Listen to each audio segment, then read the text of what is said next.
Chapter 1. The dramatic plot unfolds. In the year 2017, on November 12th, the tale begins. The most beautiful years are those spent in your company. Grateful for our encounter, I remain true to my original aspirations. The debut of my new work, adorable pets, and beastly husbands. Crossing into the beast world to pursue my idol. I welcome your support. The narrative unfolds. Bang. Thud. After 3 resounding sounds, Bai Inua lay on the ground, utterly despondent, her back in pain. Hiss. What was that sound? Bai Inua cautiously surveyed her surroundings, and upon doing so, she was utterly astounded. She raised her hand to rub her eyes. Rubbing. Still the same. Rubbing. Cursing aloud, what the hell? Have I fallen into a forest? Surrounding her were numerous large pythons, flicking their tongues at her. Bai Inua sensed the dire situation, and, despite the pain, struggled to rise from the ground. Reflecting on the events that had just transpired, she recalled that not long ago, she had been competing in a diving contest with her childhood best friend.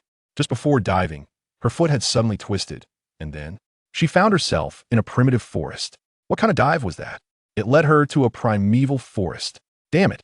Now, she was being besieged by an uncountable number of large pythons. Was there any chance of escape? No way. She, Bai Inua, was beautiful and vibrant, just entering her prime, a flower in the bloom of youth. How could she have been so reckless as to leap into this place? Survival was paramount. Bai Inuo's gaze fell upon the water behind her. She stepped back, and with a loud splash, the water erupted in waves. 5 minutes later, Bai Inua obediently emerged onto the shore. Soaked to the skin, she did not utter a word of complaint about the cold. Rubbing her nose, she pondered aloud. I just can't comprehend it on the shore. Countless pythons, beneath the water, an endless number of crocodiles. Can anyone tell me what kind of bizarre place this is? Sigh. Bai Inua stood tall, drenched and resembling a blooming lotus emerging from the water, her figure accentuated to perfection. With her hands on her hips, she glared at the large pythons before her, her face filled with disdain. What are you staring at? Never seen a beauty before? The pythons collectively replied, Indeed, we have never encountered such a stunning female. Bai Inua. A moment of silence ensued. 1 second, 2 seconds, 3 seconds. She could hardly believe her ears. Oh my, you can actually talk. Have you all transformed? Upon hearing this, the serpentine beasts transformed into human forms. Bai Inua gazed at the multitude of figures, took a deep breath, and exclaimed, What on earth? This is utterly outrageous. ID give your transformation a perfect score. An extra point would only make you arrogant. Are you all siblings of Nua? You can actually turn into humans. At this moment, she began to suspect that she had not merely fallen into a primitive forest, but rather into a world of beast men, that a group of serpent beasts. If this is not the realm of beast men, then where could it possibly be? Upon her arrival, she encountered such an audacious and grotesque assembly of beast men, it was utterly unprecedented. Within Bai Inua's heart, countless exclamations of disbelief raced past, as she felt that the heavens were playing a cruel joke on her. Was this the greatest jest of her life? She longed for tranquility. Who could possibly guide her back? She vowed that if she were to return, she would never again engage in diving, recovering from the overwhelming onslaught of beastly figures. Bai Inua raised her hand to wipe the cold sweat from her brow. Given that I am the only female here, could you perhaps show me some respect and put on some clothing? This is rather awkward. And what on earth is going on with your lower bodies? Chapter 2. Unceremoniously taken away. Point 2 appendages. Bai Inua reckoned that upon her return to the 21st century, she would harbor a deep-seated aversion towards men. Goodness, while other men had one, the brothers of Nua had 2. Is this reasonable? Not in the slightest. It is utterly absurd. If all of that were to enter a woman's body, would it not be excruciating? Oh dear! No one heeded her plea to don their garments. And with a face full of disdain, Bai Inua ultimately closed her eyes. Out of sight, out of mind. Such is the way of the world. A strikingly handsome serpent beast approached her, his robust hand resting upon her shoulder. Bai Inua opened her eyes, regarding the serpent beast with an expression that inquired, What do you intend to do? The beast smiled at her and effortlessly hoisted her onto his back, leaving Bai Inua in a state of bewilderment. How brazen! Did he seek her consent before carrying her? What manner of person is this? As Bai Inua squirmed upon the serpent's back, she exclaimed, Hey, where are you taking me? Speak. Hey! Not a single serpent paid her any mind. Could they not show some respect for a young maiden from the 21st century? Realizing her resistance was futile, Bai Inua ceased to struggle and was carried away by the serpent beast to a dark and eerie tribe. Surrounded by mountains, the dense foliage concealed her surroundings, revealing a vast, clear lake below. The serpent beast unceremoniously tossed her into a pitch-black cave, which reeked of a foul stench and bore remnants of white eggshells. She surmised they were left behind when the mother serpent had hatched her young. What purpose did they have in bringing her here? Bai Inwan stood from the ground and called out to the serpent beast, who was preparing to leave. What is this place? Why have you brought me here? The serpent tribe. As for why you are here, you shall find out tomorrow. With that, the serpent beast turned and departed. Tomorrow. Did this mean she was to remain here until then? She wished to return home. She had vanished, so suddenly her parents must be terribly worried. Yet, there was no way back. Why does she find herself inexplicably traversing into another realm? While others embark on journeys to celestial realms or the illustrious Qing dynasty, she is thrust into a world of orcs. Moreover, the very fate of her arrival is marred by encounters with numerous colossal snakes, whose demeanor is exceedingly unfriendly. Indeed, it appears that serpentine beasts are devoid of warmth and compassion. One misstep could result in her being devoured. What more could she possibly say? Such is her unfortunate fate. Upon arriving in this unfamiliar land, Bai Inua wisely refrains from wandering aimlessly, fully aware that even in her retreat, she might still stumble upon other beasts. What if she were to cross paths with a tiger or a lion? That would be far more terrifying than the serpentine creatures. Thus, she resolves to wash up and retire for the night. As for food, she has lost her appetite after a day fraught with distress. Who could possibly find the will to eat? Sleep it is. The following morning, Bai Inua finds herself dragged away by a snake, the entire ordeal marked by an utter lack of tenderness. Unlike the previous day's treatment where she was carried, today she is unceremoniously pulled along. The disparity in treatment irks her, though she understands that serpents are cold-hearted. Must they be so callous towards a delicate flower of her homeland? With a resounding thud, she is cast into a circle formed by wooden sticks, surrounded by other women. It seems she has unwittingly found her comrades. As she rises from the ground, Bai Inua surveys the faces of the dozen or so women around her, and suddenly, she feels an overwhelming urge for silence. Who can explain the sudden appearance of these flower-like women? Words elude her. It is simply astonishing. Clearing her throat, she gently touches the shoulder of a woman beside her. Might I inquire what these serpentine beasts intend to do? And this circle? It feels ominously like a trap meant to incinerate us. Nora, gazing at Bai Inua with her small, darting eyes, replies in a hoarse whisper, they mean to divide us. I had my own mate, but just yesterday, they killed him and brought me here. The solitary beast can seize any female at will. Solitary beasts. Why not call them unicorns? Such a peculiar name. Bai Inua voices her thoughts. Why are solitary beasts allowed to take other females? Is it because they are serpents? Nora shakes her head. Solitary beasts are cursed beings, doomed to live alone, never to possess a female of their own. They are cruel, bloodthirsty, and heartless. Now that we have been captured, we will surely be tormented by these solitary beasts. If we cannot bear children for them, they will deem us useless and simply consume us. I do not wish to die. I do not wish to remain here. As Nora speaks, tears stream down her face, prompting Bai Inua to gently pat her shoulder in a gesture of comfort. Everyone desires to live, survive in this world of orcs. Females must cultivate their own strength. What use is it to rely solely on males for protection? In this very moment, if they do not rescue themselves, who will come to their aid? Bai Inua bit her lip, her mind racing with ideas. Approximately 10 minutes later, a multitude of serpent beasts approached Bai Inua, their bodies exposed, surrounding her entirely. Bai Inua frowned in confusion. Why do the males here not wear clothing? Surely, they could don at least a pair of trousers. Is it truly acceptable to frolic about in such a state? Without garments, surely there must be some form of animal hide available. Oh, dear heavens. The shock of it all. After a few more glimpses, one might as well be blinded. One by one, the serpent beasts began to clash over Bai Inua. Bai Inua narrowed her eyes, her mouth agape as she observed the serpents writhing before her. Heads were severed with ruthless efficiency by the larger serpent beasts. The males engaged in battle either lost their heads or their tails. Nearby, the frightened females huddled together.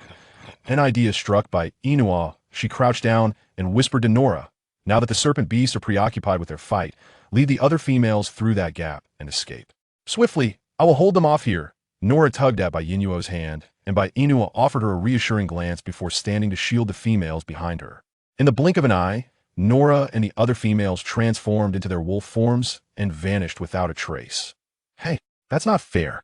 Why didn't you mention you could shift into beast form? What now?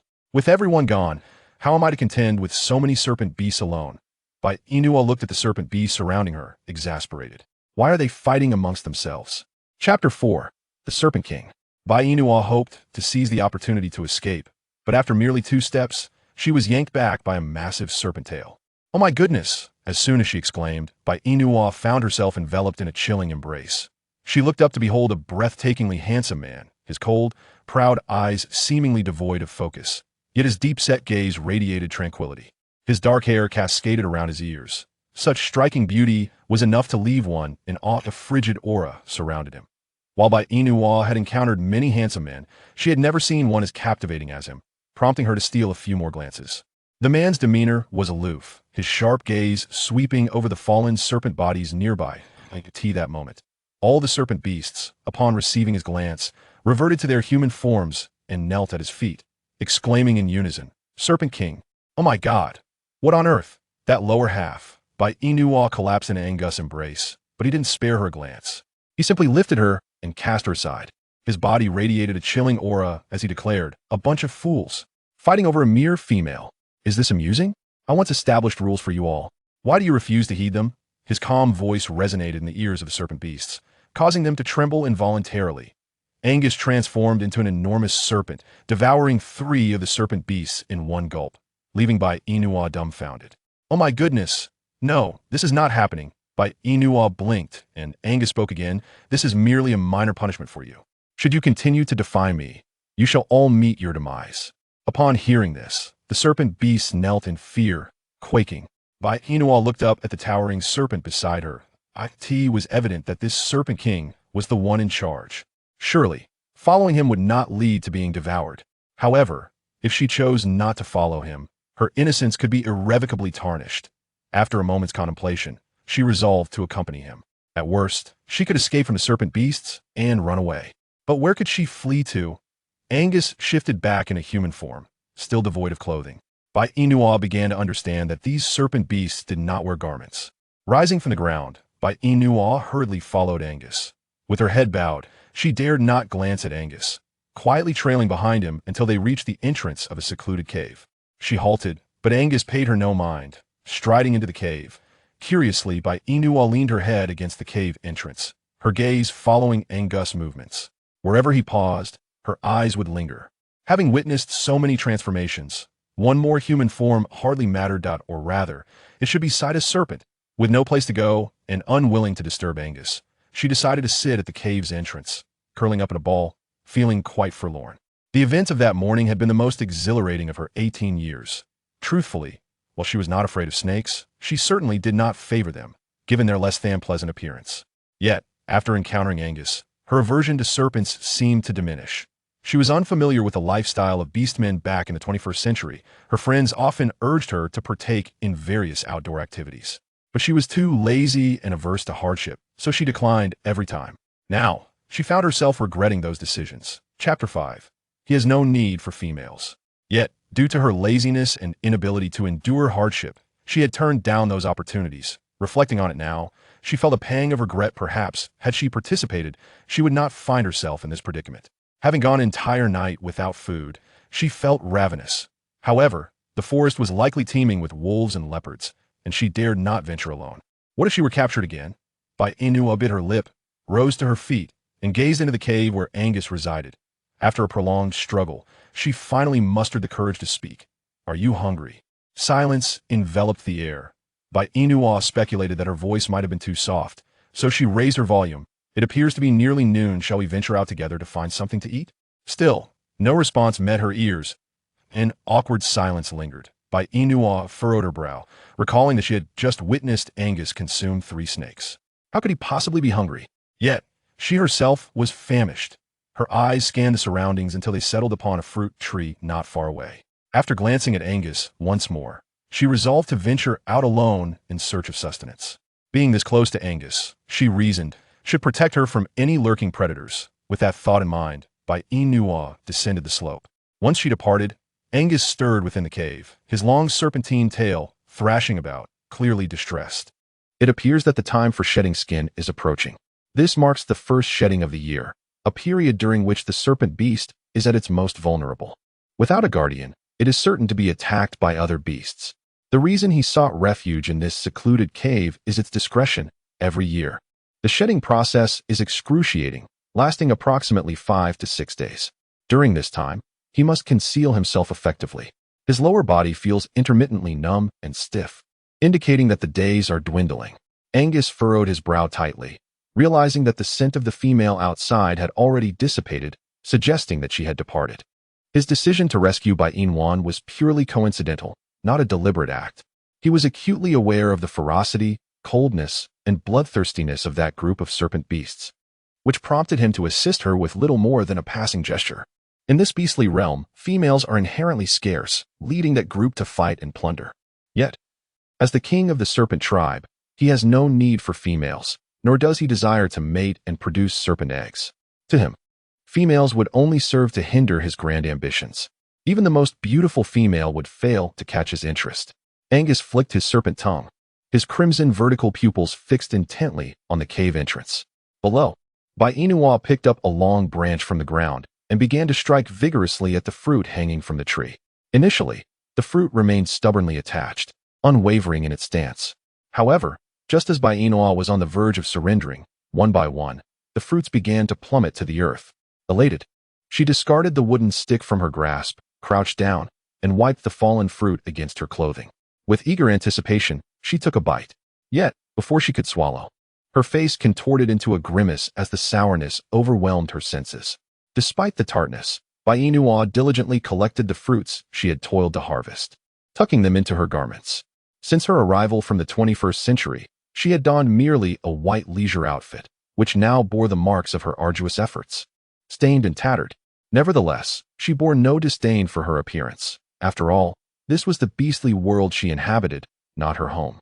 Having clothing at all was a blessing, especially considering the serpent beast who went without. Indeed, with this thought, Bai Inua felt a swell of pride. After all, she was among the fortunate few who possessed garments to wear. Bai Inua picked up the fruit in her hand and began to munch on it, swiftly devouring one entire piece. Chapter 6, August Angus. After finishing the fruit, Bai Inua glanced around, feeling an eerie atmosphere that made her body involuntarily shudder.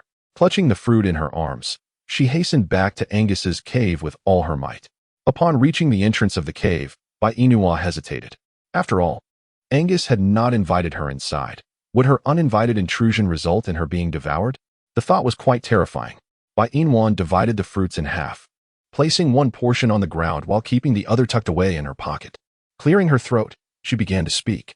Well, sometimes indulging in too much meat can be overwhelming. Occasionally enjoying some fruit is quite delightful, providing a much-needed supplement of vitamins. I just gathered a few fruits from the foothills. If you wish to partake, feel free to come out and take some. I have left them outside the cave, as a token of my gratitude for not devouring me. After Bai Inwan finished speaking, there was no response from within the cave. Feeling somewhat bored, she sat outside the cave. Sigh, there is nothing here. What do the orcs usually do to pass the time in this desolate place? Bai Inua is the type of person who, when boredom strikes, feels compelled to engage in conversation, even if it is merely with herself. She quietly mutters her thoughts. In this day and age, it seems that anything can happen. One can even traverse dimensions while diving. Others find themselves in realms of cultivation or the ancient Tang dynasty. Yet I have inexplicably landed in this perilous place, rife with lurking dangers. Wolves, tigers, leopards, snakes, ants, and mice are all present. Who knows, perhaps I might even encounter dinosaurs that have long been extinct. Bai Inwan retrieved a fruit and, while wiping it, remarked as she ate, I fear I may never return. If I wish to survive in this beastly world, I must find someone to marry. Yet, I find myself reluctant. After all, I am merely 18, in the prime of my youth, a blossoming flower in its delicate stage. To be subjected to such trials feels rather unjust, does it not? In the blink of an eye, 18 years have passed. My parents have toiled tirelessly to raise me, and I have yet to repay their kindness. Suddenly, I find myself thrust into this unexpected journey. Oh dear, my father must surely be beside himself with worry, perhaps even hospitalized from the shock. How bittersweet this reality is. Bai Inua swallowed hard and continued her soliloquy. But to be honest, in our world, I am undoubtedly the most innocent one. I have never been in love, nor have I even held a boy's hand. However, being such a tomboy, who would want me? Marrying me would be akin to marrying a man. Aside from possessing feminine attributes, in every other aspect, I bear little resemblance to a woman. Bai Inwan glanced down at her bosom, exclaiming, "Ah, I still possess a chest. And this exquisite visage. I surpass many young ladies. Thus, one could argue that any man who marries me would not be at a loss. Yet, uttering such sentiments now seems futile, as I have already traversed to this realm. If I desire a passionate romance, it can only exist within my dreams." How whimsical. Bai Inwan finally ceased her incessant chatter. Now, she remained silent, inexplicably filled with a sense of nostalgia. Sigh. Bai Inwan suddenly had a thought. She glanced at Angus in the cave and asked, "By the way, what is your name?" Bai Inwan assumed that Angus would not respond to her inquiry, however. To her surprise, a melodious voice emerged from the cave. Angus, devoid of any emotion. Angus. So familiar. Bai Inwan suddenly experienced an epiphany. Tapping her forehead and uttering a long string of incomprehensible words to Angus. Angus, the one and only, the god of love in Celtic mythology. Chapter 7. You are quite noisy, Angus. How familiar this feels. Bai Inwan suddenly experienced a moment of clarity, tapping her own mind as she uttered a lengthy string of words that Angus could not comprehend. August, the unparalleled Gale, the god of love in Celtic mythology. The god of love. What a splendid name it is. Bai Inwan continued to inquire, "Your name is truly lovely. Did you choose it yourself? Or was it bestowed upon you by your parents? Or perhaps a relative from your family?" Angus coldly replied with 3 words, "You are quite noisy." Bai Inwan remained composed, fearing that if she continued speaking, Angus might be unable to restrain himself and consume her whole. She had intended to share with Angus that her name, Bai Inwan, was bestowed by his father. Her mother was named Sun Wan, while her father was Bai Yi. Thus, she was the embodiment of her parents' union. However, she surmised she would not have the opportunity to convey this to Angus, as he seemed disinterested. Still, she yearned to express it. It was so tedious, without engaging conversation. How much more monotonous it would be. Bai Inwan suddenly realized that she was indeed quite the chatterbox, unable to cease her incessant prattle. Yet, what could she do? She simply could not stop herself. "So, Angus, when do you usually retire for the night?" she inquired, but received no response. "And how many meals do you typically consume in a day? What do you eat?" Silence enveloped her. "It's a bit sunny outside. May I come in?" she pleaded, assuring him, "Rest assured, I shall not disturb you." The stillness was deafening, leaving no desire to continue. After a moment's reflection, she decided against it. Observing Angus's demeanor, she understood that gaining entry to rest was out of the question. It seemed that tonight she would have to sleep outside the cave. Yet she feared that should she succumb to slumber, she might be snatched away by a lurking wolf. When had she, Bai Inwan, become so conflicted? Indeed, one's surroundings could profoundly alter one's disposition. In the scorching summer sun, Bai Inwan sat outside the cave, basking under the relentless sun. Occasionally, a cool breeze wafted through the towering trees surrounding her, while flocks of crows soared across the sky. Bai Inwan's stomach was nearly full as she leaned against the stone wall, preparing to indulge in a midday slumber. The previous night, the stench within the cave had been unbearable. Ordinarily, she was not one to be overly finicky. But the odor she encountered in that cave was undoubtedly the most repugnant she had ever experienced in her life. Thus, a restorative nap was in order. Angus had been listening intently to the sounds outside the cave when suddenly, the absence of Bai Inwan's voice made him a bit wary. However, upon catching sight of her silhouette, he felt a wave of relief wash over him. Bai Inwan's head swayed gently from side to side, prompting Angus to transform back into his human form and rise to his feet. He crouched beside her, gazing at her flawless visage, feeling more intrigued than enamored. He had rarely seen such a pristine face, save for the mermaids he had encountered. He gently lifted the slumbering Bai Inwan and carried her into the cave.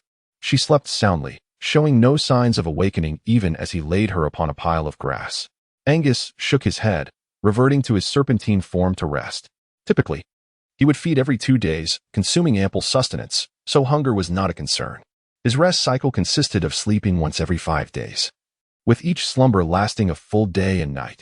He had just rested 2 days prior, but with the impending shedding period approaching, he recognized the necessity of conserving energy for the occasion. The surroundings were tranquil, allowing Angus to hear Bai Inwan's steady breathing.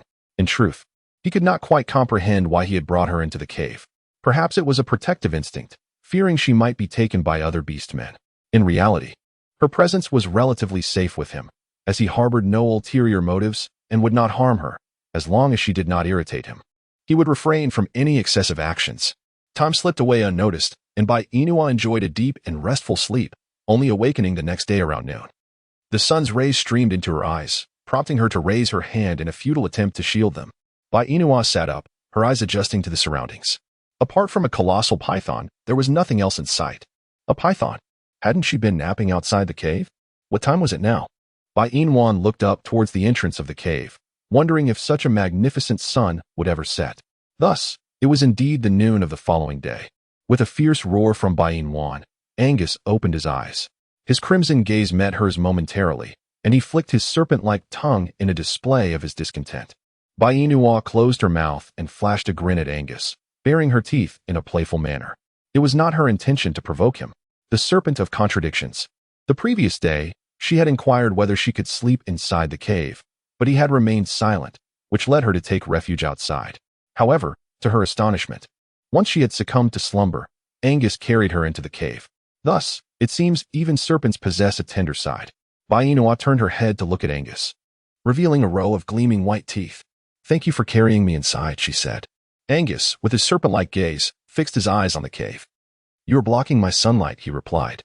The moment those words escaped his lips, Bai Inua's expression soured, as if she had swallowed something foul.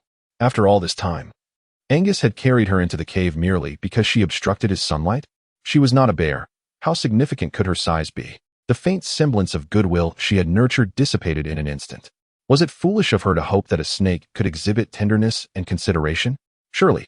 She must be dreaming, indeed, a daydream. Bai Inwan rose to her feet, stretching languidly as her gaze fell upon the entrance of the cave. Yet she found no trace of the fruit. "Did you eat the fruit?" she inquired. Angus, with an unhurried demeanor, casually replied, "I discarded it. It was exceedingly sour. It nearly made my teeth ache." Thus, with a swift flick of his tail, he sent the fruit tumbling down the mountainside. Such was his approach, direct, uncomplicated, and efficient. Bai Inua pouted indignantly. "Why do you behave like this, serpent? I kindly picked this for you to eat, yet you simply discarded it. If you do not wish to partake, at least do not let it go to waste. Our teacher has taught us that wasting food is a disgrace." Angus's crimson vertical pupils flickered with curiosity. "I find you, female, to be quite peculiar. Not a single word you uttered has resonated with me. Are you not one of the orcs of this tribe? This tribe? Are there other tribes aside from the serpent beasts? How could a decent person like her possibly belong to the serpent race?" Bai Inwan expressed her dissatisfaction, saying, "I am a human, not a serpent." Chapter 9. Am I not also human? This tribe. Are there no other clans apart from the serpent beasts? How could a decent person like me possibly be a serpent beast? Bai Inwan expressed her dissatisfaction, saying, "I am a human, not a serpent." Angus, growing increasingly impatient, retorted, "If that is your reasoning, then I too, in my human form, am a human. What is your attribute?" "An attribute? Do you truly believe this is a game world where attributes matter?" He found the speech of these orcs to be exceedingly peculiar, with their distinctions of male and female. After all, aren't they simply men and women? Noticing Bai Inwan's prolonged silence, his tone turned chillingly cold. "Do you not wish to speak? Then remain silent." His earlier inquiry had merely been a casual question. He had no intention of delving deeper into the nature of this female. Since she chose not to respond, he had no desire to listen further. Bai Inwan was momentarily bewildered by an unexpected outburst. She pouted, her face adorned with displeasure. If he chooses not to speak, then so be it. Time passed swiftly, the sun dipping below the horizon. On the golden expanse of earth stood a woman of striking elegance, her long hair cascading down her back. Her exquisitely beautiful features could captivate anyone at first glance. This was none other than Bai Inwan, who had recently descended the mountain with Angus. Angus had a peculiar habit. Each evening as the sun set, he would immerse himself in the water.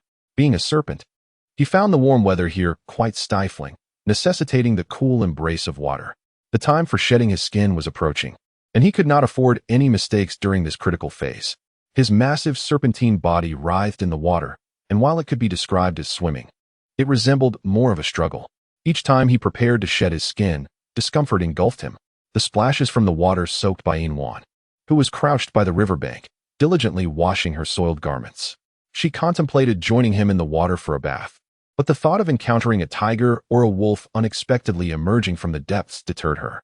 It seemed wiser to forego the plunge and simply clean her clothes. However, Angus's thrashing in the water had thoroughly drenched her attire, which was already quite sheer. Now, it felt as if she were adorned in a translucent garment. She could not fathom whether Angus was swimming or merely struggling. If he wished to bathe, why not do so peacefully without all the commotion? After Bainua finished washing her clothes, she stepped away from the riverbank, standing aside to observe Angus, who was still struggling in the water. Subsequently, she turned and ventured into the woods to gather fruit. Angus had no need for sustenance, but she certainly did. As the saying goes, one must work hard to reap the rewards. With a sigh, Angus ceased his struggle in the water. His lower body began to stiffen. He emerged from the water, peering around with a serpentine head, yet he found no trace of Bainua. Transforming into his humanoid form, he ascended the bank. Nightfall was approaching, marking an opportune moment for the beast men to hunt. That female was indeed fearless. Did she wish to be captured? How infuriating! What concern was it of his? Despite such thoughts swirling in his mind, Angus found himself striding towards the woods with his long, elegant legs. At this moment, Bainua was wielding a sturdy branch, striking the fruit hanging from the trees, the sound echoing like a rhythmic percussion. The fruits fell to the ground, and as she crouched to gather them, a massive figure loomed behind her. Bainua smiled, ready to call out Angus, but upon turning, she was confronted by a massive black bear. Startled, she dropped her fruits in shock. Bainua endeavored to maintain her composure, believing that Angus would likely come searching for her in her absence. Chapter 10. Angus engaged in combat with the grizzly bear. A colossal figure materialized behind Bainua. She smiled, poised to call out Angus, but upon turning around, she was confronted by a pitch-black grizzly bear. Startled, she dropped her fruit in shock. Bainua endeavored to maintain her composure. Angus, noticing her absence, would likely come in search of her. Yet, the nature of their relationship was not particularly strong. Would he, perhaps, forsake her entirely? Bainua contemplated that the best course of action was to employ the 36 stratagems and retreat. Bainua retreated to the side of the tree, her eyes reflecting a flicker of alarm. Then, with a swift movement, she propelled herself forward and dashed away. The brown bear thumped its chest and pursued her closely.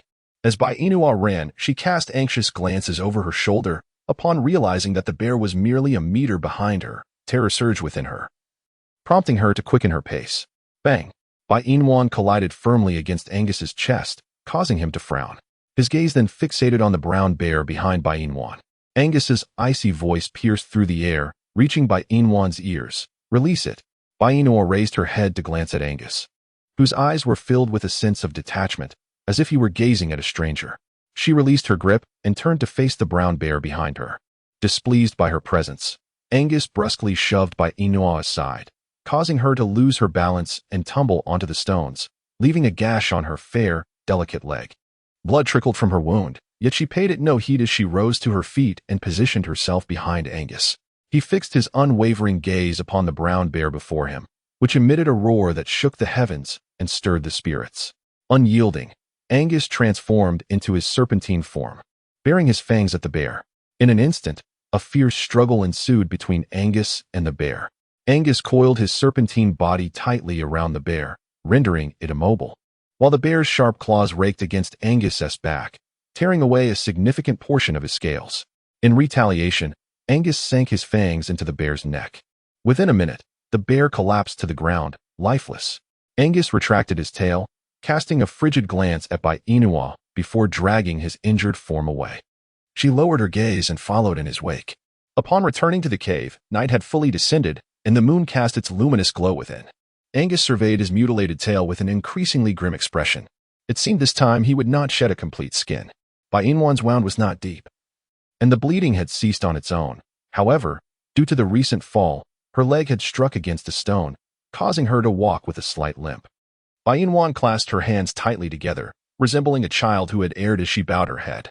She bit her lip and murmured, "I am sorry for causing you harm, and I am also grateful for your rescue."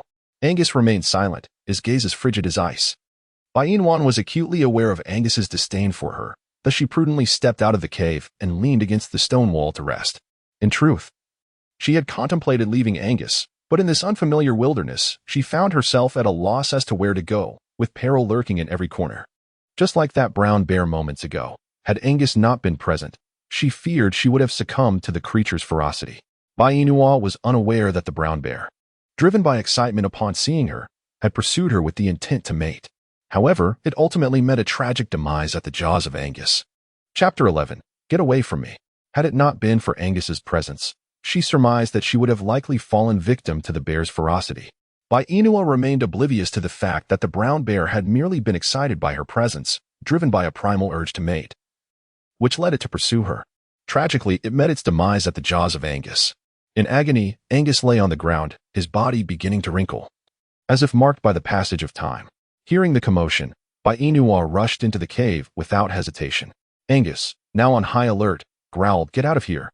At that moment, he was in the midst of shedding his skin, and should Bainua harbor any intent to slay him, it would be an endeavor of utter ease. Bainua paused momentarily. She did not leave. Instead, she observed Angus's serpentine form vigorously rubbing and striking against the ground. In that instant, she comprehended that Angus was likely preparing to shed its skin. However, she pondered, how could a snake undergo this process without suffering? She had no idea.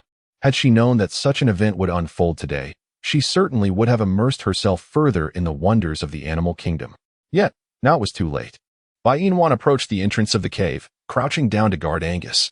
Bainua had initially believed that Angus's metamorphosis would require merely a few hours. However, this transformation extended over 5 days and nights. During this prolonged period, she navigated her surroundings with utmost caution, venturing out at the break of dawn to procure fruit, as the presence of orcs was notably diminished at that hour. In just a few fleeting days within this primal realm, she had successfully shed weight. Yet, subsisting solely on fruits was hardly sufficient. Alas, she lacked the skills for hunting. Should she attempt to hunt, she would undoubtedly fall prey to the other orcs. To this day, Bainua remained oblivious to the fact that this world was sorely lacking in females. If only she could distance herself from Angus, she would be afforded the regal treatment befitting a queen, for her beauty was truly captivating. Within the confines of the cave, Angus gradually transformed into his human form. Bainua cautiously entered the cave, cradling the fruits in her arms, her gaze fixated upon Angus's flawless physique, causing her to swallow hard and feel a faint blush creep upon her cheeks. Angus's crimson, slit-like eyes bore into Bainua's delicate visage as he queried, "Why do you linger here?" "I fear that should I leave, other orcs may seize the opportunity to harm you," she replied. Angus rose from the ground, emanating an aura that repelled all who approached. "Even so, I shall not permit you to become my mate." Bainua quickly shook her head. "You misunderstand me. I harbor no such intentions. I merely have nowhere else to go. May I stay until the very end?" Her voice diminished to a whisper, eventually fading into silence. Angus cast a glance at Bainua, her expression one of evident distress, and let out a cold chuckle. He found this female increasingly inscrutable. "Do as you wish," he retorted, and with that, he transformed into a serpent and slithered out of the cave. Bainua lowered her gaze, fixated on the fruit cradled in her arms. When Angus returned, he bore a rhinoceros clenched in his jaws. He discarded it to one side and declared, "I, Angus, dislike being in anyone's debt. Since you have kept vigil for me for 5 days and nights, I shall hunt for you for a month as recompense." Bainua buried her head between her legs. Feeling a wave of dizziness sweep over her, it was evident that she was suffering from anemia. Her complexion was pale, and her lips were chapped. After lifting her head to express her gratitude to Angus with a simple thank you, she once again concealed her face between her knees, murmuring about her discomfort.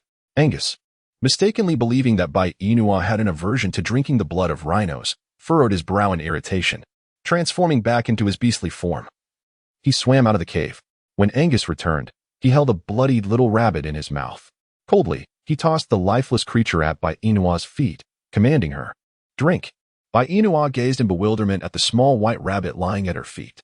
She raised her hand to caress the cold body of the creature, her eyes glistening with unshed tears.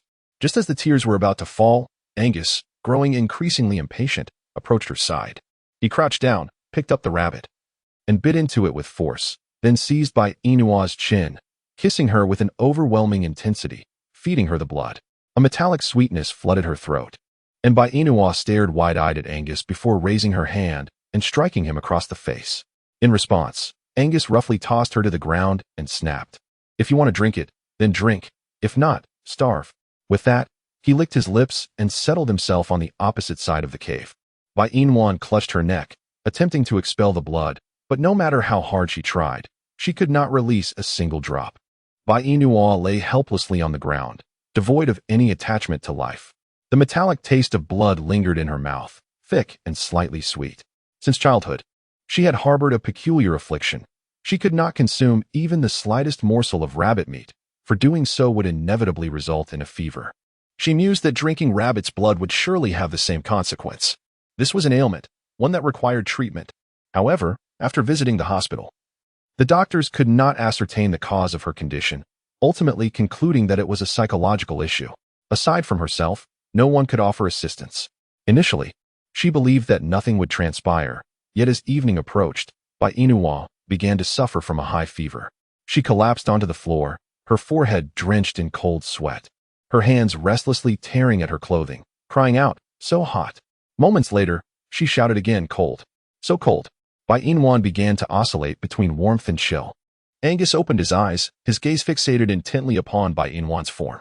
He stepped forward, observing the discomfort etched upon her face. Feeling an overwhelming sense of irritation within. Why must you, this female, be so troublesome? Bai Inwan did not respond to Angus's inquiry. She merely felt alternating waves of cold and heat, an overwhelming discomfort, along with a throbbing headache and dizziness.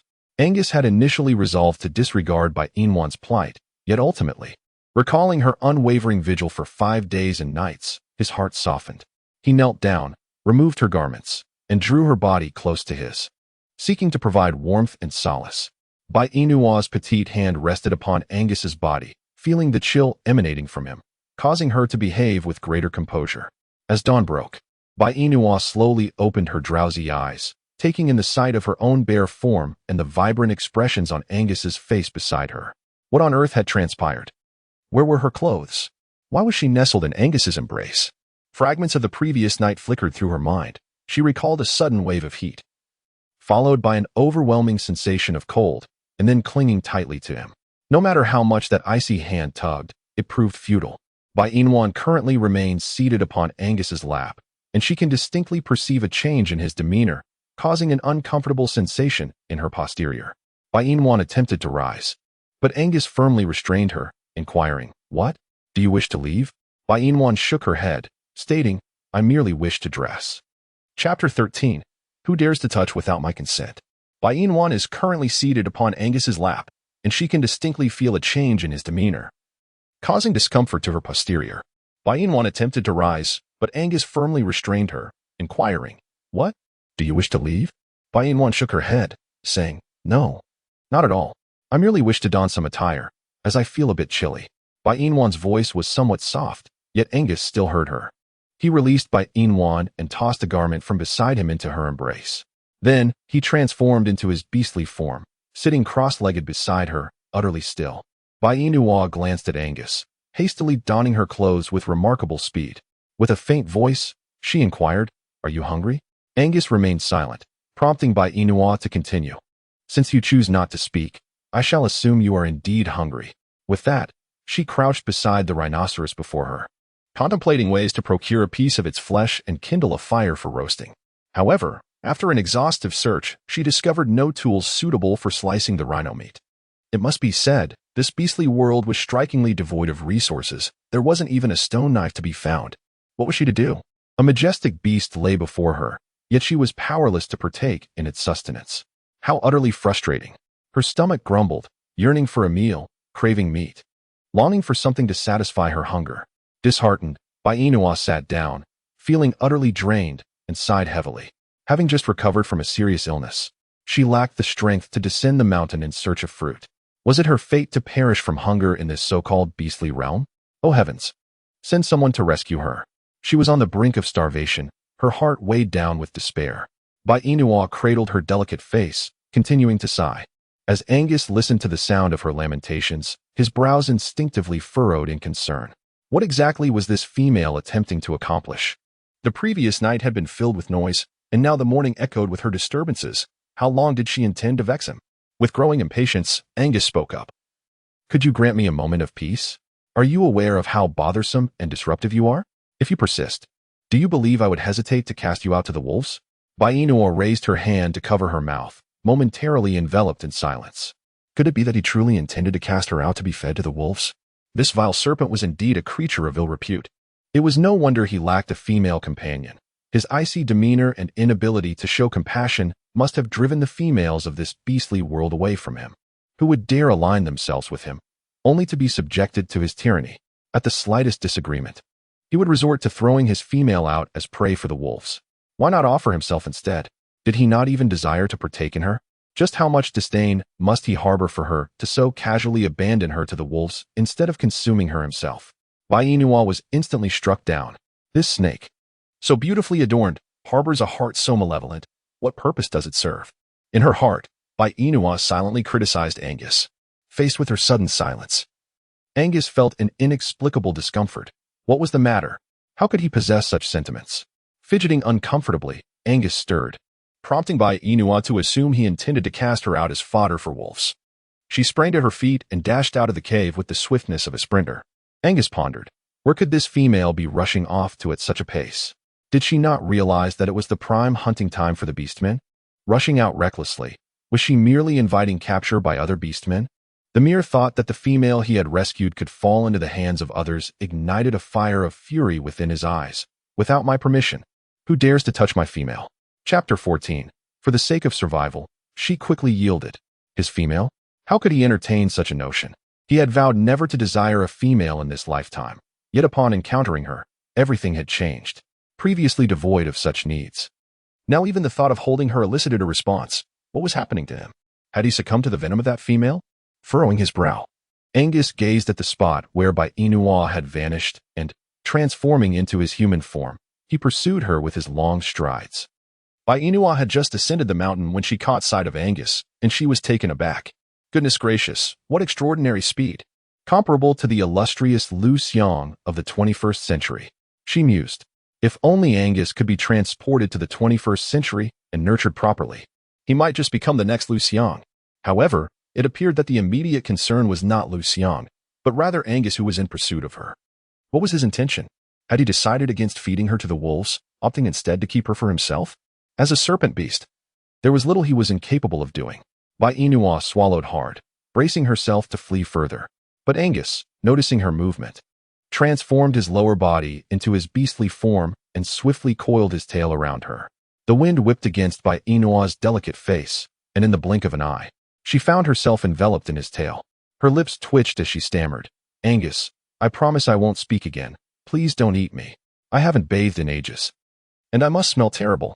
I would be utterly unappetizing, so please let me go. You are so fastidious, while I am so unkempt.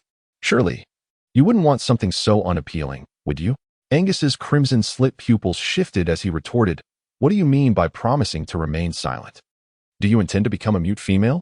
If being silent ensures you won't be devoured, then I could certainly accommodate that. For the sake of survival, I would be willing to do anything. After all, in such dire circumstances, what use was dignity or pride? When one's life was at stake, what value did those notions hold? Moreover, in the presence of this formidable serpent, such things were irrelevant to her. She had to recognize the wisdom in yielding. She must be submissive, constantly so, immediately submissive. Great serpent, I beseech you, spare me, she implored. Angus regarded the myriad expressions playing across Bai Inua's face and smirked mockingly. If that is the case, then who was it that just spoke with me? Did you not claim you would be silent? If you truly cannot speak, then why reply to me? Bai Inua, alas, this wicked serpent. He has shattered all her fantasies regarding her idol. With such striking good looks, why must his words be so merciless?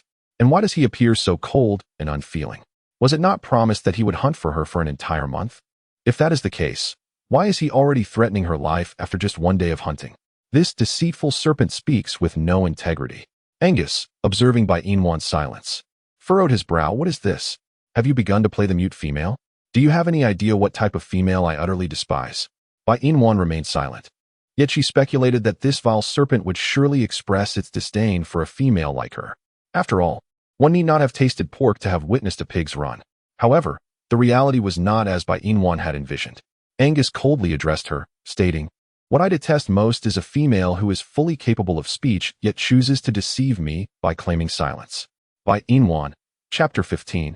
If you have the capability, then bite me. Bite me. Can she scold him?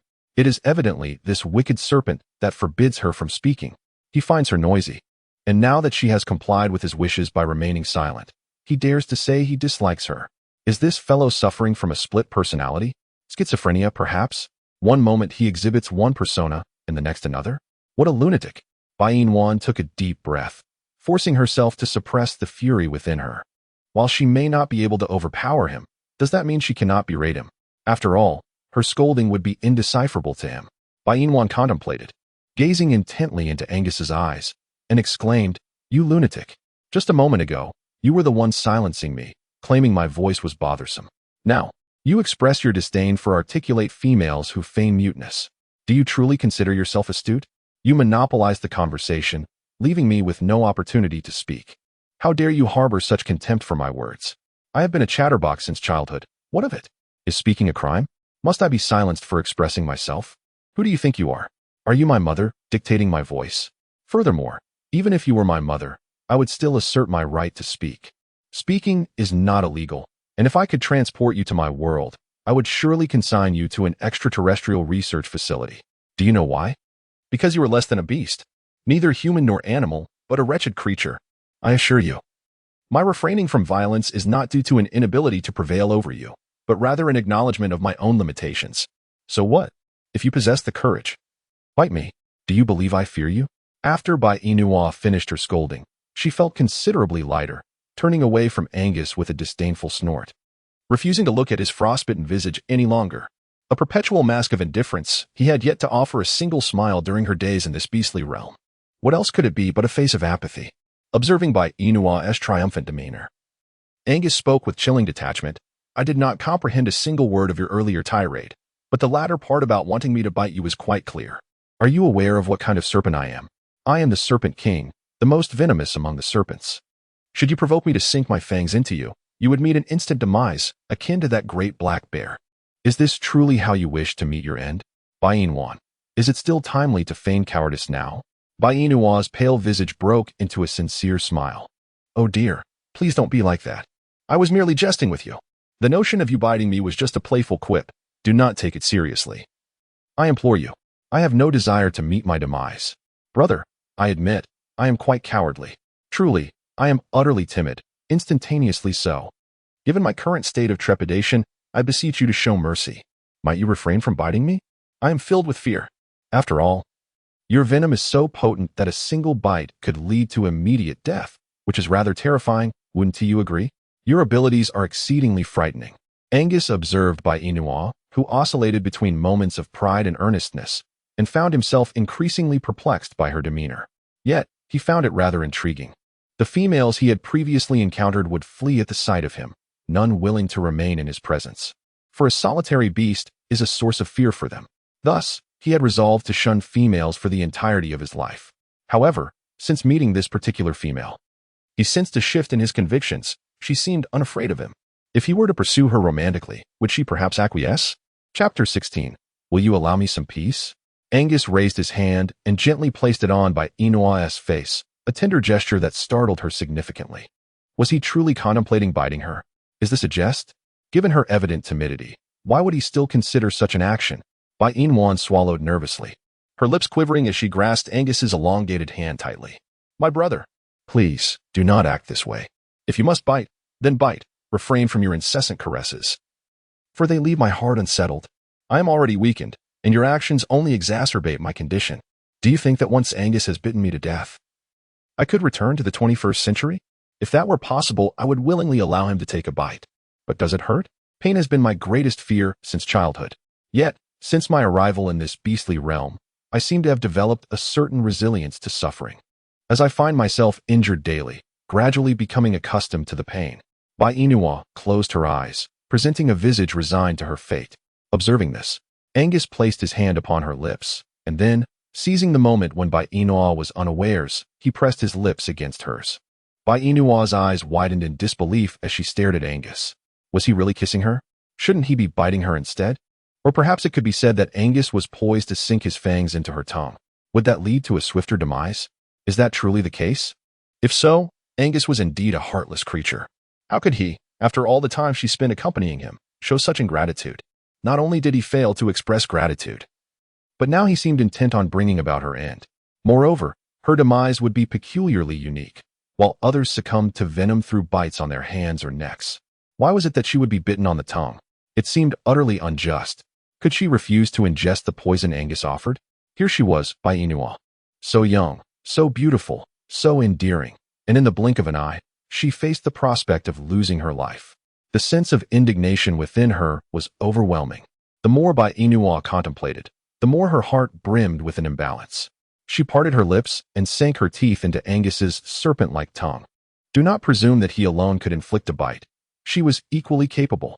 The only difference lay in the fact that he was venomous, while she was devoid of such poison. Angus, under the impression that by Inua's bite was a retort to his own, released her, transforming his lower half into that of a human.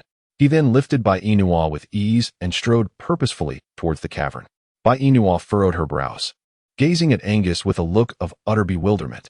Having just ingested his venom, she now felt lightheaded, as if death were imminent. She had anticipated that Angus would leave her to perish in the wilderness, yet to her astonishment, he suddenly scooped her up in his arms. Could it be that he had a sudden pang of conscience and intended to let her die in a cave? If Angus were privy to the thoughts swirling in by Inua's mind, he would undoubtedly be both amused and exasperated, for he had never harbored intentions of harming her. He had merely been toying with her all along, and now that his jesting had concluded, it was time for him to attend to more pressing matters. 3 minutes later, Bainwan was placed atop a pile of grass by Angus. With her eyes closed, she prepared to succumb quietly to death. However, she was suddenly struck by a sensation of increasing weight upon her body. Frowning, Bainwan opened her eyes, intending to utter a complaint to Angus. "Will you not allow me to die in peace?" Yet, before the words could escape her lips, she found herself confronted by Angus, who was pressing down upon her. Clearly startled, she wondered what this nefarious serpent intended. Was he truly unwilling to spare her even in her dying moments? Chapter 17. Are you not afraid of being carried away by wolves? What do you wish to accomplish, Angus? You are exceedingly heavy. Upon uttering these words, Bainwan felt the weight upon her dissipate. In an instant, she found herself airborne, lying atop Angus, who remained beneath her. Bainwan was increasingly bewildered. What on earth did Angus intend to accomplish? Oh, do you truly wish for me to perish in peace? Why torment me in such a manner? Angus smirked mischievously. Mating. Bainwan, engage in mating. Is it within her capacity to refuse? Bainua rose from Angus's body, perched upon his waist, and inquired, "What exactly is our relationship? We share no connection, so why should I submit to you?" Angus replied, "Once we have engaged in this union, a bond will inevitably form. I refuse to be bound to you." Angus, let me make this clear. I am merely 18 years old. How can you bear to harm a delicate blossom of our nation? After Bainua finished speaking, she turned her head aside, refusing to glance at Angus. However, Angus was utterly perplexed by Bainua's words. He simply felt an undeniable attraction towards her and yearned for their union. She could not refuse. The union was imperative. Angus rose and looked at Bainua, who was seated upon his waist, and inquired, "Are you comfortable?" Bainwan, what has he done to make her feel at ease? Bainwan blinked innocently, deliberately avoiding the sight of Angus's handsome visage. He is indeed a captivating enigma, even though he possesses striking looks.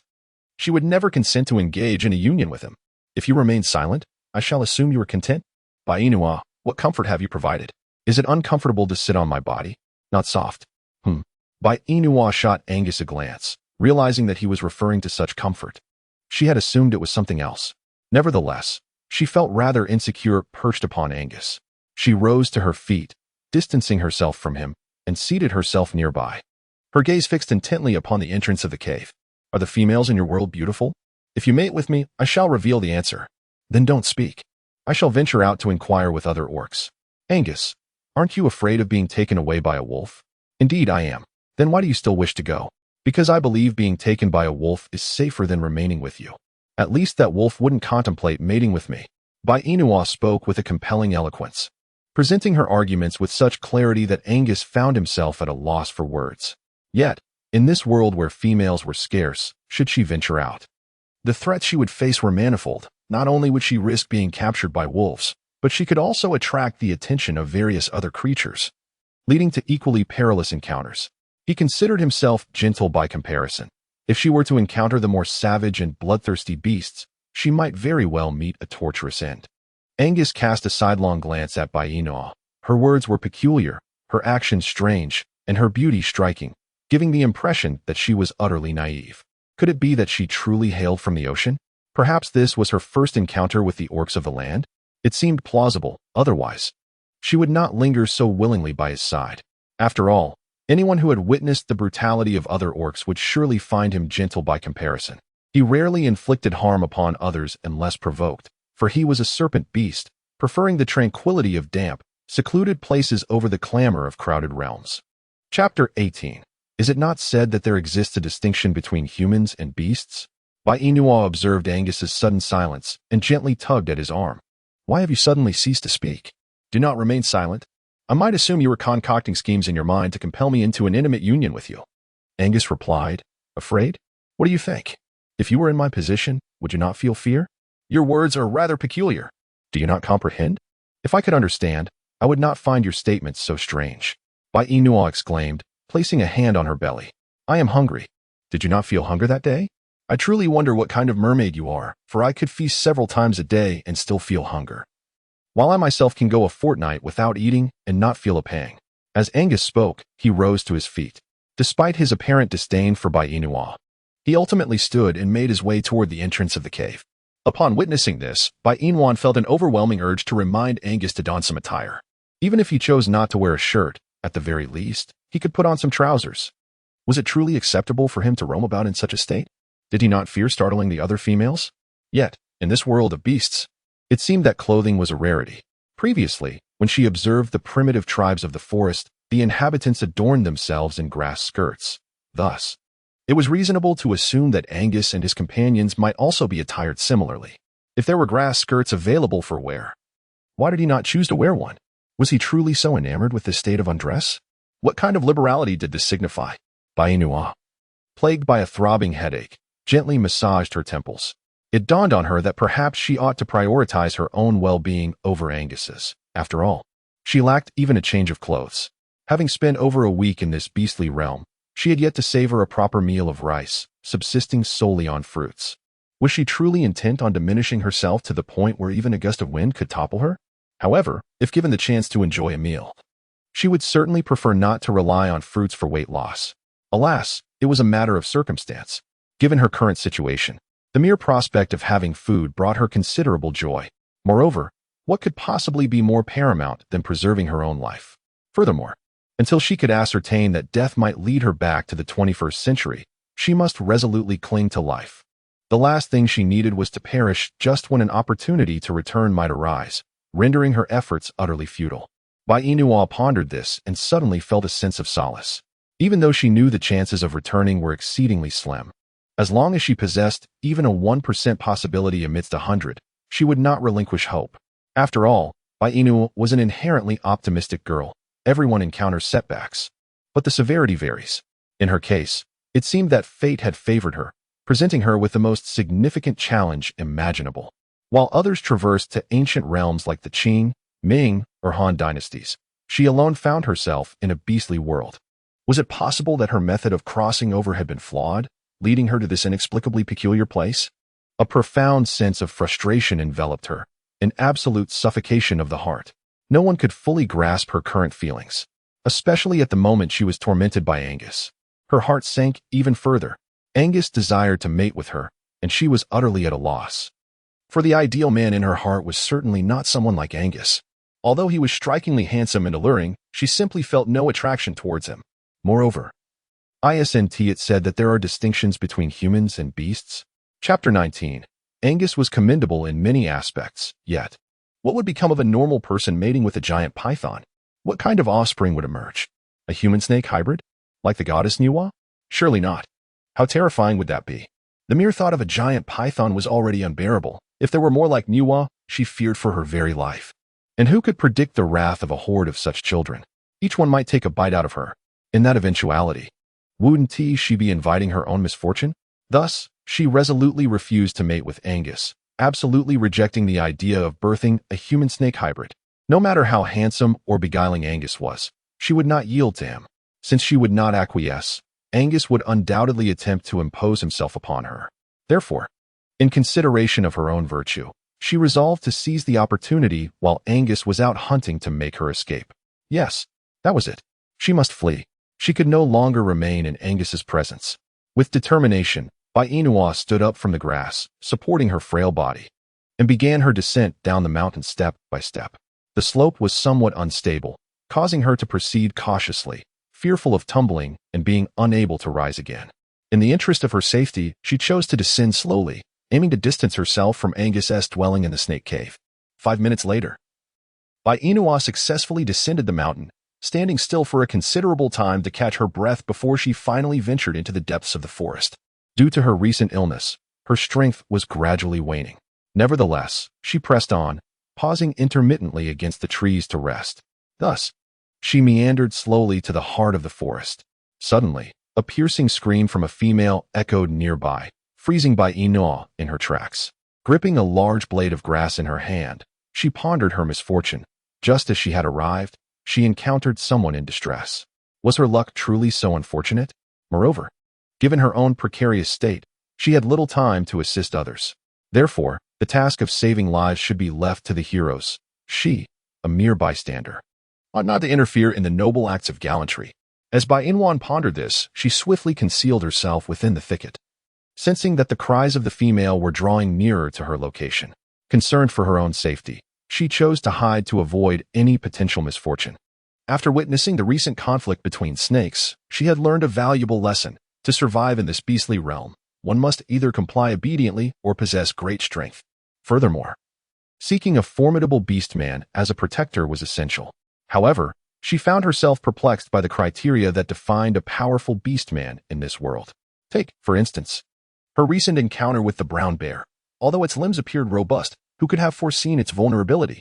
Angus had merely bitten it once, and it perished. Such a display of weakness was truly contemptible.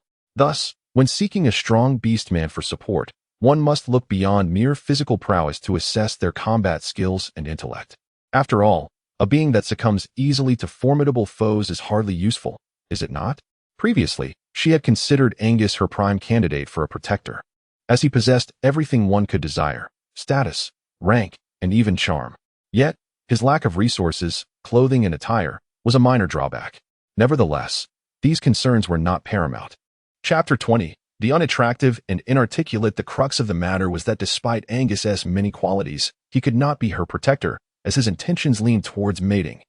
While she felt no affection for him, the prospect of birthing a hybrid offspring, a half-human, half-snake creature, was utterly terrifying to her. She genuinely feared for her life. After all, once such beings were born, she would have to remain perpetually vigilant against potential bites. What if, on a fateful day, she fell asleep, unprepared for a swarm of serpentine beings, only to meet a gruesome fate? Or worse, what if she were bitten? Some may deem her concerns as excessively far-reaching or overly cautious, yet now that she had entered this world of beast men, she had no choice but to contemplate such matters. To survive, one must fight with every ounce of strength. Life itself, to endure as a human, is profoundly challenging. She must cherish each moment. As Bainwan was lost in her thoughts, a female clad in animal skins appeared before her, accompanied by 3 or 4 lions. Bainwan suddenly recalled a television advertisement featuring a group of lions pursuing a woman. As she fled, the woman inquired of the lions, "Why are you chasing me?" The lions offered no reply, merely continuing their relentless pursuit. Subsequently, an advertisement for a cough syrup ensued, showcasing a spokesperson who, while not exceptionally beautiful, possessed a certain grace. In contrast, the woman on screen was so unattractive that no words could adequately describe her.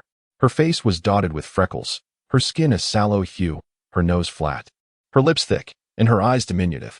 Particularly striking was her visage, which bore an uncanny resemblance to an oversized Indian flatbread, perhaps an exaggeration, yet undeniably true in its ugliness. If she were cast onto the streets at night, she would surely terrify a multitude of men. Was it then that the 4 lions pursued her out of fear? Perhaps they sought to warn her that her unattractiveness was a reason to remain hidden from sight. While this may be the case, it is undeniably a harsh blow to one's self-esteem. Though her lack of beauty may be deemed her misfortune, one can only surmise that, given the choice, she would prefer otherwise. Bainwan concealed herself among the thickets, her large eyes glimmering like obsidian as she intently observed the 4 lions and their female counterpart. She pondered when they might depart, for the multitude of mosquitoes here was unbearable, leaving her in an incessant itch. She longed to venture out. Alas! Bai Inwan sighed in despair, continuing to observe the movements of the female and the lions. The female exhibited a look of terror as she cautiously adjusted her pace, preparing to flee once more. However, her path was abruptly obstructed by a ferocious lion. She swiftly altered her direction, intending to escape to the north, only to find her way barred by another lion. It became apparent that all four cardinal directions, east, south, west, and north, were blocked by lions. Surrounded and trembling with fear, the female implored, "I beseech you, spare me. I have a male of my own. You cannot treat me this way." Bai Inwan, is there something amiss with her mind? She claims to have embraced her femininity. Is she not inciting this group of solitary lions? If she herself is provoked, how much more so those four lions? Her unattractiveness and inability to articulate are truly off-putting. Bai Inwan continued to crouch amidst the thicket, observing the unfolding events outside, utterly oblivious to the danger that had silently encroached upon her. Chapter 21. The snake is terrifying, capable of taking lives. Just as Angus prepared to embark on a hunting expedition, he caught sight of Bai Inwan stealthily hiding in the foliage, captivated by a pride of lions pursuing a female. He could not fathom why this female possessed such audacity. Typically, other females would instinctively flee from solitary beasts, seeking refuge from impending peril. Yet, this particular female, rather than retreating, seemed intent on drawing closer to the danger. What madness compelled her to act in such a reckless manner? Angus approached Bai Inwan without making a sound, and she remained engrossed in her observation, unaware of his presence. It was only when a chilling sensation enveloped her, causing her to shudder, that she turned her head to glance at Angus. This fleeting gaze startled Bai Inwan into a scream. But in a desperate attempt to avoid attracting the attention of the lions, she quickly raised her hand to stifle her mouth, striving to suppress any sound. For she could not guarantee that, upon hearing her cries, the lions would not seek to silence her permanently. Bai Inwan felt an overwhelming sense of frustration. She could not comprehend why her attempts at escape always culminated in failure. How had Angus discovered her presence? When she fled down the mountain, she had left no trace for him to follow. If that were the case, how had he managed to track her down? Angus was akin to a serpent, not a wolf. It was improbable that he could follow her scent to this place. The only plausible explanation was that he had fortuitously been hunting in the vicinity and chanced upon her, subsequently approaching with the intent to frighten her. Indeed, that must be the case. Yet, how fortuitous for Angus it was. Had she known she would encounter him, she would have preferred not to run at all. The descent from the cave had been quite exhausting. Having never possessed an athletic inclination, the considerable distance she had traversed was quite a challenge for her. Bai Inwan released her hand and murmured softly, "Aren't you supposed to be hunting? What brings you here so unexpectedly?" "I was concerned you might be captured by those four solitary beasts, which is why I chose to come and watch over you. But weren't you on the mountain? How did you come down so suddenly? Aren't you afraid of encountering danger?" Bai Inwan pondered how to respond. Could she possibly confess to Angus that her descent was motivated by a desire to flee, to avoid mating with him? If she were to utter such words, it would likely provoke Angus to claim her immediately. Thus, for the sake of her own integrity, she refrained from such a declaration. With her eyes subtly darting about, she murmured softly, "I was feeling rather bored alone in the cave, so I thought I might venture down to see if there were any fruits or the like to gather and take back for sustenance. However, I never anticipated that shortly after entering the forest, I would stumble upon a female encircled by four lions. Fearing for her safety, I discreetly hid here to observe the unfolding drama, only to be startled by your sudden appearance. You nearly frightened me to death. How is it that you tread so silently? Snakes can be terrifying. They could frighten someone to death." Angus, with a hint of skepticism, inquired, "Are you truly here merely to gather fruits and not to escape?" Bai Inwan felt as though Angus had seen through everything. Her true intention was indeed not to gather fruit, but to flee. That much was certain. However, she could not allow Angus to discover this, for she could not guarantee how he would react upon learning the truth. Would he be enraged? Might he consume her in one swift motion? Chapter 22. Consuming raw flesh and drinking blood. Surely, if Angus were to act according to his temperament, he would indeed do so. After all, it was not long ago that he had devoured 3 of his own kind. What kind of serpent would dare to consume its own kin? Upon this thought, a chill crept down Bai Inwan's spine. She endeavored to elucidate to Angus the purpose of her descent. "I never contemplated fleeing. I willingly accompanied you into your lair. Thus I have no reason to escape, do I? For at this moment, only you can offer me protection, shielding me from the harm of other beastmen. And I truly had no intention of departing. It is you who has misconstrued my intentions. Angus, observing the pallor of Bai Inwan's face, which had turned ghastly from his intimidation, threatened, "You would do well to abandon any thoughts of escape. Otherwise, I would not hesitate to swallow you whole." Bai Inwan. She anticipated that Angus would respond in this manner, a response that never fails to amuse. Once again, she succumbed to her fears, yet again faltering. Bai Inwan chuckled bitterly, "I won't leave. I refuse to go anywhere. I shall remain in the snake's den to keep you company." Angus nodded in agreement. "That's the spirit. Now, enough of this. Let us be on our way." Bai Inwan furrowed her brows and inquired, "Where to? Hunting? Or shall we return home?" Bai Inwan. Half an hour later, Bai Inwan perched upon Angus's tail as he ascended the mountain, and this attempt at escape ultimately concluded in failure. Bai Inwan gazed at the wild boar that Angus had returned with, her heart filled with a sense of warmth. She raised her hand and poked the boar's back, inquiring, "How can we roast the meat without any knives?" Angus, taken aback, asked in surprise, "Do you prefer your meat cooked?" Bai Inwan nodded, "Indeed. Do you mean to say that you have never grilled meat? Do you consume it raw?" What does signify? Eating raw food. Drinking blood. Bai Inwan. Indeed. Serpents are inherently cold and unfeeling. Otherwise, how could they consume raw flesh and drink blood? Bai Inwan murmured, "I do not concern myself with how you consumed food in the past. I focus solely on the present. I refuse to partake in raw fare or imbibe blood. But I demand meat. Moreover, it must be cooked. At this moment, I require a knife, firewood, and flint." Angus retorted, "Cooked meat is unpalatable." "How can you declare it unpalatable when you have never tasted it? It is evidently unappealing. And may I point out that the rhinoceros you brought back is hardly a sight to behold. If you possess any skill, refrain from eating it." Angus was left speechless by her rebuttal and grumbled, "I have an aversion to fire. Thus, you shall accompany me in drinking blood and feasting on raw flesh. I refuse. Here, my word is law. Whether you want it or not, you shall partake. Besides, as a mermaid, apart from drinking water, you essentially have no need for sustenance. Do you? This wild boar's blood is akin to the waters of your ocean. Come, drink up, and once you do, your hunger shall vanish." Bai Inwan, what kind of flawed reasoning is this? The water in the ocean is blue, not red. Has Angus ever truly seen the sea? Moreover, she is a human being, not a mermaid. Thus, she requires more than just water. She needs sustenance. She needs meat. If Angus neglects to provide her with food, it is likely that she will soon become the sole human in history to perish from starvation in the beast realm. How disgraceful would that be when the news spreads? Bai Inwan endeavored to persuade. "Angus, you must comprehend that I am human and you are a serpent. Our sustenance diverges vastly." Chapter 23. Wishing for her to suffer a fate worse than death? "I am an orc, and you too are an orc. What distinguishes us? The only variance lies in your lineage as a mermaid, whilst mine is that of a serpent beast. In what other aspects are we dissimilar? Are we not all orcs?" Bai Inwan, who do you think is an orc with you? Are you not an orc? Of course not. I am a human. I am a human. I am indeed human. Angus, indifferent, remarked, "Are not humans and orcs synonymous in meaning?" Bai Inwan exclaimed, "Goodness, Angus's intellect is utterly exhausting. How can he equate humans with orcs? A human is distinctly a human, and an orc is unequivocally an orc. It is preposterous to suggest that orcs could possibly resemble humans in any manner. Oh dear, my heart is weary. I wish to remain silent and simply enjoy my roasted meat. I am famished. I can feel stars beginning to dance before my eyes. If I do not consume some meat soon, I fear I shall truly perish." Bai Inwan discreetly cast a glance at Angus. Sensing her gaze, Angus remarked with utmost seriousness, "What are you looking at? Who is looking at you?"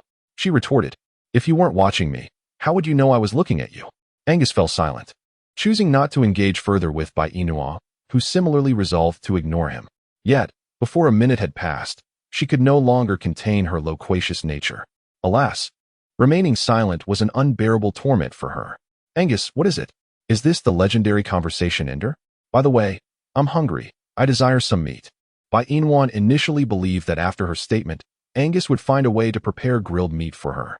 However, Angus's subsequent actions shattered her fantasies of enjoying barbecue. Grasping a wild boar's leg, he forcefully snapped it in two, the bloody appendage torn apart in the blink of an eye.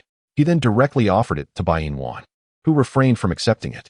Pretending to be oblivious, she inquired, "What are you trying to give me?" You mentioned you were hungry and desired meat, didn't you? Here you go. The flavor of this leg is exquisite. Do give it a taste. I assure you, once you've had it, you'll find yourself utterly enamored. No, she was certain that after consuming it, she would be plagued by severe discomfort and ultimately perish. There was no way she could ever come to like it. Bainwan blinked and said, Angus, I shall reiterate for the final time, I desire roasted meat, not raw. To which he replied, and I too will make my stance clear for the last time. I harbor no fondness for fire nor for roasted meat. My preference lies solely with raw meat. Thus whatever I choose to consume, you must adhere to as well. There is no room for negotiation. Bainwan exclaimed, cruel. How utterly cruel. Where is the promised love? Where is it? How could he do this? How could he? Her delicate features contorted into a shape reminiscent of a dumpling, and she addressed Angus with displeasure. If you refuse to let me have the barbecued meat, then you might as well let me starve to death. Angus nodded. Very well. If you choose not to eat, so be it. I will not force you. But if you wish for death, let me assure you, it will not come so easily. Bainwan, is this wicked serpent now controlling even her life? Not allowing her to die, nor to eat? What on earth does he desire? Does he intend for her to endure a fate worse than death? Bainwan, feeling rather melancholy, once again discussed with Angus, how about this? You find me a knife and a flint, and I will start a fire to roast the meat myself. How does that sound? Chapter 24. Is this not the essence of man and woman? Without a moment's hesitation, Angus firmly declined. Not at all. I possess neither a knife nor a flint for you, only a raw pig's leg. Whether you desire it or not is entirely up to you. Bainwan clenched her fists and exclaimed, You do not go too far. Too far. Is this not excessive enough for you? You offer me nothing at all. Are you attempting to starve me? Angus replied with a cold smile. It is not that I offer you nothing. Rather, here, apart from the legs of live pigs, there is nothing else to provide. Bainwan sighed. There are clearly still rhino legs available. However, that is not the crux of the matter. The real concern is that Angus possesses nothing at all. Is she truly expected to subsist solely on fruits? That cannot be the case. Relying solely on fruits could lead to dire consequences. Moreover, fruits do not grow year-round in this place. This implies that during the fruitless days, she would be left to starve? Surely not. A typical person could succumb to starvation after merely a week, let alone enduring several months. By the time she has gone months without sustenance, she would likely be nothing more than a pile of bones. Bainwan propped her chin in her hands and lamented, Angus, as a man, it is your duty to care for a woman. You cannot possibly allow me to perish in this world, can you? Woman? Man? What do those terms even signify? Bainwan, illiterate. What do I call myself in your world? Our world? You speak as if you are not a beast from this realm. I have never belonged here. Do you truly believe I would trust you? Whether you believe it or not is of no consequence. In any case, I have chosen to believe. Bainwan let out a soft grunt. You have yet to reveal to me what name I bear in your world. Female. Isn't that simply a woman? And what about you? What is your name? Serpent beast. And further? Loner beast? And then? Male? Is that all? What else would you wish to be called? Bainwan found herself at a loss when Angus inquired. Darling, sweetheart, beloved, or husband, perhaps? Yet, even if I divulged these terms to you, their meanings would remain elusive. Thus, I have resolved not to squander my time teaching you the appellations of our 21st century. What manner of beast are you? Why is it that I cannot comprehend a single word you utter? Bainwan disdainfully remarked, That's because you are foolish. Your brain has yet to fully develop, hence your inability to comprehend my words. If your intellect were fully matured, you would be able to articulate the popular phrases of the 21st century, such as 666. Angus pondered, What on earth is this female trying to convey? Why can I not grasp a single word? What does 666 mean? What are these popular phrases? What is the significance of the 21st century? And what does she mean by my brain not having fully developed? Is she insulting me or complimenting me? Bainwan's dark, glistening eyes subtly shifted, and then a warm smile graced her face. If Angus were to learn that the incompleteness of his mental development was being used as an insult, he would undoubtedly be incensed. Therefore, for the sake of her own well-being, she must refrain from uttering the truth. She simply cannot reveal the reality. Bainwan spoke with utmost seriousness, uttering nonsense. Your brain has yet to fully develop. I am, in fact, complimenting your intelligence. Consider this. Each of us possesses a brain. And without it, would we not appear exceptionally foolish? Chapter 25. It feels as though my hand has been severed. Are you implying by your words that I possess a brain? Thus, I am deemed intelligent? Bainua nodded. Precisely. That is exactly the meaning. You possess intellect. You are quite astute. Angus, with his crimson vertical pupils, fixated his gaze intently upon Bainua's form. When does your estrus occur? In spring, summer, or autumn? Bainua, what does estrus mean? Has she suddenly become incapable of comprehending Angus's words? She is acutely aware of the communicative barrier between herself and Angus. They were clearly engaged in a discussion about who possesses intellect. How did Angus abruptly divert the subject? Moreover, she finds herself at a loss on how to respond to his change of topic. Bainua raised her hand, adorably scratching her head. What does it mean to be an estrus? Do you not experience such a phase? I generally do not feel such urges.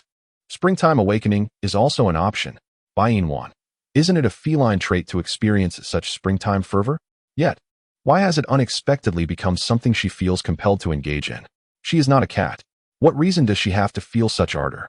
I ask you, when does this season of desire commence, and why do you remain silent? What sort of response does he expect from her regarding such inquiries? Bainua was filled with anxiety. If you were to inquire about my adolescence, I could certainly provide you with an account.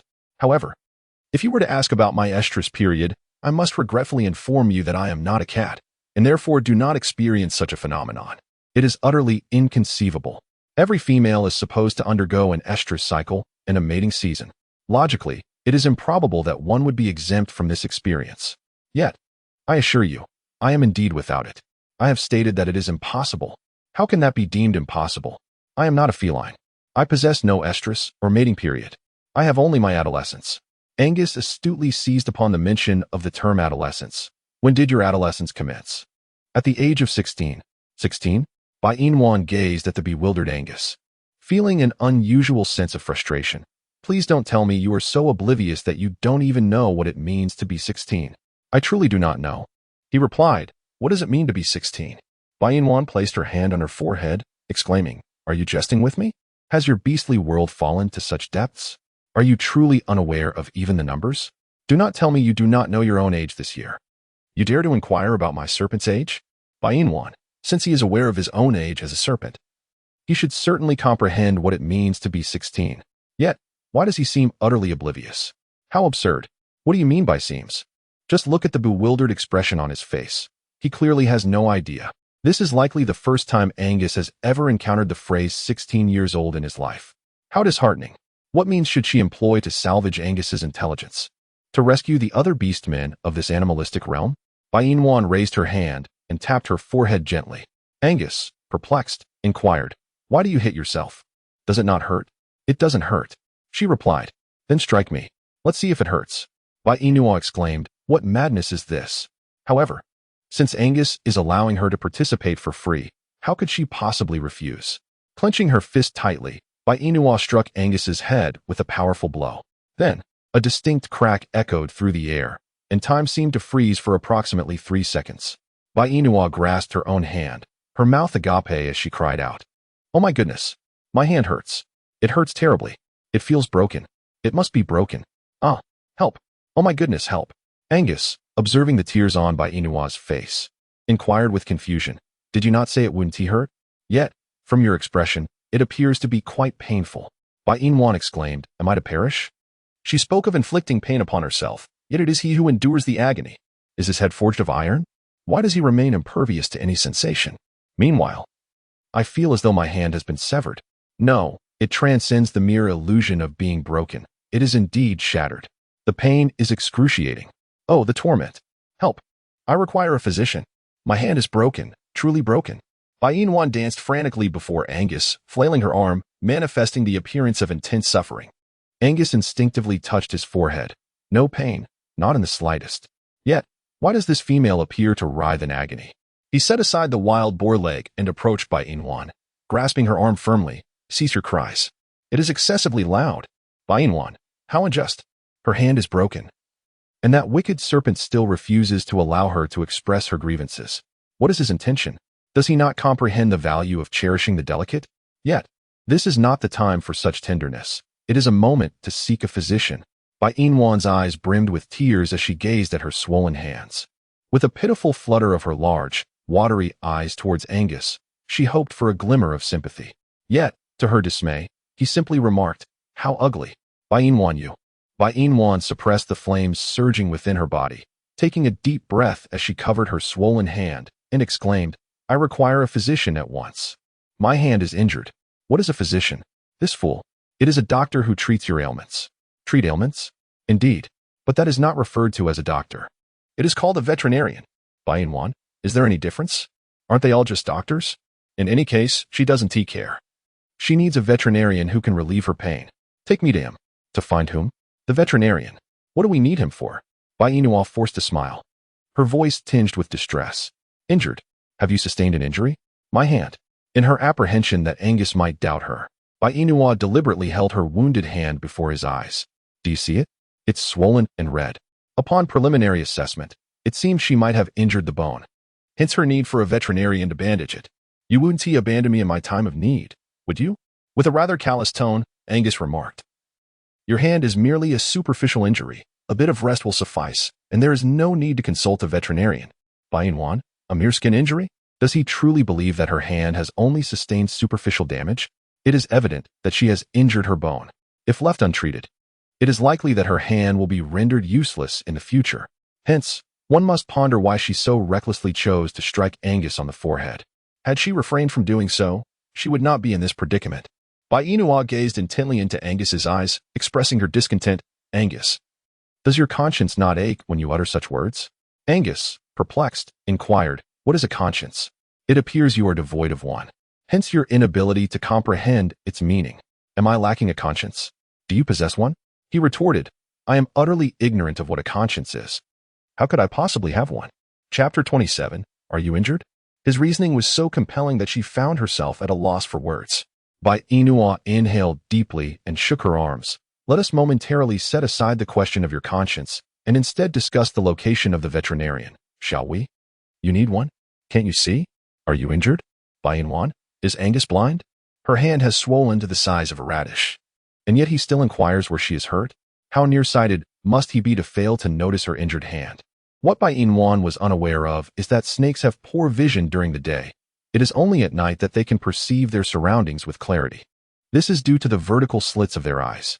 Bai Inua had never taken the initiative to understand, so it was entirely reasonable for her to be unaware. Seeing that Bai Inua remained silent, Angus inquired once more, "Where are you injured?" "My hand." She replied, "I have already mentioned that your hand only has superficial wounds. There is no need to seek a veterinarian. Moreover, where could I possibly find one during the day?" Bai Inwan was bewildered. What did it mean to search for a veterinarian during the broad daylight?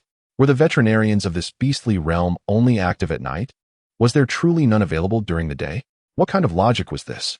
What peculiar schedule was at play? Bai Inwan's lips twitched slightly. Do the veterinarians here not work during the day? What is their role? Are they not tending to the injured beastmen? Typically, our injuries are not severe enough to warrant a visit to the veterinarian. Thus, in my tribe, the presence of a veterinarian is quite redundant.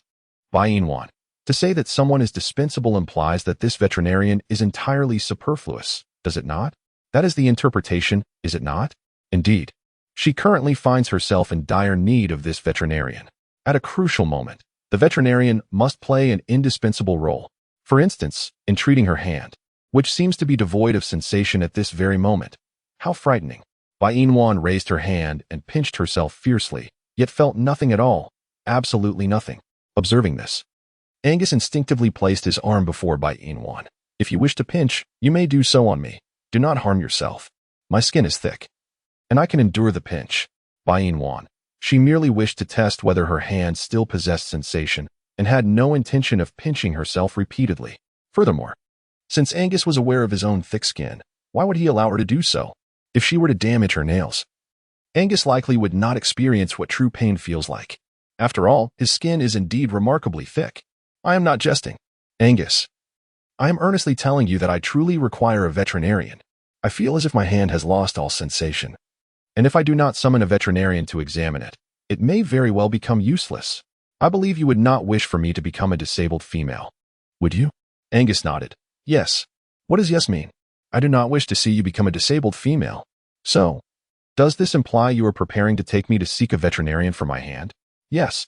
Bai Inwan received Angus's response with a surge of excitement. feeling relieved that Angus was not entirely heartless. He acknowledged that becoming a disabled female would be detrimental to her. Moreover, there was a possibility that she could seize the opportunity to escape while Angus took her to the veterinarian. After all, the place where the veterinarian resided was bound to be teeming with beastmen. With so many beastmen present, she doubted that one Angus could hinder her escape. The mere thought of it filled her with hope. Chapter 28. Are you certain you wish to proceed? Bai Inwan pondered this and leaned closer to Angus. Shall we go then? Where to? Did you not just mention taking me to find a veterinarian? Indeed. Bai Inwan, at this crucial moment. Can Angus refrain from merely responding with him? Could he possibly articulate his thoughts using different words? Since you have promised to take me to find the veterinarian, then let us hasten. What are you lingering here for? Angus, ever economical with his words, finally spoke. Tonight. Bai Inwan did not reply. Instead, she fixed her gaze upon Angus. Assuming she had not comprehended his words, Angus reiterated, Tonight. When night falls, I shall escort you. Bai Inwan pondered. When night falls. Can Angus truly ascertain if her hand remains functional? In this pitch darkness, if she attempts to flee, would she even manage to escape? It is entirely possible that upon leaving the veterinarian's home, she might stumble and suffer a fall, resulting in more than just an injured hand. Her entire body could sustain harm. Thus, for the sake of her own safety, it is prudent for her not to visit the veterinarian at night. Angus, what is it? Is it not permissible for you to accompany me to the veterinarian now? Are you certain you wish to go at this hour? Bai Inwan resolutely nodded. Absolutely. No regrets? Bai Inwan was somewhat perplexed by Angus's intentions, yet she nodded affirmatively, expressing her lack of regrets. After all, what could one possibly regret about merely observing a hand? Very well, I shall take you there now. With that, Angus emerged from the cave, and without a moment's hesitation, Bai Inwan followed closely behind. As they descended the mountain, Bai Inwan hurried towards the fruit trees. Angus furrowed his brow, questioning, Are we not going to examine the hand? What brings you here? Bai Inwan replied, I am famished. It's your own fault. I just offered you a wild boar leg, and you refused to eat it. Can you blame me? Bai Inwan wished to refute, yet ultimately succumbed to Angus's authority. Were Angus to present her with a wild boar's leg devoid of bristles, blood, and skin, she might have considered tasting it. However, what he offered was a leg replete with bristles, stained with blood, and still bearing its hide. Who in their right mind would partake of such a thing? Furthermore, she had reiterated countless times that she was human, requiring cooked meat rather than raw.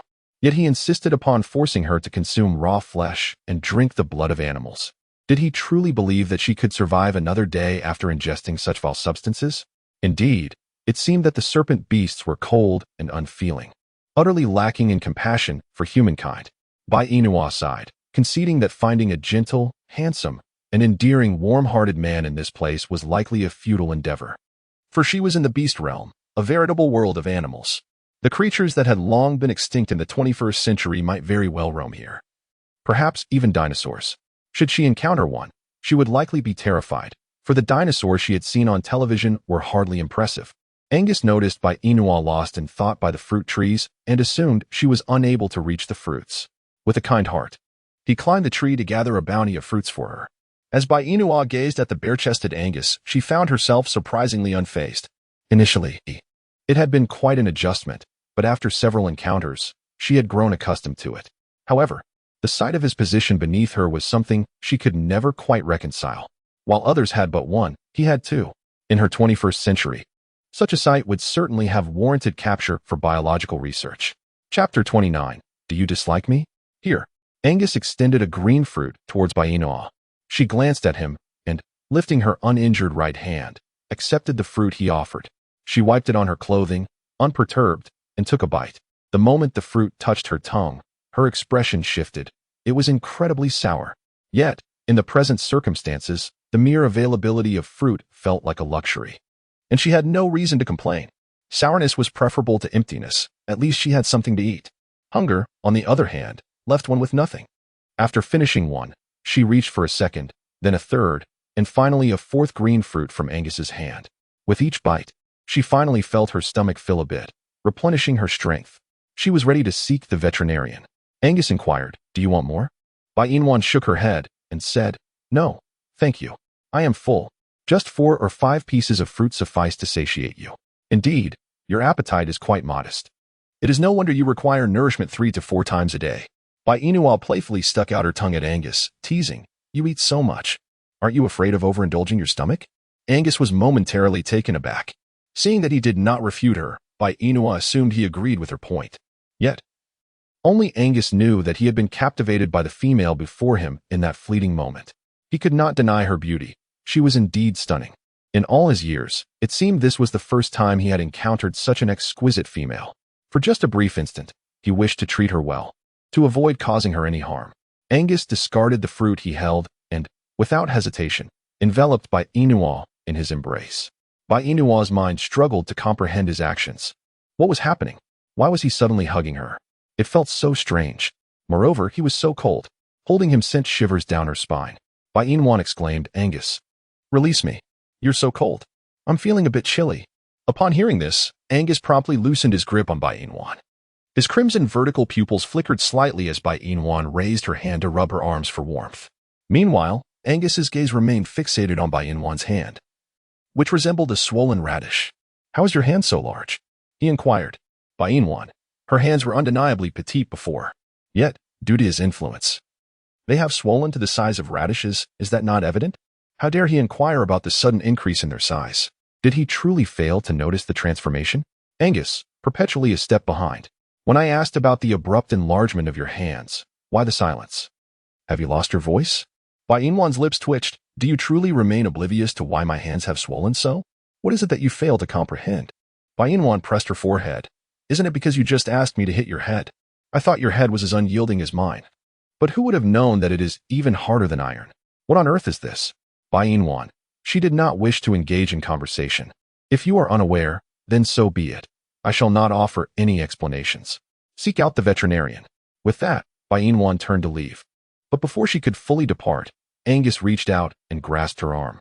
She averted her gaze and glanced at Angus, her expression one of confusion as she inquired, "What are you doing? Do you harbor a strong dislike for me?" Chapter 30. Why the aversion to serpentine beasts? Why would he pose such a question? She had never particularly favored him. Yet, it could hardly be termed as hatred. It was merely a lack of fondness. "Speak." Inua furrowed her brow and asked, "Do you wish for me to speak the truth or fabrications? What distinguishes truth from falsehood?" Alas, such intellect. Although Inua harbored a strong disdain for Angus's intellect, she ultimately took the time to explain to him with great care. To speak the truth means to convey reality without a trace of falsehood. Conversely, a lie is nothing but deception, entirely fabricated, with not a single word of truth. Do you understand? Does indicate comprehension?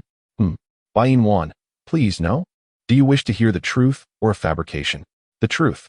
Very well. The truth is, I genuinely do not harbor any affection for you. Yet, I bear no animosity either. Regardless of how it is articulated, you are indeed my savior, and for that, I am grateful. However, your association with serpentine creatures makes it difficult for me to feel any fondness, as my world harbors an aversion towards snakes. Angus pressed further. Why such disdain for serpentine beings? Because you are venomous. Angus replied, that is hardly a justification. What sort of reasoning would satisfy you? A rationale that could persuade you? Indeed. Well then, since you seek it, I shall provide it. The aversion towards serpentine beings in my world stems not only from your venom, but also from your cold and unfeeling nature. A person of sound mind would never choose to associate with a snake. Do you comprehend? My presence alongside you is not born of affection. Rather, it is solely because you are the only familiar face in this alien realm. To put it plainly, I desire your protection. Yet I have nothing to offer you in return. To be even more explicit, I am merely exploiting you. Angus fell silent, enveloped in stillness. Caw, caw, caw. A flock of crows soared overhead. Angus's expression darkened, his lips pressed into a straight line. Then, as if nothing had transpired, he declared, now that we have dined, I shall escort you to find a veterinarian. Keep up. Inua stood frozen in place, uncertain of Angus's thoughts. She was acutely aware that her recent words had perhaps been hurtful, yet they were undeniably the truth. Affection is affection, and aversion is aversion. Should she feign affection for Angus when she did not truly feel it? The prospect of him coercing her into an intimate union filled her with dread. Would her purity not be irrevocably tarnished by Angus? Moreover, with two of those appendages, the experience would surely be excruciating.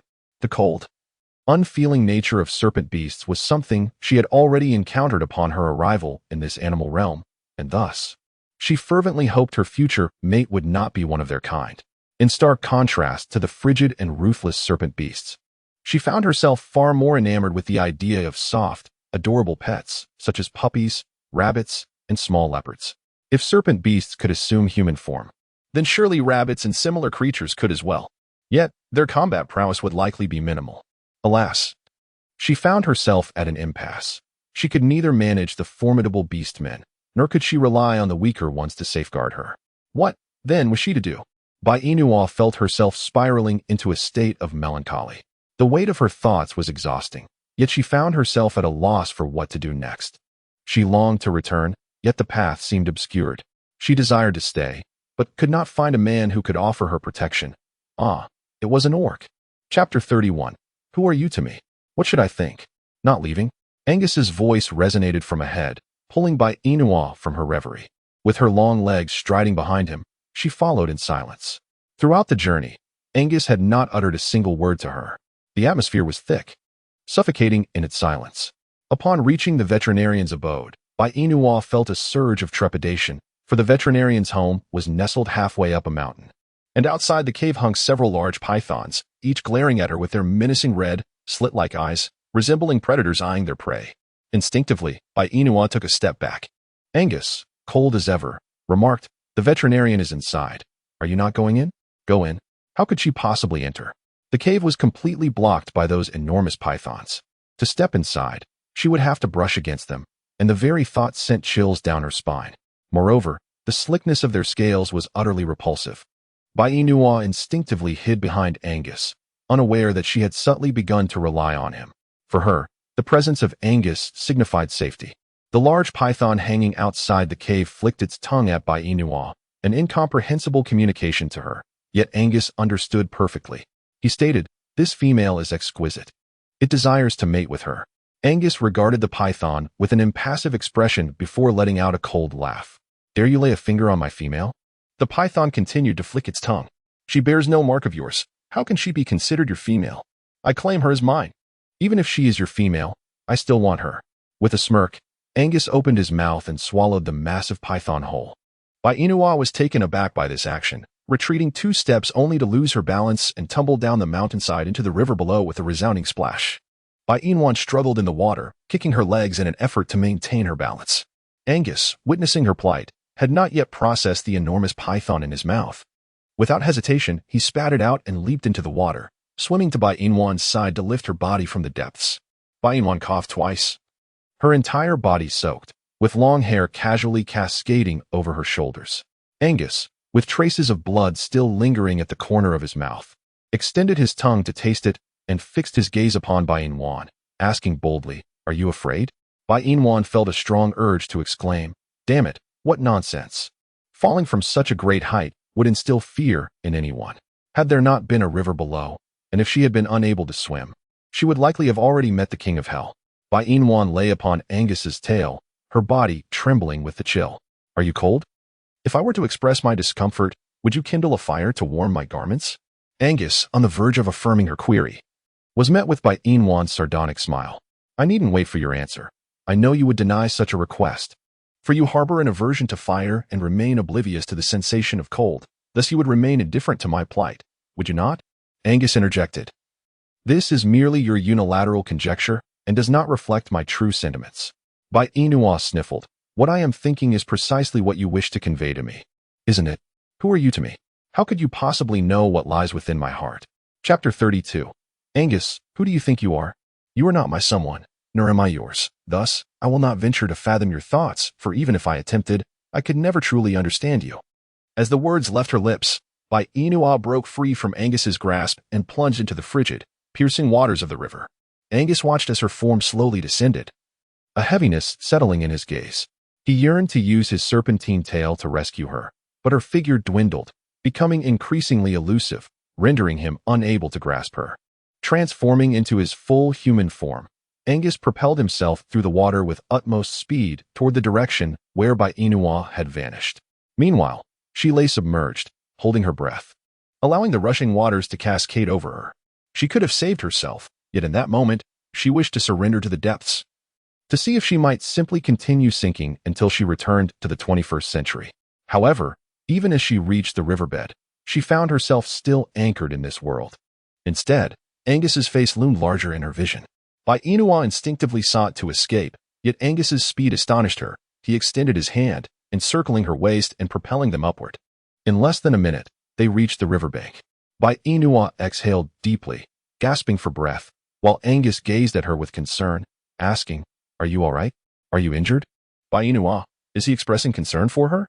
"I ask you how you are. Are you injured anywhere? Why are you silent?" Inua's eyes brimmed with tears. Her gaze reddened, and with a choked voice, she implored, "Could you refrain from being so fierce all the time? I am not your kin. I am not your female. On what grounds do you treat me this way? Why do you scold me? Angus, who do you think you are?" Angus was taken aback by Inua's questions. Who was he? He was Angus. If given the choice, he would desire to be her male counterpart, yet she was terrified of him. Angus gently lifted Inua from the water and carried her ashore, delicately placing her upon a clean patch of grass. Inua gazed at her bleeding ankle, her brow unwrinkled. It was not that she felt no pain, but rather she had grown numb from the cold, devoid of sensation. Angus knelt beside her, resting her leg upon his own, and tenderly grasped her injured ankle. The icy touch sent a tremor through Inua's heart. Unbidden, Angus remained quietly by her side, applying pressure to her wound until the bleeding ceased, at which point he relinquished his hold. Leaning closer, he blew gently upon her injured ankle. Tears still lingered in Inua's eyes. She blinked, and a solitary tear cascaded down her cheek, falling upon Angus's hand. As their gazes met, Angus spoke softly. "I understand that you are frightened of me. Therefore, once your ankle is healed, I shall set you free." Inua, did she mishear? Angus said he would let her go. Is it true? He is not jesting with her? Seeing Inua staring at him in a daze, Angus reached out, placing his hand on her face, gently wiping away the tears that adorned her cheeks. "Do not cry." Inua, Angus, why have you suddenly decided to let me go? Did you not wish for me to be your mate? Angus, upon hearing Inua's inquiry, responded with a gentle smile. "I cannot bear to see you unhappy, even though I have feelings for you. If you do not reciprocate, all my efforts would be in vain." Chapter 33. So, will you forgive me or not? Bai's heart skipped a beat. Do you understand what it means to like someone? Angus pondered for a moment and replied earnestly, "I do." Inua clearly did not believe it. Serpentine beasts are cold and devoid of emotion. How could they possibly comprehend? Yet, there are always exceptions to every rule. Inua nodded, acknowledging the truth in her thoughts. Indeed, exceptions exist in every circumstance. Much like the group of serpentine beasts she had encountered upon her arrival in this primal realm, each one cold and devoid of empathy. Only Angus had taken her in, providing her with protection. Though his words were often harsh, they were mere expressions without any intent to harm her. For instance, when she had fallen into the river, Angus had unhesitatingly leaped in to rescue her. Similarly, when that massive python had attempted to bully her, it was Angus who intervened on her behalf. Furthermore, he had even contemplated releasing her upon seeing her tears. Reflecting on these actions, Inua realized that Angus was, in fact, quite admirable. He simply lacked the ability to articulate his feelings. With this newfound understanding, her gaze towards Angus shifted, from distant to one that resembled the warmth reserved for an ordinary friend. Although a romantic relationship was unattainable, the prospect of friendship remained a delightful possibility. Inua spoke earnestly, "Though I cannot be your female partner, I can certainly be your friend. In the past, I viewed you through a lens of prejudice, but now I have come to understand, and for that, I wish to apologize. I am truly sorry, Angus. You have shown me that snakes are not merely cold and unfeeling. There are exceptions like you. Will you forgive me?"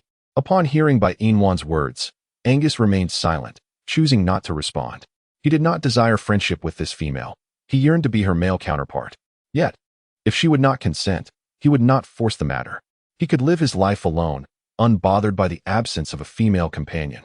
Inua raised her hand and waved it before Angus's eyes, wondering why he had fallen into a daze again. What could be occupying his thoughts? "Angus, what is on your mind? Are you contemplating whether to forgive me, or perhaps reconsidering your decision to let me go? I have never been deceitful. So, will you forgive me or not? You have committed no wrongdoing. Therefore, the notion of forgiveness does not apply. The serpent beast has never been favored by your kind, and it is only natural for you to harbor misunderstandings." Inua realized that she was not the only one who had misunderstood. Angus stared blankly at her for quite some time before finally averting his gaze. He rose to his feet, turning his back to Bai Yin-wan, while she lowered her head, fixating on her own fingers. She longed to lift her gaze and bask in the sunlight, yet Angus's backside was directly facing her, making it quite awkward for her to do so. The situation was undeniably uncomfortable, her cheeks flushed with embarrassment. Oh, how she wished he would don a beastly skirt. If that were not possible, even a grass skirt would suffice.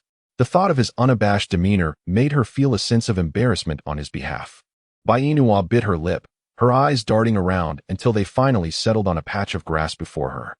She raised her hand and swiftly pulled out a bundle of weeds, weaving them together with remarkable speed.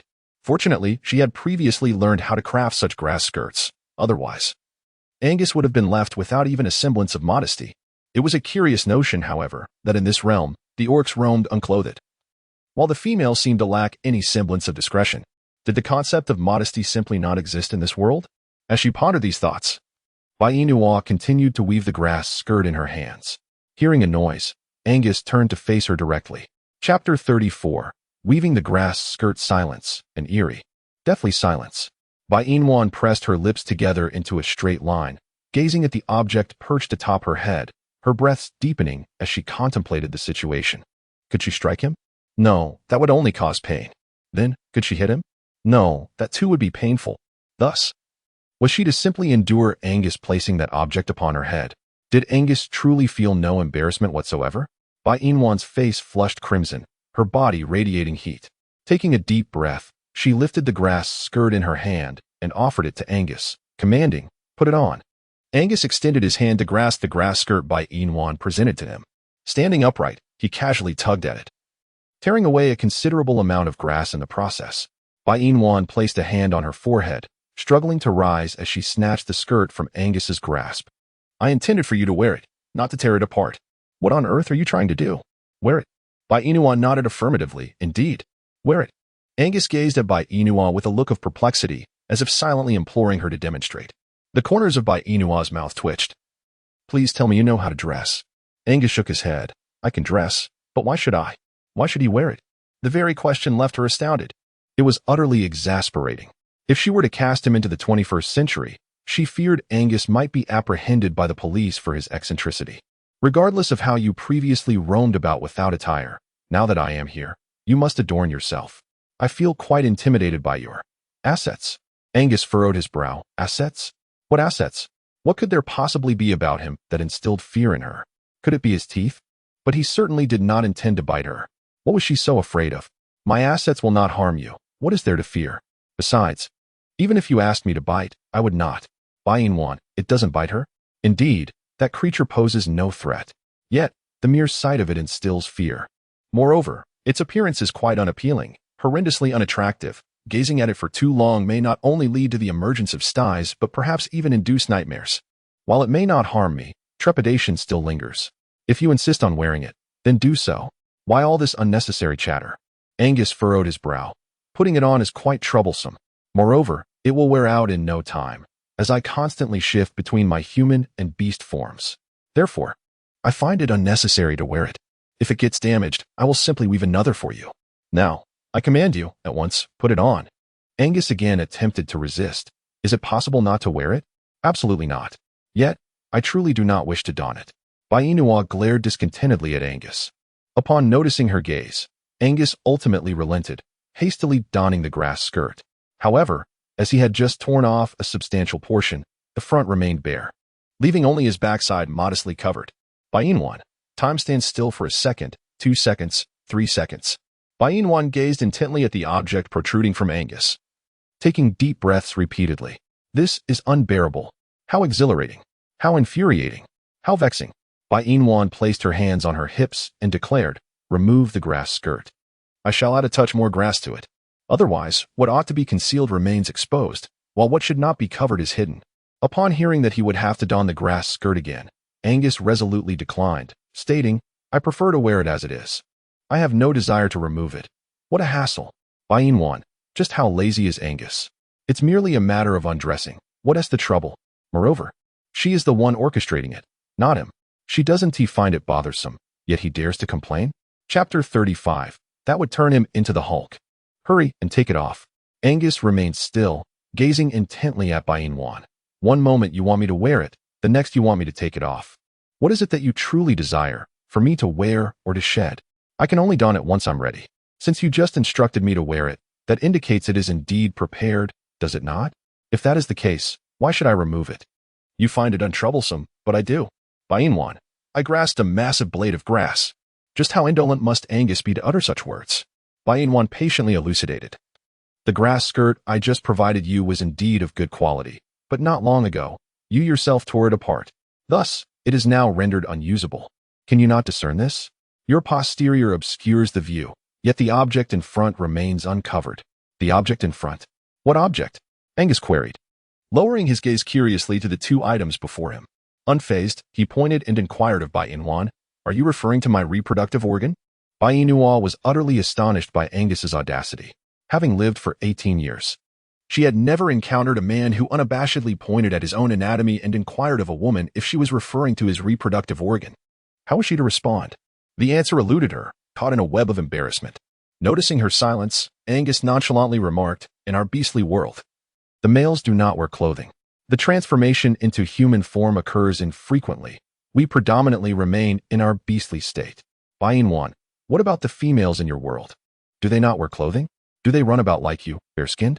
In that case, the males in your beastly realm must resemble green giants. Angus furrowed his brow, perplexed by the term green giant. What could that possibly mean?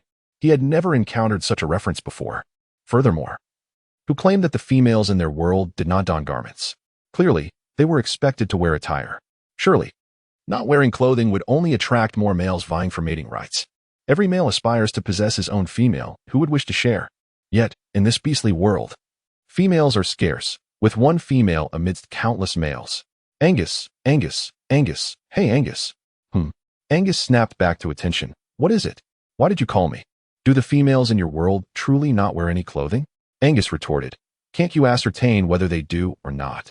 Do you truly believe you are not a female? I am. Then are you not clothed? I am. Then do you still believe that the females in our world do not wear clothing? Bainwan remarked. Why do they insist that the females of their world must wear clothing while the males do not? Is there a need for such elaborate discourse with her? Are they merely toying with her? How utterly tedious. It baffles me that the females in your world are aware of the necessity to dress. Yet the males of this beastly realm remain oblivious to the concept of modesty. Do they not feel any shame while parading about in such a state? Angus adjusted his posture, and an undeniable response began to manifest below. Bainwan gaped in disbelief at Angus, astonished that he could achieve such a state at will. Shouldn't such a reaction be reserved for one's beloved? In her world, men would proclaim their impotence at the slightest provocation. How infuriating.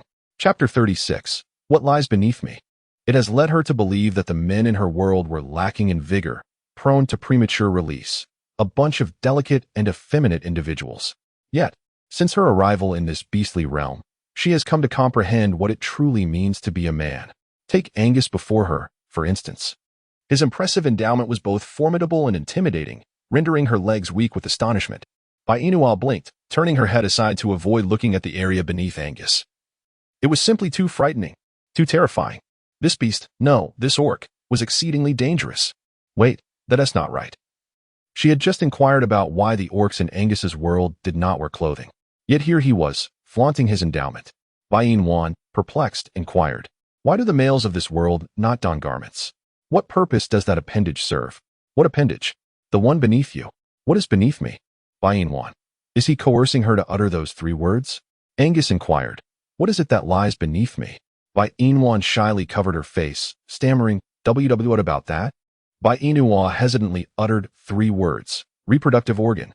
Angus replied, I am quite fond of reproductive organs. Isn't that simply addressing the question you just posed? Bainwan was left even more bewildered.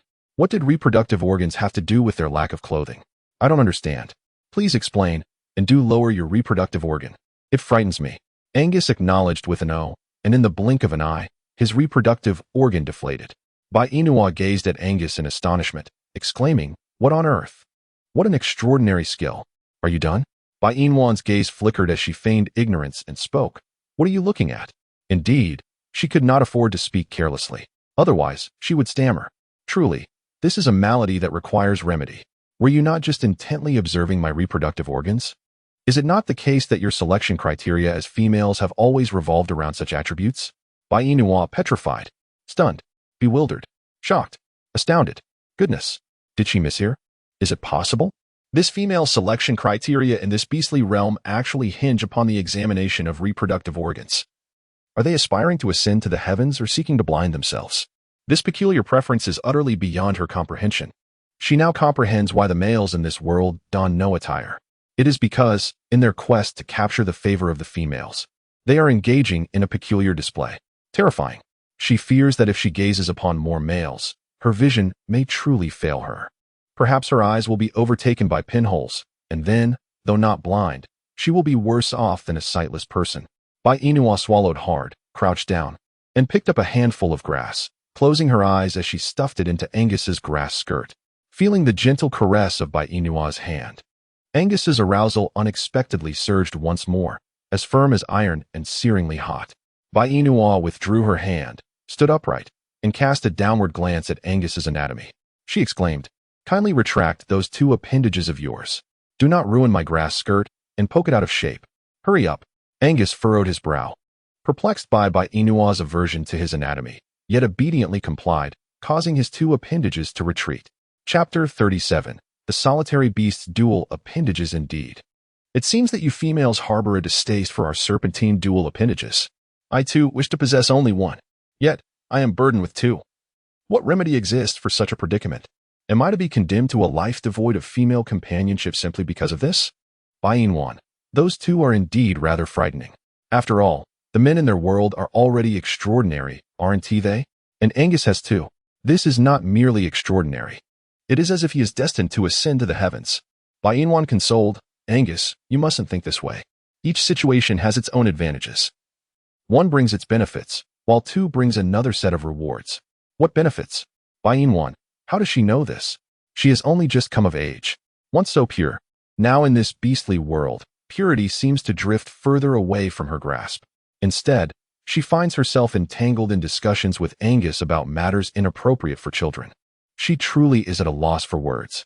Angus chuckled self-deprecatingly a couple of times. "I knew you were trying to comfort me, but deep down, you were just like those females, disdainful of me, fearful of me, loathing me for being a solitary beast. Am I not correct?" "No, of course not. Bai Yinhua is not that kind of person. She knows not what a solitary beast is. Thus, how could she possibly harbor disdain for him merely because he is a solitary beast?" However, she recalls that upon her arrival in the beast realm, a female had informed her about solitary beasts, yet now the details escape her. Hiss. What was it again? Ah, now she remembers. That female had said, "A solitary beast is a cursed beast man, destined to live alone for eternity, unable to possess a female of their own. They are cruel, bloody, and merciless. This time, having been captured here, we are sure to be tormented to death by these solitary beasts." Cursed beast men? Condemned to eternal solitude? If that is indeed the case, then why would Angus wish to mate with her? Is it not said that they are cursed? What need would they have for a female if they are indeed under such a curse? Bai Yinhua is the type of curious individual who feels an incessant urge to inquire whenever a question arises. If she refrains from asking, it is as though an unseen force is gnawing at her, leaving her in a state of discomfort. Bai Yinhua lightly cleared her throat and inquired, "Angus, you claim to be a solitary beast, correct?" Angus nodded affirmatively. "Indeed. I once overheard a female stating that solitary beasts are cursed beings, destined to live alone for eternity, unable to possess their own mate. If that is the case, why do you desire for me to mate with you? To make you my female?" Angus furrowed his brow slightly. "If you can accept that I am unlike other beasts, then I would be able to have a female. We could mate and conceive children together." Bai Yinhua, is it truly possible? Are you different from the other orcs? Angus bitterly gestured towards his own dual appendages, exclaiming, "I possess two, while others have but one. In what way am I akin to the other orcs?" Indeed, what Bai Yinhua and Angus remain unaware of is that serpentine creatures are endowed with two reproductive organs from the moment of their birth. This duality is not a result of a curse, but rather a natural adaptation to prevent the female from fleeing during mating due to excessive pain, thereby safeguarding the other reproductive organ. Bai Yinhua continued to inquire, "Are solitary beasts characterized by possessing two reproductive organs?" Chapter 38. No female desires a solitary beast. Are solitary beasts merely serpent-like creatures? Angus shook his head. I do not know.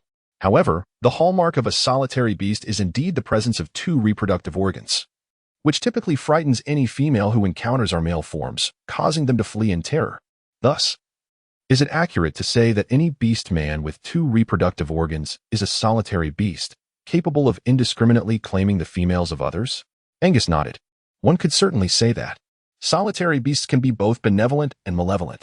However, should you encounter any solitary beasts in the future, regardless of their disposition, you must flee. Do not allow yourself to be captured. Otherwise, they will forcefully mate with you, imprisoning you in a dark, desolate cave devoid of sustenance and companionship, leaving you with no means of escape. This torment will persist until you either conceive their offspring or succumb to death. Bai Inwan reflected, alas. These solitary beasts truly lack humanity. It is no wonder that the females are so fearful of them. Had she foreseen the outcome that awaited her, she certainly would not have acted so defiantly, allowing those females to depart. After all, once they left, it was she who would bear the brunt of the consequences. Fortunately, fate has not been entirely unkind. She encountered Angus, which has enabled her to survive until now. Although her daily sustenance consists solely of unripe fruits, it is undoubtedly better than having nothing at all.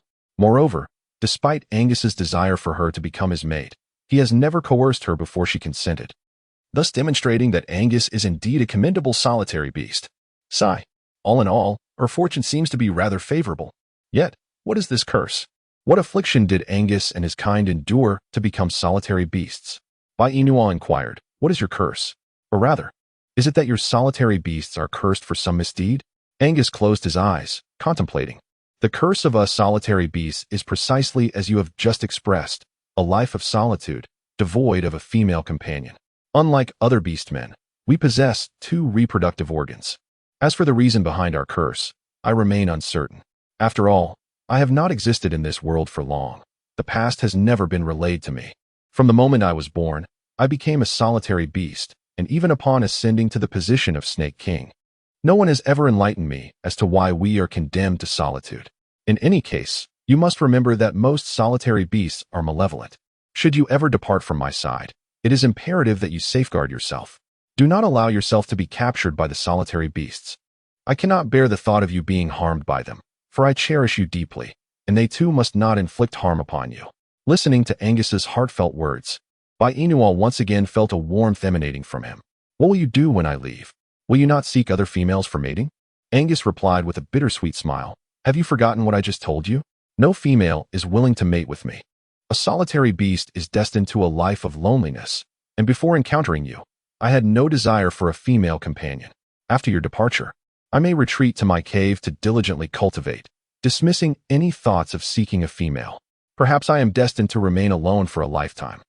Bai Inwan, it seemed as though she discerned a profound sorrow in Angus's words. Why did she feel such discomfort upon hearing him declare that he was destined to be alone for a lifetime? How perplexing. Chapter 39. She was not Angus's most suitable choice. Bai Inwan furrowed her brows slightly, her hand instinctively rising to rest upon Angus's pallid visage. It felt cold. Yet is this not the very essence of a serpent? Bai Inua and Angus locked eyes. Angus's crimson vertical pupils were fixed intently upon her. It must be said that Angus's appearance surpassed any man she had encountered in the 21st century. His features embodied the essence of an ancient nobleman, and if he were to don traditional attire at this moment, he would undoubtedly resemble a classical beauty from bygone eras. His long, flowing black hair danced with the wind, rendering him quite striking, indeed. If only he were not a serpent beast. If only he did not possess two reproductive organs. How could such a handsome man be cursed? How could such a dashing figure be a solitary creature? Why do the females in this beastly realm prioritize anatomy over appearance in selecting their mates? Are they not a little unhinged? If it were her, she would certainly value the heart before the visage. In truth, whether one is deemed unattractive or handsome matters little to her. What she seeks is kindness and affection. Should a gentle and considerate man be available, she would undoubtedly choose him first. For such a man not only cares deeply for others, but also possesses a courteous demeanor, making companionship effortless and ensuring that, post-marriage, there would be minimal conflict or strife. Yet this is not the 21st century, and no gentle souls are presented to her. Only Angus remains as a choice. Thus, should she accept or decline? Should she choose him, she fears she may not be able to withstand his physical form. if she does not.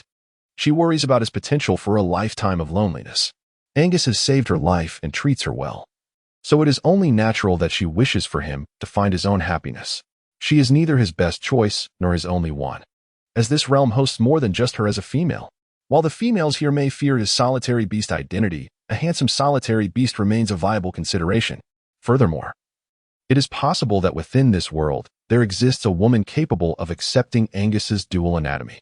Moreover, she does not belong to this world. She is uncertain when she might return or what tomorrow may bring. If she were to find herself with him and then face separation, how would she feel? It is a foregone conclusion. She would be utterly devastated. Once she loves, it is with an intensity that leaves an indelible mark. As long as the man she adores remains faithful, she can love him for eternity. For instance, in the 21st century, she cherished a star named Fu Qinyu. Having admired him since she was 16, and even now, 3 years later, her heart still holds affection for him. Initially, she had planned to finish her swimming session with her best friend and then purchase tickets to a film starring Fu Qinyu. However, before she could see it, she was transported to this world. Had she known she would traverse dimensions, she would have certainly watched Fu Qinyu's movie first. It would not have been too late to cross over afterward. Her idol, alas, was lost to her. Nevertheless, it matters not, as long as he resides in her heart. She can continue to pursue him, no matter where her journey takes her. Indeed, although her physical presence resides in this beastly world, her heart remains steadfastly anchored in the 21st century with him. Reflecting on this thought brings her a modicum of solace. With the presence of her idol, the pangs of loneliness are somewhat alleviated. Chapter 40. Do you like it?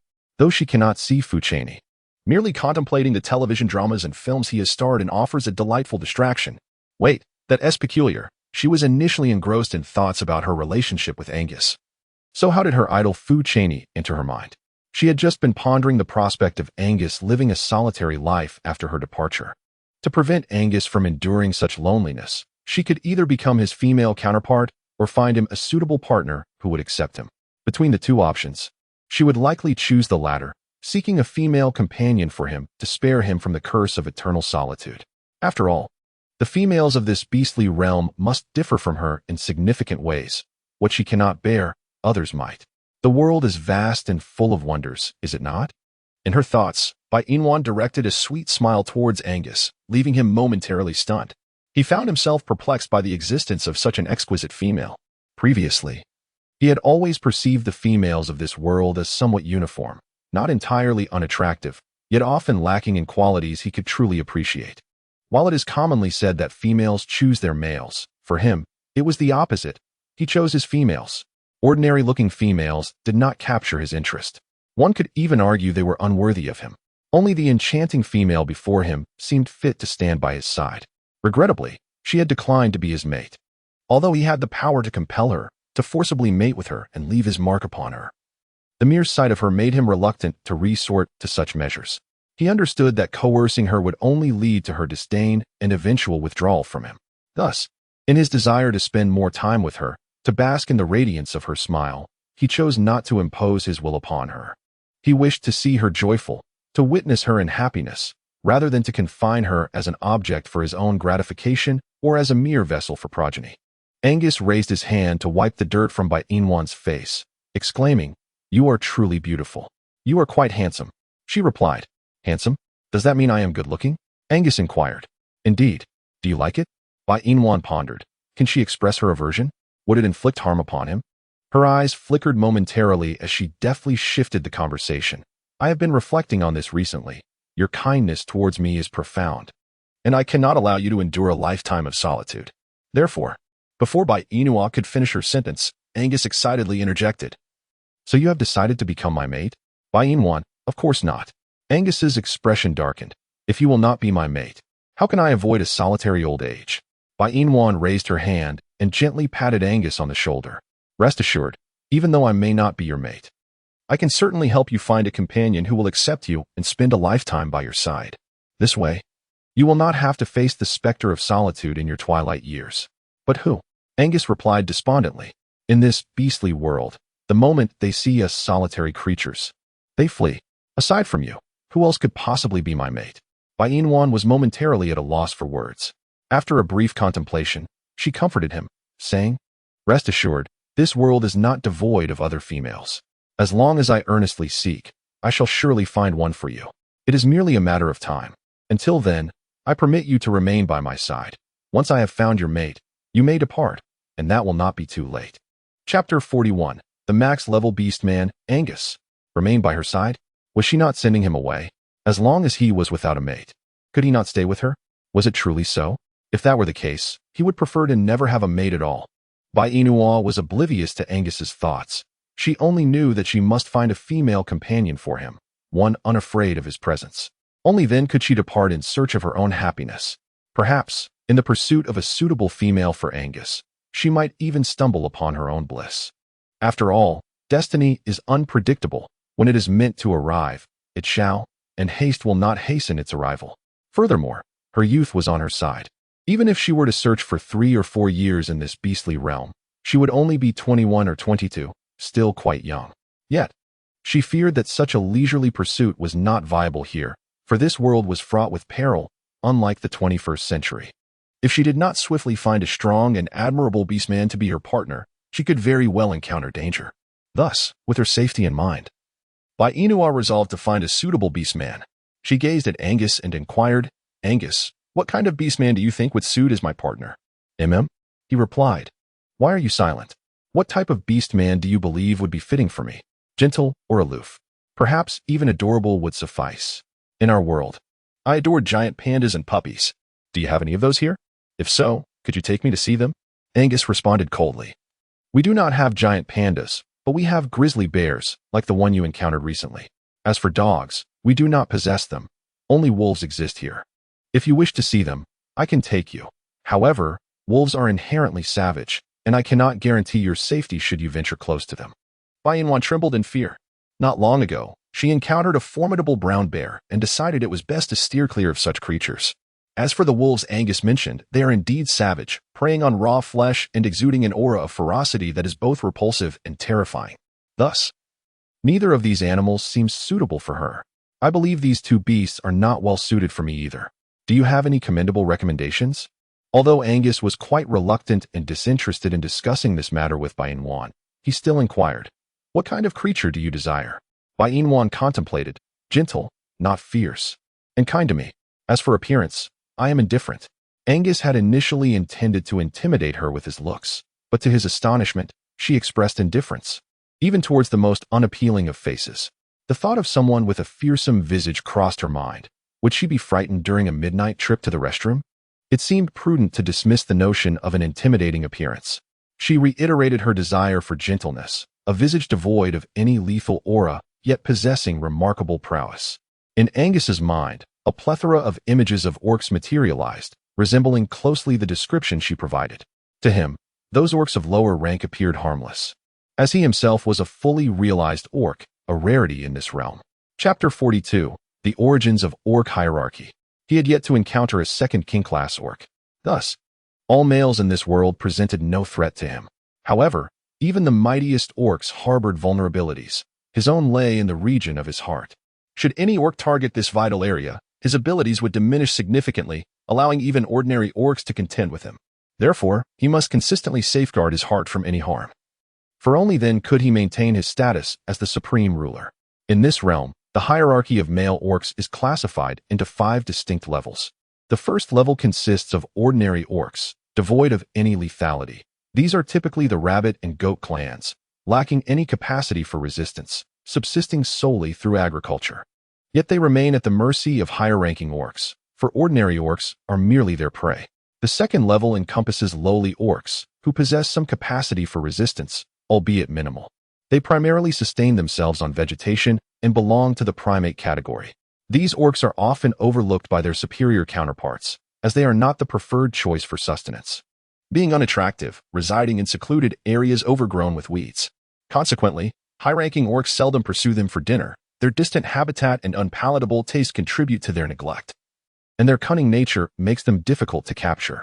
The third level consists of intermediate orcs, possessing moderate lethality, yet lacking any means of resistance against high-ranking orcs, ultimately becoming prey to them, with brown bears being the most common among this category. The fourth level comprises high-ranking orcs, endowed with intelligence, formidable attack capabilities, and swift speed. Ordinary, lowly, and intermediate orcs stand no chance against them. Typically, high-ranking orcs include lions, tigers, wolves, and leopards. Of course, within the ranks of high-ranking orcs. Lower-tier orcs may still exist. The higher orcs are not categorized by their beastly forms, but rather by their beast ranks, low, medium, and high. Even if one possesses the beastly nature of a lion, it does not necessarily designate them as a high-ranking orc. They could very well be a low or ordinary orc. At birth, orcs do not have a defined beast rank. They must rely on subsequent cultivation and training to elevate their status. Typically, the evaluation of beast rank is determined by the markings on the top of their heads, which manifest as white lines. No lines indicate an ordinary orc. A single line denotes a low-ranking orc, 2 lines signify a medium-ranking orc, and 3 lines represent a high-ranking orc. The most formidable, adorned with a sun-like emblem, is the supreme ruler. For instance, he is the supreme ruler. Ordinary, medium, and high-ranking orcs are merely his prey, as he stands atop the food chain, unmatched by any adversary. Thus, should this female seek a protector, he would be the most fitting choice. While he may not be gentle, he would not subject her to any undue harm. His appearance is strikingly handsome, devoid of ferocity, aligning perfectly with her preferences. Regrettably, it appears he has never been her selection, for his identity is that of the solitary beast.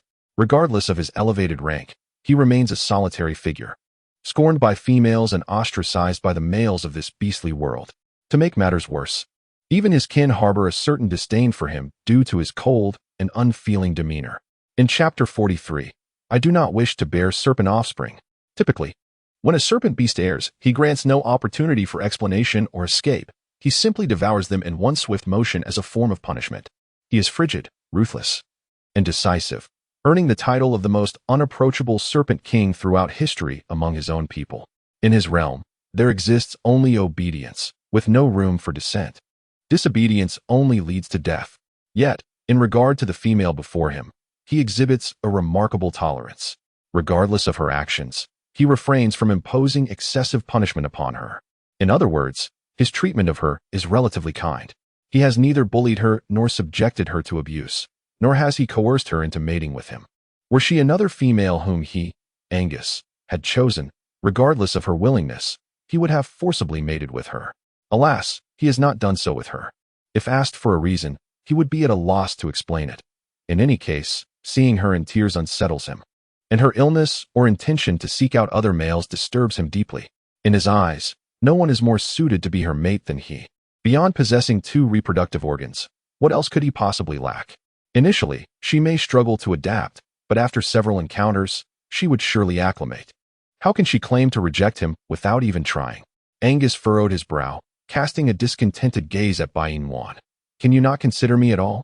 Apart from having 2 reproductive organs, what else is lacking in me? You express a desire for someone who treats you well. Do I not treat you well? You claim to desire tenderness, yet do I not offer you such? Have I ever subjected you to cruelty? Have I ever harassed you?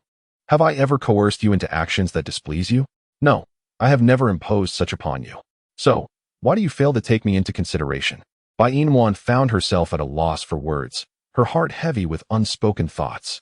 She truly struggled to fathom what could possibly be said. Had she not contemplated Angus? Indeed, she had.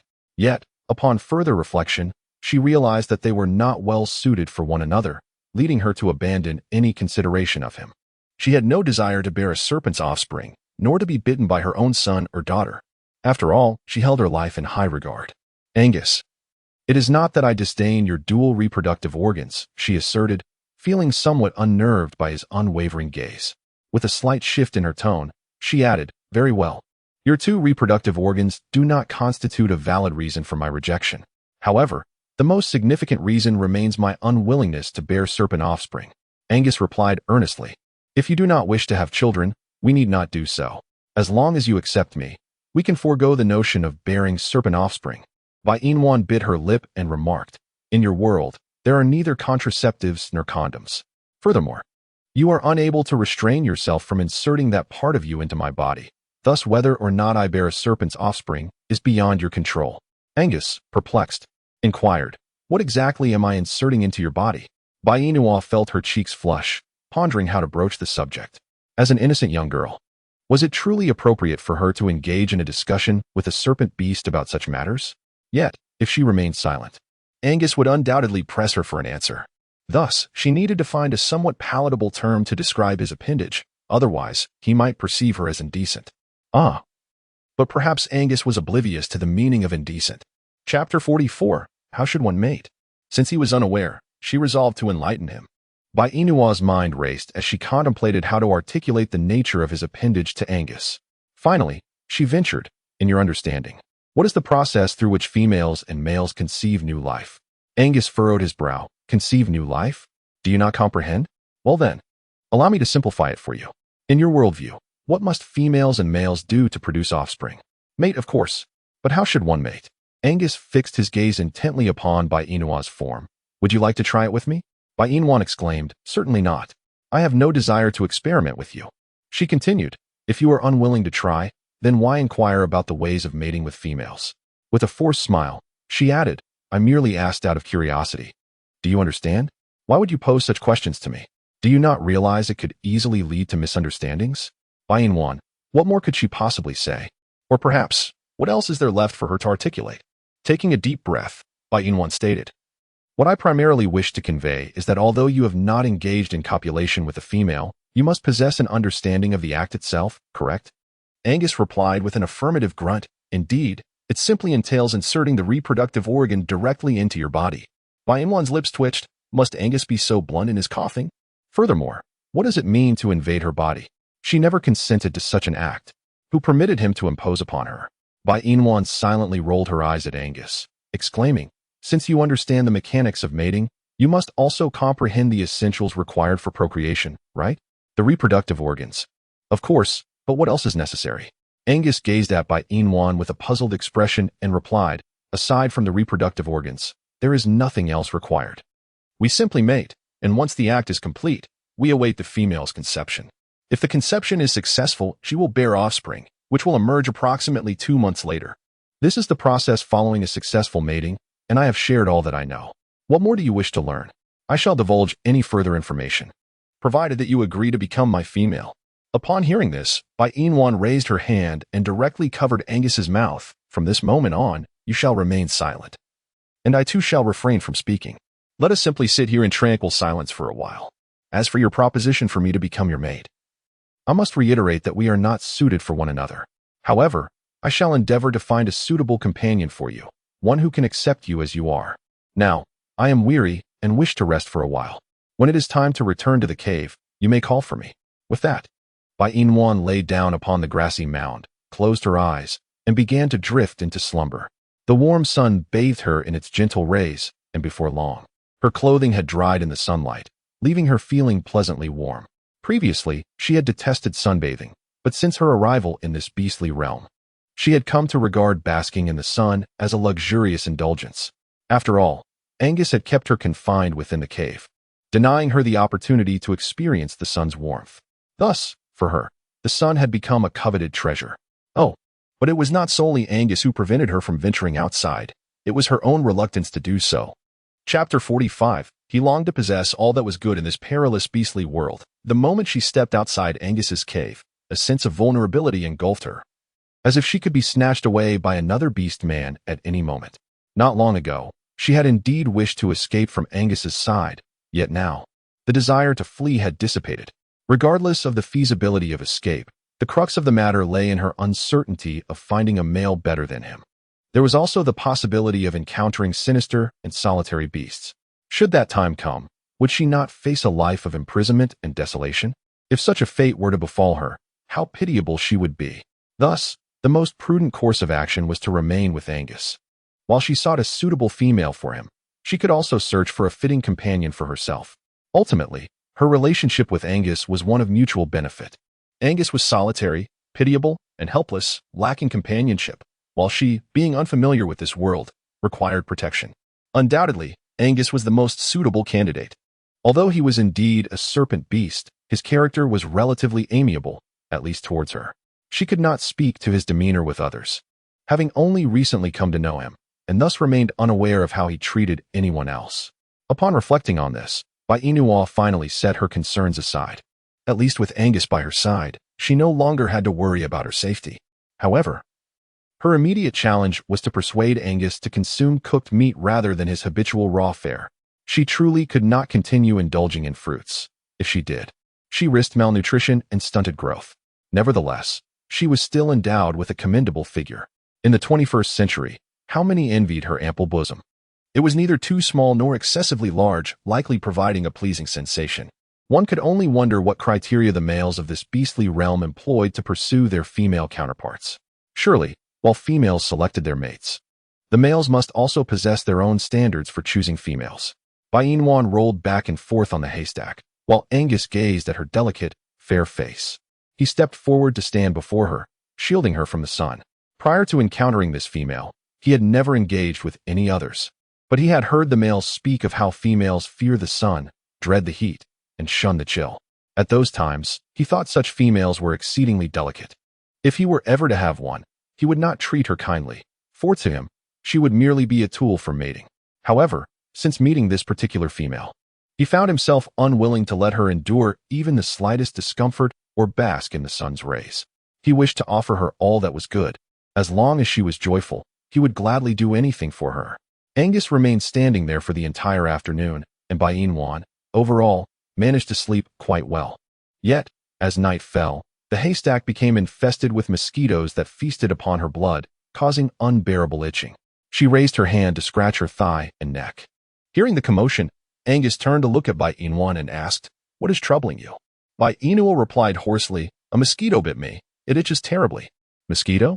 Angus glanced around Bainua, observing the pitch-black surroundings teeming with them, yet he had no appetite for such insects. Their taste was unappealing, and they were far too small to satiate hunger. Moreover, mosquitoes typically served as prey for frogs and toads. He indulged in frogs, but had no desire for mosquitoes. Chapter 46. I will wash with you. Seeing Bainua's delicate face adorned with red welts, Angus, feeling a pang of sympathy, crouched down and transformed his lower body into that of a beast, enveloping Bainua within his tail. The coolness brought relief from her itchiness, though Angus's grip was rather tight, causing her some discomfort. "Angus, what's wrong? Your tail is a bit too tight." "All right." Angus loosened his tail. Bainua reached out to embrace the upper half of Angus's body, nuzzling against him and experiencing a refreshing sensation throughout her body, no longer feeling itchy. Having a serpent beast around was quite advantageous. During summer, it served as a free air conditioner. Angus felt the warmth radiating from Bainua and greedily raised his hand to return her embrace, savoring her body heat. Bainua softly remarked, "It's getting dark." "Indeed, it is dark," Angus replied. "The moon is particularly round tonight." "Do you like it?" he inquired. Bainua nodded and said, "I like it." "May I gift it to you?" "What do you think?" Bainua inquired. "How shall I present it?" Angus transformed into his human form, embracing Bainua's waist and guiding her to the riverbank. He pointed towards the moon's reflection shimmering in the water, exclaiming, "The moon resides in the river. This river is mine, and henceforth the moon within it shall belong to you. What is mine is yours. Whatever you desire, I will procure for you." Bainwan, she had presumed that the males of this beastly world would not indulge in sweet nothings, yet Angus, when he spoke such words, did so without a flutter of his eyes. Is this truly acceptable? Furthermore, his gaze was utterly captivating, causing her heart to race inexplicably. How perplexing. She did not harbor any affection for him. So why did she feel a stirring in her heart when he uttered those romantic phrases? How peculiar. Indeed, simply baffling. Why do you remain silent? Did you not profess your fondness for the moon? I have bestowed the moon upon you, yet you appear so discontented. Bainwan smiled gently and remarked, "Thank you. The moon is truly beautiful, and I am quite fond of it. However, it cannot belong solely to me. It belongs to everyone. Perhaps while I gaze upon the moon, there are others in another realm who are doing the same. You may not be aware, but in our world, the moon serves as a vessel for conveying longing, even when two lovers cannot be together. Yet, standing in different places and gazing at the same moon can still bring a sense of happiness. Are you able to comprehend my words?" Angus shook his head, replying, "I do not understand, but I presume it is not something derogatory, is it?" Bainua cast a helpless glance at Angus and said, "Of course. Those are not words of insult. Just a moment ago, I was contemplating in my mind that with your remarkable skill in romantic expressions, you must possess considerable knowledge. Yet, it has barely been a moment, and you have already revealed your shortcomings? Indeed, your intellect can only be contemplated in silence, not uttered aloud, can it? Angus inquired. What do you mean? Bai Inwan shook her head with a sigh, saying, Since you cannot comprehend, I shall refrain from explaining, for even if I did, it would be futile. As fortune would have it, I am out with you today, and with no other beasts around, and the weather pleasantly mild. I wish to take a bath in the river. Would you mind keeping watch for me? Angus glanced around, listening intently, and upon sensing no footsteps, he assured Bai Inwan with a sense of relief, I shall join you in your bath. Bai Inwan, this is rather inappropriate. How can she be honest with Angus? Chapter 47. The clothes have disappeared. How can she possibly face this? They share no relationship. How can they bathe together? Wouldn't that be exceedingly awkward? Bai Inwan furrowed her brows slightly and said, I believe it would be best for us to wash separately. If we wash together, everything will be exposed. I feel rather embarrassed. How about this? You wash over there, and I will wash over here, or we could wash back to back. As long as we do not gaze at one another, it will be fine. Angus responded coolly, I fear there may be other beasts around. So I will transform into a snake and coil around you. You can wash within my tail, and should any other creatures appear, they will not be able to see. And what about you? Bai Inwan inquired. Angus replied earnestly, I shall close my eyes and refrain from looking. Bai Inwan contemplated for a moment, finding Angus's suggestion to be feasible. She nodded and said, Very well. You go to the middle of the river and create a circle.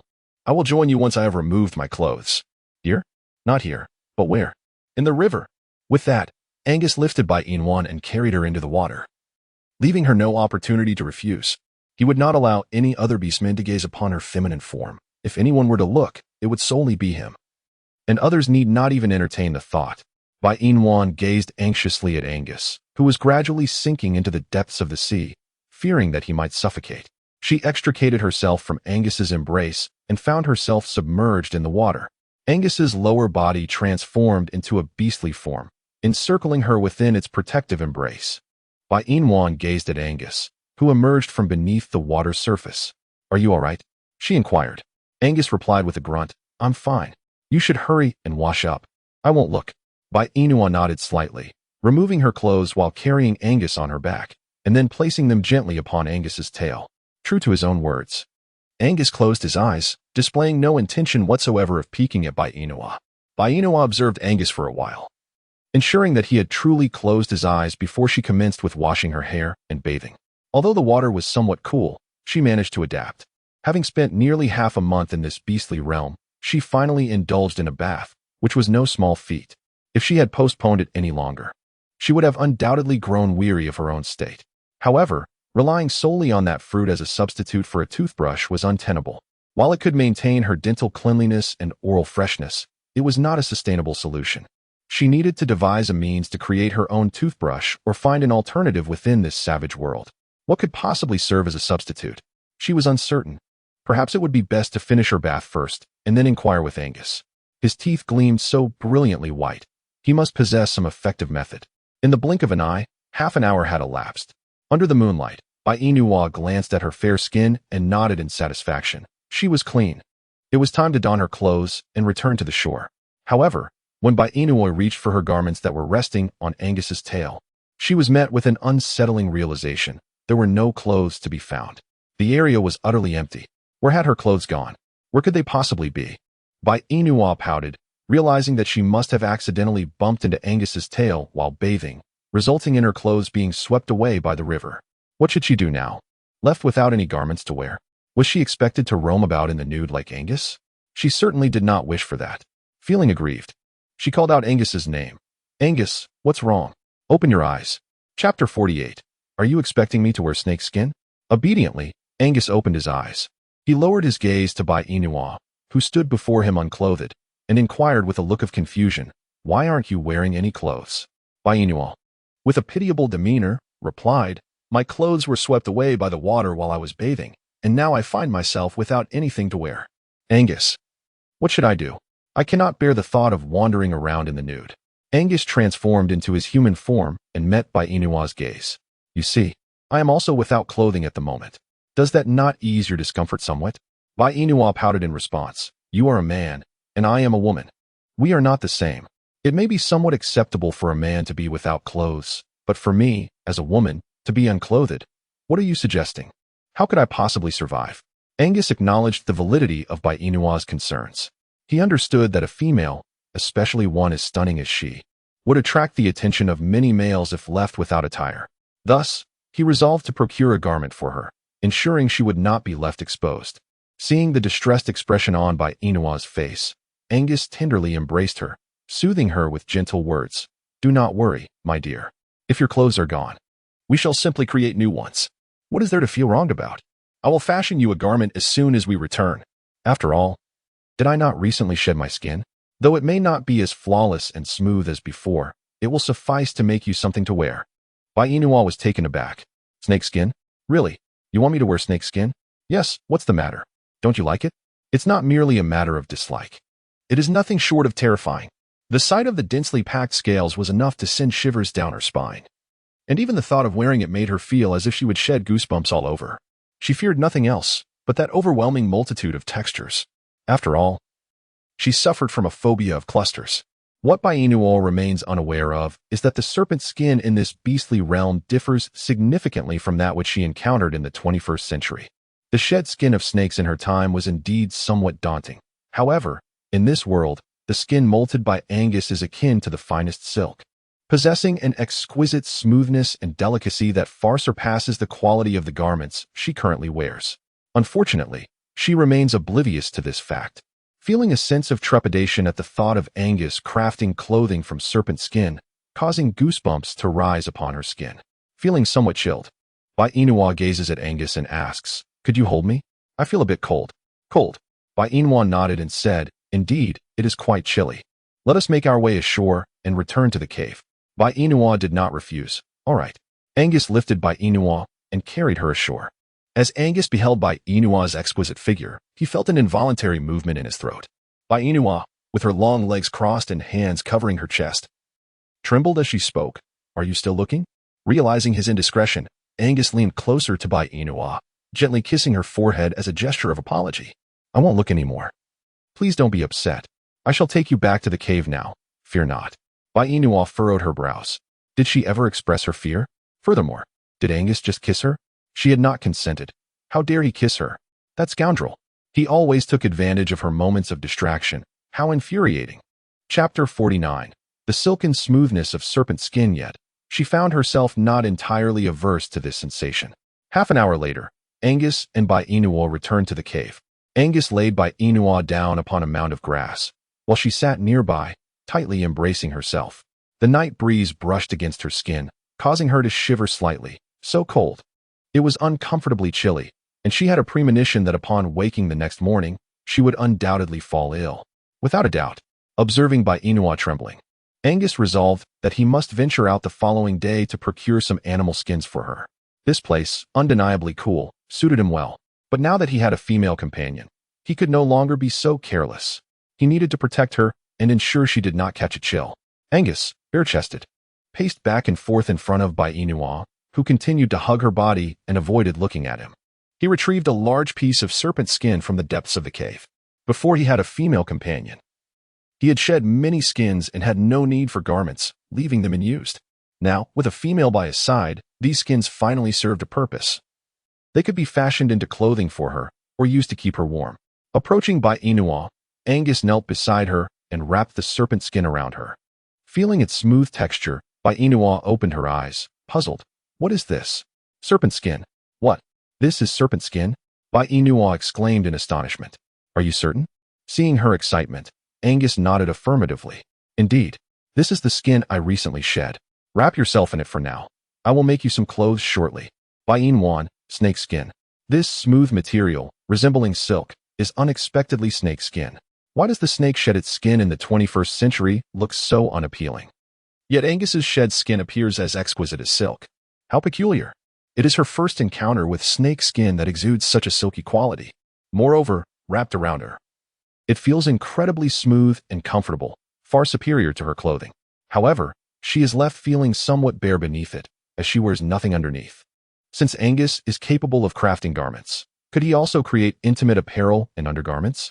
Angus, are you able to make intimate clothing and underpants? Angus furrows his brow. What are those? Bai Inua felt a tinge of disappointment. You cannot do it, can you? although I may not possess the skill. If you describe it to me, perhaps I shall grasp it swiftly, for I learn with great agility."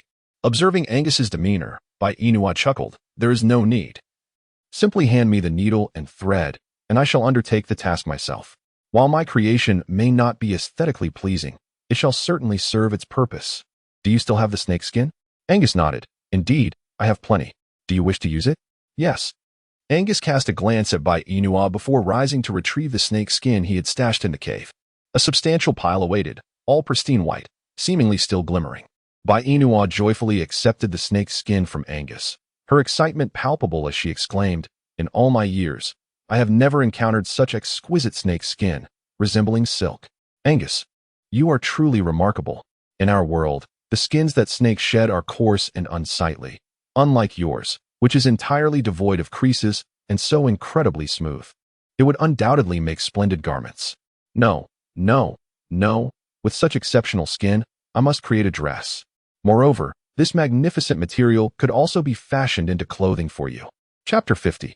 You wish to make me clothing? Angus listened to Bai Inua's words in a daze, incredulous that this female was actually offering to craft him attire. Though he had never been fond of wearing clothes, this was the first time in his long existence that a female had expressed such a desire. He felt deeply touched and elated. Previously, he had perceived females as a nuisance, but since meeting her, he realized how misguided his thoughts had been. Females were not burdensome at all. On the contrary, having a female presence in his life had brought him greater joy and happiness. He now enjoyed her care, her conversation, and her companionship. What's more, this female did not disdain his identity as a solitary beast. As Angus contemplated these thoughts, his gaze towards Bai Inua was filled with profound affection. "You truly wish to make me clothing?" Bai Inua was busily working with the snake skin given by Angus. Upon hearing Angus's question, she nodded and said, "Indeed, I am making you a garment. How delightful it will be for us to each have one. However, I must confess that I do not enjoy wearing clothes. You may find it uncomfortable at first, but with a few wears, you shall grow accustomed to it. Moreover, the attire I create for you will surely please you. In my world, I had a fondness for ancient Hanfu, which I learned to craft. When it is complete, I am certain you will adore it. If you refuse to wear it, I shall insist upon it. Your previous reluctance was due to lack of clothing. But now that I have fashioned something for you, you must wear it. As a grown man, is it not rather unbecoming to roam about in the nude? Even in your beastly realm, where females choose mates based on their reproductive attributes, you would still undress in their presence. When not in the company of females, it is imperative that you wear it properly. Otherwise, I may find myself in discomfort. Do you understand?" Angus nodded obediently. "Very well. As long as you create it, I shall wear it daily. If you do not permit me to remove it, I shall not. However, during hunts, I must take it off, or it may become damaged." Bai Inwan listened to Angus's words and flashed him a sweet smile. "That's more like it. However, it is exceedingly dark in this cave, and the moonlight outside fails to penetrate. Could you possibly kindle a fire? I need the light to make some clothing." "Kindle a fire? Are you not going to sleep?" Bai Inwan adjusted the serpent skin wrapped around her body and remarked, "I nap during the day, and I am not yet weary. Furthermore, even while sleeping, one can do so by the warmth of a crackling fire." After Bai Inwan finished speaking, she noticed Angus standing silently beside her, motionless. Assuming he was reluctant to start a fire, she sighed. "Angus, the fire is truly warm. You can't remain so cold all day. It's not good for you. You might catch a cold." "What is a cold?" he inquired. "It means to be unwell." Angus furrowed his brow, replying, "I have never fallen ill, and I rarely even sustain injuries." Bai Inwan pondered. With Angus having expressed himself in such a manner, what more can she possibly say? He remains in robust health, a testament to his strong constitution, yet she, frail in nature, is susceptible to illness. Before long, her monthly visitor will arrive. And while she previously enjoyed a painless experience in the 21st century, this savage realm has subjected her to constant chills and drafts. She wonders if she too will succumb to the agonies of dysmenorrhea. Her close friend, after all, endures excruciating pain each month, a plight she once mocked. Should she find herself in similar torment, laughter would surely escape her. Chapter 51. Angus is injured. Perhaps she would even shed tears, for menstrual pain is no trivial jest. It is a reality that does not play tricks. The mere thought fills her with a sense of dismay. It seems imperative that she tend to her health before the arrival of her monthly visitor. Most crucially, she must secure warmth, blankets, hot water, and nourishing food. Alas, these necessities are beyond her reach. She must rely on Angus. However, convincing Angus to kindle a fire is already a challenge, and how might she procure the other essentials? Bai, feeling a mix of warmth and frustration, said, Angus, I am female, and I am unlike you. I require warmth, otherwise, I risk becoming ill or catching a chill. In due time, you will have your own female companion. Until then, you must learn to care for me. Once you have your own female, you can tend to her as well. By doing so, your female will perceive you as a nurturing partner, and she will treat you well, ultimately blessing you with offspring. Are you suggesting that if I treat the female kindly, she will bear my children, and we can share a fulfilling life together? Bai Inua nodded, affirming, indeed. Angus gazed at Bai Inua's delicate visage and declared, I shall start a fire. With that, he dashed out of the cave in search of firewood. Within 10 minutes, he returned, cradling a substantial bundle of dry twigs, which he placed at a moderate distance from Bai Inua. He then procured 2 stones to kindle the flames. With a crackling sound, Angus inadvertently burned his hand on the flint. He set the stone aside, observing the injury on his hand, his gaze shifting to Bai Inua. Noticing his distress, Bai Inua laid down the snake skin she had been working with and approached Angus. Concern etched on her face, she examined his bleeding hand and asked, How could you be so careless? Does it hurt? Bai Inua listened intently to Angus's words, her heart aching as she grasped his hand. How could she have been so thoughtless? Knowing full well that Angus harbored a fear of fire, she had nonetheless urged him to kindle it. Observing his demeanor, it was evident that this was his first experience with flames, all for her sake.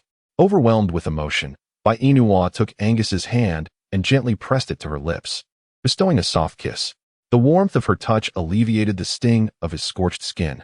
Angus found himself entranced by the focused expression on Bai Inua's face.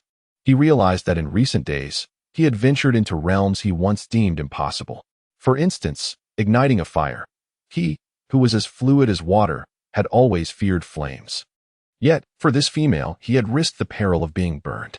Though he had endured pain, he was rewarded with the sight of her concern for him. Surely, deep within her heart, she harbored feelings for him. Did she not? As these thoughts swirled in his mind, a foolish grin crept onto his face, one he was unaware of displaying. Bai Inua had inexplicably stirred emotions within him. The once cold and unfeeling Angus had transformed, becoming tender and compassionate. He was convinced that soon enough, this female would accept him as her mate. Had she not said that if he treated a female well, she would willingly remain by his side, bearing his offspring, and sharing a fulfilling life together? Henceforth, he resolved to cherish her. Whatever she desired, whatever she wished to eat, he would procure for her, as long as it were within his power to do so. Bai Inua gazed at Angus's bloodied, peeling hand. She lifted her own hand to clasp over his wound. Next time we light a fire, teach me how to do it. I will handle it. You need not trouble yourself any longer. Chapter 52. I will take care of you. No, you are female. How could I allow you to undertake such a task? Bai Inua furrowed her brow and declared, Indeed, I am female, but who decreed that a female cannot kindle a fire or prepare a meal? Who established the notion that females should solely rely on males for sustenance and refrain from engaging in activities? Angus, I am not so fragile. Whatever I desire, if I possess the ability to accomplish it, I shall do so. For the tasks beyond my capacity, your assistance suffices. I am not a parasite that requires nurturing. I have hands and feet. I am not incapacitated.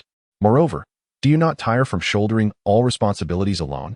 While other females may lack concern for their males, I do feel compassion. I am not devoid of conscience. Bai Inua, while speaking, gazed at Angus's injured hand. Noticing that it was not bleeding, she felt a slight sense of relief. She had always known of Angus's fear of fire, but she had not anticipated the extent of his terror. It seemed that from now on, she would have to handle all matters concerning fire herself. If the flint failed to ignite, she could resort to the method of friction, for any source of flame would suffice. In any case, she resolutely vowed never to allow Angus near the fire again. It was far too perilous. What if he were to get burned? Angus, observing Bai Inua's gentle gesture as she blew on his hand, felt profoundly touched. In the past, he had endured his injuries in solitude, never having experienced anyone's concern. At that time, he had not thought much of it, but today, a mere injury from flint had elicited such compassion from this female. He found joy in the warmth of her care. It was a feeling he had never known before. Yet, witnessing her distress brought him both happiness and sorrow. for he wished to shield her from worry. Withdrawing his hand from Bai Inwan's grasp, he smiled and reassured her. I am fine. It is merely a small piece of flesh that has come away. In a few days, it will heal. I've endured worse. Remember when I broke my leg?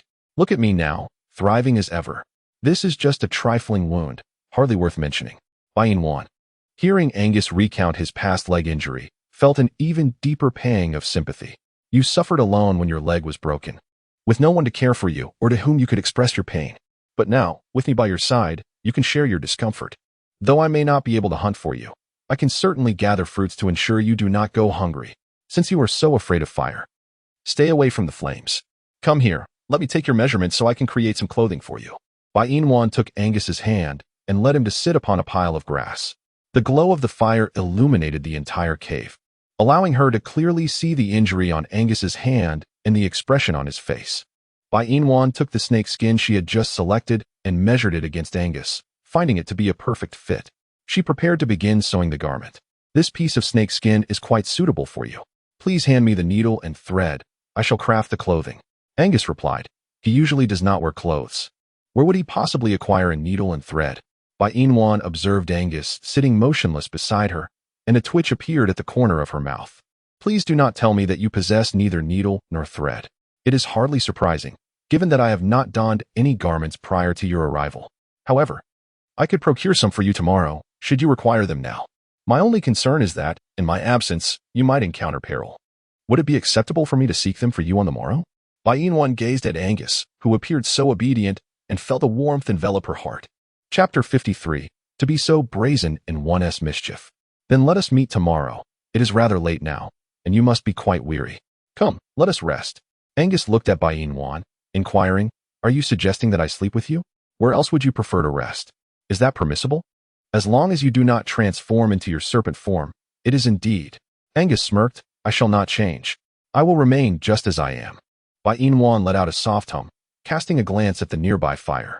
To ensure that Angus would not be scorched by the flames, she decided it would be best for her to sleep outside while Angus rested within. You should stay inside, and I shall take the outside, she insisted. The wind is fierce, and you may catch a chill. Bai Inwan shook her head and gestured toward the pile of snake skins before her. Had it been last night, I would indeed have caught a chill. However, this evening, we have these snake skins as blankets, ensuring that we remain warm. I find it quite cozy beneath them, especially with the fire crackling nearby. Why don't you join me inside? Angus hesitated for a moment before finally nodding in agreement. He nestled himself into the innermost part of the makeshift bed, and Bai Inwan, considerate as ever, draped the snake skins over him before lying down beside him. As she closed her eyes to rest, she realized that this was perhaps the first time she had been in such close proximity to Angus. Despite the simplicity of the moment, she felt a sudden warmth rising to her cheeks and an unexpected flutter of nervousness in her heart. What could this mean? Bai Inwan spoke gently. Your hand is injured. You must refrain from moving excessively while you sleep. Otherwise, you might aggravate the wound. Angus chuckled softly. If you're so concerned about me hurting my injury, why not hold me while we sleep? If I am in your embrace, I shall not disturb my wound. Angus nodded. If you hold me, I shall remain still. By remaining still, I shall not irritate my injury. Hence, I shall be embraced. Bai Inwan lifted her hand and embraced Angus's robust waist. Seeing that his scheme had succeeded, Angus joyfully reciprocated her embrace, and together they drifted into their own dreamland. The following morning, Angus awoke early, gazing at Bai Inwan, who was still nestled in his arms. He raised his hand to gently caress her face, and while she remained blissfully unaware, he leaned in to bestow a tender kiss upon her lips. Feeling a sudden lack of breath, Bai Inwan opened her eyes, and the first sight that met her was Angus's handsome visage. She blinked, composing herself, and then exclaimed, Ah! Bai Inwan pushed Angus away with a sudden force. Angus, feeling displeased, spoke up, I merely found you beautiful and wished to kiss you. Why do you react so strongly? Bai Inwan, do you find her attractive? Is that why you wish to kiss her? Angus, with such brazen audacity, how can he act like a rogue so confidently? What can she possibly say? One fine morning, upon opening her eyes, she discovers that a man has kissed her, specifically, a remarkably handsome man. Who would believe she wasn't startled? Yet now that she has regained her composure, it seems rather trivial. After all, this is not their first kiss. A peck from him is hardly a matter of consequence. Moreover, She has always felt that Angus is the one at a disadvantage, rather than herself. Who could blame him for being so strikingly handsome? He resembles a figure from a classical painting, so captivating that it renders one breathless. The more one gazes upon Angus, the more his allure becomes undeniable. One must wonder, how is it possible for such a breathtaking man as Angus to exist in this world? Oh, wait, one should rather refer to him as a beast man. Chapter 54. A biting remark, not a kiss. Unlike her previous world, where most of her male classmates were rather unattractive, a veritable eyesore, there were still a few handsome ones. Alas, they were all already taken, and even the less appealing ones had their partners. Yet here she was, single. She often pondered why, as the belle of her class, with decent looks and a commendable figure, no one pursued her. Were the handsome ones blind? Or were the less attractive ones equally so? Not a single person showed interest in her. What was that about? Was she too much of a tomboy? Perhaps in the 21st century, she might consider changing, but she was no longer in that era. She found herself in a world of beast men, where she need not alter her character. Here, being a tomboy was essential. Femininity would only invite trouble from the males. Indeed, she must continue to embrace her tomboyish nature, or perhaps be gentle when the moment calls for it, and otherwise remain steadfast. That would suffice. Seeing Bai Inwan silent, Angus assumed she was upset. I kissed you because I genuinely find you beautiful. Please don't be angry. If you dislike it, I promise to wait until you wake up next time before I kiss you, rather than sneaking a kiss. Bai Inwan remarked. Ultimately, regardless of whether she consents, Angus will undoubtedly kiss her, correct? How is it that Angus displays no semblance of caution as a man? If he were to kiss her at will, how would his future mate perceive him? Surely, they would think him frivolous and unfaithful. And what if the female he struggles to find ultimately chooses to abandon him for another male? That would be a truly dreadful scenario. She must instill a sense of vigilance in Angus. Clearing her throat twice, Bai Inwan gazed at Angus with utmost seriousness. Angus, I am a female, and you are a male. We are neither married nor in a romantic relationship, thus you cannot kiss me at whim. Even if you find me attractive, you must refrain from such actions. Doing so may lead your future mate to misconstrue your fidelity, believing you to be unfaithful and ultimately leaving you for another male. Therefore, you must not kiss me without reason. In fact, you simply cannot kiss me. You are not my husband nor my boyfriend, merely a friend. Friends do not kiss one another, and your actions may lead my future partner, whom in your world is referred to as a male, to misunderstand our relationship. Angus replied, What is a husband? What is a boyfriend? I do not comprehend. Bai Inwan earnestly elucidated to Angus. The terms boyfriend and husband correspond to what your beastly world refers to as male. You are not my male. We have not mated, hence you cannot kiss me. Do you comprehend? Yet I yearn to kiss you. Even so, such desires must remain unfulfilled. What if I cannot restrain myself? If you find yourself unable to contain your urges, then you may as well kiss yourself.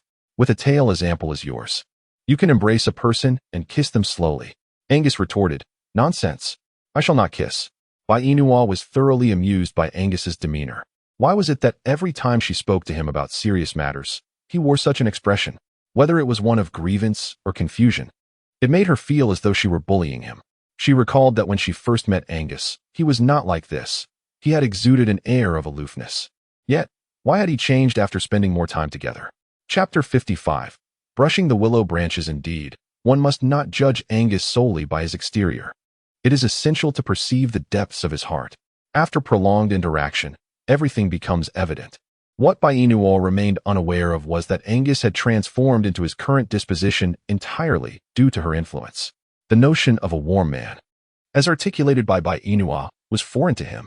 However, from her words, he discerned that the type of male she favored was obedient and endearing, in stark contrast to his naturally aloof demeanor.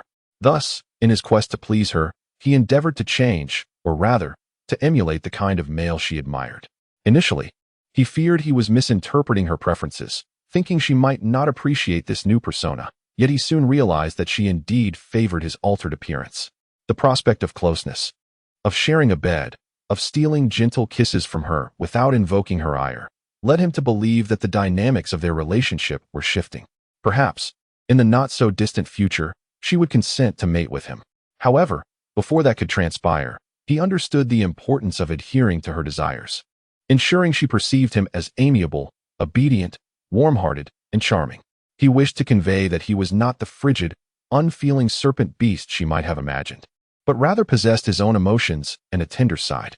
Noticing a smudge upon by Inua's fair visage, Angus lifted his hand to wipe it away, though he found it stubbornly resistant to his efforts. He then spoke, "Your face is dirty. Allow me to take you to wash it. Alternatively, you may wait here while I fetch some water for you." Bai Inua raised her hand to wipe it. "Let me accompany you. It seems that there is nothing in this cave to hold water, and there are no fruits left in the cave. I will pick some fruits on my way back." "Did you not mention your desire for roasted meat?" Bai Inua nodded and said, "I truly desire to eat. Yet, did you not prohibit me from doing so? Now, I permit you to indulge. Shortly, I shall return from the hunt, and you can prepare the feast." Bai Inwan pondered. How has Angus suddenly transformed into such a benevolent figure? She feels utterly unaccustomed to this change, and is plagued by the suspicion that his kindness is somehow premeditated. Is it merely an illusion, or is she overthinking it? One would presume that an orc like Angus possesses little guile, suggesting that perhaps her concerns are unfounded. If Angus treats her with kindness, it is only natural that she reciprocate. Once she has accomplished her tasks, she intends to have Angus escort her to places abundant with females, as she must select suitable companions for him. If Angus is kind to her, then it is only fitting that she seeks out appropriate females in return. Indeed, this is the plan. If Angus were to uncover Bai Inwan's true thoughts, he would surely withdraw his kindness, preferring to be indifferent, thus deterring her from seeking any females for him. The only female he desires has always been her, and her alone. Why do you seem so lost in thought? What occupies your mind? Bai Inua shook her head and said, "I haven't thought about much. Let us head to the riverside. However, what do the females in your beastly world typically use to clean their teeth? I must say, your teeth appear remarkably white. What is your secret?" Angus pondered for a moment and replied, "I generally do not brush my teeth, as they are naturally this white. As for how the females maintain their dental hygiene, they utilize willow branches. They soak the branches in water, then chew on them to expose the plant fibers, which they either rub with salt or use to brush. However, salt is quite precious. Thus, the females usually rely solely on the willow branches for cleaning." Chapter 56. Encountering a female Bai Inwan. Willow twig? Salt. She is aware of salt's efficacy in whitening teeth, yet excessive use can be detrimental. However, she has never attempted the method of brushing with willow twigs and is uncertain of its effectiveness. Most importantly, she is unaware of any potential toxicity. TSK, is she overthinking? Did Angus not mention that in this beastly world, females typically brush their teeth with willow twigs? Bah, what does it mean to say they typically brush with willow twigs? It should be stated that they all brush with willow twigs. Since they have no issues, she is certain that she will encounter no problems either. She merely wonders if it will impart a peculiar taste, but even if it does, she must brush. For the sake of her pearly white teeth, she is willing to overcome any obstacle. Bai Inwan gazed at Angus and spoke, "I wish to brush my teeth with a willow branch. Could you kindly fetch one for me?" "Certainly. Please wait for me by the riverside. I shall go in search of a willow branch for you. Do not wander off. Do you understand? Otherwise, I might lose track of you and worry about your safety." Bai Inwan, "All right. I shall await you by the riverbank." 10 minutes later, Bai Inua and Angus arrived at the riverbank. Angus surveyed the surroundings, and upon finding no signs of other males, he felt assured enough to leave the riverbank and venture into the forest in search of willow branches for Bai Inua. However, shortly after Angus departed, a group of females arrived at the riverbank, chattering animatedly as they came to wash. Just as Bai Inua crouched down, ready to cleanse her face, she was startled by the raucous commotion, prompting her to stand and glance back at the nearby females. Bai Inwan blinked in disbelief as she gazed at the females before her. What on earth was this? Why did their faces appear so peculiar? And what were they wearing? Fur. Their hair was tied in knots, and Bai Inwan's lips twitched in disdain. Yet, despite her inner revulsion, she maintained a composed exterior, aware that such sentiments would be exceedingly impolite. Even if their appearances were less than appealing, she could not openly voice her thoughts in their presence. Such candor could wound their pride, and who was to say that this group of females would not retaliate? If they chose to confront her, she would certainly be at a disadvantage, for they possessed the ability to transform, whereas she did not. That skill was undeniably impressive. However, despite its allure, she had no desire to possess it. She preferred the humanity she embodied. After all, being human meant possessing intelligence, an advanced brain, superior intellect, striking beauty, and an admirable physique. In contrast, orcs seemed to lack such capabilities. Yet, if they were willing to learn, They could likely acquire knowledge. After all, look at Angus. She had trained him quite well, hadn't she? Bai Inua felt the weight of numerous female gazes upon her, an unsettling and awkward sensation washing over her. Summoning her courage, she initiated a greeting. Hello, everyone. My name is Bai Inua. Would any of you care to be my friend? I have just arrived in this world and am quite ignorant. Perhaps you could enlighten me? A female with a face adorned with yellow spots retorted disdainfully, to aspire to be our friend, you must first prove your worth. Pray tell, which tribe does your male belong to? If you are of a different kind, I fear the prospect of friendship is utterly futile. Bai Inwan, she possesses no male companions. How should she respond to this inquiry posed by a female? Bai Inwan found herself in a quandary, pondering what words she ought to utter. Chapter 57. A Pack of Ungrateful Wolves. Upon hearing this, the female, marked by a face full of yellow spots, mockingly addressed the female beside her. Did you hear that? She claims to have no males. It seems her lack of suitors is due to her own unattractiveness. Bai Inwan, upon hearing those words, her heart was filled with denial. Is she truly unattractive? Where lies her supposed flaw? She is undoubtedly far more beautiful than this group of females. Are their eyes flawed? Are they blind? Or have they gazed upon male anatomy so frequently that their vision has become clouded, rendering them incapable of perceiving her true beauty? Although Bai Inua felt displeased within, she had no intention of engaging in a quarrel with them. Alone, she knew she could not contend against them, especially with Angus absent. What if they decided to bully her? Thus, Bai Inua remained silent, crouching down to continue washing her face. The female, marked by a face of brown spots, perceived Bai Inua's indifference as a sign of disdain towards them. She exchanged a glance with the female beside her, and together, they advanced collectively towards Bai Inua. Bai Inwan gazed at the reflections of the female brown-spotted creature and others in the water.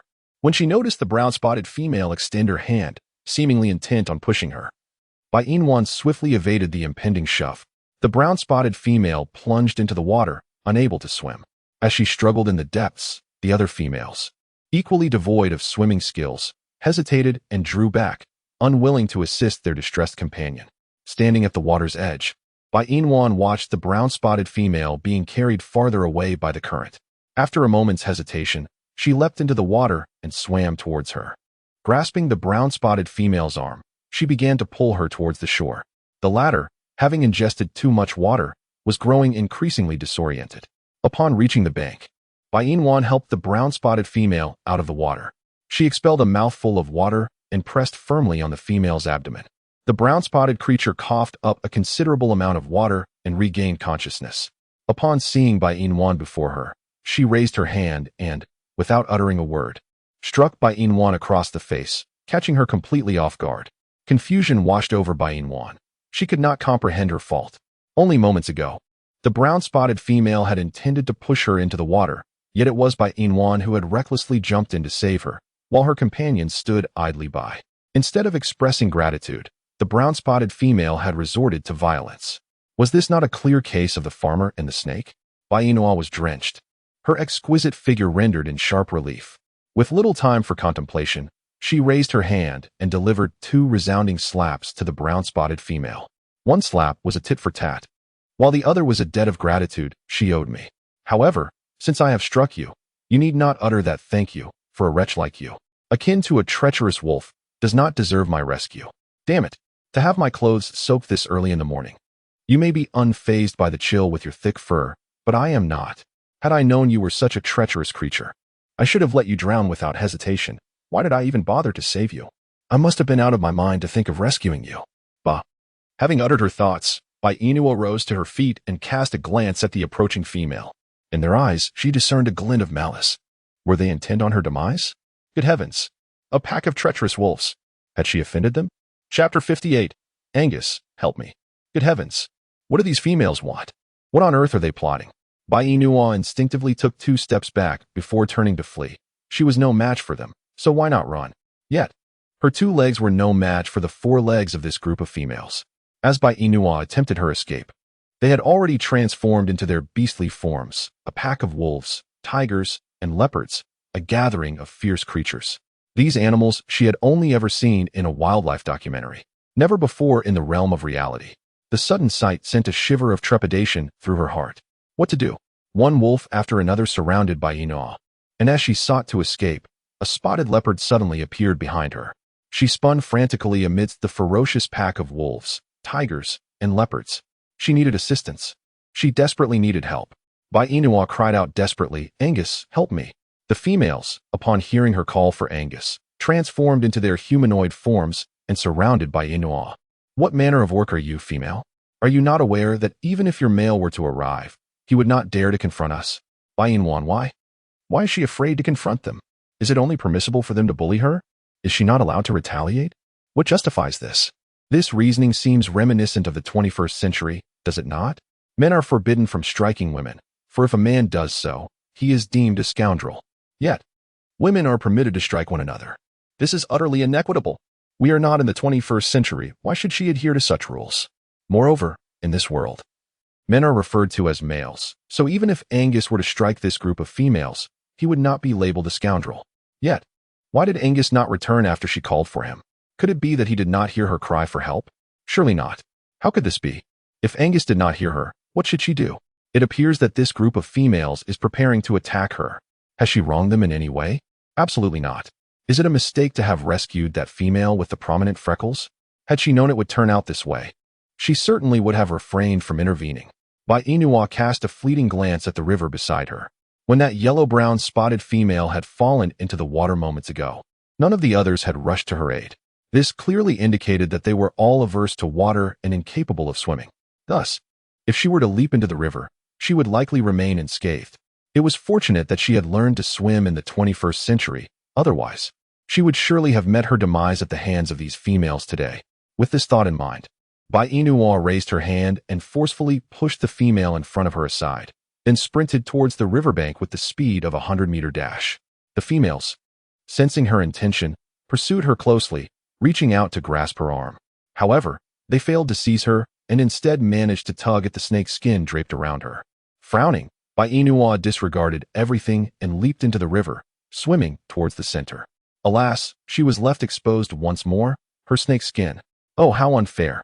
The river water was so cold. Bai Inua murmured, "Angus, where on earth are you? Why have you not returned to rescue me?" Standing on the shore, a female grasped the serpent skin that Bai Inua had just used to wrap her body. The yellow-brown spotted female rose from the ground and approached a group of females, snatching the serpent skin from their hands. Chapter 59. She is the female of the solitary beast. She gently examined it, her expression shifting from initial delight to sheer terror. In her fright, she discarded the serpent skin she held. This is the shed skin of the solitary beast. She is the female of the solitary beast. As soon as the yellow-brown spotted female uttered those words, all the females displayed expressions of horror, collectively retreating in preparation to flee. Unfortunately, they were too late. A lengthy serpent tail swept all of them into the river, with splashes echoing. The females struggled in the water. Observing this, Bai Inua clapped her hands joyfully in the water. Deservedly so. This time, I shall not come to their aid. They are all wicked females. Bai Inua called out to Angus, who stood at the water's edge. "Angus, I am here. Can you see me?" Angus's jaw twitched slightly as he swam into the river, enveloping Bai Inua with his serpentine tail. She embraced his tail and laughed. "Angus, I knew you would come to my rescue. It feels wonderful to see your magnificent tail. It brings me such a sense of comfort." Angus raised his hand and gently patted her back, saying, "Do not fear. I shall not allow the one who harmed you to continue to exist in this world. Anyone who dares to threaten my female must pay the price. Are you injured in any way?" Bai Inua shook her head, expressing, "I am fine. It is merely that my snake skin was recently shed by that group of females, and now I feel a bit chilly. Please carry me to the shore. My skin has been discarded by those females." Angus nodded, wrapping Bai Inua in his embrace as he returned to the shore. He retrieved the discarded snake skin and carefully rewrapped her. With her damp hair glistening, Bai Inua smiled at Angus and teased, "How can I move like this? I haven't even had a chance to freshen up." "I shall assist you," Angus replied, crouching by the riverbank while cradling Bai Inua, gently washing her face and brushing her teeth. Observing Angus's tender demeanor, a faint smile graced the corners of Bai Inua's lips. Once Angus had completed her grooming, he carried her back to the cave. Although Bai Inua insisted she could walk on her own, Angus remained resolute in his decision to carry her, leaving her no choice but to be embraced all the way back to the cave. Bai Inua felt the icy touch of Angus and remarked, Your body is so cold. Are serpent beasts always this frigid? But are you cold? Not at all, he replied, yet your skin feels quite frosty. Angus gently laid by Inwan upon a bed of grass, enveloping her entirely in serpent skins, transforming her into a veritable mummy. Bai Inwan squirmed amidst the grass and pouted in dissatisfaction. What are you doing? You've wrapped me up so tightly that I can hardly move. Please, unravel me. Instead of releasing her, Angus held Bai Inwan firmly in his embrace, expressing his relief. Thank goodness you are unharmed. Otherwise, I would not know what to do. Bai Inwan's heart beat slowly for a moment as she pondered Angus's words. Was Angus's frigid demeanor throughout their journey merely a reflection of his fear of losing her? Was that truly the case? Bai Inwan found herself momentarily at a loss for words in the presence of Angus. She feared that an excessive speech might inadvertently wound him. Despite her entreaties for him to refrain from harboring feelings for her, Angus persistently disregarded her wishes. Chapter 60. I desire to be your male. His insistence left her in an awkward predicament, and the atmosphere felt decidedly amiss. Bai Inwan bit her lip and remarked, Angus, did we not agree to remain merely friends? You are fully aware that what I yearn for is not a friendship with you. Furrowing her brows, she pressed on. If you do not wish to be my friend, then what exactly do you desire with me? I wish to be your male. Bai Inwan exclaimed, this is unacceptable. Why is it unacceptable? Is it merely because I am identified as a solitary beast? Because I possess dual reproductive organs? Because I am a serpent beast? Is it due to your perception that serpent beasts are inherently cold and unfeeling? This is not a valid reason. It merely serves as an excuse for your reluctance to engage with me. With Angus having articulated his thoughts so thoroughly, what more could she possibly say? Angus seized Bai Inwan's arm with fervor, imploring, Female, would you consider giving it a try with me? Just grant me this opportunity, please. Bai Inwan sighed, Angus, please do not act this way. I shall find you a suitable female companion. While I may not be your best choice, you are undoubtedly my only option. Do you have any idea how terrified I felt when I returned today and saw you soaking in the river? Do you understand the depth of my fear at the thought of losing you? For all these years, I have lived as a solitary beast in this cold, desolate cave. It has been a rare blessing to encounter a female who is unafraid of me, a female who shows me kindness. I do not wish for the brief experience of being cared for to be abruptly taken from me. You claim to prefer gentle males. So I shall be gentle with you. You express a desire for warmth, and I will kindle a fire for you. You long for roasted meat, and I will hunt and prepare it for you. You lament the lack of clothing, and I shall create new garments for you. Bai Inwan leaned closer to Angus, sealing his lips with hers. Do not speak further. I agree to give us a chance, but you must promise me that if I cannot accept you, you will allow me to find another female for you. Angus, you will eventually understand that I am not your only choice. Yet, in light of your repeated confessions, I find myself unable to reject you any longer. You are right. My perception of snakes has indeed been cold and cruel. However, since encountering you, my understanding has transformed. You are remarkable. Although you initially appeared frigid and unfeeling, I discovered that in familiar company, you reveal a gentler side. If there truly exists no male in this beastly realm superior to you, I am willing to explore this possibility. But let it be clear, it is merely an exploration, not an acceptance. Do you comprehend? Angus listened to Bai Inwan's words, overwhelmed with joy and at a loss for words. This female had agreed to give them a chance. As long as she was willing to grant him this opportunity, he believed he could earn her complete acceptance. Angus embraced Bai Inwan, tenderly kissing her crimson lips. Bai Inwan's stomach emitted a series of sounds, causing her a twinge of embarrassment. However, having consumed nothing since last night and this morning, claiming she was not hungry would be a lie. The noise escaping her abdomen made her cheeks involuntarily flush. Angus released his hold on Bai Inwan and inquired, Are you hungry? Bai Inwan, though reluctant to admit it, must confess, she is hungry. Wait here for me. I shall venture forth to hunt for you. What would you like to eat? Chapter 61. Why does Angus not mention her as poultry? In this place, what choice do I have in being picky? Whatever you offer me, I shall consume, though I do not eat rabbits, for I am allergic to them. Angus, perplexed, inquired, What does allergic mean? It means that if I eat it, my body will feel unwell and I will fall ill. Thus, I cannot eat rabbits. But rabbit meat is quite delicious. Nevertheless, I cannot eat it. Angus responded with an understanding "Oh, in that case, I shall refrain from eating it as well." Bai Inwan sighed and spoke with resignation, Angus, you need not compromise for my sake. I cannot partake, but you are free to indulge. If you disapprove of my consuming rabbit, then I shall abstain. After all, I have ample provisions, and foregoing it is quite acceptable. Observing Angus's earnest demeanor, she realized he was not jesting. He was indeed intent on refraining from eating rabbits. This was for the best, as rabbits are simply too adorable. They are better suited for companionship than for consumption, which feels rather gruesome. Moreover, a single rabbit would hardly suffice to satiate Angus's hunger. To prevent him from devouring more rabbits, it would be wiser for him to feast upon other creatures. Angus pondered for a moment, then inquired, "If you won't eat rabbits, how about field mice? They are quite delectable. Would you care for some? If so, I can fetch them for you." Buying one. Isn't a field mouse just a type of rat? I have no desire to consume it. If you remain silent, does that imply your ignorance of what a field mouse is? What manner of beast man are you, to be oblivious to such a creature? I have already stated that I am not a beast man. I am a human. Are beast men not merely humans? Bainua remarked, orcs are orcs, and humans are humans. The distinction between the two is quite significant.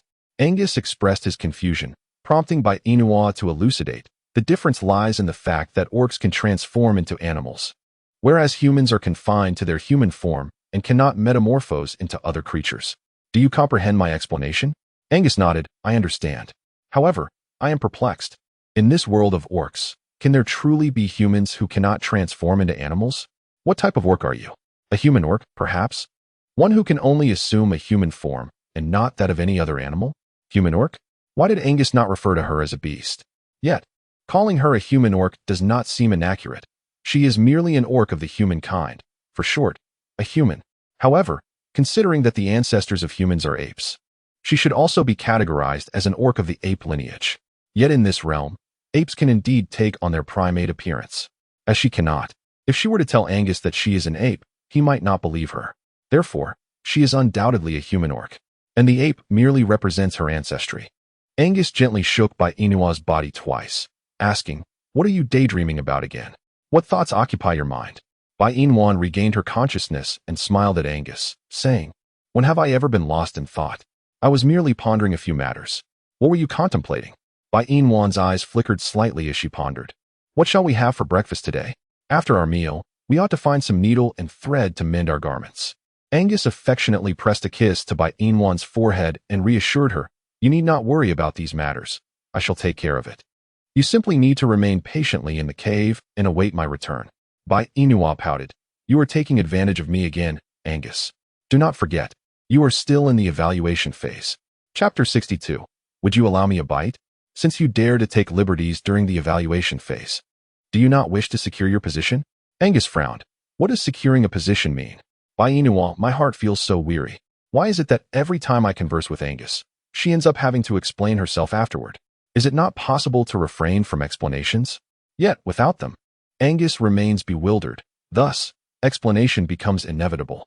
What does becoming official mean? In response to Angus's second inquiry, Bainua elucidated. The meaning of becoming official is quite simple. For instance, you are currently merely my suitor, but if you were to become official, you would be my male partner. As my male partner, you may freely kiss me. Yet you cannot mate with me just yet. Once you assume the role of my male partner, I will observe you further. If you prove suitable, then we may proceed to mate. Do you comprehend what I am saying? Angus replied affirmatively. I do. But does that mean a suitor cannot kiss you? Precisely. A suitor is not permitted to kiss me. Only a male partner may do so. However, once you become my male partner, why is it that you can only kiss me and not mate with me? Because a male partner is akin to a boyfriend in our world. If this boyfriend proves to be adequate, he may ascend to the status of my husband. Only after you achieve that esteemed position can you mate with me.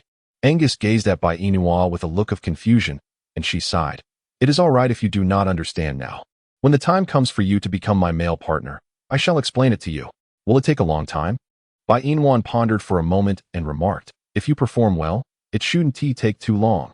However, while you are pursuing me, should there be other males vying for my affection, I will certainly consider them as well. Shouldn't you focus solely on me? Bainua shook her head and replied, not at all. While you are indeed admirable, other males are equally entitled to pursue me. If another male proves to be superior to you, would you not choose him over me? Bainua cast a meaningful glance at Angus and said, well, if another male suitor is more compatible with me, I might choose him over you. However, even after I select another male, I will still seek out a suitable female for you. This is our pact.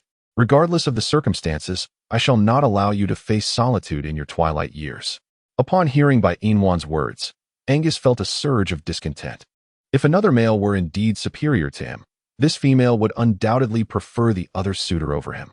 Such a strikingly beautiful female would attract numerous males once they caught wind of her presence. Would he not then be forsaken by her? No. He could not allow such a fate.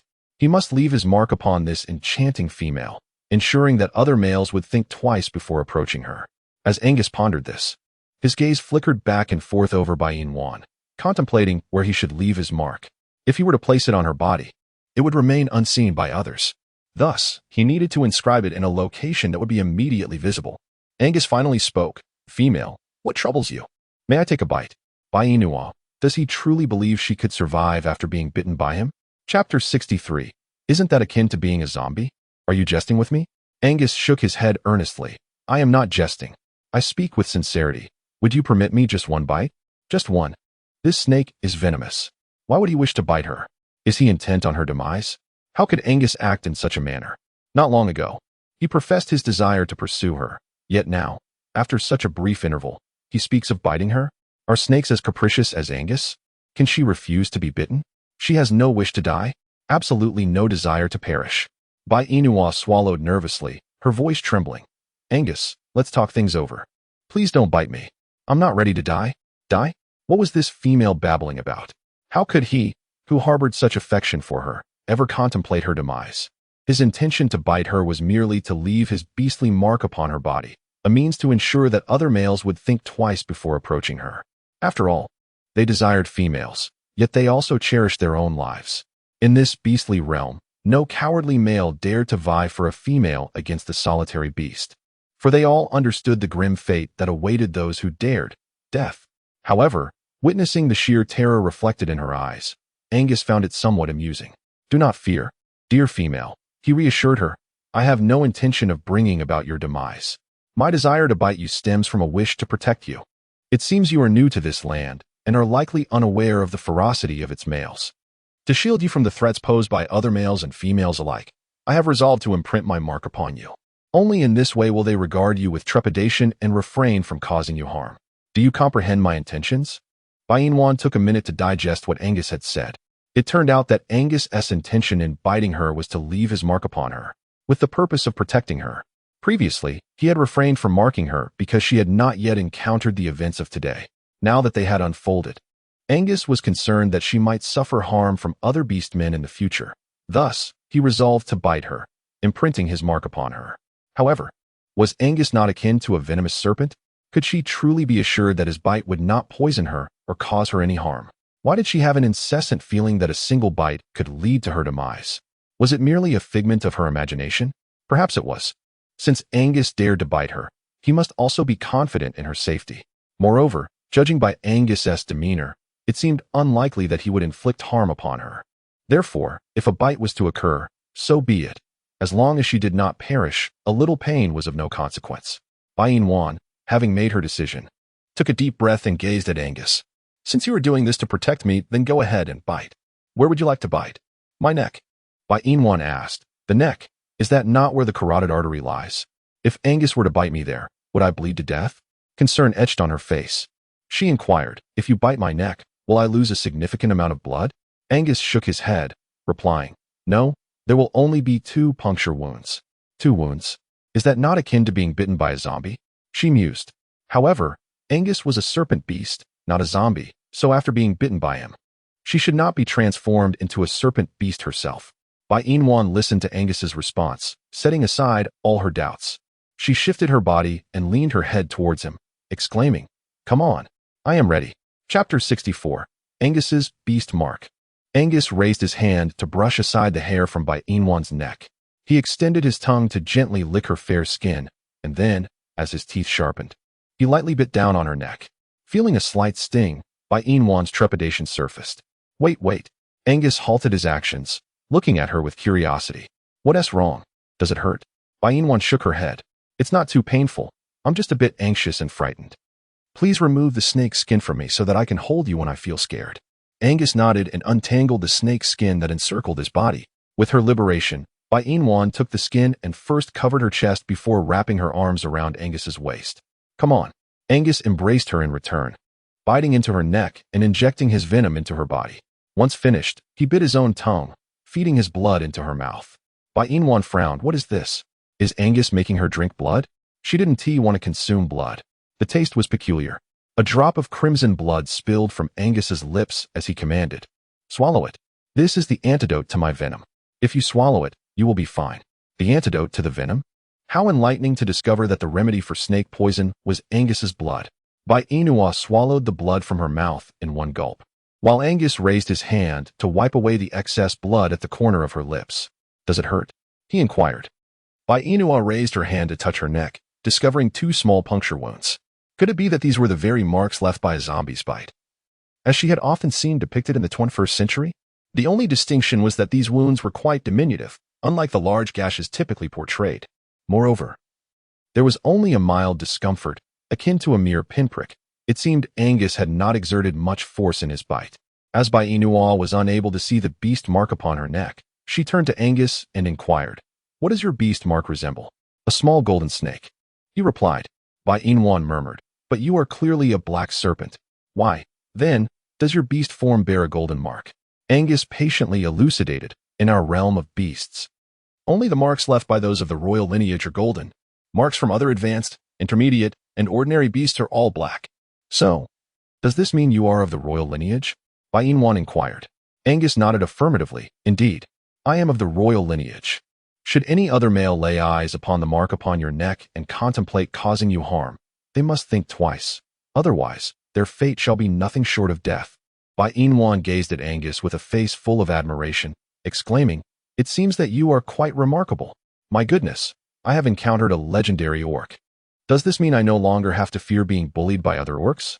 Angus affectionately caressed the beast mark on Bai Inwan's neck, assuring her, "Indeed, you need not fear. Typically, timid orcs would not dare to bully you.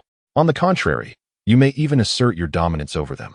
As long as I am by your side, regardless of any missteps you might make, I shall always stand in your stead." Bai Inwan, in an instant. What is the circumstance that makes Angus seem like a good man? Chapter 65. Oh, you rogue snake. She has a penchant for such domineering men. Of course, alongside their assertiveness, they must also treat her well. At present, Angus entirely meets her criteria for a partner, does he not? Nevertheless, she would not divulge this to Angus, as she must first carefully assess whether he can truly take good care of her. If he can, then Angus will not be far from becoming her mate. Bai Inwan gazed at the bare form of Angus, raising her hand to rest upon his well-defined abdominal muscles. "In the past, I often felt shy about admiring your physique. But now, I must say, you possess an admirable build. To my surprise, you have 8 exquisite abs. The texture is quite delightful as well. I find it quite appealing. Do you have a similar physique?" Bai Inua blinked and exclaimed, "I am a woman. How could I possibly have abdominal muscles? However, I do possess a defined waistline. My figure is quite admirable indeed. What more could one desire?" She added, "I haven't scrutinized your physique closely, so how could I ascertain whether it is commendable or not?" Nodding confidently, Bai Inua boldly declared, "Since this isn't the first time you've beheld my body, I suppose I could show you once more." With that, she shed the animal hide draped around her, standing bare before Angus. He swallowed hard, his gaze fixated on her bosom. Bai Inua, with a sense of pride, proclaimed, "The part of my body I take the most pride in is undoubtedly my chest. Do not be deceived by my youth. It has developed splendidly. Yet, you possess pectoral muscles of your own. Might I have the pleasure of feeling them?"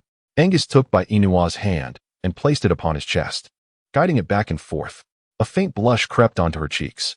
"In this beastly world, devoid of exercise equipment, how is it that your physique is so remarkable? I find myself envious." Angus, however, seemed to disregard Bai Inua's prior statements, his eyes still locked onto her chest, murmuring, "I too wish to touch yours." Bai Inwan exclaimed, "Ah, you scoundrel.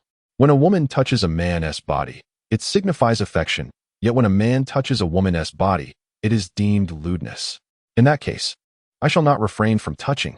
Angus flashed a broad grin, revealing a row of gleaming white teeth, and replied, "I will." Bai Inwan, as for Angus, having already seen everything, allowing him to touch her is of little consequence. After all, she had touched him too. In the spirit of reciprocity, it is indeed only fair that she lets him have a moment of contact. Yet, Why does she often feel that since her arrival in this beastly realm, she has become increasingly indecent? Moreover, what is the reason for her newfound openness? Back in the 21st century, she was blissfully unaware of her own shyness. If a man were to speak to her or flirt with her, her cheeks would flush for an extended period. However, now, standing openly and honestly with Angus, her face betrays no signs of embarrassment at all, yet her heart races uncontrollably. Bai Inua secretly scorned herself, admonishing, Bai Inua, you must exercise restraint. One cannot be too forward, lest you frighten Angus. Yet, in this beastly realm, the males were so unabashedly open that her own openness should not deter Angus. Rather, it should bring him joy, should it not? Bai Inua straightened her chest and said, go ahead, touch it. Angus, having received her consent, raised his hand and gently placed it on her chest for a moment. Then, he delicately squeezed, feeling the softness beneath his fingers. A pleased smile spread across Angus's face as he remarked, this is incredibly soft. Bai Inua, nonsense. If the chest were hard, could it still be called a chest? Chapter 66. So soft, I want a bite. May I take a nibble? In response to Angus's request, the corners of Bai Inua's mouth twitched, and she felt an overwhelming urge to exclaim, why does Angus wish to bite everything he sees? Just moments ago, he had bitten her neck, and now he yearned to bite her chest. Was he intending to leave several marks upon her? Or perhaps one might say he sought to imprint her with his marks. One mark would suffice. Too many would be unsightly. If a golden serpent were to appear on her fair skin, it would be quite unattractive. Currently, her complexion is flawlessly pale, resembling a delicate bun. If you remain silent, shall I assume you consent to my nibble? As soon as the words left her lips, before Bai Inua could refuse, Angus had already latched onto the soft rabbit-like portion of her chest. Bai Inua's face flushed intensely. Angus, I haven't even agreed to this.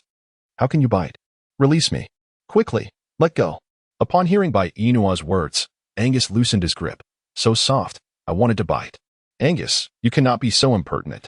Regardless of how soft or tempting it may be, you must exercise restraint. Do you understand? Though Angus was reluctant internally, he nodded in acknowledgement. Seeing Angus comply so obediently, Bai Inua mustered her courage and reached out to pinch Angus's cheek. With such an impressive physique, why is there no flesh upon your face? Do you prefer more robust males? Bai Inua shook her head, expressing her disinterest. Do you prefer a masculine presence like mine? Bai Inua exclaimed, I like it. Bai Inua, what is she trying to convey? How could she nonchalantly declare her affection for Angus? Goodness gracious! She must have spoken too hastily, leading her to utter those words of fondness for Angus.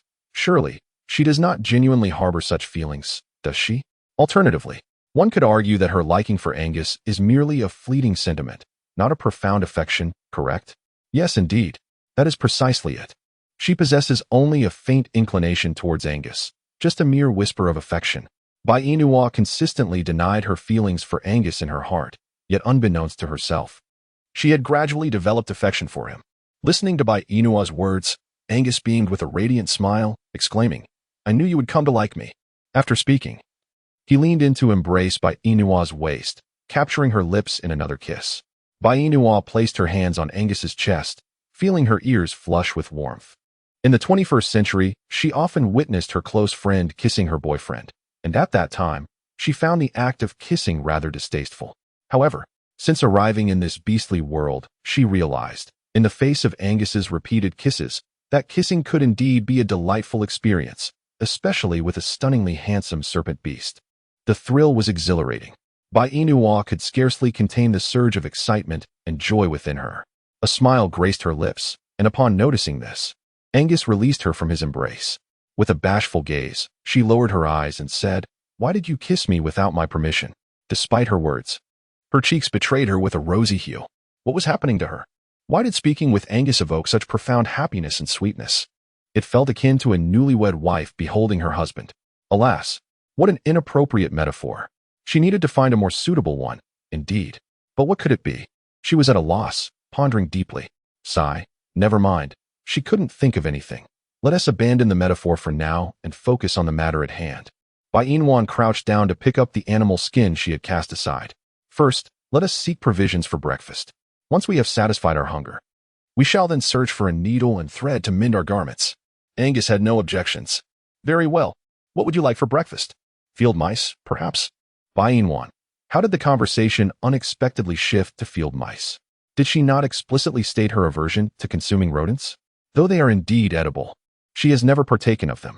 Field mice are certainly a favorite among snakes, but she is not a serpent. What reason would she have to eat field mice? Moreover, Angus consistently brings back substantial prey, and lacking a knife here, she remains at a loss for how to carve the meat for roasting. Therefore, in order for her to indulge in meat sooner rather than later, it would be prudent for Angus to procure something both nutritious and easily manageable for roasting. She recalls a river nearby. Given its size, it must surely harbor fish. Are there fish in that river? Angus, listening to Bai Inwan's words, furrowed his brow. Do you wish to eat fish? Indeed. Are there any? Yes, but those fish are poisonous. Consuming them would lead to diarrhea and foaming at the mouth. Thus, shall we consider other options? Bai Inwan, is it poisonous? How could perfectly good fish be toxic? Perhaps Angus and the others consumed it incorrectly, leading to its toxicity. Moreover, it's possible they caught the wrong fish. Are we truly eating a poisonous fish? With such a multitude of fish species, some must indeed be toxic. Yet, can we truly say the fish from the river below are poisonous? That seems unlikely. Generally, toxic fish inhabit the vast sea. Such poisonous varieties could hardly thrive in a small river. Thus, the so-called poisonous fish Angus mentioned must not be genuinely toxic. I must see for myself. In my previous world, I frequently dined on fish, so I am familiar with many types. Please take me to the riverbank. If the fish are indeed poisonous, we shall refrain from consuming them. If they are safe, we can indulge, yes? Seeing Bai Inwan's determination to eat fish, Angus nodded. Very well. However, you have just ascended the mountain and must be weary. Why not wait for me in the cave instead of coming down? No, I prefer to accompany you. I wouldn't want you to bring back an edible fish for me. I wish to see for myself. It feels safer that way. Angus furrowed his brow. Very well. I shall carry you down. You are barefoot, and your feet must be quite sore. Bai Inwan instinctively directed her gaze to her feet upon hearing Angus's words, almost forgetting that she was barefoot. It was truly miraculous that she had traversed such a considerable distance without feeling pain. Perhaps one could say her feet had become so sore that they had lost all sensation. Since her arrival in the beast realm, she had been without shoes, having plunged into this world through a diving accident, and thus she had not donned any footwear. Upon her arrival, she was greeted by a swarm of crocodiles and countless gigantic pythons, and before she could react, she found herself being contested over by a group of enormous snakes. Later, when she encountered Angus during his shedding period, she hardly registered the pain from her blistered feet. After all, this was the beast realm, not her home. There was no place for her to indulge in the whims of a spoiled young lady. Chapter 68. I will take you to see the veterinarian. Upon entering this new environment, she had to adapt to her surroundings. Here, there was no parental affection nor the support of friends. She could only rely on herself. What did it matter if she was a pampered heiress in the 21st century? In this realm, she was merely an ordinary person. She needed to forage for food, care for herself, and protect her own well-being. As the saying goes, relying on others is less dependable than relying on oneself. At 18, she had reached adulthood. She was no longer a child. If she continued to act as naively as she had in the 21st century, what purpose would her existence serve? The beast realm was fraught with peril. One could kill without facing imprisonment. Causing trouble here was akin to courting death. Reflecting on this, Bai Inwan felt an undeniable sense of maturity. Indeed, stepping out from beneath her parents' wings allowed her to grow and learn things she had previously been unable to grasp. Bai Inwan lowered her gaze to examine her swollen foot. It is indeed swollen. Yet, why do I not feel any pain? Moreover, my hand seems to have lost its discomfort as well. While Bai Inwan pondered this, Angus crouched down and grasped her pale, tiny foot. The icy sensation of her foot against his hand elicited a twinge of pain for Bai Inwan, causing her to furrow her brow and withdraw her foot from Angus's grasp. It hurts. I shall take you to see the veterinarian. Upon uttering these words, Angus, in a fit of anxiety, lifted Bai Inwan as if she were on the brink of departing from him, despite the fact that her injury was merely to her foot. Yet, Angus appeared to believe she was afflicted with a terminal illness. Even if she were gravely ill, it would not lead to her demise in an instant. So why was Angus so overly concerned? Furthermore, her foot was only swollen. Consulting a veterinarian would likely result in nothing more than a recommendation for ice to reduce the swelling. And it was possible that the veterinarian might not even be familiar with such a remedy. After all, this was a world of beasts. where both the intelligence of the beast men and their medical practices were woefully inadequate. Contemplating this, she figured it would be more prudent to devise a means of alleviating the swelling herself. Not to mention, the veterinarian's residence was quite distant, and with the presence of numerous large pythons, would Angus be able to protect her if he were to escort her? After all, it was not long ago that Angus had vanquished a formidable python. Bai Inwan pondered this, raising her hand to tug at Angus's arm. Angus, Angus, she called out. Angus, while running, inquired, what is the matter? Is there anywhere else that feels uncomfortable? Bai Inwan shook her head. I am perfectly fine. Please set me down. I am capable of walking on my own. My foot does not hurt. Angus, however, was unconvinced by her words. But you clearly stated that it was painful just a moment ago. That was only when you were touching it. It doesn't hurt when you don't, she retorted. Moreover, the veterinarian is quite far away, and you are not wearing shoes. Your foot must be in considerable pain as well. Therefore, I suggest we do not go. Once we return to the cave, I can simply massage it myself, and the swelling will subside. You need not worry. Without a moment's hesitation, Angus firmly rejected her proposal. No, you are not a veterinarian. How could you possibly treat yourself? For your own safety, we must consult a veterinarian and hear what he has to say. Bai Inwan, witnessing Angus's obstinacy, found herself at a loss for words. Despite her insistence on not visiting the veterinarian, Angus remained resolute in disregarding her wishes. This left Bai Inwan feeling somewhat disheartened. She embraced Angus's neck and, with a pitiful tone, confessed, I am hungry. Chapter 69, A Sore Foot, I Will Carry You.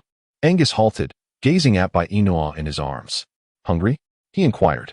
Bai Inwan nodded, her expression one of grievance. Yes, I didn't eat last night, nor this morning. I am quite famished, so Angus, shall we find something to eat?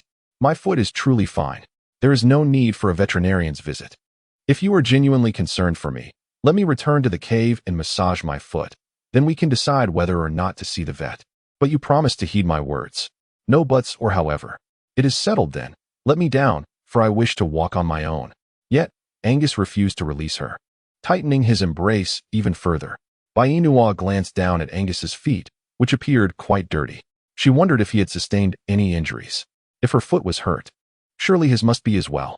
With a sigh, she urged, Angus, please set me down. My feet are not incapacitated, and I am capable of walking. Bai Inwan gazed into Angus's pair of crimson vertical pupils, sighed softly, and finally nodded. Very well, but should you find it too burdensome to carry me after a while? Do let me down. I am capable of walking on my own. Do you understand? Angus shook his head resolutely. I could carry you for a lifetime without ever feeling weary. Bai Inwan. Wow, Angus's romantic words are so impressive. They truly make her heart flutter with youthful exuberance. Bai Inwan nestled in Angus's embrace as they journeyed to the riverbank. Upon their arrival, they were met by a multitude of bare male figures, each wearing a fierce expression. Who could enlighten them as to why their females had all succumbed to the depths of the water? Upon witnessing the scene, Bai Inwan hurriedly buried her head in Angus's embrace. What is this? What are these males up to? Why are they all undressed? Angus, cradling Bai Inwan, moved to a different spot, feigning ignorance of the group of males, while Bai Inwan obediently nestled in his arms, remaining silent. Suddenly, a blond-haired male turned his head and glared at Angus and Bai Inwan from a short distance, his voice laced with anger. You male, stand still. I demand to know if you have seen who killed our females. Angus, indifferent to the provocation, did not even bother to lift his eyelids. He turned around, defiantly displaying his two reproductive organs towards the group of males. I did it. What will you do about it? Upon hearing this, the blond-haired male growled fiercely. Have the courage to repeat what you just said. Unfazed, Angus reiterated boldly, I said I did it. What? Do you wish to avenge your females by killing me? As long as you can defeat me, feel free to seek your revenge anytime. Incensed, the blond-haired male lunged at Angus without hesitation. Angus gently set Bai Inwan down from his embrace, his lower body transforming into a serpent's tail. With a resounding thud, the blond-haired male was swept into the river by Angus. Struggling in the water, the blond-haired male surfaced, only to be met with Angus's cold laughter. Without a moment's delay, Angus plunged his serpent tail into the river, splashing water everywhere as he forcefully sent the blond-haired male further down into the depths. Bai Inwan, unfortunately, was splashed by the water, and she frowned. Now I'm wet again. Upon hearing this, Angus retracted his serpentine tail and transformed into human form. Cradling Bai Inwan in his arms, I apologize, my dear. it was unintentional. Chapter 70. Generally, only the deceased remain unaffected. Bainua gently patted Angus on the back, assuring him, I bear you no ill will. You are merely contending with those wicked males. It's all right. I shall return to the cave shortly to retrieve a piece of snake skin, for there is an abundance within.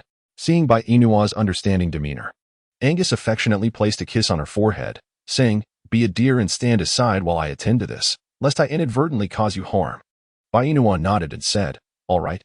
After being set down by Angus, she sought refuge in a secure location, while Angus turned back to glance at her, offering a brief smile before once again facing the 6 fierce male gazes. The reason he disclosed to that group of males that their female had been slain by him was that, even if he remained silent, they would inevitably discover the truth. Every male bore a unique scent that could be discerned with a few sniffs. Thus, to shield himself and the female from the disturbances posed by these males, he resolved to eliminate them all right here. Generally, it is only the dead who do not intrude upon his tranquil existence. The 6 males exchanged glances, and then, undeterred by the prospect of death, lunged towards Angus. He lifted his serpentine tail, ensnaring all 6 of them within its grasp. In their beastly forms, they raised their razor-sharp claws to strike at Angus's body. Bainua, alarmed, cried out, Angus, be careful. Upon hearing her concerned voice, Angus's expression softened, and a smile graced his face. As the 6 males attempted to claw at his serpentine body, he effortlessly cast them into the river, causing splashes of water. The 6 males thrashed about in the water, murmuring among themselves, that male did not fully transform into his beast form. We cannot gauge his beast rank. What should we do now? None of us can contend with him. He must be exceptionally formidable. An elder male spoke up. We are all nearing the ranks of high-level beastmen, yet we cannot match this one male, which attests to his significantly superior beast rank. What shall we do now? Another queried. It is said that serpent beasts are cold and merciless, particularly the solitary ones, who are even more devoid of compassion. If we were to plead for mercy, he might not spare us. We should take advantage of the fact that he is currently preoccupied with his female and make our escape. The elder male interjected. Are we not avenging our female? Indeed, the vendetta must be addressed. But not now. We are barely able to safeguard ourselves. How can we seek revenge? If we do not act now, how will we retaliate once this solitary beast departs? The elder male furrowed his brow, pondering. Reese has already been drowned by the solitary beast in the river. If we act recklessly now, we too will meet the same fate. Thus, the best course of action is to feign death to deceive this solitary beast. Feign death? How do we do that? One asked. We will collectively swim towards the riverbank. If the solitary beast sees us, he will undoubtedly use his tail to prevent our ascent. At that moment, we will sink to the riverbed, leading the solitary beast to believe we have perished. Once he departs with his female, we shall make our escape and seek assistance from the Fox tribe and the Fox King. Chapter 71. The wandering spirit. Upon hearing the words of the elder male, the 6 males nodded in agreement, collectively swimming towards the shore. Observing this, Angus extended his serpentine tail and swiftly ensnared them from the river, tossing them aside with a flick. 2 of the males perished instantly, while the remaining 4 were violently thrown, spitting blood as they landed. The elder male clutched his abdomen in disbelief, staring at Angus, recalling how this solitary beast had previously dispatched Reese by the same method. Why, then, was the outcome different for them? Did the solitary beast intend for them to meet a different demise?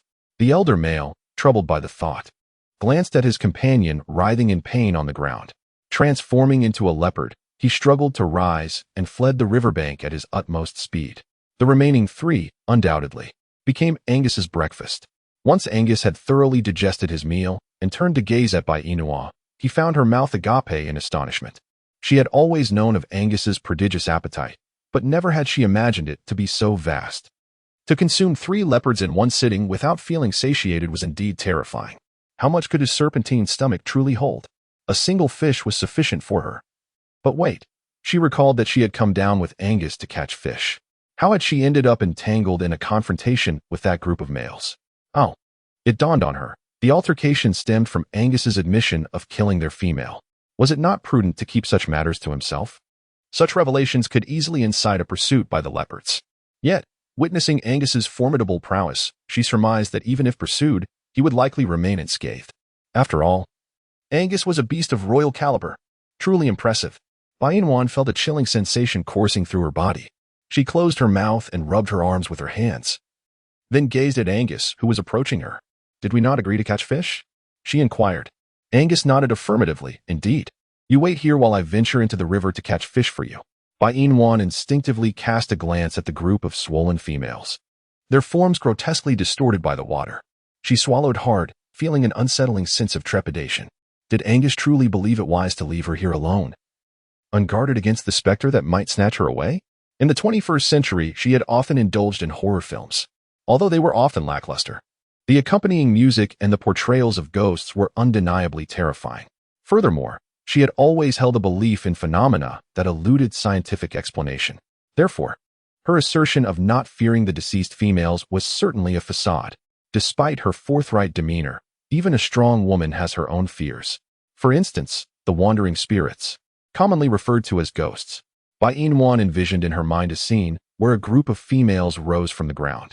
She grasped Angus's arm, a hint of trepidation in her voice as she inquired, "How long does it take to catch fish?" Angus pondered for a moment, replying, "Not long, quite quickly." "How quickly is quickly?" she pressed. "It's simply quick," he responded. "What duration is required for fishing?" she insisted. "Duration? Yes, how long?" Angus reflected once more. "Very soon." Aside from that single phrase, does Angus have anything else to say? How long is soon exactly? Chapter 72. You can't possibly be a cat beast. She inquired about the duration of soon, and his answer was simply soon. Yet, soon must have some temporal bounds, right? For instance, 10 minutes, 15 minutes, 20 minutes, or half an hour. However, in Angus's perspective, there exists only a vague notion of soon. His response only heightened her trepidation. If there were a specific time frame, she could wait for him. Yet, he couldn't even provide a moment's notice. How is she supposed to endure this uncertainty? Wan pondered for a moment, then took a deep breath and spoke with utmost seriousness. "How about this? Let us venture into the river together to catch some fish." Without a moment's hesitation, Angus firmly declined, saying, "The waters are quite frigid. You risk catching a chill. Therefore, you should remain here on the bank while I swiftly procure some fish for you." Wan shook her head and said, "No, I want to go down with you." The female insisted, "You must listen to me. I will truly come back up very soon. But can you catch fish right in front of me?" Angus nodded. "Indeed. There are plenty of fish in this river, and typically neither males nor females come to catch them. Therefore, as soon as I dive in, it won't be long before I can bring up a great many for you." As listened to Angus's words, her sense of trepidation diminished significantly. As long as she could see Angus, nothing seemed insurmountable. "You may go now, but be cautious. I shall await your return here." Angus nodded and transformed into a serpentine form, gliding into the river's depths. Meanwhile, paced along the riverbank, anxiously awaiting Angus's return with fish. Time passed, second by second, and after 5 minutes, Angus emerged from the water, grasping 4 or 5 sizable fish. He swam leisurely towards Inua's location, and upon reaching the shore, reverted to his human form. He tossed the fish onto the ground and asked, "Do you think these fish are edible?" Wan gazed at the flower carp on the ground and nodded. "It is indeed edible. However, this particular fish is toxic and emits a foul odor. Furthermore, when consumed, it leaves a bitter taste in the mouth. In short, it is quite difficult to swallow." "My dear, how can you enjoy such a peculiar delicacy? Your taste is rather unusual." Wan cast a dismissive glance at Angus and remarked, "It is called fish. How could it possibly be devoid of a fishy odor? Furthermore, when you consume those creatures, do they not also possess the same unpleasant scent? Have you not partaken in them as well? The things I consume are entirely different. The items I choose to eat are non-toxic. Yet this fish is indeed poisonous. Therefore, dear female, would you kindly comply? Can we opt for something else rather than this fish?" Inua furrowed her brows and exclaimed, "The white catfish is not poisonous. On the contrary, its flesh is quite delectable." "Delectable?" Angus replied, astonished. "What makes you believe this fish is appetizing?" "Female, you cannot possibly be a cat beast," he continued. "Typically, only cat beasts find this fish appealing." "Cat beast? What on earth?" She had clearly informed Angus numerous times that she was human. Yet, Angus persistently speculated that she was some other kind of beast, whether a mermaid or a cat beast. What would he guess next? Perhaps she was a peacock? After all, peacocks are known for their splendid plumage, and it was likely that the females of the peacock clan were equally attractive. Inua crouched down, lifting her hand to pick up a sharp stone from beside her foot. scraping the scales off the flower fish while responding to Angus's inquiry. I am not a cat beast. Did I not make myself clear to you not long ago? I am human. Human. Chapter 73. Is that world truly wonderful? Why do you refuse to listen? If you continue to guess what kind of beast I am, I shall ignore you. Angus responded with a sound of acknowledgement, perplexed by what Bainua was doing to the fish before her. What are you doing? I am scraping the fish scales. Scraping the fish scales? Why must you do that? Bainwan. Angus poses a rather peculiar question. How does he expect her to consume the fish without removing the scales? Surely, he does not intend for her to eat it with the scales intact?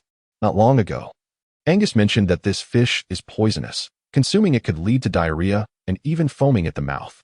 Given this, one must wonder if the males and females in Angus's beastly world consume fish without removing the scales, opting instead for a raw feast? If that were the case, it would indeed be an ominous sign if they did not foam at the mouth or suffer from diarrhea. This fish must be cooked. Eating it raw would undoubtedly result in poisoning. Bainua replied helplessly. This fish must have its scales scraped off, the gills removed, and the innards thoroughly cleaned before it can be consumed. Moreover, it should not be eaten raw. Rather, it should be roasted over an open flame. Do you understand? Roasted over an open flame? Yes, I have witnessed the roasting of pig legs and lamb legs, yet I have never seen fish being roasted. Those feline creatures consume it raw without any cooking. Cats are inherently different from us. They possess a natural affinity for fish, making the cleaning and cooking process irrelevant to them. Is this knowledge already familiar to you? Bainua pressed her forehead, exclaiming, Isn't your question utterly trivial? Having arrived in the 21st century, I have encountered more wonders than you have savored morsels of meat. But where exactly is this 21st century? Why do you incessantly mention it? Is it the realm in which you exist? While cleaning the fish, Bainua addressed Angus's inquiries. Indeed, the 21st century was my former abode, a world brimming with everything, unlike your current existence, which lacks so much. Even to procure a meal or kindle a fire, you resort to the most primitive methods. It truly poses a challenge for someone like me, accustomed to the comforts of the 21st century, to adapt to your beastly way of life. However, I suppose one eventually acclimatizes. As the saying goes, habit makes all things bearable. With determination and self-sufficiency, one need not fear starvation or scarcity. Was that world truly splendid? Will you ever return there? Bainwan paused in her task of cleaning the fish, a hint of sorrow flickering across her face. I too am uncertain if I can return, she confessed. However, some matters are best left to fate. Since the heavens have brought me to your world, there must be a reason behind it. If I can return, that would be splendid. If not, I suppose I must simply continue to exist in this realm of beasts. Upon hearing this, Angus found himself lost in thought, pondering. Is it truly possible for you to remain here? Bainwan, I have no intention of returning at this moment. Moreover, I am uncertain how to find my way back. You know? But if one day you discover a way to return to your world, would you choose not to go back? Bainua furrowed her brow, pondering. Why? Since she is aware of the way back to their world, why does she not return? Why does she choose to remain here? In the 21st century, she has her family, classmates, and close friends. It is illogical for her to stay. After all, she is merely a first-year college student. If she does not return, how will she study? How will she graduate? Chapter 74. Nothing is more important than you. Angus gazed at Bainua's delicate features and replied, Because I cannot bear to part with you. Suddenly, Bainua's hand was grazed by a sharp stone, leaving a cut. Angus, noticing this, quickly knelt down and placed her finger in his mouth. Bainua frowned, attempting to withdraw her hand, but Angus would not allow it. My hands are filthy. Do not suck on them. Angus shook his head, continuing to staunch the bleeding for Bainua. She found herself lost in thought, captivated by Angus's serene visage. She would not have been injured had she not been moved by his words, declaring that he could not bear to part with her. Though not overly painful, the sight of Angus's concern warmed her heart. Angus, my hand is fine now. You needn't suck on it. It is truly dirty. Did you not say that in your beastly world, both males and females suffer from diarrhea and foam at the mouth after consuming fish? If that is the case, why do you insist on sucking on my hands, freshly cleaned from handling fish? Do you not realize how filthy and fishy they are? Angus released Bainua, observing that her hand had ceased to bleed, and a faint, tranquil smile graced his face. It is all right. Does it hurt? No longer. But did you hear what I said to you earlier? Angus nodded. I heard you. Then why do you still suck on my hand? Are you not afraid of poisoning yourself? Nothing is more important than you. Bainwan, This fool. His emotional intelligence is rather lacking, yet he manages to utter words that are surprisingly touching. At times, Bai Inwan truly feels at a loss when it comes to him. Noticing Bai Inwan's silence, Angus lifted his hand and gently tugged at her arm. Tell me how to clean this fish, and I'll take care of it. No need. Your hand is injured. Just listen. Bai Inwan, my hands are fine. I can manage it myself. I have already said that I will assist you. Angus picked up the stone that Bai Inwan had cast aside. How will you do it? Upon witnessing this, Bai Inwan sighed and imparted to Angus the method of preparing the fish. Angus learned swiftly, and before long, he had meticulously cleaned the fish scales. Bai Inwan could not help but admire Angus's remarkable speed in acquiring knowledge.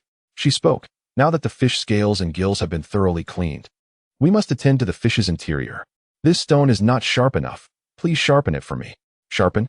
Bai Inwan refrained from providing an explanation to Angus, for she understood that even if she attempted to clarify, Angus might not fully comprehend her words.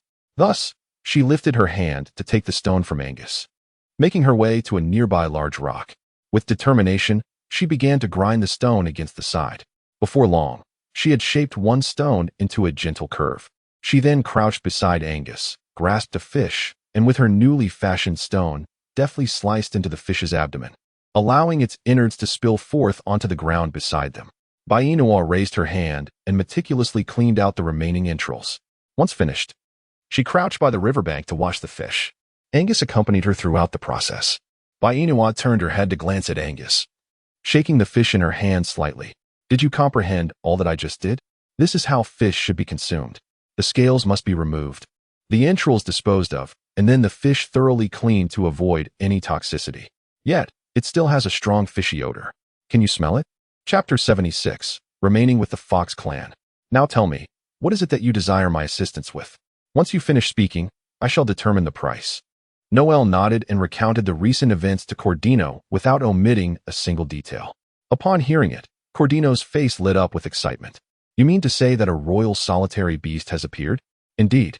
And this royal solitary beast is accompanied by a remarkably beautiful female. Ah, Cordino smirked devilishly. I have waited so long for the emergence of a royal beast. This is rather intriguing. So, you wish for me to slay that royal solitary beast?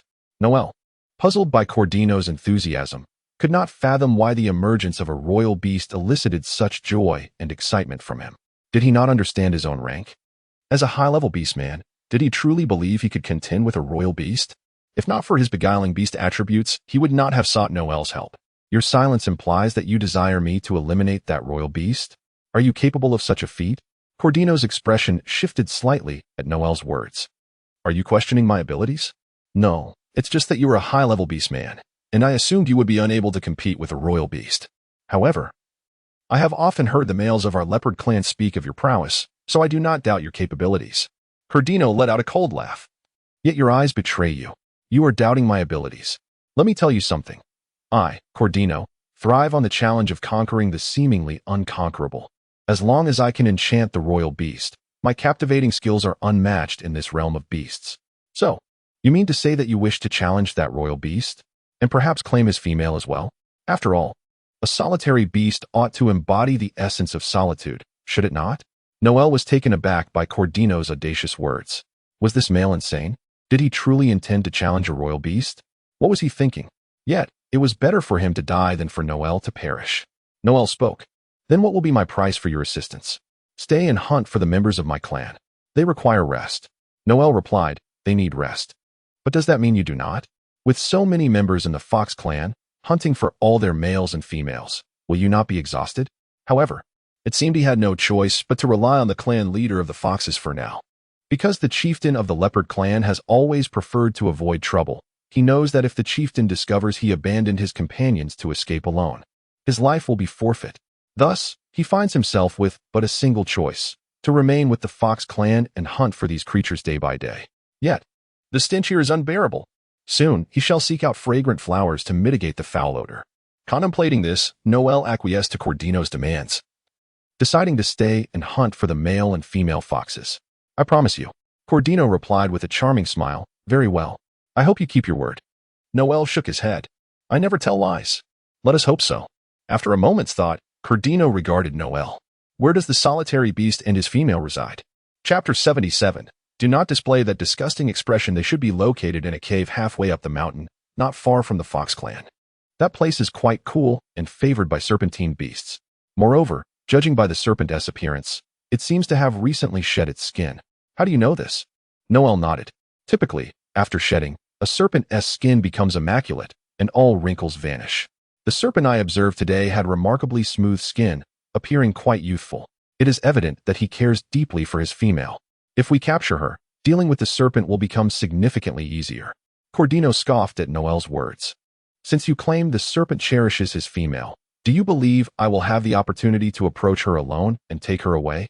My target extends beyond just that serpent. It includes his female as well. I relish the thrill of tearing apart the bond between a solitary beast and his mate. What do you think? Noel felt no thrill. Instead, he found Cordino's obsession peculiar, yet oddly appealing. If Cordino were to separate the solitary beast from his female, would that not present Noel with an opportunity to approach her and mate with her? Though he was now akin to the solitary beast, he remained fixated on that female. The most exquisite creature he had encountered in this beastly realm. He yearned for her, desired to possess her, and longed to experience the pleasures of mating with her.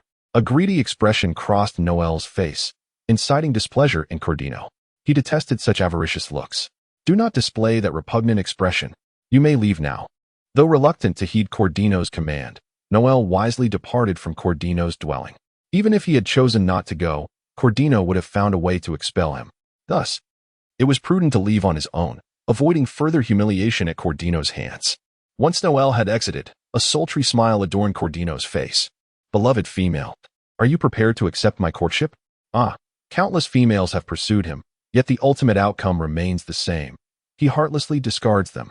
He yearns for fresh and exhilarating experiences. Thus, he shall not engage in mating with females, for that would merely bind his freedom of movement. He wishes for the solitary beasts of this world to remain forever isolated, devoid of the tender care and affection of a female companion. You may perceive his heart as perverse, yet the solitary beast is inherently unworthy of possessing a female. Furthermore, such solitary beasts ought to face extinction. Why should they continue to exist in this realm, bringing misfortune to more females? Has he received the sanction of the noble Cordino for this? Should he wish to shatter the bond between a solitary beast and a female, he can do so with unparalleled swiftness. The denizens of this world are well aware that foxes are strikingly handsome and irresistibly charming, especially with their beguiling abilities. Hence, to win a female's affection is a pursuit that must be executed with utmost speed.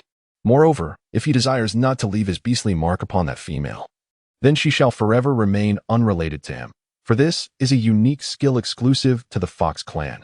To forge a bond with a female, she must partake of his heart's blood before they engage in mating. Chapter 78. Warmth. The heart's blood is the most precious essence of the foxes. Once he offers it to the female he adores, and they consummate their union, their fates become irrevocably entwined. Should she perish, so too shall he. Therefore, when selecting a female, he is exceedingly discerning. Ordinary females do not pique his interest. Thus far, none have emerged worthy of his attention. He hopes that the female of the kingly male might ignite his curiosity. Within the cave, Bai Inwan had just ignited the fire, and she joyfully tossed firewood into the flames. Before long, the cave was enveloped in warmth from the bonfire. Bai Inwan retrieved the fish that Angus had skillfully prepared nearby and began to roast it by the fire. Due to Angus's fear of flames, Bai Inwan refrained from inviting Angus over, although he was genuinely eager to assist. However, his fear of fire rendered him unable to do so. Thus, he could only sit idly by, observing Bai Inwan as she grilled the fish. Approximately 15 minutes later, Bai Inwan completed the first fish. Understanding Angus's trepidation towards both flames and heat, she placed the cooked fish on a large leaf nearby, allowing it to cool thoroughly before offering it to him. Subsequently, Bai Inwan commenced the grilling of a second fish. As Angus watched her with such unwavering focus, he found himself feeling somewhat bored. Bai Inwan nonchalantly responded with a soft hum and inquired, "What is it? What is your name?" Bai Inwan, after being together with Angus for such an extended period, he surprisingly does not even know her name. She had always assumed that Angus was aware of it. Yet, the truth is that he does not. Bai Inwan flipped the fish over, grilling it while responding to Angus's inquiries. "My name is Bai Inwan." Bai Inwan. Bai Inwan nodded and said, "Indeed. My name is Bai Inua. You may call me Xiao Wan, or Xiao Yi, or even Wan Wan. But why not call me Xiao Bai or Bai Bai? Bai Inwan replied, that is fine. However, in our world, my friends do not call me Xiao Bai or Bai Bai. But if you wish to call me that, you may. I have no objections. Angus responded with an O, saying, since people in your world do not call you Xiao Bai or Bai Bai, I shall refrain as well. From this day forth, may I call you Nuanger? Nuanger? This nickname is quite novel to me, yet I find it rather delightful. Sure. As long as it brings you joy, I have no objections. Angus smirked, repeating, Nuanger. Yes. Nuanger. Nuanger. Bai Inwan abruptly interrupted Angus. Stop. I need to focus on grilling the fish now. Please refrain from calling me, or it will distract me. Angus, initially caught up in excitement, promptly closed his mouth upon hearing Bai Inwan's words. Time flew by, and Bai Inwan finished grilling the fish, taking a satisfying bite. So fresh. So delicious.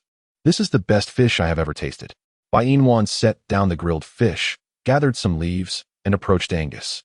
She took the already cold fish beside her, tore off some flesh, and fed it to Angus. He, without savoring, swallowed the fish meat whole. Bai Inwan, dissatisfied, remarked, that is not how one eats fish. You need to chew slowly and carefully, you know? Moreover, this fish has bones. If you're not cautious, it could get stuck in your throat.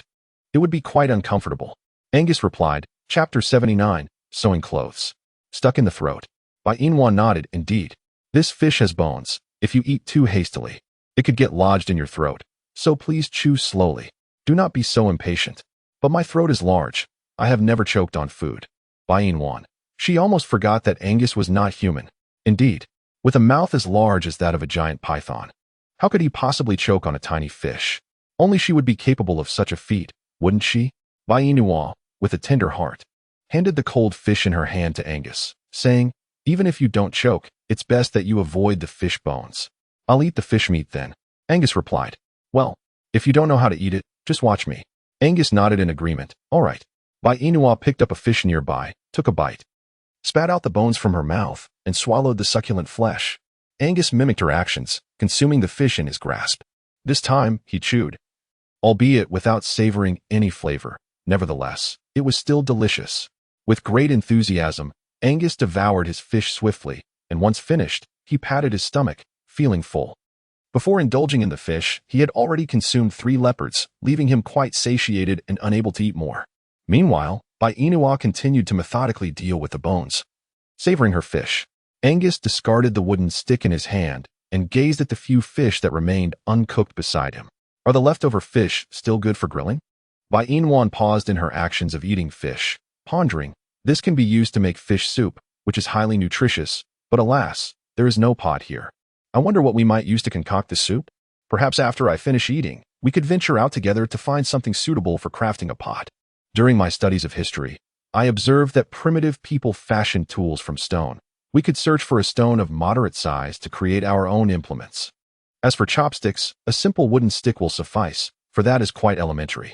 Angus remarked that he was capable of crafting those items, but previously, without a female companion, he had no need for cooked food. Thus, he had never pursued the creation of such tools. However, now that he had a female companion, he would certainly gather the essential stone tools for Inwan. Meeting Bai Inwan's expectant gaze, he affirmed, very well. Once you have finished your fish, we shall embark on our quest for stones to fashion our tools. However, my dear Inwan, can your feet still bear weight? They appear quite swollen. How about this? I shall transform into my beastly form, and you may sit upon my tail while I assist you down, or I could carry you on my back. This way, your feet shall remain untroubled. Bai Inwan smiled and said, no need. You often mention my pain, but have you ever considered that you too can feel pain? I am fine. Once I gather those stone tools, I will experiment with how to craft a pair of shoes for both you and me, so that we shall no longer suffer while walking. Angus felt a deep sense of gratitude. It seemed that no matter what Bai Inwan created, she always thought of him. His heart raced with emotion, and though he was unsure of the cause, he found this feeling quite delightful rather than disconcerting. At that moment, he yearned to kiss Bai Inwan, yet seeing her so content and joyous while eating fish, he refrained from interrupting her meal, realizing she must be quite hungry. Chapter 80. Sewing Clothes 2. Feeling Angus's penetrating gaze, Bai Inwan glanced at him while continuing to eat fish. Why do you look at me with such intensity? Is there something on my face? May I kiss you? Bai Yin. Can she refuse? She desires to indulge in fish. When faced with culinary delights, handsome men are mere trifles. Any matters can wait until she has savored her meal. Nevertheless, Bai Yin responded to Angus with a teasing remark. What do you think about kissing me all day? Angus pondered seriously. Because you are beautiful. That is why I wish to kiss you. But you are handsome yourself. Why don't you suggest kissing yourself instead? I only like you. I do not fancy myself. Well, I only fancy myself. I do not fancy you. So please refrain from kissing me. Angus retorted. Shouldn't you tell me that you like me? Upon hearing Angus inquire once more about her feelings for him, Bai Yin hastily diverted her gaze and continued to relish the large fish in her hands. 10 minutes later, after Bai Yin finished her meal, Angus, without uttering a word, suddenly pushed her down onto the pile of grass and captured her lips with his own. Bai Yin, taken aback by the kiss, was utterly bewildered. What was happening? Just a moment ago, she had not consented to Angus kissing her, yet here he was, disregarding her hesitation. Bai Yin suddenly realized that Angus was an orc with a penchant for kissing. At the slightest disagreement, he would lean in for a kiss, leaving her at a loss for words. Bai Yin's fair complexion was adorned with a faint blush. She raised her hand to gently push Angus, who was pressing down on her, away. Angus released Bai Yin, yet she continued, Do not presume that your handsome appearance grants you the liberty to kiss me repeatedly. Let me make this clear, Angus.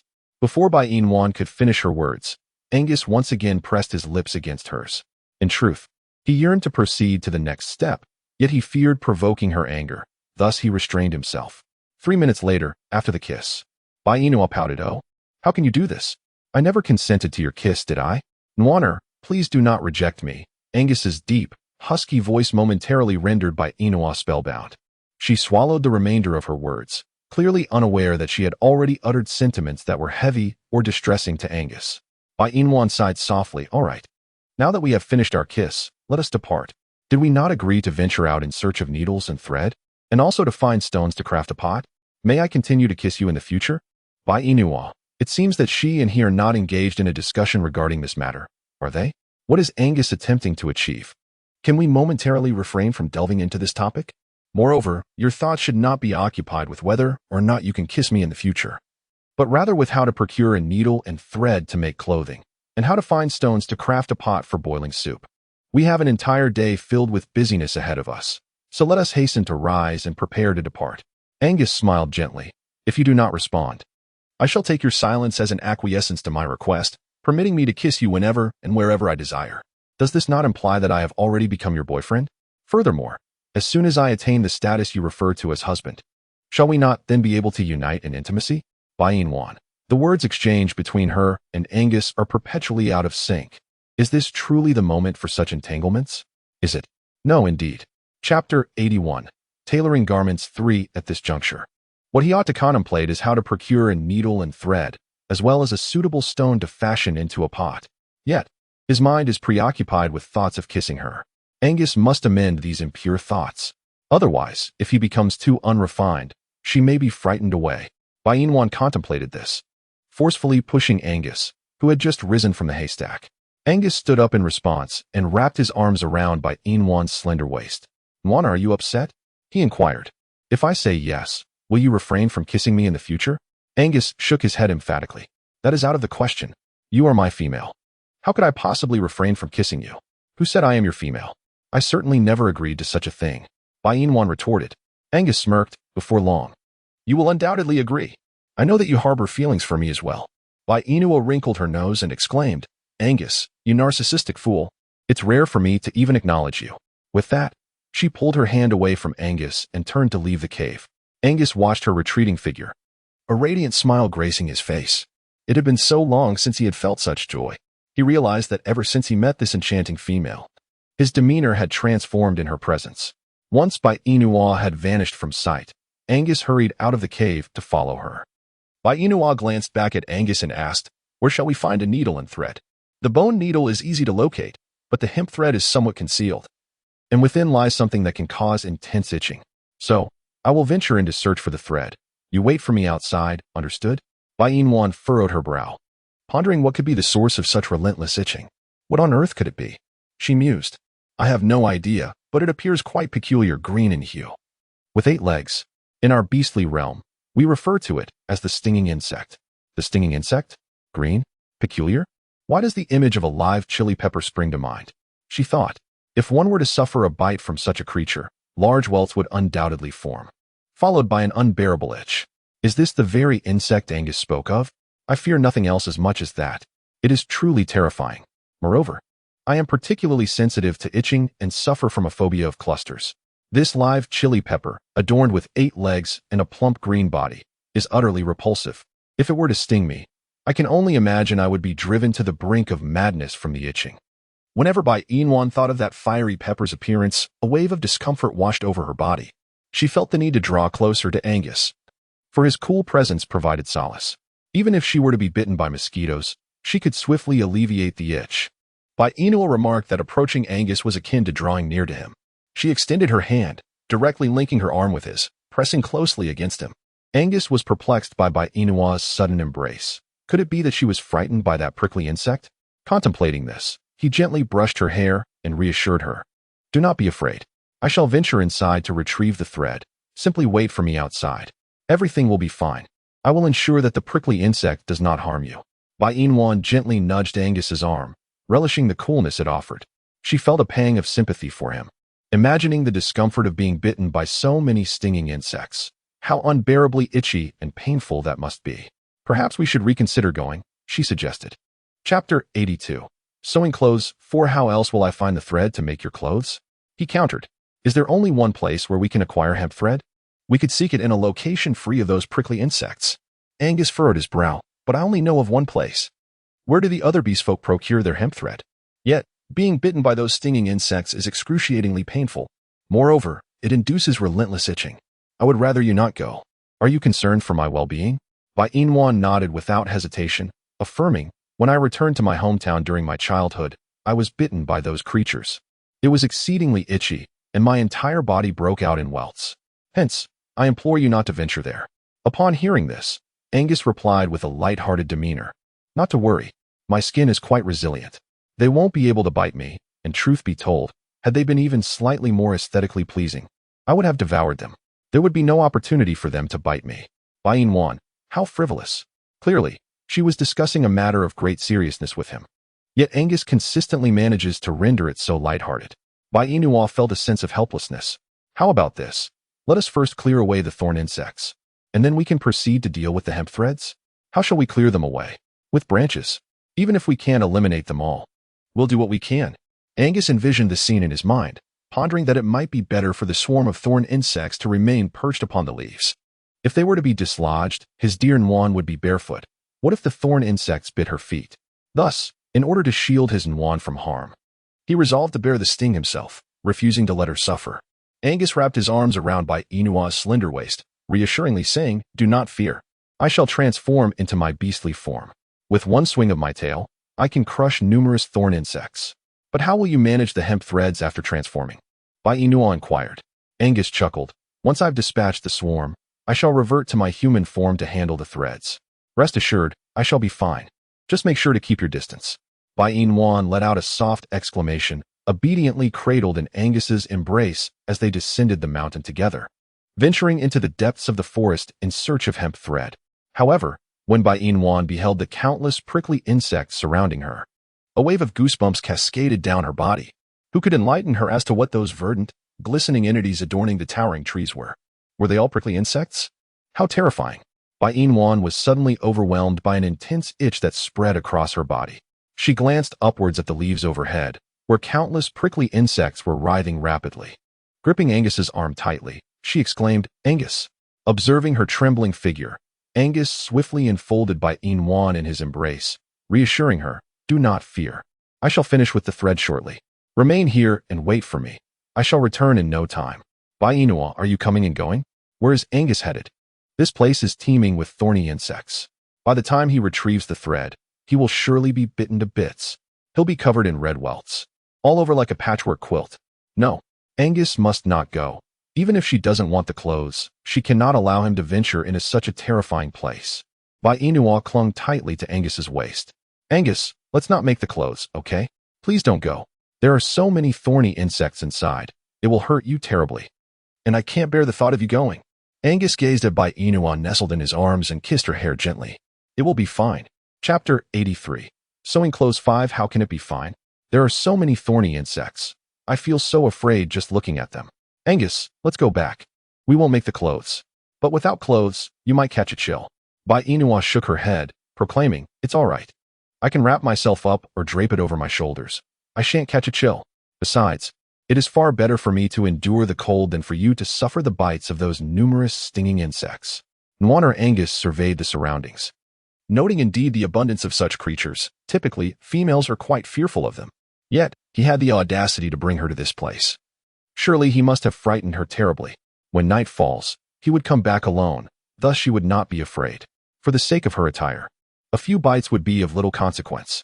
Angus gently caressed Bai Inua's hair, suggesting, then let us return. Bai Inua nodded affirmatively. All right. With that, she and Angus departed from the depths of the forest, the territory of the stinging insects. However, she suddenly recalled the need to find stones for crafting a stone pot. Hence, Bai Inua and Angus made their way to the mountaintop, the area abundant with stones. Angus explained that to create a stone pot, one would need to find a relatively large rock that could be struck with a pebble, or alternatively, 2 stones could be struck against each other. Much like the drills and hammers utilized in the 21st century. Yet, in this primitive, beastly era, such advancements as drills and hammers had yet to become commonplace. Bai Inua, lacking sufficient strength, could only assist in minor ways. For instance, when she noticed Angus sweating, she would wipe his brow, and when he grew weary, she would pluck a leaf to fan him. Thus, the afternoon slipped away in the crafting of stone tools. Bai Inua sat beside him, enjoying the gentle breeze, while the rhythmic sound of clinking stones occasionally reached her ears. Propping her delicate face on her hand, she gazed up at the sunset that was gradually descending from the sky. Noticing Bai Inua's silence, Angus paused his work. Turning his head to glance at her not far away, the soft wind tousled her long hair as she sat, captivated by the hues of the sunset. Angus set down the smooth pebble he was shaping and approached her step by step. Hearing his footsteps, Bai Inua rose and smiled at him, asking, have you finished? Angus nodded. Yes, nearly. We just need to smooth the stone pot for it to be usable. Can we go home now? The sun has set. The night road can be perilous. Listening to her words, Angus chuckled. Have you forgotten what kind of beast I am? A serpent beast. Knowing that I am a serpent beast, you should realize that I am a creature of the night. During the day, my vision is rather poor, so I usually rely on my sense of smell to navigate. However, at night, my sight becomes quite clear. I can see everything distinctly. For instance, during the day, your face appears blurred to me, but now, I can see you clearly. Do you understand my meaning? Bai Inua nodded, acknowledging her understanding. My little Nwan is truly astute. Let us return home. Angus crouched down, inviting Bai Inua to climb onto his back. However, without a moment's hesitation, she declined, exclaiming, I am not a toddler. I do not require your assistance in such a manner. The evening is not yet too dark, and I can clearly see the path ahead. Besides, you still need to carry a stone pot, and if I were to ride on your back, it would undoubtedly be cumbersome. Chapter 84. Sewing clothes 6. You are not heavy. Bai Inwan listened to Angus's words, a sweet smile gracing her face. Even if I am not heavy, I shall not impose upon you to carry me. I am perfectly capable of walking on my own. With that, she turned away from Angus and made her way towards his cave.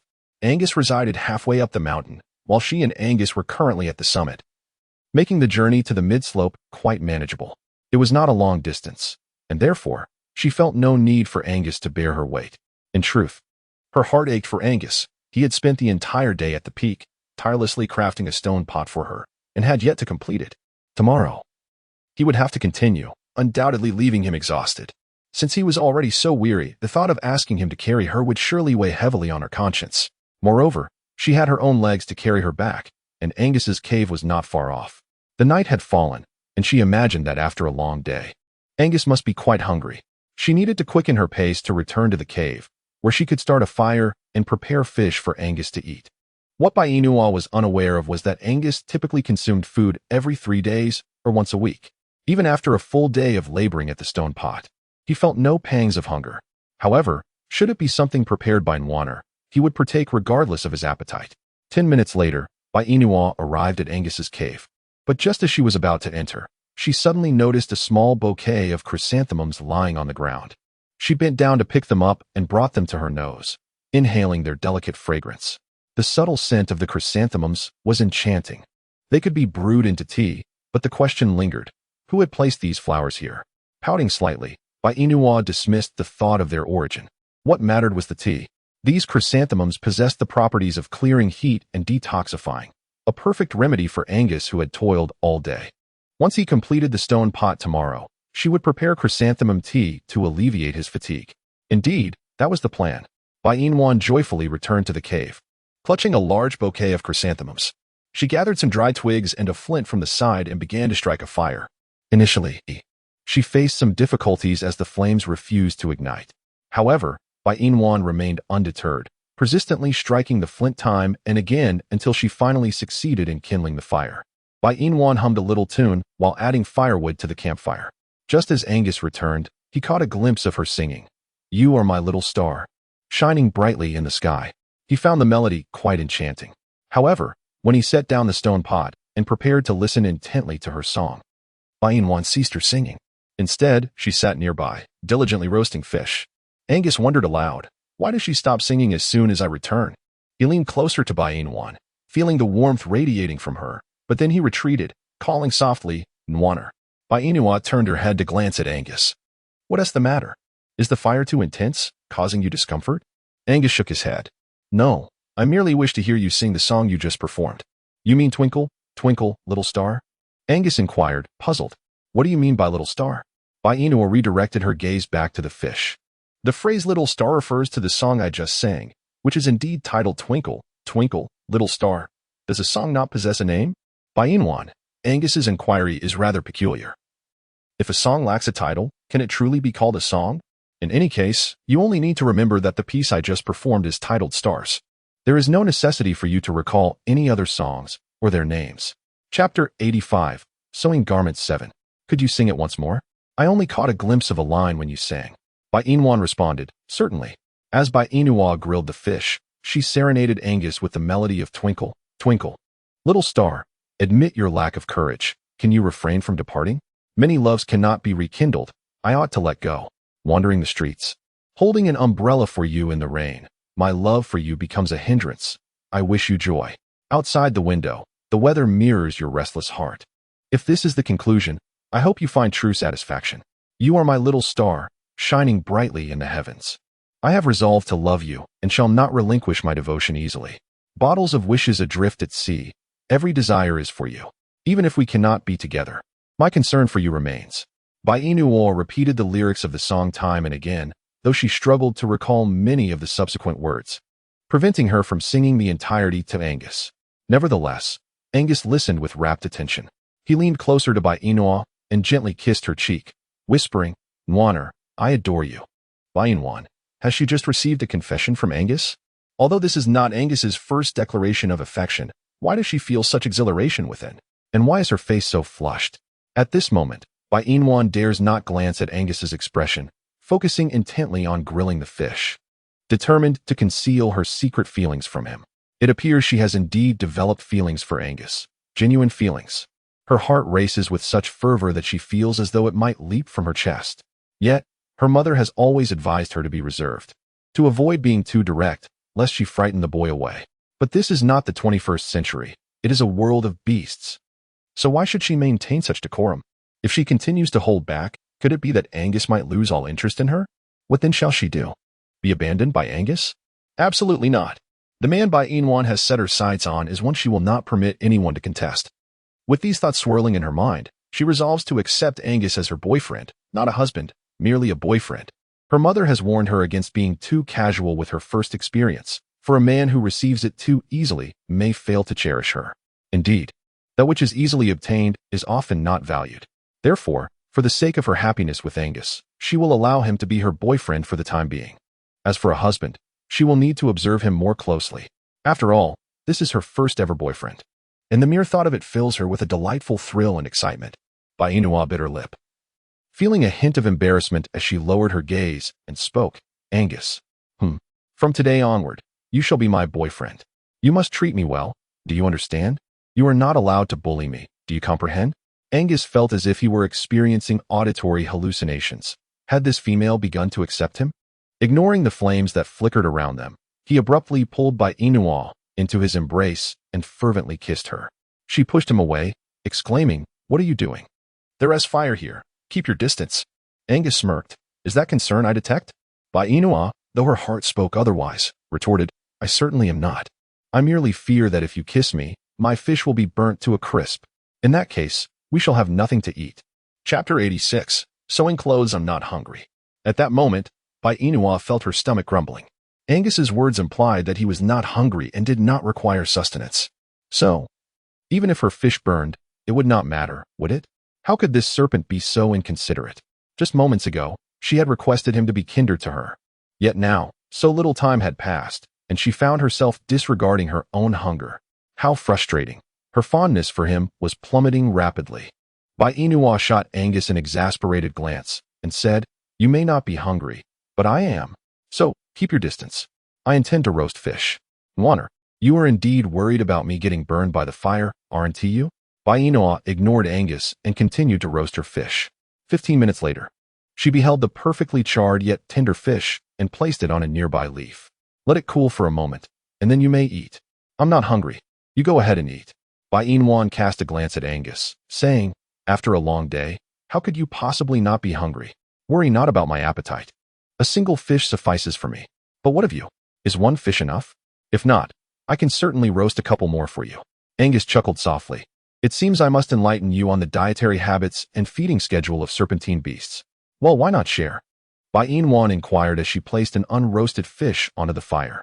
"I was contemplating the best way to convey this to you," Angus replied. "Just express it as you see fit." She encouraged. "Very well," Angus said, distancing himself slightly to sit behind her.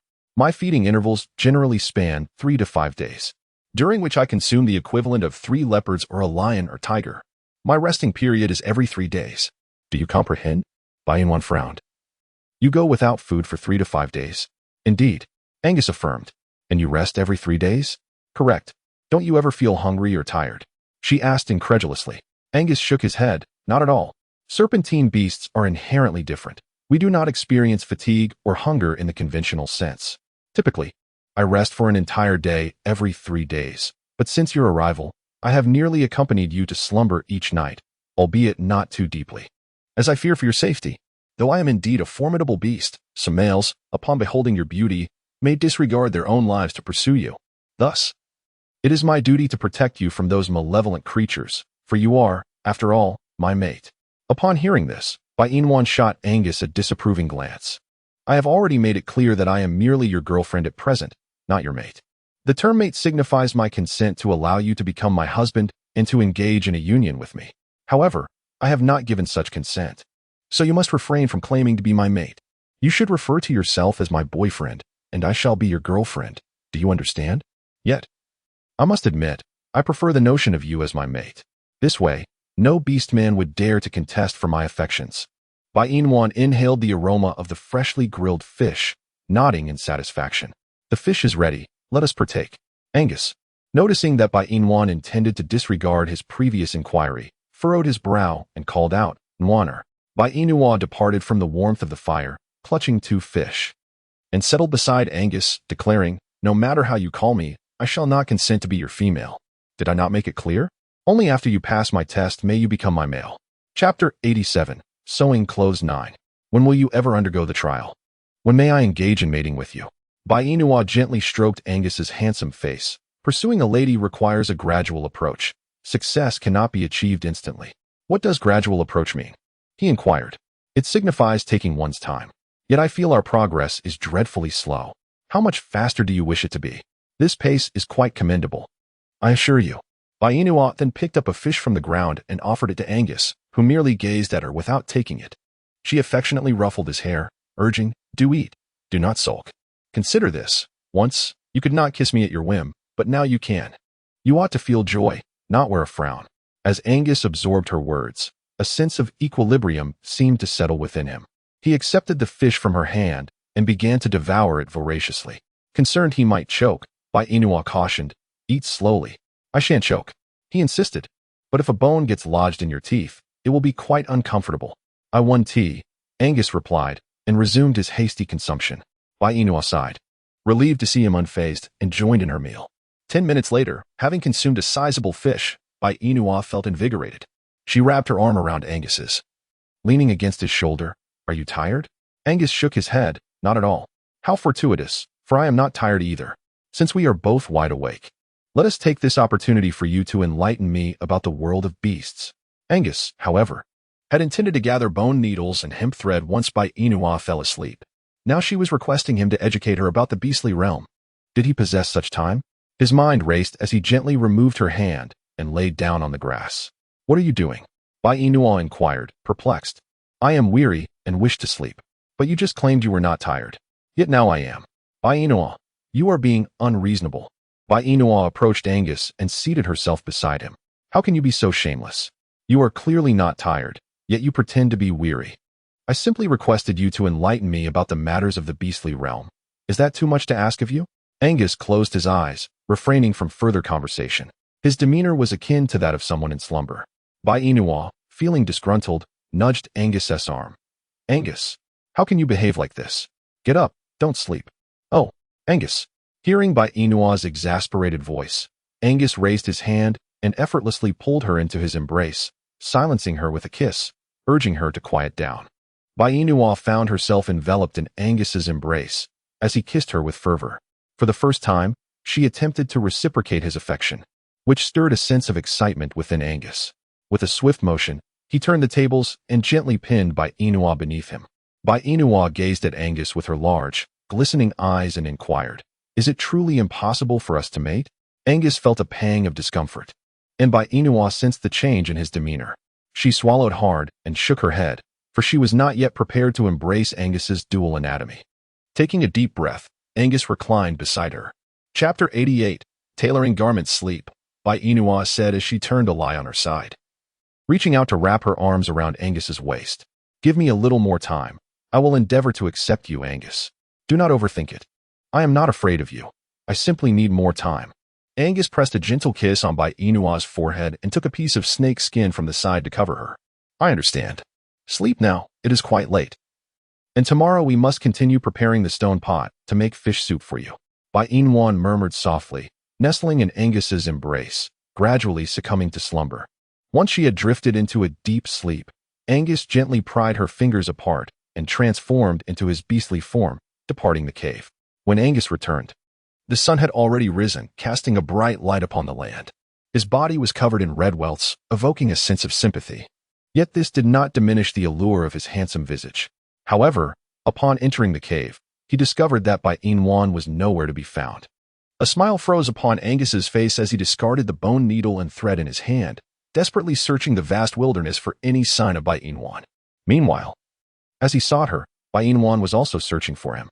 Bai Inua ventured alone into the territory of the thorn bugs. Upon awakening that morning, she noticed the absence of Angus. She searched the mountains and the riverbanks, yet he remained elusive. This led her to entertain the unsettling suspicion that Angus had stealthily ventured into the domain of the thorn bugs to procure the spider silk for her. When Bai Inua arrived at the territory of the thorny insects, a lingering fear enveloped her. She gazed at the frayed hemp line not far away, becoming increasingly convinced that Angus had been here not long ago, yet now, he had departed. His departure, did it imply that he had returned to the cave? However, she had not seen Angus when she descended the mountain. Where could he possibly be? Bai Inua's mind raced rapidly. With the presence of twine, one must also have a bone needle. Thus, Angus did not return to the cave or head to the riverbank, but rather went in search of a bone needle. A bone needle. It must be crafted from animal bones. But from which creature's bones? She pondered, lamenting her lack of diligence in studying history. Here, she felt utterly lost. Without Angus, she truly had no idea what to do. Feeling aggrieved, Bai Inua cast a glance around her desolate surroundings. An eerie silence enveloping the area. She felt a twinge of fear and wondered if Angus, upon returning to the cave and finding her absent, would come searching for her. Surely he would. He cared for her deeply and would never abandon her. Cautiously, Bai Inua left the territory of the thorn insects and ventured deeper into the forest. To avoid being captured by other males, she deliberately smeared mud on her face, hoping that this disguise would deter them from pursuing her.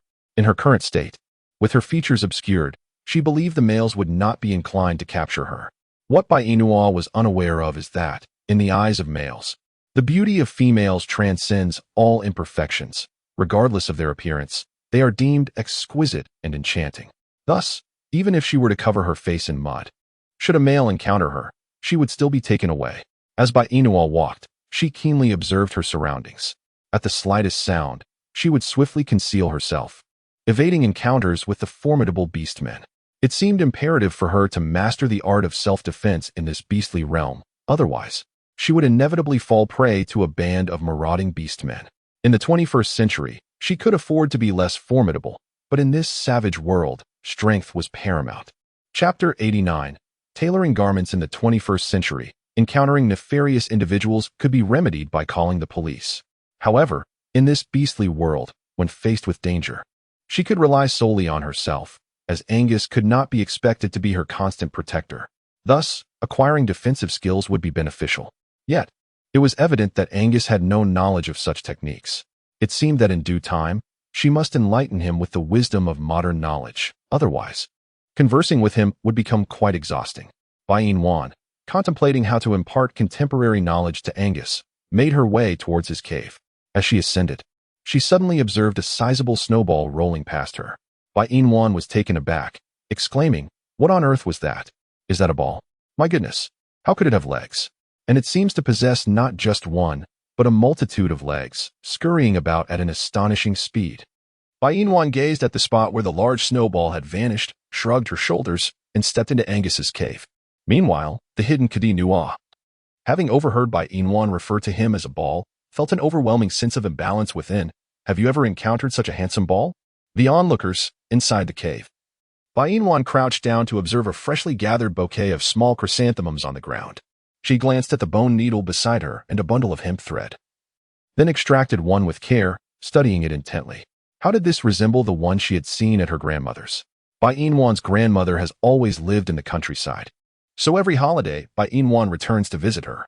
Consequently, she has become well acquainted with numerous medicinal herbs and various small items, such as the hemp thread in her hand, which is referred to as hemp in the 21st century. This material is essential for weaving straw sandals.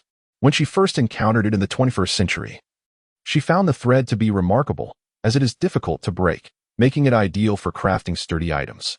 Bai Inwan's mind sparked with inspiration. Eureka! I can weave straw sandals with this twine. This way, Angus and I will have footwear to wear.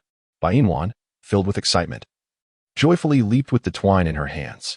However, the mere thought of the twine's location extinguished her desire to craft grass sandals, as she could not bear the idea of Angus being bitten by stinging insects on her behalf. By the way, where was Angus? Why had he not yet returned? Bai Inwan cast aside the hemp thread in her hand and dashed out of the cave, calling out, "Angus, where are you?" Her voice echoed through the forest. Angus, having just reached the foot of the mountain, heard her cry and quickened his pace, ascending the mountain with all his might. As Bai Inua turned, she immediately spotted Angus, adorned in an array of red envelopes. Her heart ached, prompting her to approach him and leap into his embrace. "Angus, where have you been? Do you have any idea how worried I was about you?" Angus held her tightly, responding, "And where did you go? Do you understand how terrified I was when I couldn't find you, fearing that another male might take you away? I would never leave you for another male. I never did, and I certainly won't now. Am I not your girlfriend? How could a girlfriend abandon her boyfriend? It's you who I told not to seek out the spider thread. Why didn't you listen? Look at all those red envelopes on you. Doesn't it hurt? Is it itchy?" Listening to Bai Inua's words, Angus shook his head. "I feel neither itch nor pain. As long as you are with me, nothing else matters." Chapter 90. Tailoring garments. Angus, "You fool. I've already told you that I would rather forego clothing than see you get hurt. Why did you still go?"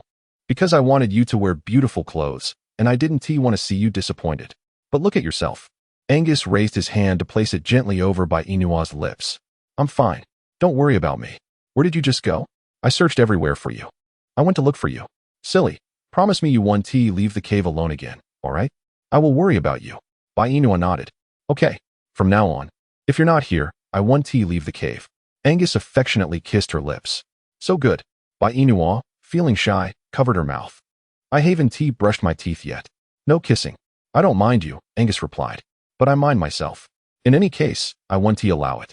If I haven't brushed my teeth, you mustn't kiss me, or I'll ignore you." Angus nodded.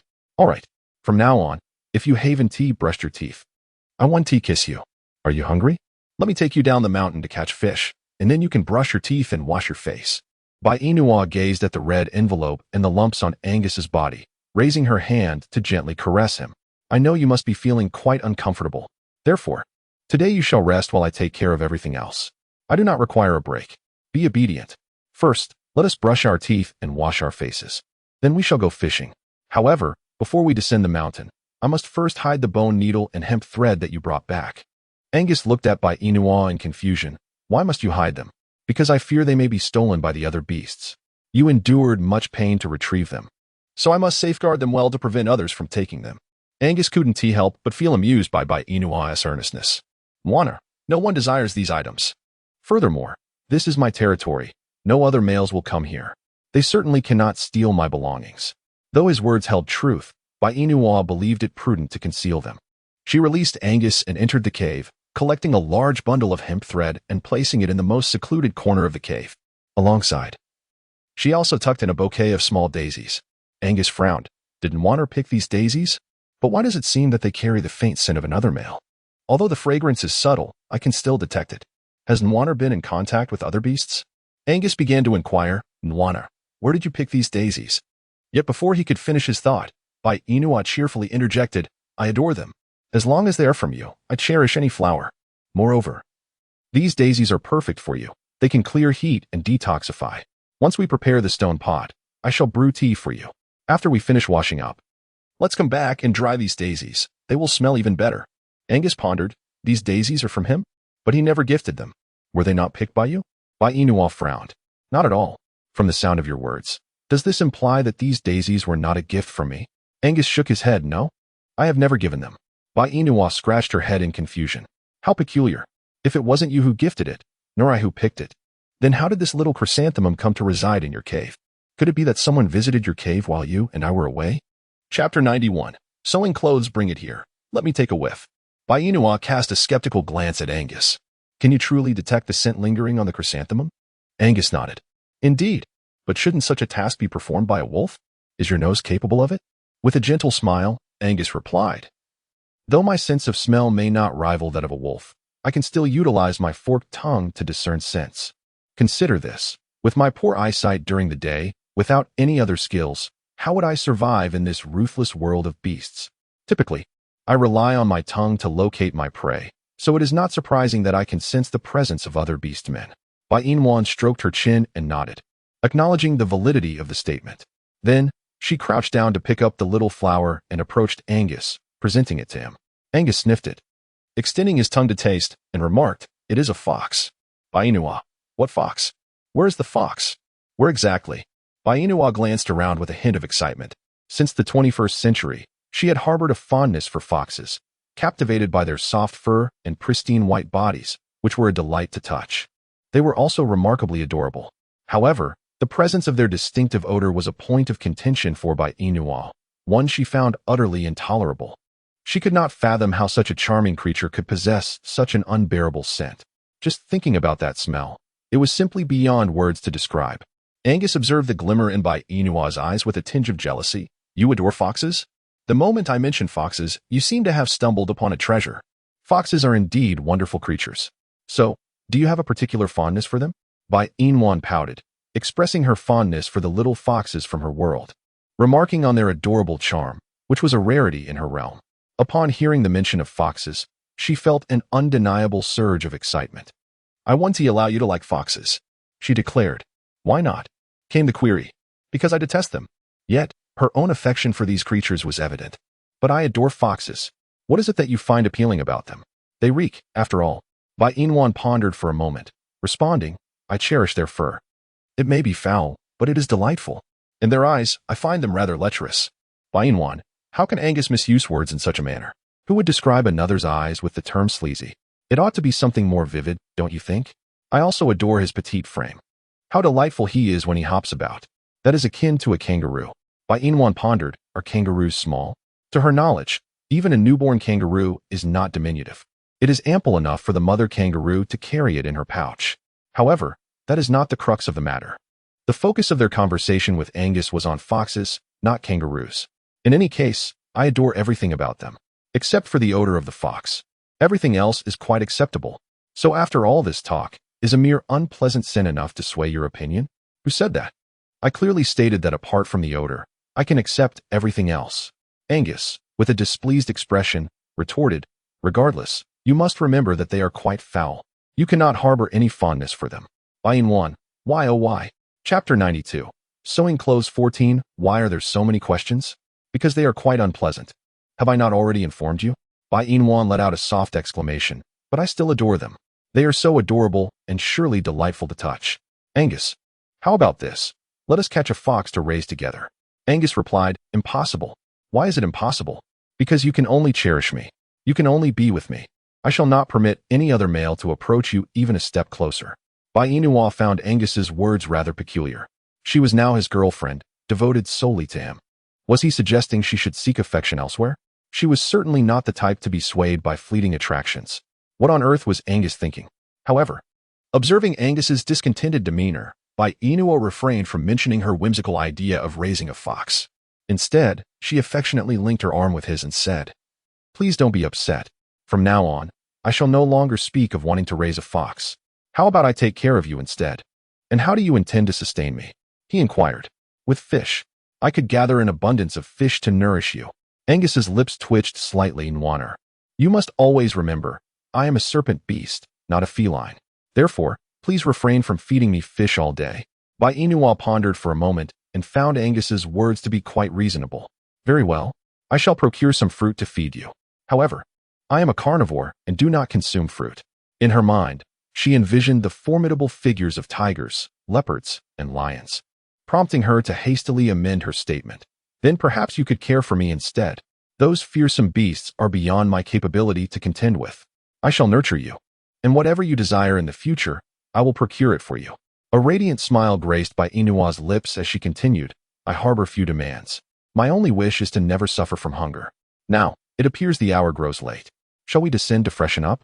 After our ablutions, we can ascend to gather some chrysanthemums. Once we have finished gathering the flowers, you can prepare the stone pot while I roast fish. Afterward, we can sew garments. Shall we? Angus expressed no objections. Whatever you propose shall be done. I shall heed your every word. Buy-in and Angus were conversing as they descended the mountain when Buy-in suddenly recalled something. Angus, she exclaimed. Angus replied. I noticed you brought back a considerable amount of hemp thread from the cave. If there are any leftovers, we could seek out some straw to craft grass shoes. This way, no matter how long our journey may be, our feet will remain untroubled. Angus furrowed his brow. Straw? Buy-in assumed that Angus was unaware of what straw was. She explained, straw is what remains after harvesting rice. In your beastly world, there should be something akin to rice, right? Indeed. Since there is rice, there must be straw as well. Angus pondered for a moment and nodded. However, that substance is exclusive to the goat tribe. Other beastmen do not possess it. Why do the other beastmen lack it? Because rice can typically only be cultivated by the goat tribe. Even if we other beastmen have seeds, we are unable to grow them.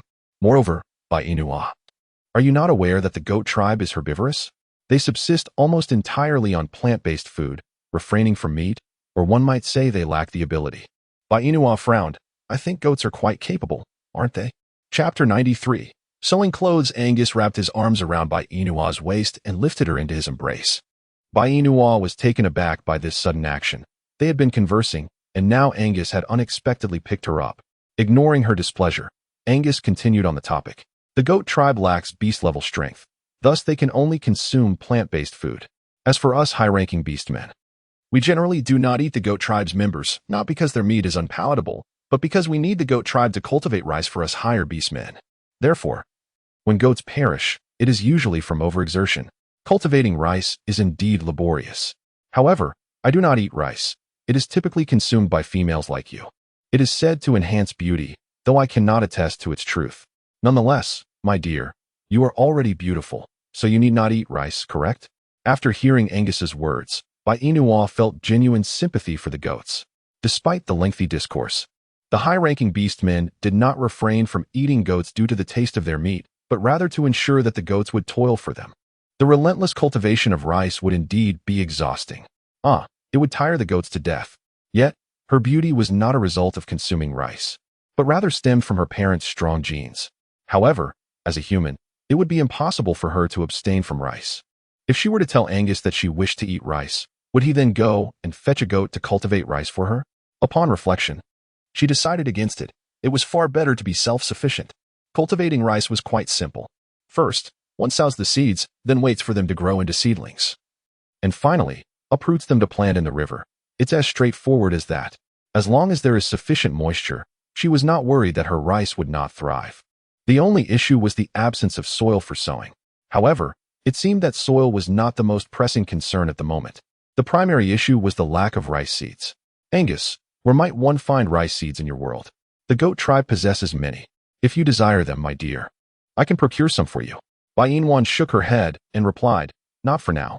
Let us first attend to the necessities of our daily lives before contemplating the matter of rice seeds. We should freshen up first. Angus nodded in agreement, carrying Bai-Yin to the riverbank to wash up. Upon their arrival, Bai-Yin did not immediately begin her ablutions. Instead, she glanced toward the spot not far away where the female corpse had been placed yesterday. To her surprise, it was no longer there, presumably taken away by other males. Bai-Yin exhaled softly, crouching by the riverside to wash her face, for her visage had become a disarray. Although the mud she had previously smeared upon her face had mostly washed away, her complexion remained sullied, rendering her own reflection almost unrecognizable. While Bai-Yin diligently cleansed her face, Angus stood by her side, observing her intently. She continued to scrub until her face was finally restored to its pristine state. I haven't brushed my teeth yet. Should I seek out a willow branch? Angus nodded in agreement. You remain here while I fetch one for you. Bai-Yin furrowed her brow and said, did we not agree that wherever you go, I shall follow? It has only been a short while, and you already wish to abandon me here alone? Are you not concerned that I might be taken by other males? Chapter 94. Sewing Garments Fear? I have faith that no one would dare to lay a hand on you. Bai-Yin let out a soft sigh. You claim that no one dares to harm me? Did you not witness that group of females who approached me yesterday? Thankfully, you returned just in time. Otherwise, even if I were not tormented by those females, I would have succumbed to the frigid waters of the river. Upon hearing this, Angus tenderly caressed Bai-Yin's head and reassured her, everything is all right now. With me by your side, no female shall ever bully you again. Did I not avenge you yesterday? Bai-Yin pouted, raising her hand to swat Angus's hand away. TSK. Don't pat my head. It will hinder my growth. Angus swiftly lifted Bai-Yin from the ground, and she fell directly into his embrace, her heart racing.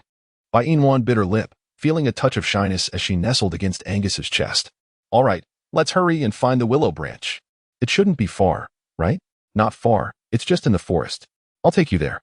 Bai-Yin nodded, cradled in Angus's arms as they ventured into the woods in search of the willow branch. However, as she arrived, her gaze was not fixed on the willow branch, but rather on the mint leaves beside it. Releasing Angus's hand, she crouched down to pluck a mint leaf, savoring its refreshing taste. It could be used to soothe Angus's itch.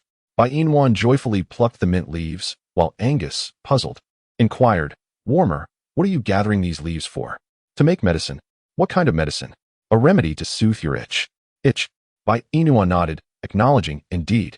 I understand your confusion as to why I am using leaves to alleviate your itch, but once I am finished, you shall comprehend.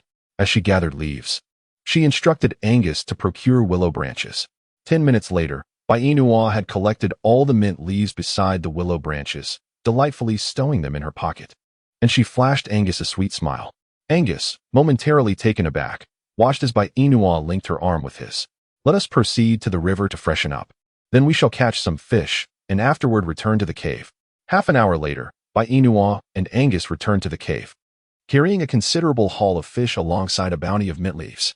Upon their arrival, Bai-Yin immediately began to pluck the small chrysanthemums.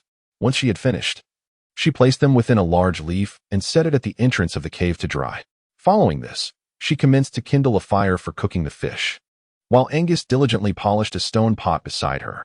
Each was absorbed in their respective tasks, yet they occasionally exchanged glances. Each time Angus covertly admired Bai-Yin, a blissful smile would grace her face, a sensation she had never experienced in the 21st century. In that era, her days revolved solely around studies, interspersed with swimming lessons or piano practice. Her hobbies were few, yet her days were filled with purpose. She recalled her initial days in this beastly realm, feeling utterly bored, as Angus had once been aloof, treating her as though she were invisible. During that time, she longed to return to the 21st century, where computers and smartphones awaited her. However, ever since she began to share her days with Angus, she felt her life was richly fulfilling, time passing swiftly. Having been born in a rural setting, she had moved to Z City only after her parents achieved financial success. Thus, she was quite accustomed to rustic life. Although this realm was not precisely rural, it bore many similarities. Here, rice was cultivated, meals were prepared from scratch, clothes were sewn, and fish were grilled. She reminisced about her childhood, often enjoying picnics with friends in the countryside, which had ceased after relocating to Z City. Now, she found herself engaging in activities reminiscent of those cherished days, feeling neither fatigued nor burdened, but rather filled with joy. Bain Wan, while grilling fish, reminisced about her days in the countryside. In truth, upon reflection, it seems that no matter where one is, it ultimately feels the same. One merely needs to adapt. For instance, she has already grown accustomed to life in this beastly realm. Bain Wan took a deep breath, set the freshly grilled fish aside, and approached Angus, who was busy polishing the stone pot. Angus smiled and said, "The fish is ready. Aren't you going to eat?" Bain Wan replied, "I wanted to wait for you to join me." Angus grinned. "All right. I shall eat with you." He set down the stone he was working on and sat beside Bain Wan, each taking a fish to enjoy, leaning against Angus's shoulder. Bain Wan savored her meal and remarked, "Angus, what's the matter? You are truly wonderful." Angus responded, "Since I am so wonderful, when do you plan to mate with me?" Bain Wan pouted at his words, saying, "How can you be so sensitive to compliments? I just praised you, and you immediately ask when we will mate. Don't you feel any guilt? You always tease me. You naughty serpent, I shall ignore you." She straightened up and focused on her fish, completely disregarding Angus. Angus glanced at the fragrant fish in his hand, suddenly losing his appetite. He leaned closer to Bain Wan and kissed her cheek, saying, "I was merely inquiring. I never intended to imply that we must mate. Please don't be upset. If it bothers you, I won't mention it again. I'll wait for you to bring it up." Bain Wan paused in her eating, taken aback. "How can you say that? Waiting for me to mention it would be so embarrassing. No way. I absolutely refuse." The thought of a girl initiating such a conversation was beyond her, and she was resolute in not expressing such sentiments to Angus. "If you don't say it, and don't let me say it, does that mean I can only be your girlfriend, kissing you but never engaging in anything more? If that is truly the case, will I forever be unable to have you as my true mate?" Bain Wan's eyes flickered slightly as she remarked, "What you say holds merit. Yet, why must the marriage customs of your beastly realm be so peculiar? Is it truly necessary for two individuals to mate in order to become a couple? Cannot a union be formed without such an act? What, then, defines the essence of marriage?" Bain Wan pressed her forehead, stating, "The concept of marriage for couples is akin to the distinction between male and female in your beastly realm. Do you not wish to mate with me and become my female? That will not suffice. Only through mating can you truly become my female." Chapter 96. Do not hurt. With determination, Bain Wan tightened her grip on the wooden stick and resolutely spoke, "Let us give it a try." The implication of trying was clear. "Does this mean you have agreed?" Nwana. Bain Wan, feeling a tad bashful, nodded. She found Angus rather appealing and was thus prepared to bestow upon him her first experience. After all, she could not return to the 21st century, so it would be wiser to solidify her relationship with Angus sooner rather than later, lest he develop feelings for another. What if she were to be abandoned by Angus? Hence, once their relationship was established, her heart would feel a bit more at ease. Bain Wan gazed at Angus, who was ravenously devouring the large fish in her hand, her lips twitching slightly. "There's no need to be so impatient. It won't be too late to indulge once I have finished," she remarked. "Moreover, I merely suggested trying it out. If I find it unbearable, you must cease, understood?" Angus nodded earnestly. "Of course, I will be gentle." Seeing Angus's earnestness, Bain Wan felt a wave of reassurance wash over her. She daintily finished the fish in her grasp, but before she could even set the stick down, Angus had pounced upon her, pinning her onto the pile of grass. It was evident that he was quite eager. However, she was not particularly anxious, though a hint of nervousness lingered. After all, this was her first experience. It was bound to be painful, especially considering Angus possessed two organs, which would undoubtedly amplify the discomfort. Thus, she needed to prepare herself adequately. Yet, Angus was not inclined to grant Bain Wan that opportunity. He hastily removed her clothing and pressed himself against her, arching his back as he kissed her lips. Bainwan sensed the subtle shift in Angus's demeanor. She raised her hand to embrace his waist, gazing as he tenderly kissed her body. Ultimately, Angus lifted Bainwan from the bed of grass, drawing her closely into his embrace. Bainwan felt a fullness in her lower body, causing her to bite down on Angus's shoulder in pain. Angus, unfazed, continued with his subsequent movements without even a furrow in his brow. Bainwan felt a pain in her lower body, as if it were being torn apart. She released Angus, furrowing her brows in agony. No, it hurts. Oh, it hurts. Upon hearing this, Angus quickly withdrew from Bainwan's body and, filled with concern, cradled her in his arms. It's all right. We want to continue. It doesn't hurt. Bainua found herself cradled in Angus's embrace. Despite the pain coursing through her lower body, the warmth of Angus's affection enveloped her heart, assuring her that he would not disregard her feelings or forcefully continue their union. She feared that should they proceed, she might succumb entirely beneath him. Fortunately, Angus chose not to press further.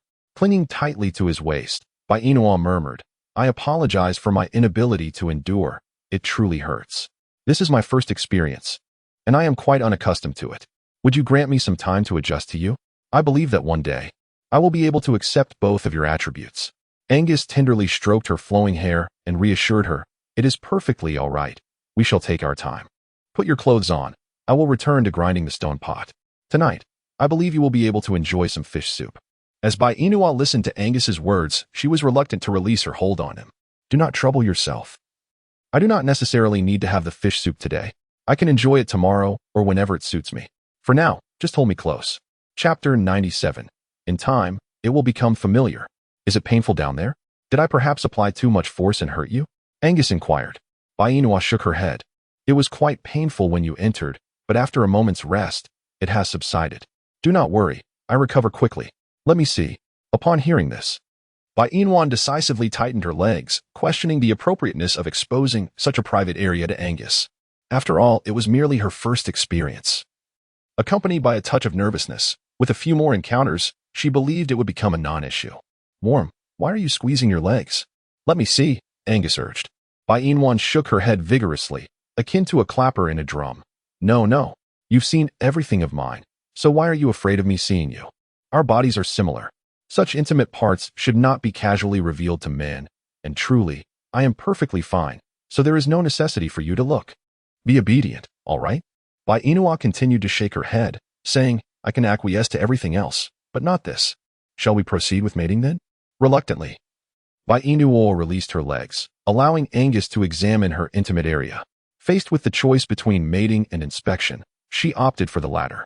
The former was something for which she was decidedly unprepared. The sensation of being torn apart was so excruciating that it defied description. Thus, she resolved to simply observe. After all, nothing would be lost. Angus conducted a meticulous examination, and upon confirming that Bainua was indeed unharmed, he felt a significant sense of relief. He then took a piece of snake skin to wrap around her. You're perfectly fine. Do not be afraid. I'm not afraid. Then why did it seem as though you were on the verge of tears just now? Bainua, somewhat embarrassed, lowered her gaze. It was painful when you first entered. But now it's fine. The pain has subsided, so I'm no longer afraid. I'll get used to it. Bainua nodded. Indeed. Once I grow accustomed to it, everything will be fine. It is much like my initial arrival in this beastly realm. In the beginning, I found it quite disconcerting. Yet now I have adapted. Your presence has transformed my life from mundane to vibrant, and through you, I have come to experience the tender affection of a boyfriend. I am truly delighted. Although this beastly world does not adhere to the concept of marriage, once we successfully mate, let us honor the ancient customs by paying our respects to heaven and earth. Paying respects to heaven and earth? Bainua understood that Angus's inquiries were born from a lack of comprehension regarding her words. However, she had no intention of elucidating their meaning to him at this moment. In due time, after they had paid their respects to heaven and earth, he would come to grasp the significance of it all. The primary reason she wished for Angus to partake in this ritual was to honor her parents, who, though alive, had nurtured her for nearly 19 years.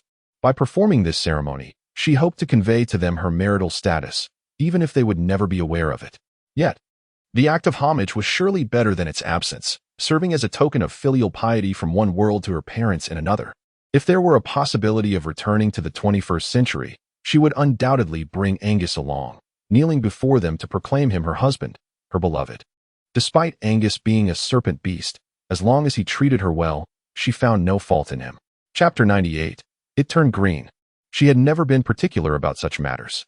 In the 21st century, she had expressed to her parents that she did not seek a husband who was exceptionally handsome or wealthy.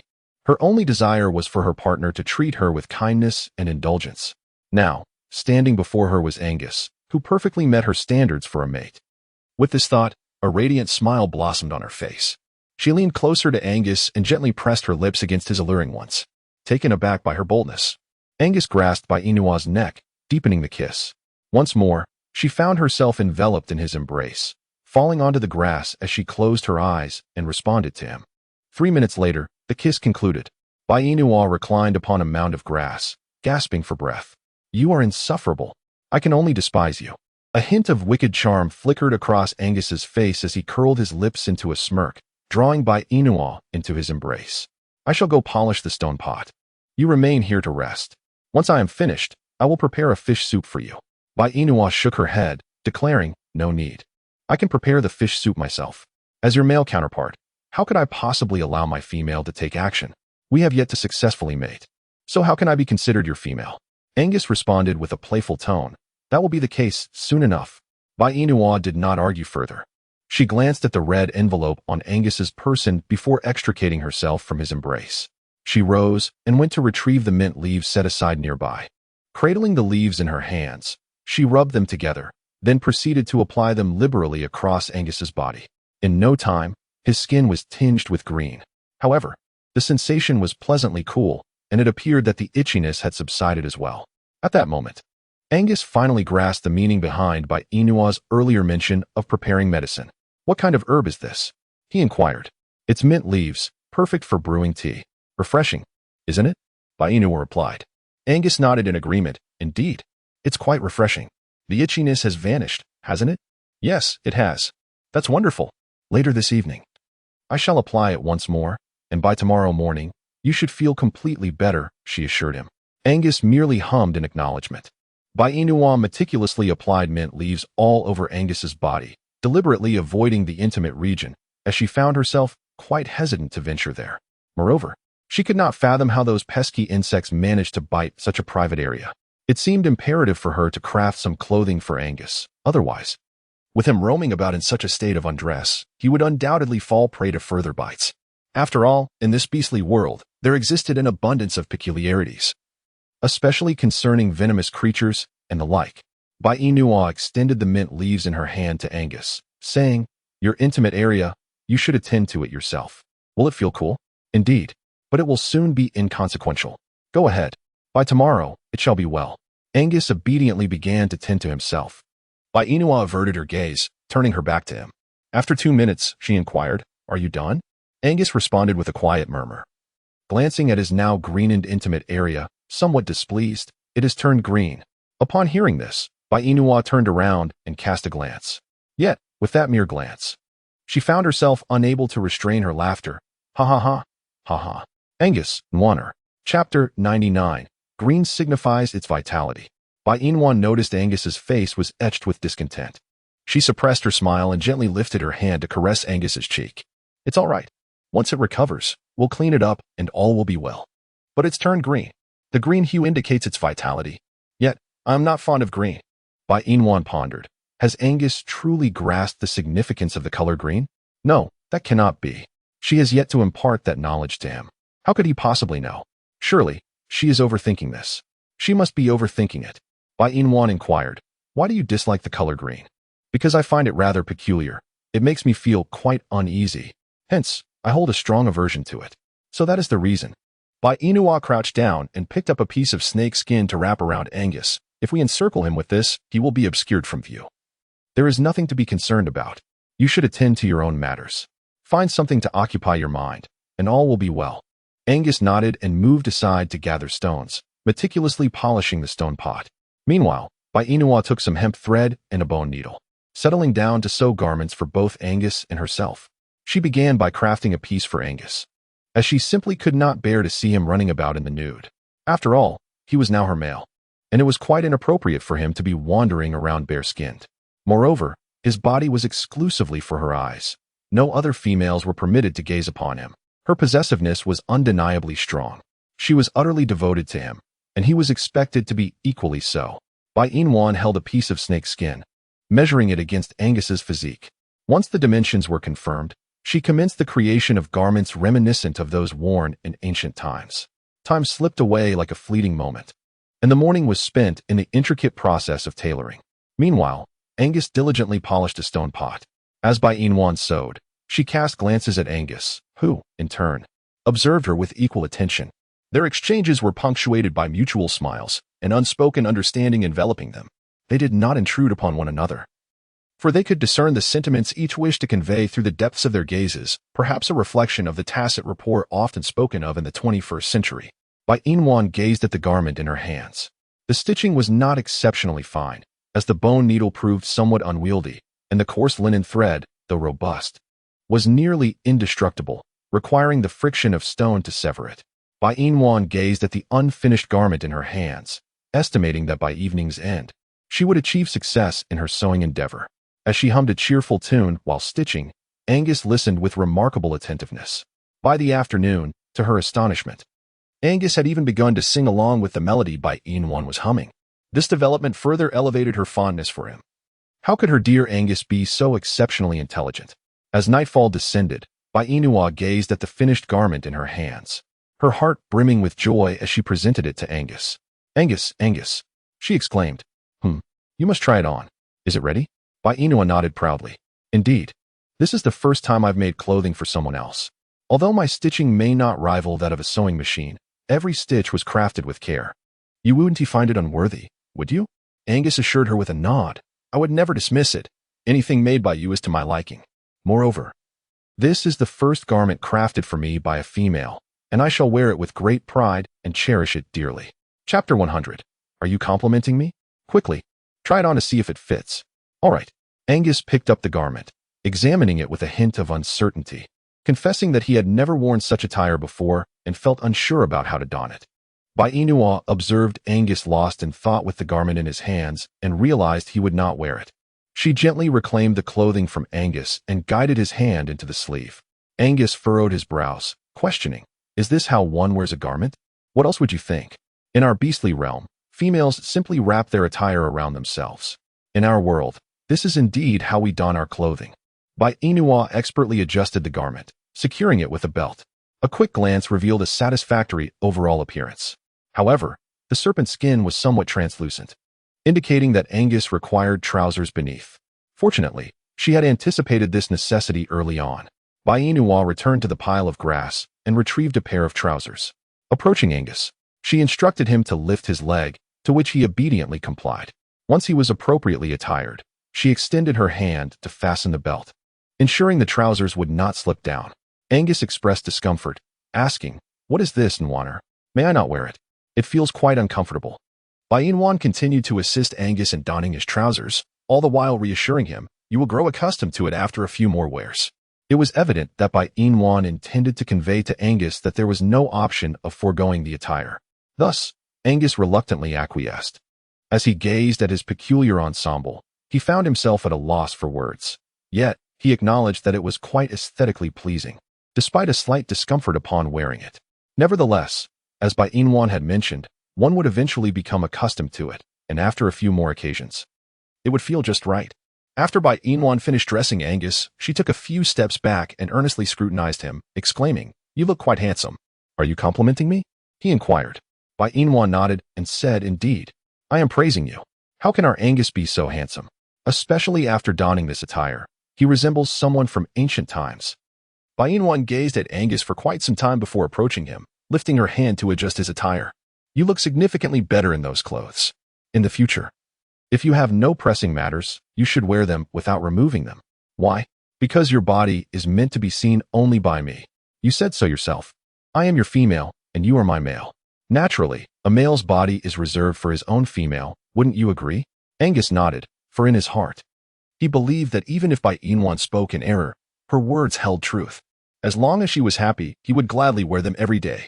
Angus took Bai Inwan's hand, saying, "I have prepared the stone pot. I will now wash it by the river and return with water to make fish soup for you. Please wait for me in the cave, all right? Bai Inua blinked and nodded, all right. She understood that if she accompanied Angus, she would be unable to carry the stone pot back, as he would be preoccupied with holding her. Thus, it was best for her to wait alone in the cave for Angus. Moreover, her own garments had yet to be sewn. So, while Angus went to the riverbank to wash the stone pot and fetch water, she busied herself with crafting a pair of trousers and a piece of undergarment for herself. Upon receiving Bai Inua's response, Angus leaned down and placed a gentle kiss on her forehead. Chapter 101. Encountering the Great Snowball Again. Don't go out. It's dangerous at night, Bai Inua chuckled. I'm not a 3-year-old. You needn't worry about me. Hurry along. The sooner you go, the sooner you'll return. I will wait here for you. Angus replied with a grunt, cradling the stone pot as he exited the cave. As soon as he departed, Bai Inua ignited a fire and settled beside it to begin sewing her undergarment. The fabric she used for the undergarment was repurposed from Angus's clothing, just enough to create both the undergarment and trousers. Sewing the undergarment was quite simple, and within a few swift motions, Bai Inua had completed it. She removed her snake skin and donned the newly crafted undergarment, securing it comfortably against her form. Glancing down, she noted it was slightly oversized. However, that was of little concern, as men generally favored women with ample bosoms. After Bai Inua donned her undergarments, she proceeded to put on her underwear, which fit perfectly. She couldn't help but admire her own craftsmanship. Fortunately, having lived in the countryside, she had learned the art of sewing. Otherwise, how could she possibly create garments now? Not to mention weaving straw sandals. Bai Inua tucked her long hair behind her, adorned in a gown she had sewn for herself. The creation of the dress was quite simple, a piece of snake skin, stitched together at the back, with 2 straps elegantly draped over her shoulders, resulting in a beautiful garment. The attire she donned did not require such intricate craftsmanship. Otherwise, it would complicate matters when Angus sought to remove it, potentially damaging the clothing. Bai Inua remained utterly oblivious to the fact that her body had been completely exposed to the prying eyes of Curtino, who lingered just outside the door. He found himself captivated by her exquisite visage, momentarily lost in thought. Who could enlighten him on the origins of this stunning female? Blessed with both a flawless figure and an enchanting face? Why had he never encountered her before? Furthermore, he felt an overwhelming reaction stirring within him. Yet he could not shake off the sense of lewdness that accompanied it. In the past, he had openly gazed at females undressing, but with her, he felt compelled to resort to furtive glances. How peculiar. Transforming into his fox-beast form, Curtino nestled outside the cave where Bai Inua resided. Stealing glances at her perfect physique and delicate features, his throat involuntarily bobbed as he beheld her, and with utmost caution, he nudged a small flower into her cave. The moment he did, Bai Inua heard a sound. As she raised her head, Curtino darted down the mountain with exceptional speed. Bai Inua blinked, momentarily bewildered. Had she just witnessed a large snowball rolling down the slope? It seemed odd, considering there had been no snowfall that day. Curtino felt compelled to assert emphatically that he was not a large snowball. He was a fox. Moreover, he had not rolled down the mountain but had rather run down on his own accord. How could someone as beautiful as her possess such poor judgment? Why did she always mistake him for a mere snowball? Did she have some issue with her eyesight? Once he had thoroughly observed the solitary beast, he intended to confront the female, eager to demonstrate that he was far from being a snowball. How vexing. Upon Angus's return, Bai Inua had nearly finished stitching her dress. Standing before him in her undergarments, she inquired, "You're back?" Chapter 102. Softness. Angus nodded. "Yes, I have returned. But what are you wearing? Is that clothing? Why does it differ from mine?" Bai Inua chuckled. "This is merely my undergarment. I have yet to don my outer attire. I was just in the midst of sewing it. Once completed, I shall wear it. But until then, I intend to remain as I am, with the fire warming me. I am not cold." Angus's gaze fixated intently on Bai Inua's bosom. "I find myself wanting to bite again." Bai Inua comprehended Angus's intent. Her cheeks tinged with a subtle blush. "Why does this serpent so delight in biting my bosom? It is quite soft." Bai Inua, do not be so frivolous. While you were away, I constructed a place for the stone pot using rocks. Please take a look and see if it suffices. If not, you may need to make adjustments. I could only manage smaller stones, as the heavier ones were beyond my capacity, and I am uncertain whether the pot can withstand the weight. Angus set down the stone pot he was holding and approached the makeshift area Bai Inua had assembled. Upon inspection, he noted that the stones were indeed too small to support the pot's weight. Thus, he decided to fetch 2 larger stones. These rocks are inadequate. They cannot bear the pot's weight. I fear that the stone may collapse midway through simmering the fish soup. I shall ascend the mountain to retrieve larger stones. You remain here and sit still. Do not move about, lest you injure yourself, understood? Bainua nodded and remarked, be cautious while moving the stones. I wouldn't want you to injure yourself. If it becomes too burdensome, just call for me, and I will assist you. You underestimate my strength. 2 mere stones are a trifling task. With that, Angus placed the stone pot inside the cave and instructed, stay right here and do not move. I shall return shortly. Very well, I shall remain still, Bainua replied. Angus then glanced at her and, with remarkable speed, ascended the mountain to retrieve 2 of the largest stones, which he placed in the center of the cave to construct a stove. He clapped his hands and lifted the stone pot filled with water to position it atop the stove. Cautiously, he approached the fire beside Bainua and added a handful of kindling to ignite the flames. Once the fire blazed, Angus grasped the kindling and placed it beneath the stone pot, commencing the preparation of fish soup for Bainua. Upon witnessing this, Bainua set down the snake skin she had been holding and hurried to assist him. Did I not mention that I could prepare the fish soup myself? If you are afraid of fire, it would be best not to meddle, lest you burn yourself. And I have stated that you are my female, and it is my duty to care for you. Angus countered. Bainua took the wooden stick from Angus's hands and placed it into the fire, responding, indeed. I am your female, but I possess hands and feet and can prepare my own soup. Moreover, there should be no distinction between male and female. Whoever is free should take on the task. If you fear the flames, then I shall handle it.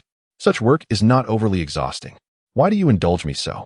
Be cautious, for if you spoil me too much, I may take advantage of you later. Angus understood the initial part of her statement, but was perplexed by the latter remark about being spoiled, though he assumed it was a compliment and not a reproach. He moved to the side and placed the firewood he had previously collected beside Bainua, declaring, very well then, from now on, I shall handle the laborious tasks while you tend to the fire. Is that agreeable? Bainua gently patted her own hands and caressed Angus's face, exclaiming, fool. Chapter 103. Females are meant to be cherished. Fool, since I have chosen to be your female partner, I believe it is only right that I share in our endeavors. I refuse to sit idly while you bear the burdens alone. Such a thing is beyond my capabilities. My mother often told me that when I marry, I must treat my husband well. To which I replied, while I shall treat my husband with kindness, he must reciprocate. Otherwise, I see no reason to be kind to him. Now that you are so good to me, it stands to reason that I should return that kindness. Don't you agree? Yet, a female is indeed meant to be cherished. You may care for me, but I cannot simply do nothing, languishing at home while you hunt alone. While I may not be skilled in hunting, I can certainly prepare meals, sew garments, and attend to other simple tasks. Once we have mated, I will become your wife, and you, my husband. It is only natural for a wife to care for her husband. Angus, you must understand that I am not like the females in your world. You need not coddle me. Angus was deeply moved by Bainua's words. He had never considered that a female could be willing to do so much for him. In this beastly realm, females were regarded as the most significant, their primary role being to sit and eat, to bear offspring, and little more. Tasks such as hunting and sewing were left to the males. Thus, he harbored no particular fondness for females, especially given the appearance of those in this world. Yet, here was his female, willing to do anything for him. And how could that not bring him joy? How could he not be touched? Angus gazed at Bainua with profound affection and said, "Nor." "Yes," she replied. "Once you finish the fish soup, may I try again with you? This time, I promise to be gentle, very gentle." Angus, fearing Bainua might doubt his sincerity, looked into her eyes with unwavering resolve and insisted, "I truly will be gentle. I am not deceiving you." Bainua responded with a soft hum, adding firewood to the flames. "Let's give it a try after we finish the fish soup." "Sounds good." A devilish smile spread across Angus's face, causing Bainua's heart to race uncontrollably. Having already made the decision to become Angus's mate, she found no reason to decline his request. Perhaps, with a single act of intimacy, success might just be within reach. Bainua's face flushed slightly. How had she become so brazen? Indeed, an hour later, Bainua and Angus successfully savored the fish soup, albeit without bowls. They resorted to wrapping leaves together to drink from. Nonetheless, this method offered a unique charm. Once she finished her clothing tomorrow, she and Angus would seek bamboo to craft bowls and spoons. This task was quite manageable. However, the fish soup lacked flavor. A touch of salt would enhance it splendidly. What is the matter, Angus? I recall you mentioning that the females in your beast world sometimes use salt powder for brushing their teeth, correct? Angus nodded. Yes, what of it? Since your world possesses salt powder, it surely is salt as well. Do you have any? Bai Inua inquired impatiently. This fish soup is tasteless. I require a pinch of salt. Angus looked somewhat troubled. I don't have any salt here. However, I can search for it tomorrow. Will it be difficult to find? Not at all. I can exchange for it using energy sources. What is an energy source? Angus feigned nonchalance. An energy source is merely an ordinary bead. Ordinary beads can be traded for salt? I find that hard to believe. Angus gently tousled Bai Inua's hair. I assure you, they are simply ordinary beads. I am not deceiving you. Have I not promised to procure whatever you desire? But if it proves too difficult to find, I shall forego it. We can manage without salt. If you wish to have it, then we shall have it. What is the issue? Quickly, drink your soup. Bai Inua hesitantly asked. Is the energy source truly just an ordinary bead? Indeed. Are you certain you are not deceiving me? Absolutely. Very well. Bai Inua pouted. I trust you. But if I discover you have misled me, I shall ignore you for all eternity. I would never deceive you. Bai Inua gazed at Angus for a considerable moment before returning her attention to the fish soup in the leaves. Meanwhile, Angus sat in silence, lost in thought. He had spoken truthfully. An energy source was indeed an ordinary bead, albeit one transformed from his flesh. Typically, males seeking salt for their females would utilize their body as energy source to barter with the merfolk. They lacked beast rank and could not stray from the sea for long. Therefore, should they wish to venture onto land, they would need energy sources. The higher the beast rank, the more potent the energy source, and consequently, the greater the amount of salt they could acquire. Conversely, lower-ranked beasts could only obtain a meager supply of salt, often insufficient for their needs. Thus, low-ranking beasts seldom consumed salt, let alone used salt powder for dental hygiene. He possessed 5 energy sources in total. Should he give a bead to the merfolk, his beast rank would diminish, meaning he would no longer be a kingly beast. He would need to cultivate anew to regain his esteemed status. However, should the formidable orc achieve a breakthrough, several sources of energy would emerge within his body. Alas, he has been unable to attain such a feat. The rank of king is already his utmost limit. Any further advancement would lead him to the realm of the supreme. Yet, he has never encountered such a level in his lifetime, nor has he even heard of it. Thus, in his perception, the hierarchy of orcs culminates at the rank of king. The supreme remains an unassailable pinnacle. Bai Inwan had just finished her soup when she noticed Angus sitting nearby. Lost in thought, she furrowed her brows and inquired, Angus, what occupies your mind? Why are you daydreaming all of a sudden? Bai Inua set down the leaf in her hand and gently shook Angus's body, exclaiming, Angus. Angus, returning to reality, looked at Bai Inua and replied, What is the matter? I was just about to ask you the same. What were you pondering? Were your thoughts occupied with the matter of salt? I believe I mentioned before. If it proves difficult to procure, then we shall abstain from consuming it. I merely spoke in jest. Do not take it to heart. Do not fret. Angus chuckled. I am not contemplating salt. Rather, I am considering how best to mate with you this evening without causing you any discomfort. Furthermore, did I not assert that salt is easily obtainable? So, why should we not indulge? Chapter 105. Can you endure it? I never stated that we should abstain. I merely suggested that if it is not readily available, I might choose not to partake. You understand? I wish for your well-being. To be unscathed. Angus laughed. I assure you, I shall be fine. Trust me, will you? Bai Inwan nodded and said, All right, I trust you. However, do you still wish to have the fish soup? There is plenty left. Angus gently kissed Bai Inwan's lips and replied, I no longer desire the soup, but I yearn for you. Bai Inua felt a slight itch instigated by Angus, her body shifting slightly as she inquired, Why are you more anxious than I am? Because I wish for you to swiftly become my mate. With a delicate flutter of her long eyelashes, Bai Inua rose and seated herself upon a bed of grass, proceeding to remove her undergarments. Observing her, Angus attempted to shed his own clothing and trousers, but found himself in a state of increasing frustration as he struggled to do so. Bai Inua, amused by his predicament, beckoned him over. Come here. Allow me to assist you. Angus approached, settling beside her as she leisurely helped him out of his garments. No sooner had she finished than Angus enveloped Bai Inua in his embrace, fervently kissing her soft, tender lips, while she tightly clung to his waist. The crackling of the fire in the hearth echoed around them, mirroring the intensity of their passionate exchange. Outside the cave, Cardino seethed with jealousy, consumed by madness. This was meant to be his prey, yet here she was, mating with the solitary beast. Damn it! How could the solitary beast possess 2 reproductive organs? And how was this female enduring it? Did she not fear being overwhelmed by him? It seemed imperative for him to swiftly comprehend the solitary beast and wrest his mate away from him. He had overheard the female express a desire for salt. Was that not a trivial matter? As a member of the fox tribe, he had ample resources at his disposal. He could easily procure a bag of salt for her. Why would he need to barter energy sources? He could simply enchant that group of merfolk. Cardino could acquire as much salt as he desired. Moreover, the solitary beast was his intended challenge. He could not allow it to exchange his energy source. Besides, if he were to descend from a kingly beast to a higher beast, what challenge would remain for him? Taking a deep breath, Cardino listened to Bai Inua's enticing voice exclaim, "It hurts." Cardino thought, damn, this female possesses not only a stunning physique and an exquisite face, but her voice is also intoxicatingly sweet. It only intensifies my desire for her.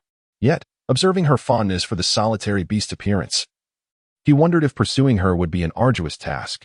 However, was that not the very challenge he craved? The greater the difficulty, the more exhilarating the pursuit. Clenching his fists, Cardino cast one last glance at Bai Inua and Angus before turning away, vanishing from the entrance of Angus's cave. Thankfully, he could mask his presence. Otherwise, the solitary beast would surely detect him. Once Cardino departed, Angus shifted his focus, gradually entering Bai Inua's form as she clung tightly to his waist, exclaiming, "It hurts. Can you endure it?" Bai Inua bit her lip and nodded, saying, "If it truly hurts, please tell me, and I will withdraw immediately, all right?"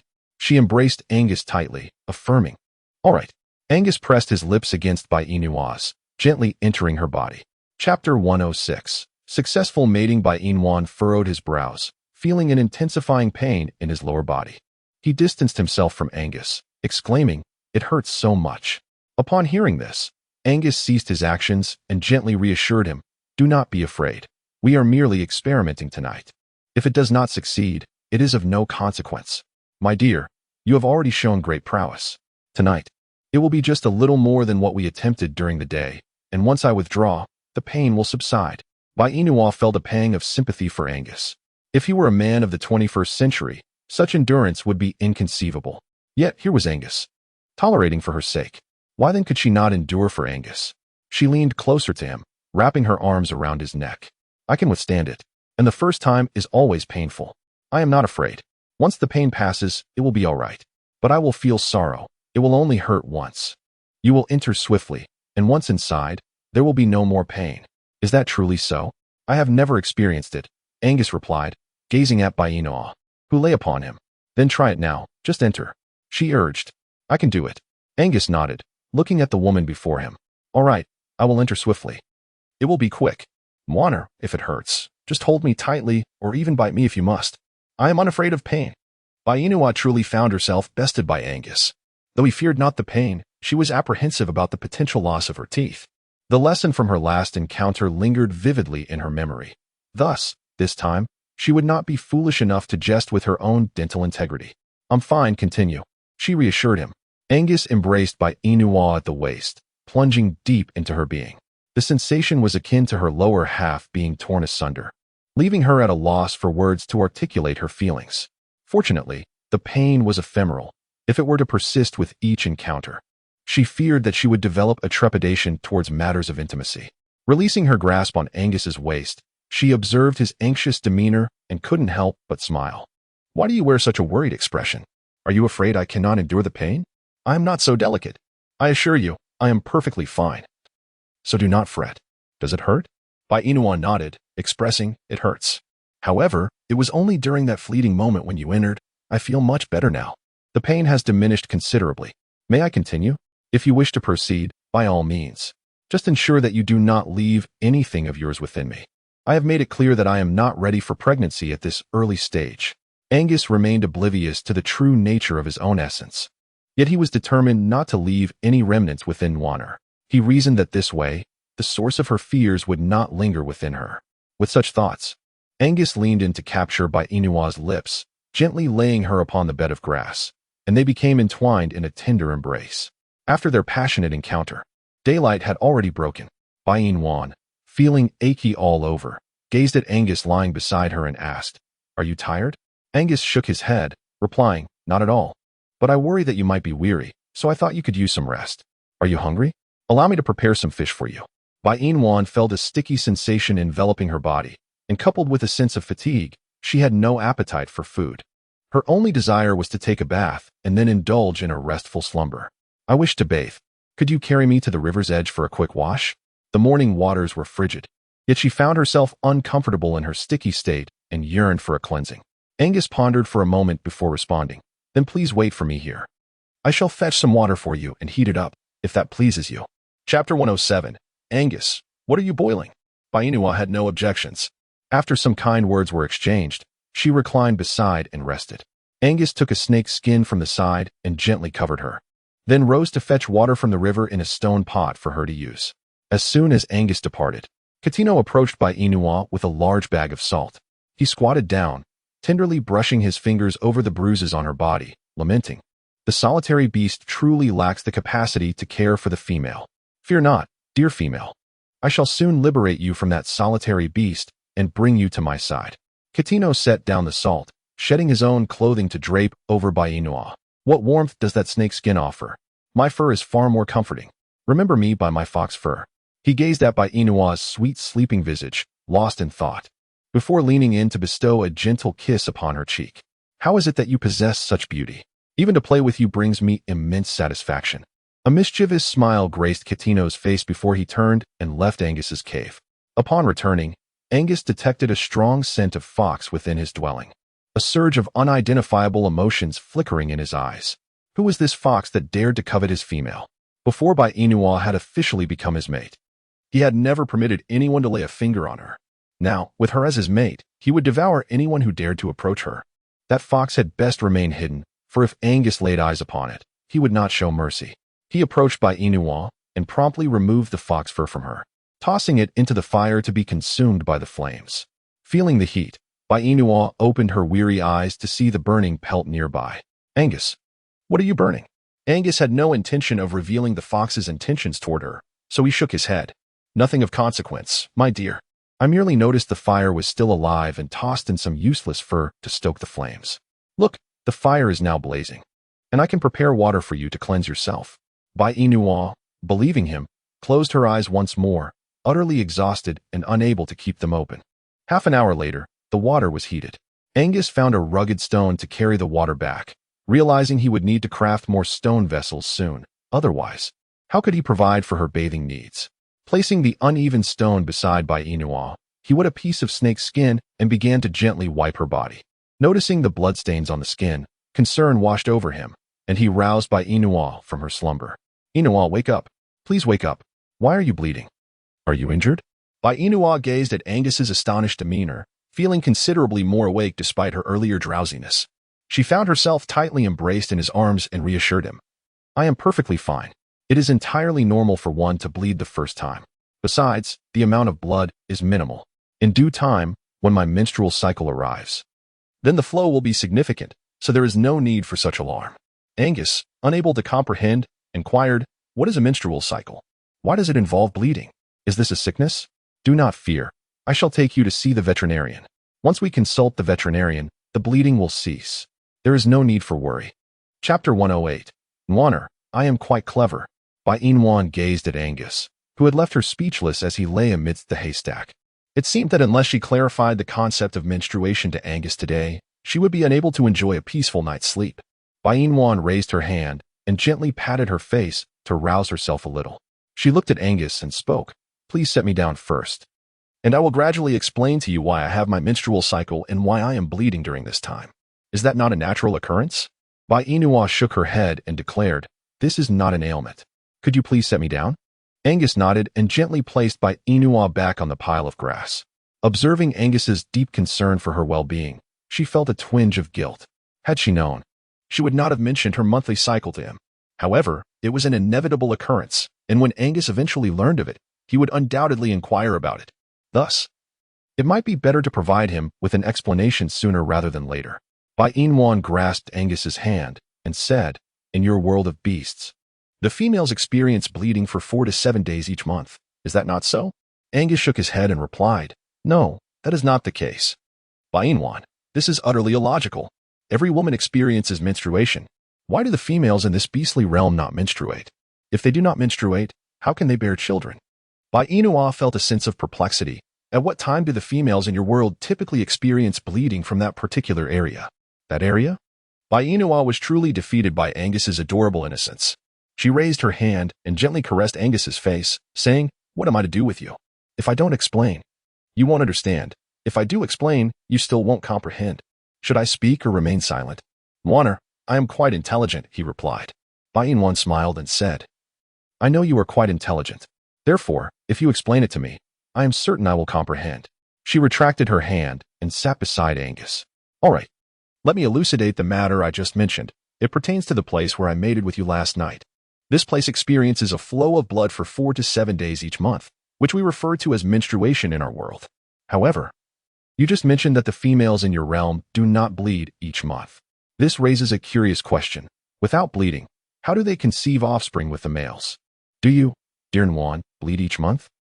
Won't that lead to death?" Bainwan's lips twitched as she exclaimed, "I shall not perish. On the contrary, once the flow has ceased, I shall be able to frolic about with vigor. This is precisely why I often remark that women are indeed peculiar beings. They can lose such copious amounts of blood each month yet remain unscathed." Angus nodded in agreement. "Hearing you speak, Nwan, it is indeed quite curious to endure such a prolonged loss of blood and still thrive. However, in our beastly realm, our females do experience a similar phenomenon. They too bleed, albeit only once a year, and the timing is rather uncertain, yet it occurs when it must. Moreover, in our world, the females only bleed for a single day, unlike the prolonged duration of 4 to 7 days. Most importantly, we do not refer to this blood as a monthly cycle, but rather as a time of estrus.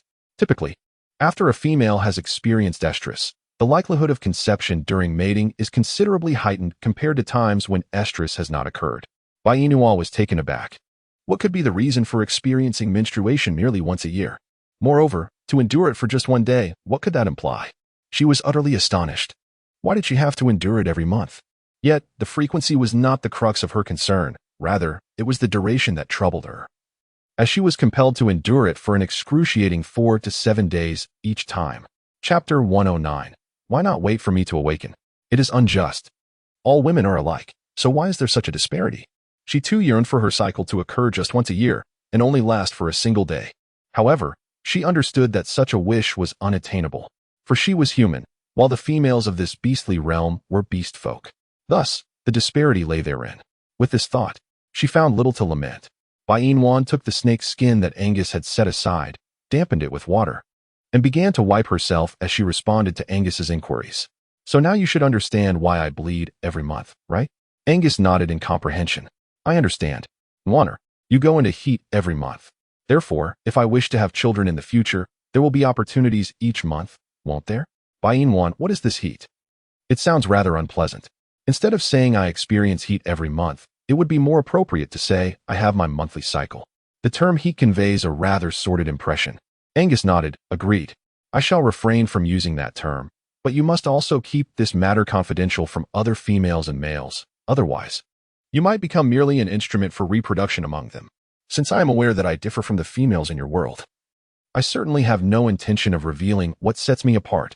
Otherwise, I would surely be regarded as a monster, and I am not foolish enough to risk that. Besides, you are here to protect me, so I have no fear of other males attempting to capture me. Even if they were to succeed, I trust that you would come to my rescue. I have faith in you." Listening to Bainwan, Angus affectionately kissed her cheek. "Indeed, I will not allow anyone to take you away. You are my female, and only mine." Bainwan replied with a soft affirmation, "Indeed, I am your female, destined to be yours for eternity. I shall never leave you, so do not worry." Angus took the serpent's skin from Bainwan's hand and said, "Allow me to tend to this. You should lie down and rest." Bainwan was indeed fatigued, thus she refrained from competing with Angus. If he desired to wipe, let him do so. After all, he had seen every part of her, and there was nothing left to fear. In less than 5 minutes, Bainwan fell into a sweet slumber, while Angus gently utilized the snakeskin to caress her thighs and body. Once he had finished, Angus discarded the water and ascended the mountain to craft new stone tools. When Bainwan awoke, night had already fallen. She stretched languidly, yawned, and opened her eyes. First, she donned the clothing beside her, then surveyed her surroundings. To her astonishment, she discovered that the cave had been transformed with numerous stone tools, including stone bowls, basins, and a large stone jar. Although the surfaces were still uneven, they could hold a considerable amount of water. Had Angus crafted all these while she slept? How exhausting it must have been for him to produce so many items alone. And where had Angus gone? In a place abundant with stones, aside from the mountaintop. Inua could not fathom any other location. Rising to her feet, her legs felt somewhat weak, yet it did not hinder her ability to walk. She ascended the mountain under the moonlight, and before reaching the top, she heard the sound of rhythmic tapping. Stealthily, she approached Angus from behind and enveloped him in an embrace. Inua nudged Angus's back gently, inquiring, "Why did you ascend alone to craft stone tools? Why did you not wait for me to awaken?" Chapter 110. My dear Nwan is truly wonderful. What were you waiting for? These tasks are beyond your capabilities. Nwan embraced Angus tightly around the waist, saying, "Although I may not be able to endure it, I shall accompany you. Two are certainly better than one. Wouldn't you agree?" Angus set down the pebble he had been holding and grasped Nwan's warm hand firmly, replying, "But I do not wish for you to suffer alongside me.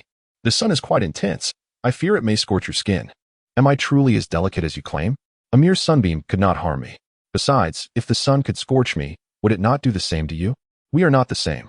Nwan rolled her eyes at Angus's nape, retorting, "Aside from the fact that you are an orc and I am human, what truly distinguishes us? Furthermore, you are female while I am male. My skin is resilient and impervious to the sun's rays.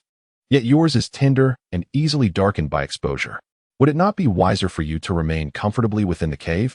Inua withdrew her hand from Angus's grasp, releasing her hold on his waist. She stepped in front of him and declared, "It matters not that I am a shade darker, as long as you do not disdain me." She continued, "Moreover, being alone in the cave is rather dull. Hence, I refuse to remain here by myself while you bask in the sunlight." Angus raised his hand and gently ruffled Inua's hair, saying, "My dear in-law, you are truly wonderful." Inua cast a glance at the moon hanging in the sky. "It is dark now. Are you hungry?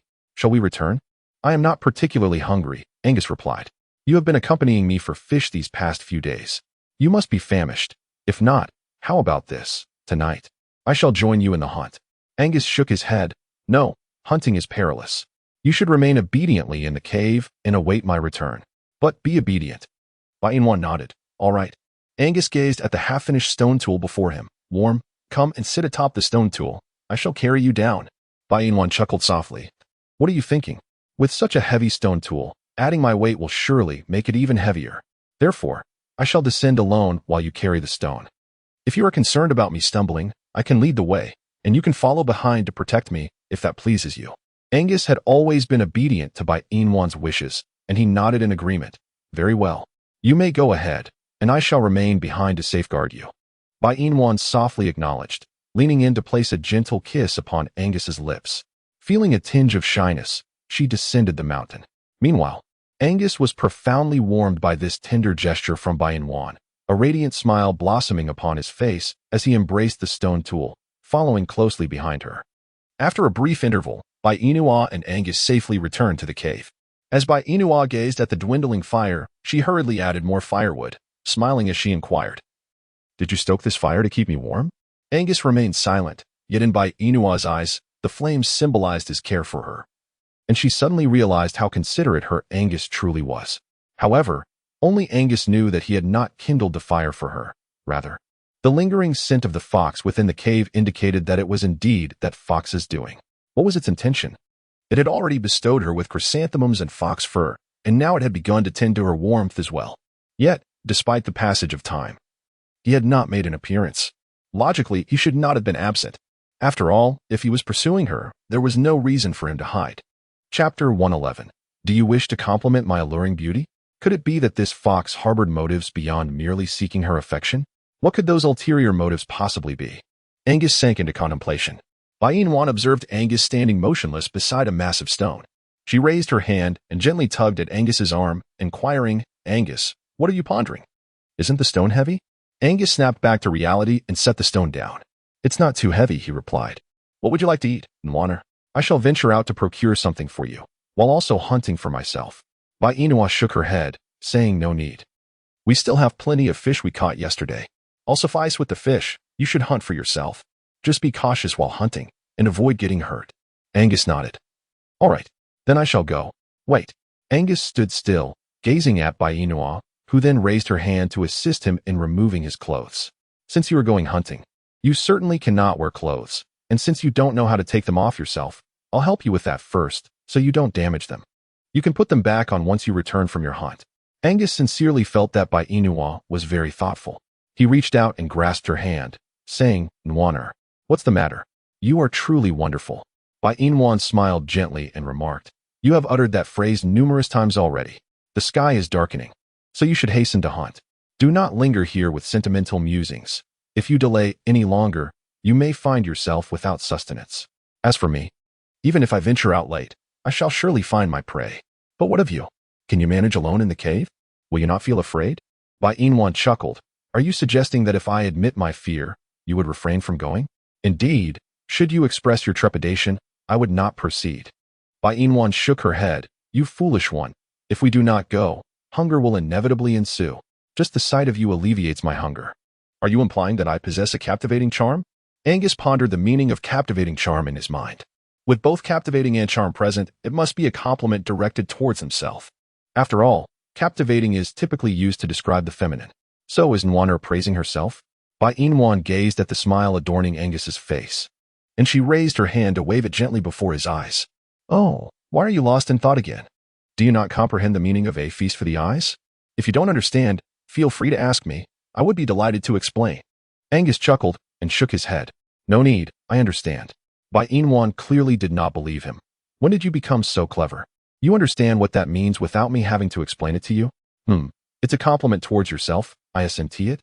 Bainwan raised an eyebrow. You really do know. Not bad. I shall grant you a reward. Bainwan rose on her tiptoes and bestowed a fleeting kiss upon Angus. A mere brush like that of a dragonfly skimming the surface of water. Yet, this small gesture filled Angus with delight. He remarked, If I were to refrain from allowing you to explain, would you bestow upon me a reward? If you wish, I could grant you one every time. With that, Angus wrapped his arms around Bainwan's slender waist and added, Then let it be so, grant me one each time. Found herself at a loss for words in the presence of the mischievous Angus. As he extended his hand to remove Angus's trousers, an unexpected revelation unfolded before her eyes. Indeed, after several encounters, one becomes desensitized to such sights. However, its appearance left much to be desired. Chapter 112, Angus returns. Angus possessed striking features. Yet the disparity in the aesthetics of his anatomy was quite perplexing. It was this very aspect that had caused her discomfort the previous night, a rather daunting experience. Bainwan withdrew her gaze and urged, Go forth and hunt. I shall await your return. Angus nodded in affirmation. All right. He released Bainwan, gently kissing her forehead before transforming into his beast form and departing the cave. Once Angus had left, Bainwan approached the pile of grass and picked up the unfinished serpent skin from yesterday to continue her sewing. After all, she wasn't particularly hungry at the moment. It would be just as delightful to roast the fish upon Angus's return. Bainwan earnestly began to sew garments, occasionally shifting her legs and hands. Suddenly, a pouch of salt, encased in animal hide, was inadvertently kicked aside by her. Bainua furrowed her brow, setting aside the snake's skin in her hands. She extended her fingers to gather the spilled salt into a bag, then brought it to her nose for a closer inspection. There was no discernible scent. Yet judging by its appearance, it certainly resembled salt. Bainua, perplexed, took a pinch of salt and placed it upon her tongue. Upon tasting its briny essence, she joyfully exclaimed, It truly is salt. But when did Angus procure this salt? He had not mentioned it earlier, instead choosing to conceal it in the corner, undoubtedly intending for her to discover it herself, and thus bestow upon her a delightful surprise, was he not? TSK. Angus was becoming increasingly irksome, resorting to hiding salt. Now that she possessed this precious ingredient, her grilled fish would undoubtedly be more delectable, and the fish soup would be rendered even more savory. Bainua picked up a nearby sack of salt and exclaimed, How wonderful! So much, it will last us quite a while. However, for Angus to procure this abundance of salt, how many precious beads must he have exchanged? Are those beads significant to Angus? Moreover, are they difficult to obtain? If they are not easily found, then Angus may have squandered a considerable number of beads due to my involvement, which is truly disheartening. Bainua set down the salt in her hand, seated herself nearby with a hint of discontent, feeling as though the beads Angus had given her were akin to the abundant currency of the 21st century, merely a heap of them. It pained her. Cardino, concealed outside the cave, listened to Bainua's words and sighed in exasperation. What was this? Those beads were clearly a gift from him. Yet why was she only thinking of that solitary beast and not of him? It was truly infuriating. However, it seemed this female was unaware of his existence. Hence it was no wonder she did not think of him. Perhaps he could seize the opportunity while that solitary beast was absent to enter and greet her, introduce himself. Would that be too abrupt? Might it frighten her? Hiss. Surely not. After all, he was exceedingly handsome. The moment he stepped in, he would undoubtedly captivate her completely. As Cardino entertained these thoughts and transformed into his human form, he was about to enter when he heard a hissing sound. If he was not mistaken, it was the sound of a serpent flicking its tongue. Cardino turned to glance at the enormous python before him. Goodness! He attempted to use his charm on Angus, but before he could conjure his spell, Angus opened his gaping maw, preparing to devour Cardino whole. In that instant, Cardino leapt off the mountainside. Angus resided halfway up the mountain, and Cardino's fall could have resulted in death or severe injury. Yet, just before hitting the ground, he managed to grasp a small tree, swaying slightly before successfully landing. Curse it! Fortunately, he had surveyed the area previously. Otherwise, he would surely have met his demise today. Chapter 113. I fear that if I let go, you will. Why did that solitary beast move without a sound? Had it been lurking nearby, waiting for him? How dark was the heart of that solitary beast, yearning to consume him? What a dream! Cardino observed the scratches on his body, dismissing them as he strode lightly towards his fox den. He could not yet gauge the combat prowess of that solitary beast. It seemed his meeting with the female would have to be postponed. Damn it! Halfway up the mountain, a bloodthirsty glint shone in Angus's crimson vertical pupils. He had been so close to devouring that wretched fox. Yet at the crucial moment, it had managed to escape. That damned creature had intended to enter the cave to find his female, didn't he? Truly fearless. It seemed he could no longer leave his warm one alone in the cave. Otherwise, that wretched fox would undoubtedly return. He was certain that the fox, having tumbled down the mountain, had not perished. After all, foxes are cunning creatures. How could they easily meet their end? Angus stood at the entrance of the cave, taking a moment to steady his emotions before stepping inside. Bainua was busy stitching garments for herself, thus oblivious to the events that had just transpired outside. The silence maintained by both Angus and Cardino during their confrontation was indeed indicative of their prowess. However, upon catching sight of the shadowy figure, Bainua recognized it was Angus and chose not to look up, as her work was nearing completion. As Angus approached her, he enveloped Bainua in his embrace. She glanced up at him, asking, "You're back? Have you eaten well? What did you hunt tonight?" "A tiger," he replied. "A fierce one. Were you injured?" Angus remained silent, gazing at the profile of Bainua. She shifted slightly to examine him closely, relieved to find no wounds upon his body, which suggested that the hunt had gone smoothly. Angus responded with a soft holding her even tighter. "What's troubling you?" she inquired with a smile. "You seem pensive. Haven't you eaten enough? Would you like to join me for some fish? I haven't grilled it yet. Just wait a moment. I'll prepare it quickly." Bainua set aside the snake skin in her hands, attempting to pry Angus's arms away. Yet, he only tightened his grip, showing no intention of releasing her. "Didn't you say you weren't full? If that's the case, why not let me cook the fish for you?" she teased. "I fear that if I let go, you might abandon me." Bainua chuckled lightly. "What are you thinking? I'm not afraid of you leaving me. In this beastly world, you are the only one I know. Who else would I want? Besides, I am your mate now. Where could I possibly run off to?" Despite her reassurances, Angus remained reluctant to loosen his hold, which left Bainua feeling a pang of frustration. She wished to prepare fish, yet Angus's grip was unyielding. If he hadn't eaten enough, why wouldn't he allow her to cook? Was it possible that something had gone awry during his hunt, leading to his current demeanor? Chapter 114. I will agree to anything you ask. Had someone spoken ill of him? She knew Angus had always been sensitive about being a solitary beast. Yet here she was by his side, with no intention of leaving him. What a fool he was.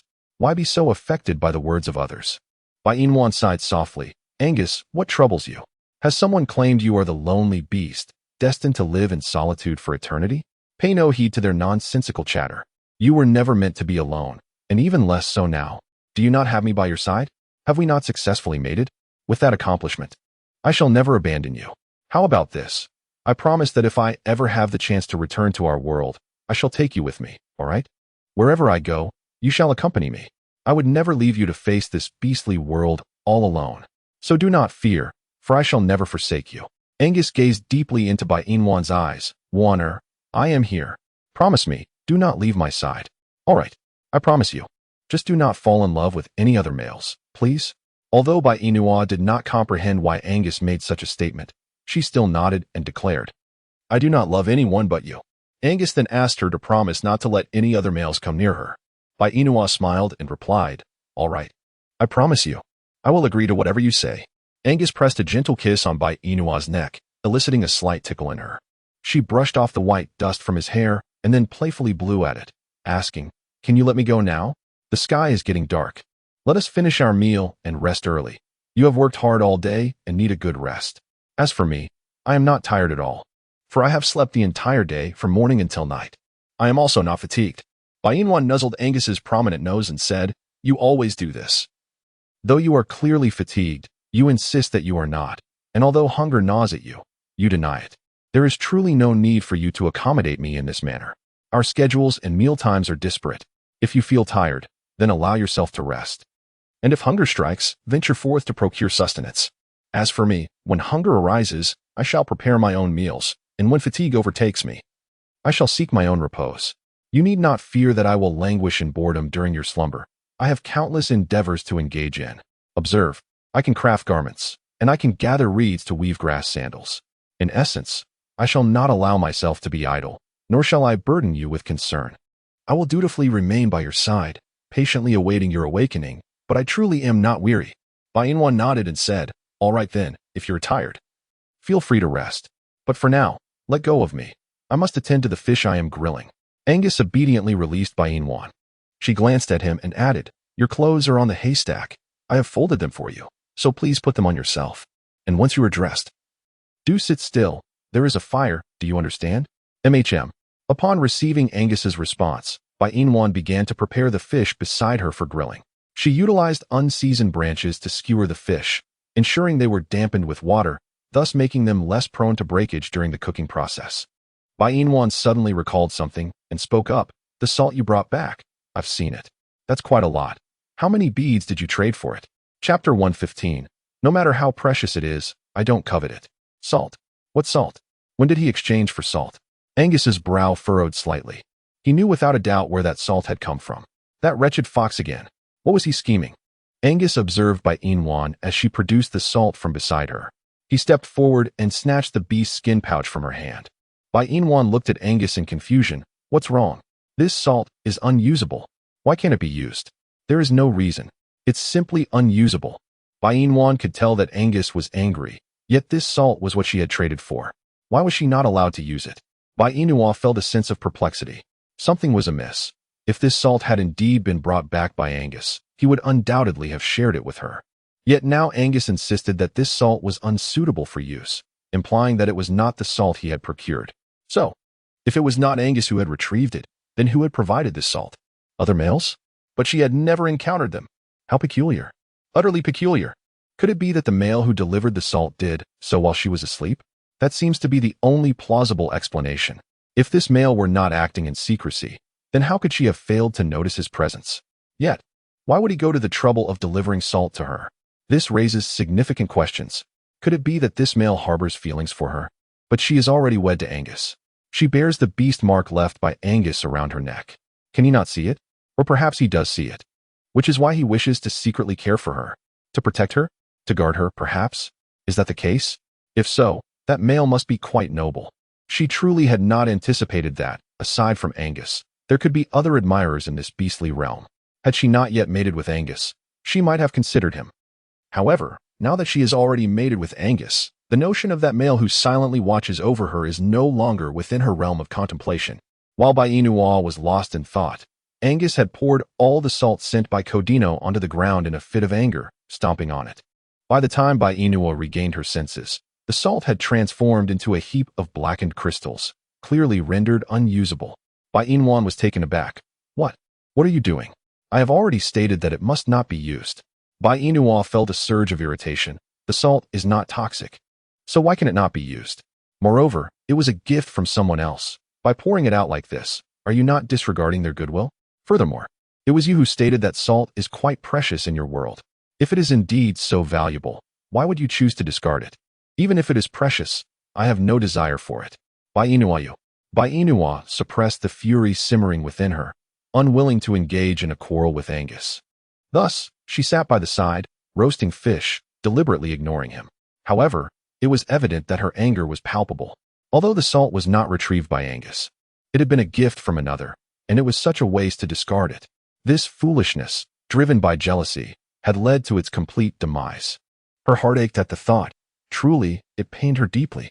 Such a quantity of salt had vanished in the blink of an eye. She resolved to refrain from acknowledging Angus for the time being, that irritating creature. If he could become so envious over a mere bag of salt, she could only imagine how he would react if she drew closer to another male. He might very well devour any male who approached her. Chapter 116. It Only Takes One. Angus, noticing Bainua's sulking demeanor, felt a twinge of discomfort in his heart. Sitting beside her, he gently tugged at her arm. Warner, I do not wish to engage with you right now, so please refrain from speaking. Angus furrowed his brow. Are you truly going to ignore me over a bag of salt? Which is more significant, the salt or me? Bainua set down the perfectly grilled fish in her hand and gazed earnestly at Angus. My anger does not stem from your spilling of salt, but rather from the sheer wastefulness of it. Moreover, your unwarranted jealousy baffles me. That male, who discreetly offered me the salt, clearly wished to avoid disrupting our lives together, allowing his presence to go unnoticed. Yet, you, in an outburst, discarded all the salt he had given. Do you not feel a sense of loss? Do you not lament such waste? Do you not feel a pang of regret? And now, you dare to inquire whether I value you or that bag of salt more. Must such a question even be posed? Of course, you are of utmost importance to me. It is merely the loss of that salt that pains my heart. You are insufferable. Listening to Bainua's words, Angus felt his anger dissipate in an instant. It was just a bag of salt, after all. Tomorrow, I shall procure another for you. So please, my dear Nwaner, do not remain angry with me, all right? Bainwan murmured. How many beads would you need to exchange for such a large bag of salt? Angus replied, just one. I find it hard to believe that it truly only requires a single bead. Bainua furrowed her brow and exclaimed, You are deceiving me. How could something as vital as salt possibly be exchanged for merely a single bead? Her displeasure was evident as she gazed at Angus. Are you still withholding the truth from me?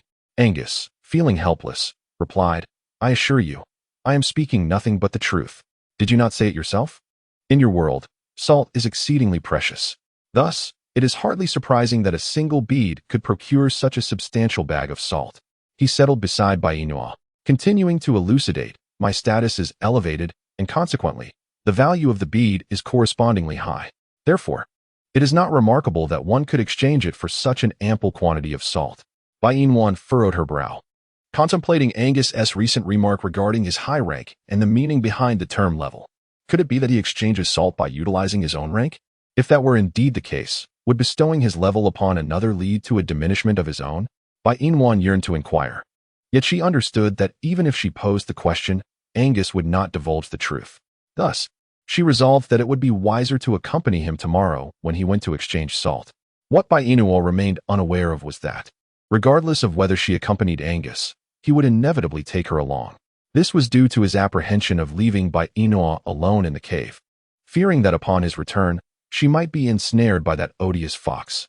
Although the fox bore a foul scent, its appearance was undeniably exquisite and handsome. Coupled with their innate ability to bewitch, attracting females was an effortless endeavor for them. However, due to their malodorous nature, females typically refrained from lingering in their company for long, as the stench was truly unbearable.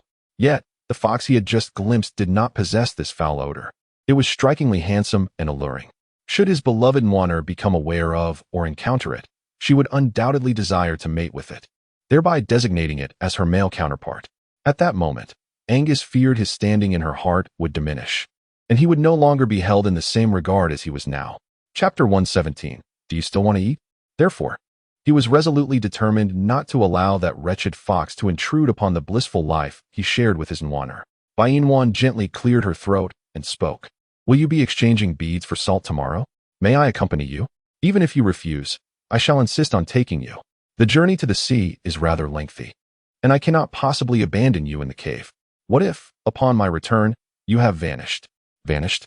Where could she possibly go, aside from dutifully remaining in the cave? Moreover, is the sea truly so far away? If it is, does that not imply a prolonged trek? Will Angus find it exhausting? Surely, it would be. After all, neither of them possess shoes. Perhaps it would be wise for her to weave grass sandals for both herself and Angus first, before embarking on their journey to the sea. That way, their feet would not suffer. In any case, it has been such a long time since they last tasted salt. A little longer without it would make little difference. Bainwan contemplated this and shared her thoughts with Angus. Angus, perhaps we should postpone our trip to the sea for the time being. Once I have woven the straw sandals, we can set off, ensuring that our feet remain unscathed. I can carry you in my arms or on my back. I shall not allow you to suffer any discomfort. Bainua furrowed her brows, exclaiming, the journey to the sea is so far. If you carry me or hold me the entire way, my feet may not hurt, but yours surely will. Moreover, how exhausting it must be for you to hold me for so long. Besides, I don't necessarily need to consume salt tomorrow. After all, I've gone without it for quite some time now. Waiting a little longer to eat it makes no difference. But you seem to have a strong desire for it. Fearing that Angus might doubt her words, she picked up a nearby fish and savored it deliciously. See, I can devour an entire fish without salt. Therefore, Angus, would you heed my request and postpone our trip to the sea for a while? Angus neither declined nor acquiesced, prompting Bainua to lean closer and plant a gentle kiss on his lips. Angus, would you please agree with me? Feeling a rush of emotions from the kiss, Angus nodded in response. All right. Indeed, it seemed that to persuade Angus, one must first steal a kiss, and only then could she plead her case effectively. Yet, she pondered how long this approach would remain effective. All she could do was wish for it to last a bit longer. Bainwan leaned against Angus's shoulder, delicately feeding him a small piece of fish. Eat, she urged. Angus accepted the chilled morsel, savoring it as it slid down into his stomach. Bainwan continued to prepare the fish, feeding Angus with gentle persistence. Soon, he had consumed an entire fish. Bainwan gently wiped the corner of Angus's mouth and inquired, do you wish to eat more? Angus cast a glance at Bainwan and shook his head. No more. Are you full now? She asked. I had a meal not long ago, but did you not mention that you weren't satisfied? I am full now. Bainwan smiled gently at Angus, taking another perfectly cooked fish and cautiously indulging in it. Unlike Angus, she could not swallow the bones along with the fish, and thus had to savor it slowly. Now that you are satisfied, why not sit by the haystack? I shall tend to the fire for a while and join you shortly, Angus suggested. However, he remained by her side, preventing Bainwan from adding more wood to the dwindling flames. As the fire threatened to extinguish, she realized that if Angus did not leave, she would have to rekindle it herself. Chapter 118. You have spoken, I have guessed correctly. Though she was not fatigued, the situation was becoming rather troublesome. She had yet to grow accustomed to the flint. Angus noticed her hesitation to add wood to the fire, clearly understanding her concern for him, knowing he had a fear of flames. Eventually, Angus stood and obediently moved to sit by the haystack. The moment he distanced himself, Bainwan set aside the fish and began to add more logs to the fire, while Angus gazed at her silhouette in a trance. Half an hour later, after finishing the fish, Bainwan added another log to the fire and then moved to Angus's side, wrapping her arms around his waist as they laid down together to sleep. Angus, turning slightly, held Bainwan tightly in his embrace. Listening to the rhythmic beating of Angus's heart, Bainwan chuckled softly. Your heart is racing. And this proves you have feelings for me. I've always liked you. I know it. She nestled even closer to Angus, saying, I noticed you crafted a stone jar. Tomorrow, let us go down the mountain to fetch water and fill it up. That way, we won't have to run down the mountain for water anymore. Angus had no objections, replying, I'll do whatever you say. You spoil me so, she teased. Indeed, only you. Bainwan smiled faintly. I have come to realize that you are becoming increasingly wonderful. You are so sweet to me. Did you indulge in honey today? You seem so sweet. Angus glanced at Bainwan nestled in his arms. Warmth. Would you like some honey? If you desire it, I can procure some for you tomorrow. Bainua was truly defeated by Angus. She merely spoke in jest, yet he audaciously intended to procure honey for her. While honey is delightful, it is not easily obtained. Moreover, the welts from insect bites on Angus's skin have yet to fade. Sending him to fetch honey would only result in him being covered in stings. Thus, She resolutely opposed the idea of Angus undertaking such a task. The consumption of honey is of little consequence to her. All she desires is for Angus to be in good health. Bai Inwan raised her hand and gently placed it upon Angus's cool visage, her fingers gliding from his forehead down the elegant curve of his prominent nose, before cascading to his alluringly delicate lips. Bai Inwan softly remarked, "In truth, being with you makes me indifferent to what I eat, as long as I am not left hungry." Angus, intrigued by Bai Inwan's sentiment, inquired, "So, do you drink blood?" Bai Inwan, "Apart from blood, I consume everything." "What about rabbits?" Bai Inwan shot a disapproving glance at Angus and remarked, "Are you here to sabotage me?" "Sabotage?" Bai Inwan realized that Angus was once again oblivious to the meaning of her words. Just as she was about to elucidate, Angus covered her mouth with his hand and insisted, "Don't say a word. I'll figure it out myself. You promised me that if I could deduce it on my own, you would kiss me." Bai Inwan gently withdrew Angus's hand, saying, "You must deduce its meaning on your own. I shan't reveal it." Angus's mind raced as he contemplated the implications of her words. The phrase "to undermine" came to his thoughts. Just moments prior, he had engaged in conversation with Nwaner, countering her every remark, leading him to surmise that undermining implies a deliberate act of destruction. Tentatively, he inquired, "Does to undermine suggest an intentional act of sabotage?" Bai Inwan blinked, offering no further response. Angus, fearing he had misinterpreted her meaning, expressed his discontent. Before the phrase could fully escape his lips, Bai Inwan embraced Angus's neck and kissed him. A smile broke across Angus's face. Nwaner had kissed him. This confirmed his suspicions were indeed correct. Just as Angus prepared to escalate their intimacy, Bai Inwan released her hold and mischievously declared, "Time for bed." She intended to let him experience the consequences of his earlier undermining. Angus groaned, feeling a sense of discontent, yet he acknowledged the necessity of rest. Resolutely, he placed aside the two items he had been holding, encircled Bai Inwan's waist, and together they nestled beneath the covers, surrendering to slumber. The following morning, Bai Inwan, hand in hand with Angus, strolled to the riverbank to wash up and catch fish. Although they had been consuming fish quite frequently of late, Bai Inwan had not yet grown weary of it. After a while, it remained quite enjoyable. Once she and Angus exchanged the salt, she would begin preparing to cultivate rice. Recently, time had been scarce, as she also needed to gather straw for weaving sandals and to sew several garments for both Angus and herself. After all, the journey to the sea was said to be quite distant, and it would be prudent to have clothing to change into along the way. Bai Inwan crouched by the riverside, brushing her teeth and freshening up, while Angus indulged in a leisurely soak in the water. As she observed the serpent's head emerging from the river, she chuckled, "Just come up after a little while. Don't stay submerged for too long." "All right," replied Angus, his grand tail splashing in the water, drenching Bai Inwan in droplets. However, she felt no annoyance. It was evident that Angus cherished the water, so she was content to allow him a bit more time for his enjoyment. She could patiently await his return on the shore. The morning air was delightful, perfect for her morning exercises.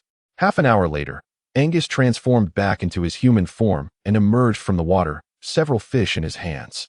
Bai Inwan approached to take them, asking, "Are you done soaking? I was worried you might get bored waiting." Bai Inwan set down the fish in her hands and gently stroked Angus's icy body. "If you still wish to soak, you may remain in the water a while longer. I shall tidy up the fish on the shore. Once I finish, I will call for you to come up, all right?" Angus shook his head. "No, I will stay with you. Nothing is more important than you. Are you truly not going to soak?" Angus again shook his head. "I shall not." Since Angus had made his decision, Bai Inwan did not press the matter further. She crouched down, employing the method she had used before to prepare the fish. "Since you have chosen not to soak, then let us clean the fish together. The sooner we finish, the sooner we can return to the cave." Angus responded with a sound of agreement, watching as Bai Inwan struggled to slice through the fish's flesh with a stone. He seized her soiled hand and placed it gently against his chest. Bai Inwan wished to withdraw her hand, yet Angus firmly grasped it. With a tone of disdain, she exclaimed, "My hands are filthy. What are you doing? Let go. Quickly, release me. Do not move, Nwaner. Feel my heartbeat. My hands are so dirty. What is there to feel? I refuse. Even if I were to feel, it would not be in this manner. I am about to clean fish, so release me." Angus did not relent. He held Bai Inwan's hand and placed it upon his chest, prompting her to touch it. Suddenly, a patch of dark, scaly serpent skin emerged. Confused, Bai Inwan inquired, "What do you intend to do?" "Extract." Bai Inwan found it somewhat incredulous to trust her own ears. Did Angus truly mean for her to extract it? Chapter 120. Extracting the Serpent's Scales. Bai Inua inquired with a hint of uncertainty. Are you asking me to pull out your scales? Angus nodded in affirmation. Absolutely not. Bai Inua forcefully withdrew her hand from Angus's grasp. What are you thinking? Snake scales are a part of your body. If I were to remove them, wouldn't it cause you excruciating pain? You pull them out, it won't hurt. I already told you I don't want to. Listen well, Nwaner pull. My scales are quite sharp and can be fashioned into a blade. Bai Inua gazed at Angus in astonishment. So, he suggested she remove his scales because he noticed she struggled with using stones and thought she might find his scales more useful? Had he lost his mind? Who would want to craft a blade from his scales? Irritated by Angus's self-harming suggestion, Bai Inua retorted, I have no desire to use your scales as a weapon. The stones work perfectly fine for me. So, please refrain from suggesting I pull out your scales in the future. Do you understand? Otherwise, I will be very upset. Bai Inwan continued to pick up the stones on the ground, skillfully preparing the fish. Observing her unwavering determination, Angus resolutely plucked a scale from his own chest. And in an instant, blood streamed forth. He extended the scale in his hand towards Bai Inwan, who turned to see the crimson flow from his wounded chest. A surge of anger rising within her. Nevertheless, she could not abandon him. Bai Inwan approached the riverbank to cleanse her hands, then lifted them to press against Angus's chest, staunching the flow of blood. I have explicitly stated that I do not require your scales as a weapon. Why do you not heed my words? Why must you inflict harm upon yourself? Look at all the blood you have lost. It must hurt terribly, does it not? Angus, you great foolish serpent. Who gave you the right to hurt yourself? Bai Inwan gazed at her hands, drenched in blood, feeling helpless as the bleeding persisted. Bai Inwan was on the verge of tears, desperately seeking a herb that could staunch the bleeding. Bai Ji, San Shi, Ai Yi, and Huai Hua. Yet none of these are present here. Bai Inwan pouted, her eyes glistening with tears as she tenderly pressed her hand against Angus's wound. I shall never speak to you again. How could you do this? How could you disregard my wishes?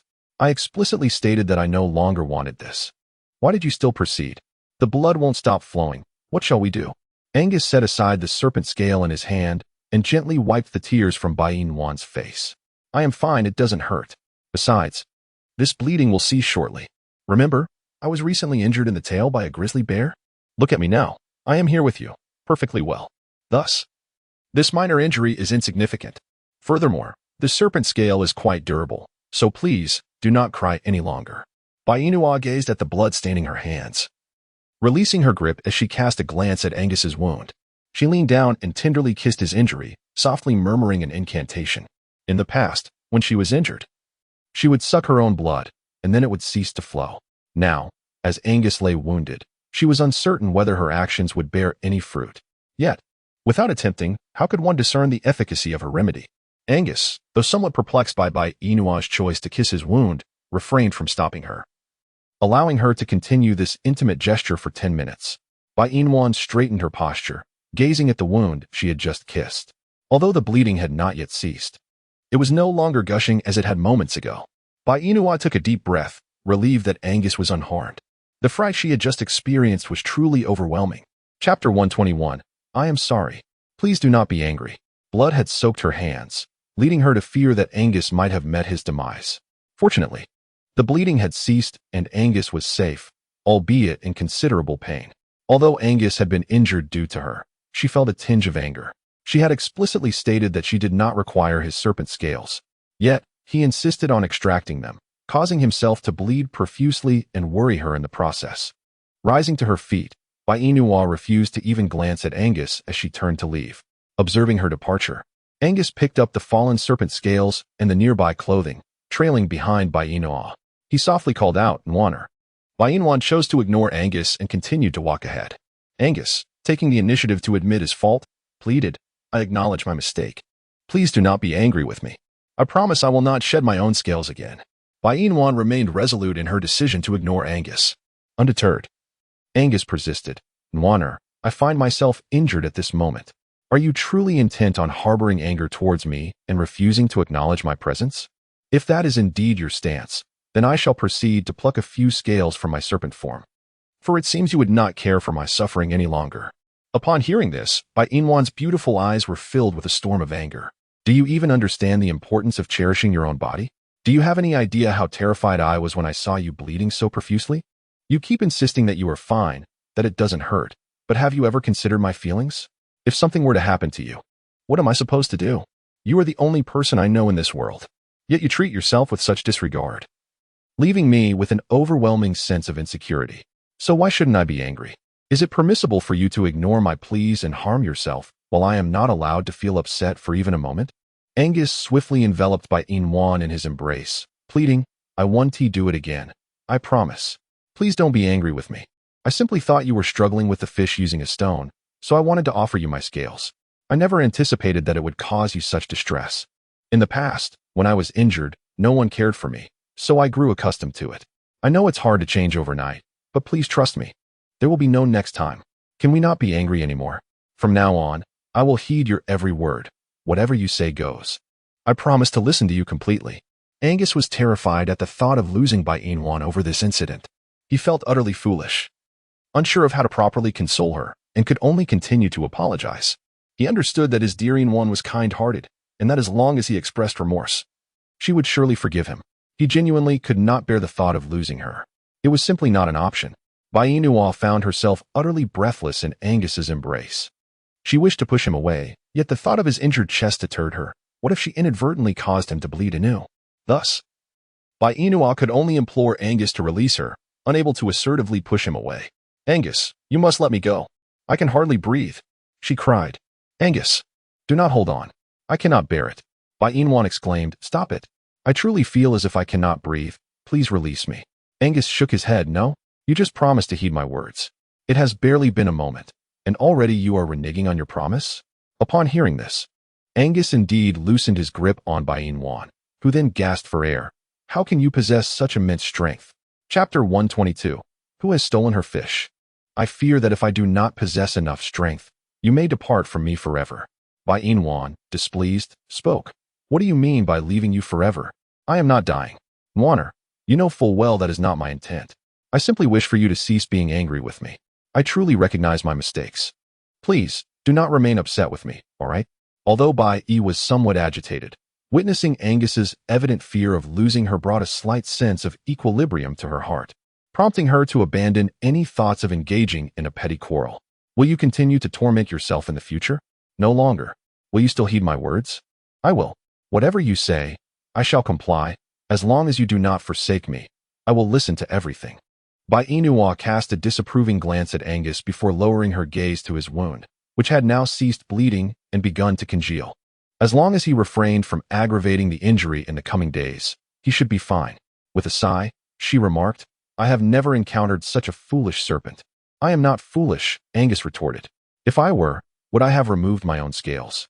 Perhaps I should pluck others for you instead? Bainua remained silent, observing Angus before she suddenly lifted her hand to caress his face. Your complexion was already pale, and now it has become even more so. This must be due to the excessive blood loss. I shall fetch some water and prepare fish soup to help you recover. If only we had eggs. I could cook you some, but alas, we do not. Therefore, you shall have to subsist on fish soup. And you must drink a generous amount to replenish the blood you have lost. Do you understand? Angus nodded obediently, indicating his comprehension. Bainua replied with a sound of affirmation and turned towards the riverbank.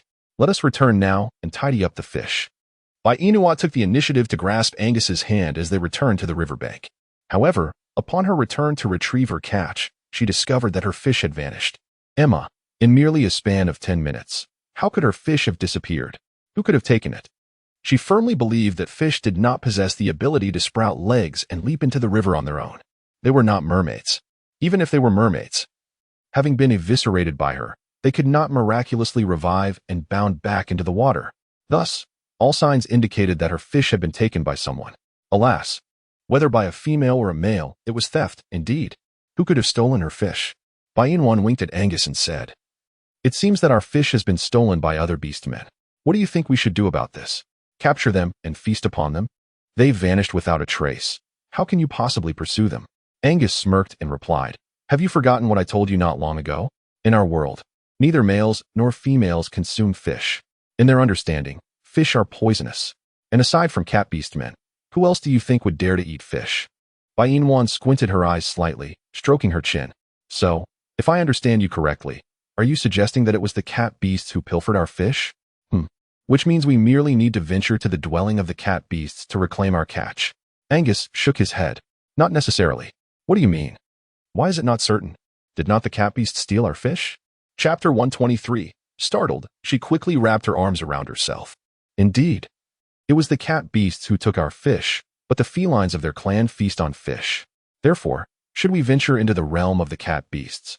It is not guaranteed we will locate our fish.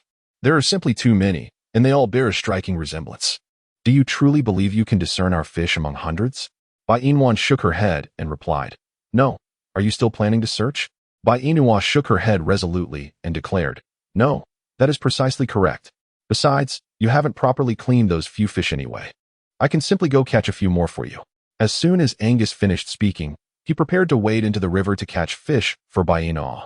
However, she firmly grasped his arm and insisted, Do not go. Angus looked at Bai Inua in confusion and asked, Why not?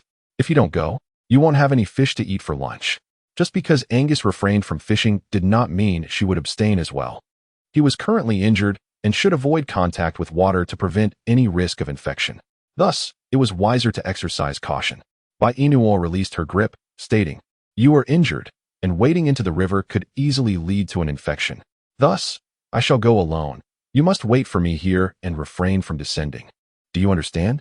I am quite fine. Be obedient. However, Angus, filled with concern, gazed at Bai Inua, reminding her that the river's water was quite chilly in the morning. Moreover, serpentine beasts often favored bathing in the river during the early hours and at dusk. He worried about her safety, fearing what might transpire should she encounter such a creature while fishing. Angus wished to voice more apprehensions, but Bai Inua had already shed her dress, leaving herself clad only in undergarments. Angus implored, Put your clothes back on. Bai Inwan furrowed her brows, saying, I am going into the water to catch fish, and I have put on my clothes, but soon they will be completely soaked. That is precisely why I refuse to wear them. You can keep an eye on my clothes while I ascend swiftly. As soon as Bai Inua finished speaking, with a splash, she leapt into the water, gliding through the river like a mermaid. Angus's gaze remained fixed on her the moment she submerged. His concern for her was palpable, and he yearned to join her in the water. Yet, he feared that should he dive in, Nwaner would chide him for disregarding her wishes and would become displeased. Had he foreseen such a scenario, he ought to have extracted the scales from other serpentine beasts instead of his own. In the river, Bai Inua held her breath and cautiously approached a large fish. With a graceful motion of her legs, she surged forward and seized the fish before her. Elated, she swam towards the surface, waving at Angus. Angus, look, I've caught a big fish. Suddenly, a dark, ominous figure emerged from the depths of the river, followed by the appearance of a massive serpent's head. Startling Bai Inua into clutching the fish tightly against her chest, Angus, having transformed into his beast form the moment the serpent's head broke the surface, swiftly wrapped his arms around Bai Inua, lifting her out of the water. With a swift motion, she landed safely on solid ground. The serpent beast, seeing its prey snatched away, hissed menacingly as it flicked its tongue in warning. Angus, holding Bai Inua protectively at the waist, ensured that the serpent could not catch sight of her. Nwaner, he said, I will release you now. Go to the side and put on your clothes. Leave this serpent to me. Bai Inua nodded, casting the large fish she held onto the ground, before swiftly donning the garments scattered around her. Chapter 124. You are clearly just being a scoundrel. Meanwhile, Angus was entangled with the colossal serpent in the river, or rather, coiled around it. He had ensnared the serpent's head with his tail, and with his gaping maw, he bit down fiercely on the creature's body. The serpent thrashed in the water, its vivid crimson blood staining the river, while Bai Inua stood anxiously on the shore, watching Angus. He bore wounds that could reopen with such movement. Moreover, the water was now filled with blood. How could she possibly use it to make fish soup? It would scarcely deserve the title of fish soup, but rather that of blood broth. Bai Inua paced restlessly along the riverbank, her gaze fixated on Angus, who was locked in combat with the serpent. Ordinarily, Angus would simply swallow the serpent whole, yet this particular creature appeared significantly larger than those he had encountered before, rendering it too formidable to consume. Thus he was now embroiled in a struggle. Once he managed to subdue the serpent, he would finally be able to relish his meal, wouldn't he? However, devouring one's own kin seemed incredibly cruel. Yet such is the law of survival in the beast realm, the weak are devoured by the strong. What did it matter whether it was of his own kind? As long as it did not provoke Angus, he would not retaliate.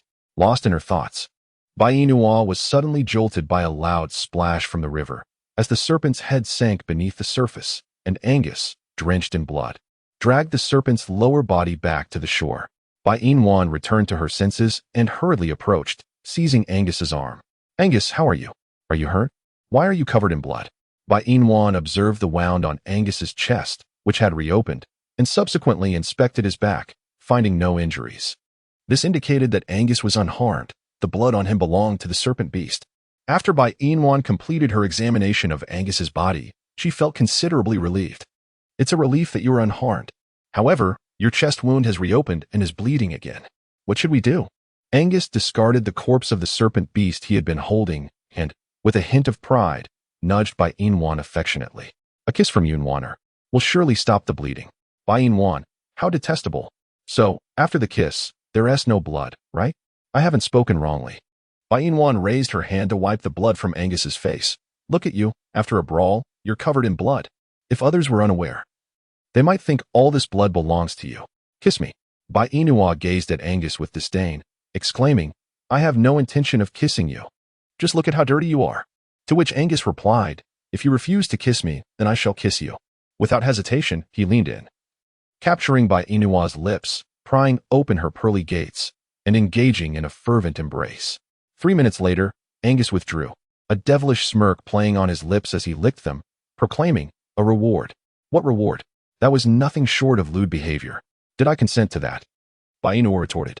Angus, with a mischievous glint in his eye, replied, "You are my mate. I shall kiss you whenever I desire, and you must simply accept it, with no room for refusal. Remember, it was you who stated that as your boyfriend, I could kiss you freely, yet could not engage in mating. But now, having successfully elevated my status from boyfriend to husband, I am entitled to both kiss you and engage in mating. I am quite certain of that." Chapter 125. I do not eat cats. Bainwan found herself at a loss for words. Not only did Angus possess a remarkable memory, but he also assimilated knowledge with astonishing speed. She felt that before long, Angus would embody the essence of a 21st century individual even more than she did. Bainua had no intention of engaging in a debate with Angus, for every word he uttered was undeniably accurate, rendering any argument futile. She gently lifted her hand to wipe the blood from Angus's chest, leaning down to place a soft kiss upon him. Sensing a slight shiver coursing through Angus's body, Bainua found herself in a playful mood, kissing him while softly blowing on his wound. This elicited a surge of hormones within Angus, causing his arousal to rise uncontrollably. Bainua felt quite uncomfortable as a result. Noticing that Angus's wound had ceased to bleed, she feigned nonchalance while caressing his handsome face. "Angus, what is the matter? Why do you look so unwell? You seem to be in discomfort." With a mischievous glint in his eyes, Angus raised an eyebrow at Bainua, grasping her hand and placing it atop his elevated arousal. "Wanner, you are truly adorable. What is wrong with me? Can you not feel it? Or perhaps you require a demonstration to understand what I am experiencing? Is that the case? If so, then we mustn't." Before Angus could finish his sentence, Bainua swiftly withdrew her hand. "I sensed it, but I will not allow you to touch me. You brought this upon yourself with your wickedness. Consider this your punishment. If you desire me, then it is up to you to prove your worth." Bainua let out a soft hum, crouching down to observe the ground beneath her feet. Instead of a serpent's head, there lay the lifeless body of a serpent beast. She lifted her hand and poked it. "You want me to retrieve him for the purpose of harvesting his scales to fashion a blade? If I were to take his scales, what would happen to yours? After all, those are the scales upon your chest, and you have bled so profusely for them. To claim that it doesn't pain you would be a blatant falsehood." Angus chuckled. "Why not take a few more scales to keep aside? As for my scales, would you mind preserving them for me?" "Oh, you dare to laugh. Does your chest no longer ache?" Angus nodded. "It does hurt, but upon seeing you, the pain dissipates." Bainua shot him a disapproving glance. "Now, you stay here while I venture into the river to catch a couple of fish, then we shall return home." Angus, noticing her intent, grasped her arm tightly. "Don't go. I just fought with that serpent beast, and I fear I have frightened all the fish away. If you go in now, you'll only swim downstream, and I assure you, you won't catch anything upstream. So let us return. But I understand your concerns. We need not rely solely on fish to nourish our bodies, correct? In this beastly world, there are countless creatures. I can procure something for you. Moreover, eating fish every day can become monotonous. A change of fare would certainly be delightful. How about I catch a cat for you to roast?" Bainwan, She has observed that Angus has become increasingly cruel lately, feasting on rabbits and even cats. However, this behavior is inherent to snakes, and she cannot hold it against him. I do not consume cats. What about rabbits? I do not eat rabbits either. Then do you drink blood? Bai Inwan narrowed her eyes and let out an irritable growl. Are you intentionally provoking me? I have already stated that I do not consume blood, nor do I eat rabbits or cats. Chapter 126. Wild Chicken. I simply wish to amuse you. Please do not be angry, Nwanner. Amuse her? Had she recently been displeased? She was merely contemplating what to have for lunch that day. Yet Angus had the audacity to suggest bringing her a cat to roast. The things she would never eat in her life included rabbits, cats, dog meat, and snake meat. Her aversion to rabbit meat stemmed from her fondness for rabbits. As for cats, consuming them felt cruel, and besides, they are pets. Even if there were non-pet cats, she could not bring herself to eat them. Her heart was not so callous. Her reluctance to eat dog meat was rooted in her affection for puppies, whom she found adorable and pitiable.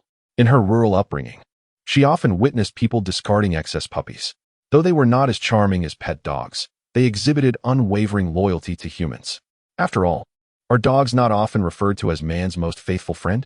Yet, in her hometown, she had seen dogs treated not as loyal companions, but as mere commodities, cruelly slaughtered for consumption once they matured. It was said that eating dog meat would warm the body, but even in the face of freezing temperatures, she would never partake. Consuming such meat would leave her with a profound sense of guilt. Despite being dogs, they were still lives. They may not promise eternal companionship, but they had shared moments with us. While they regarded us as friends, we cruelly feasted upon their flesh, a reality she found utterly unacceptable. Every time she witnessed those who slaughtered dogs, an inexplicable revulsion arose within her. However, that was their affair, not hers. She could only manage her own actions. Even if she wished to intervene, she was powerless to do so. Her aversion to snake meat was due to their frightening appearance. She feared nightmares should she consume it. However, she had heard tales of snake meat being delicious, tender, and highly nutritious. Yet, she remained resolute in her refusal. No matter how delectable it might be, she would not indulge. Moreover, given that her current companion was a serpentine beast, would she not be inclined to eat snake meat? Would Angus not be tempted to offer his own flesh to her? Or would he spend his days ravaging his kin in the snake tribe?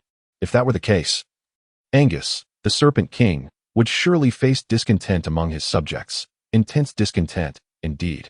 Observing Bai Inwan lost in thought, Angus raised his hand and waved it before her eyes.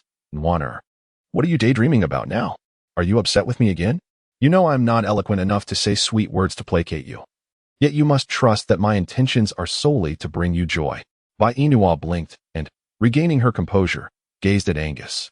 Why do you always assume that I am angry?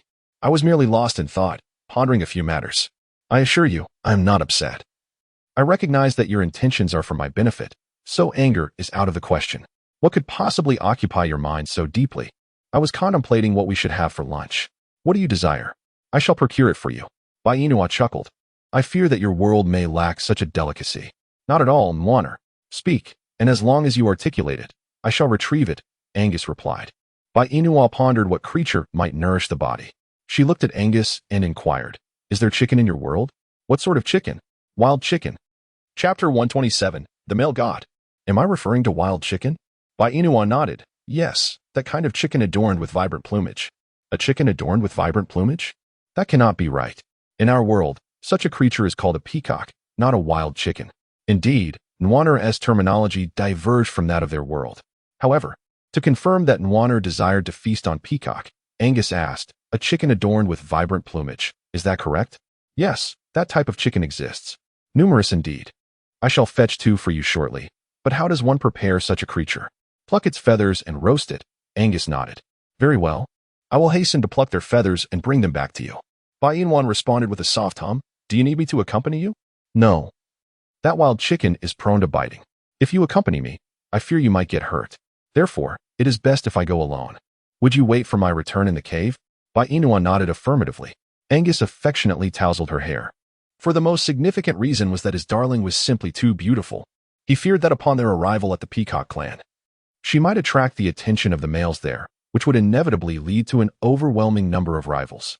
He was determined to protect her meticulously, ensuring that no other male could take her away. In the ensuing hours, Bai Inua and Angus extracted several scales from the serpent beast. Once they were done, Angus swallowed the creature's carcass whole, a sight Ina chose to avert her gaze from, as she found it excessively gruesome. Moreover, Angus's mouth opening wide was somewhat intimidating, instilling a tinge of fear within her. After Angus successfully digested the serpent beast, he led Inua back to their cave. Upon their return, he tenderly kissed her forehead before transforming into his beast form, embarking on a swift journey to the Peacock clan. He aimed to capture 2 peacocks to roast for his beloved, ensuring that he brought back 2 female ones as well. This way, his darling would not be awestruck by the beauty of the Peacock clan. In his perception, females were rather unattractive, while males were undeniably handsome, particularly the males of the Peacock and Fox clans. The males of the Peacock clan were strikingly handsome, while those of the Fox clan exuded a more alluring charm. In contrast, the males of the Serpent clan often bore a cold demeanor. However, he had already endeavored to soften this aspect for his female. Once Angus departed, Inua squatted nearby to commence cooking the fish. Although it was merely a single large fish, it sufficed for both her and Angus. Besides, if it proved insufficient, she could always roast a chicken later. Inua struck her flint repeatedly, attempting to ignite a fire, but after a considerable time, she had yet to succeed. Suddenly, a melodious voice emanated from above her. "Do you require assistance?" As Inua turned her gaze towards the source of the voice, the sunlight illuminated Gideon, casting a captivating glow on his chiseled features, enhancing his alluring and handsome demeanor. With a clatter, the flint in Inua's hand slipped from her grasp and fell to the ground. She could scarcely believe her eyes. Who could possibly enlighten her as to the identity of this individual who bore an uncanny resemblance to her 21st century idol? Oh, but perhaps it would be more appropriate to inquire what manner of creature he truly was. Inua slowly rose to her feet, raising her hand to rub her eyes, and then once again directed her gaze toward Keti Nua, exclaiming, "My idol, am I dreaming?" Chapter 128. I am not a bad male. Am I dreaming? Is this real? Inua's emotions surged with excitement, leaving Keti Nua taken aback by her fervent enthusiasm. This was not how it should be. Typically, a female would feel apprehensive in the presence of an unfamiliar male. Yet, why was this female so utterly captivated upon laying eyes on him? Could it be that his striking looks had ensnared her?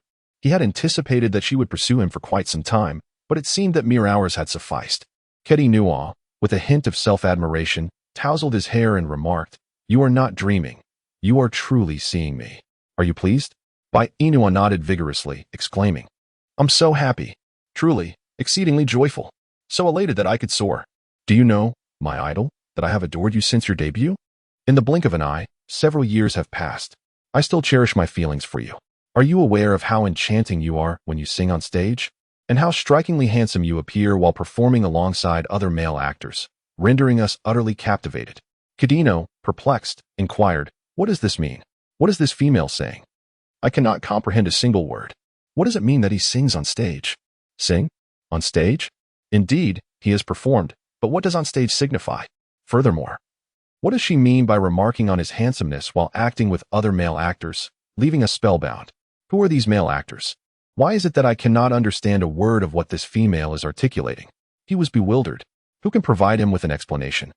What is she excitedly grasping his arm to convey? He was utterly lost, as Inua observed Kudinua gazing at her in utter bewilderment. A sense of embarrassment washed over her. Perhaps her enthusiasm had startled her idol, yet her joy was genuine. To behold her idol in this realm was nothing short of exhilarating. However, one question lingered in her mind. Why was her idol here? Could it be that he had traversed dimensions as well? Yet, that seemed implausible. At the time of her own crossing, he was far away, performing at a concert. Thus, could it be that this man was not her idol after all, but merely an individual bearing an uncanny resemblance to him? Who was he? And what could have prompted his sudden appearance outside her cave? Was he possibly a nefarious creature, a solitary beast, intent on abducting her? Inua was taken aback. The smile that adorned her face gradually faded into oblivion. Retracting her hand, she seized the opportunity when Kidianua was momentarily distracted to push him away and sprint down the mountain with all her might. Kidianua was left utterly bewildered. Who could explain to him what had just transpired? Just moments ago, the female had appeared ecstatic in his presence. Yet now she fled as if she had encountered a specter. Kidianua rubbed his forehead, chasing after her. "Wait. It's not what you think. Don't run away. Clarify your intentions. I merely wish to assist you in igniting the fire, There was no need for such a dramatic reaction. Hey, Bai Inua quickened her pace, her feet suffering from the strain, yet she pressed on without faltering. Kidianuo frowned, calling out, "Female, listen to me. I am not a malevolent male. Please stop. Your foot is injured. No, don't run. I won't pursue you any longer. Please, halt." Kidianuo paused, watching as Bai Inua continued to flee, genuinely at a loss for words. All he had wanted was to help her when he noticed her struggle with the fire, perhaps even introduce himself. Yet she had dashed away with the speed of a hare. Chapter 129. I will not care. He would not harm her. Just moments earlier, she had clearly shown affection towards him, only to withdraw in an instant. Could it be that she had been feigning her interest all along, her true intent to escape from his presence? If that were the case, she was indeed clever, employing such a ruse to divert his attention. However, wasn't she heading towards the territory of the Tiger clan? Seeing this, Kidianuo resumed his pursuit of Bai Inua. Upon realizing that Kidianuo had ceased his chase, Bai Inua paused to catch her breath, utterly exhausted. Suddenly, a large, snowball-like creature lunged at her. Bai Inua had no time to react as Kidianuo collided with her, sending her tumbling into a pit. She winced in pain, completely immobilized. How excruciating! Kidianuo, observing Bai Inua beneath him, fearing she might cry out, swiftly raised his hand to cover her mouth. From the depths of the forest emerged 3 or 4 tigers, conversing as they approached. "I heard you managed to catch a female?" One larger tiger remarked with a nod. "Indeed, I did. Congratulations. Does your female still require a male? If so, may I pursue her? I'm not young anymore and would like a female to bear my cubs." A robust tiger scoffed. "Unless you wish to be torn apart by me, do not entertain thoughts of my female." Not heeding the jab from his companion, the hefty tiger galloped forward, while the smaller tiger hastily followed suit, with the remaining 2 tigers trailing behind. Once they were gone, Kidianuo retracted his hand, freeing Bai Inua, who lay beneath him, writhing in pain. She weakly attempted to push Cordino away from her, but no matter how she struggled, he remained unmoved. Bai Inua furrowed her brow and exclaimed, "Please, move aside." Cordino smirked, gazing down at Bai Inua, and in this intimate proximity, he found her to be exceptionally beautiful. He grasped her chin and remarked, "Your face is the most exquisite I have ever seen among all females." Despite Cordino's flattering words, Bai Inua could not summon any joy. Although this male had just rescued her, had it not been for him, she would not have found herself in the territory of the Tiger clan. After running for so long and covering such a great distance, Angus must have returned by now. If he returned to the cave and found her missing, he would undoubtedly be worried sick. Yet here she was, pinned beneath this male who bore an uncanny resemblance to Fu Cheney, and she was left wondering what she should do. Bai Inua's mind raced as she suddenly exclaimed, "It hurts." "Hurts?" Kudinua stepped away from her, helping her up from the ground to sit. He observed the back of Bai Inua's neck, which bore a scrape, though it was not severe. However, her feet were a different matter. They were raw and bleeding. It seemed she could no longer walk. Kudinua gently cradled her legs, massaging them, and remarked, "Your feet are already injured, and they appear to be swollen. Have you sustained an injury before that has yet to heal?" Bai Inua furrowed her brows, forcefully withdrawing her foot from Kidianuo's grasp. "You have no business meddling. What exactly do you want? Do you intend to capture me? To compel me to bear your children? Let me assure you, that is a dream that will never come to fruition. Even in death, I will not bear your offspring." Chapter 130. You are actually a fox. Who said I wanted you to bear my children? However, if you wish to, I would not mind fulfilling that desire, Kidianua whispered, his warm breath brushing against Bai Inua's ear. It can happen at any moment.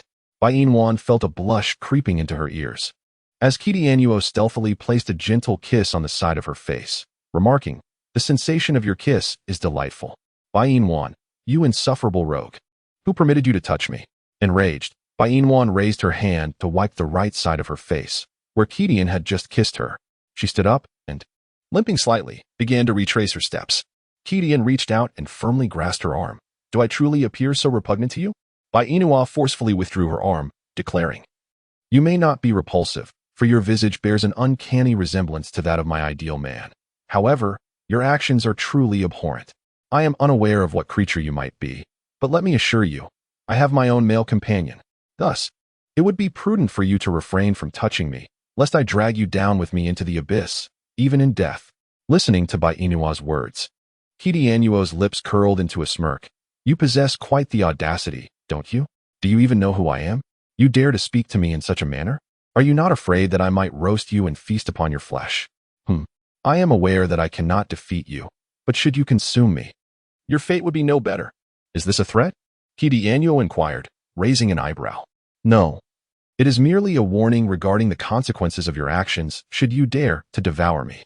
Kidianuo then reached out, lifting Bai Inua's chin and gripping it tightly. Bai Inua frowned and attempted to pry Kidianuo's hand away, but her strength was utterly disproportionate to his, rendering her efforts futile. Let go of me, she exclaimed. And if I refuse to release you, what will you do? As Bai Inua gazed closely at Kidianuo's face, she raised her hand to strike him, only to have her wrist firmly seized by Kidianuo. In that moment, she delivered a swift kick to his lower body, causing him to release his grip in pain. You insolent female. Kidianuo bent over, his discomfort rendering him momentarily speechless. Bai Inua smirked. I had thought that only the men of our world would fear my crippling kick, yet it seems the males of the beast realm harbor similar fears. I shall take comfort in this knowledge. Should any male attempt to bully me in the future, I will undoubtedly deliver my signature blow first. Kidianuo furrowed his brow. What does crippling kick even mean? Bai Inua cast a mischievous smile at Kidianuo, a smile so wicked it could hardly be surpassed. Do you understand the meaning of cutting off one's lineage? She inquired, raising her hand to rest upon Kidianuo's shoulder. As a look of confusion spread across his face, she bent her leg and aimed another strike at his lower region. However, due to the previous kick she had delivered, Kidianuo became alert at her touch, causing her to miss her target as he transformed into a white fox and leaped aside. Bai Inwan was astonished. What? You are actually a fox. How is this possible? Do you have feelings for me? Do you find my animal form adorable? Do you long to embrace me? To kiss me? Bai Inwan's lips twitched slightly. In the past, I had a fondness for foxes, but upon encountering you, a fox, my affection has waned.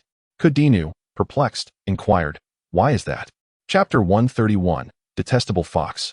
Put me down, because I despise you. If you loathe me, then so be it. Why direct your disdain towards foxes? I have always believed that foxes are charming creatures, much like myself. Disdainfully gazed at. Do you still care about your pride? I have never encountered such a self-absorbed male. Furthermore, while I harbor disdain for you, it extends to foxes as well, for your beast form is that of a fox. Your wickedness reflects the nature of other foxes too, transformed into his human form. Hands placed on his hips, proudly presenting his manhood. Is my manhood not impressive? Bai Inwan. Without even a glance, she turned away, deeming him insane. Although she understood that in this beastly realm, females expressed their desire through their reproductive organs, she found all males, except for Angus, to be utterly repulsive, particularly the one before her, which extinguished any lingering fondness she might have had for foxes. Kidianuo stood beside Bai Inwan, and noticing her complete disregard for his display, he retreated a step, questioning, what is it about you that is so peculiar? I have bared my reproductive organ for you, yet you remain unresponsive.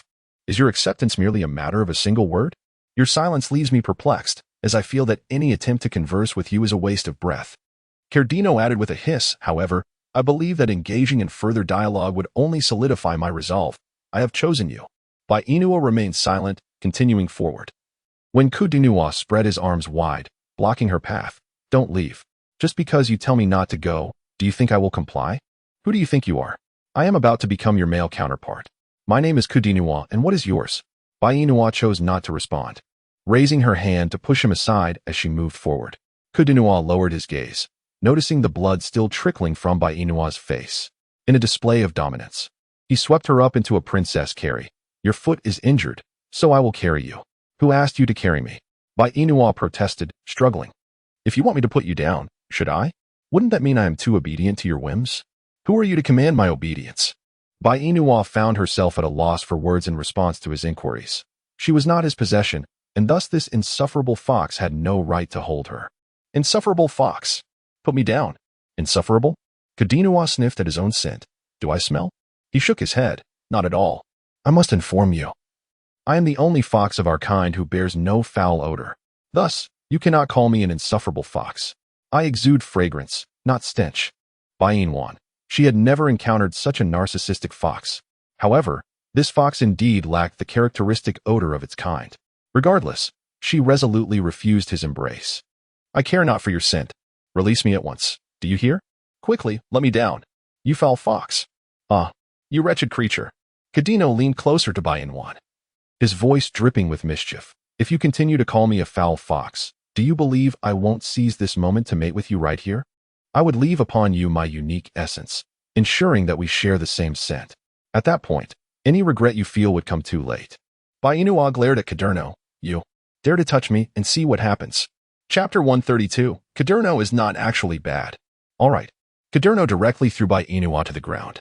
The impact left her questioning her existence as she rubbed her waist. Before she could fully recover from the pain, she saw Cadurno lunging towards her. Bai Inwan furrowed her brow and exclaimed, "What are you doing? Fulfilling your wish by touching you. Bai Inwan, how dare you? Why would I not dare?"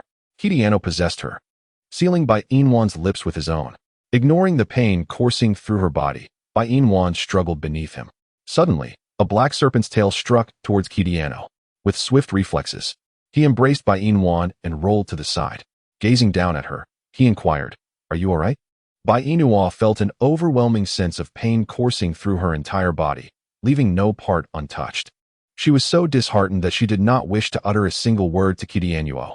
Meanwhile, Kidianuo cast a glance at the furious Angus not far away and provocatively smiled at him. "What's the matter? Are you upset to see me with your female?" "But what can I say? The only reason I engaged with her was that she implored me to. You see, she was practically begging for my attention. How could I refuse?" Angus, infuriated, swung his massive serpent tail towards Kidianuo, who swiftly transformed into his beast form and effortlessly evaded the attack. He then darted into the thicket, vanishing from sight. Bai Inua, observing the spot where Kidianuo had disappeared, slowly rose to her feet, her back marred with wounds. Angus, abandoning the pursuit of Kidianuo, hurried to Bai Inua's side, anxiously examining her injuries. "Nwana, how are you?" In order to alleviate Angus's worries, Bai Inua shook her head to indicate that she was fine. Angus, filled with concern, embraced Bai Inua in his arms, murmuring, "I am truly sorry, my dear Nwan. I arrived too late. I should never have left you in that cave. I allowed that fox to take advantage of the situation. And now you have been hurt so grievously. I vow to avenge you without fail." Bai Inwan gently patted Angus on the shoulder, reassuringly stating, "I am perfectly fine. There is no need for you to worry." Angus, covered in wounds, retorted, "How could you possibly be all right? Do not deceive me."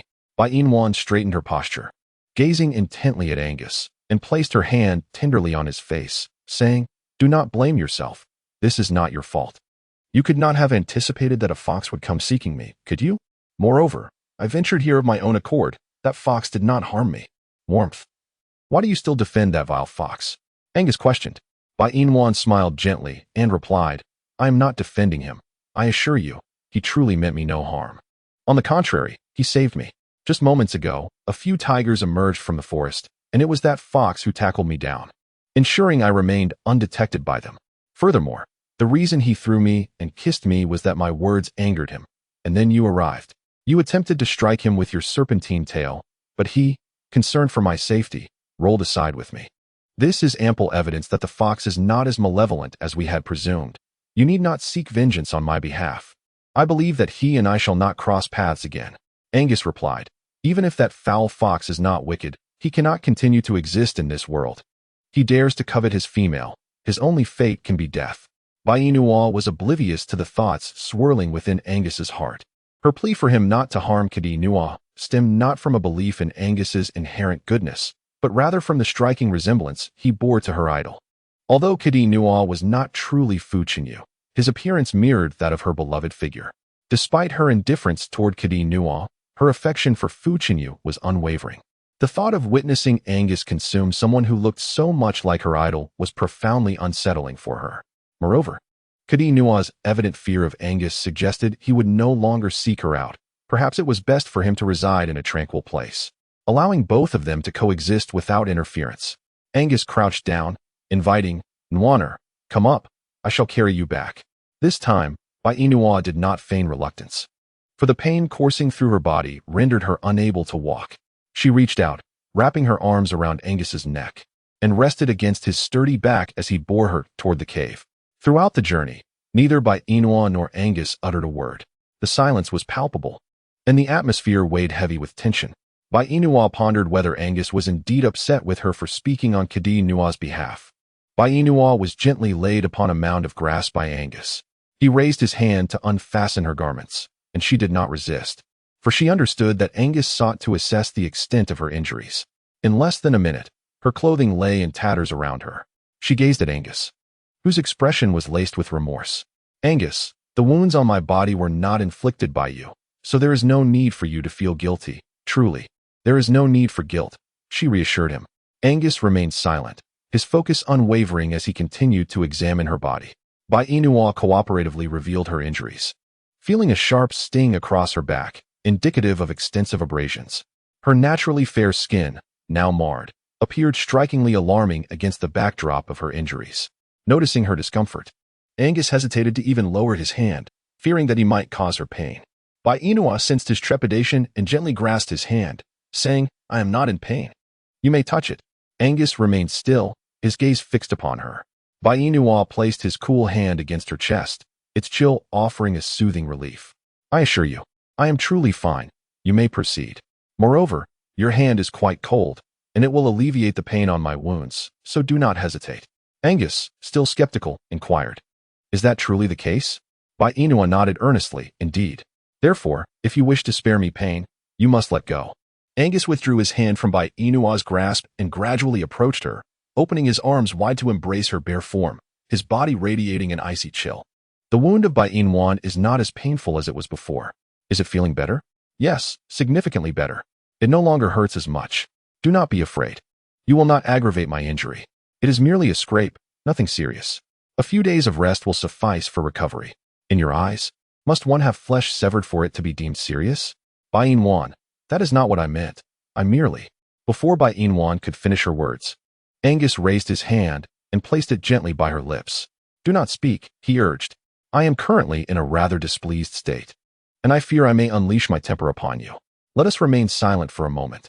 Bai Inua harbored no objections as she found herself cradled in Angus's embrace. Approximately half an hour later, a thunderous growl emanated from her stomach, a resounding gurgle that echoed in the silence. Angus lowered his gaze, locking eyes with Bai Inua. Chapter 134. Angus, I am in so much pain. Bai Inua felt a tinge of embarrassment. After running for such a prolonged period and being entangled with Katino, it was simply disingenuous to claim she wasn't hungry. Moreover, Angus's demeanor seemed to have improved compared to his earlier disposition, allowing her the opportunity to indulge in some grilled fish. As for the wild chicken, she would abstain from it, as she lacked the courage to partake. Given Angus's current ire, inquiring about the wild chicken would undoubtedly lead to an awkward moment. It was perhaps wiser to stick with the fish. Bai Inua extricated herself from Angus's embrace, retrieving her undergarments from the ground and donning them. "I shall go gather firewood to roast some fish. You can rest here for a while." Angus rose, preparing to assist Bai Inua in her task, but she grasped his arm firmly. "You needn't help me. I can manage it myself. Just sit quietly and take a break." Angus withdrew his arm. His face set in a stony expression as he moved to the side to tend to the fire. Bai Inua pouted, perplexed by Angus's behavior. She truly was unscathed. So why did he act this way? She understood that his anger stemmed from concern for her well-being, particularly after witnessing her injury.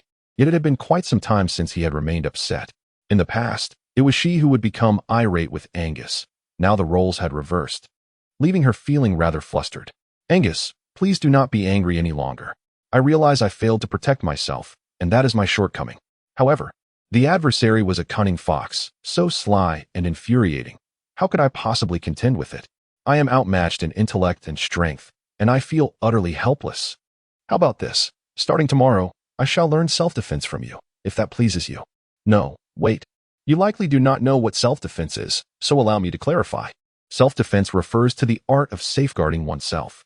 In your realm, it may not be termed as such, but in mine, we call it kung fu. You see, different places have different terminologies.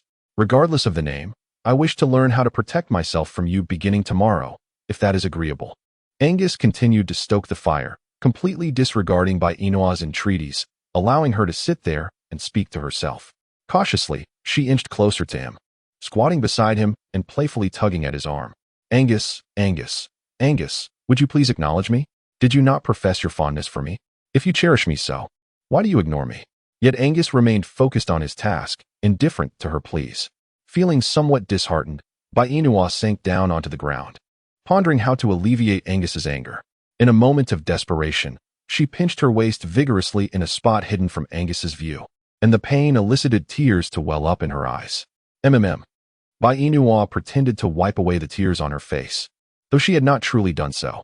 She sat beside him, softly sobbing, pulling at Angus's arm. Angus, will you please acknowledge me?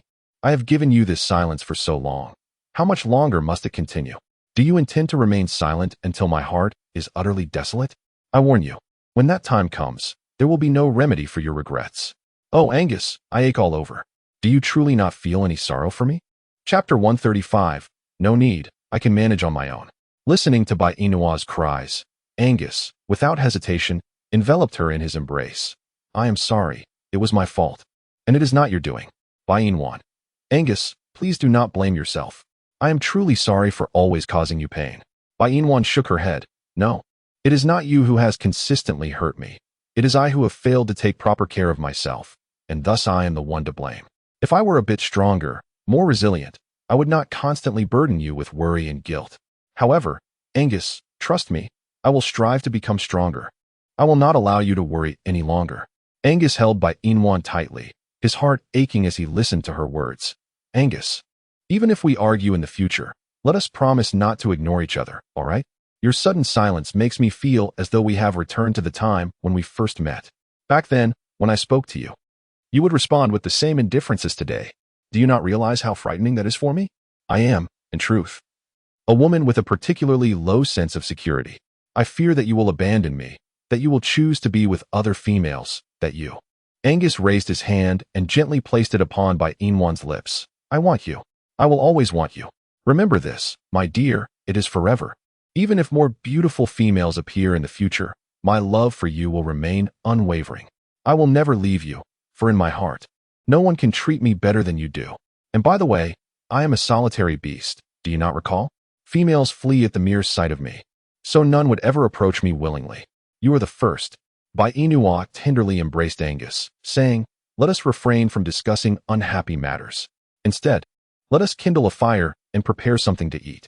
Angus nodded in agreement, replying, very well, I shall start the fire. No, allow me to do it, she insisted. You are injured, let me handle this. I can ignite the fire swiftly. Nonetheless, Bainua harbored some reservations, for Angus possessed a fear of flames. If her intuition served her right, Angus resembled a water snake, so fearful of fire. It was perplexing that he could sleep in such a cold and damp place. Yet it seemed that all snakes dwelled in similarly cool and moist habitats and shared a common aversion to fire. Thus, she remained uncertain whether Angus was indeed a water snake, as water snakes typically inhabit rivers. Bainua cast aside her doubts about whether Angus was a water snake. She did not care what he was, as long as he remained Angus, she cherished him dearly. Bainua snatched the flint from Angus's hand, exclaiming, allow me to handle it. The flint may burn you. It may burn me, but does that mean it won't burn you? He retorted, I would feel pain. Do you not feel it as well?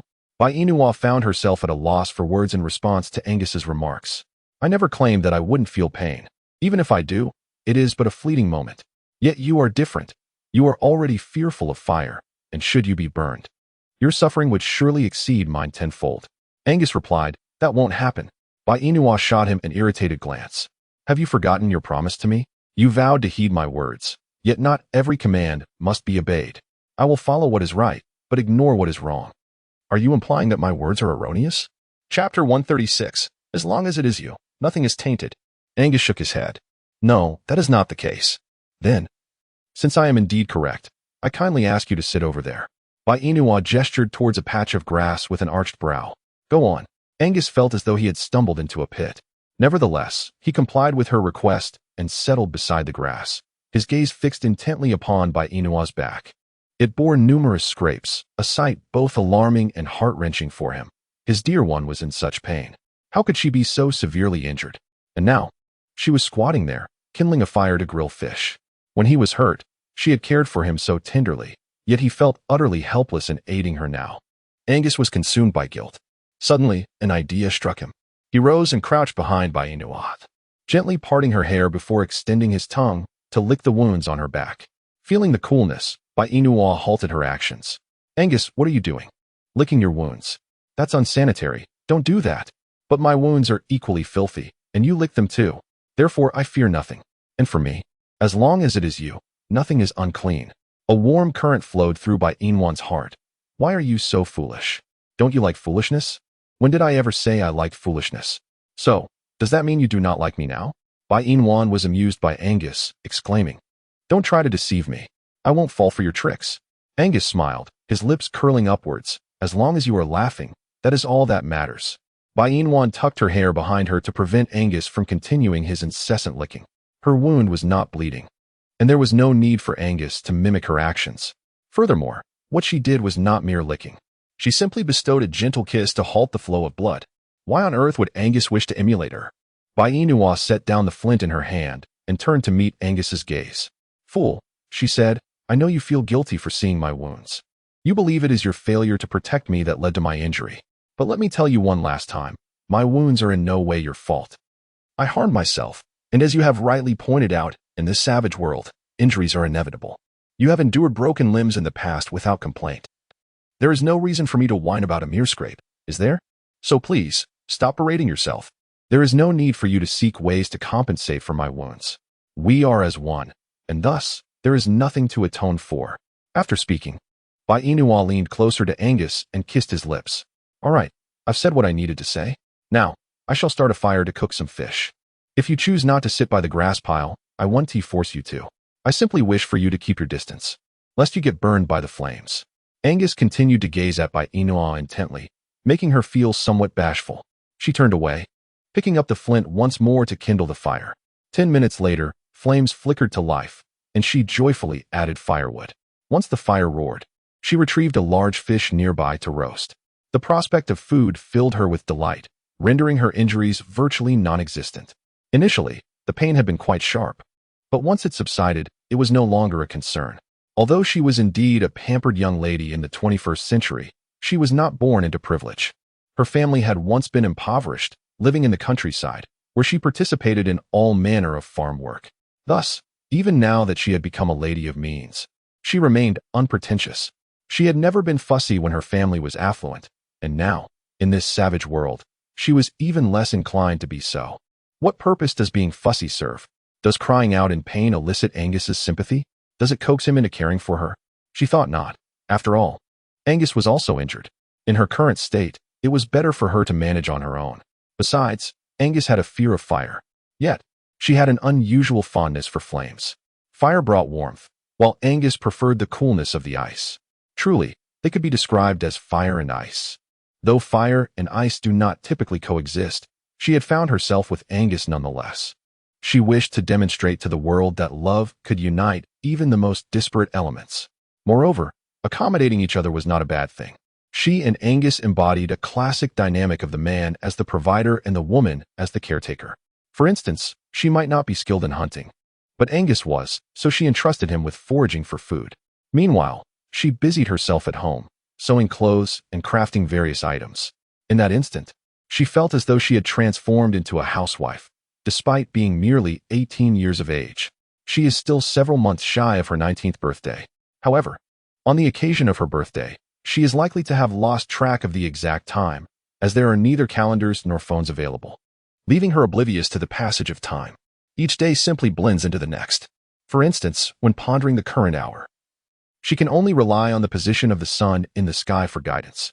Similarly, she remains entirely unaware of the month or date. Typically, in the 21st century, she would consult her phone's calendar to discern the day, but in the absence of such technology, she finds herself utterly bewildered. It feels as though, before long, she might regress into a being even more primitive than Angus, a true barbarian. Bai Inua, while grilling fish, reminisced about her days in the 21st century when she possessed a mobile phone. Those times were truly blissful. Although she found happiness in her relationship with Angus, there were moments of tedium as they exchanged long, silent gazes. Hence, she often proclaimed that she could not afford to be idle. Whenever she found herself in stillness, an unsettling sensation would prick at her, manifesting as an overwhelming sense of boredom. Observing Bai Inua quietly grilling fish without uttering a word to him, Angus could easily discern that his beloved was lost in thought once again. He approached her from behind and enveloped her in a warm embrace.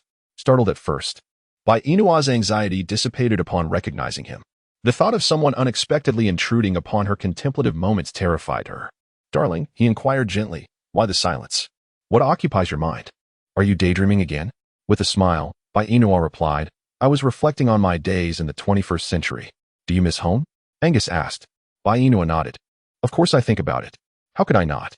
My parents are still in that 21st century, and if I suddenly disappeared, they would undoubtedly be very worried about me.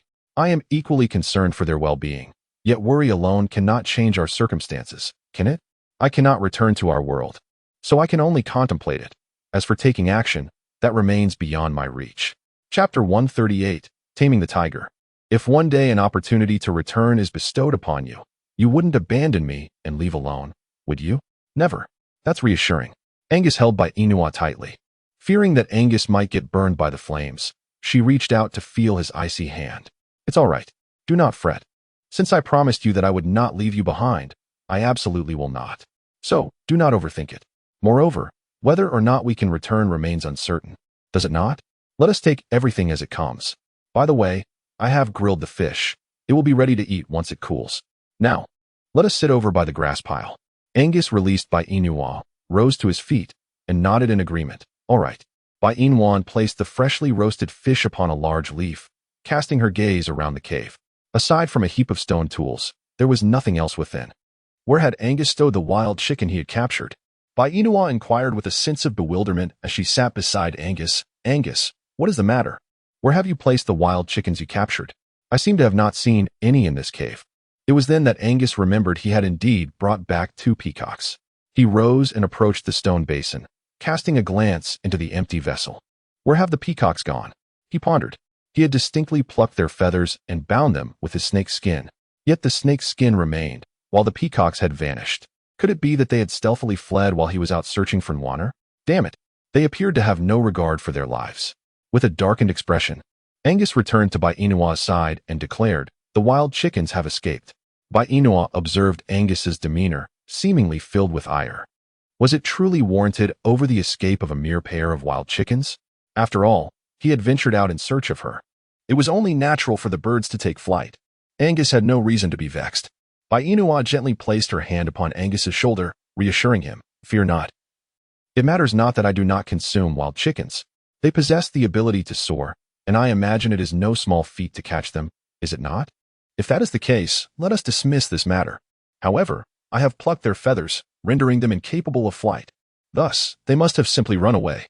In that case, I shall endeavor to retrieve them." Bai Inwan, "Do not go. Didn't Nwaner express a desire for chicken?" Bai Inwan nodded, saying, "Indeed, I wish to partake. But since they have fled, let them be. As long as we have fish to consume, that suffices." Angus furrowed his brow and inquired, "Then what shall you do for dinner? What will you eat? Field mice? Little birds? Or perhaps bullfrogs?" Bai Inwan, "Can't we just have something normal to eat?" Seeing Bai Inwan's silence, Angus decisively declared, "Let's feast on tiger." Bai Inwan, why does she sense a hint of resentment in Angus's words? It seems that he has ceased to blame himself and is now directing his frustrations towards the tiger. Is that not so? Bai Inua truly found herself at a loss regarding how to handle Angus. She picked up a piece of cold fish nearby and took a bite, then offered a morsel of fish meat into Angus's mouth. "Let's not rush into dinner just yet. We must first address our lunch. After we finish our meal, we can head down the mountain to see what edibles we can find." Upon hearing this, Angus immediately expressed his discontent. "You still want to go? Just look at how swollen your feet are. Do you really wish to descend the mountain? Is your foot disposable to you?" "My foot is just fine, no worries." Bai Inua insisted, though Angus's displeasure was evident. She quickly amended her statement. "Well, it's not entirely fine. It just feels numb from the pain. I hardly feel anything now. And walking a bit more will aid in my recovery, so there is no need for you to fret about me." Angus remained skeptical. "Stop trying to deceive me. I can see for myself whether your foot hurts or not. There is no need for you to utter words in an attempt to mislead me. Bai Inwan, I have been discovered. Will Angus no longer allow her to remain in the cave, preventing her from venturing outside? If she cannot step out, how will she brush her teeth and wash her face? Furthermore, how will she accompany Angus to the bamboo grove to harvest bamboo for crafting tubes, spoons, and cups? Bai Inwan wished to persuade Angus once more, yet upon gazing at his frigid countenance, She swallowed the words that lingered on her lips. How about this? I shall remain in the cave this afternoon, resting obediently, while you venture out to gather some fruits for me and prepare dinner. Would that be agreeable? No. Are you refusing my staying in or the prospect of eating fruits for dinner? Neither is permissible. Bai Yin found herself increasingly unable to fathom Angus's thoughts, and she became ever more perplexed by his words. It left her utterly bewildered. Bai Yin spoke, I do not quite comprehend the meaning of your words. Could you elucidate for me? Angus nodded. What I mean is, if we are to venture out, it shall be together, you and I. Furthermore, fruits cannot serve as your dinner. Given your current injury, Nwaner, you must consume something nourishing. I believe the tiger whip would be splendid. Bai Yin was taken aback, staring at Angus in astonishment. You want me to eat tiger whip? Angus affirmed, indeed. I have heard from the veterinarian that it is quite beneficial for us males. And I figured that something advantageous for us males would also be equally beneficial for you. A female. Bai Yin, that tiger whip. My goodness. It left her utterly speechless. Indeed, the tiger whip is beneficial for men. However, what about women? How on earth should she convey this to Angus? Nwaner, why is your face so flushed? Have you heard that I intend to offer you the tiger whip? Are you feeling quite exhilarated? Eager to experience it for yourself? Bai Yin's entire being was in vehement resistance. No. Angus, listen to me. That tiger whip may indeed be beneficial for you, but it is not advantageous for me. I am not a man. I do not require any enhancement. Do you comprehend my meaning? I do not understand. Bai Yin pressed her forehead, explaining. The tiger whip is a tonic herbal remedy, referring to the dried parts of felines. Its primary functions include warming the kidneys, enhancing yang energy, and replenishing essence and marrow. It is utilized for conditions such as diminished vital essence, weakness in the lower back and knees, and other related ailments. Do you comprehend my explanation now? Angus still shook his head, inquiring, what does yang energy signify? Bai Yin found herself genuinely defeated by Angus, awkwardly speaking. I mean, it's about your inability to perform. Angus, utterly bewildered, responded, my inability? What are you referring to? That thing of yours. That thing. Your reproductive organ. Angus suddenly comprehended. Oh, so we're talking about the reproductive organ. Is a tiger's whip not a reproductive organ? So, you knew it was a reproductive organ, yet you still suggested I consume it? Chapter 140. Perhaps we should stick to fish. The veterinarian advised that it's beneficial for consumption. That advice is intended for males like you, not for us females. I have no need for vigor enhancement. With you by my side, what more do I need to enhance? Your vitality is already abundant. A union with you would suffice to replenish everything, wouldn't it? Why would I need to consume a tiger's whip? Angus raised an eyebrow. So, Nwaner, you're not interested in the tiger's whip, but rather in mating with me? Bai Yin. In this peculiar line of thought, she may not yield to others, but she certainly submits to Angus. I am currently battered and bruised, and yet you wish to mate with me? Are you not afraid of exacerbating my injuries? It was you who first proposed the idea of mating. You claimed that after our union, I would feel better. Bai Yin pondered. Could she retract her previous statement? It was evident that it did not convey her true intentions. With a sigh, she remarked, I have come to realize that there exists a significant generational gap between us. However, it is of little consequence. Once we traverse it, all will be well. For now, let us set aside the matter of consuming tiger penises and instead contemplate what delightful meal we shall have this evening. How about eating a tiger? Came the jest, but that would still involve the tiger's penis. Then, dear Nwan, if you do not fancy that, let us feast on leopards. I am not fond of that either. What about wolves? No, thank you. Then perhaps foxes? Bai Yin. Angus's wrath indeed runs deep. I do not partake in fox, so dear Nwan. Why not feast upon me instead? Bai Yin was taken aback. What nonsense are you spouting? How could I possibly eat you? You don't like anything else. So it seems I am your only option. Therefore, my dear Nwaner, you may feast upon me.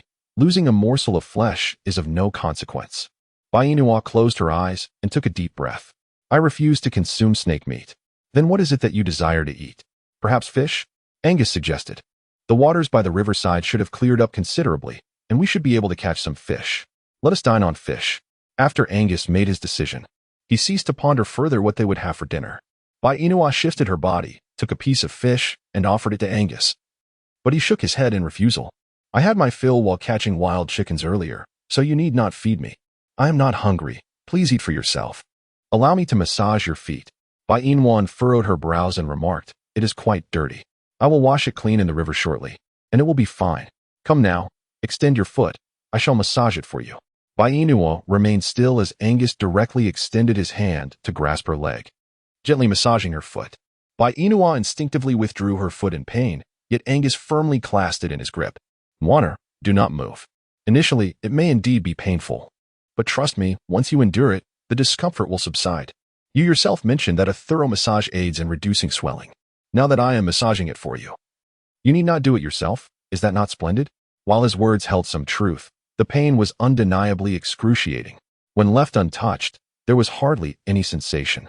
But upon contact, the feeling was beyond description.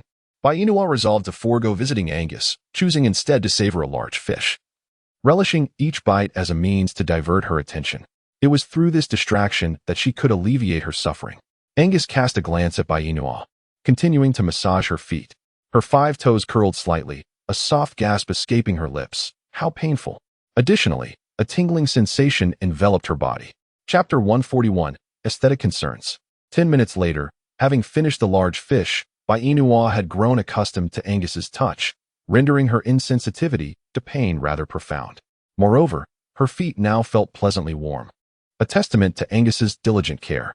Turning to face him, she beheld Angus, so meticulous and earnest in his efforts, and her heart raced wildly. Baiinua gently smiled at Angus and said, Angus, I find your serious demeanor utterly charming and handsome. Do you like it?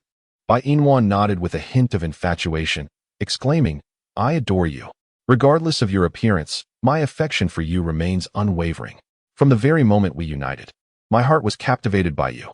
Angus, with a charming smile, replied, So, does that mean you did not hold any affection for me before our union? Baiinua remained silent, biting her lip.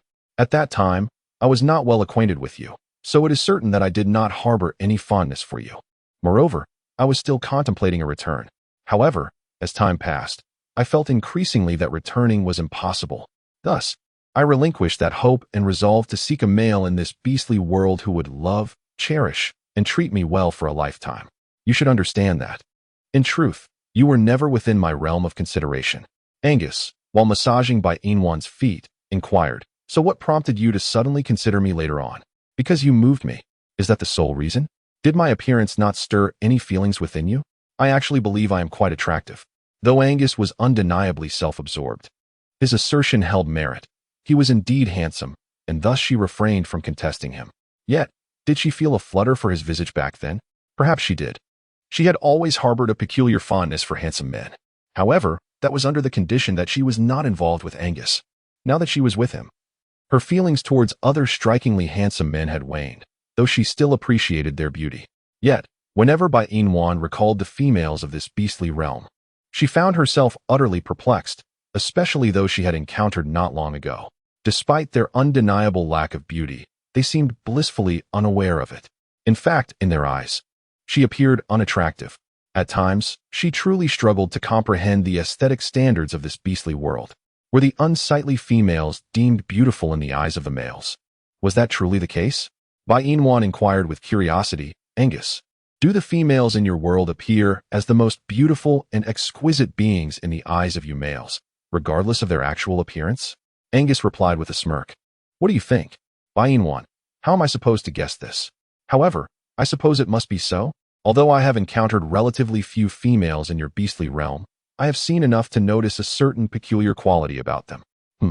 I am at a loss for words to describe it, but suffice it to say, they are not particularly pleasing to the eye. Yet, the strikingly handsome males seem to be quite enamored with them. Thus, I ponder that perhaps the standards of beauty in your world differ significantly from those in ours. Aesthetic appeal. Baiinua nodded, saying, Indeed. The essence of aesthetics lies in the appreciation and comprehension of the beauty found in objects or artworks. Do you grasp this concept?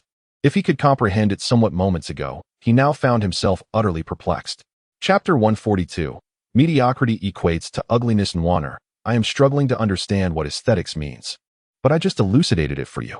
I cannot comprehend. Baiinua exchanged a glance with Angus. She lifted her hand and gently caressed Angus's face. It's perfectly all right not to understand. When you have some free time, I shall teach you. However, in return, if you have the time, you must also instruct me in the language of your beastly realm. Angus had no objections. All right. Bai Inwan withdrew her hand and quietly sat to the side, observing Angus as he tenderly massaged her feet. Angus, will you always be this kind to me? Without a moment's hesitation, Angus replied, absolutely. You are truly wonderful. I am aware of that. Angus's gaze remained fixed on Bai Inwan's feet, which were swollen and bruised, bearing the marks of previous injuries.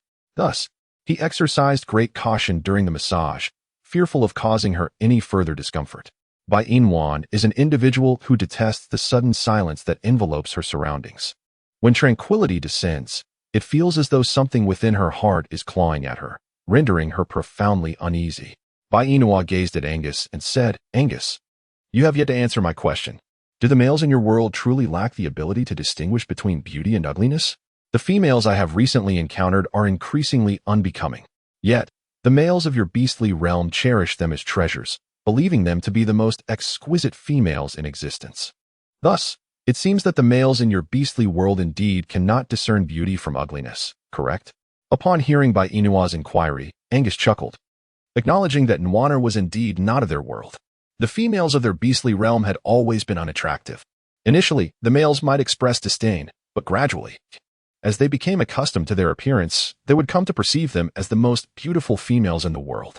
After all females bore a striking resemblance to one another. With time, one would become desensitized to it. However, if they were to behold as Nwaner, they might realize just how unappealing their own females truly were. Nevertheless, regardless of their lack of beauty, they remained their own females. They could not voice their opinions, for doing so would result in the dissolution of their partnership. Males who found themselves severed from their partners would become wanderers, forsaken by females.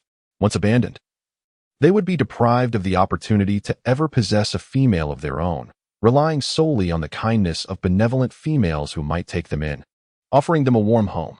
However, they would only serve to protect the females without any hope of mating with them. In essence, wanderers existed much like pets. Provided a female was willing to adopt them, they would follow her home, and their sole duty would be to safeguard her. Should any misfortune befall the female, the wanderers would endure scorn and maltreatment from both female and male alike. They might even face starvation, as wanderers held no rank among beasts. Once their partnership with a female was severed, their status would become null and void. Yet, if a female were to perish, their status would persist, albeit diminished from its former glory. After all, it was the females who constituted the very foundation of reproduction in this world. Reflecting on this, Angus earnestly addressed Bai Inwan. Nwaner, the females on our land are not particularly remarkable. Not particularly remarkable indeed implies they are unattractive? Angus smirked. If that is your interpretation, then so be it. Bai Inwan, Chapter 143. I have no feelings for them. They are simply unattractive, aren't they? Angus nodded with a smile. Indeed, none of them are as beautiful as you. But the mermaids in the sea are quite lovely. I have seen them. Bai Inwan's sudden shift. This fellow actually claimed to have encountered a mermaid. Moreover, he even praised their beauty. In her recollections of television shows, the mermaids portrayed were always stunning. Thus, in her mind, mermaids epitomized beauty. Yet, why did hearing Angus speak of mermaids in such an admiring manner evoke such discontent within her? If mermaids were indeed so alluring, why hadn't Angus sought one as his mate? He adores water, and so do mermaids. By that logic, they would be a perfect match. Yet, she found herself resisting this notion. Unbeknownst to Bai Inwan, Angus had already secured a profound place in her heart, one that no one could usurp. Nevertheless, she expressed her feelings with a hint of frustration. If mermaids appear so beautiful in your eyes, why didn't you choose one as your mate? Displeased, Bai Yi's heart felt a slight sense of equilibrium. However, did you not just proclaim that mermaids are exceedingly beautiful? If they possess such allure, how could you possibly not be fond of them? They are not as captivating as you. Bai Yi's mood brightened. You have the sweetest tongue. But, to be frank, why not mate with the mermaids and have them as your females?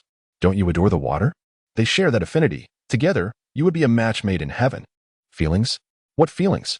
Angus looked up at Bai Yi and replied, I have no feelings for them. Even if they were breathtakingly beautiful, I remain unmoved. Besides, what sense does it make for fish and snakes to be together? I can only wonder what kind of offspring would emerge, fish eggs or snake eggs. Bai Inwan, indeed. Angus speaks wisely. If he were to unite with a mermaid, the progeny would undoubtedly raise the question of whether they are fish eggs or snake eggs. However, she assures that any offspring she bears with Angus will unequivocally be snake eggs. Yet, Wan does not intend to let Angus off the hook so easily. Is your reluctance to engage with them primarily rooted in the fear that the offspring of those mermaids would not be snake eggs, but rather fish eggs? Indeed, there are too many male mermaids. Furthermore, the mating practices of mermaids allow for union even without the use of reproductive organs, which raises her concerns that possessing a female mermaid might result in her children being fish rather than snakes. After listening to Angus's words, Wan let out a soft chuckle. You must be quite puzzled as to how those mermaids can have children without reproductive organs, am I right? Angus nodded in affirmation. Wan then took the time to explain. Most fish reproduce through external fertilization. During this process, the male fish chase the female, nudging her belly with their heads. When the female is ready to spawn, the male's body curves around her, aligning their cloacas. As she arches her body to release her eggs, the male simultaneously releases his sperm, allowing fertilization to occur in the water. Thus, they can mate without the need for reproductive organs. However, I noticed that in television shows, when mermaids come ashore, they acquire legs, at which point they would indeed require reproductive organs for fertilization. Angus, looking perplexed, asked, Nwaner, what exactly is a television?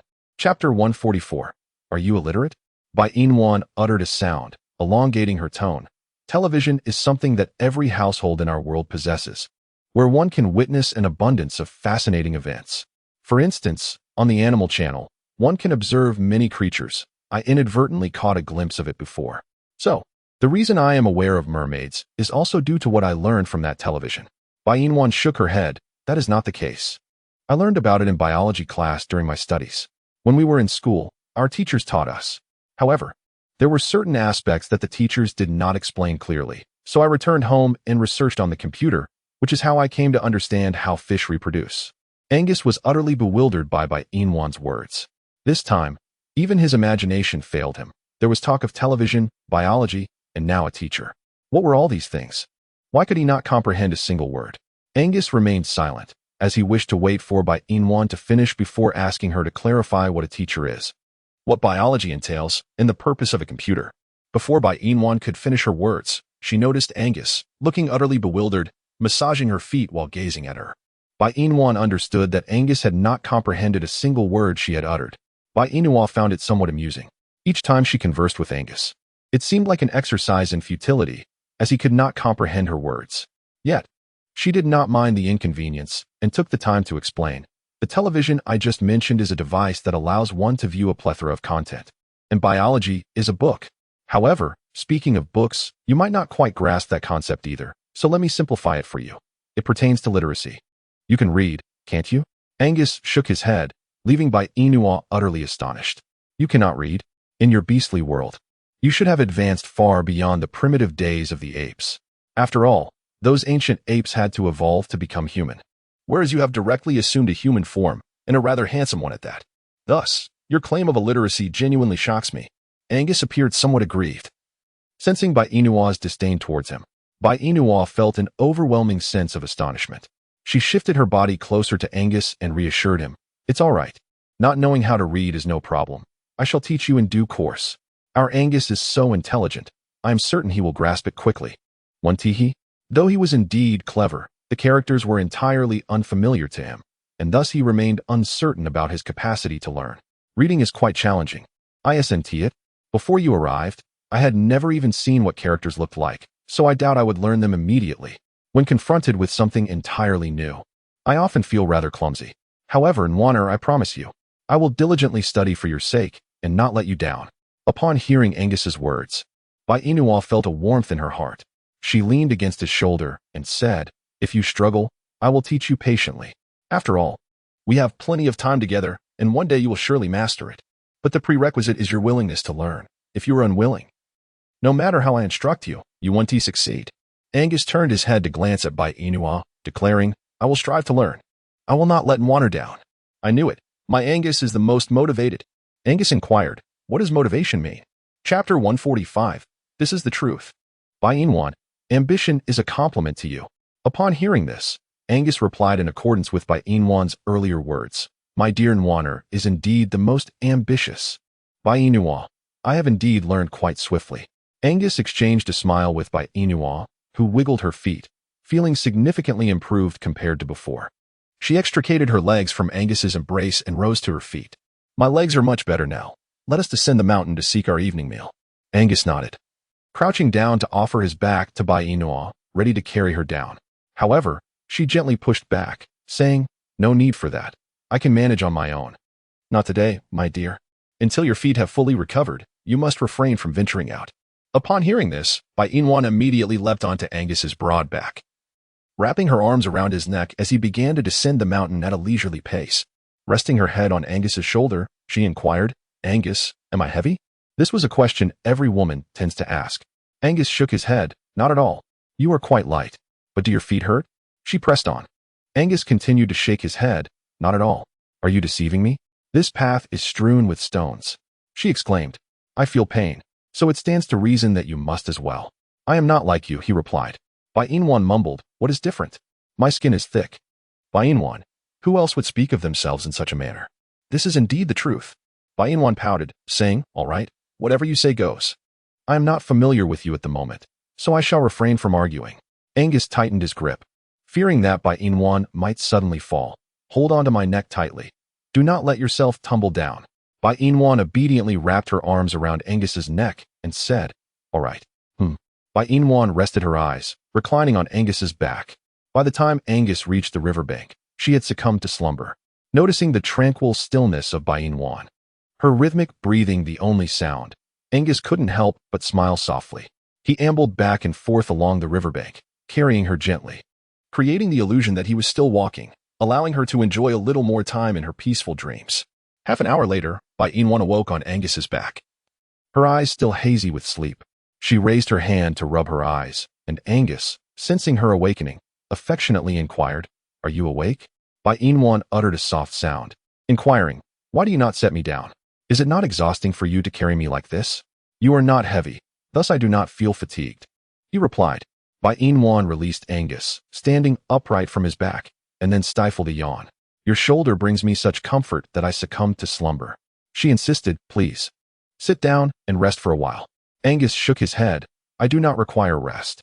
I am truly not fatigued." Nevertheless, Bai Inwan was resolute in her insistence that Angus take a seat on the ground and recuperate for a moment. Bai Inwan gazed at Angus, lifting her hand to pat her shoulder. "Lean on me." Angus remained unmoved. "Shouldn't it be the other way around? What reason do I have to lean on you?" She retorted, "I just let you stand for so long while I napped on your back, so I am offering my shoulder for you to lean on. Come on. Lean in." Angus couldn't help but chuckle at Bai Inwan's earnest demeanor. "Wana, I am male. I am not as fragile as you might think." Chapter 146, A Tale Shorter Than a Rabbit. Bai Inwan nodded and said, "All right. If you prefer not to rely on me, then let us simply sit here and rest for a while." Angus raised an eyebrow, noticing Bai Inwan lost in thought. He moved closer to her and silenced her with a kiss. Bai Inua's eyes widened in astonishment as she gazed at Angus, realizing that he had become increasingly adept at finding opportunities to kiss her lately. However, she did not resist. A smile of pure happiness graced her lips. Angus released her. Curiosity piqued, and inquired, "What is it that makes you smile?" "I smile because you are becoming quite the rogue," she replied. Angus responded, "Are you complimenting me or mocking me?" Bai Inwan chuckled, "Quite impressive. You now understand the concept of loss." Angus, slightly blushing from her remark, rose to his feet and said, "I have rested enough. I shall go to the river to catch some fish. Stay here and wait for me. Do not wander around. Do you understand?" Bai Inwan bestowed upon Angus a reassuring glance. "All right, I understand. You may go, but do take care of yourself. Be cautious not to aggravate your wound. Do you understand?" Angus, upon responding, leaped into the river to catch fish for Bai Inwan. It was only when the water splashed and created ripples that she realized Angus had seemingly been unclothed from the very beginning. How could she have allowed him to expose himself for so long? While she had drifted into slumber, had any females been admiring Angus's physique? Had there been? Bai Inwan glanced around, but the figure of the female was nowhere to be found. Instead, she caught sight of a white posterior accompanied by an exceedingly short tail wriggling amidst the grass. Bai Inua rose quietly and stealthily approached the white snowball. She extended her hand and playfully knocked the white snowball to the ground, exclaiming joyfully, "Little rabbit, I've caught you now. But fear not, for I assure you that I shall not eat you. Of course, I won't allow Angus to have you either. So be a good little one and let me hold you for a while, and I shall return you home, all right?" Kadino's lips twitched. What kind of gaze did this female possess? Not long ago, she regarded him as a large snowball, and now she perceived him as a small rabbit. Did he truly resemble a rabbit? Besides, he was clearly a fox. Kadino turned his head away, his gaze fixed intently on Bai Inua. I must ask, what manner of eyes do you possess? The first time you saw me, you referred to me as a big snowball. And now you see me and call me a rabbit. When next we meet, will you think I'm a snow leopard? Upon hearing the familiar voice, Bai Inua frowned. You insufferable fox. As soon as the words left her lips, she tossed Kadino aside. He deftly regained his footing and stood tall. Why do you react so dramatically every time you see me? What have I done to offend you? Is it wrong for me to like you and wish to pursue you? Just because I have feelings for you, you despise me? That is most unfair. Upon hearing this, Bai Inwan furrowed her brow. Shouldn't a fox's tail be quite long? Why does this wretched fox possess a tail as short as that of a rabbit? Bai Inwan inquired with a hint of perplexity. Hey, you wretched fox, cease your incessant ramblings. I merely wish to ask, shouldn't a fox's tail be quite long? Yet yours is as short as a rabbit's. Kadino replied, that is my disgrace. Chapter 147. Ha ha ha. What a peculiar breed. However, if this female were to engage him in conversation due to his embarrassment, it would not be entirely unwelcome. After all, having a mother who is a rabbit is not such a shameful matter. With this thought, Kadino endeavored to maintain an air of indifference as he addressed Bai Inwan. My father is a fox, and my mother is a rabbit. Thus, I possess the physique of a fox, yet bear the tail of a rabbit. Bai Inwan. Time seemed to freeze for approximately 3 seconds as she stood with her mouth agape, gazing at the bewildering sight before her. Kadino, are you the offspring of a rabbit? A fox rabbit? How does that even make sense? The notion seemed utterly absurd. What on earth is a fox rabbit? I am not a fox rabbit. I am merely the child of a fox and a rabbit. Then you are indeed a fox rabbit. Bai Inwan insisted. Consider it, when a fox and a rabbit mate, their offspring is surely a fox rabbit. So, you cannot deny it. Kadino, feeling somewhat disoriented, replied. I have already stated that I am a fox, not a rabbit. But your mother is a rabbit, Bai Inwan retorted. In this day and age, even rabbits can attain enlightenment. Remarkable. Kadino furrowed his brow. Rabbits cannot attain enlightenment. Who are you trying to fool? If rabbits cannot attain enlightenment, then how did your father mate with her? Kadino regarded Bai Inwan with a look of incredulity. Who says that mating requires enlightenment? One can mate without it. For instance, if I were to mate with you, you would not transform into a human, yet I could still mate with you. Thus, this is entirely normal. Why are you so astonished? Bai Inwan cast a sidelong glance at Kadino. When a rabbit and a fox mate, it constitutes an interspecies romance. Hence, my astonishment. This is akin to the occurrences we often witness in the 21st century, where a chihuahua and a husky produce offspring, humorously referred to as Waha. Kadino responded, Waha? What breed is that? Or perhaps it could be called Chihuahua instead. Bai Inwan let out a slight hiss. That designation seems rather peculiar, but it should be something along those lines. Kadino, now more bewildered than before, rubbed his temples and remarked, Pray tell, what species of beast folk are you? Why is it that your words are perpetually so strange? I cannot comprehend a single word. The crux of the matter is not my lack of understanding, but rather that you seem so pleased with yourself without offering any clarification. Does your conscience not ache at such behavior? Bai Inwan raised an eyebrow. You actually comprehend the meaning of conscience? Impressive, but isn't that rather redundant? If I were oblivious to the concept of conscience, wouldn't I merely become a person devoid of it? Upon hearing Kadinua's words, Bai Inwan chuckled softly. It was then that a startling realization dawned upon her, the very reason for Kadinua's presence in this place. Just that morning, she had contemplated how impossible it was for her to encounter Kadinua. Yet, in such a brief span of time, here they were, engaged in an extensive conversation. If Angus were to witness this, he would undoubtedly be furious. Moreover, it was entirely plausible that Angus might even devour Kadinua in one swift motion. She had rescued him once, but she could hardly guarantee a second time. As Bai Inua contemplated this, she turned to observe the rippling surface of the river. To her alarm, Angus emerged slowly from the water, and in a moment of desperation, she delivered a swift kick to the unsuspecting Kadino before her. Thus, he was sent flying. Chapter 148. Faster than a rabbit. With a thud, Kadino was propelled aside by Bai Inua's kick, landing headfirst and feeling a wave of dizziness wash over him. Shaking his head to clear his thoughts, he was about to inquire why she had struck him when he caught sight of Angus trudging out of the water, a large catch of fish in his grasp. To avoid being detected by Angus, he quickly concealed himself among the nearby foliage, remaining utterly still. Upon his return, Angus noticed nothing amiss. He approached Bai Inua with a smile, exclaiming, "Nwaner, look at the splendid fish I've brought back for you. Aren't they even larger than before?" Bai Inua uttered a soft acknowledgement, pulling Angus down beside her. "Indeed, the fish is quite substantial. We should attend to it post-haste. The sun is nearing its descent, and by the time we finish with the fish, it will be just about right." Angus had no objections. He reached for a nearby fish and began to prepare it.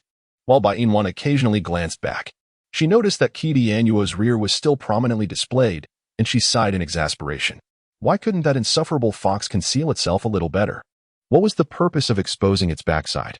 Bai Inwan felt genuinely perturbed. She had initially assumed that this pesky fox had been scared off by Angus and would not return. Yet, how little time had passed since then? Had it truly lost its sense of self-preservation? Observing Bai Inwan's continual glances, Angus followed her gaze to see a white rear end swaying back and forth. He chuckled and remarked, "Nwaner, do you fancy that little rabbit? If you do, I could certainly catch it for you." Bai Inua, Kidi Nua, this solitary beast's eyes are indeed troubling. No matter how one looks, it is undeniably a fox. Yet, it insists on claiming to be a rabbit. Its gaze is so unconvincing that one cannot place any trust in it. However, did that solitary beast not just mention its intent to come and capture him? Kidi Nua's eyes widened in alarm, and with a swift motion, he took off running. Angus furrowed his brow. How can this rabbit run so swiftly? I had intended to catch it and bring it back to play with Nwaner. Bai Inwan. She once believed that Kidi Nua was audacious enough to fearlessly confront Angus.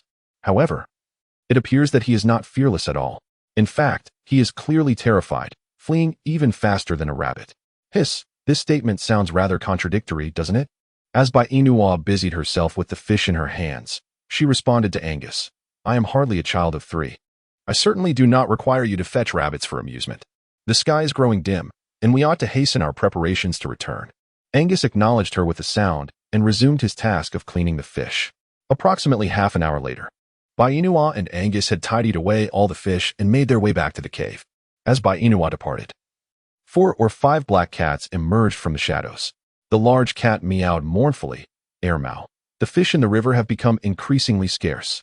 Just now, the stray beast and its female companion took away so many fish. It pains my heart. What shall we do? If they deplete our fish supply, what will we eat?" Ermau raised a paw and patted the large cat's head, reassuringly saying, "Fear not. If there are no fish in the river, we shall venture to the ocean, where fish abound. Do not fret about food." Upon hearing this, Sanmao nodded in agreement. Indeed, it is said that the ocean is teeming with mermaids. If we catch one, we could feast for quite some time. The large cat furrowed its brow. Others seek mermaids for mating, but we seek them solely for sustenance. Chapter 149. What do you intend to exchange? Ermau responded, "Well, who can blame us for being cats? Cats need only mate with other cats. Mermaids do not require such arrangements. However, once a mermaid reaches land, she assumes human form, and we may not be able to defeat her." Sanmao sighed. "But what shall we do if we have no food?" The large cat replied, "The ocean still contains small fish. We can feast upon them." Simao interjected, "But the waters of the ocean are quite deep. We may not be able to swim to the center." The large cat pondered. "Then what shall we do?" Simao suggested, "Perhaps we should consult with that female and ask her not to consume our fish any longer." Before Simao could finish, the large cat, Ermao, Sanmao, and Wu Mao all vanished without a trace. "Wait, where are you all going? Wait for me." Bai Inua had already ignited the fire and commenced grilling the fish, while Angus was nearby struggling to don his attire, which proved to be quite cumbersome and time-consuming.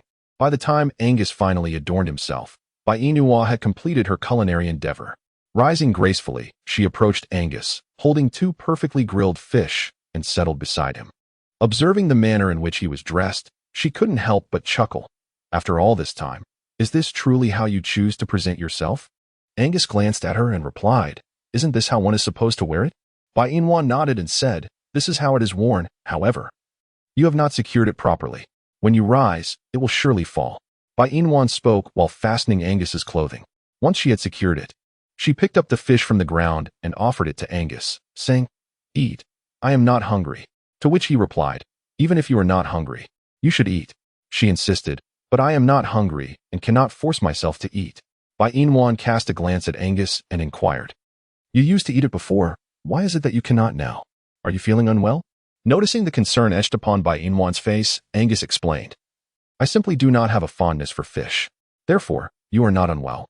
You merely lack the desire to eat." Angus slightly moved his jaw, as if to confirm her assumption. Observing him closely, Bai Inwan found no signs of deceit, which allowed her to retract her hand with ease. "If you do not wish to eat, I shall consume it myself. If my memory serves me correctly, your serpent kin are particularly fond of eggs, are they not?" "Indeed." Angus nodded, "They are." However, since Bai Inwan had entered his life, he had not ventured out in search of eggs. It was not a matter of preference. Rather, he feared that if he left, her safety would be compromised. Moreover, the pursuit of eggs often entailed encounters with eagles or birds. While his skin was resilient enough to withstand pecking, Bai Inwan's delicate skin would surely bleed from even a slight jab. Thus, for her sake, he could forego the pleasure of eggs. "Then you should seek out what you truly enjoy, without the need to accompany me in eating fish. I suspect that after a while, I shall no longer crave fish either. We must hasten to resolve these trivial matters, so we can venture to the goat clan to procure rice seeds and grass. After all, I am human and cannot subsist solely on fish. I need rice to sustain my nutrition." Upon hearing this, Angus gazed earnestly at Bai Inwan. "Shall I go to the goat clan tomorrow to exchange for rice for you? What do you say?" "Bai Inwan, what do you intend to exchange?" Before Angus could utter a word, Bai Inwan interjected, "Perhaps a bead?" Angus nodded. "Indeed, a bead." Chapter 150. Just one day and night? Bai Inwan furrowed her brow slightly, saying, "Why do you always think of exchanging beads? Don't assume that I am unaware of how significant those beads are to you." He replied, "In the past, the beads held great importance for me, but now, you, Nwaner, are my utmost priority. You are my female companion, and whatever you desire, I shall provide. However, I wish to be self-sufficient and do not want you to trade your beads for rice on my behalf. We can procure seeds and cultivate them ourselves. Yet, we lack the ability to ensure their growth." Bai Inwan cast a glance at Angus, saying, "How can you claim it won't thrive if you haven't even tried? I assure you, Angus, as long as there are seeds, I will undoubtedly be able to cultivate rice. Do you believe in me?" Angus yearned to place his faith in Bai Inwan, yet he had witnessed too many failures among males, and growing rice was an arduous task. If males struggled to persevere, how could a female like Nwaner succeed? Nevertheless, if Nwaner truly wished to cultivate on her own, then let her do so. He would refrain from voicing any opinions. As long as her happiness was at stake, he would support her in any endeavor. Bai Inwan took a bite of the fragrant fish she had roasted herself, and it seemed as though the rice was beckoning to her. Rice, rice, rice. At this moment, those two words occupied her mind entirely. It appears that cultivating rice has become an imperative endeavor. There is no time to lose. Bai Inwan licked her lips and flashed a sweet smile at Angus. "Is the goat tribe far from here?" Angus replied with a nod. "The goat tribe typically resides at the far end of the riverbank, where the grass is plentiful. Thus, their settlement is located there." "The far end of the river? Is it the same river where we fish daily?" Angus affirmed, "Indeed. It is the very river where we catch fish every day." "Is it far?" "Very far. The far end of the river is approximately a day's journey from here." "And what about the ocean? How distant is it from us?" Angus pondered carefully. If one were to travel without rest, it would take about 2 weeks. However, should one require breaks along the way, it may extend to a month. Bai Inwan furrowed her brow upon hearing this. "But did you not just say it would only take a few days? How has the sea suddenly become so distant from us?" Angus elucidated. "It depends on the path you choose to the sea. If you swim through the river, it would indeed be merely a matter of days. However, if one were to traverse by land, it could take half a month or even a month. Typically, I would swim to the sea through the river. But now that you are with me, I cannot swim. I must accompany you on foot, hence the prolonged duration is inevitable." Bai Inwan uttered a soft sound. "If we were to swim to the goat clan, how long would it take?" "About half a day." Angus nodded in agreement. "Indeed. Swimming is quite swift. However, with you, Nwaner, I suggest we walk instead. It would only take a day and a night. If we hasten our pace, we might even arrive in just 1 day. 1 day and night. Forcing her to walk that long is hardly better than letting her swim for half a day." Though her feet had recovered from their previous swelling, they still ached. If she were to walk for an entire day and night, her legs would likely be rendered useless. Wouldn't they? Chapter 151. Arrival at the Goat Clan. "Angus, why don't we swim over instead? I'm quite adept at swimming." Angus furrowed his brows. But swimming for half a day is quite taxing. Even if you swim well, Nwaner, it would still be exhausting. Bai Inua pondered this and realized he was indeed correct. Typically, a normal person would alternate between swimming and resting. Thus, if she were to swim continuously, it would be unfeasible. However, she could swim for a while and then take breaks. Wouldn't that work? Bai Inwan took the initiative to link her arm with Angus's, playfully pleading, "May I swim for a while and then rest? That way, even if we go slowly, it wouldn't take an entire day and night. But you have injuries. Prolonged immersion in water is not advisable. We should walk instead. I can carry you," Angus responded, and it was then that Bai Inwan recalled her recent wounds. Had she been uninjured, she might have luxuriated in the water for half a day. However, given her condition, such indulgence was no longer feasible. Thus, it appeared there was but one option left: walking. Yet, the distance was considerable. If she had shoes, walking might be manageable. But the pressing issue was the absence of footwear. Traversing the rocky path would surely inflict considerable pain on her feet, which had yet to fully heal. Moreover, Angus's feet appeared to bear injuries as well. Should they undertake this journey, their feet would undoubtedly suffer greatly. Bai Inua straightened her posture, her expression unusually grave as she spoke. "Angus, perhaps we should refrain from visiting the goat clan for the time being. Let us wait until my wounds have healed. Moreover, it seems your foot has also sustained an injury. If we were to journey for an entire day and night, your foot would surely suffer irreparable damage. Therefore, let us postpone our visit to the goat clan until the scabs on my back have formed. This way, we can travel via the waterways." "Waterways? You mean swimming across the river?" Angus furrowed his brow. "But isn't it rice seeds that you desire?" Bai Inua nodded, affirming her desire, yet acknowledged their current injuries. "It's all right to wait for a while. I've consumed fish for so long that a few more days won't matter." Upon witnessing Bai Inua's thoughtfulness and kindness, Angus felt a profound sense of inadequacy. He had provided her with the stone pot, yet had failed to supply her with other essentials, such as salt and rice. While other males were dutifully attentive to their females, he found himself lacking in this regard. A wave of guilt washed over Angus. This time, no matter the circumstances, he was determined to bring back the rice that Nwaner needed. He embraced Bai Inua tightly, exclaiming, "No more waiting. While I cannot provide you with salt, I will certainly bring you rice and seeds. Tomorrow, we shall set forth. But how shall we travel? We shall swim. I will transform into my beast form, and you can simply ride on my back." Bai Inua. Angus has stated so, and it seems she can find no reason to refrain from visiting the goat tribe. Therefore, let us go. Tomorrow we shall embark.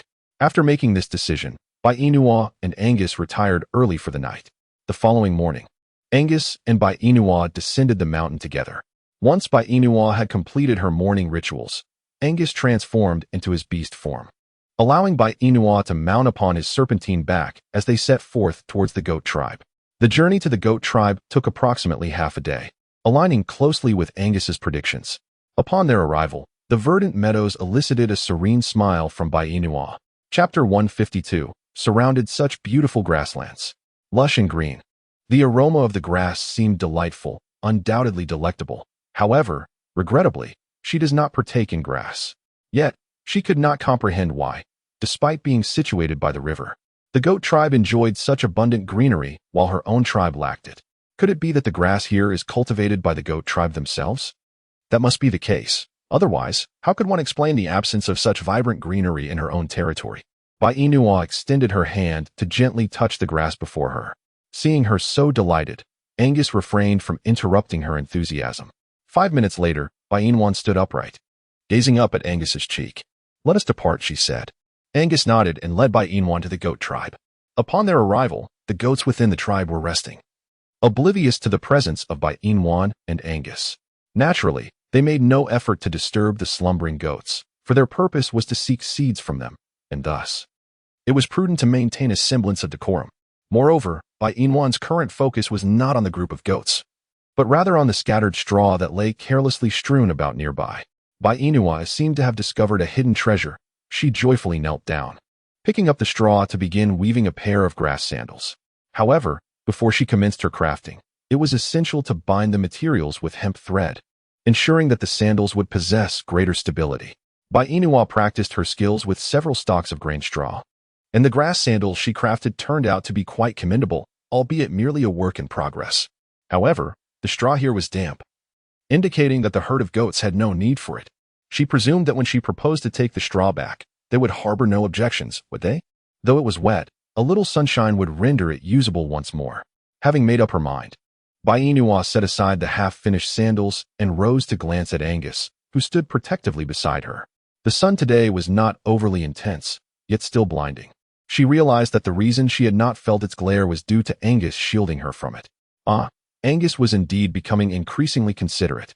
With a gentle smile, Bainua remarked, "This pile here is the grain straw I mentioned to you. It is quite suitable for crafting grass sandals. However, before we take it, let us consult with the chieftain of the goat tribe. This way, they won't feel as though their straw has been pilfered." Angus nodded in agreement, taking her hand as they ventured into the goat tribe. Shortly after their entry, a group of goats intercepted Bainua and Angus. A frown creased Bainua's brow. She sensed that the unusual quietude of the goat tribe concealed an ambush. Bainua instinctively tightened her grip on Angus's hand, who responded with a reassuring glance before addressing the goat tribe. "Our purpose for this visit is merely to request some rice seeds and forage. There is no need for such undue tension." Upon hearing this, the goat tribe leader's face contorted in disbelief. "Every time you loners come, you capture dozens of our male goats. Do you truly expect us to believe your words this time?" He continued, "While we have yet to take any action against you, I advise you to leave at once, or else you shall not find us courteous." Angus chuckled in response. "Your bravado is quite impressive, daring to speak to me in such a manner. Since you are aware of my identity as a loner, you must also recognize that we are not known for our temperance." Chapter 153. The cave ablaze. The goat tribe leader gazed at Angus with unwavering determination, vowing to protect his people at all costs.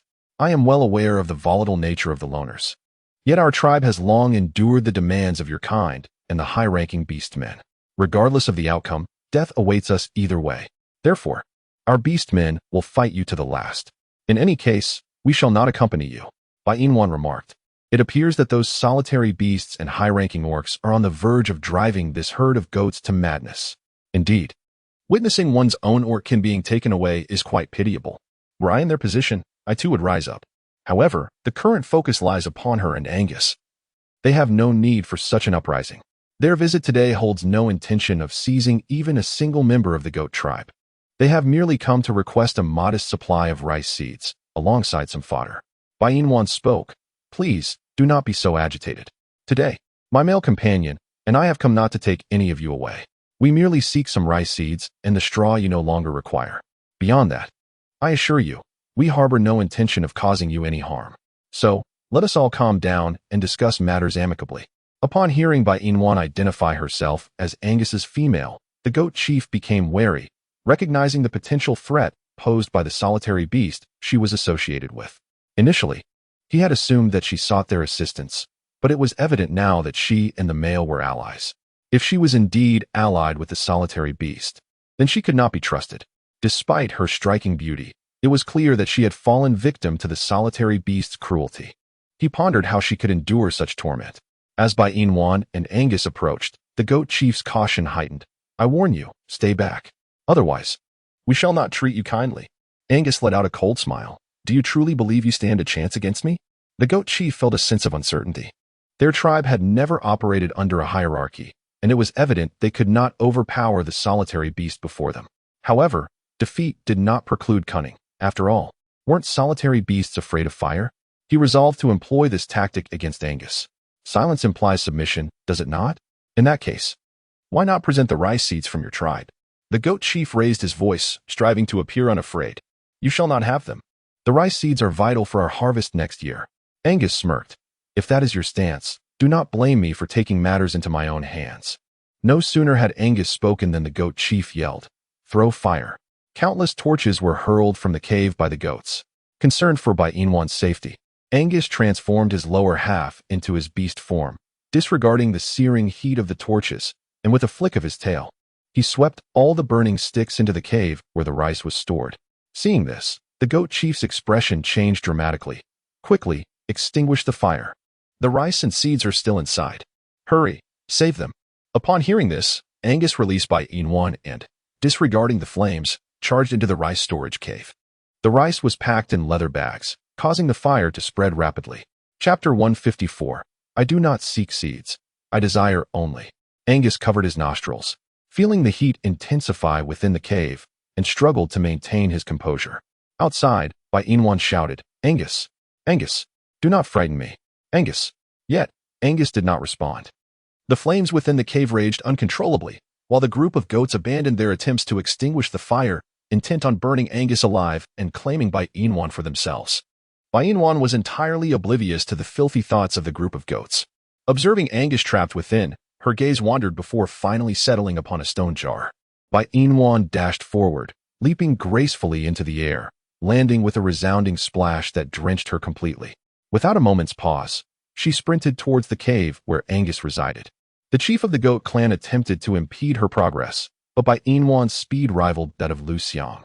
With a swift motion, she entered the cave and immediately spotted Angus, who was intently grasping the seeds on the ground. Inwan felt a pang of sorrow as she saw Angus unharmed. She hurriedly rushed over and grasped his arm, exclaiming, Do not take it. I do not want the seeds anymore. No more seeds.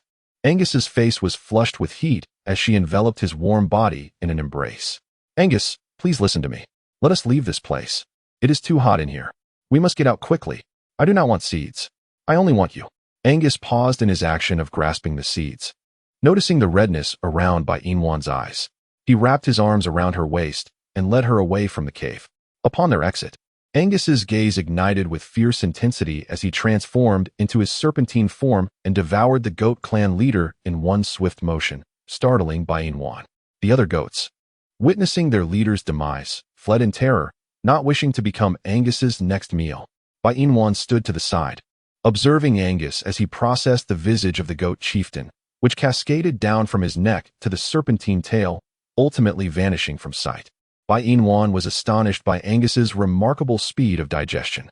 How could it be so swift? By the time Angus had finished consuming the goat chieftain, the rice and seeds in the cave had been thoroughly scorched. However, Inwan felt no remorse, for in her heart, as long as Angus and she were unharmed, that was all that mattered. Furthermore, it was precisely because of that group of goats that their rice had been incinerated by Angus. No, it was because they intended to use fire against Angus and her, and in a bid to protect her. Angus had used his tail to direct the flames into the cave. This could very well be the essence of the age-old adage, to wish harm upon others only to bring misfortune upon oneself. Inua gazed upon Angus as he transformed into his human form. She approached him and was the first to glance at his legs, which were covered in blisters. The sight filled her with profound sorrow. Furthermore, Angus's face was flushed crimson, and his body radiated heat. Concerned that he might not endure such warmth, Inua embraced him tightly. Angus, how are you? Your body is burning up, and your face is so red. Angus interrupted her anxiously. I am fine, it's nothing. Let me see how you are. After saying this, he gently pushed Inua aside to examine her body thoroughly. Only when he confirmed that she was unharmed did he begin to relax. You are lying. Your body is extremely hot, and your feet are covered in blisters. How could you be so foolish? Knowing there was a fire, you still went inside? Chapter 155, The Arrival of Cordino. I wanted to fetch seeds for you. But if the seeds come at the cost of your life, I refuse. Angus remarked, his heart aching as he stroked Inua's flushed cheek. His hand was burning, yet she did not urge him to withdraw it. Angus, let us soak in the river for a while. Angus did not decline. He took her hand and jested. Now that I am so warm, you need not kindle a fire when you sleep tonight. My warmth will suffice. Inwan felt an even deeper pang of sympathy upon hearing Angus's words. He was so terrified of fire. If he had to endure such heat forever, would he not perish? It was akin to suffering a high fever in the 21st century. Either one would be rendered foolish or succumb entirely. However, Angus was not a mere child. Perhaps he would become foolish but would not meet his demise. Even so, Inwan's heart ached for him. He grasped Angus's hand tightly, declaring, I refuse to let you use your body to warm me. I have enough warmth from the bonfire. You should remain in your original cool state. So when I feel overheated, I can embrace you to cool down. Angus understood that Inwan was worried about him, which is why he refrained from revealing his discomfort. 5 minutes later, Inua and Angus arrived at the riverbank. Inua gently nudged Angus, reassuring him, Do not worry about me. Go ahead and enjoy a swim in the river. I will wait for you here. Climb onto my back. We ought to return. Inua shook her head, saying, You are burning with heat all over. If I were to sit on your back, it it would not be able to endure the weight. So, be obedient and soak for a while before you come back to carry me away. I will gather some straw here. But what if that group of goat tribe orcs emerges? No need to worry. Having devoured their chieftain, they would not dare to risk their lives by confronting you. So go ahead and soak. I shall remain here by the shore, gathering straw as I await your return. Bai Inwan had never intended to return empty-handed. Although she had lost the rice seeds, she still desired the straw, as it could be woven into straw sandals. Upon hearing Bai Inwan's words, Angus did not insist that she ride upon his back. He cast a glance at her and said, "You remain by the pile of straw and do not move. I shall come to find you shortly. If anything arises, simply call for me, and I shall hear you." Bai Inwan nodded, "All right." With those words, Angus transformed into his beast form and leaped into the river. After Angus departed, Bai Inwan proceeded to the pile of straw in search of dry stalks. She first wove a rope from the straw and set it aside, then began to stack the straw on top. Before long, she had prepared a bundle of straw, which she placed beside her, and then she commenced working on a second bundle. Before Bai Inwan, the pile of straw was rapidly diminishing, and beads of sweat began to trickle down her forehead. Yet she felt an overwhelming sense of joy, for this straw would allow her to weave countless pairs of straw sandals. Bai Inwan lifted her hand to wipe the perspiration from her brow. Suddenly, an innumerable swarm of shadows encircled her, and before she could even utter Angus's name, a male goat covered her mouth. Bai Inwan struggled, opening her mouth to sink her teeth fiercely into the hand of the male goat. The male goat, pained, released her, but as she attempted to escape their vicinity, the male goats closed in on her. Chapter 156. Kidianuo has arrived. Bai Inwan was overwhelmed by a group of male goats, tumbling into a pile of hay. The leader of the goats spoke, "Your male has devoured our chieftain. Today, you shall accompany him in death. However, before your demise, I wish to experience your sensations." A glint of greed flickered in the leader's eyes, repulsing Bai Inwan entirely. Seizing the moment of his distraction, she lifted her foot and delivered a kick directly beneath him. The leader yelped in pain, jumping in agony, and Bai Inwan seized the opportunity to grab a handful of hay and hurled it towards the cluster of goats. Mistaking it for stones, they recoiled, and Bai Inwan dashed through their ranks toward the riverbank. As she ran, glancing back, she collided with a warm embrace. Kidianuo, unflinching, held her close while fixing his gaze on the approaching male goats. With a cold laugh, his eyes subtly shifted as he sprinted towards them at remarkable speed. He patted their shoulders, locking eyes with each one, leaving them momentarily stunned. Kidianuo nonchalantly adjusted his hair and commanded, "Fight me." No sooner had his words left his lips than a swarm of male goats tackled him to the ground, launching a fierce assault. Kidianuo bellowed, "I meant for you to fight among yourselves. Get away from me." The male goats, confused, began to strike themselves, allowing Kidianuo to rise once more, a wound on his forehead bleeding from a clash with a stone. Upon witnessing the scene, Bai Inwan approached Kidianuo, observing the peculiar group of male goats. With heartfelt gratitude, she expressed, "Thank you for your assistance." Kidianuo flashed a mischievous smile and replied, "You're most welcome. It was my duty." Bai Inwan chuckled softly, raising her hand to shield Curtino's forehead. "You are bleeding. It is but a minor injury. If bleeding is considered a minor injury, then what, in your eyes, constitutes a major wound?" Curtino earnestly responded to Bai Inwan's inquiry. "Surely, it must be something as severe as losing an arm or a leg to be deemed a grave injury." She nodded in agreement. "That is indeed a reasonable perspective. However, your forehead has been grazed by a stone, and one cannot predict whether it will leave a scar. Those male goats are truly despicable. They have just harmed my Angus and now have caused you to suffer as well." Upon hearing that Angus was injured, Curtino's eyes sparkled with intensity. If he had managed to distract Angus during the time of his injury, would Angus not have been able to interfere with his pursuit of this female? Bai Inwan was unaware of the thoughts swirling in Kidianuo's mind. All she knew was that her presence had inadvertently caused Angus to sustain injuries, and subsequently, Kidianuo as well. She couldn't help but wonder if she bore some sort of calamity like aura, for it seemed that anyone who associated with her would suffer inexplicable misfortunes. Bai Inwan shook her head a couple of times. No, she was not a harbinger of misfortune. She was merely frightening herself. Indeed, it was simply a matter of self-induced fear. Bai Inwan gradually loosened her grip, glancing at Kidianuo's forehead, where the wound was not severe and the bleeding had ceased. She expressed her gratitude once more. "Thank you. But why are you here?" Kidianuo pondered how he should respond. Should he reveal to this female that he had been shadowing her and that enormous python? Or rather, that solitary beast? Chapter 157, The Great White. After saying this, would she think him peculiar? Yet, it was fortunate that he had been following her, as it allowed him to save her.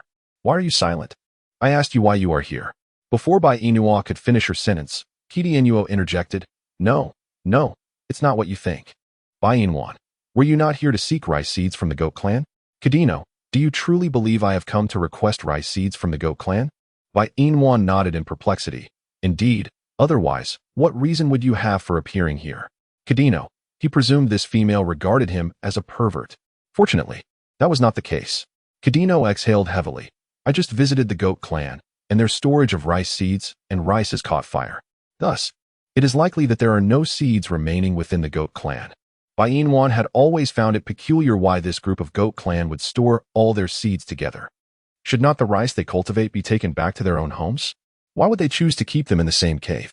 This was indeed strange. Bai Inua is the type of person who cannot keep secrets. She gazed earnestly at Kidianuo and inquired, Why do those goats place all the rice together? Shouldn't they each take their own back to their homes? Is it not so? Are you suggesting that they would not carry the rice they cultivated back to their own abodes? Kidianuo replied with a slight hum. I know you are eager to ask the reason. Since you are aware, why not enlighten me?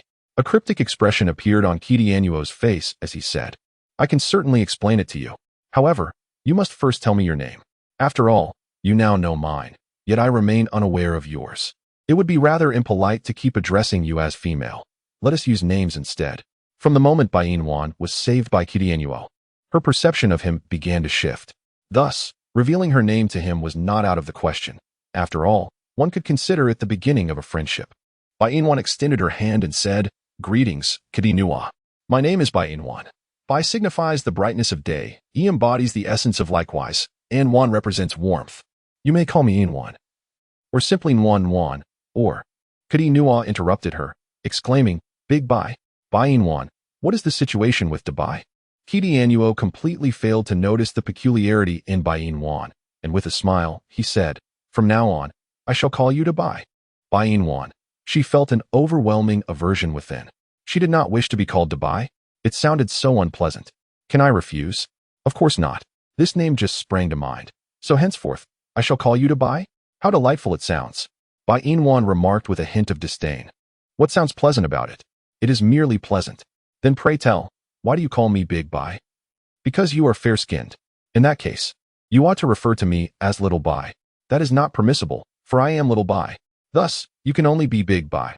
Bai Inua was defeated by the reasoning of Kidianuo. Well, if she is to be called Big Bai, then so be it. In the 21st century, there is indeed a Big Bai, and that Big Bai is truly large and white. However, she never anticipated that she would now bear the new nickname Big Bai. How disheartening. Nevertheless, she believes that she will eventually grow accustomed to it. After all, acclimatization requires time. Chapter 158. Is it not exhilarating? Big Bai, Big Bai, Big Bai. Kidianuo's voice echoed in Bai Inua's ears, pulling her back to reality. She smiled at Kidianuo and inquired, What is it? Is there something on your mind? Do you not wish to know why that group of goats decided to gather all the rice together? Bai Inua nodded, Indeed. Allow me to share with you. She listened attentively as Kidianuo glanced at the grassy ground beside him, stepped forward, and settled down with a thud. He patted the space beside him, inviting Bai Inua to join. Without hesitation, she took a seat next to Kidianuo, eager to hear his explanation. In truth, the annual rice harvest for the goat clan was not particularly fruitful. Some of the rice crops had failed to thrive, which meant that for that year, they would have no rice to sustain themselves. Hence, the clan leader devised a solution to combine the rice harvested by all, ensuring that each goat would receive a portion of the bounty. Bai Inwan nodded slightly, realizing, so it is like this. It seems that the goat chieftain is not as malevolent as I initially thought. However, he did set fire to Angus, causing him harm. Kidianuo responded with a gentle smile. That is also due to the many misdeeds committed by the solitary beast, which provoked the goats to act against it. Bai Inua fervently defended Angus. My Angus is a noble solitary beast. He has never committed any wrongdoing. His visit this time was not to abduct the goats, nor did he ever intend to harm the chieftain of the goat tribe. Had they not set fire to him, he would never have resorted to devouring the chieftain. Moreover, Have you considered that when you label solitary beasts as malevolent, the truly nefarious ones are those goats? Their minds are utterly depraved. None can compare to Angus. After making her point, Bai Inua solemnly nodded. Indeed, no one can rival Angus. In my heart, he is the most perfect and splendid solitary beast. Not even you can measure up, despite your face being a mirror image of my idol. Cadino remarked, she might as well be extolling a great python. Is that solitary beast truly so remarkable? Cold and devoid of warmth, and with 2 reproductive organs, any normal female would be frightened. Yet this great white creature before me seems oblivious to fear. Cadino gently nudged Bai Inua's shoulder, inquiring sympathetically, being paired with a solitary beast must be quite painful, right? Bai Inua, ahem, my complexion flushes, and my heart races. Bai Inua was at a loss for how to respond to Cadino's inquiry. She bit her lip, saying, how could I possibly share such matters with you? This is a secret between Angus and me, and I have no intention of revealing it. However, the first time was indeed painful. Even if you don't tell me, I can surmise that you experienced considerable discomfort. I have witnessed countless scenes of females paired with solitary beasts. Those females cried out in agony, yet the solitary creatures remained oblivious to their suffering. Thus, any normal female would fear them. But, I perceive that you seem unafraid of that solitary beast. Could it be that the presence of 2 reproductive organs brings you joy? A sense of exhilaration? Bai Inua, her face flushed crimson. She felt that if she did not confide in Cadino about her intimate experiences with Angus, he would undoubtedly utter even more lewd remarks. Indeed, this wretched fox before her was not the same as her male idol from the 21st century. Chapter 159. Mating with me, I shall grant you what you desire. I have already stated that Angus is unlike the other solitary beasts. He treats me with great tenderness, and when I express discomfort, he ceases immediately. Furthermore, although solitary beasts possess 2 reproductive organs, he can use just 1. Regardless, the initial experience is painful, but once that pain subsides, it becomes quite enjoyable. As soon as Bai Inua finished speaking, she lowered her gaze, her face flushed with embarrassment. Cadino, upon hearing her words, twitched his lips in disbelief, staring at Bai Inua with incredulity. Are you saying that the feeling of being paired with solitude is quite pleasant? You don't find it repulsive? Not nauseating? Bai Inua gazed at Cadino with a look of bewilderment. Why should I feel disgust or aversion? Having resolved to spend my life with Angus, I certainly do not harbor any feelings of distaste towards him. Moreover, my union with Angus is entirely voluntary. He has not coerced me in any way. Yet, I find your demeanor rather peculiar. I feel no aversion or disgust towards Angus, yet your expression suggests otherwise. Do you wish for me to feel repulsion towards him? Cadino longed to affirm this thought but ultimately refrained from voicing it. Given to Bai's evident affection for the solitary beast, Cadino pondered earnestly on how he might pursue her. Suddenly, an idea sparked in his mind. It was said that the solitary beast was cold and lacked understanding of what pleased her female counterparts. Therefore, if he could make Dabai realize that he was superior to Angus in her eyes, surely she would develop feelings for him, would she not? She would agree to accept him as her male counterpart, correct? Indeed, this plan must succeed. With this conviction, Cadino turned to Bai Inua and flashed a beguiling smile. Dabai, what do you enjoy eating? Bai Inua pondered. Is there anything left here for me to choose from? Having something to eat is already quite satisfactory. I am not picky. That solitary beast has indeed struck gold, as it need not worry about my fastidiousness or inconvenience. Bai Inua smiled and said, I would never impose upon my male. Cadino nodded, somewhat displeased. I can see that. You must think how wonderful it would be if you were my female, right? But that is not something you need to contemplate, as I already have Angus. Suddenly, Cadino became earnest, raising his hand to firmly grasp Bai Inua's arm. Big Bai, even with the solitary beast, there can still be room for me. I can offer you everything, rice seeds, rice, an abundance of salt, and a plethora of delectable treats. As long as you allow me to be your male and promise to mate with me, then all that I possess shall belong to you. Does that entice you? Bai Inua shook her head, declaring, I am not swayed. What you can offer me, Angus can also provide, and I will not betray my beloved Angus. Therefore, do not entertain the notion of having me fulfill your desires. I shall never acquiesce to that. But what can the solitary beast offer you?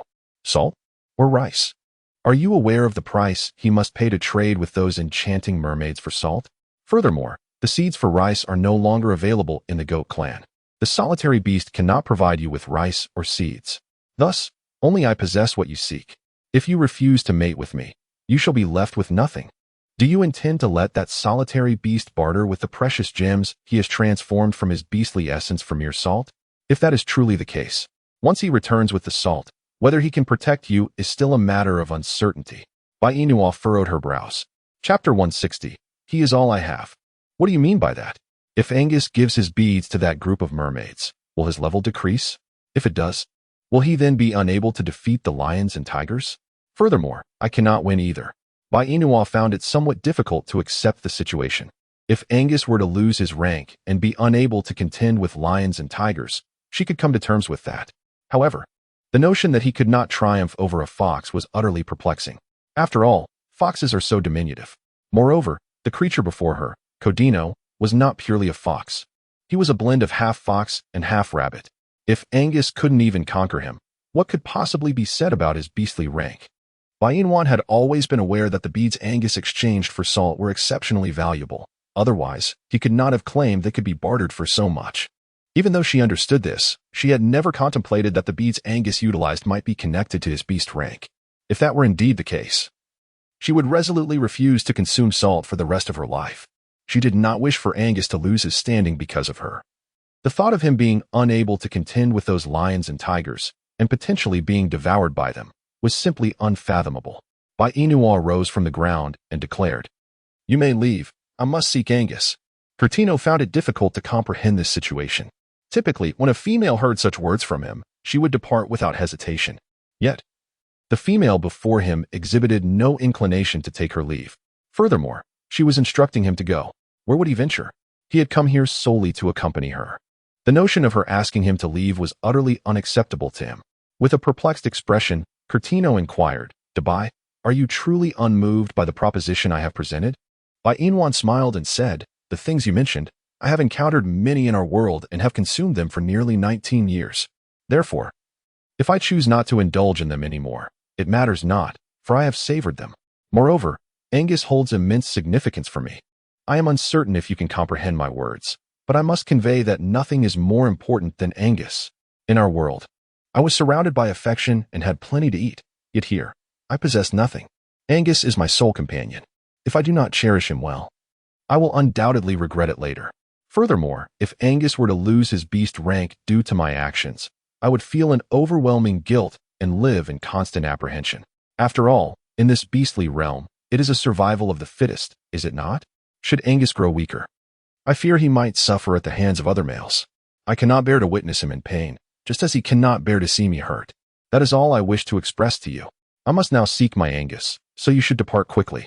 Otherwise, when Angus emerges from the river and sees you, he will undoubtedly wish to confront you. After all, the injury on my back was caused by your actions."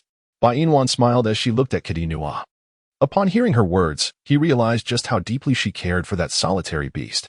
Though he did not fully grasp why she favored the solitary beast, it was clear that she treated him exceptionally well.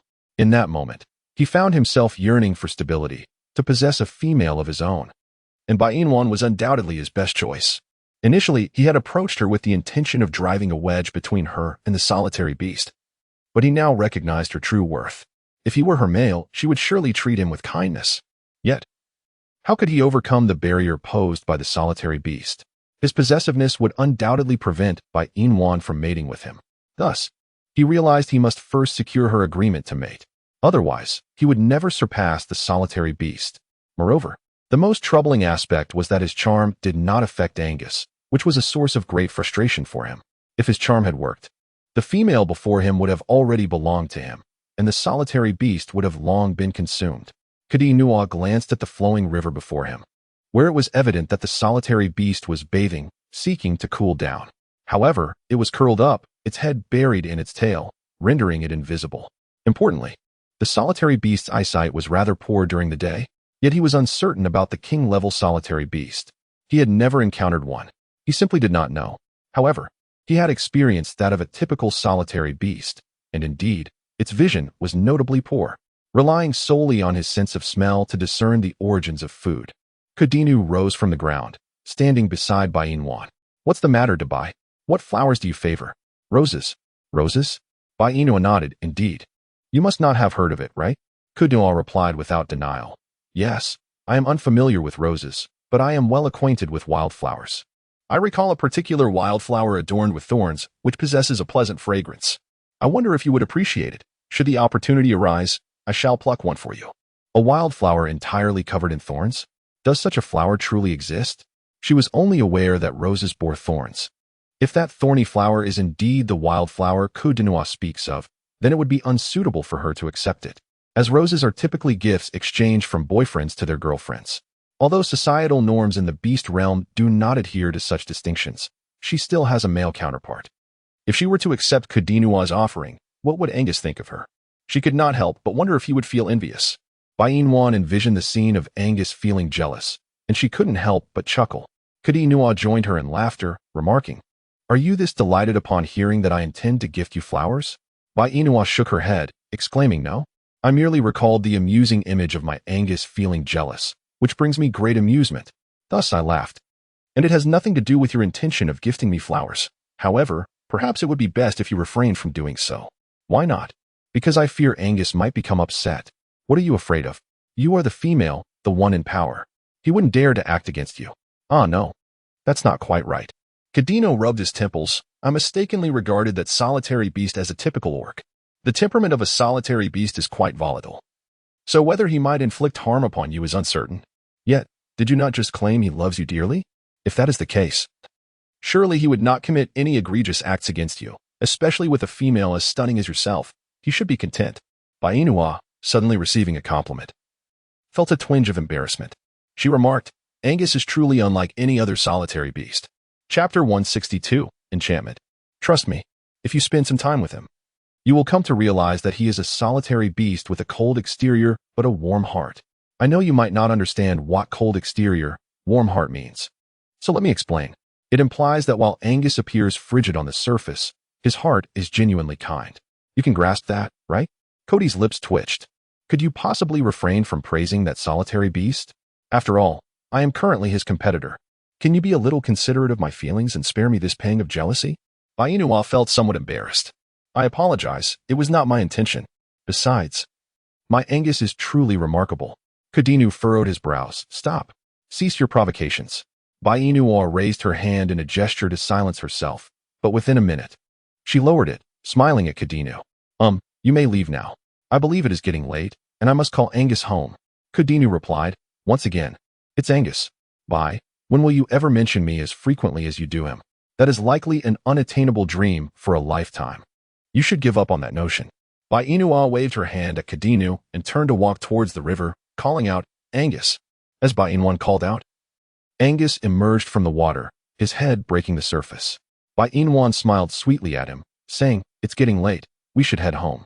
Angus responded with a soft releasing his serpentine tail in the river and moving closer to Bainwan. "Come aboard. Let us return home." Bainwan gently raised her hand to stroke Angus's head, and upon feeling that it was no longer warm, she felt a wave of relief wash over her. "Are you all right now?" she inquired. Angus nodded affirmatively. "Yes, I'm fine." "That's wonderful to hear. Please wait here for a moment. I have just prepared 2 bundles of hay, and I shall fetch them for you." Just as Angus was about to respond, his gaze shifted to a nearby goat. "Why are there so many goats? Were they bothering you just now?" Bainwan shook her head. "No." Angus, clearly skeptical, transformed from his river form into his human shape, his jet black hair still dripping with water. He grasped Bainwan's hand and meticulously examined her body, finding no signs of distress. Yet, with so many goats around, it seemed implausible that they had not tormented his dear Inwan. Angus gazed earnestly at Bainwan, saying, "Inwan, do not be afraid. Please tell me, which group of goats has just bullied you? Speak up. With me by your side, you need not worry." Bainua continued to shake her head. "Angus, they did not bully me. Do not worry. It is impossible. I have just devoured their chieftain. They have no reason to see you alone on the shore and harass you. Unless someone aided you, it would be utterly inconceivable." As soon as Angus finished speaking, he sensed something was amiss with the group of goats. He had been ashore for a while, yet these goats showed no inclination to flee. Something was wrong. Angus released Bainua and approached the goats, noticing that their gazes were peculiar, as if they lacked their own consciousness. No consciousness. This was the Fox clan's enchantment. Had Nwaner just encountered that fox? Was that why she claimed to be unharmed? That fox. Angus suppressed the fury boiling within him and transformed into his beastly form, using his tail to hurl the group of goats into the river. Chapter 163. Do not trust the words of a fox always courting death. Today, he would see how to deal with it. Angus flicked his tongue to discern the location of Gideon. Bainua, not understanding Angus's intentions, followed closely behind him. Angus, what are you searching for? That foul fox. Bainwan. Has Angus just discovered that Cordino has recently visited? Is he now enraged and preparing to confront Cordino? No, that cannot be allowed. Cordino had assisted her not long ago, and she cannot permit Angus to take action against him. Bainwan dashed to Angus's side and embraced his serpentine form. Hiss, how cold! Bainua halted Angus's advance, for she seemed to have caught a glimpse of Cordino's tail protruding from the grassy mound. Why does Cordino always conceal only his upper body while leaving his lower half exposed? Is he not merely courting his own demise, awaiting Angus to discover him? Bainua spoke. Angus, when that group of goats attempted to bully me just now, it was Cordino who came to my aid. Therefore, I implore you not to harm him. I truly believe he is not malevolent. In fact, he possesses a commendable character. Although he can be rather frivolous at times, he has rendered me assistance. We ought to be grateful for those who help us. I am not human, hence I do not require gratitude. Nwaner, please let go. Bainua insisted. I will not release him. True, you are not human, but I am currently your female, and just moments ago, I was nearly victimized by the goats of the goat clan. Cordino saved me, so shouldn't you express your gratitude towards him? Angus sensed Bainua's warmth and let out a sigh. Nwaner, have you ever contemplated why that wretched fox happened to appear here? Is it not to seek rice seeds from the goat clan? Did he not convey this to you? Bainua nodded and said, indeed. I find myself at a loss for words regarding you. In this savage world, the most unreliable words are those uttered by foxes. They are cunning creatures, and they never offer assistance to a female without ulterior motives. I recognize the slyness of foxes, yet Gideon is unlike the others. Angus furrowed his brow upon hearing this. How can you ascertain that he is different from the rest when you scarcely know him? Allow me to enlighten you. All foxes possess a treacherous nature. Moreover, each time this particular fox appears, peril ensues. This leads me to suspect that he may very well be the architect of your misfortunes. From his hiding place among the hay, Gideon retorted, he will not bear this blame. How can it be said that all of Bai's troubles stem from him? What has he done? Merely followed Bai for a short while, and suddenly he is deemed the villain? What sort of twisted reasoning is this? How can one speak so untruthfully? Does he really believe that saving Bai constitutes a wrongdoing? Truly absurd. Had he possessed the same ferocity as his beastly kin, he would have charged forth and dealt with the matter decisively. But alas, there are no what-ifs. Bainwan sensed the subtle movements of Dinua's posterior, a fact not lost on Angus, who tightened his embrace around Bainwan. Angus, I am uncertain whether all of this is connected to Dinua, but he did save me. Therefore, I beseech you, for my sake, to spare him this time. Please do not harm him. He merely came seeking rice seeds from the goats. Angus, somewhat exasperated, replied, Nwaner, I have already warned you against trusting the words of a fox, for not a single statement they utter is truthful. Chapter 164. His target is Angus, Dinua. He intends to confront him. What does it mean that the foxes speak not a word of truth? What is the significance of this solitary beast? My patience is wearing thin. How dare he defame him in front of Bai? Let us see if he can withstand my challenge. Emerging from the haystack, Dinua transformed into an enchanting visage that captivated all. Upon seeing Dinua, Angus too reverted to his human form, firmly pressing Bainwan's head against his chest. He would not allow his beloved to gaze upon the reproductive organs of other males. Noticing Bainwan stirring in his embrace, Angus leaned closer, whispering in her ear. Do not move. Bainua had settled down. Meanwhile, Angus was obstructed by Bainua, who was gently caressing her long hair. He cast a languid glance at Cordino, seated opposite him, striving to restrain himself from devouring him whole. After all, his dear Inua was present. Should he consume that insufferable fox in her sight, she might become upset with him due to this detestable creature. That would indeed be unfortunate. Cordino fixed his gaze on Inua's back for a considerable time before turning his attention to Angus. Solitary beast, I heard every word of your slander. Pray tell, what do you mean when you say that everything we foxes utter is deceitful? Furthermore, what do you imply by claiming that everything experienced by the great Bai was orchestrated by me? You greatly overestimate my abilities. If I were indeed so formidable, this forest would belong solely to me, Cordino. Angus replied with a sardonic smile. Now that I am here, and Inua is too. You yourself stated your purpose for coming to this goat tribe. Inua may trust you, but I remain skeptical. If your sole intention was merely to seek rice seeds from the goat chieftain, you could come at any time. There was no need for you to spend a day with us, and certainly, you need not appear in person. Your males could simply handle it, couldn't they? Is it truly necessary for you, the chieftain, to make such a journey? Inua, the clan leader? Kudinua is the clan leader? The leader of the Fox clan? Inua extricated herself from Angus's embrace and fixed her gaze upon Kidianuo. Are you the chieftain of the Fox clan? Kidianuo replied with a simple, yes. What is the matter? Inua was taken aback. Of course, there is an issue. If you were merely an ordinary male, your presence here would be unremarkable. However, you are the chieftain of the Fox clan, and your sudden appearance here, particularly in Angus's cave, raises significant concerns. I do not recall having known you before. Your arrival has completely thrown me off balance. Yet, upon reflection, your inexplicable affection and your unexpected appearance are indeed troubling. Cadurno, pray tell, what compels you to approach me so suddenly? Do you harbor ulterior motives? Is there a hidden agenda? Or perhaps your true target is not me, but rather Angus? After all, I bear you no animosity. Your approach towards me is likely solely due to Angus. Inua turned to Angus and inquired, Angus, am I correct in my assumptions? Why do I feel such discomfort? If my suspicions hold true, then Cordino has deceived me. Consequently, I would distance myself from him due to his betrayal. Chapter 165. Big White, please do not be upset. Upon realizing that Inua had discerned his previous intentions, Cordino felt a twinge of anxiety.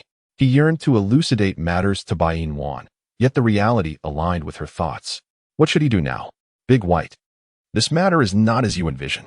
The truth is, my presence here is not merely to seek rice seeds from the goat chieftain, but rather to accompany you and Angus. Initially, I admit that I approached you due to my connection with Angus, not for any other reason than your status as his female. At that time, I contemplated that if I could win your affection, I might compel Angus to heed my commands, allowing me to challenge him at will. After all, I am a fox with an insatiable desire for victory.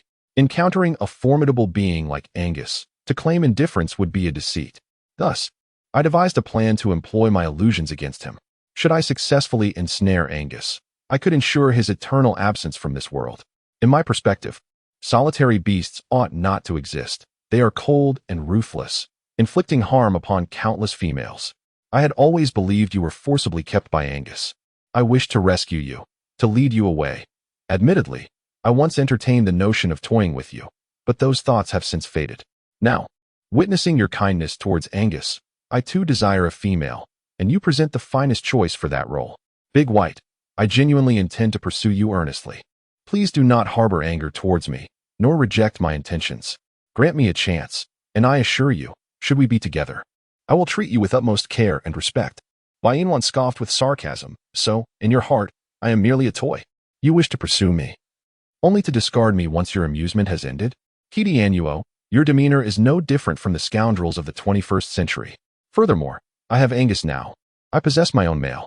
I shall not entertain your advances. I only wish that from this day forth, you keep your distance. Do not appear before me again, for I have no desire to see you. Inua could not fathom why her heart surged with anger upon hearing Kudinua confess that he had merely wished to toy with her. Just moments ago, she had remarked to Angus that Kudinua was a charming rogue, yet now it appeared that he was anything but. She found herself caught in a paradox. A painful slap to her own face, indeed. After Inua finished speaking, she approached the pile of straw and picked up the bundle she had just tied. Making her way to Angus. Let us return, she said. Angus nodded, taking the straw from Inua's hands, and together they walked to the riverbank. He transformed into his beast form, gesturing for Inua to mount. However, Codino, seeing that Inua was about to leave, hurriedly followed, grasping her arm. He exclaimed. Initially, I did not recognize you nor comprehend your nature, which led me to hold certain thoughts. Now that I have come to know you somewhat better, those notions have dissipated. Furthermore, I no longer intend to compete with Angus. Please, do not be upset or ignore me. Inua gazed at Kidianuo before her with displeasure. His visage bore an uncanny resemblance to her idol, yet his temperament diverged drastically. She found him utterly unappealing, indeed, profoundly so. Chapter 166. Do not leave. Release me. Kidianuo had no intention of letting go. He understood that if he relinquished by Inuan now, she would indeed cease to engage with him, as she had proclaimed. She would no longer wish to see him. In that case, when the solitary beast sought to harm him, Dabai would not intervene. Therefore, he could not allow her to depart. It was absolutely imperative he did not lose sight of her. After all, he had finally encountered a female who stirred his heart. How could he so easily relinquish her hand? Kidianuo spoke softly, casting a pitiful glance at Bainua.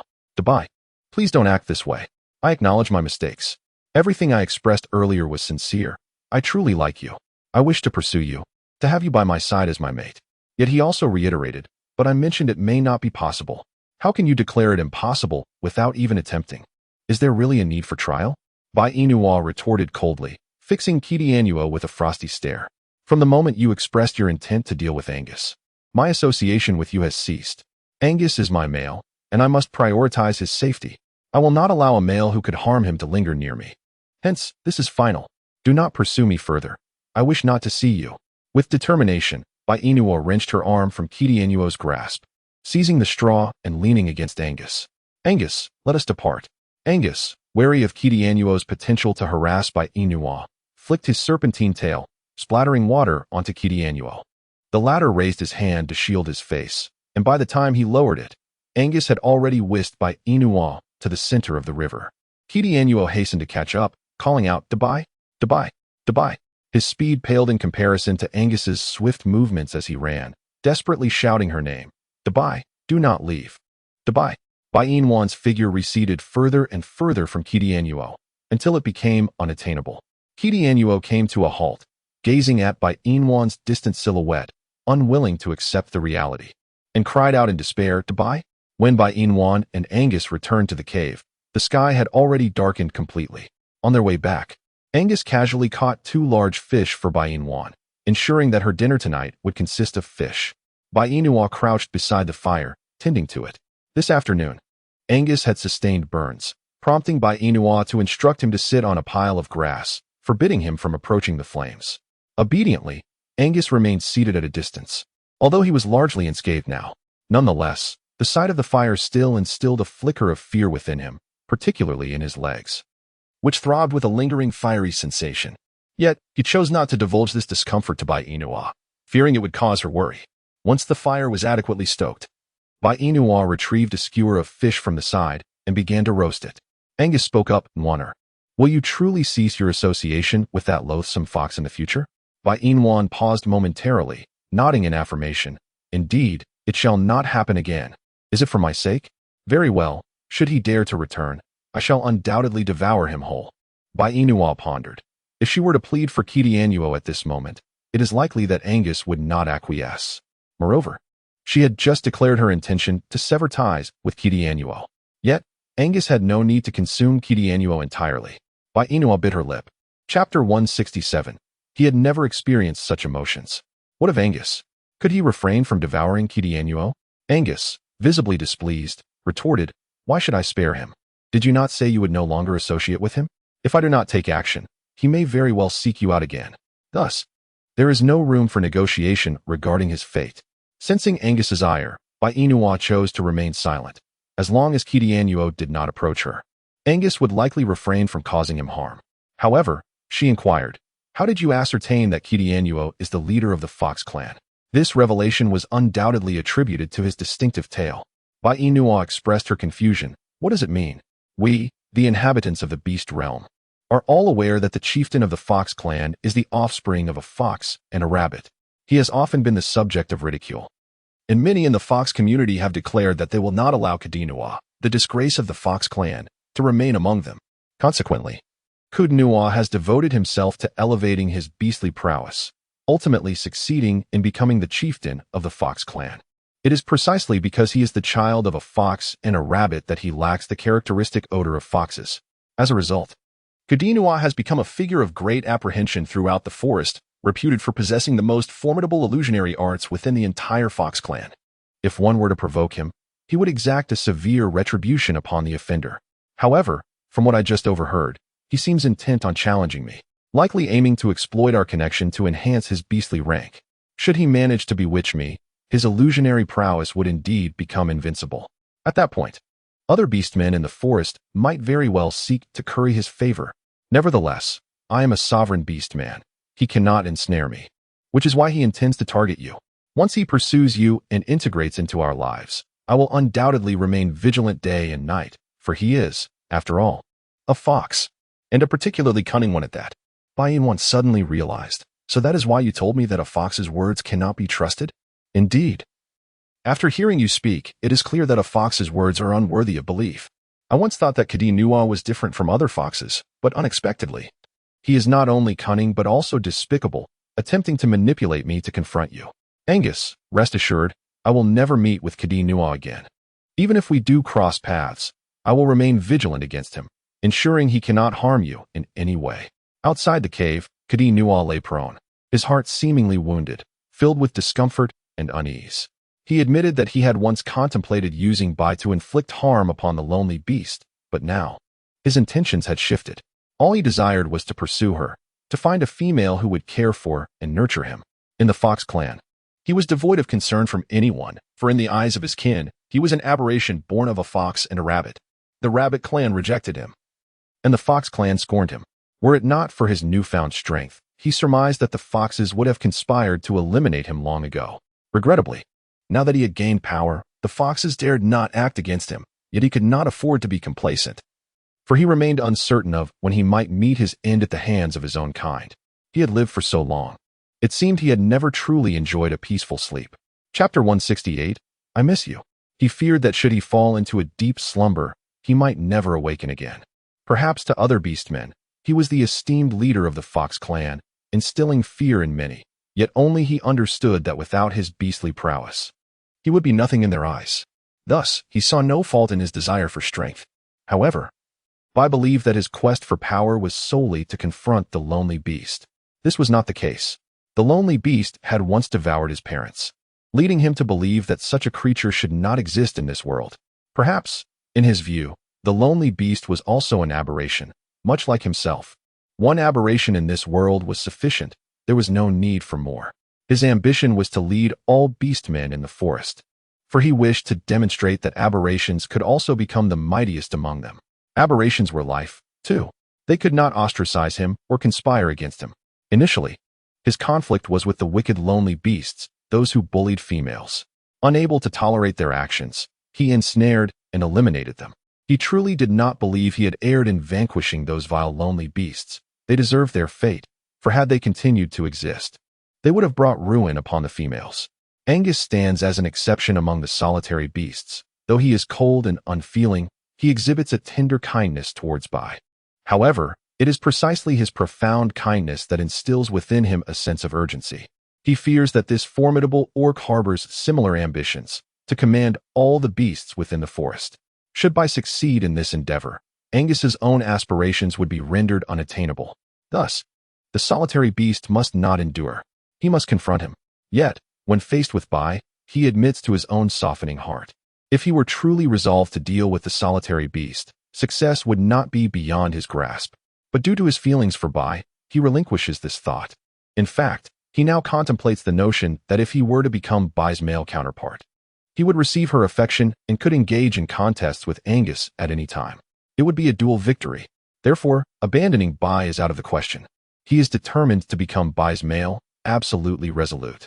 Furthermore, he intends to have her drink his blood, binding her to him for eternity, ensuring they remain inseparable partners. Within the cave, Bai Inua finished grilling the fish and walked over to sit beside Angus. He wrapped his arm around her slender waist and said, "Nwaner." She replied, "Hm?" He continued, "I miss you." Bai Inwan smiled and said, "Am I not right in front of you? What do you wish for me to do? Would you care for some fish? Are you hungry? Well then, let us have fish." She extended the fish in her hand towards Angus, who shook his head and replied, "I do not partake in fish." Bai Inua inquired slowly, "What would you like to eat?" Angus, with a flick of his tongue, licked Bai Inua's neck, causing her to feel a slight tickle and a blush to creep across her cheeks. "I have a wound on my back, but if you desire to mate, it is permissible, though I must insist that you refrain from excessive movement, for I fear it may provoke bleeding from the injury, and I would not want you to bear the weight of guilt." Angus gently pressed his lips to Bai Inua's cheek and replied, "All right, I shall be gentle. First, you should have your dinner. We can discuss it afterward. Bai Inua nodded in agreement. Very well. Chapter 169. Will she disdain him? 10 minutes later. Bai Inua had consumed an entire large fish. Just as she finished, Angus enveloped her in his arms and kissed her fervently twice. Once the kisses concluded, Angus released Bai Inua and lay back upon the pile of grass, patting the spot beside him. Come here. Bai Inua gently reclined, and Angus tenderly embraced her in his arms. Sleep now, he murmured. Sleep? Had he not just proclaimed his desire to mate with her? Was a mere kiss not sufficient? When had Angus become so considerate? Angus, did you not just express your intention to mate with me? She was prepared, yet Angus seemed to retract his earlier statement. What was this? You know, I have no resistance to you whatsoever. So considering your injury, let us refrain from mating today and simply share a slumber. Bai Inua remained silent, while Angus devoted himself entirely to her well-being. It was inconceivable for her to disregard her own desires and insist on mating with Angus. Bai Inua nestled closely against Angus's body, swiftly slipping into a tranquil slumber, while Angus, after her peaceful repose, found himself contemplating his unresponsive member. Lost in thought, the following morning, Bai Inua accompanied Angus to the foot of the mountain to freshen up. Once they had completed their morning rituals, they gathered a few fruits from the nearby orchard and returned to their cave.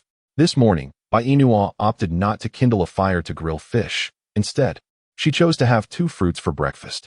Consuming fish daily had begun to grow tiresome, and she felt the need for a refreshing change. After finishing her modest meal, she began to tend to the hay she had brought back from the goat tribe the previous day, while Angus, unable to assist, took the stone pot down the mountain to fetch water. Before departing, Angus instructed, Nwaner, remain in the cave and do not wander. I will fetch water from the valley to prepare fish soup for you. Bai Inua, while weaving straw sandals, responded to Angus's words. Very well. I shall wait for your return. When you bring back water, you may soak your feet. I see that the blisters on your legs have yet to subside. Angus nodded in agreement and uttered a simple good before departing from the cave. Once he had left, Bai Inua lifted her gaze to the cave, feeling an inexplicable oddity about Angus that morning. Typically, he would forego clothing unless prompted, yet that day, he had dressed himself without her reminder, enveloping himself so thoroughly that only his neck was visible. Notably, when she attempted to lift his trousers, Angus had recoiled, as if he were averse to her touch. What could have transpired? Had something occurred while she slept the previous night that she was unaware of? Bai Inua exhaled, casting aside the swirling questions in her mind, and resumed her task of weaving the sandals. Angus was remarkably resilient. It was improbable that anything could truly trouble him. Surely, she was overthinking the situation. Down by the riverside, Angus emanated an aura of sorrow, his fists clenched as he shouted towards the water. Why? Why must you treat me this way? His fate had already been fraught with hardship. Why must the heavens conspire further against him? How could he possibly be with his mate in the future? Would she disdain him? Would she? He was unwilling to lose her. Chapter 170. Straw Sandals Now, as Cordino pursued Nwaner. Angus pondered anxiously. If she were to learn of his injury, would she choose Cordino over him? The mere thought of Bai Inua forsaking him tightened his heart with anguish. Closing his eyes, he plunged into the river with a splash, seeking to calm his tumultuous thoughts. Time slipped away swiftly, and as midday approached with Angus still absent, Bai Inua grew increasingly concerned. She set aside the pair of sandals she had just completed and resolved to search for him down the mountain. Just as she rose, she spotted Angus entering, carrying a stone pot. Bai Inua approached him with worry etched upon her face. Angus, are you all right? You seem rather unsettled. Angus shook his head. I am fine. Yet, her keen observation revealed his disheveled state. He placed the stone pot down and gently stroked her hair, reassuring her. Do not fret. I truly am unscathed. Are you hungry? Shall I prepare some fish soup for you? Bai Inua. Angus is making fish soup? Isn't he afraid of fire? Bai Inua furrowed her brows and said, Angus, if there is something on your mind, please share it with me instead of keeping it to yourself. You are no longer alone. We are too, and as your mate, I believe I have the right to know about your concerns. Angus appeared hesitant, a smile playing on his lips as he replied, In truth, there is nothing of great consequence. I am merely fearful that you might develop feelings for Cordino and choose him over me. Lately, that insufferable fox has been causing me quite a bit of anxiety. I admit I have let my thoughts run wild. However, Nwaner, please trust that my doubts do not stem from a lack of faith in you. Rather, they arise from my own insecurities, as I often feel inadequate. Bai Inwan earnestly scrutinized the expression on Angus's face, observing that there were no signs of deceit, which eased her concerns considerably. Yet, why did she persistently feel that Angus was concealing something from her? Was she simply being overly sensitive, or did Angus truly harbor secrets? In her heart, Bai Inwan admonished herself to refrain from such unfounded thoughts, assuring herself that Angus could never deceive her. Thus, she resolved to let go of her worries. Bai Inwan gently placed her hand upon Angus's face and said, "Fool, rest assured that I shall never abandon you. I have promised to sever ties with Kadi Nua, and I shall remain true to my word, so banish any unfounded thoughts. Come here, and let me show you the grass sandals I wove this morning. They should fit well. If they do not, we shall craft another pair." As soon as Bai Inwan finished speaking, she grasped Angus's hand and led him to the haystack. She picked up a pair of exquisite straw sandals resting on the ground and gestured for Angus to sit down, to which he obediently complied, settling himself upon the hay. Bai Inwan knelt down, gently patted Angus's foot, and then proceeded to put on his straw sandals. Remarkably, they fit perfectly. Bai Inwan felt a profound sense of accomplishment as she crafted a second pair of shoes for Angus. With these grass sandals, we need not fear foot pain during our walks anymore. Angus, observing Bai Inwan's elation, instinctively glanced at her delicate, fair feet and inquired, "What about yours?" "I haven't woven mine yet. I plan to work on my pair this afternoon, but I wanted to finish yours first. I don't intend to venture out at all today. However, you needed a pair, so I prioritized making one for you. Do you like it?" Chapter 171, The Enchantress. Angus nodded in approval. "I do like it. Anything crafted by you is to my taste. However, I must admit, this type of footwear is a novelty to me. Indeed, such shoes are unique to our world. They are rare in the city, though some elderly women in the countryside still possess the skill to weave them. As for their prevalence, I cannot say for certain." Angus expressed his confusion, prompting Bai Inwan to chuckle softly. "I forgot that you don't understand. But, dear, every time you mention your world, your joy is palpable." Bai Inwan responded with a soft affirmative, neither denying nor confirming where her true home lay, nor the whereabouts of her family. The thought of them brought her joy, especially now that Angus could be considered a part of her family. She felt elated to share tales of her world with him. However, Angus appeared somewhat distracted, perhaps due to his inability to comprehend her words. It was understandable, as she often spoke of matters beyond his grasp. Since he struggled to understand her, she could instead revel in the clarity of his speech, for she hailed from the 21st century and could indeed comprehend his words effortlessly. Bai Inwan sat beside Angus, gently linking her arm with his. "Angus," she said, "if you ever find my words incomprehensible, may I listen to you instead? I am capable of understanding." Angus nodded in agreement. "Very well. What would you like to hear?" Bai Inwan pondered for a moment, reflecting. "There are numerous aspects of your beastly realm that elude my understanding. Feel free to share anything. I am all ears." Listening to her, Angus acknowledged the truth of her words. It was indeed evident that his dear Bai Inwan was rather unfamiliar with the intricacies of the beast world. Now that there was time, it wouldn't hurt to enlighten her. However, it was midday, and she ought to have her lunch. He gently released her hand. "It is lunchtime. You should eat. I shall prepare some fish soup for you. I'm not hungry yet. Please stay and tell me about the beast world." Bai Inwan gazed at him with the curiosity of a child, and Angus's heart softened. He nodded. "Very well, let me begin sharing the tales of our world. If you find yourself hungry later, do not hesitate to inform me, so I can make you some fish soup." Bai Inwan eagerly nodded. "Understood. Please, go on." Bai Inwan once again wrapped her arms around Angus's, and Angus spoke. "In our beastly world, there is not much to discuss. However, since you, Nwaner, are not from our realm, I feel compelled to share certain matters regarding the females." "What is it?" "Not long ago, you inquired whether the females in our world are all unattractive. I had responded that indeed, many are unappealing, yet there are also some who possess striking beauty." Bai Inwan blinked her eyes and remarked, "You have already spoken of beautiful females, like mermaids. But no, mermaids dwell in the sea. There are exquisite females on land as well. Are there truly beautiful females on land? Which race of beast men do you refer to? The wolf tribe? The tiger tribe? Or perhaps the leopard tribe?" Suddenly, several races of orcs sprang to mind for Bai Inwan, yet Angus asserted that the fox spirit was the most exquisite female on land. Bai Inwan was taken aback. A fox spirit? This name, however, fox spirits in the 21st century are undeniably beautiful. What she did not expect was that even in the beastly realm, fox spirits still existed. How intriguing.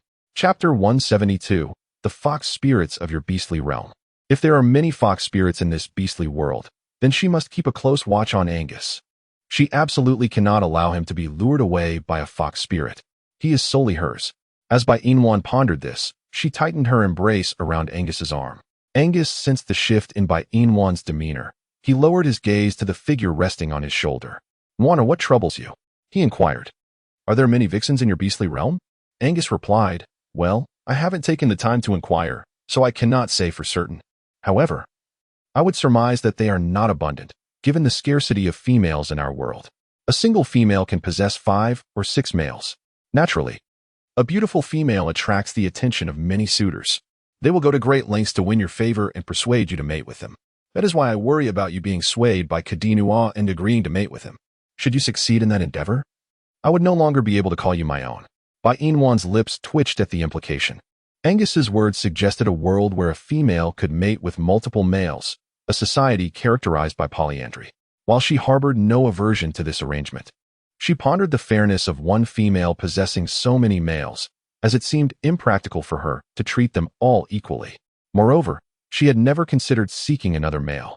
For having Angus alone sufficed, taking on another would stretch her energy too thin.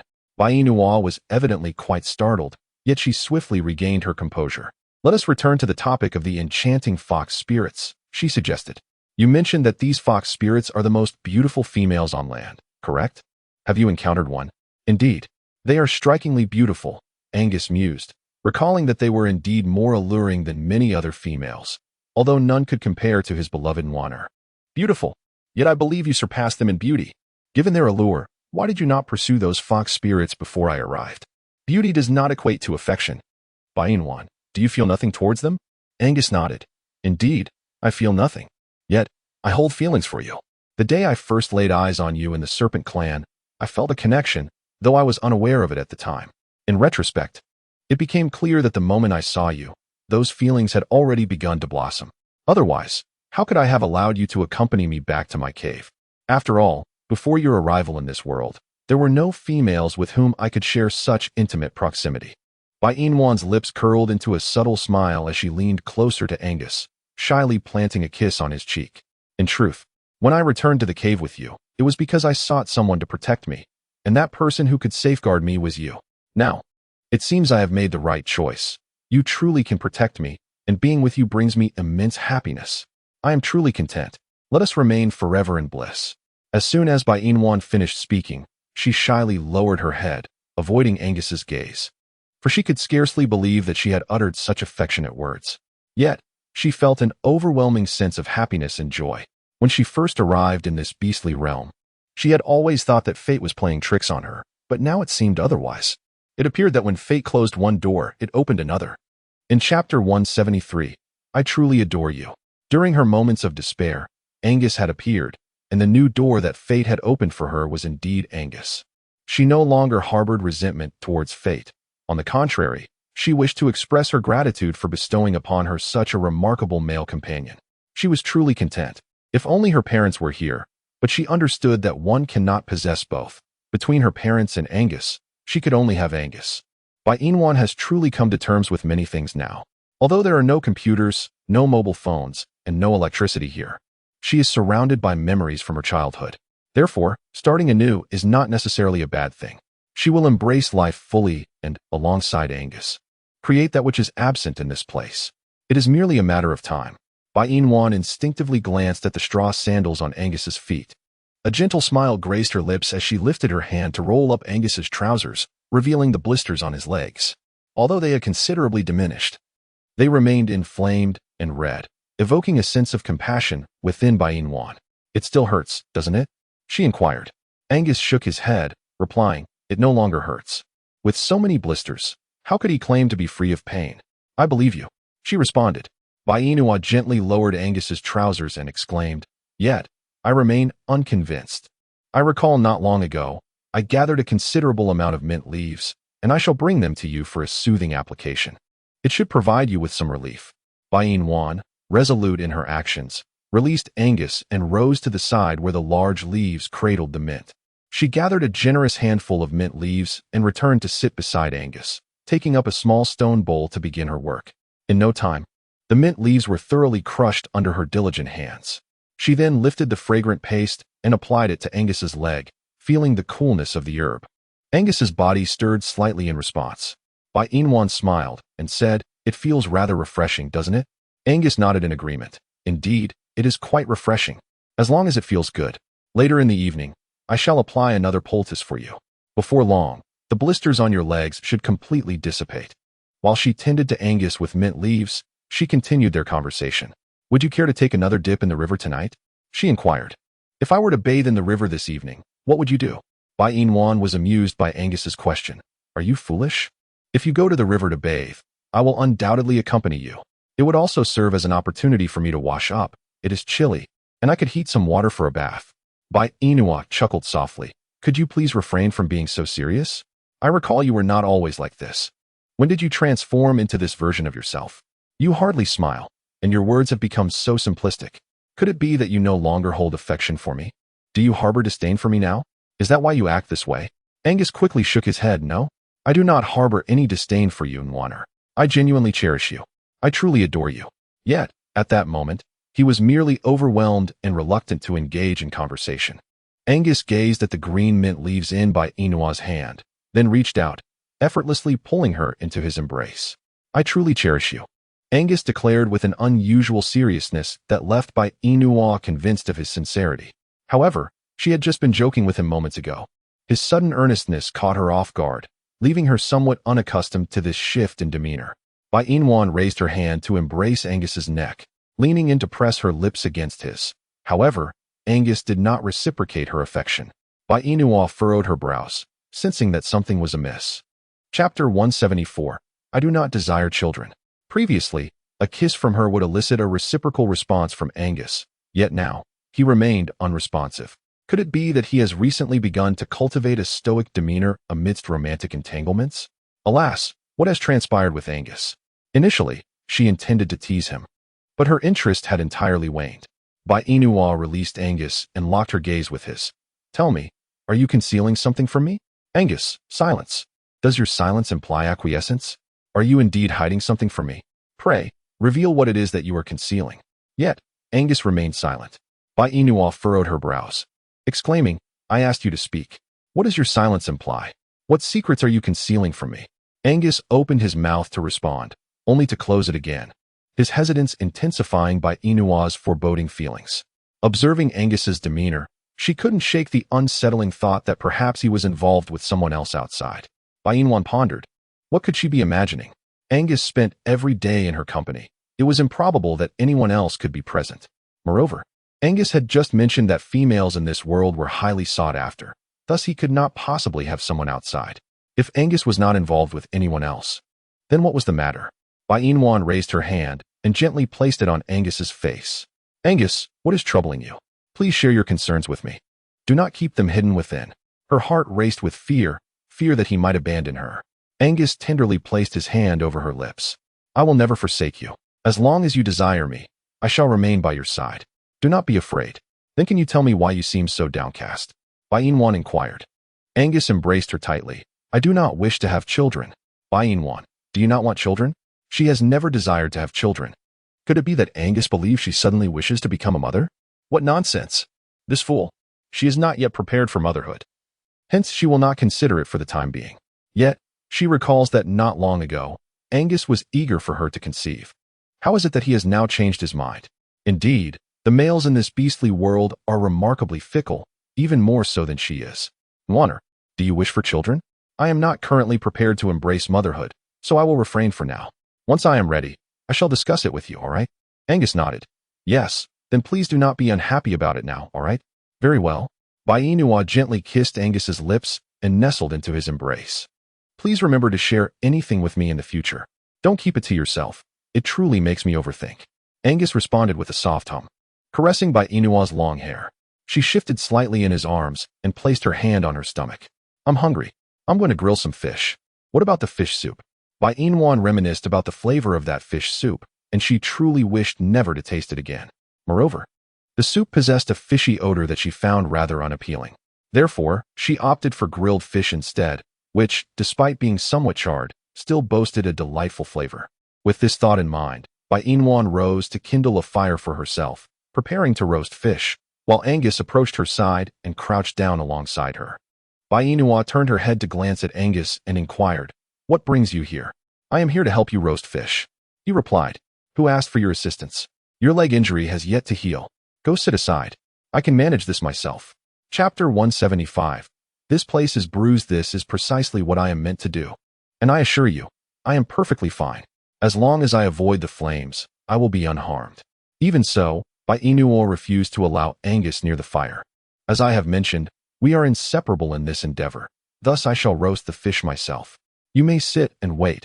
Once I am done, I will join you. If you find yourself bored, why not fetch some water from down the mountain? Did you not mention that you would boil water for me to bathe? Angus pondered for a moment before nodding. Very well. I shall go down the mountain to gather water for you.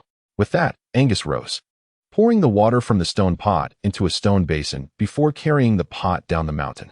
Once he had departed, Bai Inua diligently tended to the fire, beginning to roast the fish for herself. Approximately 10 minutes later, Angus returned to the cave, cradling the stone pot, while Bai Inua had already finished cooking the fish. She approached Angus and asked, "Would you like to have some?" Angus shook his head. "No, you eat. I will go down again to fetch water for you. Rest for a while before going," she suggested. Angus continued to shake his head. "I am not tired." Without further ado, he once again dashed down the mountain with the stone pot in his arms. Bai Inua sighed, wishing to say something, but Angus had already disappeared from sight. What is happening with Angus? Bai Inua did not dwell on the matter, assuming that Angus had merely descended the mountain to fetch water for her out of boredom. However, upon Angus's return the second time, she discerned something amiss. As soon as he arrived and emptied the water, he hurried away, seemingly averse to encountering her. Bai Inua furrowed her brow, watching his vanishing figure. When Angus returned for the third time, she positioned herself at the entrance of the cave to block his path. "There's enough water." "Not enough. I said it's sufficient." "Too little. I shall fetch more," Angus insisted, attempting to push past her. Bai Inua, irritated, retorted, "I said it's sufficient. Do not go again. Newer, come inside with me." Bai Inua grasped Angus's arm, leading him back into the cave. With her arms crossed and piercing eyes scrutinizing him, she was determined to uncover what troubled him. She was utterly exasperated by this unforeseen change. He had seemed fine yesterday. Yet today he was an entirely different person. What had disturbed Angus? Was he injured and reluctant for her to see? As these thoughts swirled in her mind, she raised her hands to remove his clothing. Angus seized her wrist firmly, saying, "Newer, the clothing is difficult to remove. Do not take it off." "What are you afraid of? No matter how challenging the clothing, I can assist you in donning it.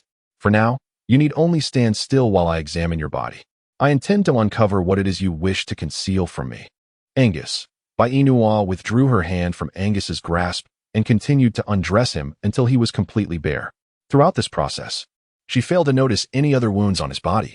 If there were no additional injuries, why was Angus avoiding her? Bai Inua thoughtfully stroked her chin and moved to Angus's back, gazing intently at his muscular physique.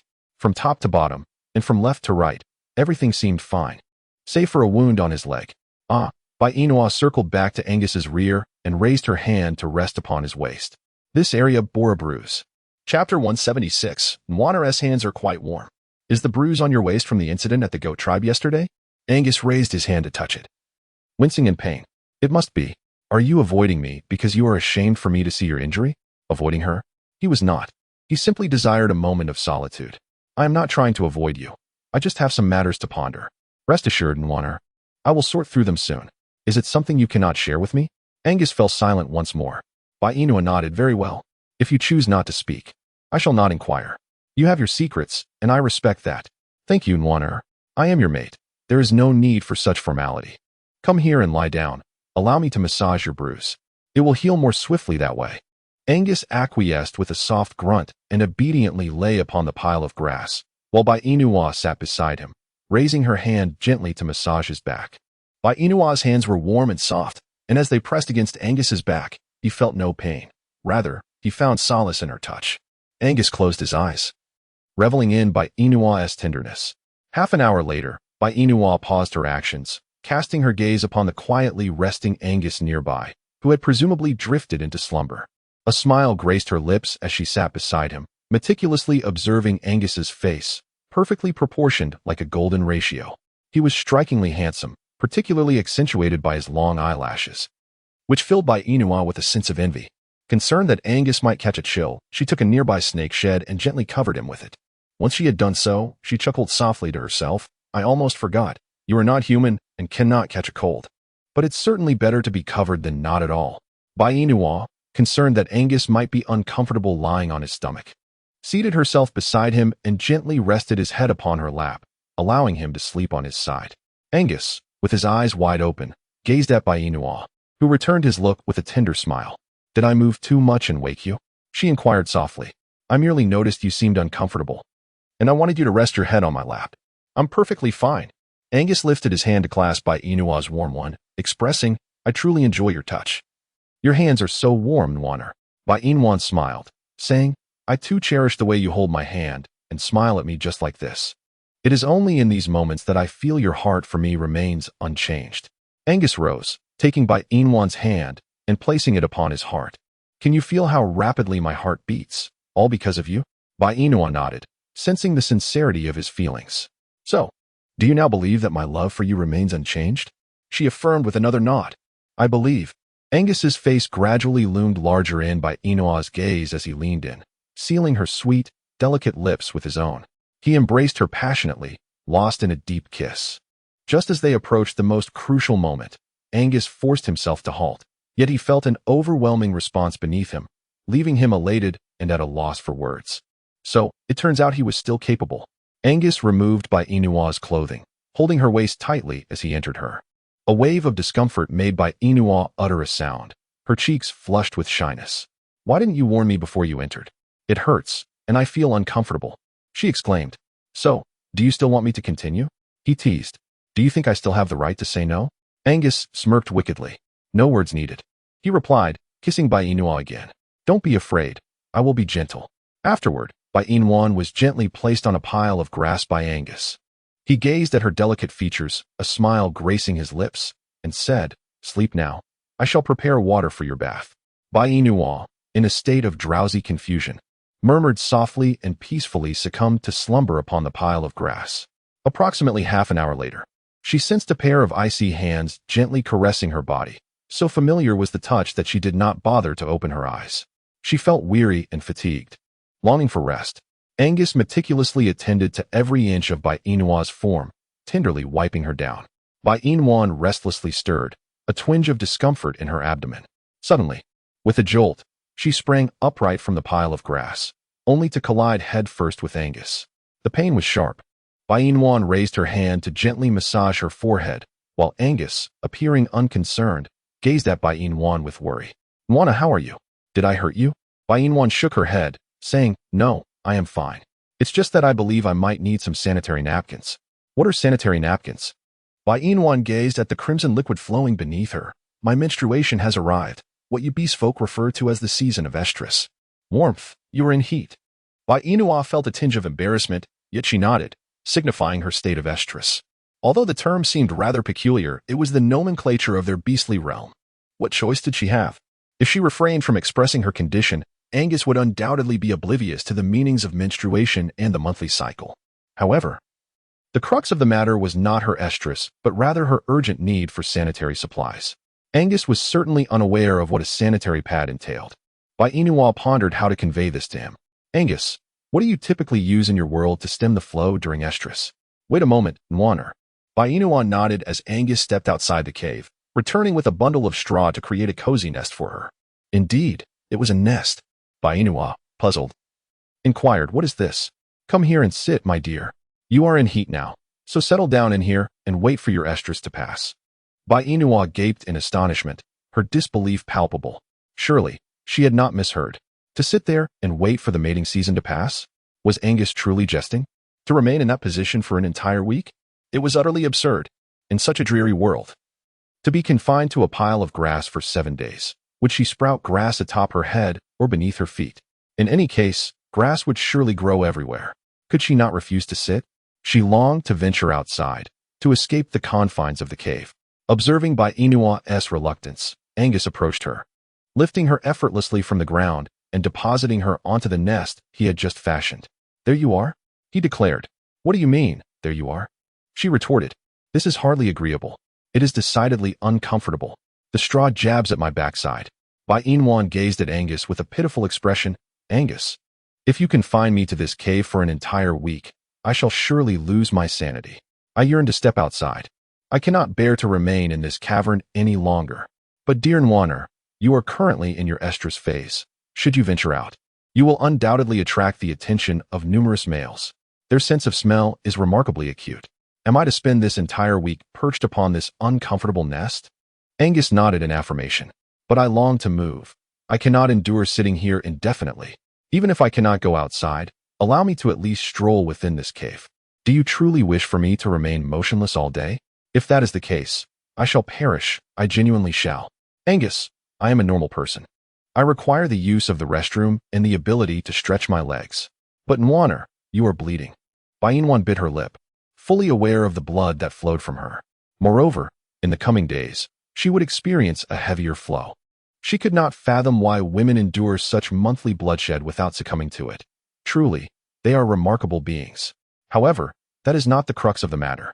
The essential issue is that she requires an alternative to sanitary pads. Bai Inwan's mind raced with thoughts. In the 21st century, sanitary pads are composed of fibers, polyester fibers, and nylon. The materials, made from porous and low-density polyethylene, allow menstrual flow to swiftly penetrate the inner layer while maintaining a dry surface.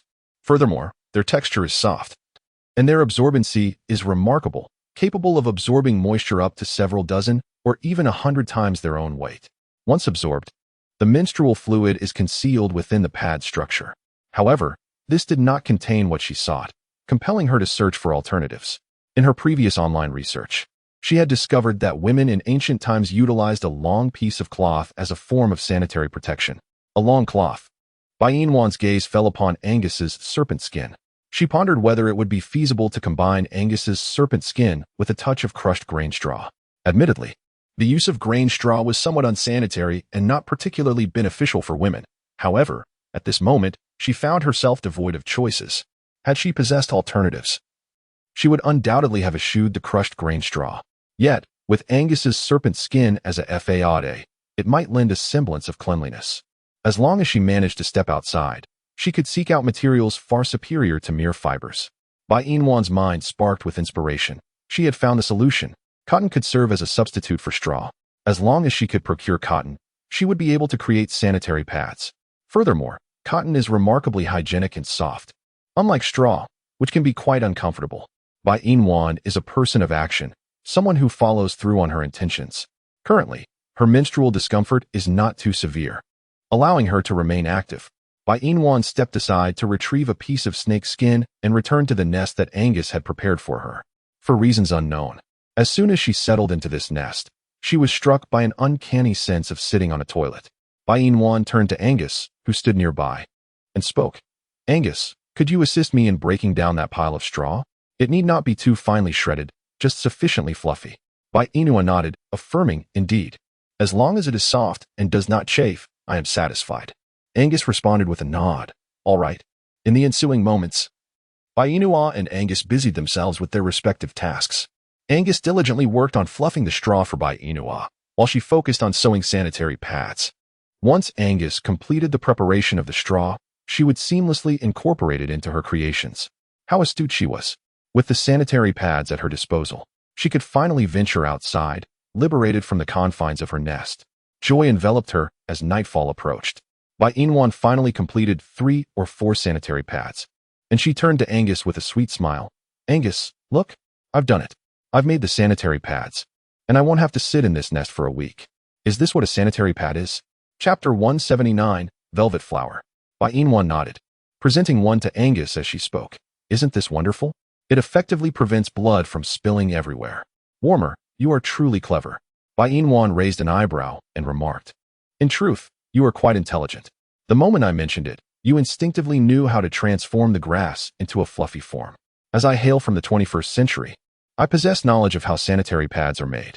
However, had I been born into this beastly world from the very beginning, I would undoubtedly be oblivious to the existence of such items. Therefore, if we are to speak of intelligence, you surpass me by far. With your intellect, were you to find yourself in our 21st century, you would undoubtedly ascend to the status of a domineering CEO, handsome, assertive, and astute. It truly is a pity that you are not in that position. CEO? Bai Inua understood that Angus was perplexed. Yet she had no intention of elucidating her thoughts to him. For even if she attempted to explain, Angus would remain in the dark, and she preferred to avoid further bewildering him. Let us set aside the matter of the CEO for now. Come, sit with me. There are a few inquiries I wish to make. Angus nodded and joined Bai Inua as they settled onto a pile of grass. The night air was somewhat brisk, prompting Bai Inua to cocoon herself in the snake's skin, transforming into a snug ball. The remarkable advantage of this snake's skin was its windproof quality. No matter how fierce the wind blew, as long as she wrapped herself in Angus's snake skin, she would remain warm. Indeed, it was an unequivocal marvel of insulation for the 21st century. Bai Inua gazed at Angus and inquired, "In your beastly realm, do you possess cotton?" "Cotton? What is that?" Angus responded, perplexed. "It is that soft, white substance," she explained. "That white substance?" "Indeed, the white substance that resembles a shrub, adorned with flowers of a milky hue. Shortly after blooming, the flowers transition to a deep crimson before wilting, leaving behind small green pods known as cotton bolls. Within these bolls lie cotton seeds, their surfaces cloaked in downy fibers that fill the interior of the bolls.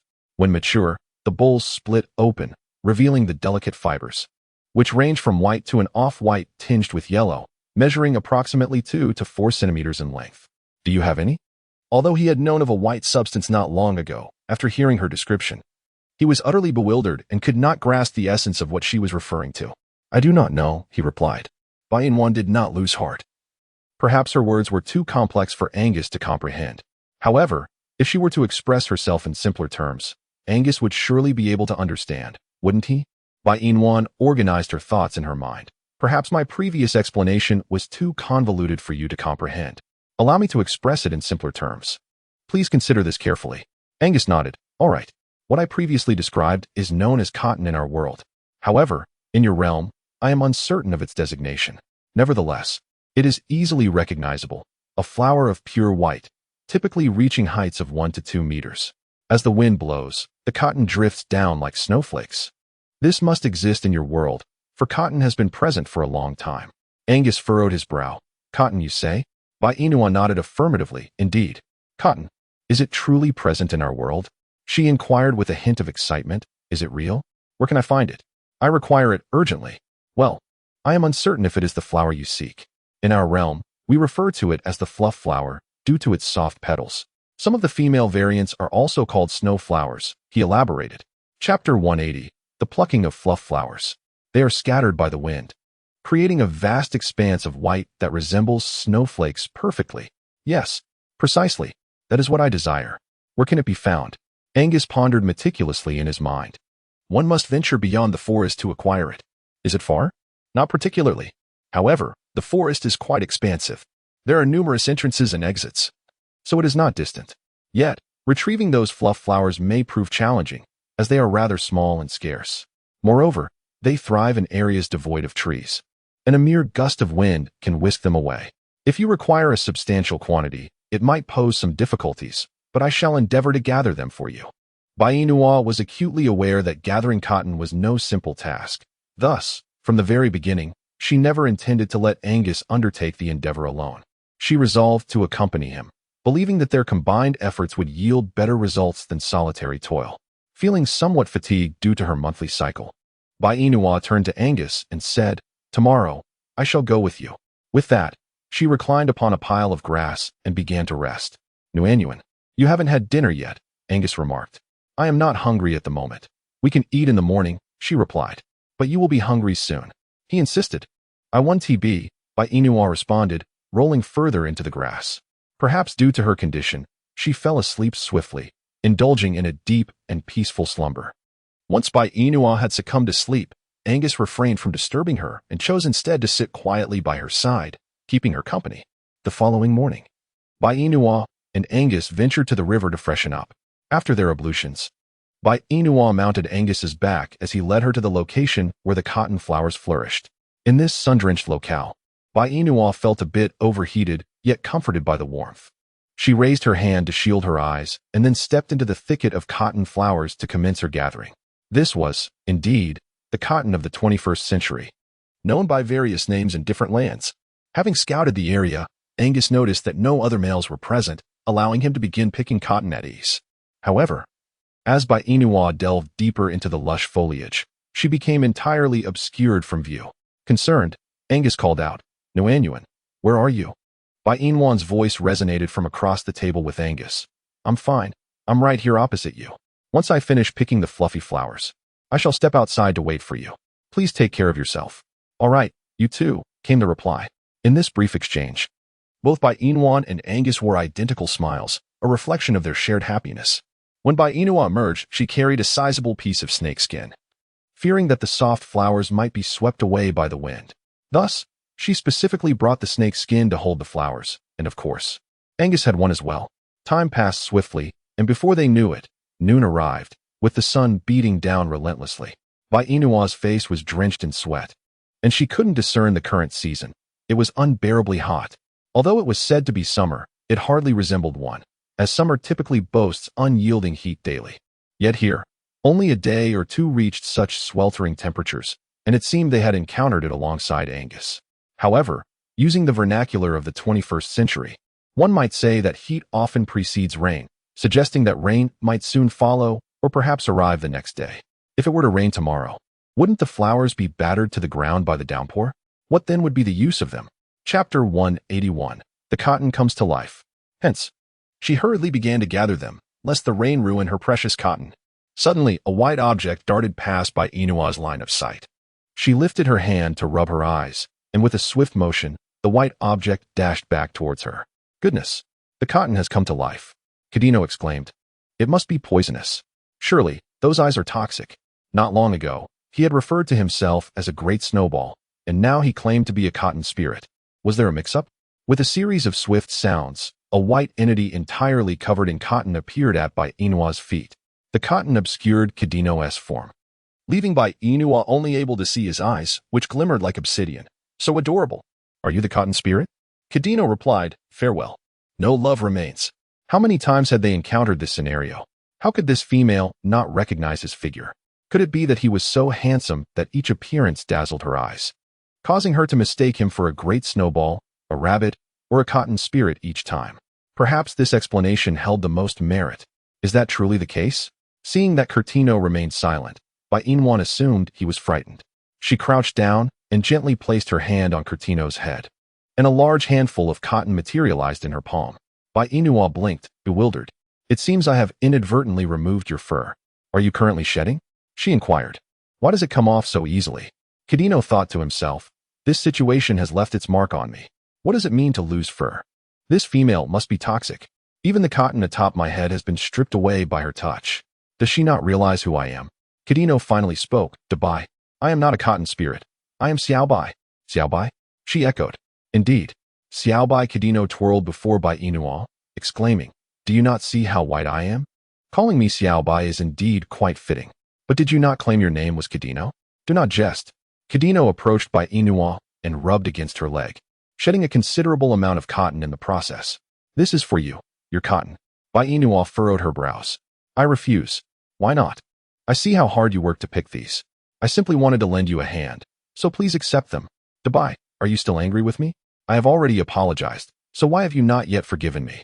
Moreover, I truly have no intention of targeting the solitary beast anymore. All I desire is you. With you by my side, nothing else matters." Inuan was lost in her thoughts, pushing Cadino away. "You should leave." "I will not. If you do not leave, I shall call Angus." "You wouldn't dare? How can you, you shameless fox, be so brazen?" Cadino, with his 4 short legs, pranced around Inuan. "Shame? I possess none. If you are devoid of shame, then what adorns your face?" Cadino cheerfully replied, "Did I not inform you? This is my charm. Do you comprehend? It signifies that I am exceedingly handsome. Shameless creature. My face may be odious, yet my charm is not. Would you care to take a whiff?" Chapter 182. Big White. "I am your little white." As Cadino lunged towards her, Inuan swiftly rose to evade his approach. "Do not come any closer. Big White." Cadino gazed at Inuan with his large, sorrowful eyes. "Do not feign innocence. It is futile. Moreover, I have promised Angus not to engage with you again, so depart. I wish not to see you again. Big White." Inua turned around, and Kadi Nua clasped her ankle tightly with his two front paws, exclaiming, "Big Bai, please don't leave." The expression on his face was one of utter dejection, making Bai Inua feel as though she were the villain in this scenario. Yet the truth was, she was not a villain at all. The real antagonist was Kadi Nua himself, and yet he was the one displaying such sorrow. It should be her beloved Angus who was feeling aggrieved.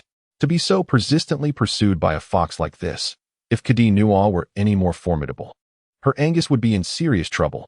Thus, she resolved not to believe anything Kadi Nua said from that moment on. Yet, why did her heart feel so unsettled? Bai Inua forcefully withdrew her leg, saying, "Stop holding on to me, Big Bai. I am your little Bai, and you cannot treat me this way. I can sense that you actually like me, so why do you act like this?" Like him? Bai Inua was taken aback. How could this be possible? How could she possibly harbor feelings for this shameless fox? "I do not like you. Nay, you are indeed fond of me. If you truly harbored no affection, why would you prevent the beast of solitude from harming me each time? It is because of your fondness for me that you cannot bear to see me suffer." "I understand, Bai. I know you like me. Do not deny it." Bai Inua was genuinely astonished by the audacity of Kadi Nua. Her reluctance to allow Angus to harm him stemmed solely from the fact that he had aided her, not from any romantic inclination. Such an insufferably brazen fox. If only she could, she would gladly send him flying with a swift kick. He was utterly exasperating. Bai Inua lowered her gaze, locking eyes with Kadi Nua. "I shall tell you one last time. I do not harbor any affection for you. The sole reason I refrain from allowing Angus to harm you is, first, because you bear an uncanny resemblance to my idol, and second, because you have once aided me. So, do not delude yourself any further. Even if I were to have feelings, they would be for my idol, not for you. Now, please leave. Angus will be here shortly. And if he intends to devour you, I cannot intervene." Kadi Nua shook his head. "I will not leave, Bai. I refuse to go. Even if you deny your feelings for me, I must express my own. I am fond of you. That is all that matters." "Very well," Bai Inua conceded. "Your affections are your own concern, and I have no right to interfere. However, I must insist that you cease to intrude upon my tranquil existence." Bai Inua averted her gaze and turned away from Kadi Nua. In an instant, he transformed into his human form and grasped her arm. Attempting to appear cute was futile. He decided to take a more assertive approach. With a sudden shift from his previously aggrieved demeanor, Kadi Nua spoke icily, "Having recognized my feelings for you, I shall not easily waver. Allow me to demonstrate my resolve to possess you." With that, he seized Bai Inua's head and captured her in a forceful kiss. Chapter 183, The Shameless Fox. What on earth? Had she just been forcefully kissed? Or had a fox indeed kissed her? Not long ago, she mused that if Angus were in the 21st century, he would undoubtedly embody the archetype of a domineering CEO. Yet, it now appeared that Kadi Nua was the true embodiment of such a character. One moment, he wore a look of grievance, and the next, he exhibited sheer dominance. This fox was undeniably shameless. Shameless. Shameless. Shameless. It seemed necessary to repeat this crucial sentiment thrice to calm her turbulent emotions. My goodness, what a vexing situation. Bai Inwan raised her hand and forcefully pushed Kadi Nua away. "Do you wish to perish?" In Bai Inwan's eyes, there was an unmistakable glimmer of indignation. Her lips appeared slightly swollen, yet this did not diminish her beauty in the slightest. As Kadi Nua beheld her in such a state, his resolve to possess her only intensified. Such a stunning female was destined to be his perfect match. Kadi Nua sensuously licked his lips, his demeanor and gaze utterly captivating. Yet despite this allure, Bai Inwan remained unmoved. Perhaps she was stirred within, yet remained oblivious to her own feelings. At this moment, however, she was engulfed in anger. Being forcefully kissed by a fox without cause would incite fury in anyone. It was akin to strolling down the street only to be abruptly seized and kissed by an unsavory stranger, no matter how appealing one's idol might be. The experience would still evoke revulsion. Furthermore, she harbored a twinge of guilt towards Angus, having betrayed him by sharing a kiss with Kadi Nua. Even if it was not of her own volition, this realization weighed heavily upon her heart. Bai Inua is, at her core, a rather straightforward girl. Her thoughts are uncomplicated.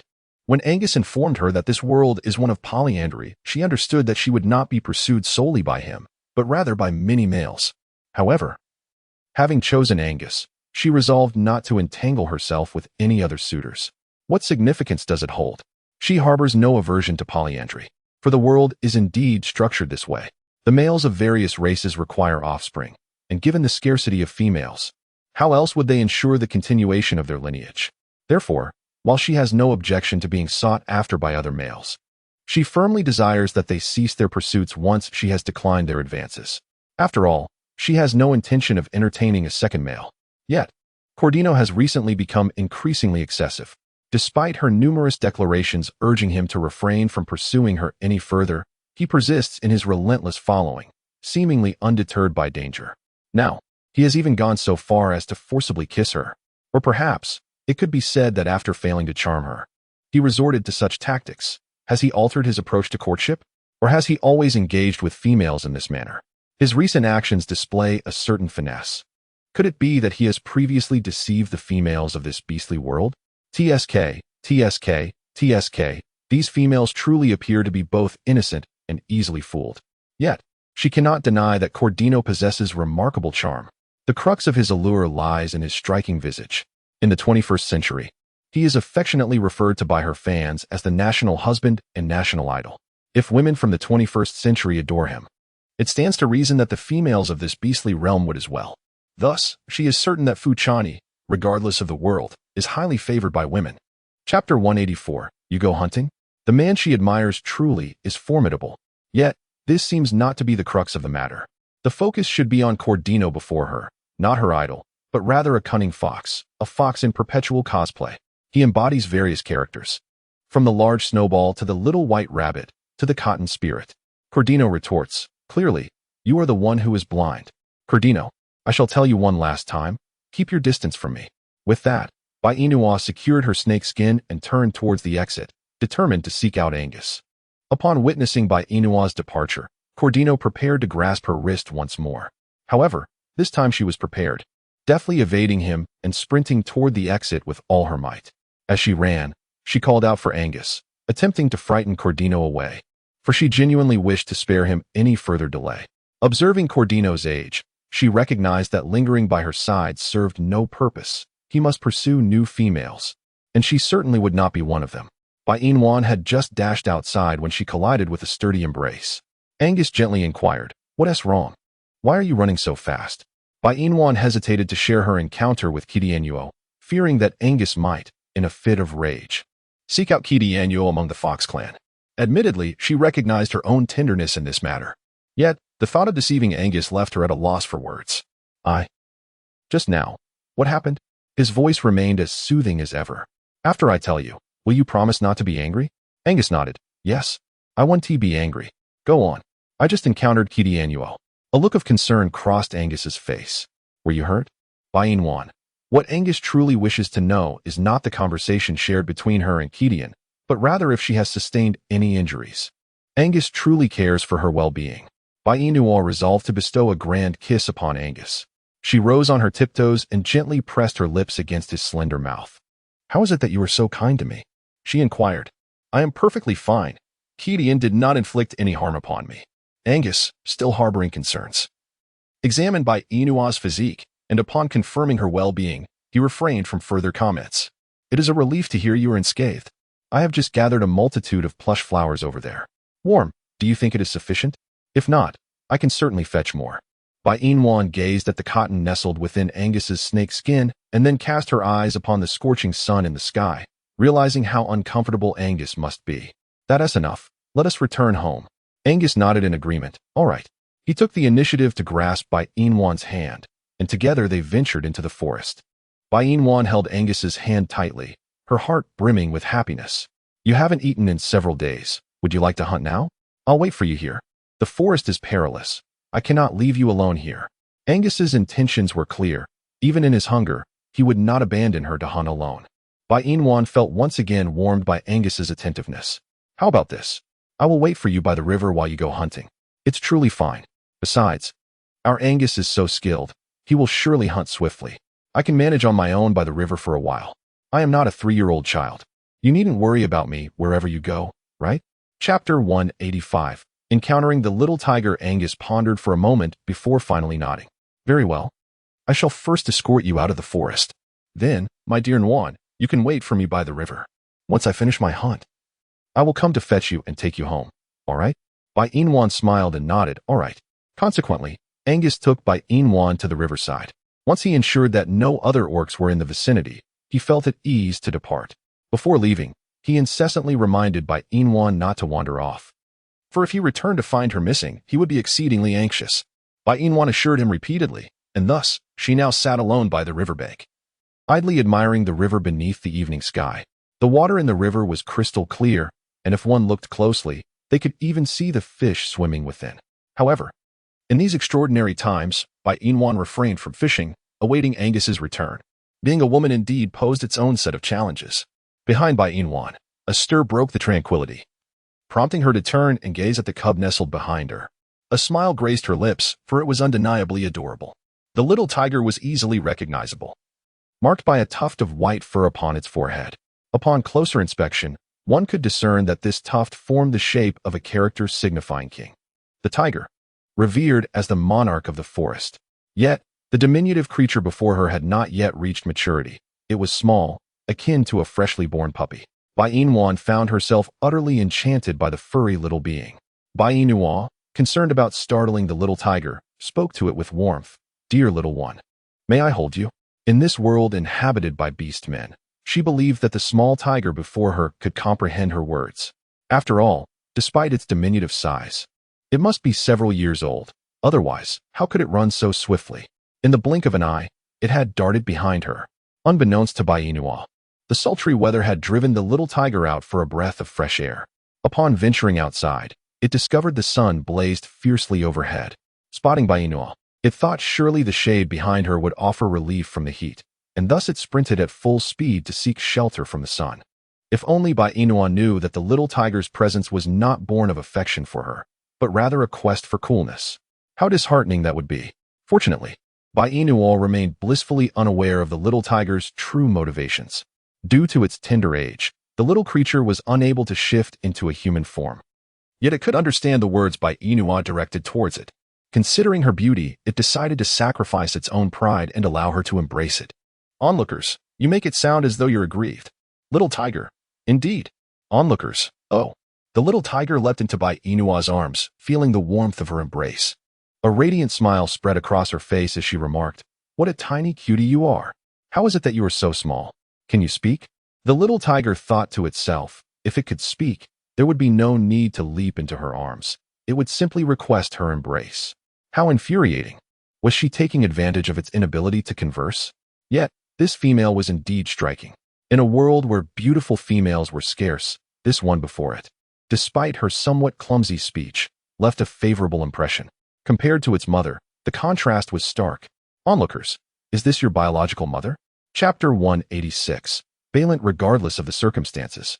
She was still its mother, and it ought not to express disdain.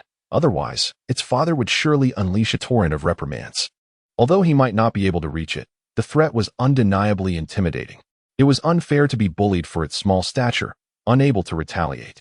Valent, however, was kind, providing it with food, even offering his milk, despite the absence of any. "Onlookers, so this is the nature of your little tiger cub." Little tiger. Bai Inwan was entirely oblivious to the little tiger's inner musings. All she knew was that this adorable creature was irresistibly charming, and she found herself unwilling to release it from her embrace. Yet, why did she feel as though she were petting a dog? Was it merely an illusion? This was undeniably a little tiger. The little cub thought to himself, "It seems he has heard someone disparaging him as a dog. That person must be of ill character." TSK, the little tiger could not quite fathom why he was so enamored with Bai Inwan's scent. It was warm and comforting. Thus, it wasn't long before the little tiger curled up in Bai Inwan's arms and drifted off into a sweet slumber. Upon witnessing the scene, Bai Inwan remained still, lifting her hand to shield the little tiger from the sun. This small creature must be sweltering, seeking solace from the heat. Indeed, the weather today was stifling, and compared to recent days, it marked the hottest day she had encountered in this beastly realm. The oppressive heat was disheartening. A world devoid of air conditioning or electric fans was truly daunting. "Dahuang." A melodious voice floated in from behind Bai Inwan. She turned, cradling the sleeping cub in her arms, and warily spoke, "Do not approach." Barrett was already captivated by Bai Inwan's beauty as she turned. What a stunning female. Yet, he managed to retain his composure, quickly noticing the slumbering cub in her embrace. "So, you are here," he remarked. A faint smile graced Barent's rugged face. The cub you hold is Da Huang, my companion. Might I have him back? Da Huang. What a peculiar name, she mused. Isn't that a name befitting a dog? The cub seemed to sense the insult, as if he had heard someone refer to him as a mere dog once more. Did that person not see the distinction between a dog and a tiger? Why should I trust you? Barent felt a twinge of embarrassment. If you wake him, he will recognize me. He sneaked out today due to the heat, and I must return him. My friend, his father, is searching for him. Bai Inwan remained in a state of skepticism. The little tiger in my arms is indeed a tiger. Are you also a tiger? Barent nodded affirmatively. Transform for me to see. Without a hint of hesitation, Barent shifted his form, and a magnificent tiger materialized before Bai Inwan's eyes. Startled, she took a few steps back. Don't move. Previously, she had only seen tigers on television, so encountering a real one left her feeling somewhat intimidated. However, if this man truly was a tiger, then the little cub she cradled should be what he referred to as the Great Yellow Beast. Yet, for her own peace of mind, it would be prudent to awaken the little cub and inquire further. Bai Inwan cautiously touched the little tiger cub's body and then gently rubbed it. The cub, sensing someone was disturbing him, drowsily opened his eyes to behold Bai Inwan before him. This female was utterly unappealing, having interrupted his slumber. Bai Inwan gently inquired, Have you awakened? A friend of your father has come to take you home. Do you recognize him? If he is not indeed your father's friend, I shall safeguard you from being taken away. Although she might not be able to overpower him, she has Angus by her side. Upon hearing this, the little cub lifted its head to gaze at the imposing Barent and let out a growl. Bai Inwan sensed the eagerness of the little tiger cub. Gently, she set the cub down from her embrace, and it scampered on its short legs directly to Barent. The cub nuzzled against Barent's body first, then circled beneath him in search of milk, albeit Barent had none to offer. Nevertheless, hunger drove the cub's desire to drink. Bai Inwan was utterly astonished as Balent transformed into his humanoid form and gently cradled the tiny cub nestled against his chest. Da Huang, stop causing trouble, he admonished. The little cub responded with playful growls, expressing its hunger. Balent gazed down at the diminutive creature in his arms, his heart swelling with affection as he tenderly ruffled its fur. Did you not receive any milk today? He inquired softly. The cub, obediently nestled against Balent, continued to emit its adorable growls. Meanwhile, Bai Inwan stood in a state of bewilderment, observing the exchange between Balent and the cub, utterly perplexed by their communication. While she could comprehend Balent's words, the meaning behind the little tiger's sounds eluded her. What did those growls signify? Bai Inwan stepped forward, gently caressing the body of the little tiger cub. What was he just roaring about? Why did I not comprehend a single word? He said he is hungry, very hungry. His mother did not feed him again today. Why doesn't Tishi give him milk? Balent gazed sorrowfully at the little cub nestled in his arms. It is because his mother does not favor him, hence she withholds nourishment. Doesn't even like her own son? What sort of mother is that? Bai Inwan frowned. Balent sighed. Da Huang has made mistakes, which is why his mother harbors such feelings toward him. She often denies him milk. Sometimes, when I am away for extended periods, Da Huang is left to suffer from hunger. He must endure the pangs of hunger. At his tender age, with his teeth not yet fully developed, he can only consume milk. He cannot eat anything else. The reason he ventured out today, I presume, was partly due to the heat, but also to escape the possibility of being scolded by his parents in the cave. In any case, Da Huang is quite pitiable. Therefore, every time I step out, I secretly prepare some goat's milk for him, but I fear he may not even get to drink it before his mother takes it away. Bai Inwan, what kind of parents are these? How can they treat their own child in such a manner? This male before me is said to be a friend of Da Huang's father.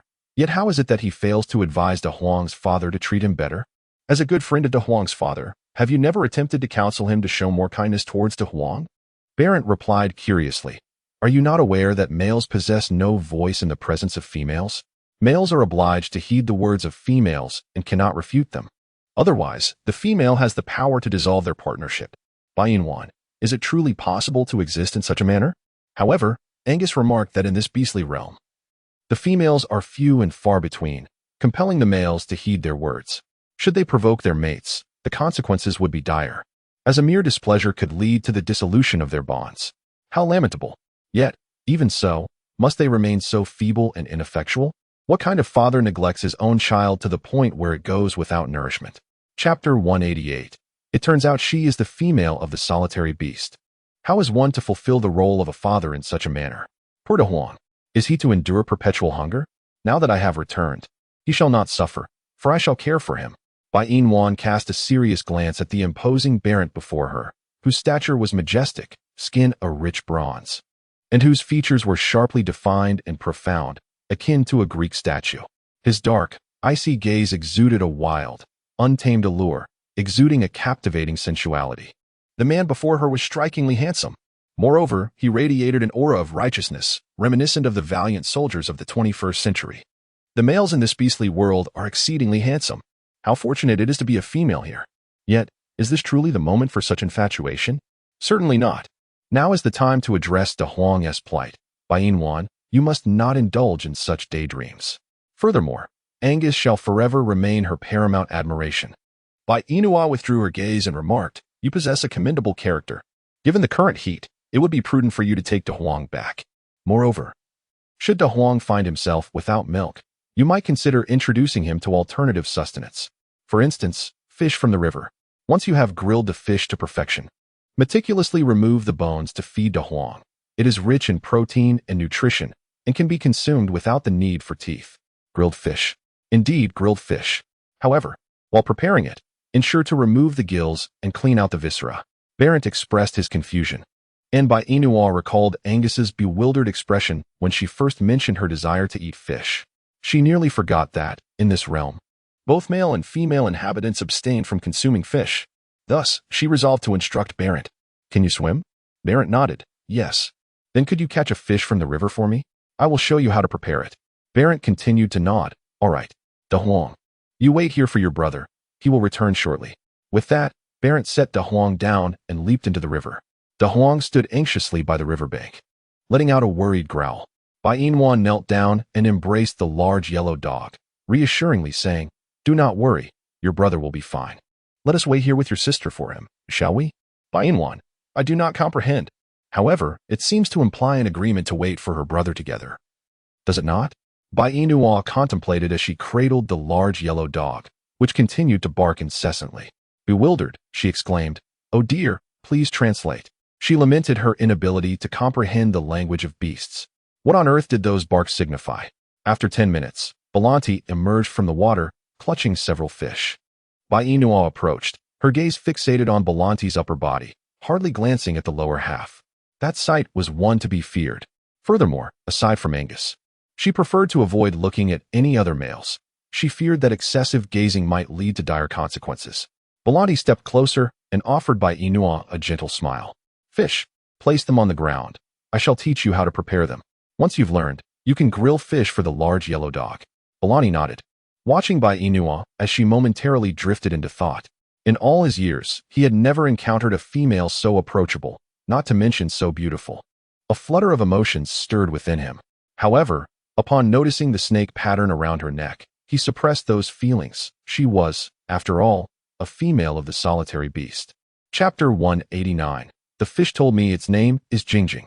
Solitary beasts are typically of the serpent clan, and he preferred to avoid interactions with them, perhaps due to the demise of his brothers at the hands of solitary beasts. Their venom was indeed formidable.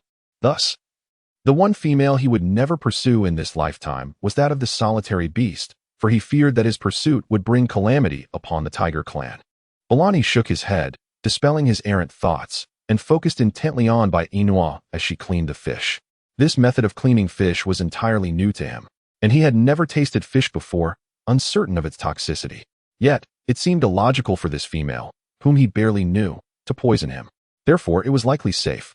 At worst, he would sample it first once grilled, and if it proved harmless, he would then offer it to the large yellow dog. Bai Yin deftly prepared the fish with remarkable speed, a skill honed through her daily consumption and preparation of fish over the past month. It was inconceivable that she would not be proficient by now. Once she finished cleaning a fish, she handed her sharp stone to Barent, saying, "This stone is quite sharp. It's your turn to prepare the fish now. Meanwhile, I shall gather some firewood to roast the fish for De Huang. I understand that in your beastly world, both males and females refrain from eating fish, believing it to be toxic and that it induces frothing at the mouth and diarrhea. Therefore, to demonstrate that this fish is indeed safe, I will eat some in front of you once it is roasted." Upon finishing her words, Bai Yin rose and walked to the side to gather the weeds she had cleared, bringing them over to Barent. She then ventured a short distance to collect some dry twigs before starting the fire. Perhaps due to the intensity of the sun today, the flames ignited more swiftly than usual. Bai Inwan picked up a dirty fish from the ground and washed it clean by the riverbank. Then skewered it with a sturdy branch, squatting beside the fire to roast the fish. Roar, roar, roar. De Huang circled around Bai Inwan, barking excitedly, while Barent awkwardly arranged the fish, stealing glances at Bai Inwan as she cooked, embodying the essence of companionship. Alas, this was not to be. In the shadows, a few black cats fixed their emerald green eyes upon Bai Inwan and Barent. The eldest cat lamented, "Our fish is being caught by this female and her male companion. It won't be long before there are none left." The second cat raised a paw to gently pat the elder cat's head, responding affectionately, "It's all right. There are plenty of fish, far more than can be caught." The third cat interjected, "Indeed, there are many. The little fish are abundant." The elder cat sighed deeply. "Third cat, please refrain from speaking. I wish to be alone." The third cat blinked. "Elder cat, when I was fishing yesterday, a fish told me its name was Jingjing. If you wish to see her, you should go catch her now." The elder cat replied, "Second cat, I implore you, be wise. That fish has a mere 7 seconds of memory. The one that introduced itself as Jingjing is likely already caught." As the second cat spoke, its gaze fell upon the roasted fish in Bai Inwan's hands. "Look, your Jingjing is now charred and blackened." The third cat pouted, "Such a heartless female. Elder cat, I fear that soon we shall only be left with fish roe." The elder cat sighed, "Be grateful for roe. It is better than merely drinking water." The third cat nodded. "That seems to be the case." Chapter 190. He told you that you are beautiful. The elder cat remarked, "Third cat, you must remain this naive. It is the only way you shall not starve." The third cat pouted, "Elder cat, are you suggesting that humans are foolish?" "In truth, they are not. The celestial cat is the most foolish of all, utterly dim-witted." The elder cat and the second cat exchanged glances, seemingly acknowledging the existence of such a celestial cat. In less than 10 minutes, Bai Inwan had successfully roasted the fish. Despite the heat causing beads of sweat to form on her brow, it did not diminish her beauty. Bai Inwan approached Barant with a fish in hand, offering him a sweet smile. "Take a whiff." Obediently, Barant inhaled the aroma. "It smells delightful." Indeed, once the fish is charred, its fragrance becomes irresistible, yet the flesh within remains exquisitely fresh. "If only I had some salt at home." "Surely. You must have salt in your pantry?" Barant nodded. "Yes, I do." "Then, when you next grill fish for De Huang, you might consider lightly sprinkling some salt on its back. It would enhance the flavor remarkably. Now, allow me to taste it. If I finish this fish without any ill effects, it shall be proof that it is free of toxins." After Bai Inwan finished speaking, she took a bite of fish, and a dark stain appeared at the corner of her mouth. Upon noticing this, Barent raised his hand to wipe it away for her. Bai Inwan blinked her sparkling eyes at Barent. Fearing that she might misunderstand, Barent hurriedly explained, "There's a stain." Bai Inwan raised her hand and absent-mindedly wiped it a couple of times, smiling as she responded, "Thank you." After saying this, she continued to savor the fish in her grasp. "See, I'm perfectly fine. Thus, this fish poses no danger. You may indulge in it as well." Balint cast a detached glance at Bai Inwan before accepting the branch she offered. He then took his time to savor a bite, finding it quite delightful, with a flavor that surpassed his expectations. It was the first time he had tasted such exquisite food. However, Balint did not solely focus on his own enjoyment. He knelt down, extracted a small piece of fish, removed the bones, and fed it to the large dog. The dog responded with a contented growl, expressing its satisfaction. Bai Inwan chuckled and inquired, "What did Da Huang say?" He replied, "It is delicious." "Ha ha ha. And what about now?" he said. Barent seems a bit embarrassed. "You are very beautiful." "Ha ha ha. That's not true." "Not at all," he clearly stated. "Does this lovely female have a male companion? If not, she could be with Brother Barent." However, it appears this female does not comprehend his words. "Humph. How disheartening. Brother Barent is speaking nonsense." The crowd responded. "What do you mean by seems? She hasn't understood a single word." Bai Inwan, you have unveiled the truth." Barent cast an annoyed glance at Da Huang. "Hurry and eat the fish. Are you not hungry? Since you are, indulge a little more and refrain from speaking. Save some energy for the journey home." Barent glared at Da Huang, who promptly swallowed his remaining words. However, the fish was truly delectable, much better than what Grandma makes. He relished it. All things considered, this female seemed rather splendid. If he could be Barent's female, that would be even better. Nwaner, Angus's voice rang out from a distance. Bain Wan turned to see Angus standing before her, and she hurriedly ran into his embrace. Angus, you're back? Angus replied with a soft grunt, his gaze settling on Barrett. Chapter 191. He is no match for him. I have returned. But what were you doing with that male just now? Bain Wan chuckled. Are you feeling jealous? Jealous? That implies a sense of discontent. Then I am indeed feeling jealous. Do not be jealous. There is nothing between that male and me. Did you see the little tiger cub beside him? It was quite hungry, but its mother was not providing milk, so I taught that male how to roast fish for the cub. This way, even without milk, the little one could eat. Don't you think I'm particularly clever? Exceptionally resourceful? Angus tousled Bain Wan's hair. When have you ever not been clever or resourceful? However, refrain from associating with other males in the future. I will feel jealous. Bain Wan nodded in agreement. All right, I shall not associate with any other males. I will be solely with you. Have you finished your meal? Angus nodded. Yes, I have. What did you eat? Tiger. Bain Wan felt a twinge of awkwardness. Stealing a glance at Barrett, who was squatting nearby, she found some solace in his apparent calmness. However, she couldn't shake off the words Angus had just uttered. He had consumed her kin, and it must have weighed heavily on his conscience. Pulling gently at Angus's arm, she suggested, let us return. Angus furrowed his brow. Return for what? I have devoured your warmth, yet you have not tasted anything of mine. But I am aware of your thoughts, dear warmth. This world is inherently one of the survival of the fittest. I shall prey upon the weak. I see no fault in my actions. Thus, I believe that the tiger would hold no grievances either. If he possessed the strength, he could very well consume me. Yet if he lacks that prowess, he must merely listen and refrain from avenging his kin. In Angus's eyes, Barrett was utterly inconsequential. If he were capable, he would not be squatting there feeding that little cub fish. He would stand and challenge me. Since he does not, it is clear to him that he is no match for me. So why would he seek his own demise? Bain Wan felt a sense of helplessness. For Angus spoke the truth. This realm was indeed one governed by the law of the jungle, where the strong prey upon the weak. Thus, even if she harbored conflicting emotions within, she could not prevent Angus from venturing out to hunt. It was a lamentable predicament. Bain Wan sighed softly. Let us return. Wait for me here for a moment. I shall catch a few fish for you before we go back. Just as Bain Wan intended to say more, Angus had already leapt into the river with a resounding splash, sending a cascade of water droplets into the air. Bain Wan stood to the side, refraining from approaching Barrett. For just moments prior, her male had consumed his kin. What could possibly transpire between them now, other than an overwhelming sense of awkwardness? Nothing more, indeed. Roar. Unbeknownst to her, Barrett had already cradled the large yellow creature and approached Bain Wan. A look of embarrassment crossed her face as she said, Your male speaks the truth. This world is indeed one governed by the law of the jungle. Were I capable, I would undoubtedly have devoured your male. However, I am fully aware of my own limitations, so do not dwell on it. After all, it was not you who consumed my kin. Bain Wan lowered her gaze, momentarily at a loss for words in response to Balint. All I can say is I'm sorry. It's all right. You needn't apologize to me.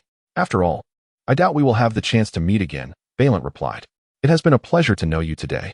As Balint finished speaking, he continued before Bain Wan could respond. Both De Huang and I truly enjoyed the fish you grilled. However, we have been out for quite some time, so we should head back. With that, Balint embraced De Huang and departed from Bain Wan's side. She turned to glance at Balint's retreating figure, feeling a flush of warmth, and quickly turned back. She almost forgot that in this beast world, the males preferred not to wear clothing. Thus, her gaze must remain steadfastly in check. Yet, she thought, why dwell on it? If Balint was unbothered, why should she be overly concerned? After all, Angus had only devoured an old tiger and had not harmed their kin. Balint had just stepped into the forest with De Huang when he noticed his kin standing outside, seemingly searching for something. He approached them, inquiring, What are you looking for? You're just in time. Did you see a stray beast while you were out? Balint found it perplexing that this group of males would inquire about a stray beast. He questioned them, What do you need the stray beast for? The leader of the males replied, visibly agitated, You wouldn't understand. This stray beast has been getting increasingly brazen. Not long ago, it devoured several of our male tigers. We let it slide, but today it even consumed some of our females and their cubs. We cannot let this go unpunished. Since you're back, you should join us. The more, the merrier. Balint spoke with a cold demeanor. You are no match for him. The leader glared at Balint with displeasure. What do you mean, just a stray beast? There are so many of us here. How could we possibly lose to him? More importantly, we are all high-ranking beast men, so if we band together, defeating him is not impossible. Unless, of course, you are too cowardly to face him. Balin smirked derisively. He is a royal lone beast. The leader's eyes widened in shock. What did you say? He is a royal beast man? Indeed. You just witnessed it. The leader remained skeptical. How could that be? It has been ages since we last saw a royal beast man. How could this lone beast possibly be one? I have no reason to deceive you. I advise you to avoid provoking him and seeking your own demise. De Huang is tired. I shall take him home, Balin asserted. As he finished speaking, the leader's gaze finally fell upon the little tiger cub, De Huang, nestled in Balin's arms. His expression darkened. He is from the Siyu family? Yes, Balin confirmed. Then you should take him back home, the leader urged. Awoo. The anguished cries of the great yellow beast echoed. As the leading male let out a heavy sigh, for the solitary creature had devoured both the males and females of the Siyu family. The brethren of the great yellow beast had perished, and so too had its parents. The sorrowful lamentations continued. Barent gazed down at the great yellow beast cradled in his arms, tears welling in his eyes. Heartbroken, he embraced the creature tightly and turned away from the gathering of males, making his way towards his cave. The great yellow beast continued to wail in distress, and Barent gently caressed its body. Do not fear, dear great yellow. Brother Barent will take good care of you. From now on, I shall treat you as my own child, if you would allow. You shall never be alone. You have Brother Barent. I will never abandon you. Chapter 193. Is it not the fear of losing you? The great yellow beast called out, Mother. Although she had not treated him kindly, she was still family. Now, he found himself utterly alone, bereft of everything. The great yellow beast nestled in Barent's embrace, silent and motionless, overwhelmed by a sense of injustice. By the riverside, Bai Inua was utterly oblivious to the circumstances surrounding Balin and the great yellow creature. She and Angus were crouched nearby, tending to the fish, when Angus occasionally glanced up. Smiling at Bai Inua. Why is your face so dirty? He teased. What did you do with that male while I was away? Upon hearing this, Bai Inua raised her arm and hastily wiped her face. I did nothing with Balin. Absolutely nothing. How do you even know the name of that tiger? She replied, arching an eyebrow. Are you feeling jealous again? She added playfully. Am I being too subtle about it? Leaning closer, Bai Inua planted a gentle kiss on Angus's cheek. Are you still jealous now? Angus, feigning indifference, responded with a slight hum. It's a bit better than before. But Nuonuo, please refrain from mingling with the tiger clan in the future. They are not as agreeable as you might envision. My acquaintance with Balin is solely due to the great yellow creature. Therefore, as Balin mentioned, we shall not meet again. Moreover, nothing ever transpired between Balin and me. So why are you so anxious? Is it not simply the fear of losing you? Bai Inwan's eyes sparkled with laughter, revealing the unanticipated significance she had come to hold in Angus's heart. A sense of joy enveloped her. Today was swelteringly hot, and she surmised that rain would likely grace them by tomorrow. Upon hearing this, Angus lifted his gaze to the dreary sky, affirming, It seems rain is indeed on the horizon. What of it? Do you not enjoy rainy days? To which she replied, Well, if it rains, I shall be unable to venture outside. Yet, I do adore rainy days. Bai Inwan cast a glance at Angus, saying, I am aware of your fondness for the rain. When did I ever disclose that to you? Bai Inwan sighed and remarked, You have such an affinity for water. It stands to reason that you must also delight in the rain. Ah, my dear Nwaner is truly astute. Bai Inwan smiled gently at Angus as she continued to prepare the fish in her hands. The fish you caught should suffice for 2 or 3 days, she remarked. However, if it rains and we cannot descend the mountain, we won't be able to gather willow branches for brushing our teeth. Thus, we must procure some willow branches to take back to the cave. Furthermore, we need to gather some dry firewood. Otherwise, if the rain soaks the wood, we will have nothing to kindle a fire. Angus listened attentively to Bai Inwan, setting down the fish in his grasp. Then I shall go in search of some dry firewood now. Will you wait for me here, Nwana? Bai Inwan nodded and said, All right, do take care of yourself. Search around here. I believe there are quite a few. As soon as Angus departed, Bai Inwan resumed her task of tidying up the fish in her hands when, all of a sudden, a black object swiftly appeared at her feet with a whoosh. Bai Inua paused in her actions while cleaning the fish, exclaiming, My goodness! So many cats, and all of them are pitch black. They were densely clustered together, making her wonder if the entire clan had mobilized. Unbeknownst to her, did she perhaps suffer from a fear of crowded spaces?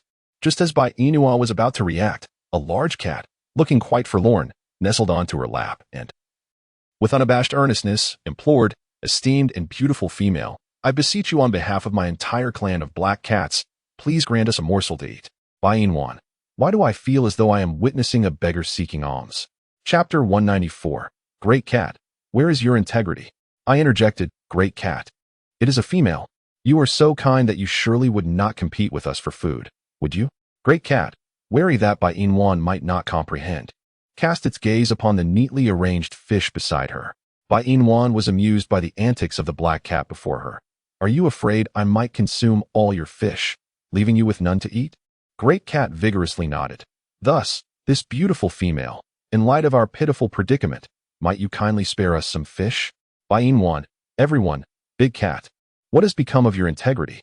Big cat, it has nearly been consumed. What use is integrity? Big cat continues to cling to Bain Wan's leg. Beautiful female. I cannot consume much on my own. Moreover, there are plenty of fish in the river, far more than I can finish. Three cats comments. Indeed, the river is abundant with fish, but they are all fish roe.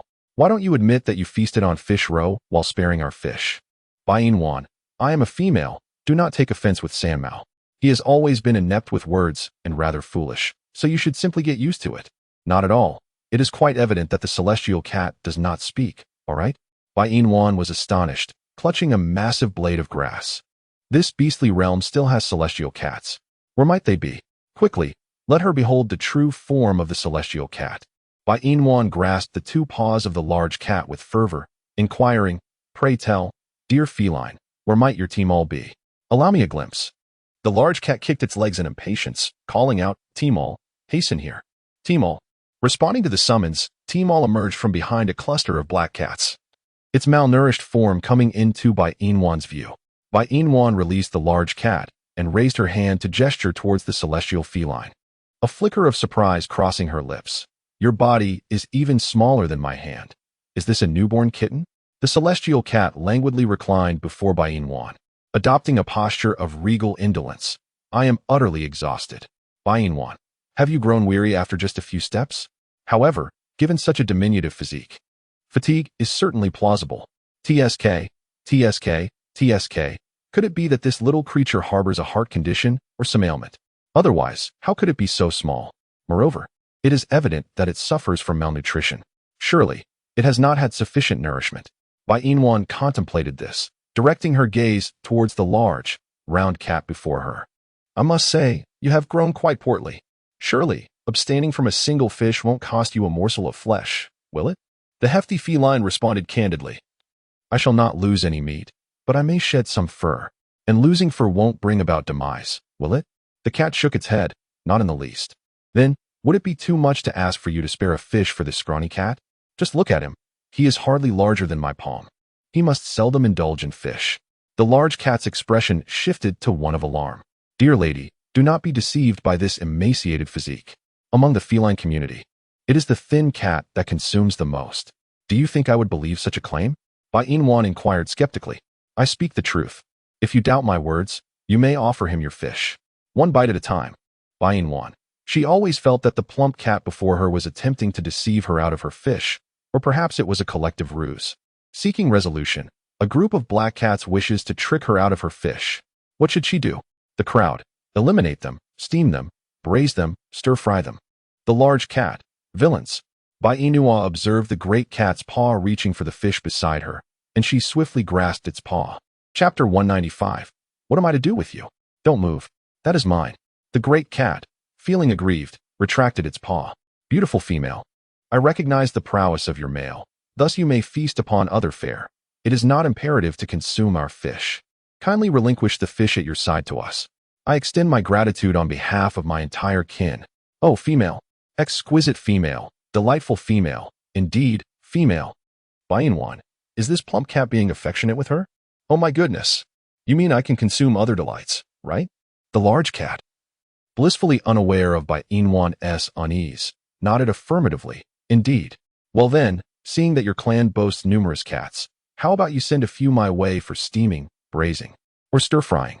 The large cat. Suddenly, a rustling sound emerged from behind, and a swarm of black cats vanished in an instant, leaving Bain Wan astounded with her mouth agape. Well, They ran so swiftly. The large cat nodded in agreement. Indeed, quite fast. But wait for me. Emma, wait for me. Brothers, wait for me, brothers. Whoosh. The large cat wriggled free from Bai Inwan's embrace and vanished in an instant. Looking at the emptiness in her arms, she shook her head in resignation. Truly, in the face of death, no one would sacrifice themselves for another. 10 minutes later, Angus returned to Bai Inwan's side, arms laden with a bundle of firewood and willow branches. He sniffed the air. What a strong scent. Which group of black cats has been here? A strong scent? ISNT, that's something one typically associates with foxes? Continuo, I am not smelly. A group of black cats just visited and told me to stop eating their fish. Angus smirked sarcastically. If they lack the ability, why should they dictate what you consume? Should they dare to return, I shall capture them all and roast them. Bai Inwan, do not act this way. They have not uttered a word, yet their selfishness is apparent. The moment I mentioned capturing them for roasting, they all vanished without a trace. Indeed, not everyone possesses the magnanimity to choose self-sacrifice in the face of death for the sake of others. Angus set down the firewood in his hands and gazed at the impeccably cleaned fish. Let us return to the cave. Bai Inwan nodded in agreement. Upon finishing her words, Angus transformed into his beast form, allowing Bai Inwan to perch upon his tail as he gathered a considerable amount of firewood and fish. Returning to his cave together with her, in the Fox clan, Kudinua stood outside his cave, gazing up at the sky. It's about to rain, he remarked. Just then, Nuar approached the entrance of Kudinua's cave and echoed, Indeed, this marks the first rain of the year. How did you know it would rain even before it started? Nuar chuckled awkwardly. I just sensed the weather didn't look promising, so it seemed likely. Kudinua scoffed dismissively, straightening his posture as his gaze fell upon the cave nestled halfway up the mountain. From this vantage point, he could see Angus's dwelling, though Angus was unable to see his. However, it was perhaps for the best that Angus remained oblivious, preventing him from hiding Bai Inua away from his view. Kudinua's mood mirrored the overcast sky, filled with various discontent. He longed to see Bai Inua, yet she seemed disinclined to meet him. Moreover, the presence of a solitary kingly beast guarding her made it all the more challenging for him to approach. With a heavy sigh, Kudinua lamented. What should I do with you? Chapter 196. Do you wish to perish? He contemplated giving up, yet found himself incapable of doing so. What, then, should he do? Should he merely stand outside the cave all day, observing Angus's dwelling? With the time he had, it would be wiser to visit Bai Inua while Angus was absent. Noticing Kudinua's forlorn demeanor, Nur, with a servile demeanor, sidled up to him and inquired, Leader, you appear to be in a rather poor mood. What troubles you? Knowing I am troubled, you still dare to disturb me? Do you wish to perish? Kudinua retorted. Nuar shook his head. No one wishes to die? I believe you feel the same way, leader. Are you attempting to argue with me? Enough. Kudinua interjected. It seems the rain is imminent. You should go out and hunt more today, to ensure we have enough provisions before the rain makes it difficult to find game. Nuar had come to discuss hunting matters with Kudinua, as he was overwhelmed by the responsibility of providing for so many foxes. Despite exhausting efforts, he found the food supply insufficient. Thus, he strongly urged the male members of the Fox clan to join him in hunting, insisting that he would cease his efforts otherwise. With a sycophantic smile, Nuar pressed on. Leader, I wish to discuss the hunting situation. I believe that the males of the Fox clan, idling away in their caves, are developing a laziness that is detrimental. Therefore, I propose that starting tomorrow, the males accompany me on hunts. This would also serve to alleviate the stagnant atmosphere. Frankly, leader, the stench emanating from your clan grows more unbearable by the day. The pungent stench was nearly unbearable. Cordino furrowed his brow. He had been preoccupied with the great white creature lately, seldom returning, and thus had not encountered much of an odor. However, upon hearing Noel's words, he could almost perceive the foul scent emanating from that pack of foxes. It seemed the smell indeed was quite significant. Moreover, as the male had indicated, it was imperative not to allow the males of the fox tribe to develop a habit of idleness and gluttony. Very well, let us proceed as you suggest. Noel's eyes sparkled with excitement at this affirmation. Thank you, Chief. However, may I inquire why you have been fixated on the cave of the solitary beast? Have you yet devised a strategy to confront it or to win the affection of its female? If you trust me, might I attempt to pursue that female? I assure you I shall return her in splendid fashion. Cordino cast a disdainful glance at Noel, who, while not unappealing, paled in comparison. How could he possibly think to pursue the great white creature? Was he utterly devoid of self-awareness? What audacity led him to believe he could succeed where others had failed? It was preposterous. Furthermore, it was likely that before he even reached Angus's cave, Angus would have devoured him whole. Did he truly believe he could challenge Angus's authority at his current level? Such reckless ambition could only lead to his demise. Seeing Cordino's silence, Noel assumed he had received tacit approval and hurriedly spoke. Rest assured, Chief, I shall certainly bring back the solitary beast female. As he prepared to depart, Cordino seized his arm, delivering a chilling warning.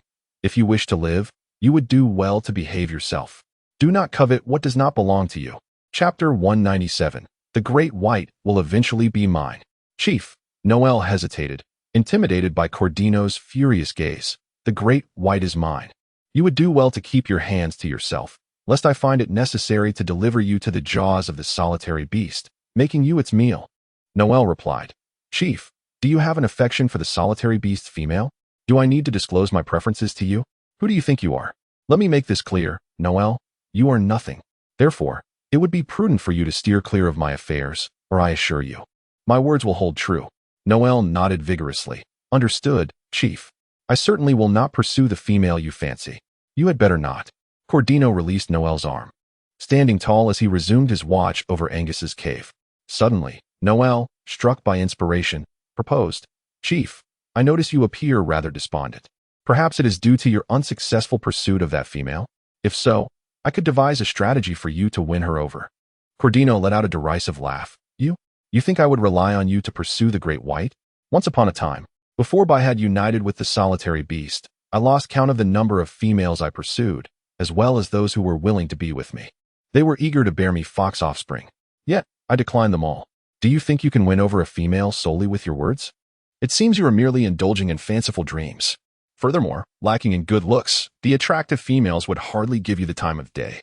I can only surmise that your previous partners were rather unappealing. Am I correct? Noel's countenance darkened at Cordino's words, yet he could not retort. His female had perished, and he had now become a wandering beast. He held no expectations for Cordino, for his fate was sealed. Death awaited him, pursued by his own clan leader. Thus he endured. Regardless of Cordino's remarks, he could not leave. He had to survive, to seek vengeance against the solitary beast. However, observing Cordino's demeanor, it seemed he harbored no ill will towards the solitary beast. Could it be that Cordino had no intention of aiding him in his quest for revenge? Noel inquired, Leader, do you no longer intend to avenge my female? Did you not promise to confront that solitary beast? Yet now, it appears you are reluctant to do so. You are not me. How can you presume to know my intentions? As long as he exists, my pursuit of will face obstacles. Thus, I must first win over his female before confronting him. Do you comprehend? Noel was about to express his understanding, but Cordino's sharp tongue interrupted. A foolish male like you would not grasp my meaning even if I explained it 100 times. Depart. I do not wish to see your face. Noel replied, Leader, I believe the rainy days present the best opportunity for you to approach the solitary beast female. Serpentine creatures are fond of water, so I surmise that on rainy days, the solitary beast will venture out alone, leaving the cave. At that moment, you can approach his female in the cave and surely succeed. Cordino's eyes flickered with understanding. This male does not appear so dim-witted after all. Very well. I see your point. However, whether it will rain remains uncertain. Go hunt for now.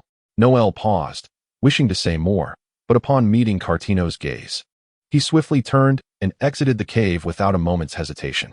As soon as Noel departed, Cordino addressed Angus's cave, declaring, I shall one day belong to me. Chapter 198. I will shield you from the wind. Inside the cave, Bainwan sat beside the fire, grilling fish, while Angus carried all the stone tools outside the cave. Angus remarked that if it rained, they would have water without needing to descend the mountain. Indeed, it was quite a clever solution. 10 minutes later, Bainua expertly grilled the fish and sat beside it, savoring its delectable aroma. Given that Angus had already eaten, she refrained from asking if he wanted any. Once Angus had arranged the stone utensils, he returned to the cave and settled down next to Bainua. Water, he said.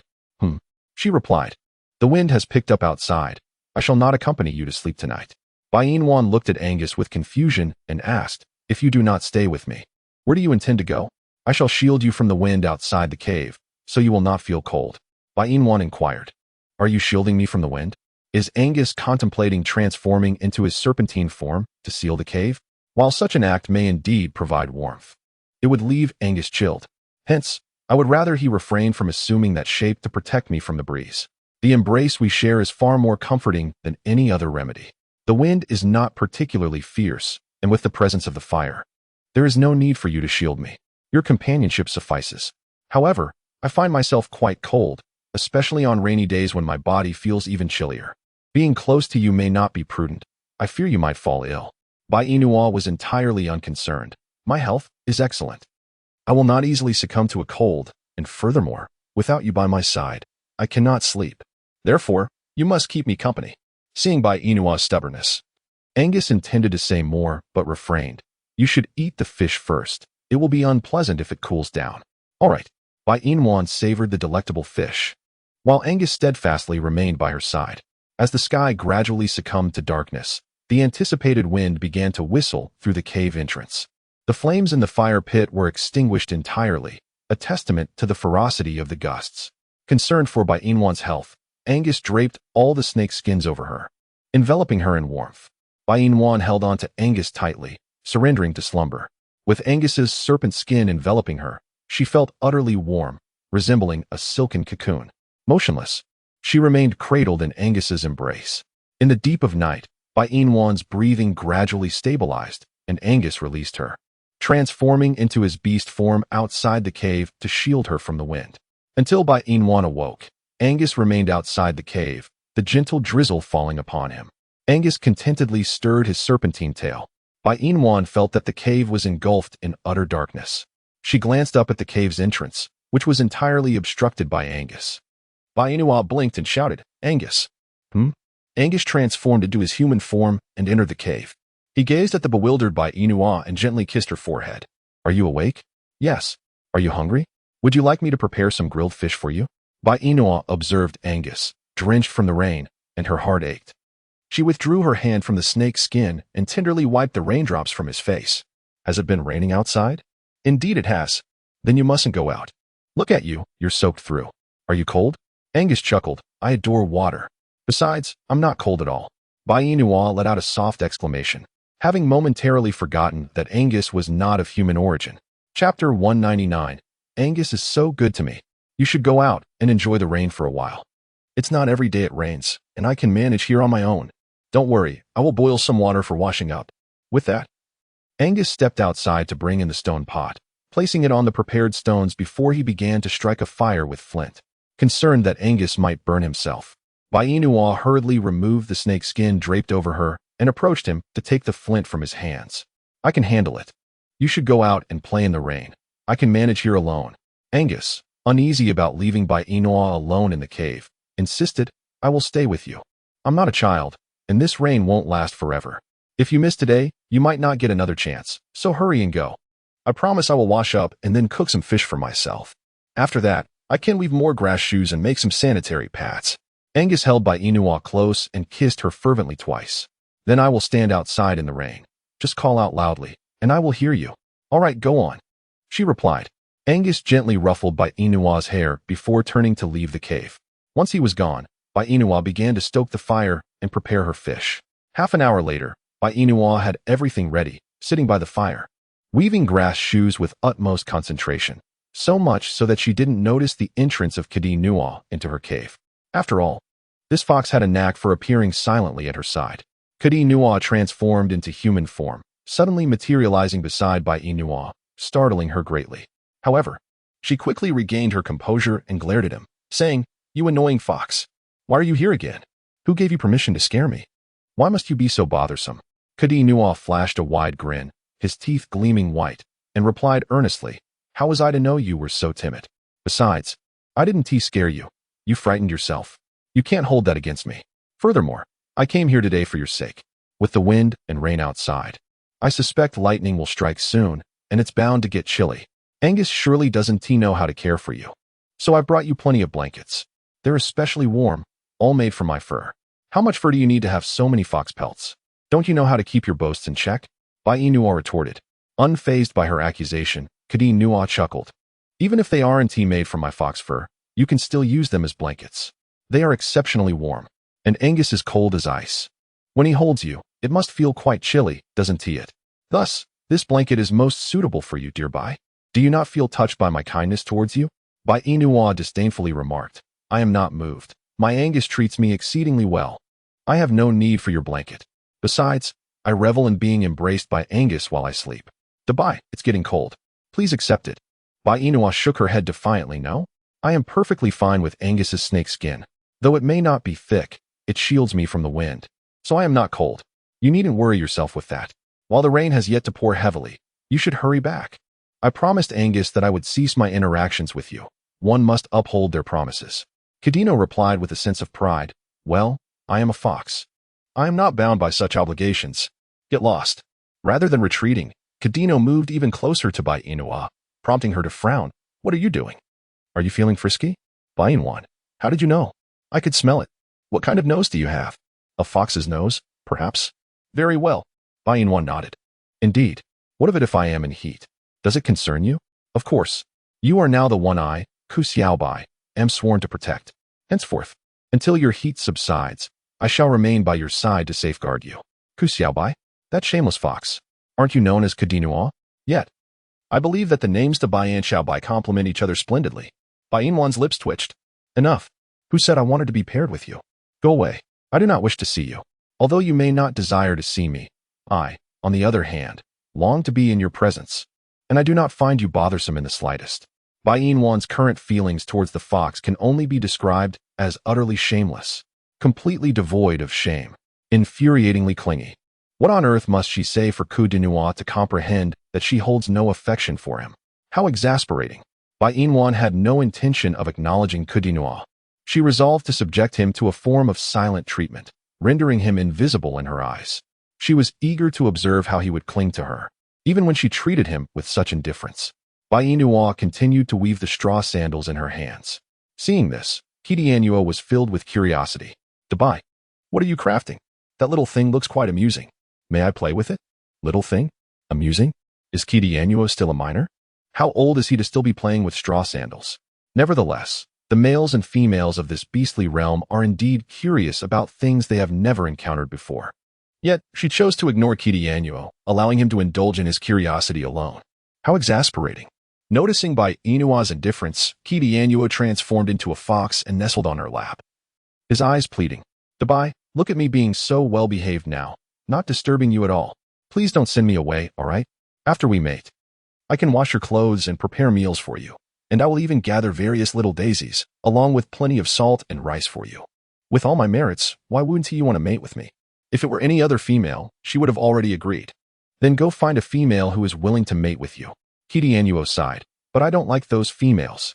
I only have eyes for you. But I do not harbor any feelings for you. Kidianua replied. That's all right. I will continue to like you and wait for you to reciprocate. Isn't that acceptable? Bai Inua felt utterly helpless. What do you mean acceptable? I simply do not like you. Are you trying to force me to like you? That is not my intention. I will wait for you to accept me willingly. I would never pressure or coerce you. Bai Inua furrowed her brows, choosing not to engage with Kidianua any further, allowing him to speak on his own, for she had no desire to converse with him at that moment. Absolutely none. Zizi. Kidianua wagged his tail, sensing a bit of heat emanating from it. Chapter 201. Mother, I have been betrayed. Furthermore, there seemed to be a faint burnt odor. Hiss, Kidianua watched as flames ignited on his tail, darting about in panic. Hot. Hot. It's so hot. Bai, help me, Bai. Bai Inwan could only see a flickering tail of fire darting about, utterly unable to discern the form of Kidianua. With concern, she called out, Please, stop running. Halt. Suddenly, a fiery mass lunged towards Bai Inwan, landing directly in the stone pot, where she was boiling water. A wretched cry escaped Kidianua's lips. Bai Inwan, brother, can you not see the steam rising from the pot? If that is the case, why do you recklessly leap into it? Are you intent on scalding yourself? Bai Inwan gazed at the figure of Kidianua, who had just leaped out of the pot, and then cast her eyes upon the water within. If Kidianua were to realize that he was less significant than a mere pot of water, it would likely infuriate him to the point of apoplexy. Indeed, he might very well be driven to the brink of despair. As Kidianua transformed into human form, his body was covered in unsightly blisters, creating a rather alarming appearance. For Bai Inwan, who harbored a phobia of clusters, this was not merely frightening, it was utterly terrifying. She felt an overwhelming discomfort. A myriad of sensations that were simply unbearable. Kidianuo, racked with pain, lamented, "Dabai, I am in such agony. I feel utterly wronged." Baino looked on, feeling a twinge of compassion, for after all, Kidianuo had sustained injuries while under her care. She rose from her seat and made her way to a pile of grass, where she beckoned Kidianuo with a bone needle, saying, "Come here." Obediently, Kidianuo approached her, and Bainua signaled for him to lie down. "Big Bai, why do you want me to lie down?" he inquired. "To treat your blisters." Poke, poke, poke. Kidianuo could hardly believe his ears. "Does it hurt?" "That's the crux of the matter." Bainwan shook her head, saying, "Puncturing the blister is not painful. Once I finish, I will apply a bit of mint leaves, and you will be fine." "What are mint leaves?" "They are simply mint leaves." "What kind of leaves are they?" "They're a type of green leaf." "Then why should I apply mint leaves?" "Bainwan, why do you have so many questions? Just lie quietly, and I shall take care of the rest." Kidianuo replied, "Then I shall handle the matters of mating on my own." Bainua, as you submit. "Do you believe I could cast you out without a second thought?" Kudinu immediately fell silent, no longer uttering a word. Given the multitude of bubbles surrounding Kudinu, Bainua poked at them for quite some time before finally dispelling them all. Once completed, she took a mint leaf and began to wipe his body, and before long, Kudinu transformed into a vibrant shade of green, greener than Angus had ever been. Internally, Kudinu recoiled at the thought. "Oh dear, I have turned green. I am no longer pure white." The crowd remarked. "Pure white implies both foolishness and naivety, doesn't he?" Kudinu retorted. "That clearly denotes both purity and fairness. Such ignorance is truly alarming." The crowd responded. "You speak as if you possess authority on the matter." Kudinu added, "Well, no need to attend to that area." The area in question, of course, referred to Kudinu's private parts. He cast a glance downward. "But it hurts. After enduring the pain, it shall be fine." Kudinu lamented, "I feel so wronged. Bai, this is the part of me I take the most pride in, aside from my face." Chapter 202, Ba, shameless, wicked Bai. Why does this sound so utterly peculiar? Aside from my face, that area is my most esteemed feature. Bainua's lips twitched. "What worth do you have as a golden needle mushroom?" Even my Angus, the big mushroom, has not complained. The crowd, so? This is the kind of lewdness you embody, warm. Bainwan. It seems she has inadvertently revealed something. Oh dear, how embarrassing. However, our adorable Kidianuo has yet to comprehend the meanings of enoki mushrooms and king oyster mushrooms. What are enoki mushrooms and king oyster mushrooms? Bainuo. There is always a sense of foreboding that one might corrupt the innocence of children. Yet, she is not particularly old. However, she understands the matters at hand. What exactly are enoki mushrooms and king oyster mushrooms? Do I have enoki mushrooms on me? Bainua blushed, refusing to respond to such lewd inquiries. You needn't concern yourself with the meanings of enoki mushrooms and king oyster mushrooms. Or better yet, do not linger on the notion of king oyster mushrooms, for in this lifetime, you shall never surpass my Angus, as he possesses 2 reproductive organs while you have but 1. Kaditno nodded, somewhat comprehending. Who cares about the king oyster mushroom on Angus? The term is quite unappealing. Thus whatever he is must also be rather unsightly, as if to imply that your enoki mushroom is any more attractive. Kaditno frowned. When have I ever had enoki mushrooms? Isn't your most prized feature merely an enoki mushroom? Kaditno stood there, suddenly enlightened. Oh, are you implying that my face resembles an enoki mushroom? And that my face is not as large as Angus's, is that it? My face has never been as large as Angus's to begin with. Bainua, you ponder too much. If it's not about the face, does that imply my reproductive organ? Bainua blushed. You know it, so why mention it? Are you implying that my reproductive organ is small by comparing it to enoki mushrooms and king oyster mushrooms? Bainua raised an eyebrow. How did you come to that conclusion? An enoki mushroom is slender like a needle, while a king oyster mushroom has a large cap. So, are you not insinuating that my reproductive organ is small? In your eyes, does Angus have a notably large reproductive organ? Bainwan was astonished by Kadernuo's explanation. Larger than yours. If I possessed 2 reproductive organs, I would surpass him as well. I truly fail to comprehend your thoughts. Dabai. While other females prefer a golden needle mushroom like myself, you alone seem to favor the large-headed mushroom akin to Angus. Have you truly lost your sight? Bainua's lips twitched. If you're small, then so be it. What an abundance of excuses. Where do I appear small? I look perfectly fine. Kidianuo proudly placed his hands on his hips, and Bainua rolled her eyes. You had better keep that beneath you in check. Otherwise, should you provoke my ire, I shall render you incapacitated. Do you believe me? Incapacitated? You mean to imply that I would be unable to rise? Kidianuo tightened his lower body. So, this is the true nature of the great Bai, a rogue. Now that you are aware of my wickedness, why do you linger? What business do you have in my abode? Kidianuo smirked. You are wicked, but I can be even more so. Thus, I am the mischievous little Bai, and you, the nefarious big Bai. What a delightful match. Bah, you shameless, odious fox. Bah, you shameless, wicked big Bai. Bainwan, why is this fox so annoying?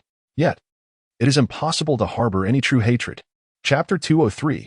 What on earth do you see in this utterly worthless solitary beast? A feeling of frustration wells up within me. Bainwan glanced at the scene outside the cave. The rain continued to pour down, and its intensity was considerable. Surely, Angus must be reveling in delight at this moment. Bainua's lips curled into a smile, but suddenly, a pair of restless fox-like claws rested on her waist, caressing her wantonly. Bainua frowned and firmly grasped Kidianuo's hand. If you dare to touch me again, I shall sever your hand and toss it into a pot to brew soup. You wouldn't dare, Kidianuo replied, winking at Bainua with a devilish charm. Bainua trembled slightly. What madness has taken hold of you? Dabai, I find myself feeling quite warm at the moment, so I wish to. Bainwan directly interrupted Kidianuo, saying, Your heat is solely due to your own foolishness. Spare me the absurdities about taking the wrong medicine. There is no such remedy available here. Kidianuo retorted, I haven't even spoken yet. Yet you already presume I have taken medication? Besides, the medicine prescribed by the vet is excessively spicy and unpalatable. That is precisely why I refuse to take it. All I desire is to embrace you, for the coolness of your body is a delightful reprieve. Seeing Kidianuo preparing to embrace her once more, Bainwan swiftly evaded, exclaiming, I am not Angus. How could my body possibly be cool? Keep your distance, you insufferable, roguish fox. Get lost, Dabai. Enough with the nonsense, you scoundrel. Kidianuo, with an air of unwavering confidence, raised an eyebrow and declared, You wouldn't dare. For I know you could never bring yourself to do it. Where does this audacity of his stem from? Bainwan suspected that Kitino had perhaps lost his wits upon falling into the pot, as his words now seemed utterly nonsensical. Furthermore, the flush on his fox-like visage suggested he had indeed suffered a considerable scald. Yet, why did she feel that the gaze he directed at her was rather peculiar? It resembled that of a lustful fox. Was he dazed from the heat, or was he feverish? With the face of her idol, he behaved so audaciously. She felt an overwhelming urge to slap him into oblivion. Bainua returned to her seat beside the fire, resuming her work on a half-finished pair of straw sandals. Kidianuo approached and settled beside her. What are you doing, Bai? I feel so hot, and my entire body aches. You must hurry back to the cave and seek the healer. Do not linger here any longer. If you were to perish in this place, your kin would surely hold me accountable, she urged. Kidianuo's lips twitched slightly. It seems you do not wish for my well-being at all. Would my demise bring you joy or satisfaction? Bainwan gazed earnestly at Kidianuo and remarked, If you were to perish, I would find solace. Though I bear some wounds, they are of little consequence. After all, such injuries may lead to greater resilience. Perhaps, in the process of suffering, emotions might even blossom. Kidianuo found himself bested by his own audacity, pondering what on earth he was thinking. Truly, he exclaimed, Dabai, although our acquaintance does not rival your long-standing relationship with Angus, do you genuinely harbor no feelings for me? Moreover, what precisely does Angus possess that I lack? He is not as handsome as I, nor is he endowed as well. His status pales in comparison to mine, and his intellect falls short as well. In every regard, I surpass him. So, I must inquire, what is it that draws you to this utterly inconsequential solitary beast? Is your vision truly impaired? Bainua harbored a profound aversion to those who spoke ill of Angus in her presence. Silence, she exclaimed. Do not belittle Angus to elevate yourself. No matter how you express it, Angus will forever hold the foremost place in my heart. There is no comparison. Kidianuo retorted, One day, I shall usurp Angus's position in your affections.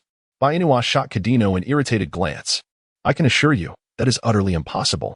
We shall see. Kidianuo replied with a haughty snort, transforming into his beastly form and frolicking around Bainua. She chose to ignore him, continuing her task of weaving straw sandals. quietly seated beside him. Kadino, too, remained a silent companion as time swiftly slipped away and noon approached. Bai Inua commenced grilling the fish, while Kadinua tossed firewood into the flames. Bai Inua frowned. Don't throw in so much. The fire needs to be strong, but if it becomes too intense, my fish will be ruined. What'll I do if it gets burnt? Kadinua found her reasoning compelling and ceased adding more wood to the fire. He licked his lips in a way that was utterly captivating. Had Bai Inua not been aware that he was not her 21st century idol, she might have found herself utterly enchanted. After all, her idol possessed an irresistible charm. Approximately 10 minutes later, Bai Inua had successfully grilled the fish and began to relish it alone. Kadinua swallowed hard. Dabai, what about my fish? You go back to your cave and grill your own. But my grilled fish is bound to be unappetizing. Then simply grill it like I did. Kadinua shook his head stubbornly. I can't do that. Did you not pay attention while watching?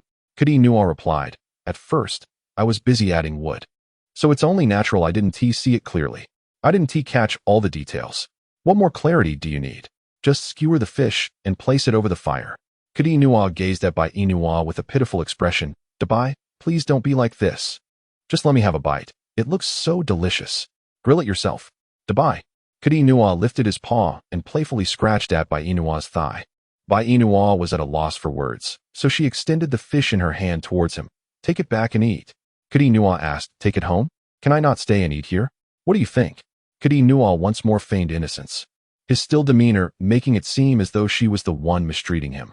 Granting him a piece of fish and even mint leaves, such privileges were typically reserved for her pet Angus. Yet now, they were lavished upon Kadinua, who seemed insatiable. Did he wish to ascend to the heavens? Leave my cave at once. Do not compel me to take action against you. Dabai. Kadinua continued to paw at Bai Inua, but she remained unyielding. Leave at once. A glimmer of mischief sparkled in Kadinua's eyes. His adorable tactics had once again failed, and it appeared he needed a change of strategy. Transforming into his human form, he lunged at Bai Inua, pinning her to the ground. Bai Inua feigned composure. You rascal. Me? Kadinua smirked. What is wrong with me? If you don't fancy the current version of me, how about I become the one you prefer? Bah. This insufferable fox always embellishes himself. Does he have no shame? Moreover, is he mentally unstable? One moment he is foolish, the next aloof. Then he turns domineering. What on earth does he intend to do? Chapter 205. Pretentiousness leads to misfortune.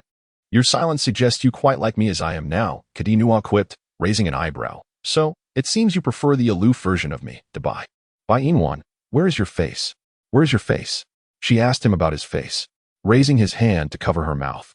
He had the audacity to question why she remained silent. Did he ever grant her the opportunity to speak? Did he? Absolutely not, did he? Bai Inua slapped Kadinau's hand with a sharp sound. Get lost. If you have the ability, repeat what you just said. Get lost. Kadinau, in response, pulled Bai Inua close, enveloping her in a tight embrace. Their gazes locked. The proximity allowed them to discern the finest details of each other's faces. Yet, astonishingly, neither exhibited a single pore. Their skin was flawlessly smooth and delicate. Bai Inua's gently curled eyelashes fluttered as she beheld Kadinau's striking visage. A playful smile graced his lips as he firmly held her head, assertively kissing her once more. Bai Inua was even more taken aback than during their first encounter. She found herself once again forcefully kissed by this cunning fox. Goodness, was this fellow truly exhibiting signs of a split personality? One moment he was one way, and the next, entirely different. Bai Inua felt utterly bewildered, unable to discern the true face of Kadinau. Suddenly, with a triumphant flourish, Kadinau revealed his tail. But his pride was short-lived as a pained cry escaped him. Damn it! My tail! Bai Inua knew all too well that those who put on airs would inevitably face the flames of retribution. They deserve it. Bai Inua raised her hand and vigorously wiped her lips, while Kadinau had no time to attend to her. With a swift motion, he dashed out of the cave, the torrential rain extinguishing the flames that had ignited on his rear. Collapsing onto the uneven ground, Kadinau felt utterly drained. His expedition had begun poorly, having been singed not once, but twice. Luckily, his tail was short, otherwise, it would have been entirely scorched. In no time, his body was drenched by the relentless downpour. He looked up at the sky, astonished by the intensity of the rain, and felt a chill creeping in, transforming once more into his beast form. Kadinau swiftly darted back into Bai Inua's cave, leaping directly into her embrace, catching her completely off guard. It was only when she felt the dampness of Kadinua against her that she managed to respond. "Why have you returned? Do you wish to be burned again?" Kadinua murmured in confusion. "I truly do not understand. Others are scorched on their backsides. Yet why is it that I am singed on my tail? It is simply unfair, leaving me feeling disheartened and devoid of the desire to pursue you."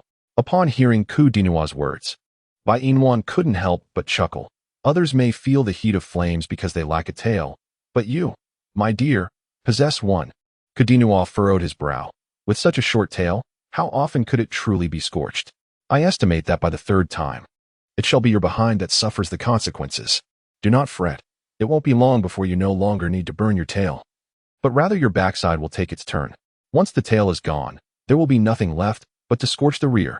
Kadinua stirred in by Inwan's embrace. "Dabai, I must return now.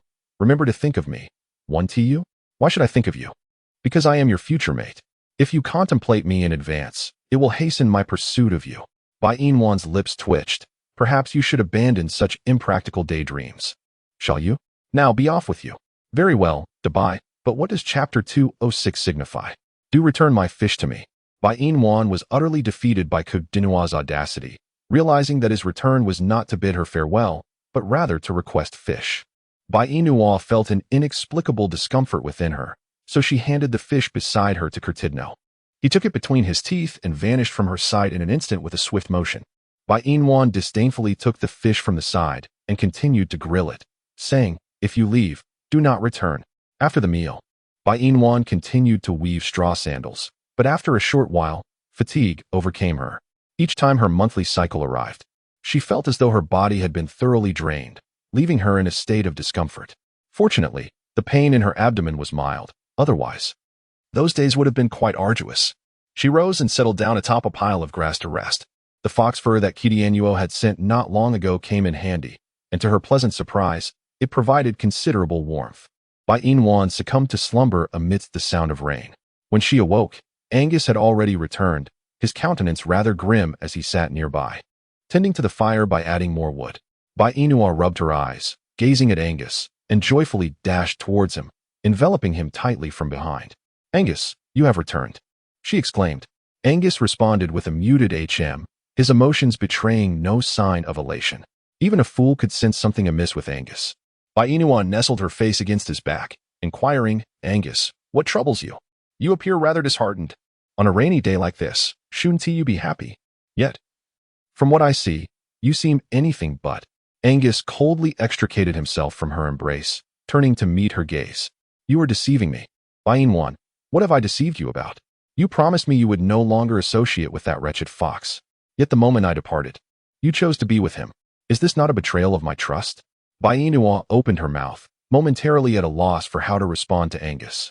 She feared that if she admitted it was Cordino who sought her out, Angus would be unable to restrain himself from rushing to the Fox clan to confront Cordino. Thus, she had to devise a more perfect explanation. "Angus, I have not deceived you. I truly intend to sever ties with Cordino. However, circumstances have unfolded quite differently from what I had anticipated. I sincerely apologize for not adhering to my promise to you. Please do not be angry. I assure you that I will no longer associate with Cordino." A complex expression flickered in Angus's eyes as Bai Inua tightly embraced his waist. "Please do not be upset. Will you?" The sight of Bai Inwan taking the initiative to admit her faults rendered Angus utterly devoid of anger. He realized that his jealousy had become rather frequent. It was only natural for someone as wonderful as her to attract the attention of that cunning fox. Were she not his mate, he too would undoubtedly be enamored by her. Angus lifted his hand to rest on Bai Inwan's back, saying, "My dear, my frustration stems from my inability to be by your side at all times, allowing that wretched fox an opportunity to encroach upon you. Bai Inwan, if you were to consider the situation from a different perspective, if Kidian were not pursuing me, you could very well be friends with him. That fox is not truly malevolent. On the contrary, he is rather naive." "What does naive mean?" Bai Inua received no reply from Angus, and she assumed he was upset once more, thus she obediently fell silent. Chapter 207. His voice is melodious. "If you dislike my mentioning of Cordino, then I shall refrain from doing so." Angus shook his head and said, "No, dear Nwan, it's not that I wish for you to remain silent. Rather, I simply do not comprehend the meaning of the term too as you have articulated it. Bainwan. The implication of 2 is that Kidianuo is quite foolish. Did you only just realize this? Angus exchanged glances with Bainwan. I have long since discerned that this fox is hopelessly dim-witted. Bainwan chuckled awkwardly a couple of times and said, let us not mention Kidian anymore. Let us talk about you. Me? Yes, you. Are you enjoying the rain outside? Although the topic seemed rather peculiar, Angus had always had a fondness for rainy days. Thus, discussing the rain could divert his attention and provide her an opportunity to listen to him speak. In truth, Bainwan had always found Angus's voice to be quite captivating. Every time she heard him speak, she felt enchanted. Yet, Angus possessed a rather aloof demeanor and rarely spoke at length. Whenever he did share a bit more, it was insufficient. She could never get enough. She adored him, was infatuated with his voice. In essence, she cherished everything about him. If you, like me, found joy in rainy days, that would be splendid. Regrettably, however, Nguyen-er, you do not share this fondness for rain, and without you, the experience is far from enjoyable. Bainua smiled softly, saying, next time it rains, I shall accompany you out to dance in the rain. How can that be? He replied, you mustn't get drenched. What if you fall ill? Nestling in Angus's embrace, Bainua assured him, do not worry. When the next rainy day arrives, I will prepare an umbrella in advance, allowing me to be by your side without being soaked by the rain. An umbrella? Bainwan patiently elucidated. It is an object that can shield one from the rain. The process of creation might be somewhat challenging, yet it matters not. As long as I possess the necessary tools, I shall craft it myself. What tools, you ask? Bainwan pondered for a moment and remarked, in your beastly world, there are many things that are lacking, so we must rely on our own ingenuity. For instance, to craft a pair of straw sandals, we first require a small quantity of bamboo, which we will split and weave into an umbrella shape. Next, we will entwine it with some vine, and finally, affix a large leaf atop it. That should suffice. Angus furrowed his brow and replied, I do not know how. That's quite all right. I shall manage just fine. Once the rain ceases, we will seek out the bamboo, Bainwan assured him. Angus nodded in agreement. Very well. For now, let us savor some roasted fish and then rest. Angus handed Bainwan a freshly roasted fish from beside him. She accepted it, inquiring, when did you roast this? Did you burn yourself while asleep? Angus shook his head. No? You cannot expect me to believe everything you say. You often conceal the truth when you are injured. I need to ascertain for myself. Bainwan set down the roasted fish and perched herself upon Angus's lap, meticulously inspecting his body. You seem fine. All right. I shall trust you. Having said this, Bainwan resumed eating the fish while seated on Angus's lap, entirely oblivious to his discomfort as he endured silently. She shifted slightly, continuing to converse with Angus between bites. The fish you roasted is the most delicious. Fool, I am but a fool for you alone, Angus said, placing his hand on Bainwan's waist. I will always cherish you. I believe that. She exclaimed.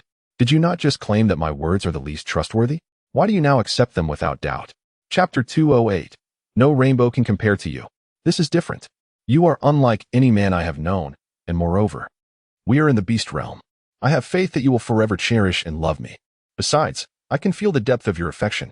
Yes, I know my dear Inwan is the cleverest. Angus kissed her neck gently. Now, finish your fish, and then let us rest. All right.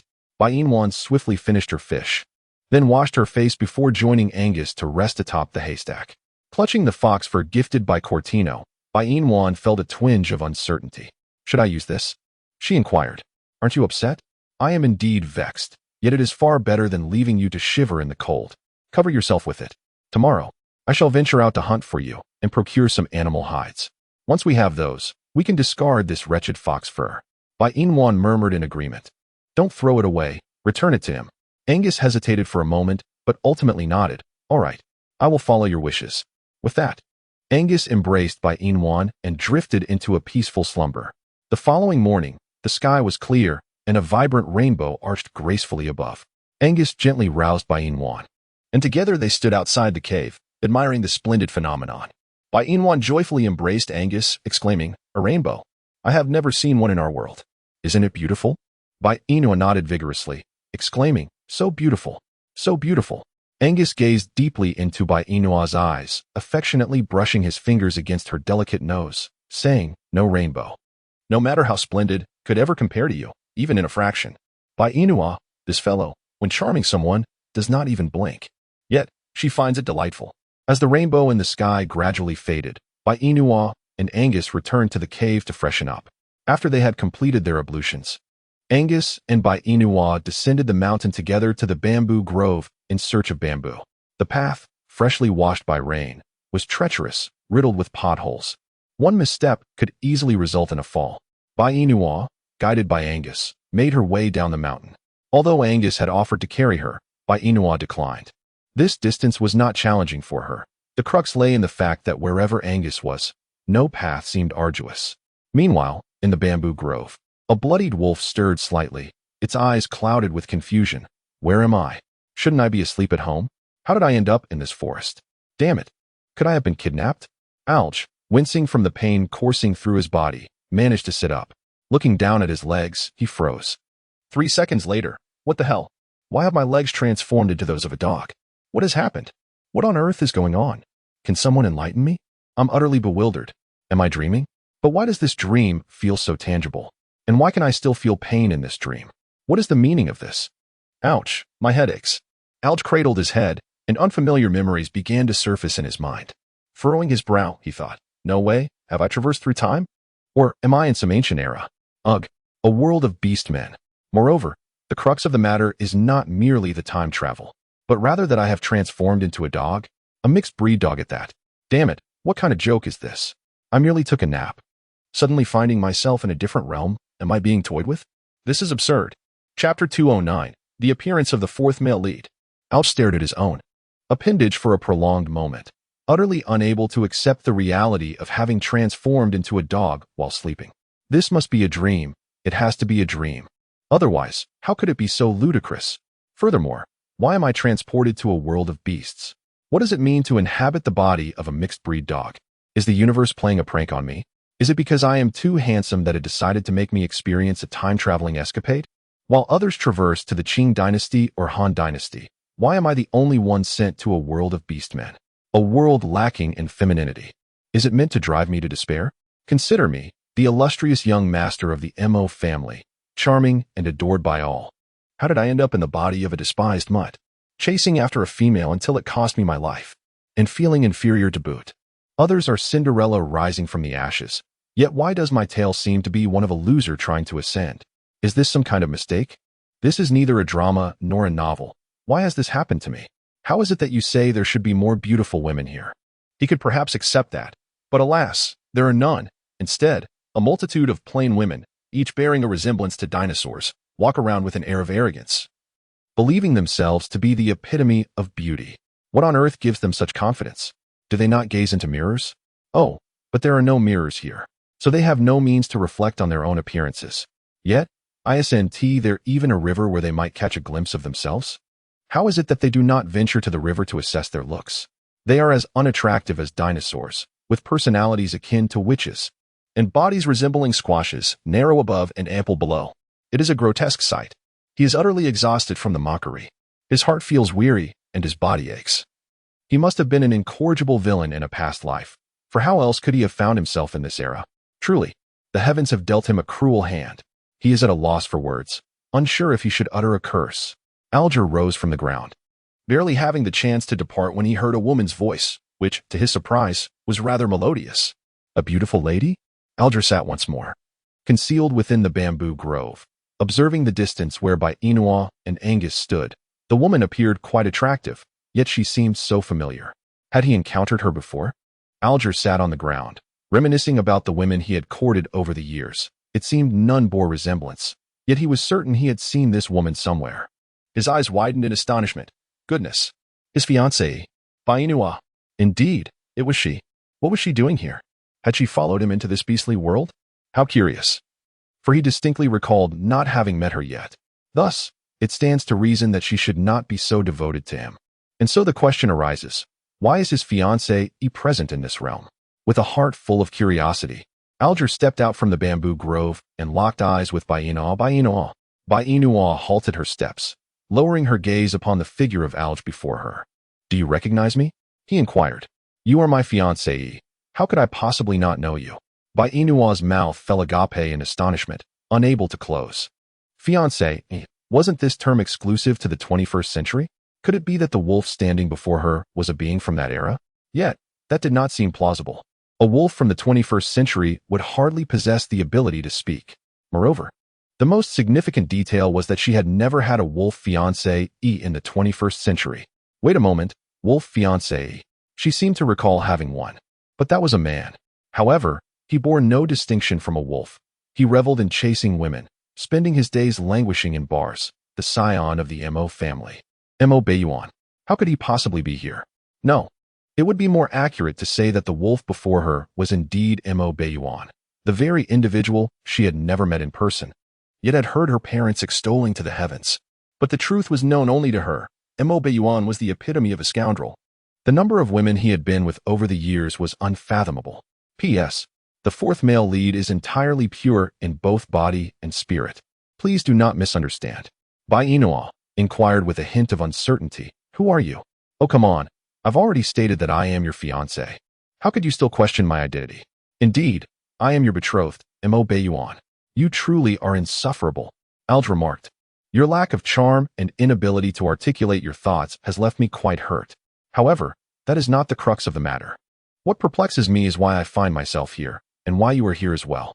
Encountering someone from her own world in a foreign land filled Bai Inua with joy, yet the fact that it was this insufferable man dampened her spirits.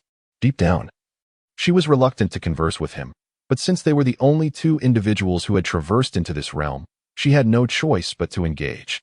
There were countless questions she yearned to pose to this detestable man. Bai Inua withdrew her hand from Angus's grasp, feeling the absence of warmth. Angus felt a pang of hurt as he observed the exchange between Bai Inua and Alj, his heart heavy with discomfort. Moreover, he discerned from their dialogue that Bai Inua and this man hailed from the same world. Angus called out, "Wanner?" Bai Inua turned around. "What is it? Who is he?" Bai Inua furrowed her brows and said, "His name is Mo Bayuan, and he hails from the same world as I do." Angus remained silent. Bai Inua discerned Angus's discontent. Ignoring Alji, she rose and approached Angus, once more grasping his hand. "Angus, do not fret. Even if Mo Bayuan were to arrive in this world, he could not take me back. Furthermore, did we not agree that if I were to return to our realm, you would accompany me? Besides, if you cannot join me on that journey, I shall remain here with you." "Truly?" Bai Inua nodded. "Indeed. When have I ever deceived you? Nwana has never told a lie to me." Bai Inua stood on tiptoe and gently kissed Angus's lips. "I need to speak with Mo Bayuan for a moment. Could you please go gather some bamboo? Once I finish my conversation, I will come to assist you." Angus cast a wary glance at Alj, then turned back to Bai Inua with a tender gaze. "Do not get too close to him. I fear he may harm you. Wolves are not to be trusted." Alj retorted, "Could you perhaps choose your words more wisely? What do you mean by wolves are not good creatures? I was once human, yet found myself transmigrated into this hybrid form. I feel quite wronged. Instead of offering me comfort, you stoke the flames of my grievance. Tell me, does your conscience not ache?" Angus replied, "Hybrid? Can't you see the truth? Are your eyes blind?" Chapter 211. "I am your fiancé." "You," Bai Inua exclaimed, grasping Angus firmly. "Angus, do not stoop to his level. His words have always been so unpleasant." Alj smirked. "How do you know my words are ever so abrasive when this is our first meeting?" Bai Inua felt an urge to kick him away. "Silence yourself. I have not spoken incorrectly. Why should you demand my silence? Who is this man? Or rather, who is this male?" "My husband." "What?" Alj gasped in shock. "This fellow is your husband? What does that make me? You are Mo Bayuan's woman. How can you associate with another man?" Bai Inwan tightly embraced Angus's arm and declared, "We are not in the 21st century, thus my engagement to you holds no significance. Let me forewarn you, do not provoke Angus, lest he devour you whole." "Angus? Is that his name? How curious to share a name with the god of love. TSK, does he truly deserve such a comparison?"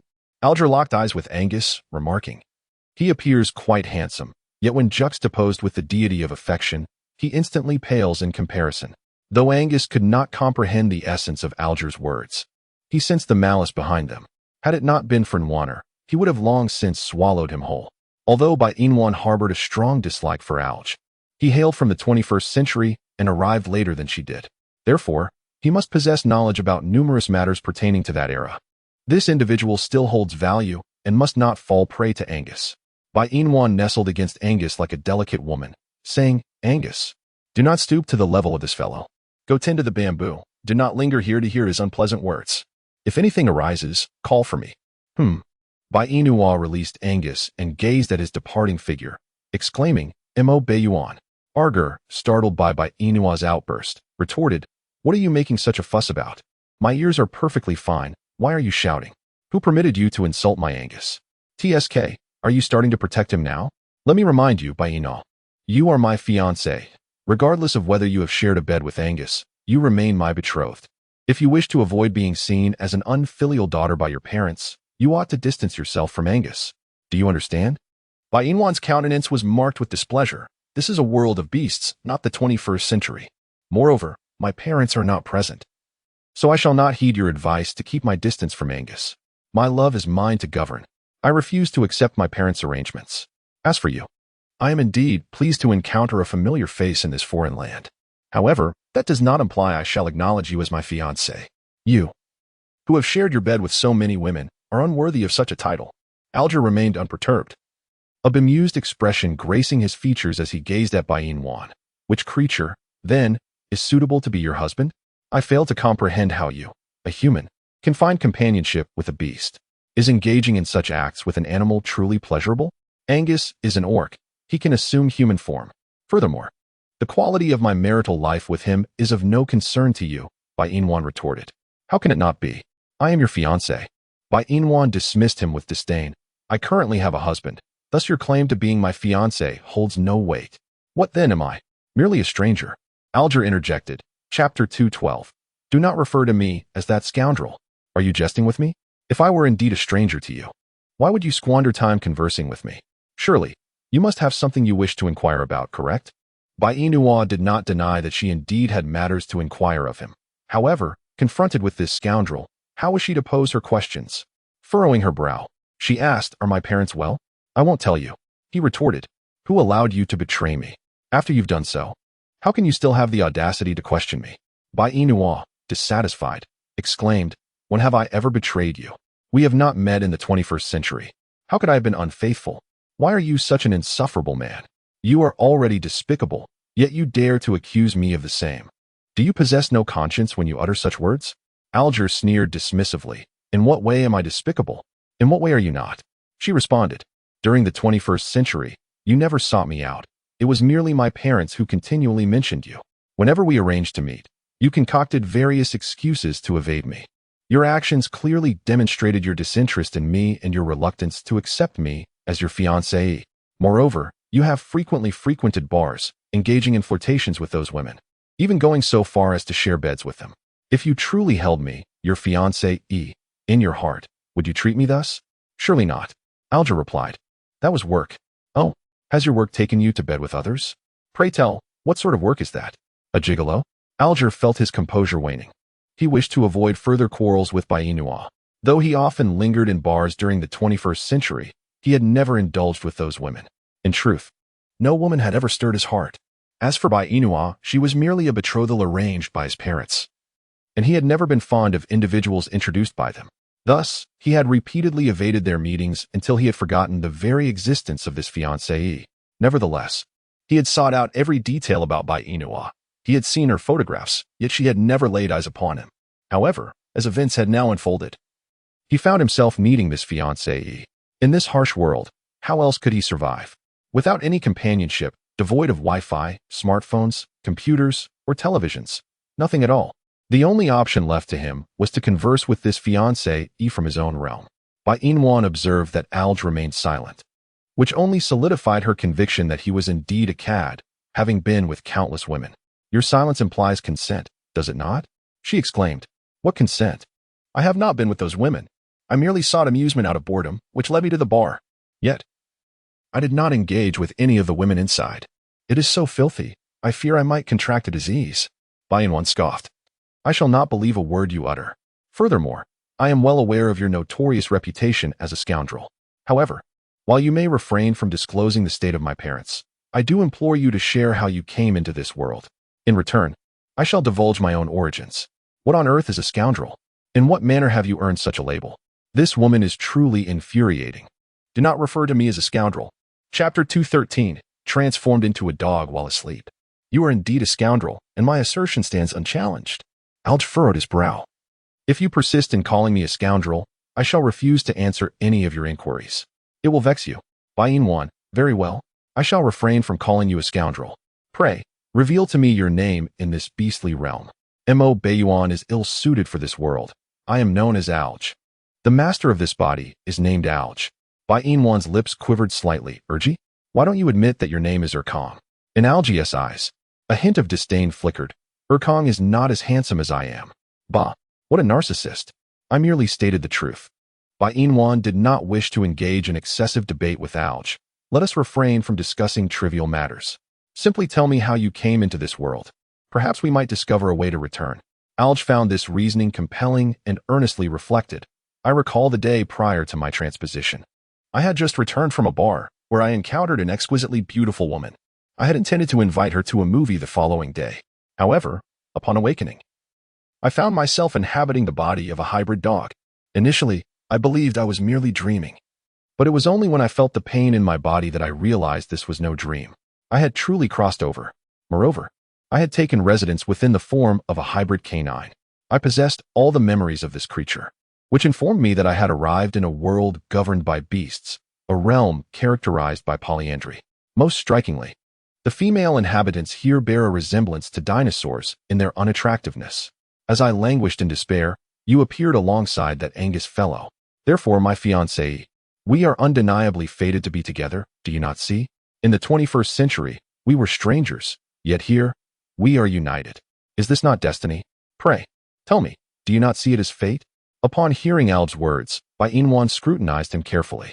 Although his beastly form appeared somewhat diminutive, it was unmistakably discernible that he was a wolf and not some hybrid canine. Thus, it seemed this creature truly had a problem with perception, unable to distinguish between a wolf and a dog. Alj's voice resonated in Bainwan's ears. Hey, I have finished speaking. Now it is your turn to tell me how you traversed into this world. Bainua regained her composure and raised an eyebrow at Alj. My journey through time was far more effortless than yours. I merely took a leap into the water with my best friend, and voila, I was transported. Moreover, my landing spot was inside a snake's den, where I even encountered numerous formidable crocodiles. Fortunately, my courage did not falter in the face of such terror.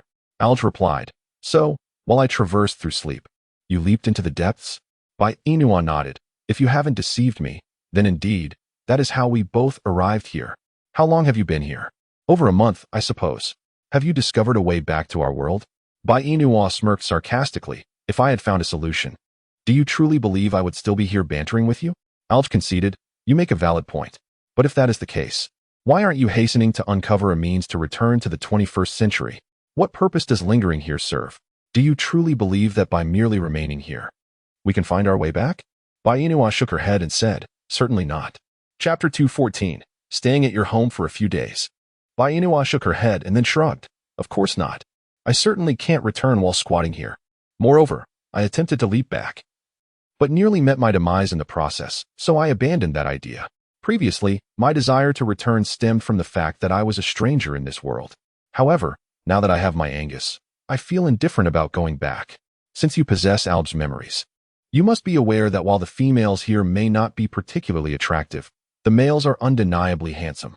In our world, many charming men have undergone cosmetic procedures. But here, the concept of plastic surgery is non-existent. Who knows, I might even devise a method for enhancing the appearance of the females here. Alj wholly dismissed the notion that cosmetic surgery could exist in this realm. Dream on. Bainwan arched her eyebrows and remarked, you may consider me to be lost in a daydream, yet dreams are essential to possess. Who knows, perhaps one day I shall turn them into reality. Do you not agree? Fool. Bainwan let out a cold snort. You may as well consider me a fool. In any case, I have no intention of returning. Since fate has granted me passage to this realm, I am resolute in my determination to thrive here and to collaborate with my partner in the invention of various creations. As for you, if you wish to return, you might as well try the method of perpetual slumber. Who knows, perhaps if you sleep until death, you may find yourself back where you belong. Alj responded, though this is indeed a foolish idea, it remains a viable option. Where are you currently residing?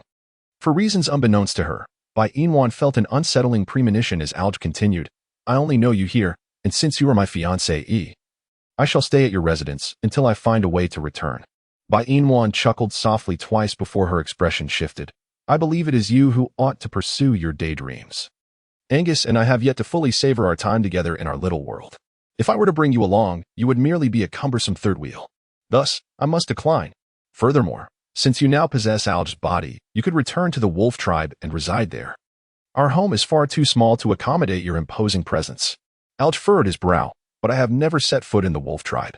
And according to the memories of this hybrid dog, he is not well regarded there. The crux of the matter is that he is frequently bullied by the male wolves. In fact, his demise was due to being relentlessly pursued by females. You cannot possibly expect me to traverse this new realm only to meet an untimely end within mere days. My fiancée, I trust you are not a heartless individual. After all, we both hail from the same world. You cannot simply cast me into the wolf den. I am no match for them. You wouldn't wish to witness me being torn apart by those werewolves, would you? The agony would be unimaginable. Therefore, dear fiancée, I implore you, allow me to lounge at your home with Angus for a few days. If after a week I have not returned to the 21st century, I shall return to the wolf tribe. Surely, you can grant me this reprieve? Bai Inwan did not immediately acquiesce. After all, she was not alone. She was now two individuals. If she were without a male companion, bringing Alge along would be feasible. Having two companions could be quite pleasant. Yet now that she had Angus, she could not disregard his feelings. Chapter 215. Are you merely wishing for me to walk to my demise? This is not a decision I can make alone.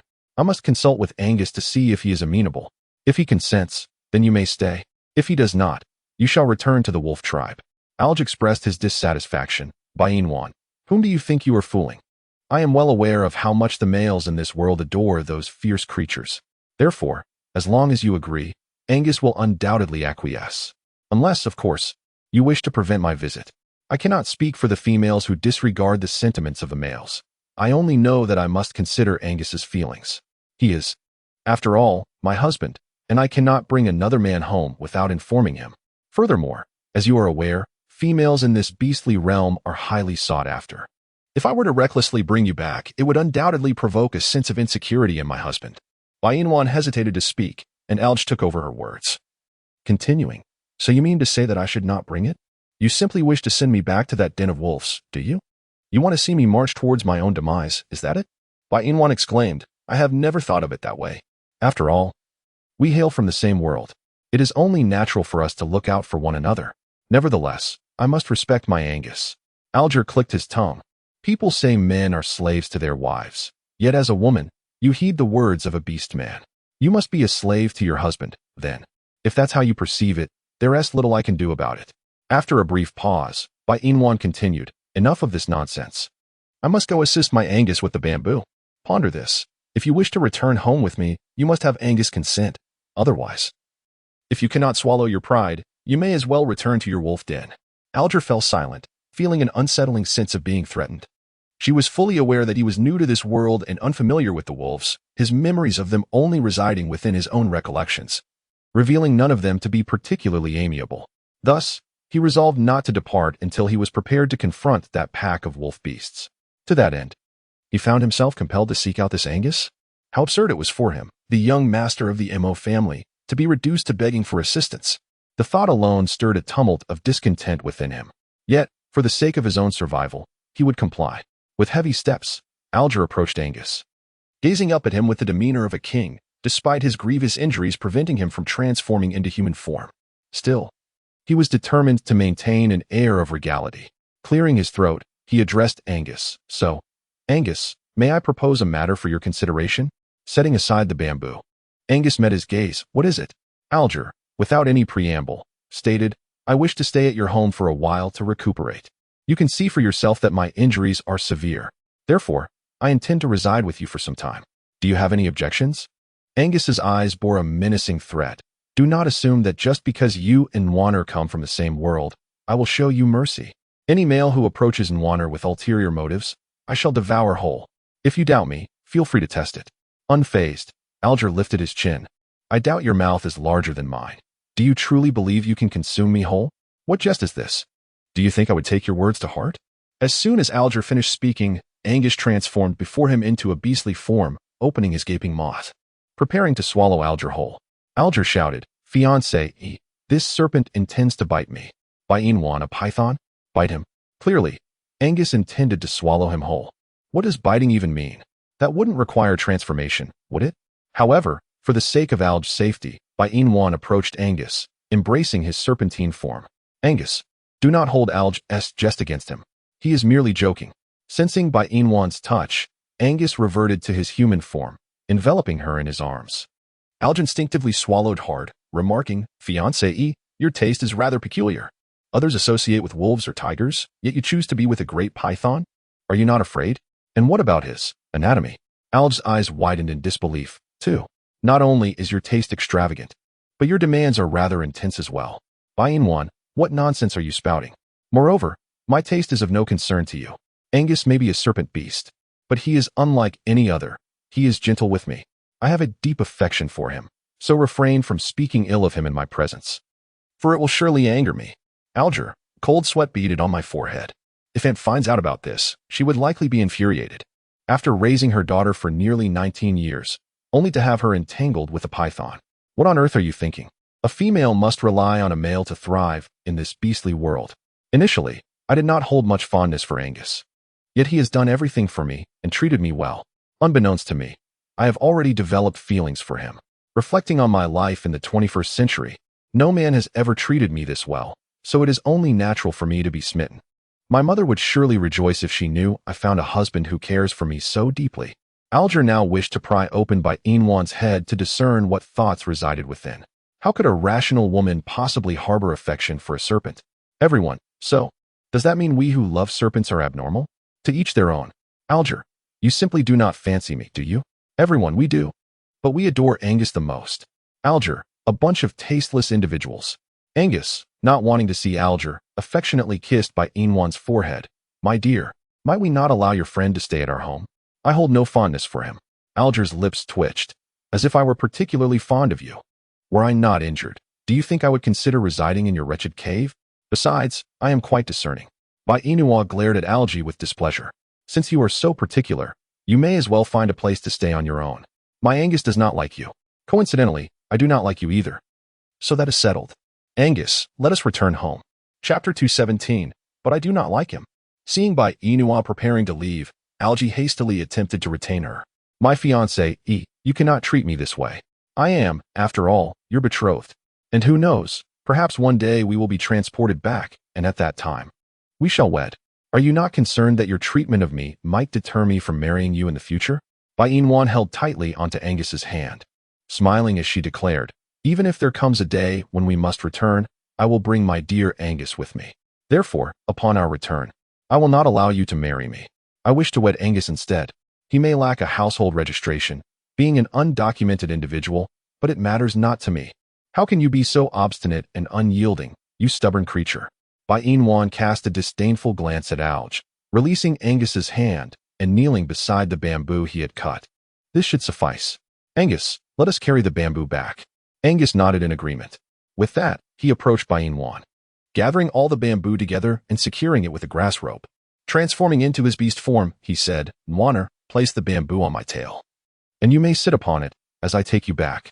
Bai-In-Wan shook her head, stating, "I can walk just fine. There's no need for you to transform into your beast form. It rained last night, and the roads are quite filthy. Let's just walk." Angus obediently shifted back to his human form, his legs covered in mud. Bai-In-Wan raised her hand to wipe some of it away, saying, "See? I told you it was dirty. We should wash up in the river shortly." Bai-In-Wan initially intended to share a handful of bamboo with Angus, but Angus declined her offer. Thus, Bai-In-Wan acquiesced and allowed him to enjoy it alone. The two of them departed from the bamboo grove, engaged in cheerful banter, leaving Alge to grapple with his solitude amidst the swirling winds. Does Bai-In-Wan truly disregard everything for the sake of a massive python? Does she not feel a twinge of conscience for such actions? Alge, shamelessly trailing behind Bai-In-Wan and Angus, observed their cheerful banter, and a sense of melancholy enveloped him. It felt akin to a fine cabbage being trampled by a swine. Is this woman blind? Even if he were to close his eyes, he could never harbor any affection for a great serpent. Does she not fear rising at night to relieve herself? Foolish one.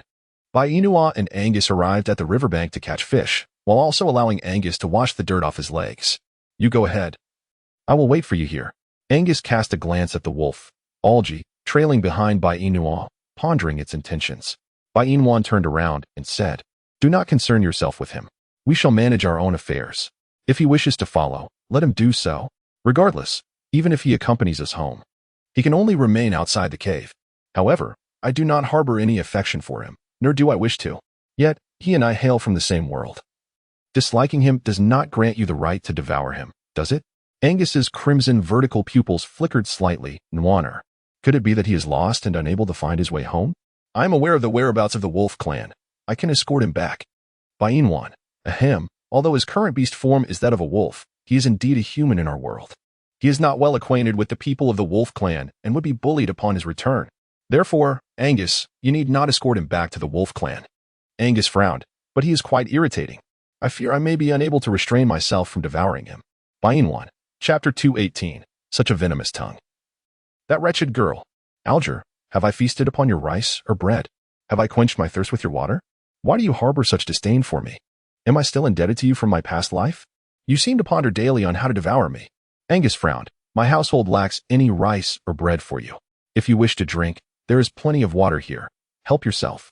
Moreover, I am not preoccupied with thoughts of consuming you, as we have only just met. Can you not refrain from antagonizing me? Upon finishing his retort, Alger swaggered boldly toward Bai Inwan. She nudged Angus. Why don't you take a dip in the river for a while?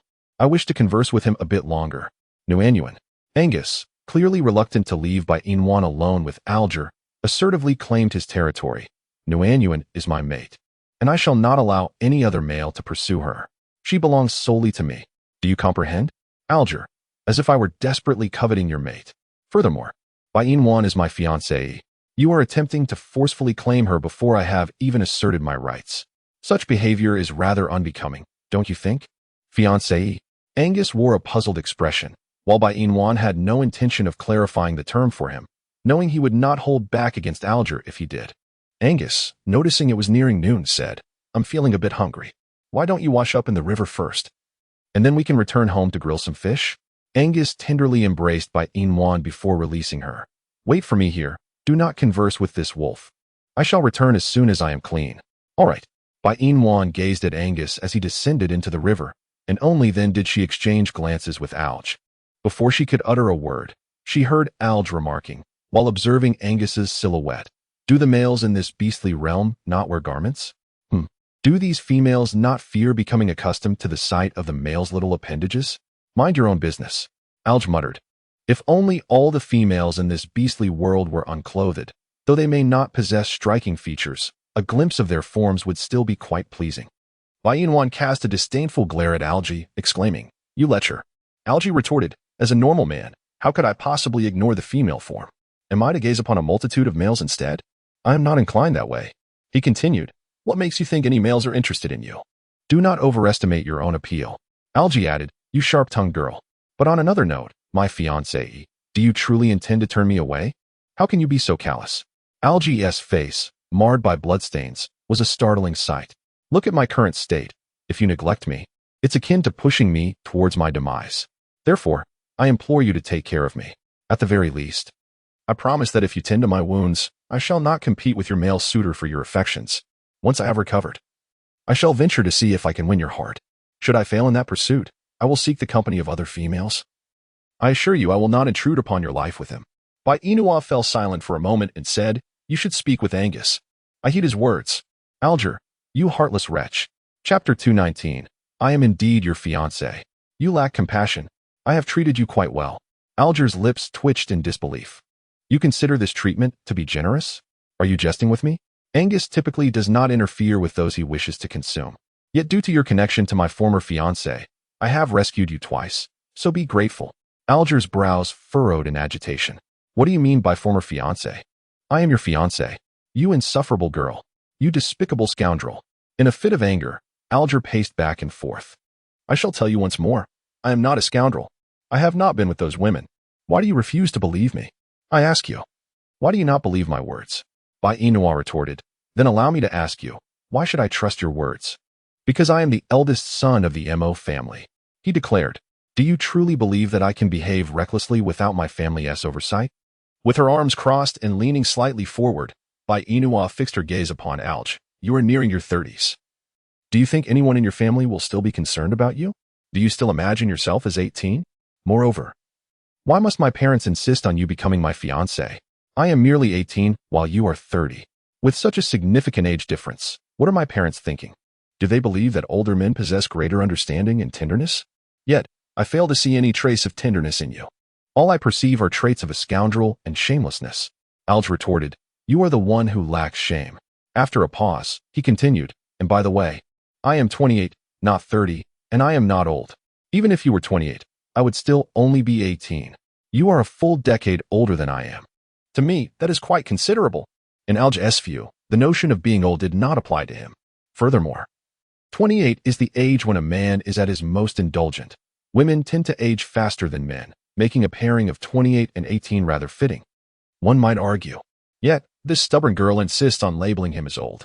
If one were to consider the age of that giant python, it must be around 28 to 30 as well. Why does she not criticize it but instead directs her disdain towards him? This must be what they refer to as biting the hand that feeds you. He, Mo Bayuan, is her true fiancé, while that giant python is nothing at all. He is merely a tool to be utilized. Why should genuine feelings come into play? Moreover, he had awakened to this reality, suggesting that he had traversed dimensions in his sleep. Thus, when he returns to his world, it would also be through a soul transition. Bai Inua claimed she jumped through time. Perhaps one day she would leap back again. However, Angus, that enormous python, rightfully belongs to this beastly realm. Bai Inua's intention to bring Angus back was utterly unrealistic. Considering this, as soon as he and she returned to the 21st century, he would still be her fiancé. And the only person who could marry her would be him. If anyone were to discover that Bai Inua had been ravaged by a giant python, who else would dare to claim her? Outside of him, who possessed such audacity and courage? Yes, indeed, in that fleeting moment, he felt an overwhelming sense of greatness. The crowd, oh, ouch, I wonder, my dear fiancé, have you ever contemplated this question? Bai Inwan stood upright, her gaze fixed upon Angus in the river. What is the matter? She inquired, her response casual and devoid of sincerity.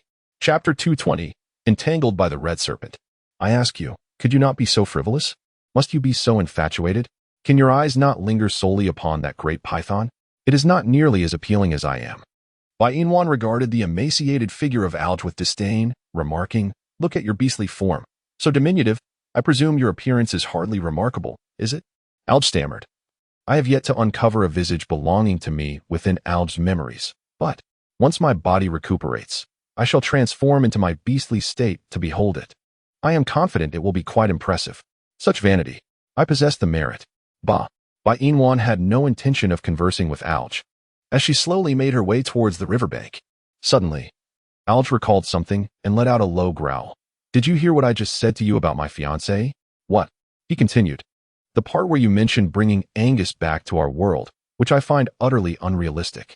Before Alge could articulate the last three words, he witnessed Angus in the river entangled with a red snake that had seemingly emerged from nowhere. Alge's mouth gaped open, large enough to fit an egg. Oh my! Upon witnessing the scene, Bai Inwan chose to disregard Alge's presence and hastily rushed forward, her face etched with concern as she called out, Angus. Meanwhile, Angus remained entangled with the red serpent in the river, oblivious to Bai Inwan's cries. Alge, his legs moving swiftly, approached Bai Inwan's side and remarked, if I am not mistaken, that red serpent is attempting to mate with Angus. Goodness, today I have truly witnessed the audacity of this beastly female in the wild, forcibly engaging in mating. Yet, is it not typically the male serpent that takes the initiative? This is my first encounter with a female serpent taking charge. What an enlightening experience this is. Look, it seems your Angus is in danger of being overwhelmed by that serpent. Are you not going to intervene? Bai Inwan also desired to intervene.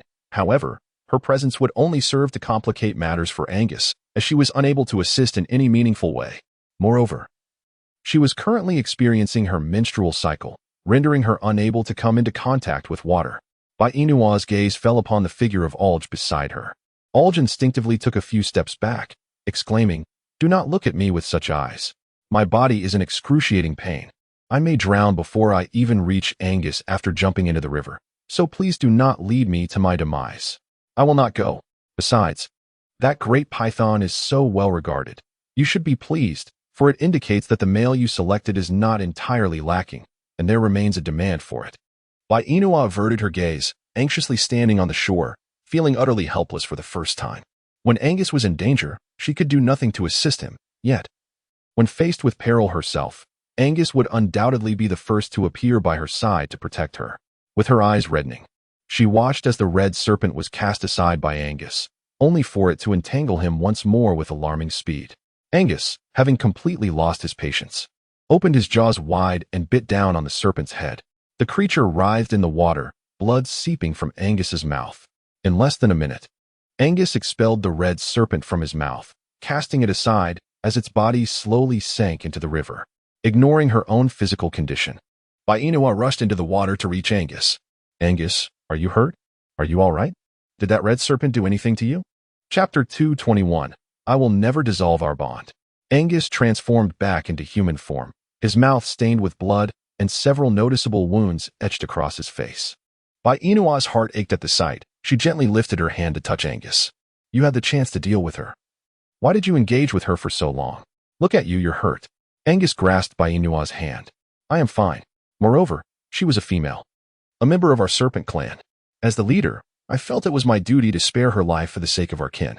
However, she went too far. So I had to kill her. I only sustained minor injuries. It's nothing serious. But you, why would you enter the river while still in heat? Do you not realize how easily you could fall ill? As he spoke, Angus lifted Inua from the river and brought her back to the shore, where her clothing was soaked in crimson blood. She paid little mind to it, hastily raising her hand to wipe his face. With how beloved you are by your kin, I shall never allow you to bathe alone again. Are you jealous? Yes, I am indeed jealous, but mostly I am concerned. Next time a female attempts to force herself upon you, do not hesitate to kill her. I do not want any other females to touch you. You are mine. Angus tenderly placed a kiss on Inua's forehead. I, too, do not wish for any other males to approach you. You are mine. Yes, I am yours. Inua embraced Angus for a moment before releasing him, and together they returned to the cave. She disregarded the fish, knowing there were more inside.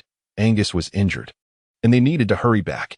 Alger, observing Inua's singular focus on Angus, felt a surge of frustration. So, do I appear as a mere transparent figure to you? A lovesick fool. He quickly followed them back to the cave. Inua urged Angus to promptly set aside the bamboo and take a seat. She retrieved a piece of snake skin from beside her, dampening it with water to gently cleanse his face and the blood at the corner of his mouth. Her movements were delicate and tender, as she feared causing him any discomfort. Fortunately, there were no significant mishaps throughout the process. Inua focused intently on the wounds adorning Angus's face. While they were not particularly deep, several gashes marred his skin. She pondered whether they would leave lasting scars. Yet even if they did, it mattered not to her. She would continue to cherish Angus, regardless of how he might appear in the future. However, Angus misinterpreted Inua's distress over his injuries as a fear that he would become unattractive, prompting her to sever their bond as partners. In an instant, he felt a surge of insecurity. Moner, I assure you, I will not bear scars on my face.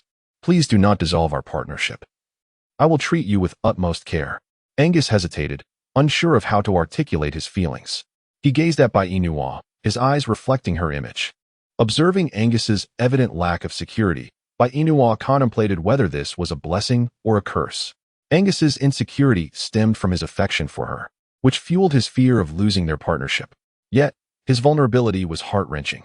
It occurred to her that before her arrival, Angus's reluctance to seek out female companionship might have been rooted in his own insecurities, was it not? Inua contemplated this, her heart aching subtly. She leaned closer to Angus, bestowing a gentle kiss upon his wounded scar. I promise you, I shall never sever our bond as partners. Do not fear. Chapter 222.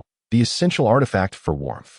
As long as you do not dissolve our partnership, I am willing to comply with any of your wishes, even if it means embracing death. At that moment, Alge entered from outside, prompting Inua to furrow her brow. Who permitted you to enter? I came in on my own, Alge replied, surveying the cave where Inua resided. I must ask, my fiancé, is this truly a suitable dwelling for a person? It appears so dilapidated, and you lack even a single blanket. Don't you feel cold at night? Inua, why should it concern you? After all, I am your fiancé. If I do not care for you, who else would? How about this? Starting today, I shall remain here to warm your bed. Just look at all this fur on me. It is an essential tool for providing warmth. Bai Inwan cast a disdainful glance at Alj. Who needs you to warm my bed? I have Angus, and that is sufficient. You should leave at once. What do you mean by leaving? A guest is a guest. Do you not understand this? As the saying goes, is it not a joy to have friends come from afar? Your hospitality leaves much to be desired. However, considering your youth, I shall refrain from holding it against you. I will find a spot on the floor to sleep, and you may continue your sentimental antics without concern for me. For I neither hear nor see anything. Well, that is settled then.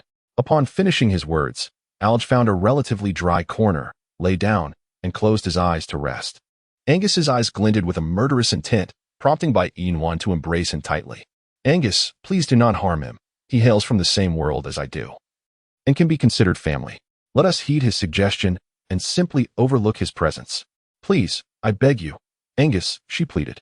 Angus, unable to resist Bai Inwan's charm, nodded in agreement. Very well. Out of respect for him being your family, I shall spare him. However, should he ever transgress against you, I will unceremoniously cast him out of the cave, ensuring he never approaches you again. Bai Inwan harbored no objections. All right.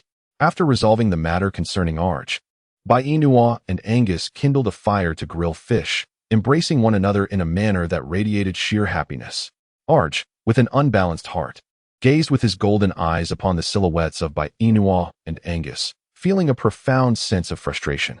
Witnessing his fiancée in the company of a large python was, quite frankly, exasperating.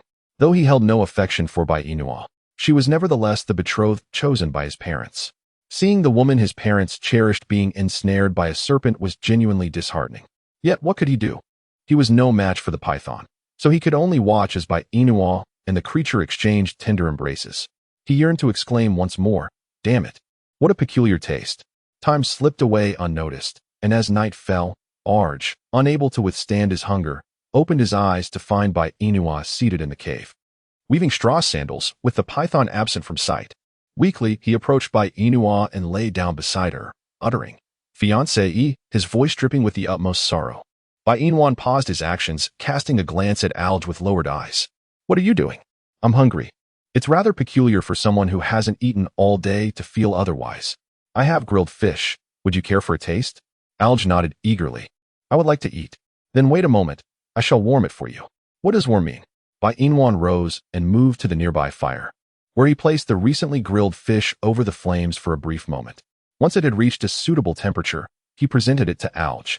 Given your injury, you shouldn't consume anything too cold, so I thought to heat it a bit for you. Now please enjoy. Alj weakly lifted his paw to touch the fish in Bai Inwan's hand. My paw hurts. I lack strength. Would you be so kind as to feed me? My fiancée, Bai Inwan remarked. This fellow, appearing lively and sprightly during the day, transforms into a mere shadow of himself by night. Bai Inwan felt rather fortunate upon her arrival in the beast realm. At least she had not sustained any injuries. In contrast, Alj arrived in this world battered and bruised.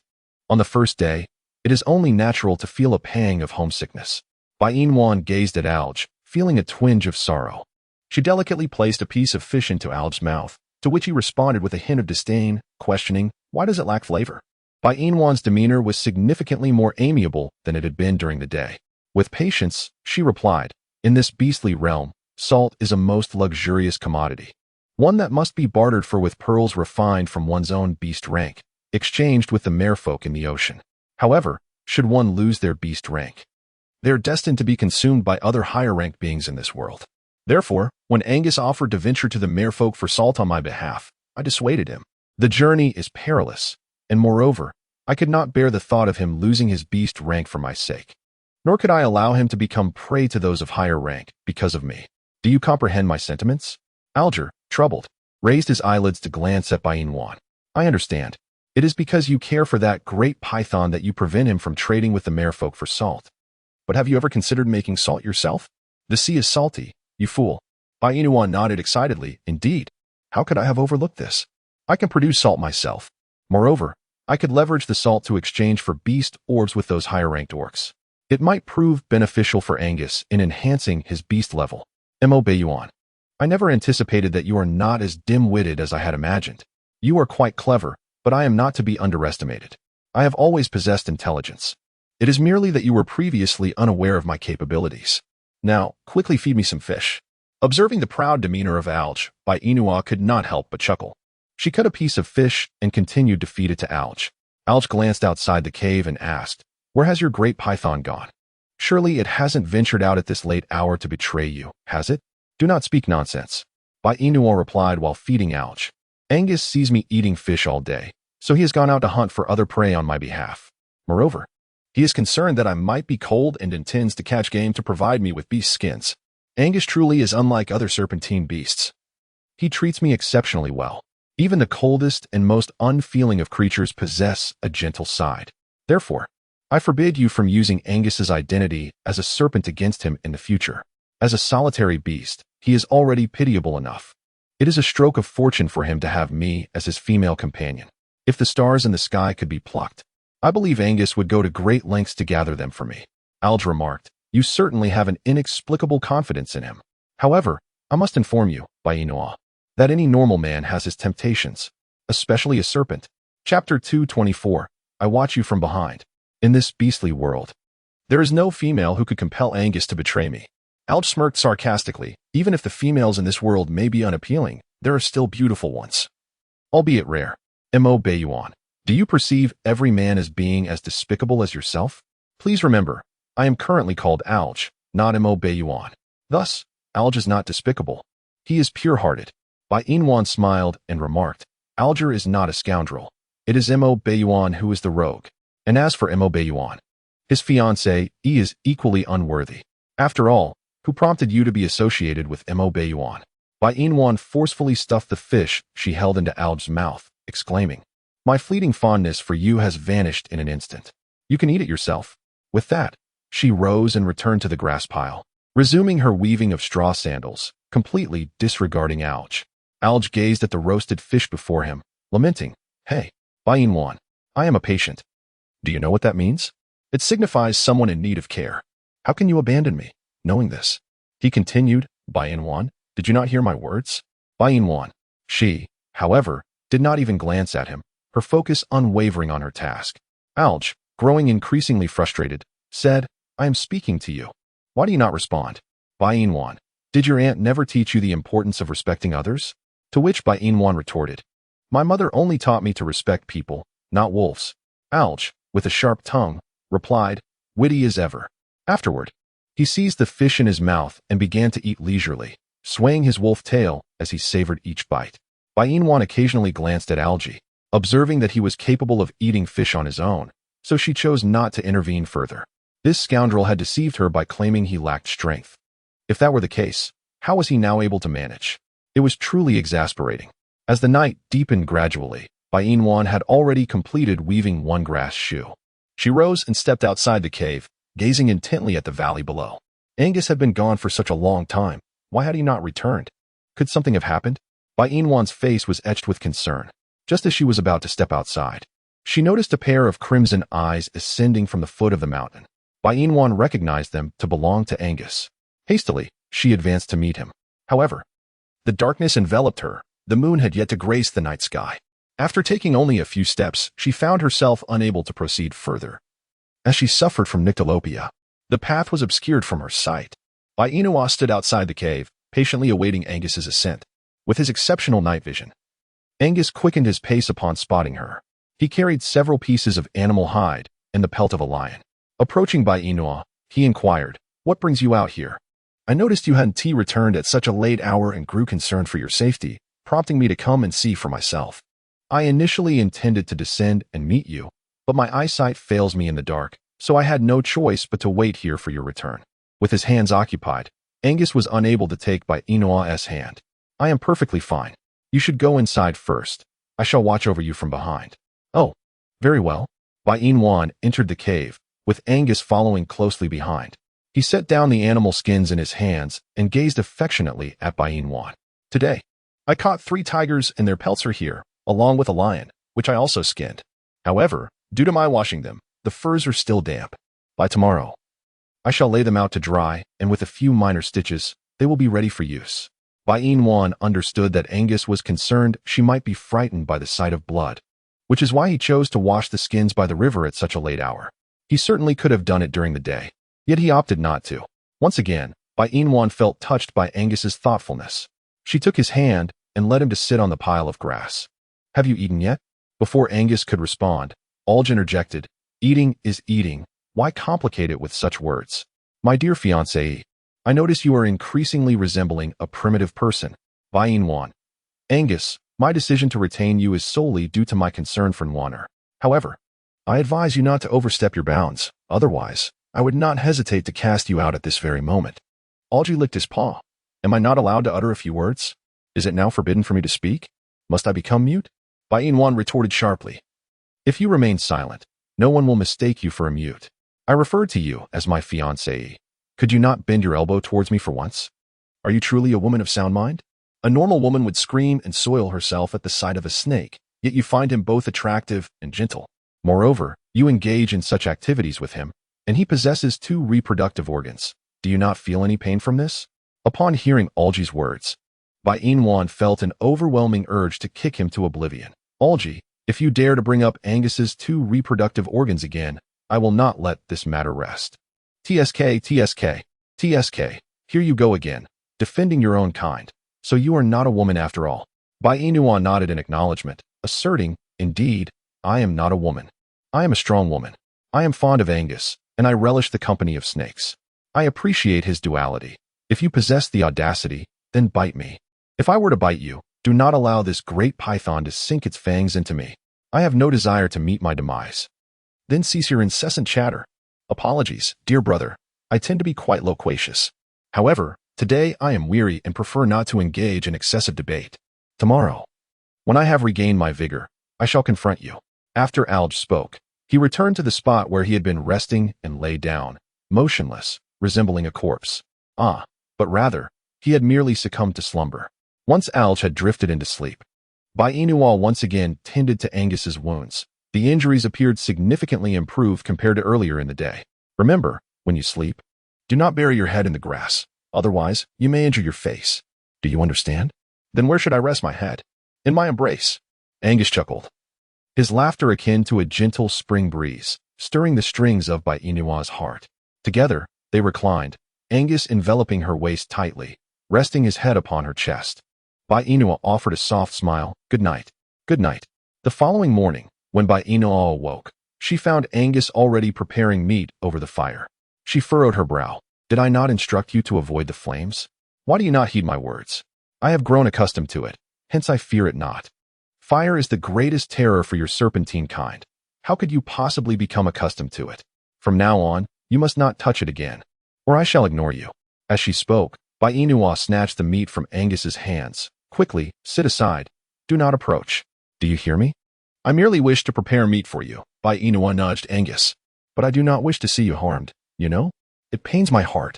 If you find yourself bored, take the beast skins you brought back yesterday and hang them out to dry. I have already taken care of it. Is everything ready? Indeed. Well, that was quite swift. Since you have finished, just sit still. Once I am done washing up, I shall cook the meat myself. Do not come near. As Bai Inwan spoke, she moved to the side to fetch water for her face and teeth. Once she had tidied herself up, she sat down and picked up the meat that Angus had left uncooked, continuing to grill it. The sizzling oil emitted smoke as it crackled under the flames. Bai Inwan turned the meat back and forth. A glance at Alj, who lay motionless on the ground, struck her with curiosity. Why had he suddenly become so quiet? Just last night, hadn't he declared that he would confront her fiercely once he regained his energy? After Bai Inwan finished grilling the meat, she brought it over to Alj and shook him lightly, but there was no response. Could it be that he had fallen back asleep? As she pondered this, her hand inadvertently rested upon Alj's body, and she was taken aback by the heat. Was he a fireball? Was he running a fever? Bai Inwan spoke gently. Alger, wake up. Alger, please awaken. His fiancée, Alger, opened his eyes drowsily, looking at Bai Inwan with a pitiful expression. I feel so unwell, so hot. Please help me. Bai Inwan felt an uncanny sense that this fellow must have taken some wrong medicine. Yet, it was evident that he was indeed suffering from a high fever. She effortlessly lifted Alj from the ground. He was not particularly heavy, making the task manageable for her. The cause of Alj's illness was not merely the cold, but rather the injury he had sustained, which had gone untreated, culminating in a fever. She found herself regretting her decision not to pursue a medical career. Had she done so, she could have played a significant role in this beastly world. Unfortunately, there are no what-ifs.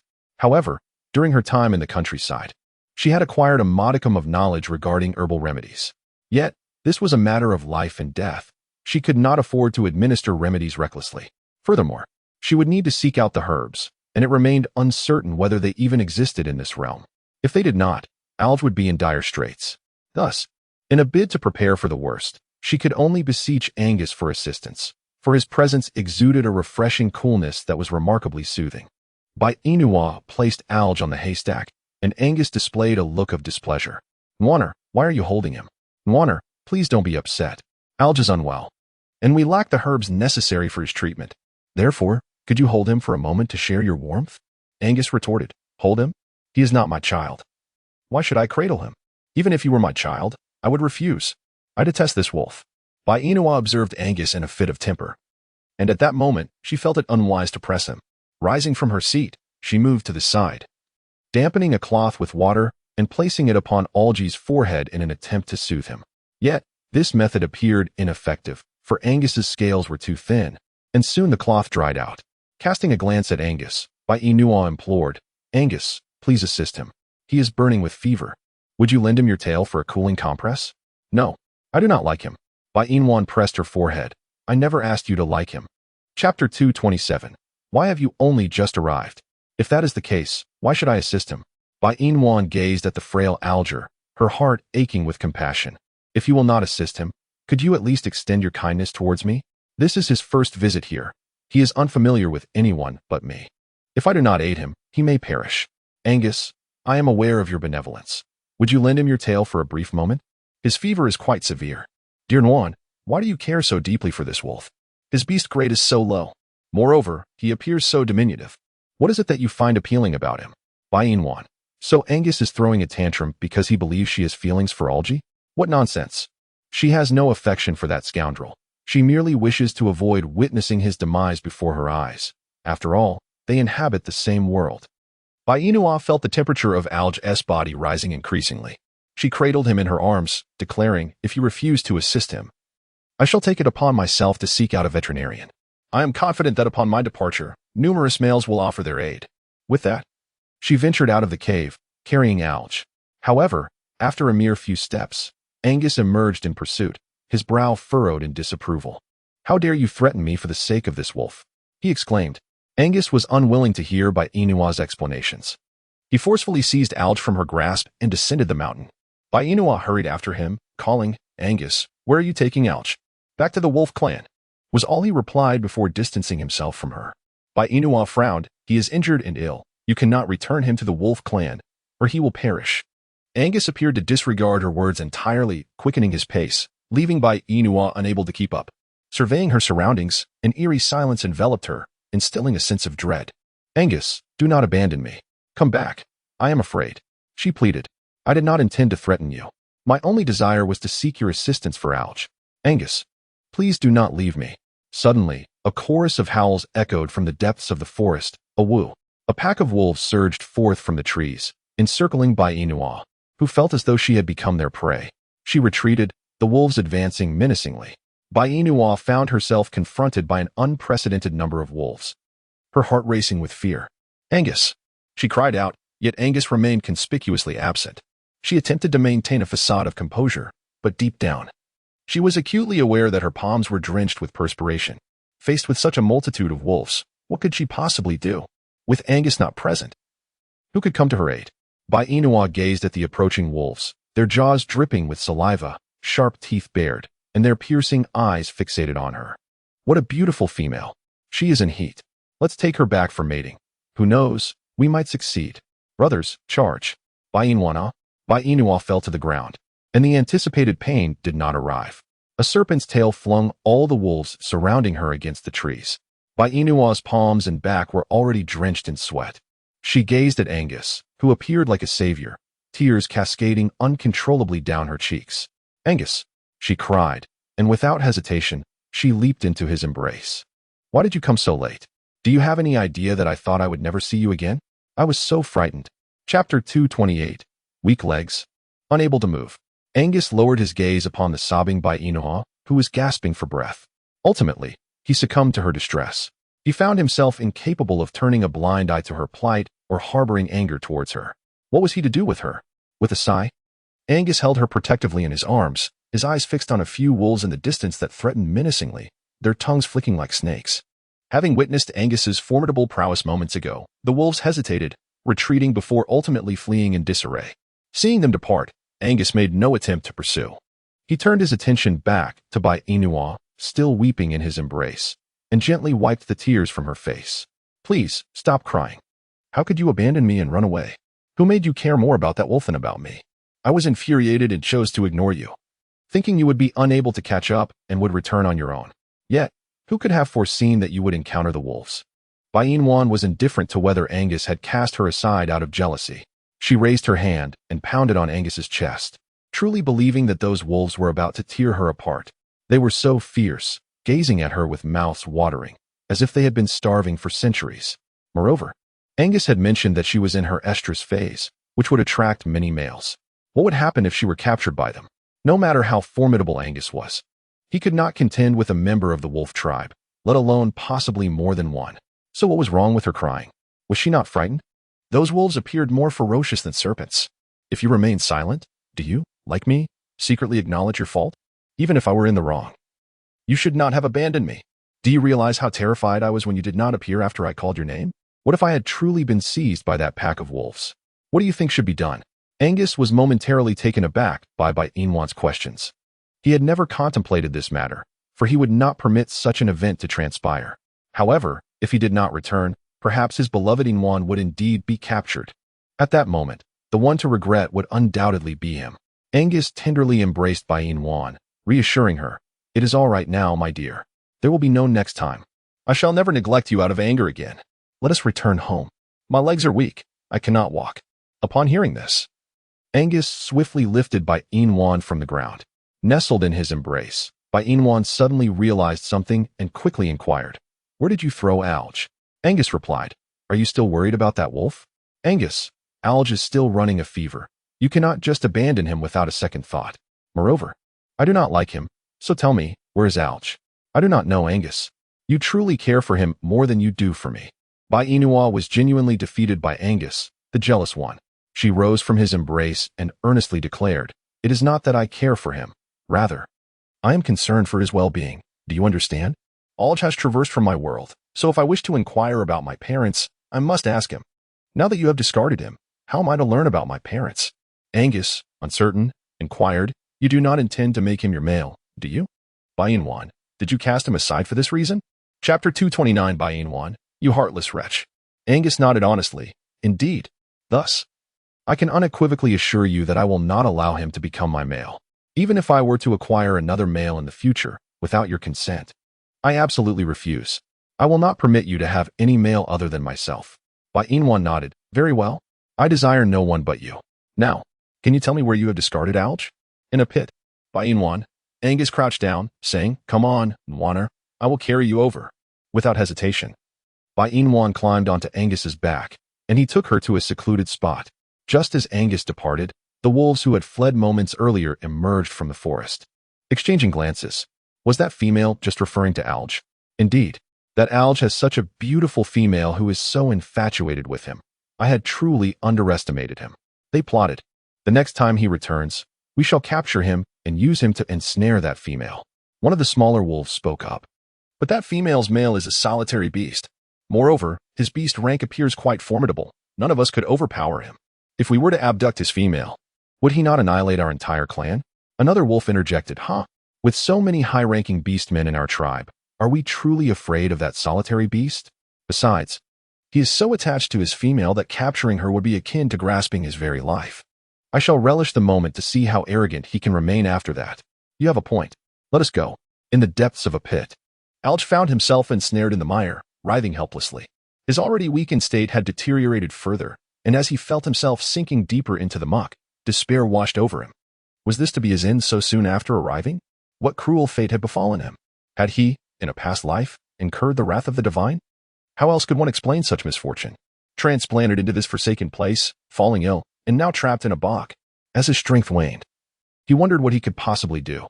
"Bai Inwan, if I perish in this mire today, I shall haunt you as a specter. You promised to care for me, and yet you have cast me into this abyss. Does your conscience not stir? Ah, how evident it is that you possess no heart. Would a compassionate soul treat a sickly person such as myself in this manner? Help! Is anyone there? A ridiculously adorable dog has fallen into the pit. Please, offer me comfort, affection, nourishment, and lift me high. I implore you for assistance. My strength is nearly spent. Why has no one come to my aid? Bainwan, you heartless creature. If you do not rescue me soon, I shall be consumed by this mire, and you shall never again encounter a man as charming, graceful, and dashing as I. Bainwan gazed at the lone wolf's head that remained, her arms crossed over her chest, unable to suppress a laugh. Can you be any more shameless? Look at what you've become. It's still a mystery. How heartless you are, Bainwan. You actually took advantage of my illness to drag me out and toss me into this deep pit. Were you trying to bury me alive? They say that a woman's heart can be the most venomous, a sentiment I never believed until now, as I profoundly experienced it through you. You wicked woman. Hurry and get me out of here. Otherwise, I shall haunt you even in death. Bainwan, I initially intended to assist you. However, given your characterization of me, it seems more fitting for you to remain in this deep pit. Alger, chuckles my charming and adorable fiancé, Xiaowan. I know you would never treat me this way. Would you? Just look at you, beautiful, kind-hearted, and gentle. You would undoubtedly not turn a blind eye to someone in peril. After all, we hail from the same world. Did you not express a desire to learn about your parents? If you could rescue me from this quagmire, I shall divulge to you all that I know about your family. I am a man of my word, my dear fiancé, Xiaowan. Bai Inua raised an eyebrow and said, in order to ensure you do not deceive me, I shall first elevate you a little. Once you have recounted the circumstances regarding my parents, I will then fully assist in extricating you. How does that sound? All right. Algie forced himself to refrain from cursing, nodding in agreement. With that, Bai Inua leaped into the pit and pulled Algie halfway out of the earth. Algie, with a slight tremor in his legs, confessed, I have not visited your parents, but I heard from my mother that they are doing quite well, though she mentioned nothing regarding you. This is illogical. I suddenly vanished from our world, yet my parents have not uttered a single word about it. What is the meaning of this? How should I know? Now that you are aware of your parents' situation, shouldn't you assist me in getting out? I find myself quite uncomfortable in this mud. Bai Inwan released her grip on Alge's claw, and once again, his body plummeted into the soil. Bai Inwan, you untrustworthy scoundrel, what are you doing? Hurry and pull me out. For heaven's sake, pull me out, Bai Inwan. Bai Inua regarded Alge with a gaze laden with suspicion. Are you deceiving me? Alge implored. I swear, if I am lying to you, may I be rendered childless. I truly do not understand why I would fabricate such a tale. Please, hasten to extricate me from this predicament. Bai Inua. My head is about to descend. Bai Inua. Oh, Bai Inua. Bai Inua stood frozen in place, overwhelmed by disbelief. It was inconceivable that she could vanish from the 21st century without her parents tirelessly searching for her. What could possibly compel them to remain silent? Why? Bai Inwan watched as Alge fell into the mire, and upon regaining her composure, she swiftly pulled him up. This action transformed Alge into his human form, and he immediately lunged towards Bai Inwan. Bai Inua found herself pinned to the side by Alge, gazing at his mud-streaked face. You've transformed into a human, she exclaimed. Alge shifted his body, feeling an array of aches, particularly in his head. Bai Inua had indeed struck him with great force, leaving him questioning the very essence of existence. In his hair, how did it resemble a hen's nest? Alge raised a hand to touch it, finding it filthy, his expression one of utter disdain. Why does my hair seem so unconventional? Has the beastly world begun to embrace such eccentric styles? Chapter 231. If I am not attractive, then I might as well perish. You are overthinking it. Alge continued to scrutinize his disheveled hair. What do you mean by overthinking? This hair of mine clearly embodies the unconventional hairstyles of our world. Look at it, long, dirty, and tangled. How could this wolf be so negligent of cleanliness? Is he nurturing lice? No wonder I feel so itchy. It turns out this fellow hasn't bathed. TSK, as a person plagued by severe cleanliness issues. I have fallen into this realm and taken on the form of such an unkempt wolf. How unfortunate must my life be to end up like this? Bai Inwan said with an unhurried tone. In your past life, you must have detonated the Milky Way. Otherwise, it is inconceivable that one could be this unfortunate. Algie was about to nod in agreement when he realized something was amiss. What did she mean by saying he had blown up the Milky Way in his previous life? If his memory served him right, that was the very realm inhabited by Ultraman. If he had indeed destroyed the Milky Way, did that not make him a monster? Damn it, that insufferable by Inwan certainly lacked charm in her words. However, given his current predicament, he resembled a monster quite closely. He had now resolved to begin questioning the very essence of life itself. Algae shook his head a couple of times and exclaimed, "Where is there a river here? I need to bathe. I must see what this creature looks like. If I find him less appealing than myself, I might as well perish. Bainwan, I shall remember. If this body is not as charming as yours in the 21st century, then you might as well perish. Should you refuse to depart, I shall enlist the aid of my family S. Angus on your behalf. Alger, he may indeed possess a false fiancée. My heart is heavy. I sever our friendship. The bond of camaraderie is at an end. No, the flame of love has been extinguished." Alger clambered out of the pit, while Bainwan struggled somewhat. Angus, transforming his lower half into a beastly form, lowered his tail into the pit. "Come up, Nwaner." Bainua obediently climbed onto Angus's serpentine tail. As Angus moved, he effortlessly pulled Bainua up from the pit. Her clothes, face, and even her legs were smeared with dirt, rendering her quite unkempt, while Angus's legs were equally soiled.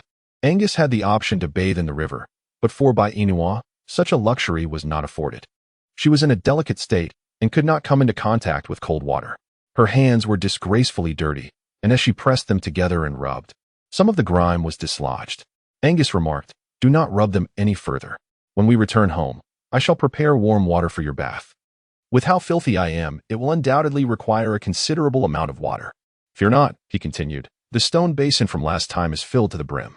It shall suffice for you to bathe once. Let us make our way back." Bainua shook her head, saying, "You are filthy. Go wash yourself in the river and take Algae with you. Can he find it by himself? Does he need someone to guide him? He is not a newborn wolf cub. He won't drown." Algae interjected, "While your words hold truth, he can't locate the river. Do you expect this enormous python to let him wander aimlessly in the forest? What if he fails to find the river and ends up being devoured by higher-level beastmen? This is indeed a distressing predicament. Thus, he must accompany Angus.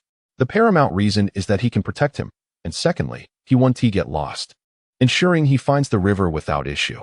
This body truly feels like a frail creature. If he is to remain in this beastly world indefinitely, he must devise a way to elevate his beast rank. But how can he achieve that? Chapter 232. As long as it's you, it's not dirty.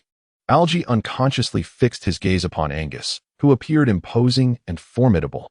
Surely, enlisting his help would yield success. Yet, currently, he regarded him as a thorn in his side. How could he possibly offer assistance willingly? Algae's mind raced, and then he had an idea. Beastmen in this world are rather dim-witted.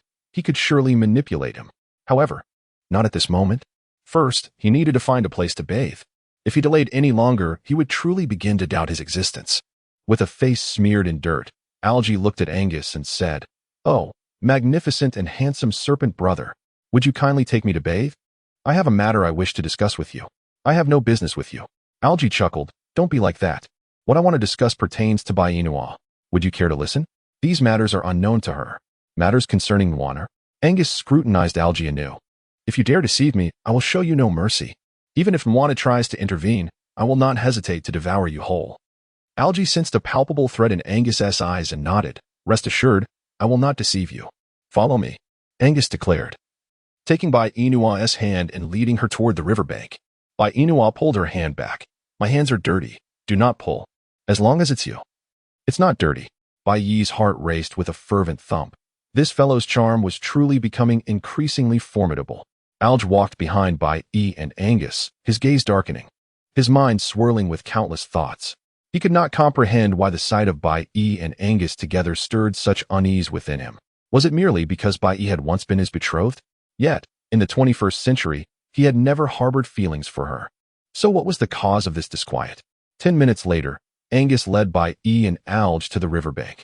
Bai stood by the shore as usual, waiting for Angus, though this time Alge was present as well. Alge and Angus waded into the middle of the river while Bai busied herself nearby, manipulating large leaves. In the river, Angus and Alge exchanged glances. "What do you wish to discuss regarding Bai and your relationship? You do know that Bai is my fiancée, correct?" Angus inquired, his face etched with confusion. "What does fiancée mean? Let me illustrate it for you. Imagine you have fallen in love with a female from your beastly realm. Yet you have not made it. You maintain a pure relationship, which is referred to as a girlfriend. A fiancée, however, is a female who has long been bound by her father's decree to another male through a betrothal. Betrothal signifies mating. My relationship with Bai is precisely that. Our parents arranged our wedding when we were very young. To put it simply, Bai was meant to mate with me, not you. Do you understand? And what of it? Alj continued. The concept of a fiancé does not exist in your beastly realm, but it certainly does in ours. If one day Bai and I return to our world, the one she will marry is undoubtedly me. To marry means to mate. She will mate with no one else but me. Chapter 233. You can only choose to agree or disagree. In our world, it is not a polyandrous society. Bai cannot marry multiple men. She can marry but one, and that person will not be you, for you will not accompany us back to our world. Angus furrowed his brow. Bai promised me that even if she returns, she will take me with her. Alj scoffed. What use is her promise to you? You are not from the same world as us. Hence you cannot journey to our realm. Moreover, Bai and I arrived in your world under unexpected circumstances. It is entirely possible that one day, we may depart just as suddenly. At that time, you and Bai will part ways. You will continue your life in this world, while Bai will return to our realm. Once she returns, her parents will undoubtedly compel her to marry me. Even if she is unwilling, she will have no choice but to wed me. Do you comprehend this? Angus clenched his fists, turning to gaze at Bai Wan, who was still laboriously cutting leaves. His eyes were reddened, and a faint pain throbbed in his heart. I will not let Wan return. She promised me that if I could not go to your world, she would stay here to accompany me. Alger considered Angus to be rather naive. Did all the men of this beastly world share his innocence? I will tell you one last time. Both Bai Wan and I arrived here unexpectedly. Thus, when she and I return, it should be equally sudden. Moreover, she is not in control of her own fate. She came here against her will and will leave in the same manner. Even if she wishes to stay, it is not feasible. You and Bai Wan will eventually part ways. No. Angus splashed the river water defiantly. I refuse to be separated from Wan. I want to be with her. What am I to do if she is not in this world? Before you had her, did you not live quite well? Alger retorted. So what can you do? After she leaves, you will continue living your solitary life. I do not want a solitary life. I want her by my side. Angus insisted. Alger chuckled. You are truly domineering and selfish, Angus. Bai Wan has her own life. She cannot always remain by your side. Then I shall devise a way to keep her with me. Angus declared. Alger inquired. And how do you suppose you will ensure she stays by your side forever? Angus fell silent for a moment, fixing his gaze on Alger. Then do you have a solution? Indeed. Tell me. Alger raised an eyebrow. I will share it with you. But you must promise me to allow me to remain by Bai Wan's side, and also to elevate my rank at the fastest pace possible. Angus frowned slightly. I can agree to help you raise your rank, but I cannot allow you to stay by Wan's side. She is mine. I will not permit her to be with any other males, including you. Very well then. I shall wait until Bai Wan and I return to the 21st century, where I will marry her.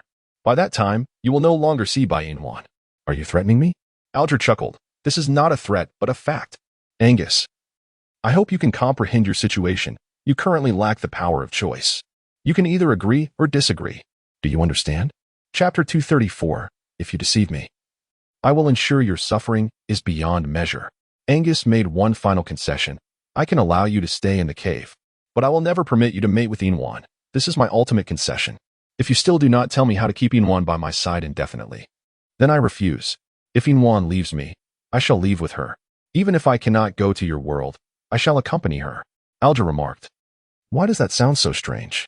It seems as if he intends to die for Bai Wan. Nevertheless, this is inconsequential. What matters is that he can continue to stay in the cave, and that is sufficient. I may choose not to engage in intimacy with Bai Wan.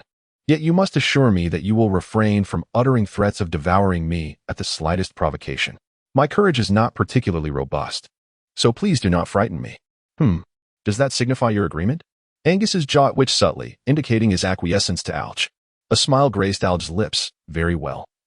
Once you elevate my beast level, I shall reveal to you the method to ensure Bai Wan remains in this world indefinitely. Angus cast a cold glare at Alge. Should you deceive me, I shall ensure your torment is beyond comprehension. I would never. After their conversation, Angus proceeded to bathe, while Alge began to wash his hair and scrub his body. Approximately 10 minutes later, Alge's handsome visage came into Angus's view, his light yellow eyes radiating an intoxicating warmth. His prominent nose, skin as delicate as cherry blossoms, and thin, seductive lips exuded an alluring charm, particularly accentuated by his captivating smile that ensnared all who beheld it. However, the only flaw lay in Alge's disheveled hair, resembling a bird's nest. Alge raised his hand in an attempt to smooth his hair, but to no avail. It seemed he would need to cut this unruly mane. Yet, in this beastly realm, scissors were a rarity. Perhaps a knife would suffice. Anything sharp enough to sever hair would do. Oblivious to the astonishment reflected in Angus's eyes, Alge directed his gaze towards Bain Wan, who was cutting leaves on the shore. The object in her hand appeared rather sharp. That will do. Alge swam ashore, his bare body standing tall beside Bain Wan. Little warm. May I borrow the blade you hold for a moment? Bain Wan let out a soft sound, handing the serpent scale in her hand to Alge. Without casting a glance in his direction, Alge, once again, felt like a transparent wolf, a sense of frustration washing over him. However, his spirits lifted swiftly. He took the serpent scale from Bain Wan and stood alone, diligently trimming his hair. Bain Wan completely disregarded Alge as she gazed at Angus approaching from the riverbank. She dashed forward and leapt into his embrace. Angus wrapped his arms around her waist, teasingly inquiring, "Why are you always so impulsive? Aren't you afraid of falling?" Bain Wan smiled and said, "I won't fall. Look at all the leaves I've just gathered. We have plenty to carry back. Let us return." Angus nodded in agreement, grasping Bain Wan's hand as they departed from the riverbank. Meanwhile, Alge remained oblivious to being left behind by Angus and Bain Wan, as he was engrossed in the arduous task of cutting his hair. Although his technique was rather rudimentary, the outcome was at least presentable. To remain unkempt would be a disservice to his features and a blight upon his image. Thus, he persevered in his endeavor. Chapter 235, Such a Handsome Masculine Figure. Approximately 10 minutes later, Alge had managed to tame his disheveled locks. He raised his hand to brush the fallen hair from his neck, and once satisfied with his appearance, he mustered the courage to approach the riverbank and observe his reflection. To his astonishment, he discovered a visage that epitomized the golden ratio, handsome beyond measure. Why then? Had Alge not made better use of his striking looks to win the affection of women? He nearly forgot, before his arrival here. Alge had been quite disheveled and unkempt, having attempted to court a girl, only to end up losing his life in the process. Had he not met such a fate, he would not be the person he was today. However, he was not particularly eager to pursue romantic interests in this world. As the women here were far from appealing, some were even reminiscent of dinosaurs in their unattractiveness. How could one be interested in such prospects? He felt disdain, immense disdain. Alge stepped into the river for a refreshing wash, and after cleansing himself, he turned to call for Bain Wan and Angus to return home, only to find that they had vanished. Damn it! How could they leave without calling me? I am still a patient, he grumbled, feeling quite betrayed by the two. Alas! Bain Wan had never possessed a shred of compassion, and as for Angus, that giant python was even more heartless. Given the circumstances, he found little room for complaint. Fortunately, his memory served him well. Otherwise, he might have truly lost his way in the forest. At this moment, in Angus' cave, Bain Wan gently touched her head, pondering. It seems I have forgotten something. What could it be? Angus set aside the leaf he held, inquiring, apart from the leaf, what else might it be? Alge interjected. What about this young master? Yet Bain Wan dismissed him, recalling, I've just remembered. I left a piece of my snake scale at the foot of the mountain and did not bring it back. Alge retorted. So, he cannot even compare to a mere snake scale, can he? Just how transparent must he be for Bain Wan to forget him? He exclaimed, hey, he is a grown man. How can one be so blind? Otherwise, how could she possibly overlook him? As for the missing snake scale, it matters little. We have plenty in our cave. Losing one is inconsequential. Wanner, please sit tight while I prepare water for your bath. Upon hearing this, Bain Wan suddenly realized. Almost forgetting the rather unpleasant state she found herself in, her memory seemed to be deteriorating by the day. Yet, why did she have the distinct impression that she had lost more than just snake scales? It appeared that something else had slipped away from her grasp. Oh! She remembered now she had discarded Alge. Alge, you are the one who is worthless. I am not. The crowd. So, it turns out you are not worthless. Alge, Bain Wan grasped Angus's hand and said, I just remembered. Alge is still by the river and hasn't come up yet. It wouldn't be right for us to abandon him, would it? He won't die? Bain Wan, how can one accurately predict such matters? Consider this. With Alge's current low beast rank, should he encounter a higher level beast man, he would undoubtedly be outmatched and could even be devoured. Therefore, let us descend to search for him. Bainua rose to her feet, intending to seek out Alj.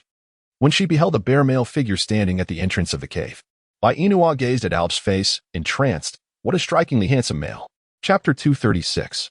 Why do I feel as though I have raised a little pretty boy at home? Alj, overhearing Bainua's words, raised an eyebrow. He too believed himself to be quite handsome. Others remarked, but that is not even your face. What are you boasting about? Alj. Bainua sensed an unusual aura emanating from Angus, prompting her to swiftly cover her mouth. Angus, I was mistaken. In our world, I have always been drawn to handsome men, but it was merely admiration, devoid of any desire for deeper connections. Please do not be upset. You are quite handsome yourself. In fact, you are even more attractive than my ideal type. This sentiment rang true. Angus indeed possessed a striking appearance, surpassing that of Fu Cheney. And while Kadi Nua bore a resemblance to Fu Cheney, a closer inspection revealed subtle differences, most notably, their eyes. Kadi Nua's eyes exuded a captivating allure, shrouded in mystery, whereas Fu Cheney's gaze radiated warmth. Ultimately, when comparing the two, Fu Cheney's charm eclipsed Kadi Nua's. Although it seemed that this fellow had not graced their presence for the past 2 or 3 days, leaving one to wonder about the state of his injuries. Bainua shook her head slightly, lost in thought. What could she possibly be pondering at this moment? Clearly, her thoughts should be occupied with Angus. Turning her back to Alj, she seemed to convey a silent message.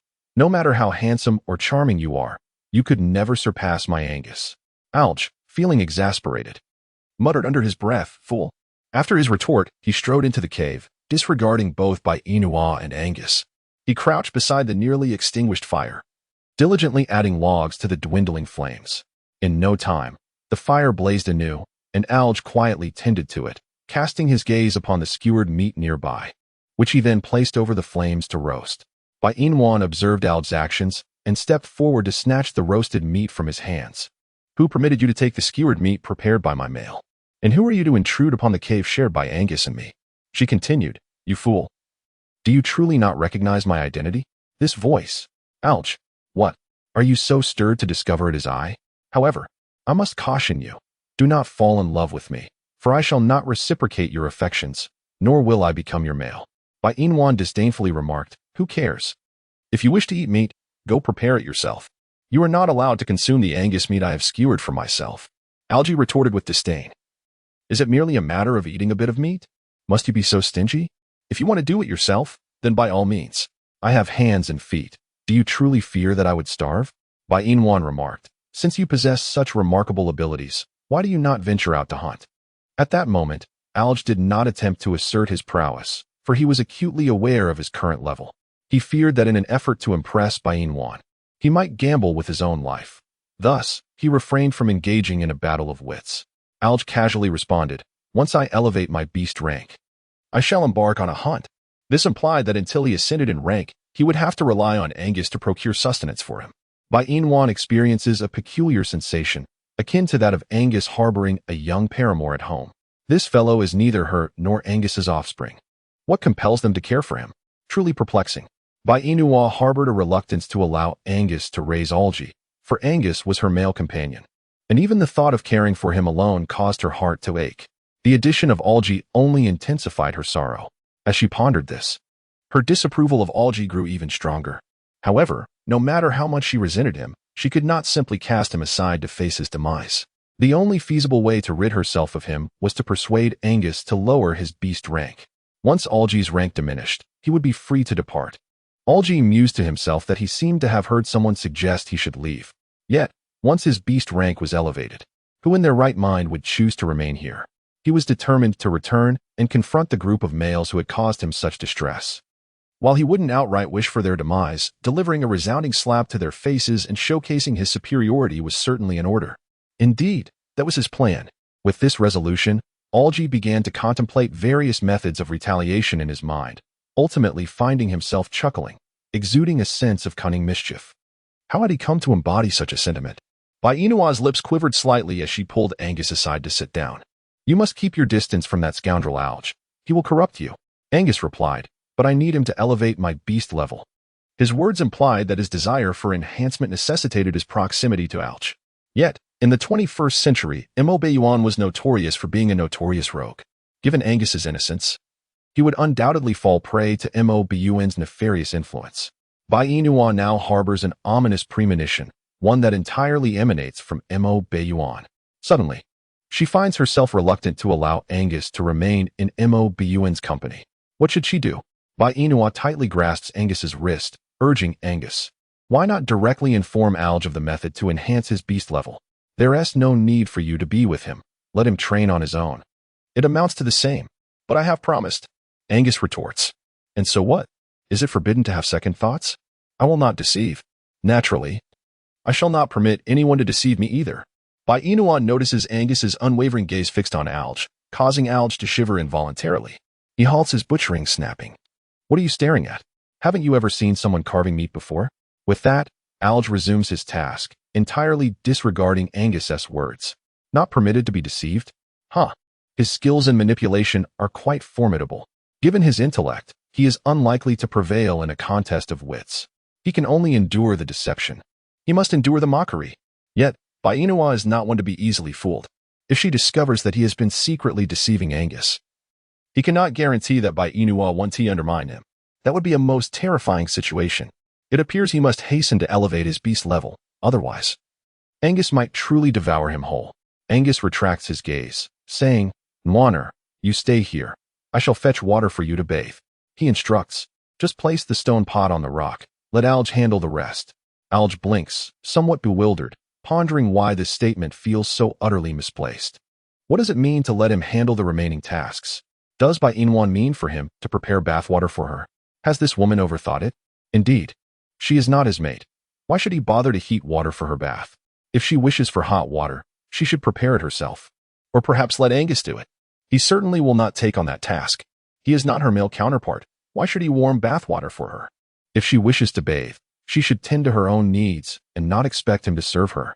Bai Inua frowned and said, You are here, living off my hospitality without contributing anything.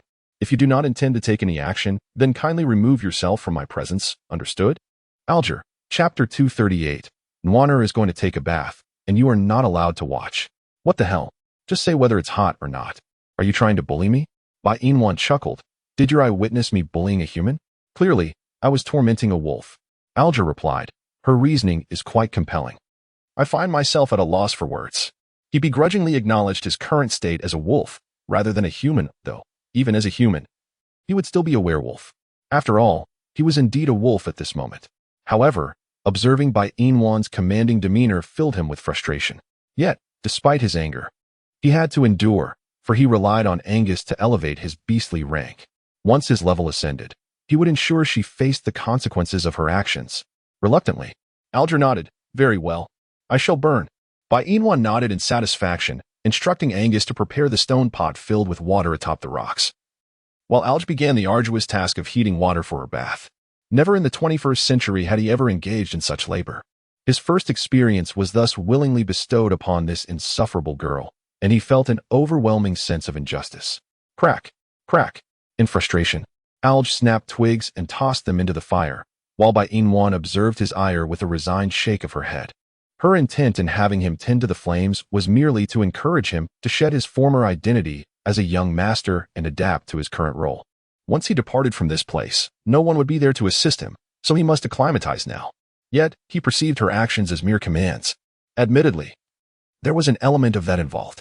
Given the thickness of the stone pot, Alge labored for a full 20 minutes to heat the water.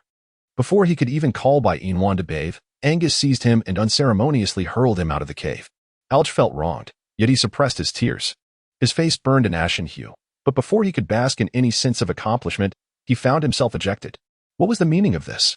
Why had he been dragged outside in such frigid conditions without attire? Would Angus care for him should he fall ill? No, it seemed he had perpetually been unwell. TSK. TSK. Two heartless beings commanding a sick individual to prepare bathwater for them. What audacity. How shameless. Step aside, I must return. Angus, now transformed into a serpentine form, blocked the entrance to the cave. Alge growled in anger. I command you to move. I wish to enter. Have you forgotten what I told you not long ago? Nuanuan needs to bathe, and you are not to look. Alge seethed with fury, yet found himself at a loss for words to counter Angus's stance. Indeed, Bai Inwan was now his mate, and if she wished for privacy, then so be it. Besides, With her modest physique, he had little interest in peering. Inside the cave, Inua skillfully cut 3 sections of bamboo to create a ladle. The upper portion of the bamboo was severed, leaving just enough for a handle. With her bamboo ladle in hand, she approached the stone vat to fetch water, which she then poured into the boiling stone pot. Once the water had warmed sufficiently, Inua began her bath. Although the amount of water was limited, she managed to cleanse herself using a snake skin, which sufficed for her needs. As long as her body was clean, that was all that mattered. Her monthly cycle had commenced 3 days prior and would soon conclude.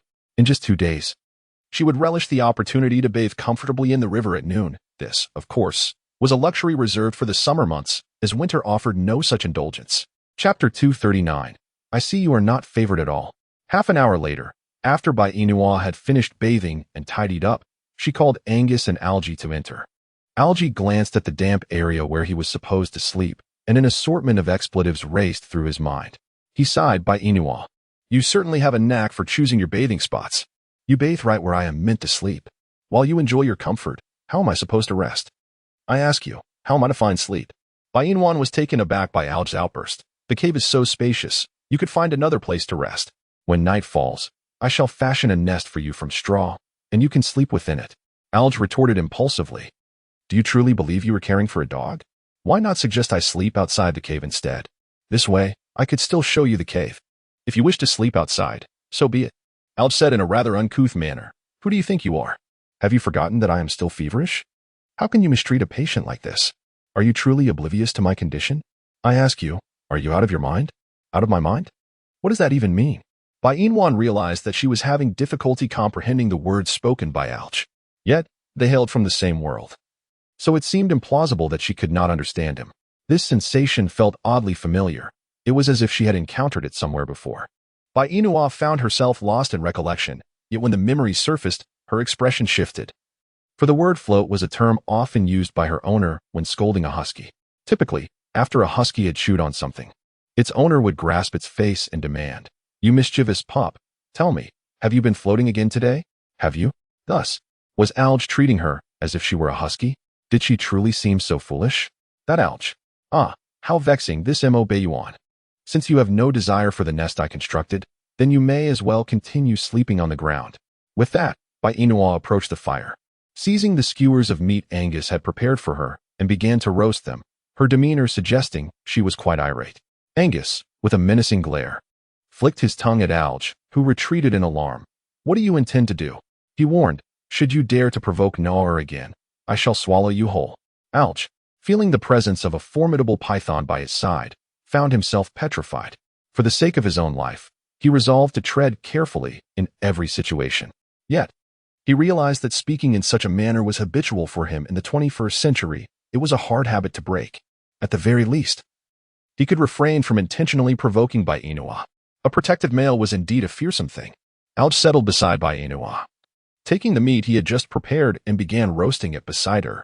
Angus felt an inexplicable surge of jealousy. The spot Algie occupied should have been his. Yet, he held an aversion to fire. Angus gazed intently at Inua's exquisite face, and sensing his stare, she looked up and smiled. What is the matter? Would you like some? Inua nodded. All right. Once I finish roasting, we shall dine together. Angus murmured in acknowledgement and settled down on the haystack.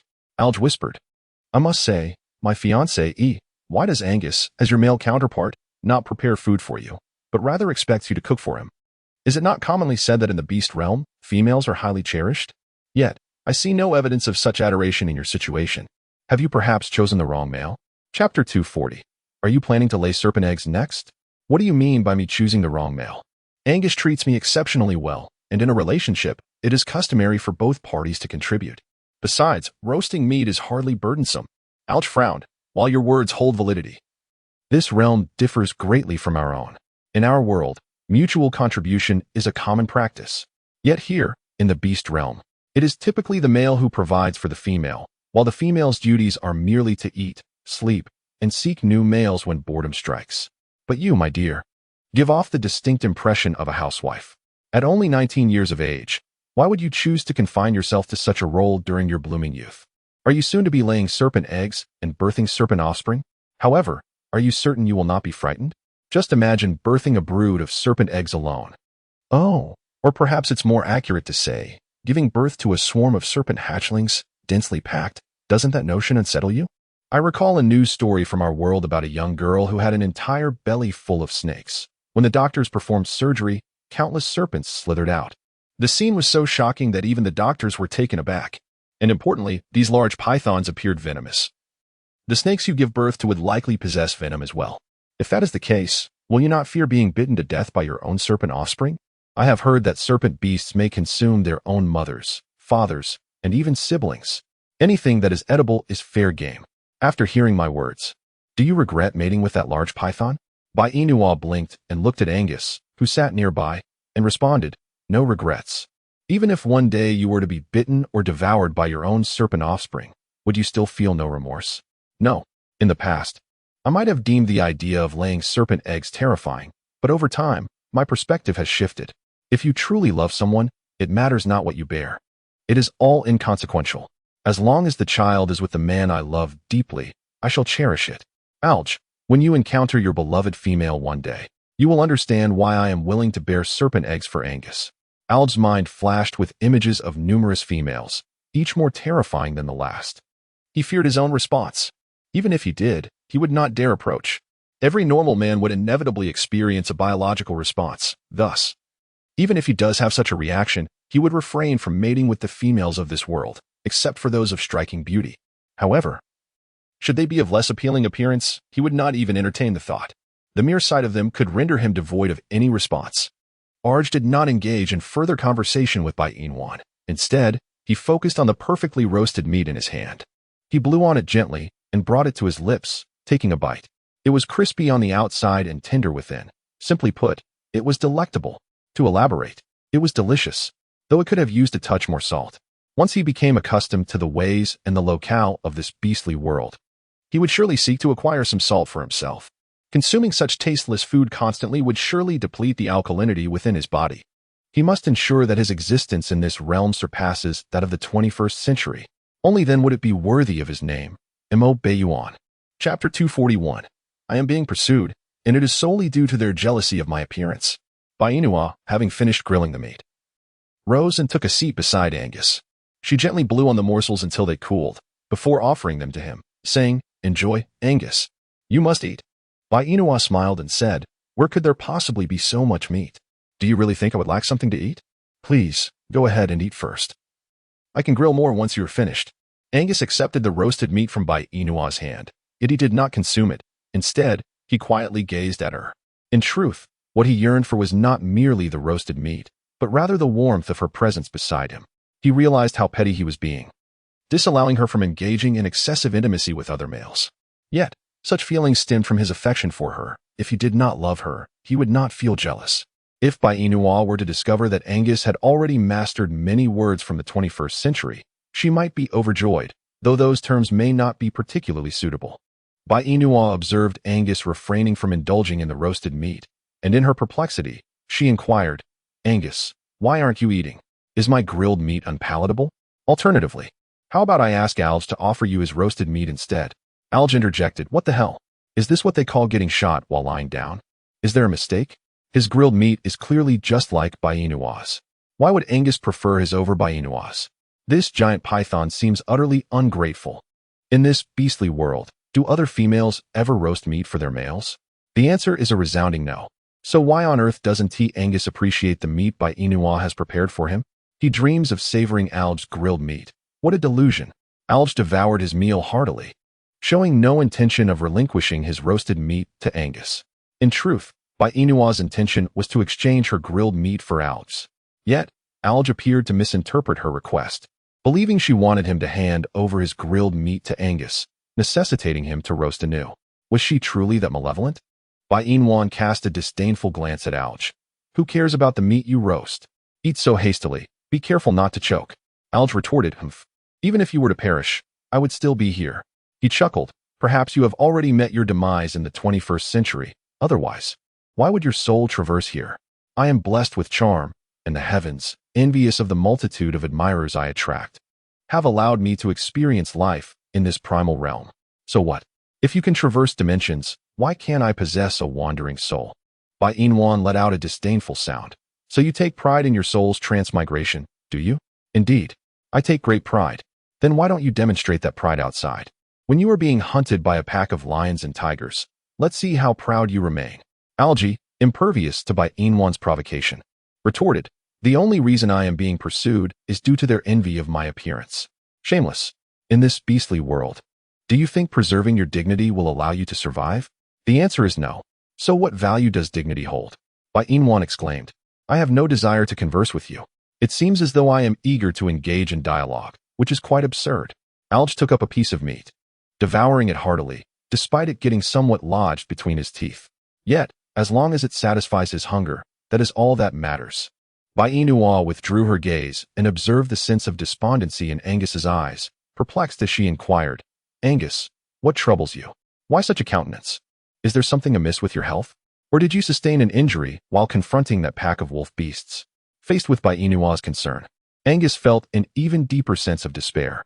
Nwaner shared a close bond with Alge, engaging in countless conversations, while he found himself devoid of any meaningful dialogue with her. If this continued, Nwaner might indeed wed Alge and forsake him. He was unwilling to let her go, utterly unwilling. Suddenly, Angus embraced Bai Inua tightly, exclaiming, Nwaner, you won't abandon me, will you? Indeed, but I am deeply worried that you might unexpectedly return to your world, leaving me here. What shall I do then? In your absence? Bai Inua was perplexed as to why Angus suddenly brought up her return to the 21st century. She felt an insurmountable barrier preventing her from going back. And even if she could, she would insist on taking Angus with her, as they had promised each other. This would not change. Could it be that Angus felt threatened upon seeing Alge arrive here? Was that the reason? Otherwise, how could she rationalize Angus's unusual behavior? Bai Inua sighed softly, raising her hand to embrace Angus's robust waist. Did we not agree that if one day I could return to our world, I would take you with me? I am a person of my word. I would never abandon you here. I have grown accustomed to your presence, and without you by my side, I would feel lost. But what if I cannot go to your world? Bai Inua smiled. Then I shall remain here to accompany you. What if you are compelled to leave me and cannot return? Listening to Angus, Alge's heart sank in despair. Was this great serpent attempting to have Bai Inua devise a solution for him? If he were to hear her utter words of helplessness, the bravado he had displayed earlier would surely be exposed. No, this could not happen. His beast level had not yet ascended. If his Fade crumbled now, he would be devoured by the serpent. It was imperative that Bai Inua and Angus be separated, lest calamity ensue. Alge rose and approached Angus, seizing his arm. I believe we should hasten to train and elevate my beast level. Once I progress, I can return to my wolf clan and cease to intrude upon you and Bai Inua. Angus chose to disregard the earlier and latter parts of Alge's statement, focusing instead on the crux. So, once your beast level rises, you shall return to the wolf clan? Alge nodded, indeed. So why do you not get up and train me? What are you doing here, indulging in affection with Bai Inua? Are you taking advantage of my lack of a mate? Tormenting a wolf, perhaps? Angus chuckled. As long as Alge could vacate his cave and cease to disrupt his life with Nwaner, training could commence immediately. He released Bai Inua and stood up. In truth, elevating your beast level is quite straightforward.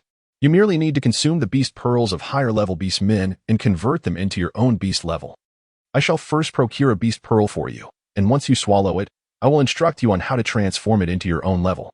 Alge, somewhat bewildered, nodded nonetheless. All right. Chapter 243. The arrival of the great yellow Angus had taken only a few steps before returning to Bai Inua's side. Nwaner, can you manage here alone? I must seek out the beast pearl. It is perilous, and I cannot take you with me. Bai Inua nodded. I can do it.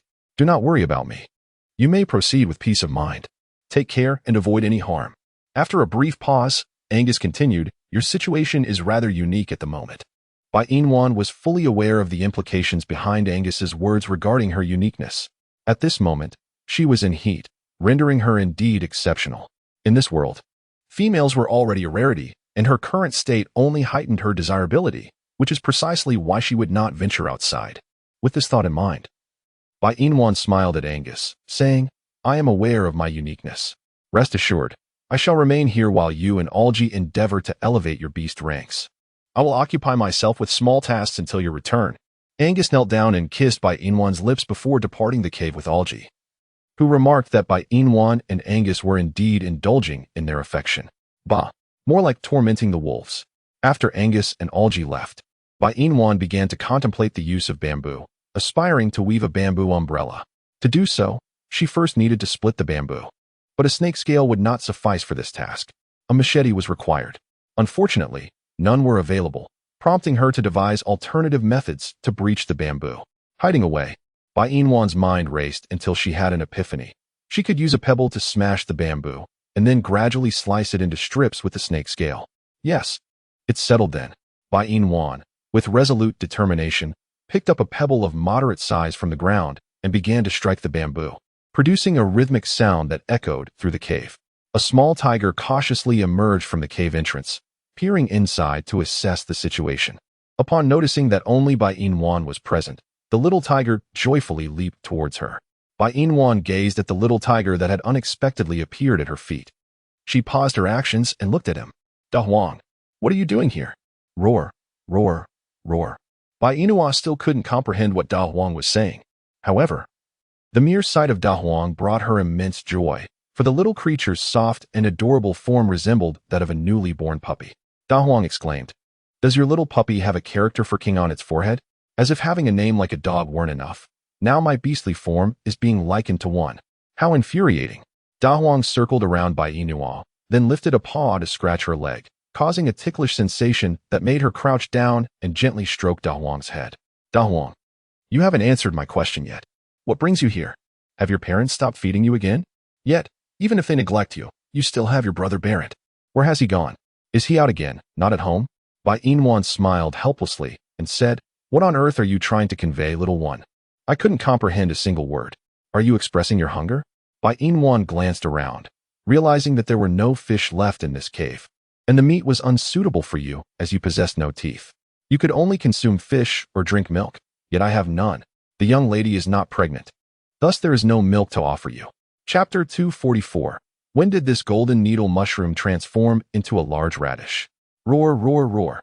Bai Inwan tenderly cradled the large yellow cat in her arms, saying, "My dear Da Huang, be good for a moment. When Angus returns, I shall have him catch some fish for you to enjoy, shall we? Meow? Did you just meow once to signify your agreement? Meow, meow." Bai Inwan, I seek a translation. Bai Inwan had originally intended to craft a bamboo umbrella, but the arrival of Da Huang caused her to set that plan aside. She cradled Da Huang in her arms and settled onto a nearby pile of grass. "I have neither food nor playthings here, so you shall have to listen to my words," she declared. "Although I cannot comprehend your speech, you understand mine, do you not?" Da Huang nodded adorably, and Bai Inwan's fondness for him grew. She leaned down to plant a kiss upon his forehead. Hee. Brother Balin said that when a female kisses a male, it signifies her affection for him. Does this mean that this female has fallen for him? But Brother Balin does not yet have a female companion. He must first bring this female together with him before I can be with him. Then he shall have a home. Hee, how delightful. If Bai Inwan were to comprehend the words uttered by Da Huang, she would undoubtedly burst into laughter. This little rascal is truly delightful. How about this? Since you have come to your sister's home today, I shall craft a pair of charming little straw sandals for you, shall I? Oh, never mind that shout of yours. Regardless of how much you vocalize, I am unable to comprehend. Just sit still while I fetch some straw to weave your sandals. After saying this, Bai Inwan gently placed Da Huang on a pile of grass and rose to retrieve a generous handful of straw, commencing the creation of the little sandals. The task proved to be quite manageable. In less than half an hour, Bai Inwan had fashioned 4 petite straw sandals. She embraced Da Huang and adorned him with the sandals, and once they were securely fitted, Da Huang joyfully bounced back and forth in front of Bai Inwan, clearly reveling in his new footwear. Bai Inwan gazed at Da Huang with affectionate indulgence. When Da Huang, having frolicked to exhaustion, returned to her side, he lay down upon a patch of grass in her company. At that moment, a white fox dashed in from the mouth of a cave. Having surveyed the surroundings and detected no trace of solitary beasts, only the scent of the large white creature, Kadi Nual boldly trotted towards Bai Inwan, his short tail wagging with exuberance. Initially intending to recline on the grassy mound, he was startled to find a tiny tiger cub. Kadi Nual, visibly taken aback, transformed into his human form and glared at Bai Inwan, exclaiming, "Have you already allied yourself with a tiger in my absence?" Bai Inwan had grown accustomed to Kadi Nual's frequent appearances, as he always visited whenever she was alone. Over time, she had accepted this occurrence as routine. Yet, she pondered when she had ever allied herself with a tiger. What nonsense are you spouting? I have only ever had Angus as my male companion. Before long, you will belong to me, he retorted. Bah, not a chance. I find you repulsive, you golden needle mushroom. Kidi instinctively glanced at his own anatomy. That is clearly a radish. A little radish, perhaps. No, a large radish. Bai exclaimed in astonishment. My heavens, Kidi, have you no shame whatsoever? It has only been a few days since we last met, and yet your audacity has grown thicker than the walls of this cave. When did you transform from a golden needle mushroom into a giant radish? Chapter 245. Handsome fox, I adore you. Dabai, how many times must I tell you? I have long since lost any semblance of shame. What I possess in abundance is beauty. Do you even know what beauty is? It is the visage I bear. Bai dismantled the facade. But did you not just claim that you lack any semblance of beauty? It was clearly a matter of aesthetics. Oh, Kidi suddenly fell silent, leaving him in a state of trepidation. Kidi raised his hand, lifted the large yellow object, and tossed it into the corner, before taking a seat beside Bai.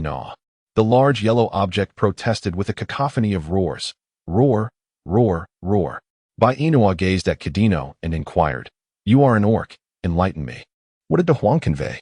Kidino initially contemplated retorting that he was not a tiger and, therefore, could not comprehend the utterances of this little cub. However, upon reflection, he realized that Dabai would not fathom the truth either. Thus, he decided to let Dahuang's words flow freely. After all, Dabai would believe it to be accurate, allowing them to engage in conversation. Clearing his throat, Kidino haphazardly translated Dahuang's statement. He just mentioned that I have taken his place, which displeased him. Yet, considering my striking appearance, he has chosen to overlook it. Bai, this statement sounds rather dubious, doesn't it? Is it not utterly insincere? The crowd, indeed. Yet, it is universally acknowledged that Xiao Bai is undeniably handsome. Kidi, indeed. Well said. Bai, what a shameless fellow. Kadikno. Dahuang listened as Kadikno misinterpreted Bai Inwan's words, continuing to bellow. Roar, roar, roar. That's not it. That's not it. He clearly just referred to a big rabbit. How wicked. Kadikno. Are your eyes as blind as Dubai's? I shall reiterate. I am a fox, not a rabbit. Roar, roar, roar. Wicked rabbit, bullying the tiger. Devour, devour. Roar, roar, roar. Wicked rabbit. When my brother Baron arrives, you shall be doomed. Roar, roar, roar. Wicked rabbit, wicked rabbit. Bai Inwan gazed at Kidi in bewilderment, while Kidi, equally perplexed, maintained a facade of composure as he translated. The little tiger cub had just proclaimed in 3 declarations. First, handsome fox, please give me a hug. Second, handsome fox, you are truly handsome. Third, handsome fox, I love you. Bai Inwan, what on earth? Is she being treated as a fool? The proud Dahuang believes himself to be the most handsome of all, so how could he possibly praise Kidi looks? Thus, it becomes evident that this fellow is utterly clueless about what Dahuang is saying. He is shamelessly embellishing his own image. Bai Inwan cast a glance at the corner where the pitiful big yellow lay, its demeanor unmistakably reflecting a profound sense of grievance. The one who tormented it was none other than the very Kidi before her. Bai Inwan waved at the little yellow creature, exclaiming, Come here, dear. Let sister embrace you. We shall ignore this filthy fox. With a playful growl, the little yellow creature trotted over to Bai Inwan's arms. She lifted him up and planted a gentle kiss on his forehead as a gesture of comfort. The little one blushed at the kiss, staring at his own short legs while exclaiming, Roar, I adore you, my dear. Kudinua, assuming Bai Inua required his translation, blurted out. He says, Greetings, my dear. You are quite unsightly. Bai Inwan Ku. D. Nua. Upon being called, Kudinua nodded and replied, I am here. What can I assist you with, Bai? Just say it, and I shall comply. Leave. Chapter 246. Consuming the beast pearl that is unacceptable. Aside from leaving, I shall do nothing else. Bai Inwan cast a disdainful glance at Kidi, exclaiming, Then be on your way. Kidi pondered why Bai seemed to always speak contrary to her thoughts. Regardless of her words, he still possessed an appealing appearance. Yet, why was Bai so utterly disinterested in him?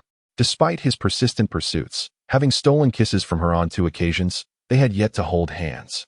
Perhaps she was the most challenging female he had ever endeavored to win over. Was his charm waning? Should he seek out other females to test his allure? That seemed a viable option. Shortly, he resolved to approach other females to ascertain whether his charm had diminished. Roaring, Daha shouted at Kidi, Leave already. Why haven't you gone? How shameless. Kidianu mused. I truly wish to decipher what this fellow is saying. The onlookers remarked, after listening, you might find yourself questioning your existence. For he called you shameless. Kidianuo replied, indeed, I am questioning my existence. Meanwhile, at the foot of the mountain, Angus and Algae boldly infiltrated the leopard tribe's territory. Algae easily dealt with a few lesser beasts, while Angus took on the more formidable ones. In no time, a number of leopards lay lifeless at Angus's feet. He reached out, striking down upon the heads of the leopards, and soon held 2 or 3 beast orbs in his grasp. Angus continued to collect the orbs, while Algae sat nearby, savoring the taste of the orbs, decent enough, though slightly too large and a bit tough on the throat. However, with his strong teeth, he managed to consume them. After finishing the 10 or so beast orbs in his possession, Angus tossed a handful into Algae's lap. Algae patted his stomach, saying, I can't possibly eat more. Angus appeared oblivious to his protest, continuing his quest for beast orbs. Once he had collected all the high-ranking beast orbs, he approached Algae, inquiring, how many have you consumed? Algae contemplated briefly, approximately 20. Very well, starting tomorrow, you shall venture out alone to hunt 10 lions and 10 tigers. Algae felt as though he might be hallucinating, pointing at himself. Me? Alone? Angus confirmed. Yes, just you. Algae, astonished, responded, are you jesting? How can I take them on alone? Angus retorted, do I appear to be joking? If you do not hunt, how will you unleash the power of the beast orbs you just ingested? Algae protested, while that may be true, I just consumed them today. Are you suggesting I risk my life tomorrow against lions and tigers? Am I to be a harbinger of death, or am I merely walking into my demise? You will not perish. Will you protect me? No, I shall merely observe as you hunt. You cannot flee. Should you dare to run, I will ensure you endure even harsher training. Return today and come back tomorrow. Algae exclaimed, I can't believe this. The great python genuinely wishes to send him to his demise, does it not? Asking him to slay tigers and lions. Why not suggest he hunt fish instead? Fish would be so much easier to catch. He could slay 100 of them if necessary, as long as it does not involve tigers or lions. Poor Alge. Yet, for the sake of elevating his beast rank, he endures. On his way back to the cave, Alge stumbled upon some green fruits and called out to Angus, who was hurrying back to the cave. Hey, great python. Chapter 247. No female could surpass you. I am Angus. Alge chuckled. It's all the same, after all. Your beast form is merely a sleek, black python. Come here. I wish to return to the cave. I wish to return as well. However, before we do, you should climb and gather some of those green fruits to take back. Inua particularly enjoys them. Angus frowned. Do you lack hands or feet? The tree is too tall. I can't climb it. You are a snake beast, so you can slither right up. Hurry and pluck some. Inua will truly appreciate these fruits. Females in our world adore fruits. They're beneficial for beauty. Angus reflected that he indeed had not gathered fruits for Inua in quite some time. Yielding, he effortlessly ascended the tree to collect fruits for her. However, Alge assumed Angus would toss some down, only to find Angus cradling them in his arms. Not a single one dropped. Alge exclaimed, Great python, are you so miserly? Does your mother know? At least throw a few down. You claim Inua enjoys them. I wish to sample them too. After 5 minutes, with a considerable harvest in hand, Angus descended from the tree. Alge extended his hand to take some, only to have Angus embrace the fruits tightly. These are for Nu? Alge protested. My goodness, can Inua consume all of this? She is not a pig.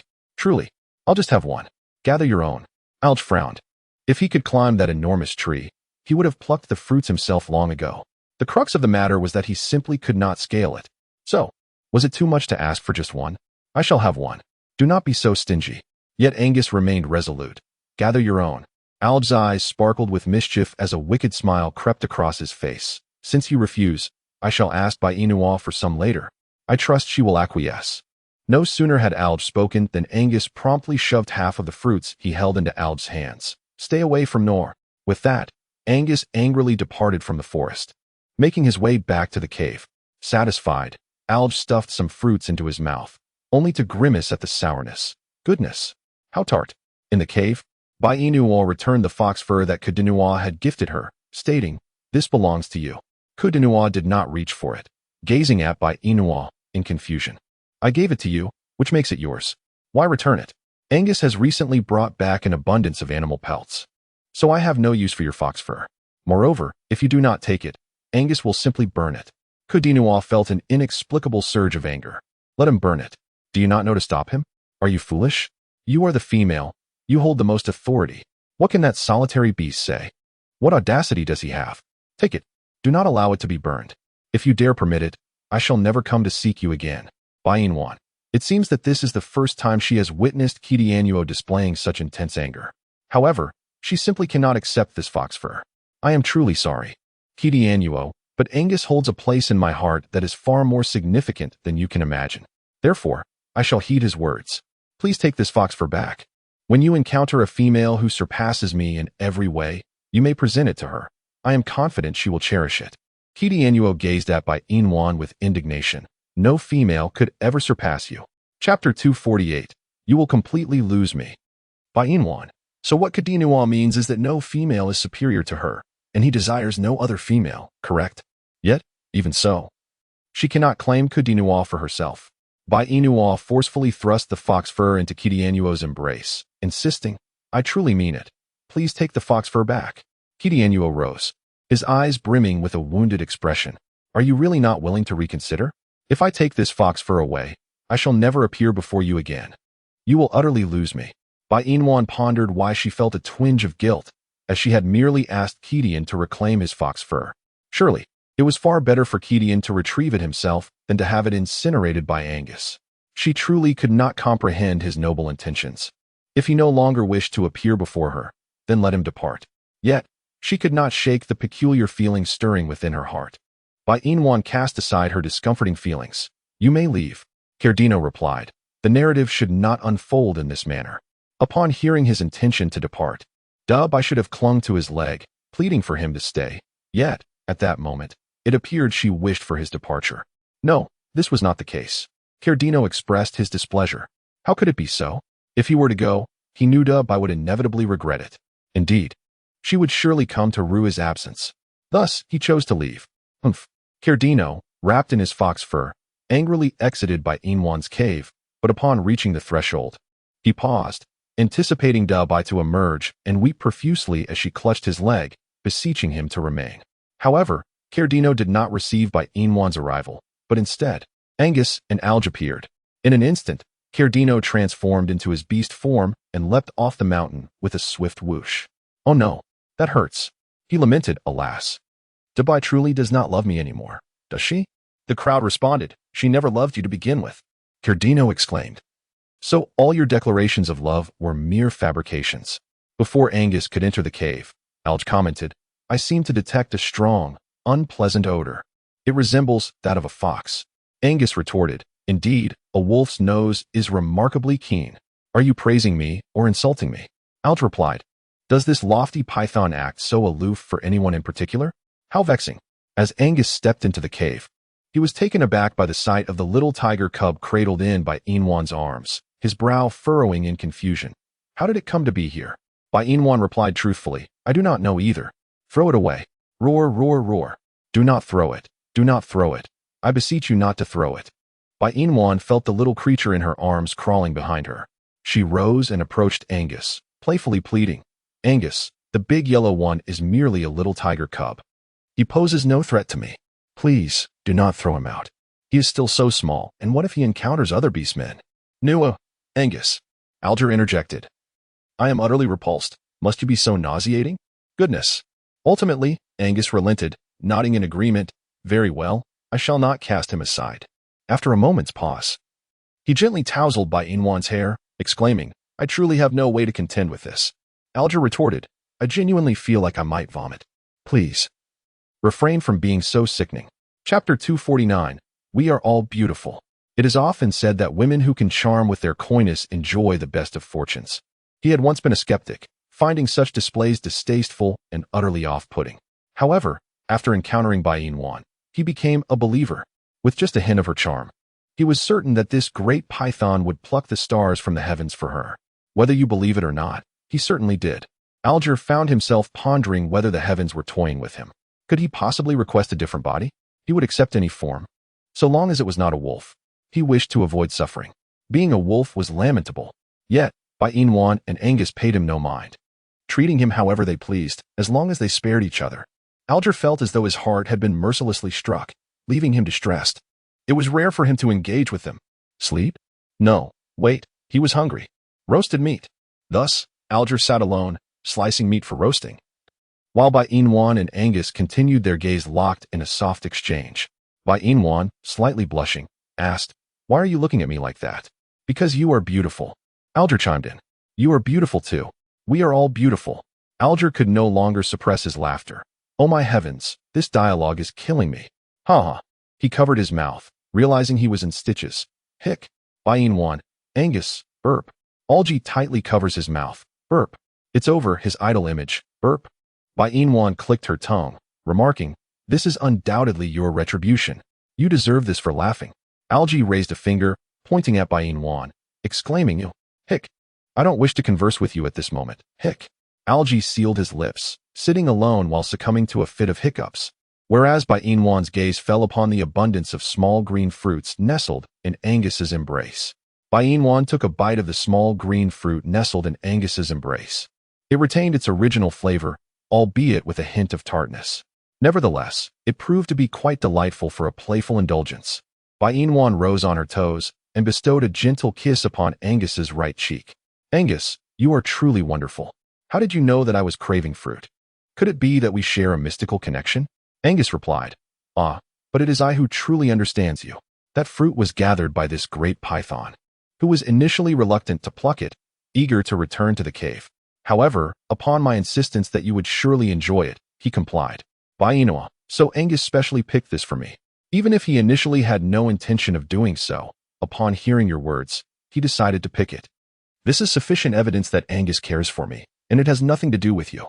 Furthermore, I can easily deduce that it is, in fact, you who desires to eat it but cannot pick it yourself, thus using me as an excuse. Do not assume I am oblivious to your little schemes, Algie. I have already seen through you. Algie, to call Bai Inwan foolish would be a misjudgment. She is not unintelligent. Yet, at times, she exhibits a certain naivety. Thus, he currently prefers to refrain from conversing with her, indifferent to her thoughts. Algie leisurely sat to the side, roasting meat, and only approached Da Huang after Bai Inwan had finished her fruit. Da Huang, what troubles you? Why does your body tremble? Are you feeling unwell? If so, let out a roar. If not, then roar twice, if you please. Roar. Are you truly unwell? Bai Inwan gathered Da Huang into her embrace and gently stroked his head. He does not feel hot. So what ails him? Is he hungry? Anemic? Does he require a boost of energy? That must be the case, yet Angus has just returned, and she wishes to allow him a moment's respite. But as evening approaches and Baran has yet to arrive for Da Huang, it seems he truly is absent from the Tiger clan. Otherwise, why has he not come by now? Moreover, with Da Huang feeling unwell, she cannot comprehend his words. What should she do? Perhaps she should venture out and catch a fish to roast for him. Bai Inwan gazed at Angus's cold visage, biting her lip. Angus, it appears that Da Huang is unwell. He must be hungry. Shall we descend and catch a fish to roast for him? Upon sighting Angus, Da Huang trembled even more violently than before. If Bai Inwan could not discern the cause of Da Huang's distress now, she would truly be foolish. Just moments ago, when Angus had not yet entered, Da Huang had been perfectly fine. Yet, the instant Angus arrived, Da Huang began to shake, indicating that he was indeed frightened of Angus. However, Angus had not threatened him in any way. Perhaps it was merely the regal aura that emanated from Angus. Nonetheless, even if Da Huang feared Angus, he still required Angus to procure fish for him. Could one truly rely on Alge? Bai Inwan gazed at Alge, who was seated by the fire, grilling meat, and shook her head, reflecting on the unreliability of this individual. She had already anticipated the words he would utter when tasked with descending the mountain to catch fish for Da Huang. I haven't even eaten myself. Why should I catch fish for this little tiger? There's nothing wrong with my reasoning, she imagined he would say. Thus, she placed her hopes on Angus instead. Yet, her heart ached for him. After all, Da Huang was pitiably without food. After listening to Bai Inwan's words, Angus fixed his gaze on Da Huang, who was trembling in her embrace, and ultimately said nothing. He turned and exited the cave. Bai Inwan, cradling the large yellow creature, hurried to catch up. Alge, belatedly aware, shouted, "Where are you two taking that dog?" The large yellow creature retorted, "Are your eyes blind? He is clearly a tiger." A tiger? Why does everyone insist he is a dog? How utterly unjust. The large yellow creature is a tiger, not a dog. Alge paused in his grilling, fearing he had misheard. Did you just say that the creature in your arms is a tiger? Uff, the tiger you are holding is called Big Yellow? Bai Inua nodded. Indeed. Isn't that merely the name of a dog? At that moment, the shadow of despair loomed over De Huang. He turned away, deliberately avoiding Algae, his demeanor unmistakably indicating his anger. Bai Inua gently patted De Huang's tiger-like head. Let us ignore him and pursue Angus. With that, she pivoted. But before she could make her exit, Algae's voice rang out once more. You still haven't informed me where you intend to take this. Ah, no, I mean this tiger. To catch fish. What is it to you? Are you curious enough to want to join? Algae shot a disdainful glance at Bai Inua. Dream on. I haven't even had a bite to eat. Why should I catch fish for him? Chapter 251. Do not harm her. See. She knew Algae would respond this way. This utterly unfeeling individual had completely earned Bai Inua's contempt. Once Bai Inua departed, Algae felt a twinge of discomfort and followed after her. As he descended the mountain, he suddenly stopped, pondering why he had chosen to come down. Bai Inua hadn't requested his assistance, so why had he bothered? Was he out of his mind? Algae turned back, hesitating for a moment, yet ultimately decided to keep pace with Bai Inua. He must have owed her from a past life, for he was fully aware that with Angus by her side, she did not require him. Yet he still felt compelled to follow and observe. It was utterly perplexing. By the riverbank, Bai Inua, cradling the large yellow dog, followed in Angus's footsteps. With a splash, Angus leapt into the river, starting to catch fish for the dog, while Bai Inua sat beside the dog, patiently awaiting Angus's return. Suddenly, a thunderous roar of a tiger pierced the air from behind Bai Inua. As Alge arrived at the riverbank, he beheld a formidable tiger lunging towards Bai Inua. Without hesitation, Alge rushed forward, positioning himself protectively beside her, proclaiming, Do not harm her. Bai Inua. The anticipated pain did not arrive. Alge opened his eyes to behold Barent before him, transformed into human form, cradling De Huang away from Bai Inua. With a furrowed brow, she exclaimed, Hey. Barent paused, glancing over his shoulder at Bai Inua beside him. Is there something else? Do not let De Huang wander about alone anymore. It is perilous. Barent's body momentarily stiffened, an enigmatic emotion flickering in his eyes. He nodded and departed from Bai Inua, holding De Huang. Alge, still tightly embracing Bai Inua, inquired anxiously, My fiancé, are you all right? Did that tiger injure you? With concern etched on his face, Alge gazed at Bai Inua. She pulled his hands away, locking eyes with him closely. Why are you suddenly so concerned about me? Alge's gaze flickered. I fear that if you perish and return to the 21st century, I would be left abandoned in this desolate, beastly realm. And at that moment, that enormous python would surely claim my life. Bai Inua, is it truly just this way? What else do you desire? Bai Inua let out a soft exclamation. I once thought you held affection for me. Otherwise, why would you risk your life to shield me from Barent? Do you realize that had you not encountered Barent today, you would have perished? Therefore, if you do not harbor feelings for me, do not come to my rescue. I do not wish to feel indebted to you. Do you understand? Alger rose and distanced himself from Bai Inua, retorting, How capricious and sentimental you are.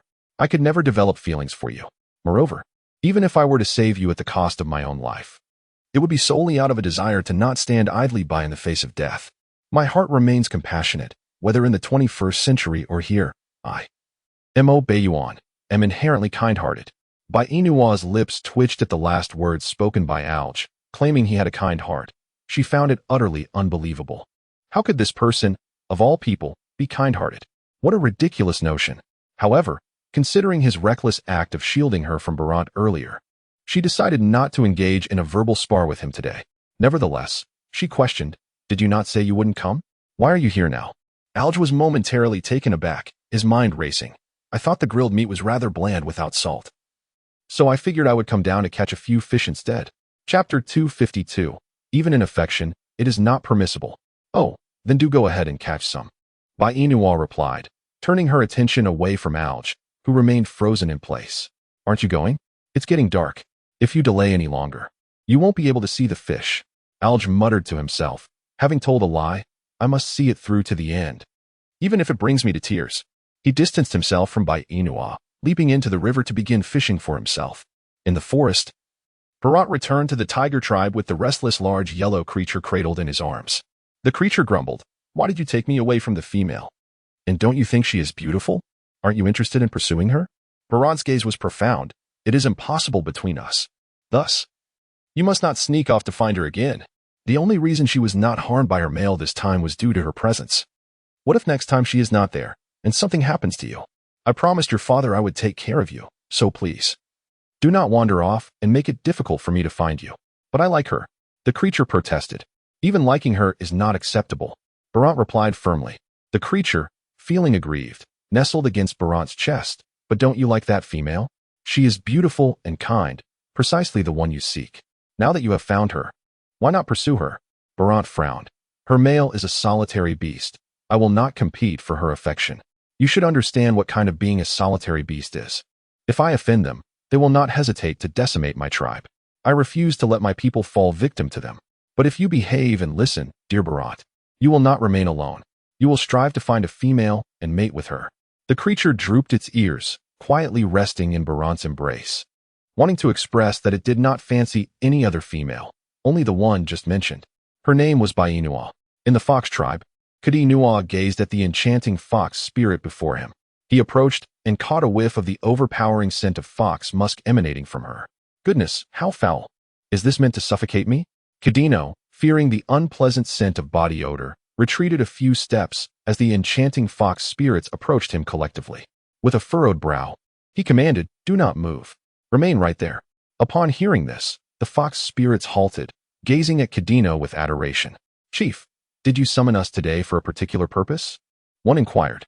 "Your silence and stillness are the greatest assistance you can provide." Kadino grimaced. "Goodness, what a foul stench. Have you not bathed today?" The fox spirits replied, "Chief, we bathe daily, but we fear catching a chill." Kadino retorted, "Your discomfort is of little concern. What matters is that I remain unaffected. Is bathing truly such a daunting task? Are you utterly oblivious to how rank you are?" The fox spirits exchanged glances, responding, "Chief, we are foxes. How could you scorn your own kin, especially those as lovely as us? How could you be so heartless?" Kadino felt a wave of dizziness wash over him, as if he were on the verge of succumbing to some ailment. Shaking his head to dispel the sensation, he straightened and declared, "Listen to me and do not move." The fox spirits nodded eagerly. "Yes, Chief, we shall heed your words." Overcome with nausea, Kadino covered his mouth, swallowing hard to suppress the queasiness. "What do you think of me?" he asked. The fox spirits quickly responded, "In our hearts, Chief, you are the wisest leader, and you are also quite handsome.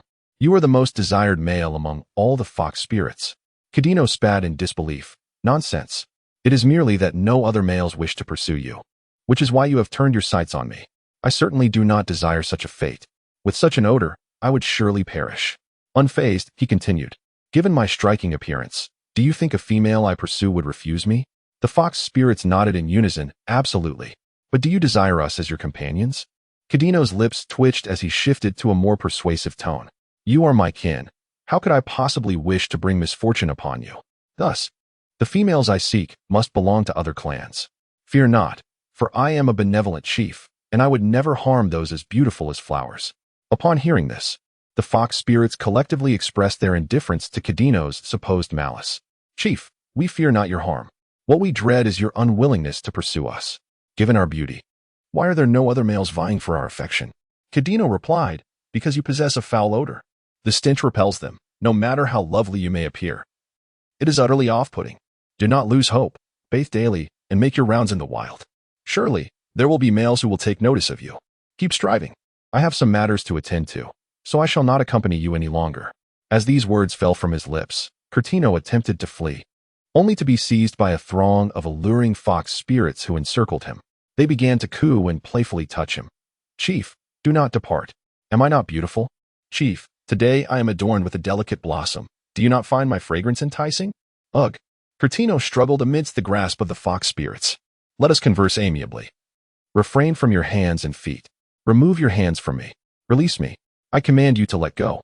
"Ugh! Chief, gaze upon us. We are among the most exquisite of fox spirits. Are we not captivating enough for you?" Curtino retorted, "It reeks. Help. Release me. I shall say this once more. Remove your claws from my person. I feel quite nauseated, do you understand? Stand back." The fox spirits, however, tightened their grip. "Chief, it is late. Where do you rush off to? How about we engage in a delightful union? Look, several of us to attend to your desires. What say you, Chief?" "Ugh! Curtino could no longer suppress his revulsion and retched upon them. His vision began to blur, and if he did not escape, he truly feared for his life. In a flash, Curtino transformed into a fox and swiftly distanced himself from the clutches of the fox spirits. Curse it! He resolved never to seek the opinions of such a foul group again. They were unbearable. He desperately needed a bath. Otherwise, he would question his very existence. Curtino sprinted at breakneck speed to the riverbank, but before he could leap into the water, he spotted by Inoa and Angus. Chapter 254. Shall I bear you serpent offspring? By Curtino called out as he rushed forward, but before he could reach by Inoa, he was sent flying by Angus's serpentine tail, landing with a splash in the water. By do not leave. Curtino struggled and swam, while by Inoa cast a sympathetic glance at him, ultimately being led away by Angus. Curtino's face was etched with disappointment. Indeed, I did not harbor affection for him. It was evident. No matter his endeavors, her heart remained untouched. Did he truly wish to persist in this pursuit? He was uncertain. Fiancé, what was that snowball-like object just now? Alge inquired curiously, looking towards by Inoa, who exchanged a glance with Angus, but ultimately said nothing. Alge mused. Fearing the male to such an extent, it seems in this beastly realm, only by Inoa exists. Yet, given Angus's presence, Alge refrained from probing further. The murderous glare he had previously received was still vivid in his memory. But what had that large snowball done to provoke him? Before anyone could approach, Angus had ruthlessly cast it into the water. How cold it must be at this late hour. I feel a profound sympathy for that large snowball. Kidianyo exclaimed. What on earth? Are your eyes blinded? He is a fox, not a snowball. He merely possesses a slightly lighter hue than the other foxes. Yet that does not warrant the absurdity of him being compared to a mere snowball, despite their insistence on labeling him as such. He found himself grappling with a tinge of discontent. Truly, what a misguided assembly of individuals. Upon returning to the cave, Bainwan observed that Angus still harbored no intention of conversing with her, prompting her to take the initiative and soften her demeanor. Angus, what troubles you? She inquired, her voice faint and delicate, exuding an air of deep grievance. Algie smirked, a hint of amusement dancing at the corners of his mouth, and remarked, Fiancé, your acting skills are woefully inadequate. I doubt you could deceive this formidable serpent. By Inoa, if you remain silent, no one will perceive you as mute. But if I choose not to speak, I shall regard myself as a mute. Silence. What if I refuse to be silent? You must plead with me. Only then will I cease. By Inoa cast an annoyed glance at Alge, realizing that ever since his arrival in the cave, Angus had become less vocal and had exhibited an increase in jealousy and anger. She felt a profound sense of frustration, but even more so, a deep pity for him. She understood that Angus must be feeling threatened to behave in such a manner. Even a solitary beast can feel so insecure. How could she provide Angus with a sense of security? Should she bear him serpent offspring? It is often said that having children instills a sense of assurance in one's male counterpart, does it not? With this thought in mind, Bainua took the initiative to link her arm with Angus's. Angus, I am uncertain of the cause of your distress, but I wish to convey that regardless of what transpires, my love for you remains unwavering. If you doubt my feelings, would you like me to bear you serpent offspring? Although I am not particularly inclined to do so at this moment. For you, I would gladly embrace the prospect. Angus's dim eyes sparkled momentarily as he gazed at Bainua, uncertain. Nwaner, are you truly willing to have children with me? Bainua nodded and said, I am willing. Let us conceive now. Angus discarded the fish he held, lifting Bainua to the grassy mound. He leaned in to seal her lips with his, rendering her unable to utter a single word. Deep down, she longed to express her desire to wait until her estrus period had passed before embarking on this journey of creation. Given her current state, how could they possibly proceed? Was Angus truly prepared to engage in a fierce battle with her? Chapter 255. Feeling an overwhelming emptiness, loneliness, and coldness, Angus eagerly began to undress Bainua, leaving Algie frozen in shock at Angus's crude and forceful demeanor. Goodness! Are all the males in this beastly world so inclined to coerce their females? My goodness! Bainua gently nudged Angus, finally seizing an opportunity to catch her breath. Angus, please refrain from such actions. I am still in my heat and cannot mate with you. Can we wait a couple of days? Angus appeared to be withholding something, gazing longingly at Bainua beneath him, yearning yet unable to indulge himself, which left him in distress. Nevertheless, Angus ultimately did not force Bainua. He released her and tenderly cradled her in his arms. I apologize, Nwaner. I had forgotten you were in your heat. Did I frighten you just now? Bai Inwan shook her head, saying, No, that's excellent. Bai Inwan nestled closer to Angus, wrapping her arms around his sturdy waist. What made you angry just now? Was it because of Cordino? She inquired. Indeed. However, he hadn't even approached me before you tossed him into the water. Angus lowered his gaze, locking eyes with Bai Inwan.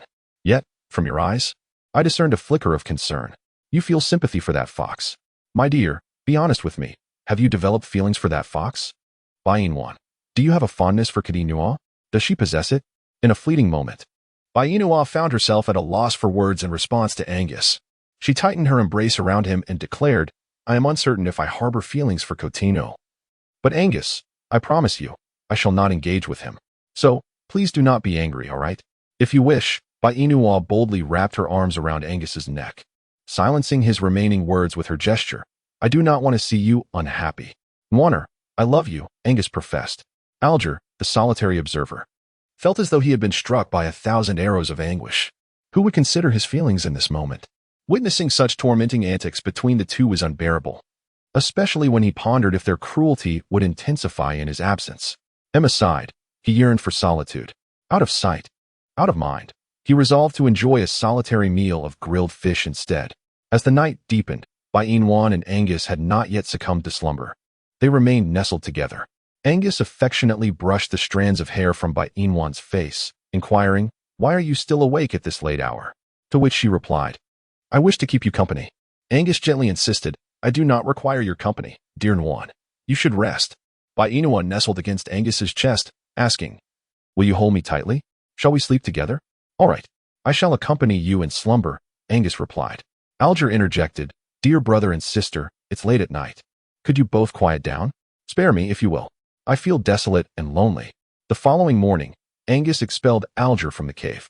Alger protested, claiming he was still groggy and starving, insisting he needed to eat before embarking on a hunt for tigers and lions.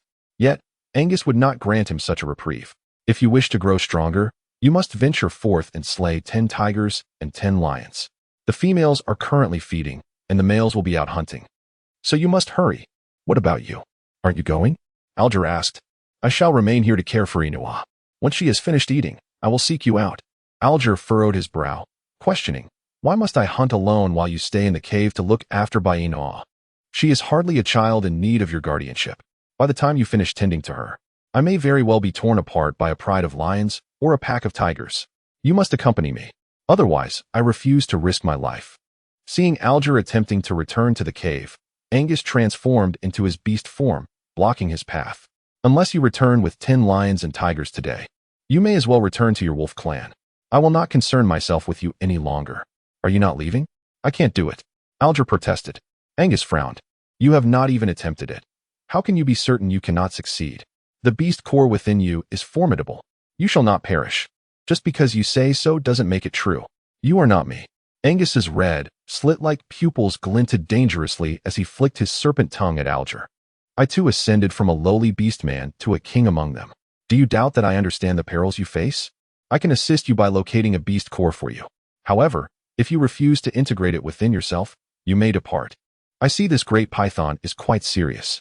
If I do not confront those tigers and lions today, Angus will truly cast me out. It appeared that Angus meant him no harm, so what was there to fear in facing death once more? Alger, having made his decision, transformed into his beast form and dashed down the mountain. Only after he left did Angus revert to human form and return to the cave. He gazed at the still slumbering Bai Inua, sat down, and embraced her tenderly. Inua, all I do is for Alger's benefit. Even if he becomes injured, I am aiding him. You are not angry, are you? Bai Inwan, at the foot of the mountain. Alger was just entering the forest when he found himself besieged by a pack of lions and tigers. Could it be that fate had conspired against him? Had he offended the gods or the king of hell in a past life? Why else would he be subjected to such torment? Encountering lions and tigers right after descending the mountain left him feeling utterly aggrieved. Yet, escaping was no longer an option. He was left with no choice but to confront them. But there were too many adversaries, and he was outmatched. This was nothing short of a modern-day brawl. Alone and outnumbered, how could he possibly contend with this ferocious assembly of beasts? Alger's mind raced, but before he could devise a strategy, a tiger and a lion lunged toward him. He dodged, exclaiming in terror, "Help! In less than 3 minutes, he was tackled to the ground by a tiger, its sharp claws reaching for him. Alj desperately fought to escape, though he sustained injuries to his back. The tiger's golden eyes glinted ominously, and Alj felt a surge of adrenaline coursing through him. He charged into the fray of lions and tigers, engaging with several of them in battle. Alj's body soon bore the marks of their claws. In an instant, blood was spilling everywhere.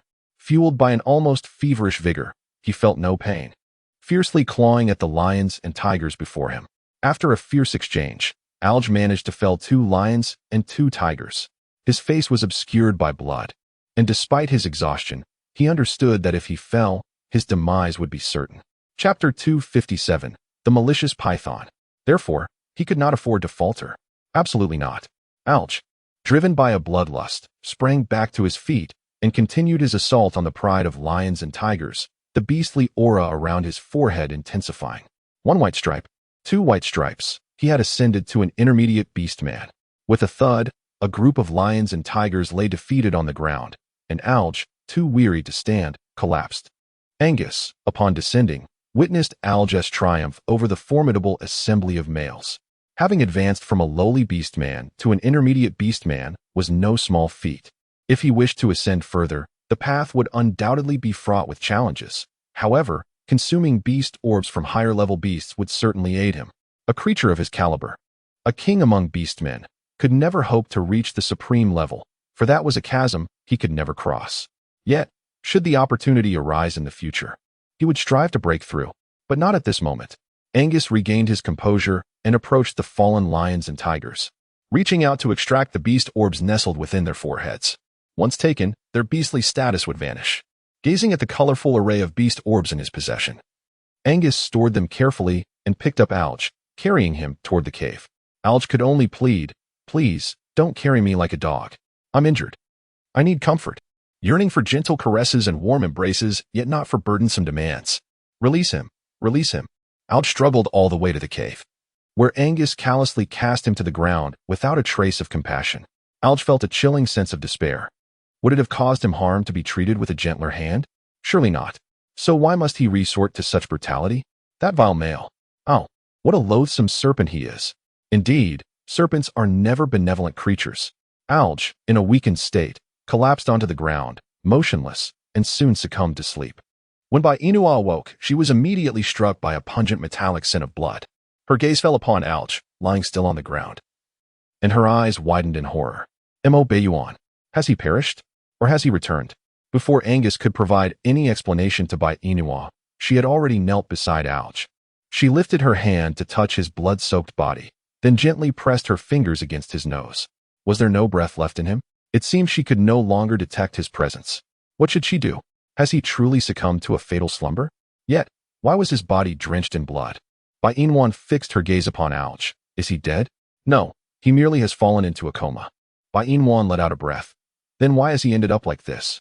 Not long ago, I sent him to confront the lion and the tiger. Yet, he proved to be useless, resulting in this predicament. Alj, is it really necessary to speak ill of him behind his back? Upon hearing this, Inua chose to disregard Alj. As long as he was alive, that sufficed.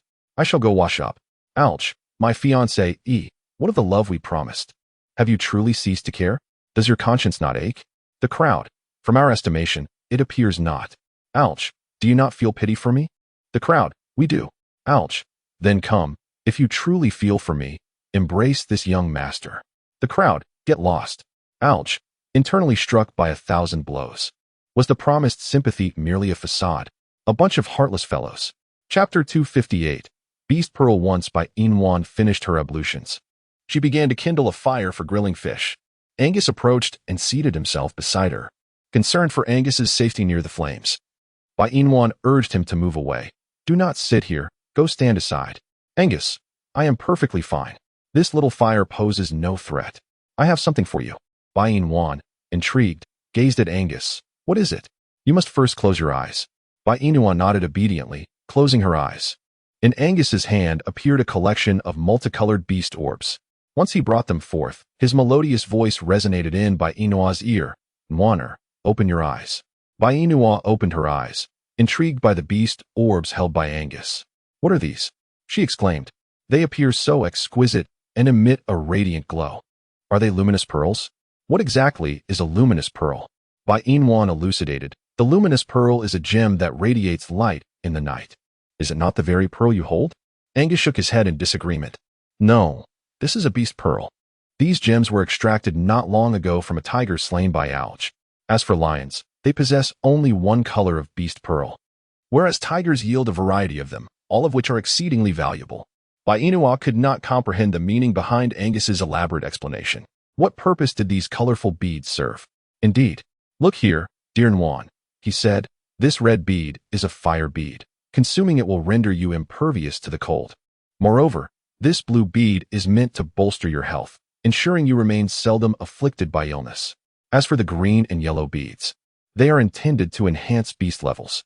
However, since you are human and possess no beast level, the effects of these may be uncertain for you. Therefore, we shall refrain from consuming them. You only need to partake of this blue beast bead and this red fire bead. Inwan exclaimed, such a large orb. I cannot possibly consume it. Angus gazed at her with affectionate indulgence, declaring, allow me to feed my dear Inwan. With that, he punctured the beast orb and sealed her lips, directly delivering the orb into her mouth. Inwan's eyes widened in surprise, before she could savor its flavor. She swallowed it whole. Inwan, this bead can actually be bitten through. It resembles gummy candy in texture, though it lacks sweetness and flavor. However, Angus's method of feeding causes Inwan's cheeks to flush slightly. What a peculiar way to feed. Yet, she finds herself not disliking it at all. Once Angus finishes feeding her, a gentle warmth spreads through Inwan's body, but it lasts only a moment before fading away. Truly, this beast bead is remarkable. Inua gazed in astonishment at Angus, exclaiming, the efficacy of this beast orb is truly remarkable. What purpose do those white beast orbs you hold serve? Angus replied, these are ice orbs, suitable for my use. They are not fit for Yunwaner.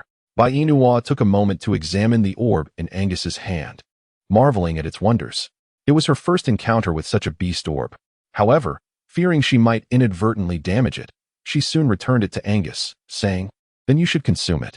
It is not excessively hot at the moment, so I shall refrain for now.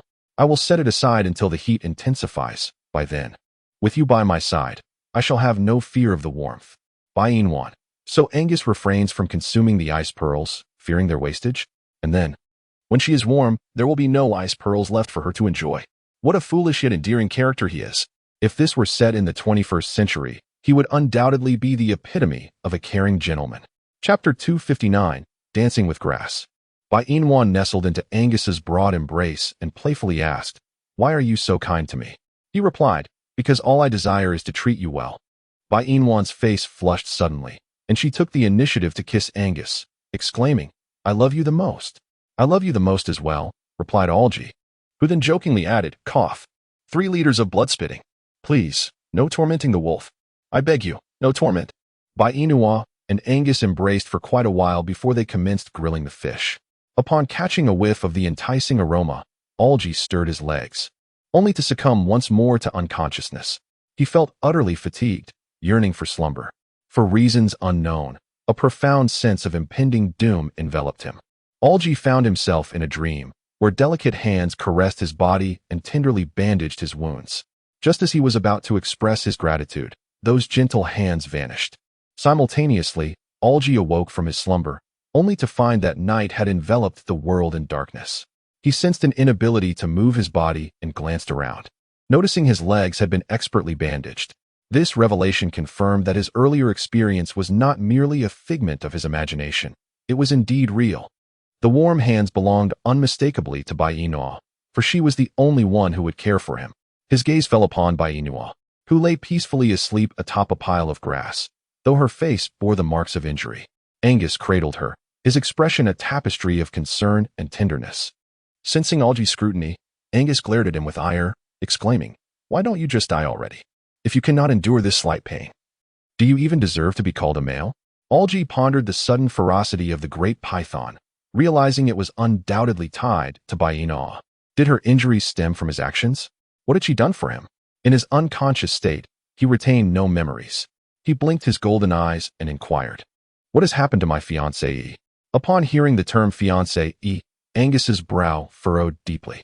Remember this. She is not your fiancée. Nwaner is my female, not yours. What has happened to her?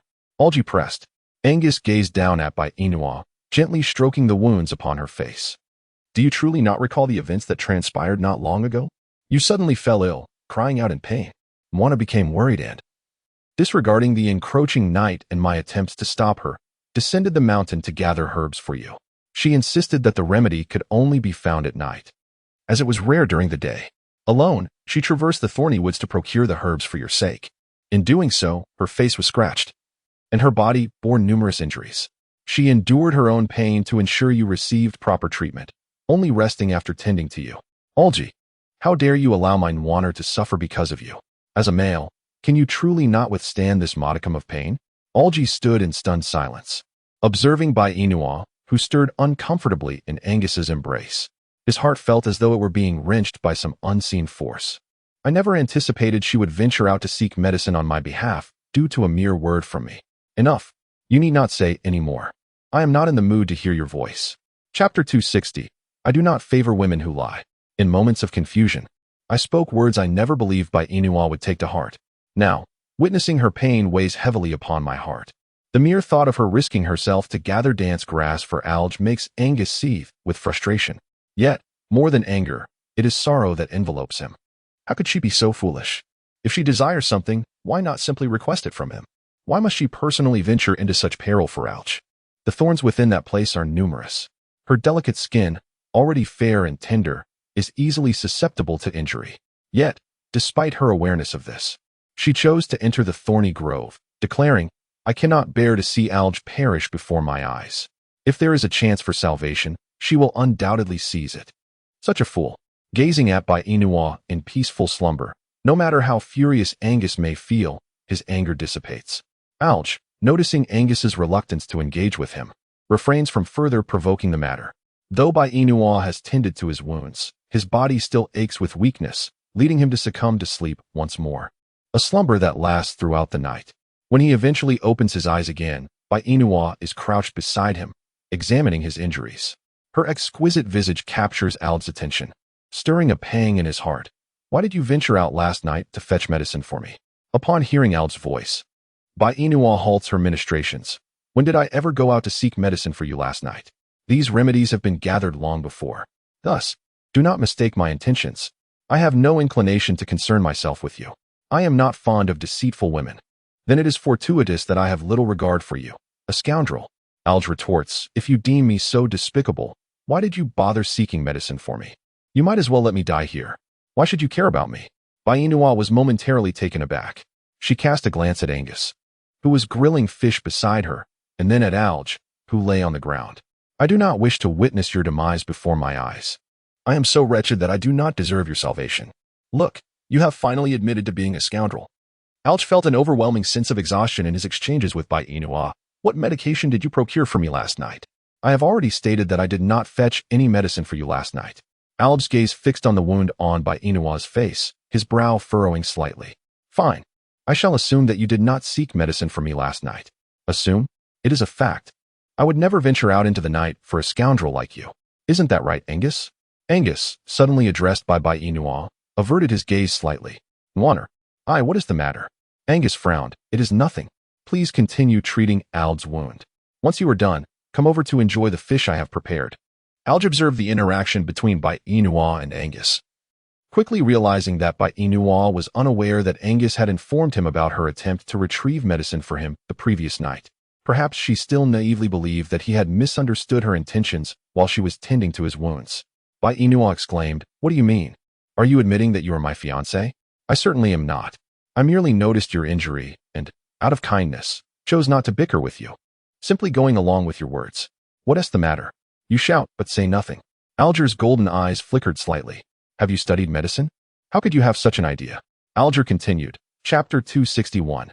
You are truly unfortunate. Have you, or have you not, studied medicine? I have not, Bai Inua replied. Alger felt as though he were experiencing auditory hallucinations. Repeat that for me. Did you, or did you not? I have not. Alger exploded. If you have not studied medicine, then what on earth were you using on me? It couldn't possibly be poison, could it? Bai Inua, are you attempting to murder your own husband? Bai Inua, murdering her husband?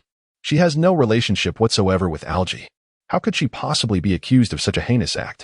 Is this person unwell? Moreover, they are gravely ill. She has shown him kindness by caring for him, and yet he does not appreciate it. Instead, he claims she is using poisonous herbs on him. What a ridiculous joke.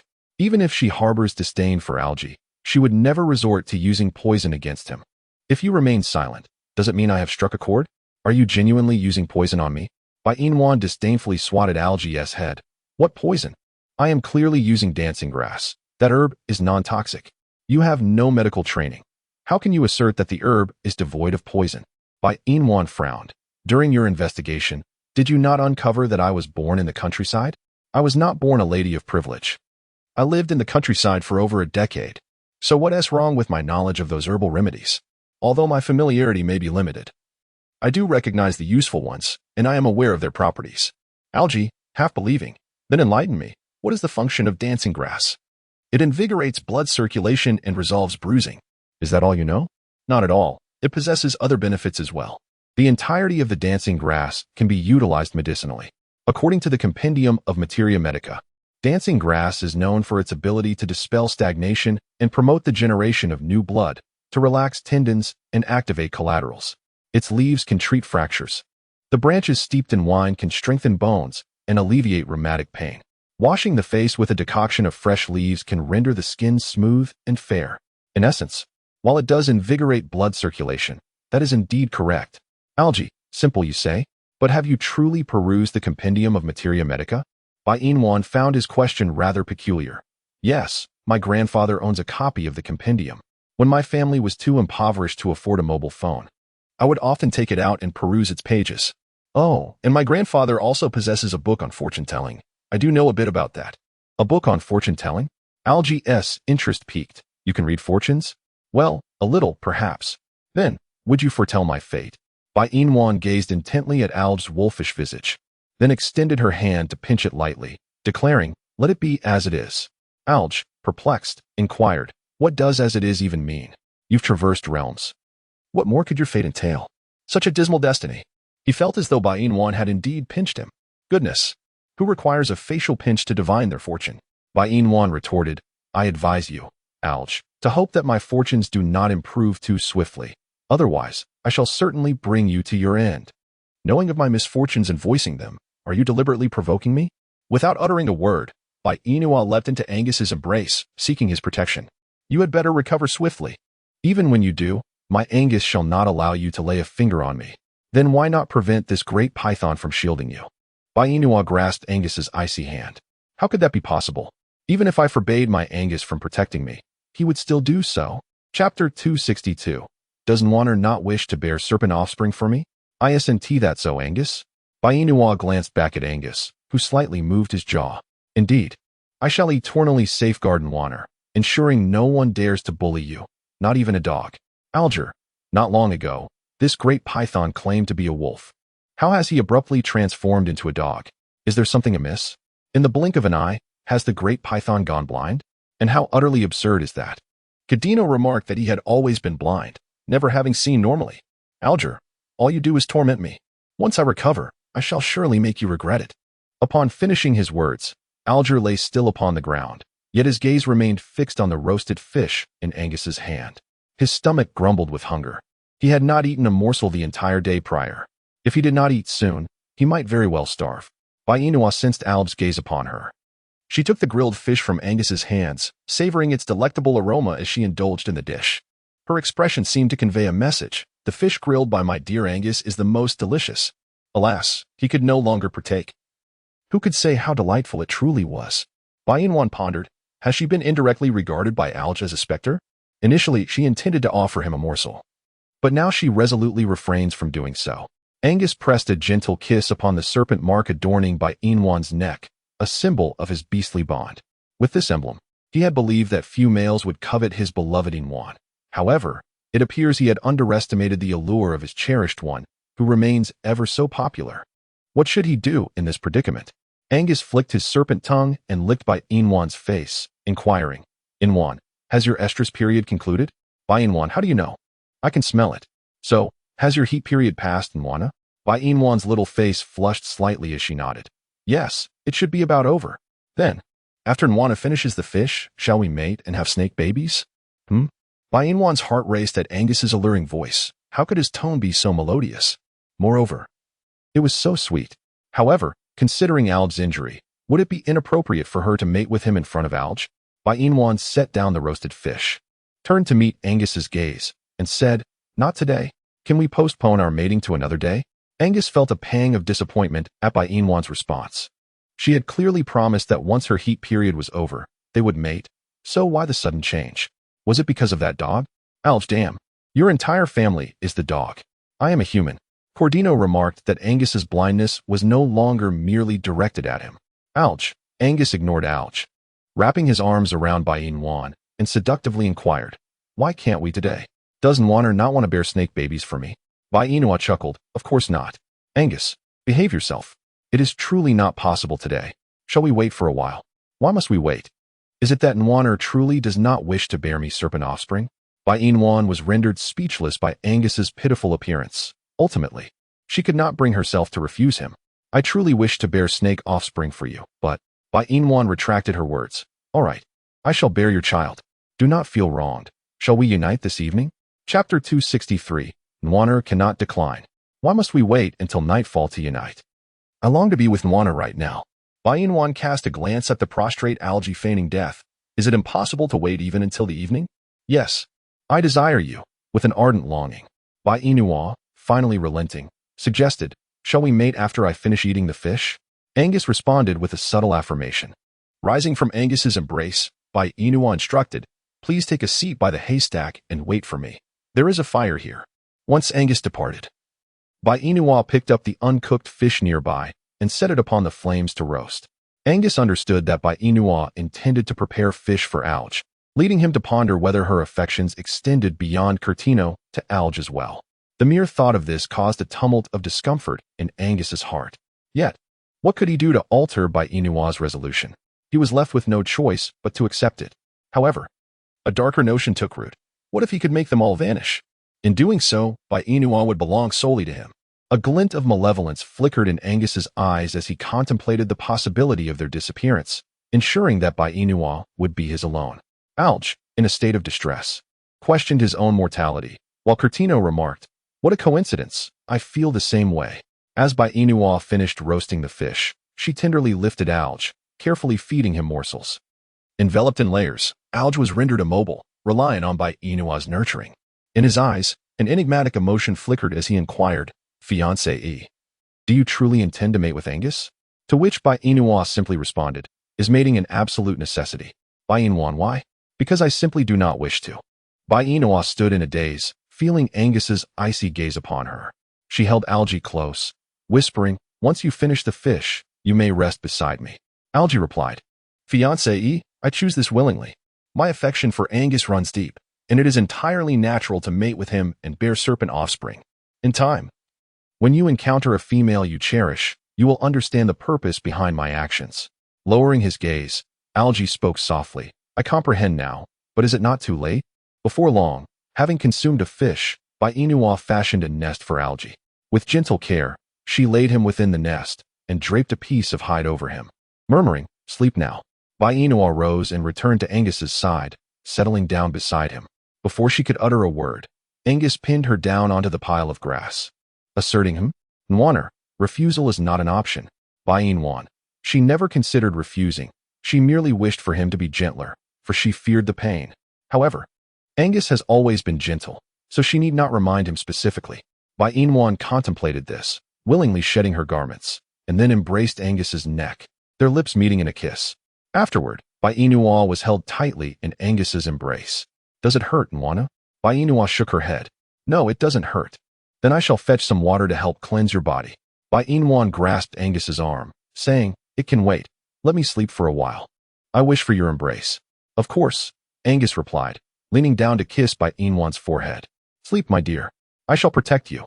"All right." Bai Inwan soon drifted into slumber in Angus's arms. Gently, Angus released her and rose, casting a glance at Algier, who lay nearby, his hand clenched into a fist. One day, he would exact his vengeance. When Bai Inua awoke, it was the dead of night. She glanced at the space beside her, where Angus had long since vanished, leaving her unaware of his whereabouts. However, Bai Inua felt no concern for him. She was certain he would remain unscathed. Bai Inua gazed at the attire adorning her figure, a gentle smile gracing her lips. Her beloved Angus was indeed thoughtful, having even prepared her clothing. Although it was not particularly flattering, she decided to change into something more suitable. Once she was satisfied with her appearance, she rose and approached Algie to assess his condition.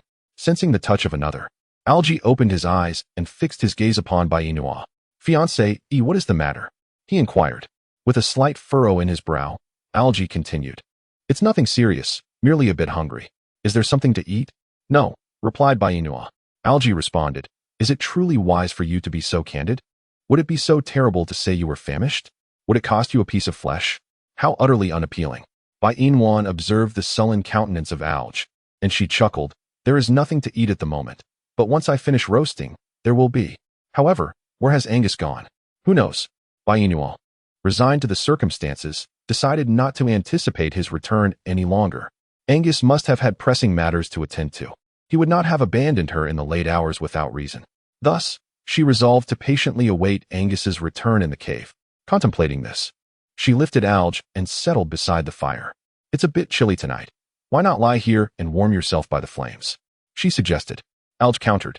"Why not simply admit that you were bored and wish for my company? After all, I was merely concerned that you might not want me around." Considering your rather proud demeanor, he flexed his wolf leg, feeling a twinge of pain. However, transforming into human form should pose no significant challenge. Gazing intently at Bai Inua, he inquired, "Do you genuinely wish for my company?" "Indeed," she affirmed. "Very well, I shall keep you company." With that declaration, Alge seamlessly transitioned into his human form. Yet, the forceful transformation reopened wounds on his back, causing blood to seep forth. He gasped in pain. "Ugh, are you all right? It hurts." "Who prompted you to change into human form?" Bai Inua questioned, concerned.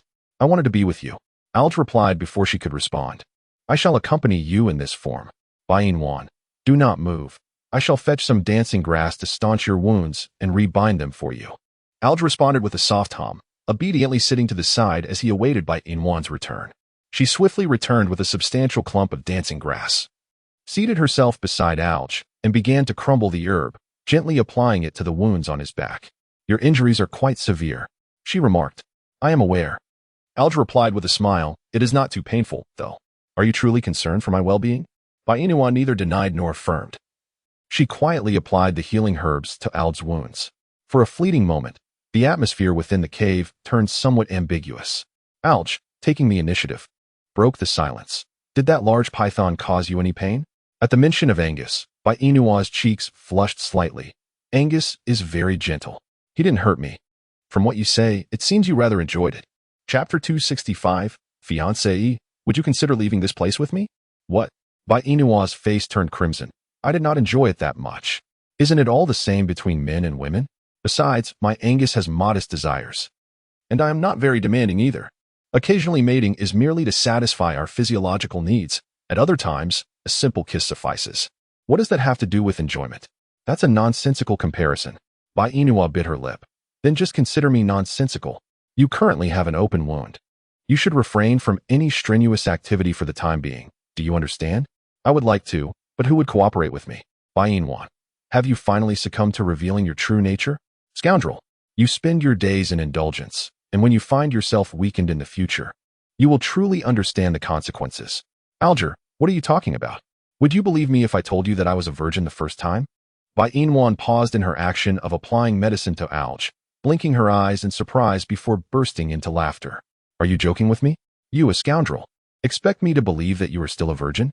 Alge expressed his deep disdain for being labeled a scoundrel by Bai Inwan. Yet he insisted that despite having roamed bars for 28 years, he truly remained untouched. To this day, he had not encountered a woman willing to surrender herself to him. However, at this moment, Alge's gaze fell upon Bai Inwan, and he felt certain that she could be the one. He yearned to be with her, and could not bear the thought of her being with that enormous python any longer. She was his fiancée, and thus, she belonged solely to him. With these thoughts racing through his mind, Alge suddenly reached out and grasped Bai Inwan's wrist, looking at her earnestly. Fiancée, would you allow me to take you back to the 21st century? Bai Inwan, Before Wan could utter a word, Alge's voice resonated once more. Once we return, we shall wed. I shall not hold your past with Angus against you. Let us pretend as though nothing ever transpired, shall we? Bang! Angus's figure emerged outside the cave, and the fruits he held were shattered upon the ground. Wan glanced at Angus and then at Alge, rising to position herself before Alge. Angus, it is not as you envision.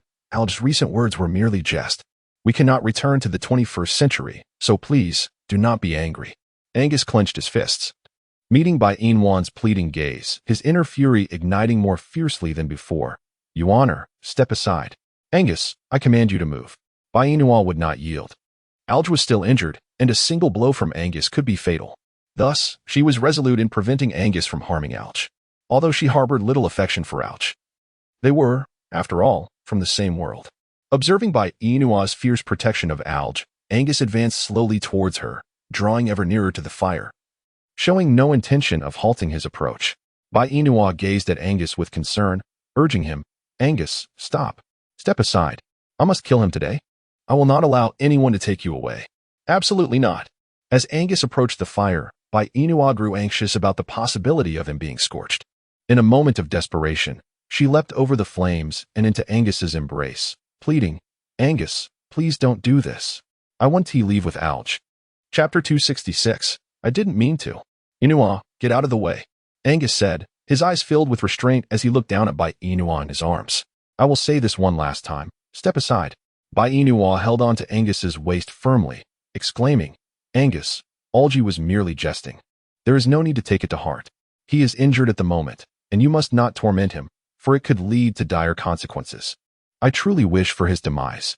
Wan, Alge, fiancé, do you now believe the words I have spoken? The serpentine beasts are devoid of warmth and compassion.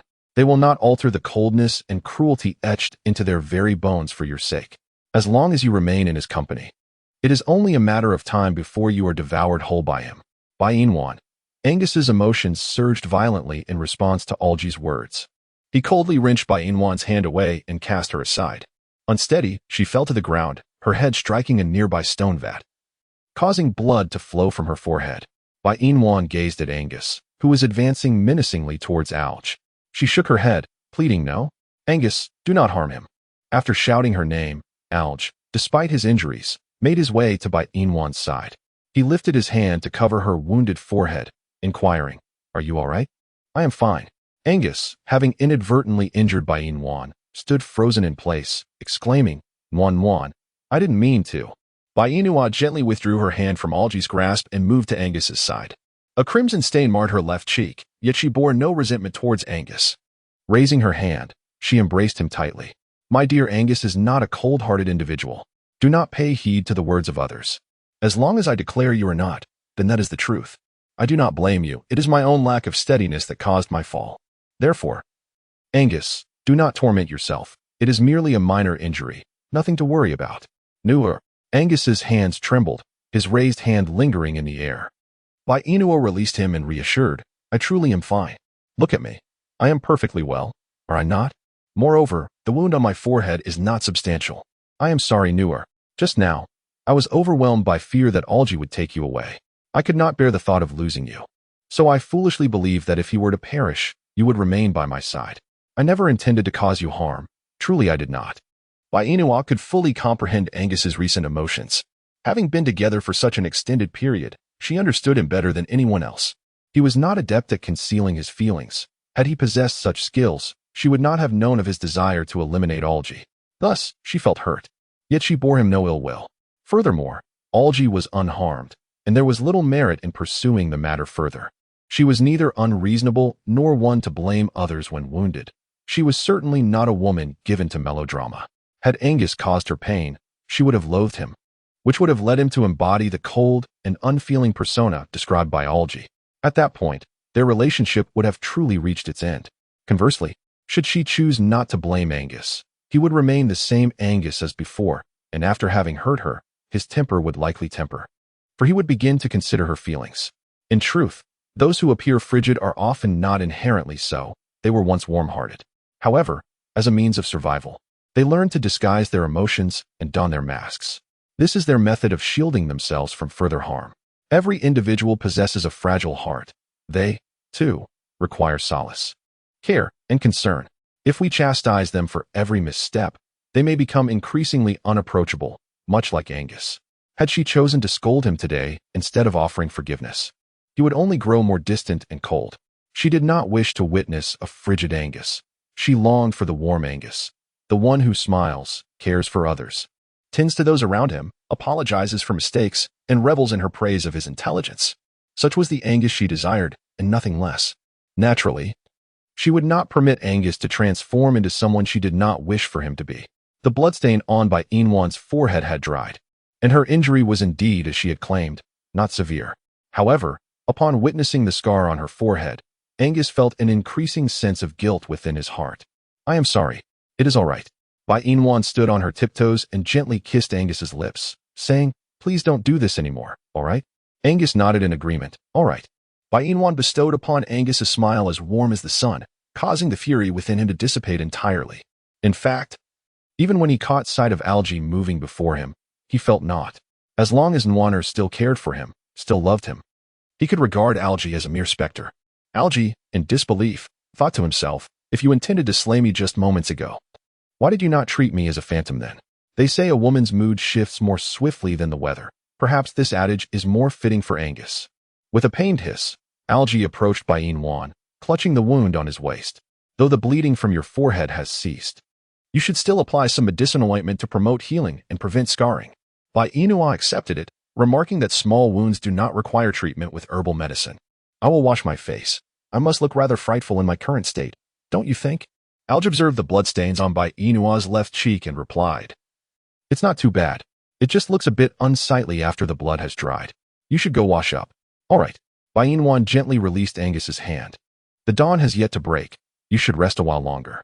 After I finish washing my face and having dinner, I will come to keep you company."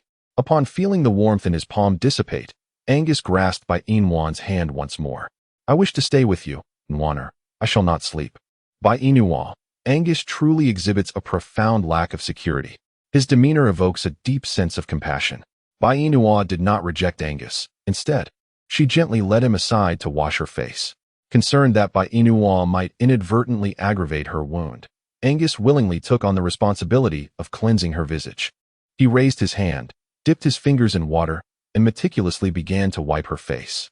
In that moment, Bai Inwan felt as fragile as a delicate glass figurine. Why was Angus treating her with such tender care? There were merely traces of blood on her left cheek, devoid of any actual injury. Nevertheless, since he wished to attend to her in this manner, she acquiesced. What should have taken merely a minute turned into a half-hour endeavor, and Bai Inwan was utterly perplexed by his persistence. It was as if he were caressing her endlessly. Chapter 268. "No, I can manage myself." At times, Angus would touch her without wiping, simply gazing at her, leaving Bai Inwan utterly speechless. What could possibly result from this prolonged gaze once he finished?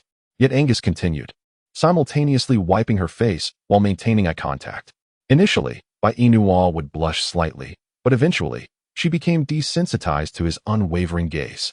Thus, Angus spent half an hour attending to her face, and still, her complexion remained unrefined. Perhaps it was best for her to take matters into her own hands. After all, isn't there a saying that goes, self-reliance leads to abundance? Bai Inwan grasped Angus's icy hand firmly. "Angus, I can manage on my own." "No, Nuanyuan. Allow me to assist you." "I insist, I can do it myself." "No, Nuanyuan, let me help. Really, I would prefer to handle it myself." "Nuanyuan," Alger interjected. "For heaven's sake, if you're going to wash your face, just wash it properly. What is this? Displaying affection? Bullying him for being single? Is that why you deserve to be tormented?" With his back turned to Bai Inwan and Angus, Alger busied himself adding firewood to the flames, muttering under his breath, "If drawing circles could truly cast curses, I would not hold back on you two." Bai Inwan, "Angus, warmth, there is not much left. Allow me to assist you in wiping it, for I fear you may inadvertently touch your wound." Bai Inwan longed to exclaim that her wound resided on her forehead, not upon her visage. What was Angus doing, so gently caressing her face? It was utterly disheartening, was it not? Her legs had grown numb from the prolonged crouch. If one were to persist in such a position, a person with severe anemia would undoubtedly rise only to be met with darkness, collapsing to the ground thereafter. Fortunately, her constitution was robust, Otherwise, she would have already succumbed to unconsciousness by now. Bai Inwan observed Angus still preparing to wipe her face. She grasped his hand firmly and said, "Angus, I truly can wash it myself. I appreciate your help, but it is unnecessary, truly." Bai Inwan was startled by Angus's slow movements, prompting her to hastily release her grip and swiftly cleanse her face, her actions executed with remarkable urgency. Once she had finished, a small cut remained on her forehead, yet it still tugged at Angus's heartstrings. He leaned closer to Bai Inwan, gently kissing her wounded brow, asking softly, "Does it hurt, my dear?" "Hm?" Bai Inwan observed Angus sinking into guilt once more, and she hastily shook her head. "Angus, I assure you I am perfectly fine. Look at me. I am in good health, are I not? Moreover, this wound is of little consequence to me. In our realm, I frequently endured injuries." Alger questioned, "What do you mean by frequently enduring injuries? Aren't you the esteemed young lady of the Bai family?" As Bai Inwan noticed Angus gazing at her with an expression of anticipation, she offered a bittersweet smile. "Did I not mention to you not long ago that I was raised in the countryside? Have you forgotten?"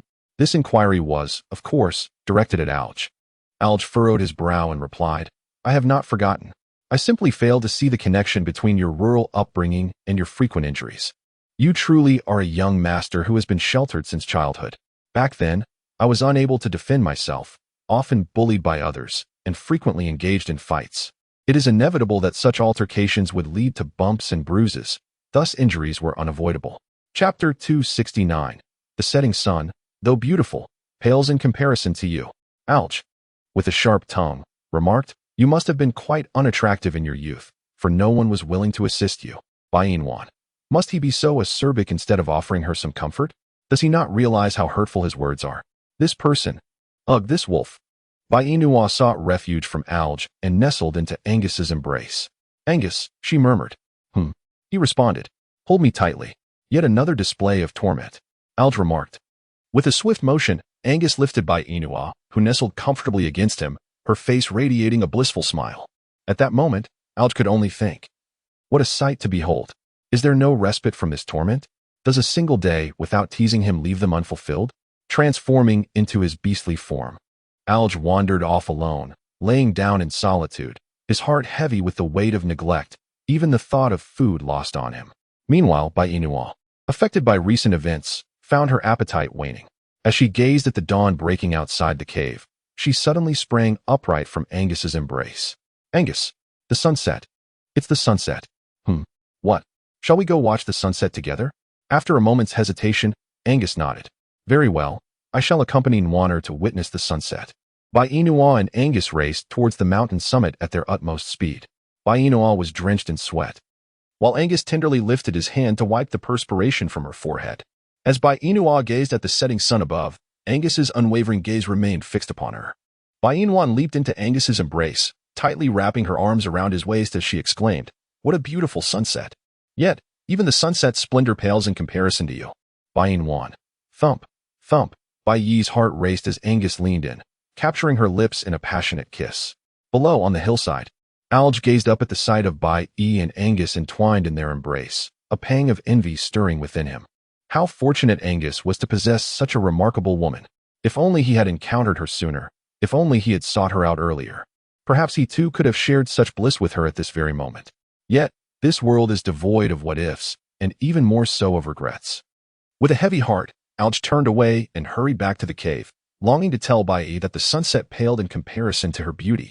However, with Angus already having expressed those sentiments, his own words would be rendered superfluous, wouldn't they? As dawn broke, the birds chirped melodiously in the sky. Hand in hand, Bai Yi and Angus returned to the cave, their laughter piercing Alge's heart anew.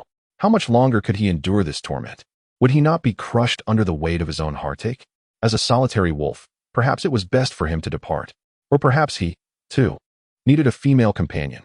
He desired Bai Yi, yet she remained beyond his reach. Regardless of whether she might entertain his affections, Angus's menacing glare made it clear that he could not approach Bai Yi. Today, she had suffered because of his presence. Who knew if tomorrow she might face even graver consequences? As long as he remained, Angus would always pose a threat to her safety, yet if he left, Angus would lose his sense of urgency. Thus, Bai Yi would be safeguarded. If her well-being were assured, he could take his leave. Alge realized that having a female who could inspire such concern and longing was an entirely new experience for him. Nonetheless, if he intended to thrive in this beastly world, he must cultivate his own strength. Chapter 270. I shall depart once I am healed. Relying on Angus seemed futile, hence, he would rely on himself. His beast rank had already ascended, and with a bit more sustenance from beast orbs and diligent application, he was confident his rank would rise further. Even without Angus's assistance, he had discovered a means to enhance his own prowess. Did Angus think him oblivious? He hailed from the 21st century. How could he possibly misunderstand Angus's words? Yet, the mere thought of leaving Bai filled him with melancholy. But if one day he became as formidable as Angus, could he not contend for Bai's affection? Surely, at that point, even if he took Bai away, Angus would be left with no choice but to watch helplessly. Alge had always believed that he and Bai would return to the 21st century. It was merely a matter of time. If they could arrive here, they could surely find their way back. As for how to return, he would need to ponder that carefully. For now, his foremost concern should be nurturing his body back to health, then departing from Angus's cave and returning to the wolf clan. He would spare not a single one of those wolves that had conspired to bring about his downfall. This can be considered as avenging Alge. Now that he has taken possession of Alge's body, it is only fitting that he seeks retribution on his behalf, or perhaps one could say, for himself. After all, he is Alge now, is he not? With this thought, a glimmer of determination sparkled in his eyes as he gazed at Bai Inwan, who was seated on a haystack, engaged in conversation with Angus. Alge called out, Bai Inwan. Hearing her name called, Bai Inwan responded, What is it? Once my injury has healed, I shall return to the wolf clan. There is no need for you to try to persuade me. My mind is made up, and nothing can alter that. Bai Inwan let out a sound of surprise. I have never contemplated holding you back. You are indeed overthinking this. It would be beneficial for you to return to the wolf clan and acclimate to your surroundings, for that will soon become your home. Alge, remember to coexist harmoniously with your kin and strive to find a female you cherish for companionship. However, given your lofty standards, it appears unlikely that you would be enamored with the females of this beastly realm. Nevertheless, my dear Angus has informed me that mermaids possess a rather enchanting appearance. Should you have the opportunity, do venture to the sea to behold the mermaids. You might just encounter a female to accompany you throughout your life. Furthermore, fox spirits are also quite attractive. Should you be able to tolerate their musky scent, you may pursue them as well. Fox spirits are relatively easy to win over, as they are in need of males. Alge pondered. Upon his declaration to depart, Bai Inwan immediately planned for him to seek out a female. How much disdain must she harbor for him to utter such words? Suddenly, he found himself reluctant to leave. What an ungrateful woman. Bai Inwan noticed that Alge had suddenly fallen silent. Held in Angus's embrace, she continued, I have never ventured into the wolf clan, but those wolves are quite ferocious. So do take care not to meet an untimely end. However, to be frank, if your demise allows you to return to the 21st century, then perhaps choosing to perish isn't such a bad option after all. Alge replied, the first part of that statement seems unproblematic, but what is the latter part all about? What does it mean that if I were to die, returning to the 21st century would be rather appealing? How much does she long for my return? Chapter 271. Here be monsters. Alge expressed his desire to cease conversing with Bai Inua, for her words could truly infuriate him to the point of death. Thus, he opted to remain quietly as a handsome gentleman instead. Bai Inua had expressed so much, yet did not receive a response from Alge. Thus, she chose to remain silent. However, Angus was quite pleased to hear that Alge intended to return to the wolf clan once he had recuperated. At last, this wolf was about to depart.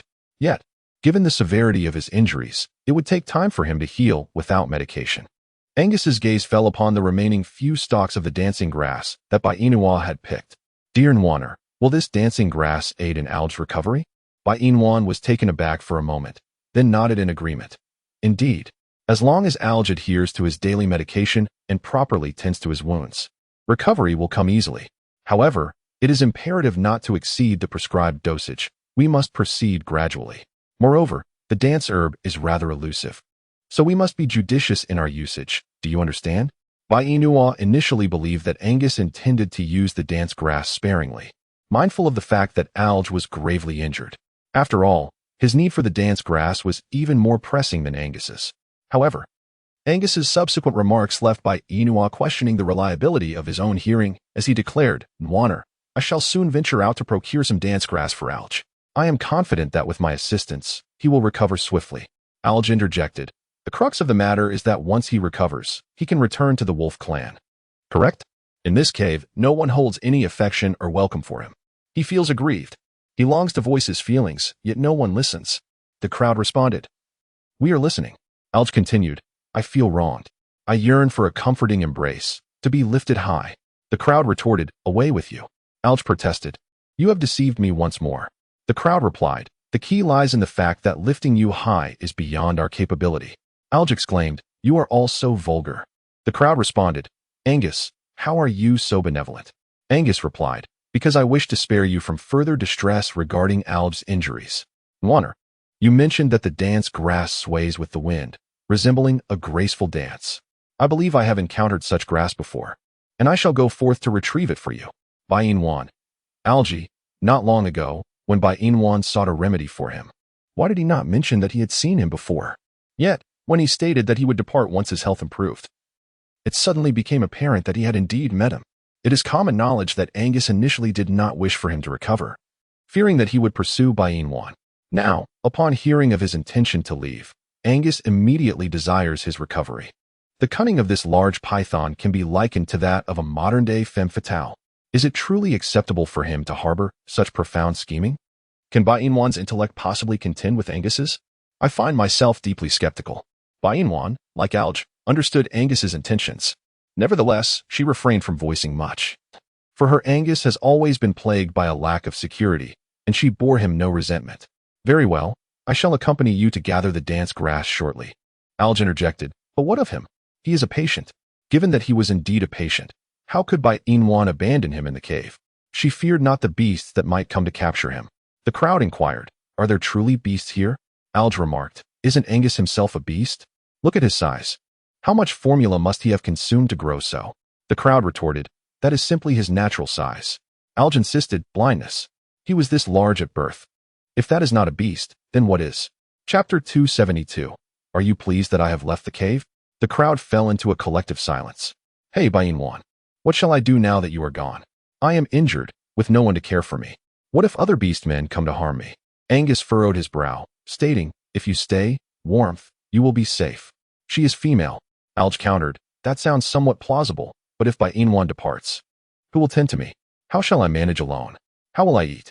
My wounds bleed with any vigorous movement. Shall I simply endure hunger? That is unacceptable. I did not eat last night, and if I go without again today, my body will weaken further. Alge continued to implore Bain Wan, if Bain Wan leaves, who will feed me? If you wish for me to recover swiftly, at the very least, do not let me starve. Moreover, my current injury prevents me from troubling Bain Wan, so why the anxiety? Angus held Bain Wan close, asking, warmth, will you stay to care for Alge? Bain Wan understood that Angus was seeking her consent. Should she choose to remain, Angus would undoubtedly acquiesce. Perhaps his recent unintentional hurtful act had made him cautious in all his actions, for he feared losing her, and Bain Wan too was not without fear of losing him. Bain Wan cast a glance at the pitifully distressed Alge lying nearby, and ultimately resolved to stay. After all, without her presence, Alge would be left unattended and without sustenance. In contrast, Angus was unharmed and perfectly capable of looking after himself, and the quest for dance grass posed no significant danger. Bain Wan felt reassured. I shall remain to care for Alge. Angus, would you be able to seek out the dance grass alone? You need not feel compelled to go today. There is still some dance grass within the cave, sufficient for Alge's needs for today. The more he consumes, the swifter his recovery will be. Since you have decided to stay and tend to Alge, then do so. I can manage on my own. Wait for me. Inuwa, I shall return swiftly. Inuwa nodded and leaned closer to Angus, pecking at his lips like a chick pecking at grains. Let me go? All right. Angus released Inuwa, who rose from the heap of grass. She embraced him gently, saying, take care, it doesn't matter if you can't find your way back. Return early. I shall wait for you. Okay.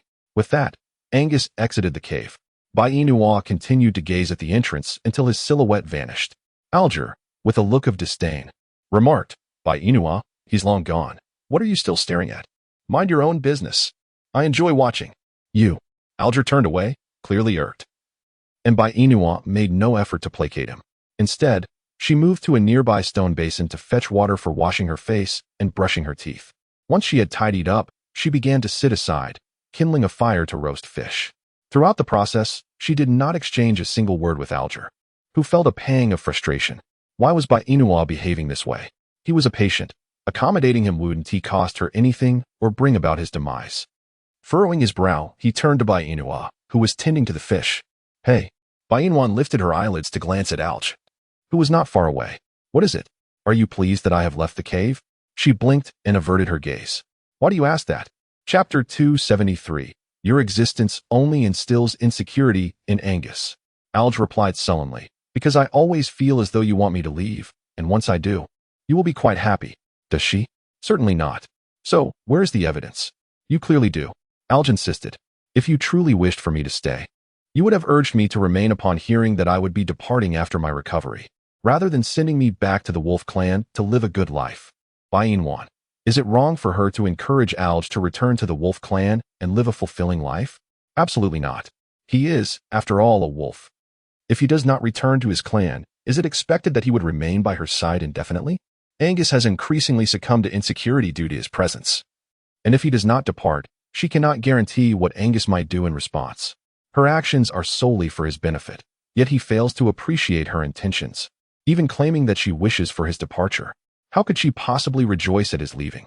All that fills her heart is concern. Upon his arrival in the beast realm, Alge faces numerous challenges, and she fears that if he is left to fend for himself, there may come a day when he might perish. After all, the wolf beasts are ferocious, while Alge is anything but fierce, and his beast rank is not particularly high. She often witnesses members of his own kind preying upon one another. Should Alge lack sufficient strength, it is conceivable that he could fall victim to his own kin. Even before he departs, her anxiety begins to mount. Once he is gone, her worries will likely intensify. In this unfamiliar and daunting beast realm, Alge and she are, in essence, family. In the 21st century, he held the title of her fiancé, while she was his fiancée. Thus, it is entirely reasonable to regard their bond as familial. As Bainwan contemplated this, a perplexing emotion flickered in her eyes. Mo Bayuan, you must acclimate to your new identity. My decision to send you away is for your own good. Angus, as a solitary beast, harbors a profound sense of insecurity. If you remain here, it will only exacerbate Angus's unease, and when his insecurity reaches its peak, you may very well become his lunch. Thus, your departure is indeed for your benefit. Although the wolf beasts are fierce, they are still your kin, even if they intend to harm you. It would not be at this moment. Angus, however, can inflict harm upon you whenever he pleases. I am powerless to intervene. Do you comprehend? Alge responded softly, acknowledging his understanding. Bainwan sighed, stating, it is best that you grasp this. Therefore, once you have healed, you should depart. Should you encounter any troubles, feel free to seek my assistance. I will certainly help you whenever I can, for in this beast realm, we are the only two from the 21st century, and we can be considered family. It is only natural that we look out for one another. Alge found himself momentarily at a loss for words. Bainwan was correct. His continued presence would only heighten Angus's insecurity, and when that insecurity culminated, it would herald his demise. Thus, it was best to leave once he had recovered. Yet, leaving did not equate to relinquishing his bond with Bainwan. He would strive to enhance his beast rank and return to find her. Yes, that's the resolution. Expressing the thoughts that had long been concealed within his heart brought him a profound sense of relief. Alge rose and settled beside Bainwan, resting his head down. Chapter 274. Bainwan, embrace me. Bainwan, embrace me. Bainua was momentarily taken aback as Alge spontaneously nestled into her embrace, remaining silent and motionless beside her. She lowered her gaze to the figure of Alge in her arms and, for reasons unknown, was suddenly reminded of a dog she once raised in the countryside. Its name was Lulu, a yellow mutt that was always obedient, its presence ever near her. However, one fateful day, while she was on her way to school, tragedy struck. It was involved in an accident and perished. The haunting image of Lulu lying in a pool of blood, gazing up at her, has never left her memory. The scene was truly heart-wrenching, and she wept for a long time over the loss. Even after many years, she still vividly recalls that little dog who accompanied her to school, returned home with her, shared in her conversations, and played by her side. Dogs are indeed humanity's best friends, a sentiment she has always cherished. Now, as she gazed upon the quiet Alge nestled in her arms, Bai Inua momentarily felt as though her beloved Lulu had returned. Alj, however, interjected, "But he is a wolf, not a dog. Besides, Lulu is a name typically for a female dog. He is male. So how could Bai Inua regard him as a female dog? There's no affection there, is there?" Alj, dismissing the concern over names, felt only a profound weariness, yearning for rest. Indeed, physical discomfort often brings with it an overwhelming desire for slumber. Bai Inua gently raised her hand to caress Alj's back, her heart aching at the sight of his injuries. It was a feeling reminiscent of when she witnessed Angus wounded. Yet, she was aware that she did not love Alj. Or perhaps, more accurately, she did not harbor any affection for Mo Bayuan. Why then did she feel such compassion for him? It was a perplexing sensation indeed. Bai Inua did not dwell excessively on the peculiar sensation. Instead, she continued to take the fish beside her and began to grill it. Once it was cooked, she gradually fed it to Algy, who lay languidly in her embrace. Munch munch. Algy swallowed the fish meat from his mouth, which bore no distinct flavor. Fortunately, Bai Inua had grilled it quite well, rendering it palatable. Before long, a fish had been consumed, and Algy, satisfied, turned over in Bai Inua's arms. Concerned that Algy might inadvertently injure his wounds, she quickly stabilized him, saying, "Do not move. You are covered in injuries. Remain still for me, do you hear?" Algy responded with a soft affirmation, "I won't move." "Good," she replied. After feeding Algy, Bai Inua began to grill her own fish. Throughout the process, Algy remained quietly nestled in her embrace, his golden eyes fixed upon her. In truth, he was quite fatigued and yearned for slumber, yet he persisted in keeping her company to stave off her boredom. As he watched Bai Inua consume her fish, he contemplated stealing a brief nap, but that nap ended up lasting the entire afternoon. When Algy awoke again, he found that Bai Inua had rebandaged his wounds, rendering him immobile once more. He glanced around and noticed the absence of Angus, which implied that the great python had yet to return. How could it take so long to find a herb? Hadn't he claimed to have seen one before? If he had indeed seen it, it should have been relatively easy to locate. Yet now, he still had not returned. Perhaps that dancing herb was truly elusive. Algy surreptitiously stole a glance at Bai Inua's face. The wounds had faded, but traces of injury remained visible, still evoking sympathy. Just as Algy was about to speak, a small tiger cub scampered into the cave from outside. Seeing that Angus was not present, the cub recklessly dashed towards Algy, leaping onto his back with exuberance. Bai Inua quickly scooped the little cub into her arms, exclaiming, "Da Huang, why have you come again? Roar, is the female not welcoming me?" Bai Inua gazed in bewilderment at the large yellow creature cradled in her arms, a sudden yearning to comprehend the language of beasts washing over her. For she truly could not fathom what this large yellow entity was articulating. Alj, observing the creature in Bai Inua's embrace, furrowed his brow and inquired, "Whose dog is this?" The large yellow creature retorted, "This male's eyesight is clearly impaired. I am a tiger, not a mere dog. Do not be deceived by my size and bully me. Roar, roar, roar. Wicked male, wicked male, wicked male. I am a tiger, not a dog." Bai Inua gazed at the excited golden retriever cradled in her arms, surmising the meaning behind its recent exuberant bark.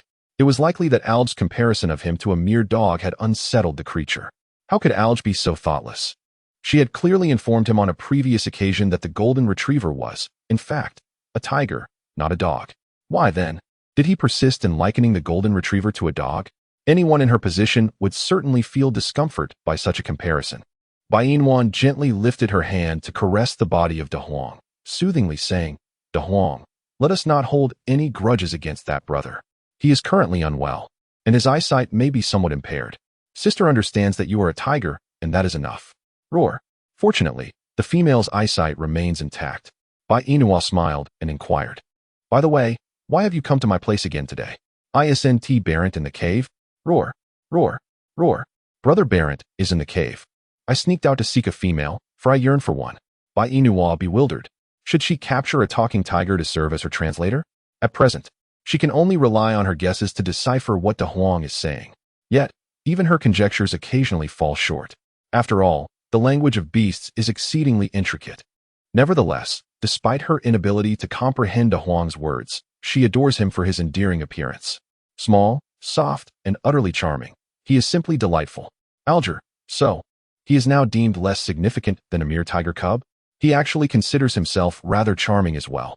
But why does Bai Inua show such kindness to the little cub while being so indifferent towards him? This must be what is referred to as disparity. Alger feels somewhat hurt, yet even his pain pales in comparison to that of Cotino, who cannot even spend a night in the cave of the great white bear. At least Alger can find solace in sleeping in the bear's cave without being chased away by that enormous python. What a favorable situation. He ought to be content. If only he could share a night with the great white bear, he might just lose his mind with joy. Alas, there are no ifs in reality. He can only watch as the great white bear mingles with other males. How pitiful. Da Huang, noticing Bai Inua's lack of response, roars again. Roar. Why does the female remain silent? Has she ceased to love Da Huang? I am well behaved and obedient. Please do not stop loving Da Huang. Bai Inwan, Da Huang. I am truly sorry, but I cannot comprehend your words. Da Huang, feeling disheartened, rested his head in Bai Inwan's embrace. Roar. It matters not, my dear female. Chapter 276. Your intentions. What matters is that I understand you. Bai Inwan. He is capable of understanding, yet she remains oblivious. Bai Inwan gently caressed the body of the large yellow creature when suddenly, a thunderous roar of a tiger echoed through the cave. The creature, with a swift movement, raised its paw and firmly grasped Bai Inwan's arm, determined not to return. It longed to remain with the female. Brother Balant was perpetually occupied, and it refused to stay alone in the cave. Bai Inwan gazed at the way Da Huang relied on her, and though it filled her heart with joy, he was ultimately not her child. He had to return home. That recent roar likely emanated from Barrett, presumably urging Da Huang to come out and accompany him home. Bai Inwan gently stroked the head of the great yellow dog, saying, Big Yellow, your brother Balant has arrived. You should return home with him. He is waiting for you outside the cave. No. Big Yellow wishes to be with the female. He desires to be with the female. Please do not chase Big Yellow away. Bai Inwan. Could she interpret this roar as a request from Da Huang to be carried outside? It should be, after all. Her brother Barrett has arrived. With these thoughts in mind, Bai Inwan rose, cradling the large yellow creature as she made her way towards the cave's entrance. The creature struggled in her embrace, letting out a series of protests. Roar. No. Roar. No. The female must not. Roar, roar, roar. Bai Inwan, witnessing Da Huang's incessant barking, assumed he was eagerly yearning to meet Barant, thus hastening her pace and embracing Da Huang as she exited the cave. However, Da Huang felt an overwhelming sense of injustice. He had been calling out in protest against being carried outside, yet this female persisted in quickening her steps. Da Huang was decidedly displeased. He resolved to refrain from seeking out this female for an entire month. Bai Inwan gazed at Barrett standing at the entrance of the cave, his hand currently bleeding. Upon seeing Bai Inwan emerge, an inscrutable expression flickered across Barrett's cold visage. Bai Inwan spoke up, Your hand is injured. Aren't you going to bandage it? It's bleeding. Barrett, reluctant to engage in conversation with Bai Inwan, coldly took the large yellow object from her hands and said, If that large yellow creature comes looking for you again, I hope you will simply throw it out. Do not speak to it. Bai Inwan. This is rather awkward. Bai Inwan gazed at the large yellow creature being carried away from her embrace, a sense of emptiness enveloping her heart. She fixed her gaze upon Barrent's face for a considerable time before retracting her attention. I understand now. The large yellow creature protested with a roar. No. You cannot treat me this way, female. Female. It nestled dejectedly in Barrent's arms, exclaiming, Why won't you let me be with the female? She is kind and has never harmed me. She even presented gifts to me. Barrett offered no response to the creature. One arm cradled the yellow being while the other was positioned aside to prevent any blood from staining it. Bai Inwan's eyes fell upon the wound on Barrent's hand, prompting her to hurriedly return to the cave, grasping a medicinal herb known as dance grass, and rushing back to Barrent's side. Barrett regarded her with displeasure. Is there something further? This is for you, she replied, extending the dance grass towards him. Barrett lowered his gaze to inspect the herb in her hand, questioning. What is this? Dance grass. It can staunch bleeding and heal wounds. Take it and apply it to your injury. You appear to be quite severely hurt. Barrett frowned. What is your intention? Bai Inua felt a lump in her throat. Would you believe me if I said I had no ulterior motive? Chapter 277. An unapproachable individual. No female would treat a male kindly without reason. Unless you have an objective, I shall not accept this medicine. Bai Inwan felt that Balant was truly unapproachable. However, for the sake of Da Huang, She decided not to hold it against him, since he did not want her dance grass. She would find another way to present it to him. "Please wait for me," she said, as soon as the words left her lips. Bai Inwan dashed back to the cave. Balint, however, simply turned and walked away. By the time Bai Inwan emerged, Balint had already carried Da Huang halfway up the mountain. She hurriedly quickened her pace to catch up, extending her hand to grasp Balint's arm. "Did I not ask you to wait for me? Why did you not listen?" Balint retorted, "Why should I heed your words? Who do you think you are to me?" Bai Inwan was once again caught off guard by the question. "I am not anyone to you, but if someone asks you to wait, showing patience is a sign of respect. If you choose not to wait, it is a display of disrespect." Balint candidly replied, "I do not comprehend what respect truly means." Bai Inwan, "Very well. Indeed, it is quite unreliable to expect respect from the males of the beast realm." It is rare for her to explain so much to him. Bai Inwan grasped Balint's injured right hand. Balint attempted to withdraw, yet Bai Inwan held on tightly. "Do not move. Your injury is quite severe and requires bandaging. If you do not want the herbal remedy I offer, then allow me to tend to your wound instead."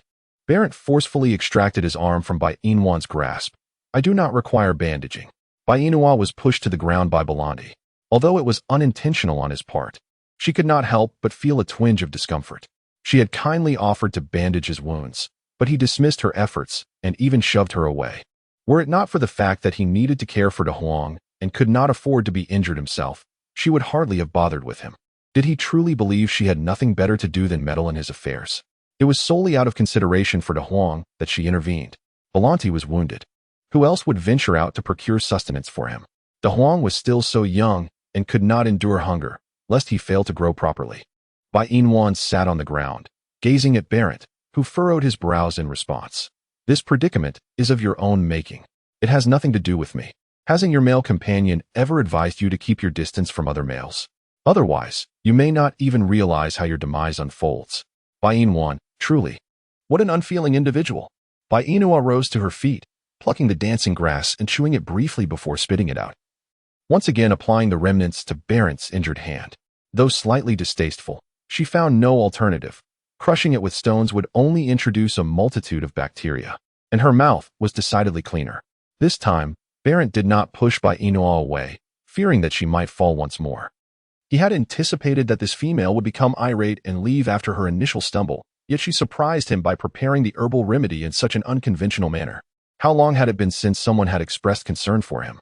Quite a while, he mused. His parents had more than one child to tend to. Thus, when he was injured, he bore the burden alone, with no one to inquire about his pain. Over time, one becomes numb to such suffering. Yet here was this female, worrying over his wound and tending to it with care. A peculiar sentiment began to blossom within him. He feared that if this continued, he would be unable to resist pursuing her.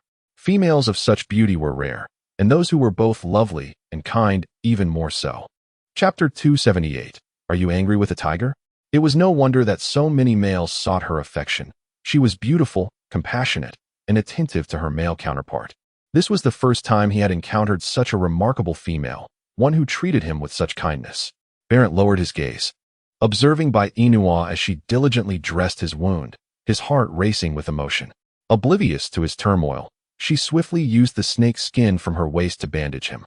Once finished, she raised her eyes to meet his. "The cut on your hand isn't very deep, but you must take care. Avoid transforming into beast form for now, so your hand remains unharmed." Pausing, Bai Inwan collected the remaining dancing grass from the ground and handed it to Balint. "This is the leftover dancing grass. Take it back for your own treatment. And this snake's skin as well. When you apply the medicine, wrap it up to prevent infection. I have plenty in my cave, so please do not feel embarrassed." Balint stared at Bai Inwan, momentarily lost in her beauty. It was only when he reached out for the snake skin and dancing grass that he realized what he was doing. Had he truly developed feelings for the solitary beast's female? And furthermore, he was using the solitary beast's snake skin and medicine. Had he lost his mind? Setting down the large yellow creature he held, Balint swiftly tore away the bandage Bai Inwan had recently applied, then coldly warned her, "I advise you not to come near me or the large yellow creature again. Otherwise, I will kill you." Bai Inwan was startled by Balint's sudden chill, standing in a daze as she fixated on the bloodied snake skin on the ground. "You, Balint," without even casting a glance at Bai Inwan, bent down to pick up the large yellow dog and walked away. Bai Inwan found it utterly ridiculous. This man, no, this tiger, was infuriating beyond measure. From now on, whoever interfered again would be a fool. Bai Inua picked up the snake's skin from the ground and turned back to the cave. Furious, she cast aside the snake's skin and the dancing grass in her hand. Observing her anger, Alj inquired with confusion, "What troubles you? What just transpired?" "Huh," Alj exclaimed. "By heavens." Bai Inua stood with her hands on her hips, pacing back and forth within the cave. "Today, I have truly witnessed the heartlessness of the tiger. I mean, here I am, earnestly applying medicine for him. And not only does he disregard my kindness, but he also threatens me, saying that if I approach him, he would kill me. Am I to be blamed for tending to his wounds? Were it not for De Huang's sake, I certainly would not have bothered with him. Let him suffer. Whoever wishes to take care of him can do so. Alger, are you truly angry over a tiger?" Bai Inua took a deep breath, forcefully suppressing the fury within her. "Do you think I wish to be angry? The truth is, I am infuriated. Do you understand? Just moments ago, when I was treating that Barrent, as soon as I finished, he yanked at me. As if that were not enough. He threatened me to stay away from him and De Huang, claiming that if I disobeyed, he would take my life. I simply cannot comprehend, why did he not stop me before I treated him? It was only after I finished that he decided to lash out. What kind of person is this? Those dance herbs are so difficult to find. With him wasting them like this, it would anger anyone." Alger chuckled at Bai Inua's demeanor. "So, it is not Barrent's threat that angers you, but rather the fact that he wasted your dance herbs?" Bai Inua nodded in agreement. Indeed, at that moment, Alge could not contain himself and burst into laughter. "Bai Inua, you are truly unlike any other female. While others might be furious at feeling threatened, why is it that you are upset over that Barrent wasting your dance grass? Are you a jester sent by the monkeys? You have me in stitches, ha ha, ha ha." Bai Inua gazed at the rolling and laughing Alge, feeling an overwhelming urge to slap him. What a lunatic! Even amidst her fury, he appeared to revel in joy. Was this not the very definition of madness? How infuriating! "Silence you. Do not dare to laugh." Yet, he found her frustration amusing. "Laugh all you want. Just wait until I toss you out to feed the tigers." Alge's laughter faltered for a moment.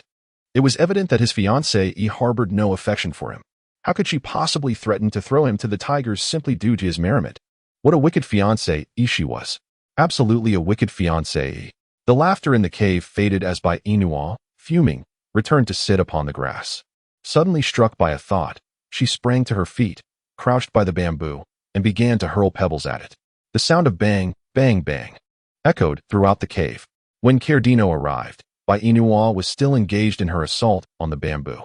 For reasons unbeknownst to him, Cardino sensed that his beloved Bai was upset. Otherwise, why would she wield such a large stone against the bamboo?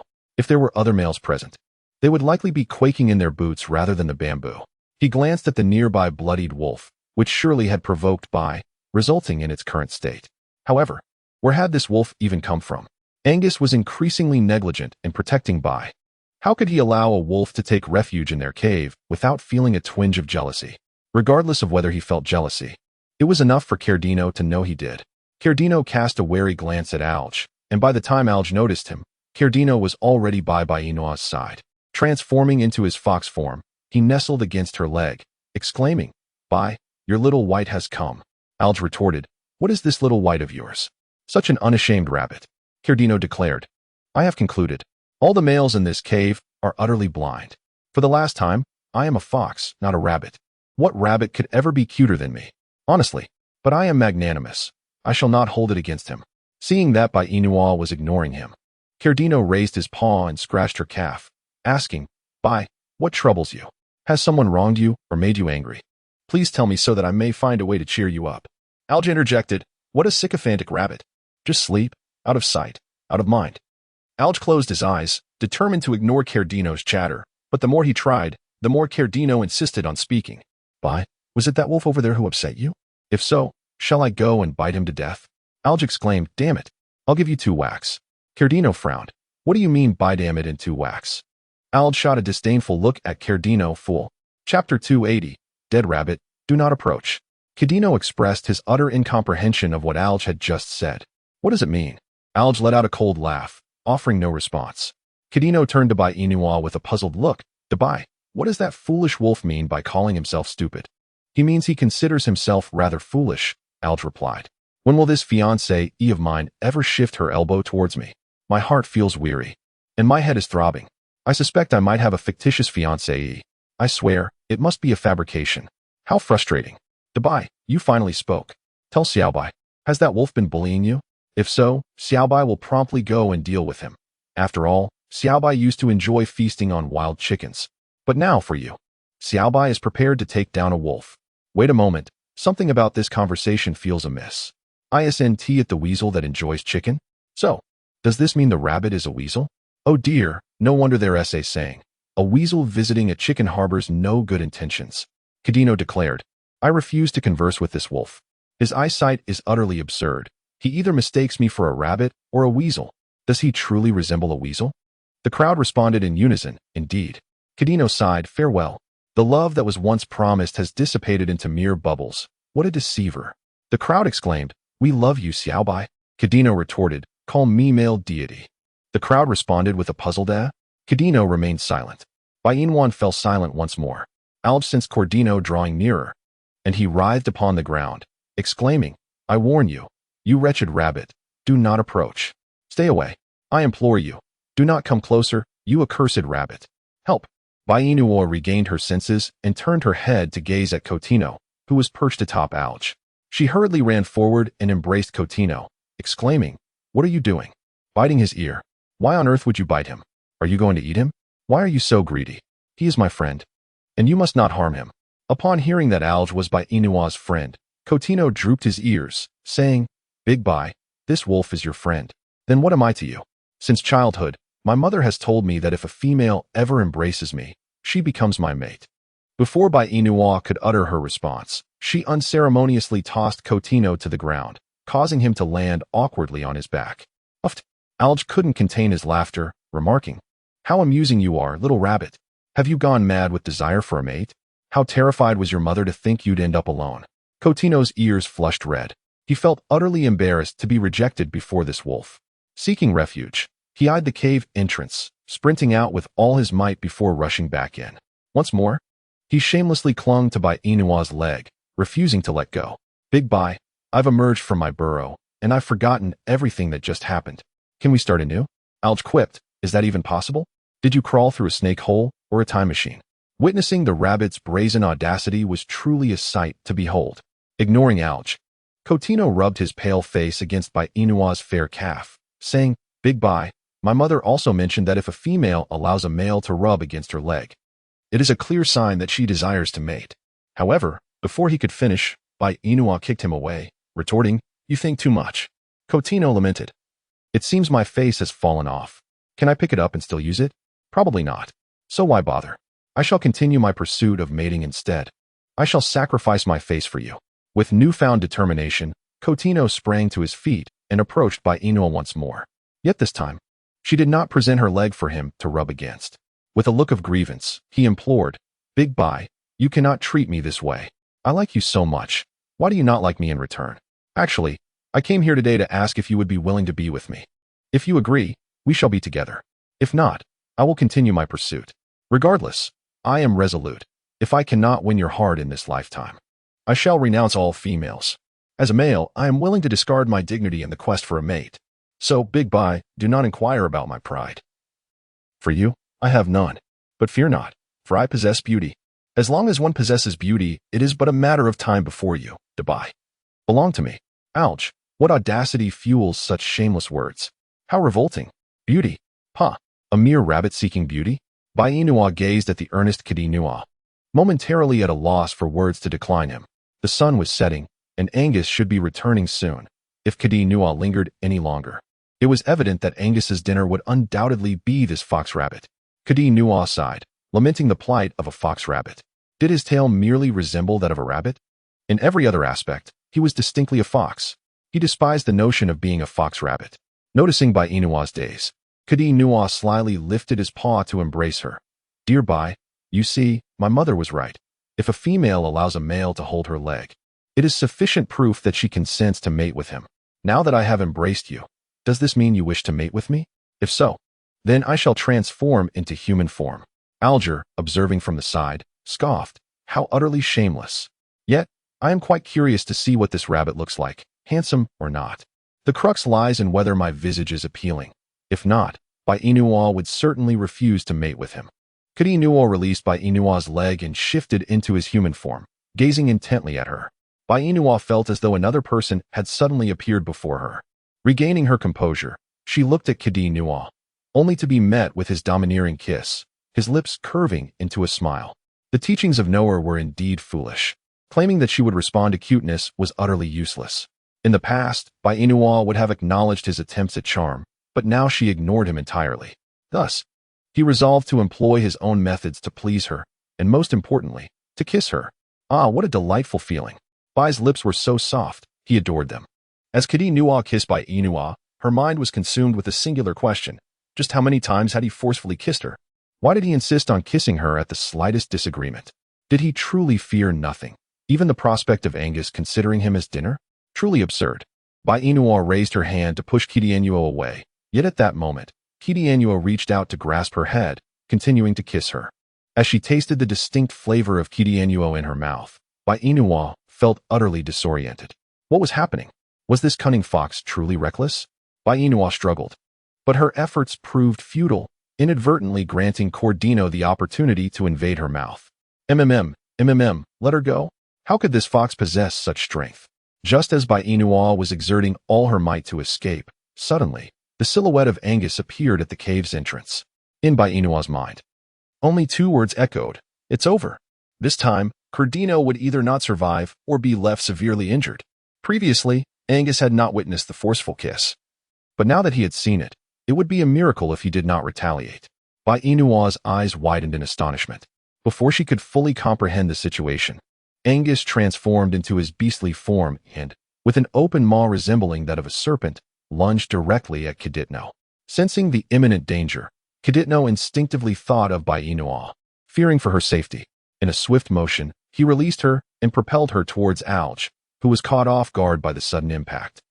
Alge let out a pained cry, subsequently succumbing to a haze of unconsciousness. Oh, the agony! Yearning for tranquility, he wished for oblivion. The pain was unbearable. Perhaps death would be a merciful release. Bai-Inua regained her senses and hastily distanced herself from Alge. She gazed at Alge, who lay motionless beside her, and her first instinct was to believe that he had succumbed to death.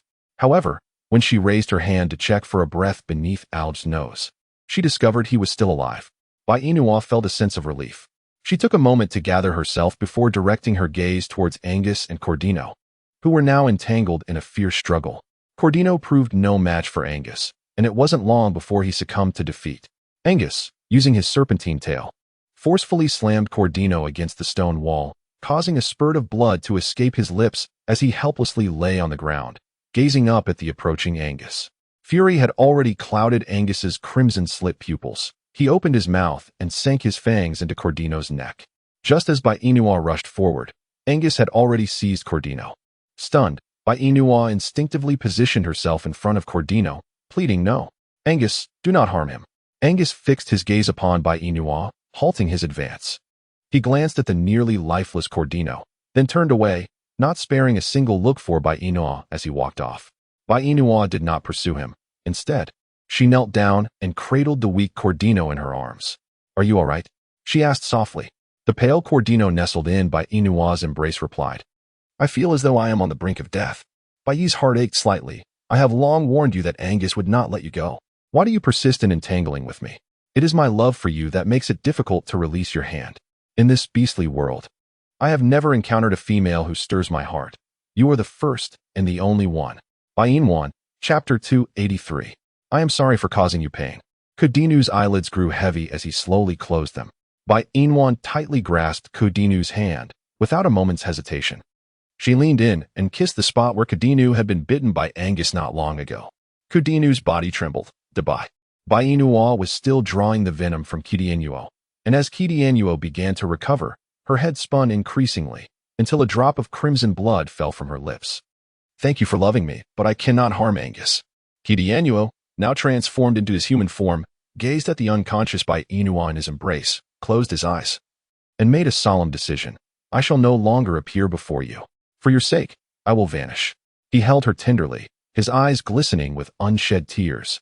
I am sorry for putting you in such a difficult position. I am sorry for disrupting your relationship with Angus.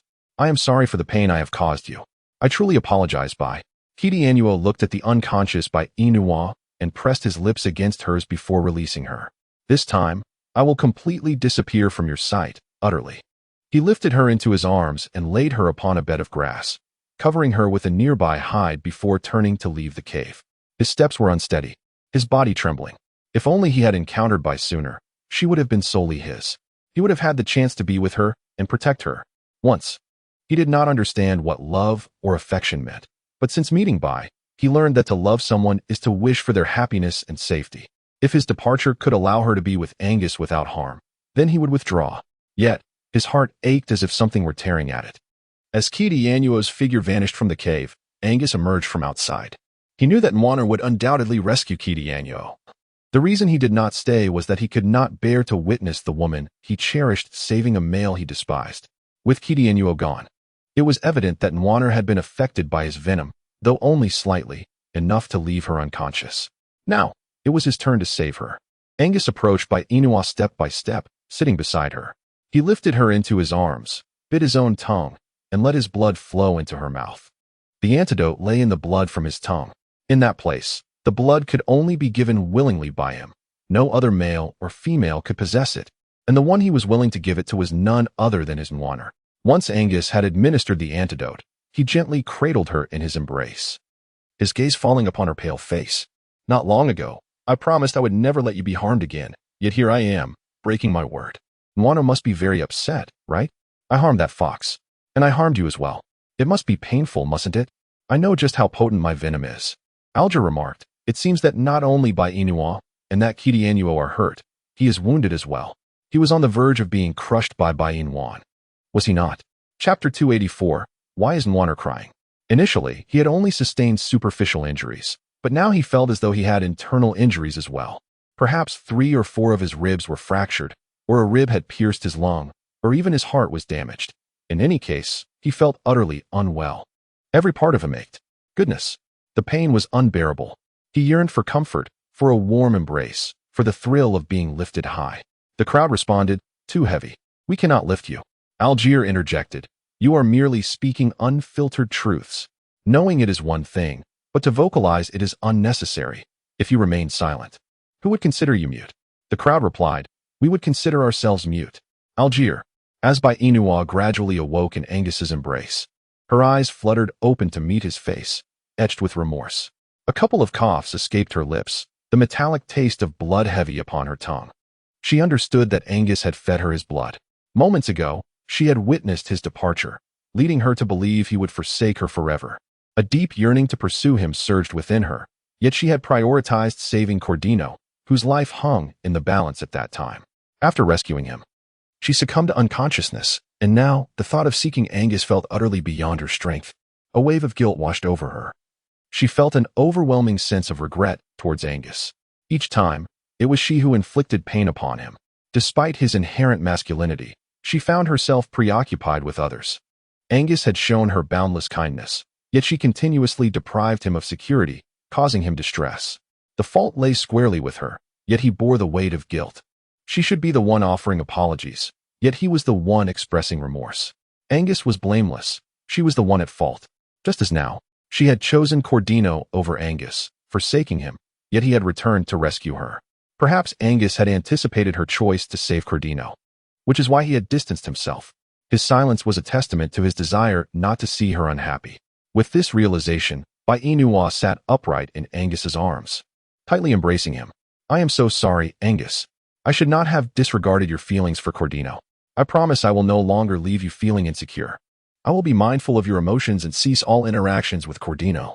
I will not allow him to harbor any illusions of my affections. Please do not abandon me. I cannot bear the thought of life without you. Angus gently stroked Inua's flowing hair, softly patting her back. I have never blamed you, my dear. It is my own pettiness, selfishness, and jealousy that have caused this. In the beastly realm, it is customary for a female to have multiple partners. My deep care for you has led me to forbid your interactions with other males. As long as you do not cast me away, I will remain by your side, steadfast and devoted, never leaving you. Alger remarked, how tormenting. Are you not weary? My fragile heart cannot withstand such trials. Perhaps it is best for me to remain unconscious. Out of sight, out of mind. Bai Inua's eyes were rimmed with red, her face smudged with dirt. She threw herself into Angus's embrace and burst into tears. Arj was startled awake by her sobs, bewildered by the audacity of it all. Why must one's tranquility be so rudely disrupted? What reason could there possibly be for her tears? The one who ought to be lamenting should have been him from the very beginning. Thus, what grounds did Bai Inua have for weeping? How perplexing indeed. Just as Arj was about to voice his frustration, Angus tenderly cradled Bai Inua and gently inquired, "Why are you crying, my dear Nwaner?" Chapter 285. You didn't even let me kiss you. Arj, why does Bai Inua weep? Does he not possess even a modicum of self-awareness? It is a rarity for him to even engage with her. If only he would weep to his heart's content. Alji wriggled his body slightly, deciding to become an invisible entity.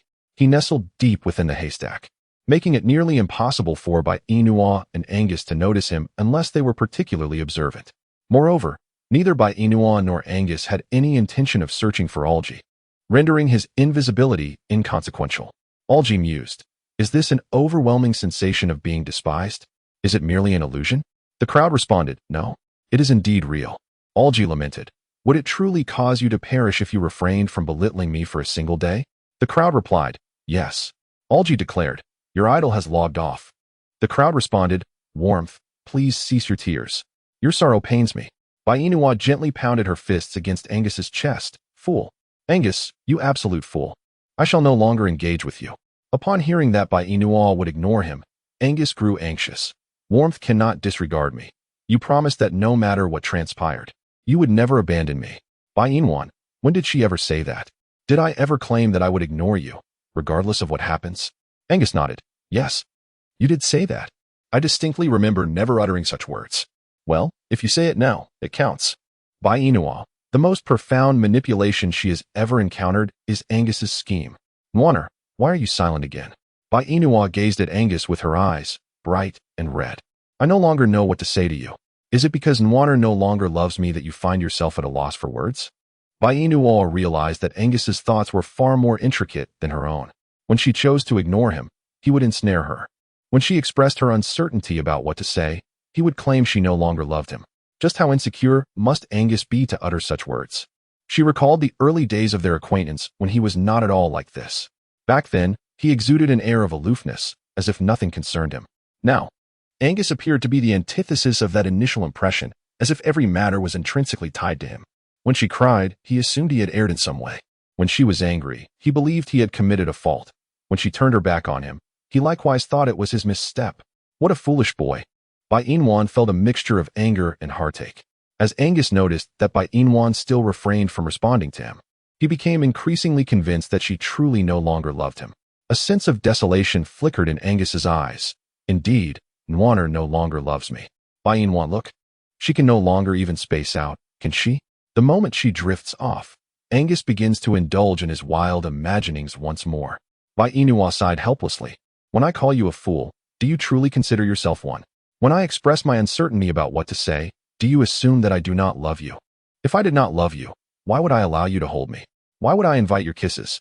Angus, with an earnest demeanor, replied. But you never asked me to kiss you, warm. Bai Inwan. Well, I never stopped you from kissing me. Angus's eyes sparkled with joy as he gazed at Bai Inwan in his embrace. Nwaner, kissing leads to mating. Is that so? Bai Inwan inquired. Angus nodded vigorously. Indeed. Bai Inwan. Chapter 286. Nwaner fears pain, and thus refuses to mate. She suspects that she has once again fallen victim to Angus's schemes. Why had she never heard Angus mention anything about kissing leading to mating before? She realizes that Angus's desires have been growing increasingly insatiable of late. Bai Inua met Angus's expectant gaze, and she found herself unable to utter the words of refusal. To speak a modest truth, Angus's skills were indeed rather lacking. Each encounter left her in considerable discomfort. Yet, this was not solely Angus's fault. After all, he had a penchant for attempting to engage both at once. Bai Inua earnestly locked eyes with Angus and said, May I make a humble request? Could we refrain from the dual approach? I fear the pain. Angus gazed at Bai Inua with concern and replied, If you fear pain, we shall not mate. A warm current surged through Bai Inua's heart. She had anticipated that Angus would nod in agreement, yet to her astonishment, he claimed that she feared pain and thus would not mate. What immense courage it must take for a man to utter such words, to abstain from touching a woman simply because she is afraid of discomfort. In the 21st century, how many men prioritize their own pleasure over a woman's feelings? Bai Inua found herself once again convinced that the men of the beast realm are indeed noble souls, at least. Her Angus is. She has little experience with other males, so her knowledge is limited. However, if Angus were to be transported to the 21st century, he would undoubtedly attract the admiration of many women. What should she do? At this moment, she wished for Angus to remain with her in the 21st century, for she did not want him to be coveted by other women. She desired him to belong solely to her. It is often said that men are selfish, yet it appears that women possess a similar trait. No one can be magnanimous enough to relinquish their beloved man to another woman, just as men would never force their cherished women into the arms of other men. Angus's attitude towards Alge and Cordino clearly reveals his desire to possess Bai Inua exclusively, unwilling to allow anyone else to vie for her affection. Bai Inua, contemplating deeply, gazed at Angus with a grave expression. Angus, there are some matters I wish to discuss with you. Noticing Bai Inua's seriousness, Angus too adopted a solemn demeanor. What is it that you wish to convey, Nwana? I may not be able to bring you back to my world. Angus's countenance shifted slightly, and a hint of hurt flickered in his eyes. Are you saying, then, that you intend to leave me here alone in the beast realm? Bai Inua shook her head and exclaimed, No, but Nwana said she wouldn't take me back to your world. Indeed, I have no intention of returning to our realm, for I have resolved to remain here with you.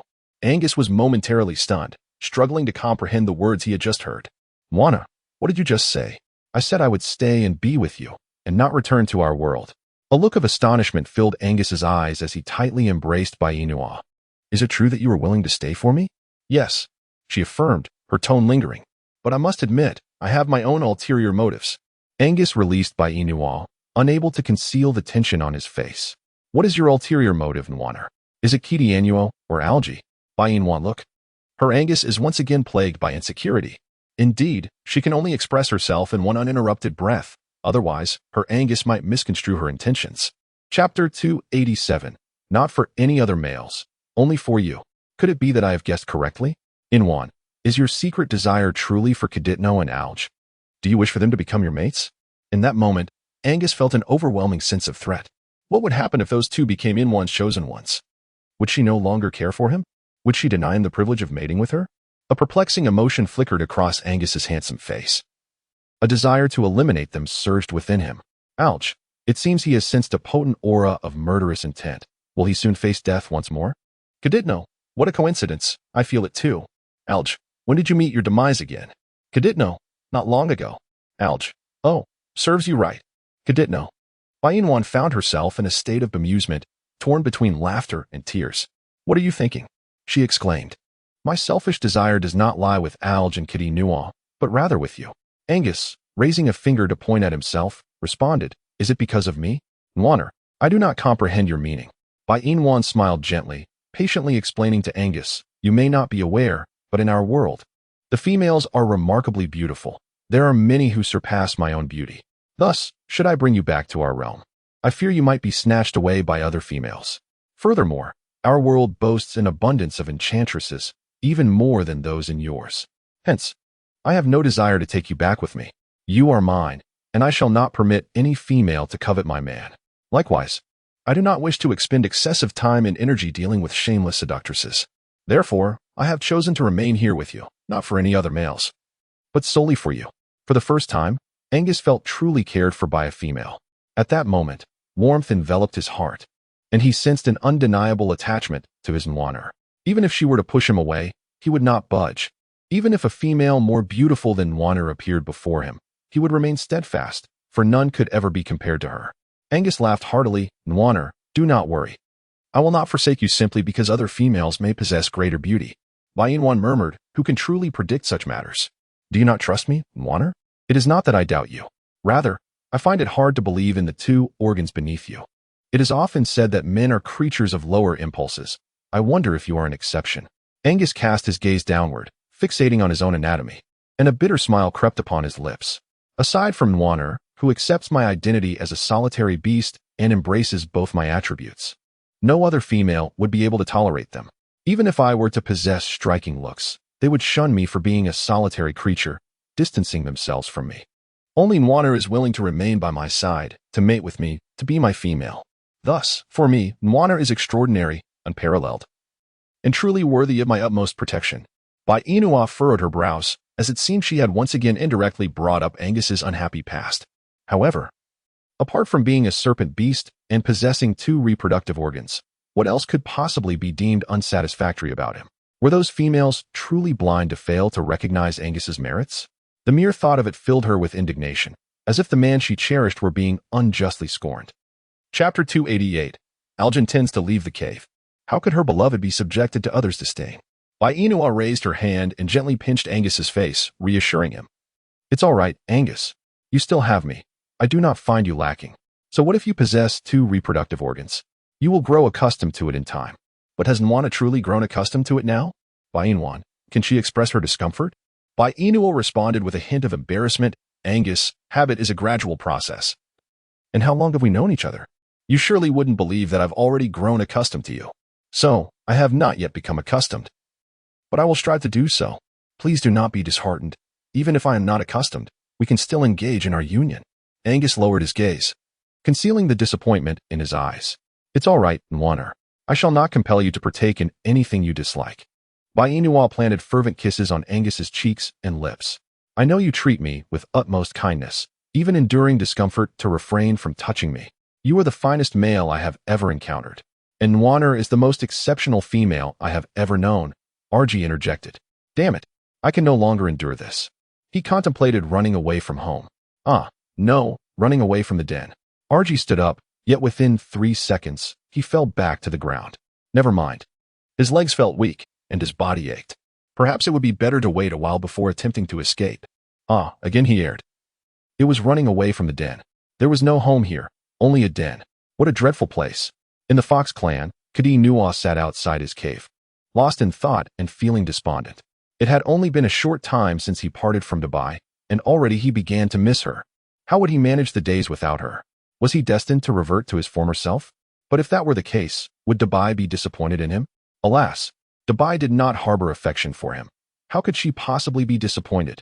Kadi Nua transformed into his beast form, writhing in front of the cave. However, his tail was too short, rendering his efforts futile and somewhat ludicrous. Forget it. There is no point in writhing. With such a short tail, what is the use? Kadi Nua continued to support his face with his hand, remaining motionless.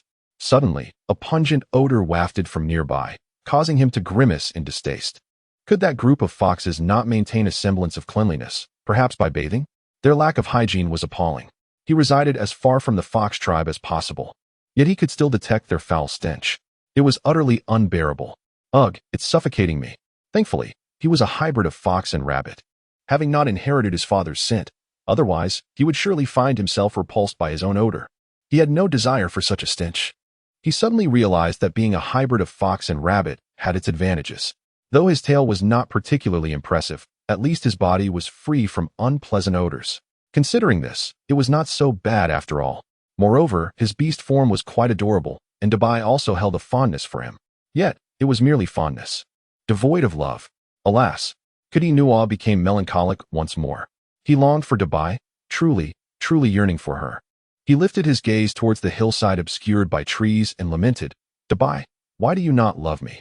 I am so adorable, and so many vixens desire to mate with me, yet you refuse. What is it about me that is lacking? Chapter 289. The Moonbathing Cortino. In truth, I am no less remarkable than Angus. Although Angus possesses an appealing appearance, I too am quite handsome. Most importantly, he has 2 reproductive organs, while I possess but 1. He is a solitary beast, whereas I am the esteemed leader of the fox tribe. This distinction is undeniably advantageous. How blind must one be to overlook me in favor of Angus, without my presence to whisper sweet nothings in your ear? Would you not feel a profound sense of discomfort? Surely, you would feel quite out of sorts, for I myself am currently experiencing an acute sense of unease. Alas, after conversing with himself, Cortino found himself at a loss for what to do next. How dreadfully dull. He longed to venture up the mountain to seek out Big White. Yet not long ago, he had inadvertently caused Big White harm. Perhaps it would be prudent to postpone that visit for a while. Others, if memory serves. Did you not declare recently that you would refrain from appearing before Little Worm? Have you forgotten? Cortino, I merely stated that I would not make an appearance. Not that I wouldn't seek out Big White. Honestly, others, is it true that all foxes are inherently cunning? Cortino, I am adorable, not cunning. Others, oh? Cortino. Time flew by, and Cortino sat at the entrance of his cave for an entire afternoon.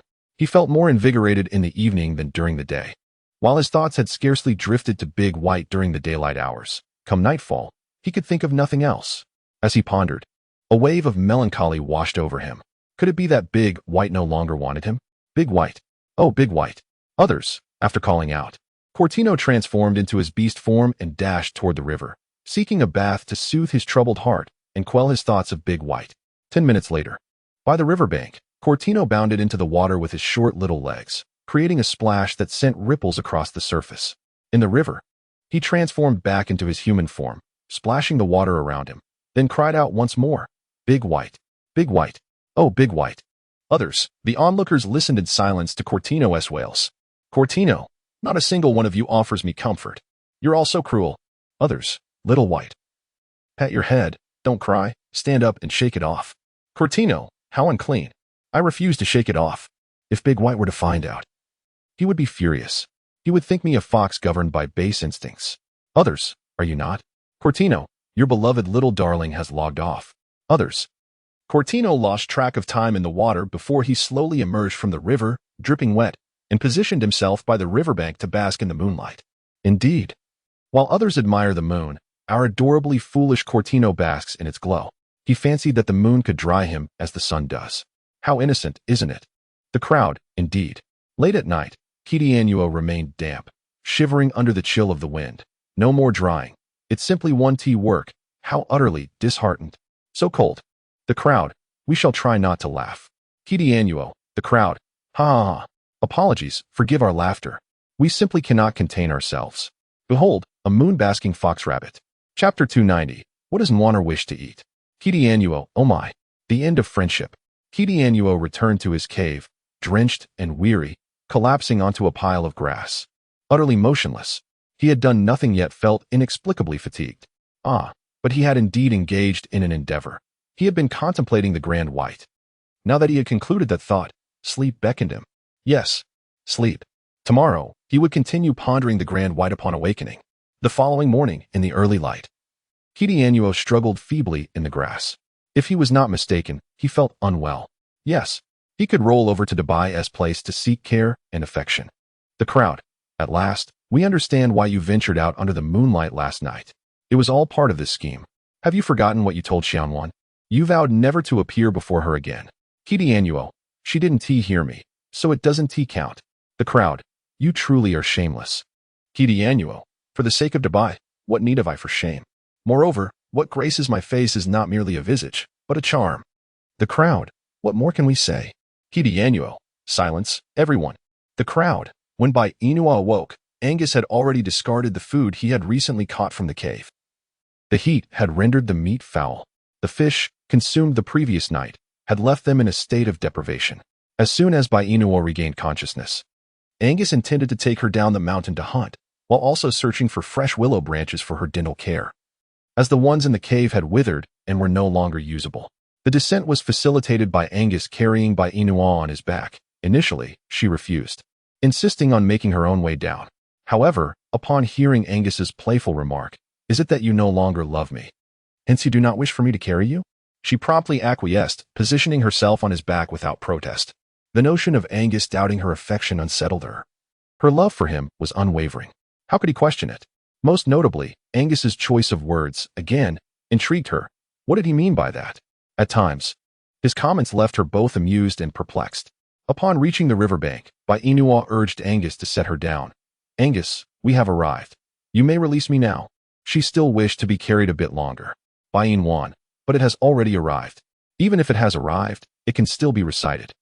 Bai Inwan found herself at a loss for words, utterly unable to counter Angus's assertions. Well, if he wished to carry her, so be it. Thus, Angus held Bai Inwan in his arms for an extended period, refusing to set her down. Concerned that Angus might grow weary, she seized upon an opportunity to speak. "Angus, I am quite hungry. Would you kindly set me down?"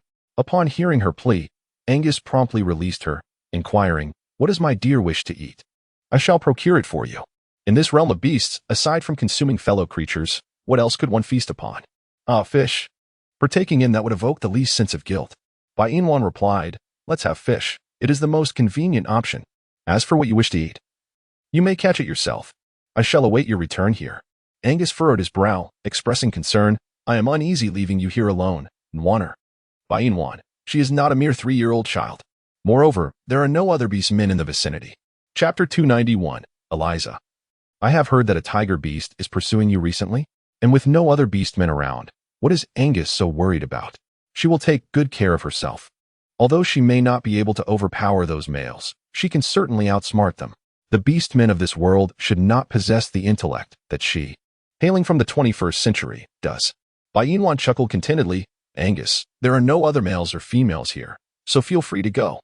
It's quite pleasant for me to bask in the sun alone. Yet, dear Nwaner, the sun has yet to rise. Bai Inwan, although it has not emerged yet, it will certainly do so shortly. With an inexplicable confidence, Bai Inwan successfully persuaded Angus, who first ventured into the river to catch 2 fish for her to grill, while he set off to hunt for himself. Once Angus departed, Bai Inwan took a moment to freshen up by the riverbank before squatting down to kindle a fire for the fish. The first rays of the morning sun illuminated Bai Inwan, enveloping her in warmth. She raised her hand to shield her eyes from the sun above and smiled gently towards the horizon where the sun rose, then resumed her task of grilling fish. The greatest joy for us humans is to awaken each morning to see those we long to meet, and our deepest contentment lies in witnessing the sun in the sky. The sun signifies the dawn of a new day.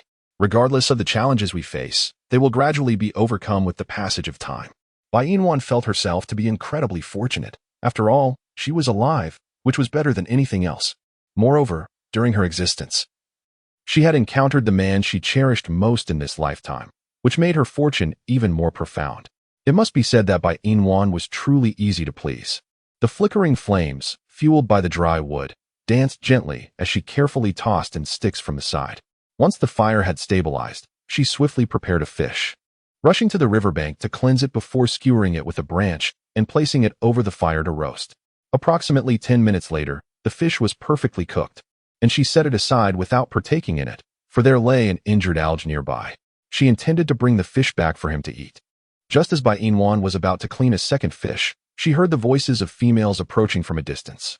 Instinctively, she grasped the freshly roasted fish and the uncooked one, retreating into the grass behind her. The voices drew nearer, yet Bai Inwan felt no trepidation. Her decision to remain hidden stemmed not from fear, but from a desire to avoid causing trouble for Angus. Moreover, she found comfort in her concealed position. Bai Inwan set aside the unfinished fish in her hands and leisurely picked up a grilled fish from the side, savoring it with evident delight. The onlookers were perplexed, wondering why their dear Nwan, who had intended to take the fish back for alge, was now consuming it herself. Bai Inwan, may I feign ignorance? The crowd, a group of 4 or 5 females, strolled together, their laughter resonating as they approached the riverside to wash their faces. One of the more voluptuous females spoke up. Elisa, I have heard that a tiger beast has been pursuing you recently?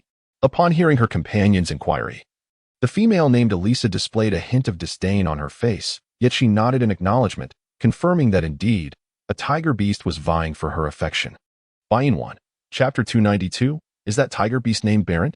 What significance does it hold that a male is pursuing her? Aren't the females in this beastly realm all quite sought after? It truly seems like a fuss over nothing. However, judging by Eliza's expression, she appears to look down upon the male vying for her affection. His appearance is hardly remarkable, yet he dares to be disdainful of others? What kind of blindness must that tiger beast possess to be enamored with someone like Eliza? Though her physique is passable, her face is marred by an abundance of freckles. Her nose is flat, and her lips are rather large. She is even outshone by that plump female. Indeed, in Bai Inwan's eyes, that chubby female is slightly more pleasing to the eye than Eliza, albeit only marginally so. She is hardly a vision of beauty. Bai Inwan, while internally grumbling, continued to consume her fish. However, upon hearing the words of the plump female, she was taken aback. That tiger beast is called Balanti? Balanti? Surely. It cannot be the Balanti brother that De Huang speaks of, right? That tiger's eyesight cannot be so impaired. Moreover, at a glance, it was evident that Alicia was not a commendable female. If Balanti were to be with her, would De Huang suffer from a lack of nourishment? After all, she is not the one who birthed him. It is certain that she would not treat De Huang with the same affection as a biological mother would. Furthermore, she believed that De Huang had discerning taste. Whether he could accept Alicia was indeed a matter of concern. Bai Yinwan retracted her thoughts and continued to listen to the mellifluous conversation between the plump female and Eliza. The crowd pondered. Wasn't it just moments ago that they referred to her as the chubby female? How did she suddenly ascend to the status of the well-rounded female? Bai Yinwan, I don't care. It's all the same. It doesn't exist. The crowd, the round and feminine figure, noticing that Elisa was ignoring her, continued to seek conversation. I believe that Baron looks rather appealing, and his reproductive organs are quite impressive. Why do you refuse to mate with him and become his female? Bai Yinwan, automatically disregard the four characters referring to reproductive organs. Can it compare to her family's Angus? Everyone, look at how your family's Angus's reproductive organ has made you so boastful. Bai Yinwan exclaimed, that was certainly not my statement. Elisa responded with a mocking smile. He is indeed quite handsome, and his endowment is rather impressive, yet his intellect is severely lacking. Not long ago, I tasked him with gathering flowers on the hillside. But instead of accomplishing that, he ended up injuring his own hand. What purpose does such a foolish male serve? Moreover, he comes with a little tiger cub. Thus, my refusal is even more resolute. Upon hearing this, the rotund female inquired with curiosity, if you have no intention of accepting Barent as your mate, why not simply inform him? Elisa replied, well, it is rice planting season, and I happen to desire some. I would prefer not to send my other males into hardship. So having a foolish male deliver it to me is an opportunity not to be squandered. The rotund female instantly grasped Elisa's intent and playfully nudged her shoulder. You are truly clever, Elisa. To devise such a plan is impressive. Elisa proudly lifted her chin, naturally, but if you wish, you could also have the suitors pursuing you plant rice on your behalf. Haha, splendid. With that, the conversation between the rotund female and Elisa came to a close. Bai Yinwan, after listening, felt an undeniable anger rise within her, realizing that Barent's injury was a consequence of Elisa's actions. This fool. It is infuriating to see a male pursue a female to such an extent. Chapter 293. It has been said, survival is guaranteed. Bai Yinwan was perplexed by her own emotions. She felt a surge of anger upon hearing that Eliza intended to have Barent cultivate rice for her. Others were struggling without rice, so what right did Eliza have to it? Bai Yinwan nodded in agreement, pondering the question of Eliza's entitlement. As she was lost in thought, a small black cat appeared beside her, its paws reaching toward the grilled fish in her hand. Bai Yinwan noticed the little black paw and lifted her hand to confront the feline thief. What are you doing? She exclaimed. The cat, a female, seemed to long for the fish, its expression imbued with a pitiful charm that tugged at Bai Yinwan's heartstrings. Yet, the thought of sharing her hard-earned meal was preposterous. She herself had barely eaten enough. She was no saint. Why should she offer her fish to this black cat? The creature had paws and claws. It could very well catch its own food. Why must it covet her perfectly grilled fish? As Bai Yinwan pondered, she stuffed the roasted fish in her mouth. Savoring each bite, the big cat unconsciously swallowed twice, and suddenly Bai Yinwan had an idea. She looked at Alicia, who was still by the riverbank, and asked, would you like some fish? The big cat nodded vigorously. Yes, I can share it with you, but you must assist me with the task. Without hesitation, the big cat agreed, eager for the prospect of a meal. You tell me, as long as it's within my capabilities, I shall certainly comply. Drawing closer to Bai Yinwan, the big cat listened intently as she whispered the details of the task. After she finished, the big cat appeared somewhat troubled. What if she throws me away? You won't die? But I can't swim. You won't die? Can one truly not perish without the ability to swim? Indeed, you won't die? The big cat pouted. I can't shake the feeling that you are deceiving me. How about this? I will fulfill the task you just assigned, but upon completion, you must reward me with 2 fish. Otherwise, I shall not proceed. With a sly smile, Bai Yinwan nodded and said, all right. I agree to your request. The large cat felt an odd sensation at the expression of the female. After he completed her tasks, would he truly receive the fish he so desired? Regardless, the enticing aroma of the roasted fish she held had lingered in his thoughts for far too long, so he resolved to proceed. The large cat straightened his posture and dashed towards Elisa as swiftly as he could, seizing the moment while she was washing her face. He raised his sharp claws and raked them across her visage. In an instant, blood flowed freely, and Elisa's face was left utterly disfigured. Furthermore, as she cried out in shock, the large cat seized the opportunity to slash her arm as well. After executing his swift attack, he hurried back to Bai Inwan's side. When Elisa finally opened her eyes, she saw nothing but emptiness. The pain nearly rendered her unconscious, particularly due to her ravaged face, where the bone was now visible. Her arm fared no better, revealing wounds that also reached the bone. Bai Inwan, concealed nearby, reveled in the sight of Elisa's utterly ghastly appearance, a delightful retribution. Having disdained Barrett, caused him harm, and sought to manipulate him, she had now marred her own beauty. It remained to be seen whether Barrett would still regard her with any favor. Chapter 294. Can he decline? Bai Inwan herself is perplexed as to why she urges the big cat to undertake such actions. Is it for the sake of Dahuang? Or perhaps for Barrett? Or is it driven by her own sentiments? Bai Inwan was startled by her own thoughts. She gazed at Eliza, who was being carried away by others, and snapped back to reality, reminding herself not to indulge in fanciful thinking. At this moment, the large cat was gently clutching her leg with its paw, looking quite pitiful. The cat had already completed the tasks assigned by the female, yet she still had not provided him with any fish to eat. It felt so hungry. The large cat appeared so forlorn. With a kind-hearted tone, the large cat softly reminded her, "Female, I am still waiting for my fish." Bai Inwan tossed the uncooked and uncleaned fish to the big cat, who looked up at her with a forlorn expression. "Female, you clearly promised to give me 2 fish. Moreover, they were supposed to be cooked. Why then do you offer me a fish that is not roasted?" Bai Inwan retorted, "Have I ever mentioned providing you with 2 grilled fish?"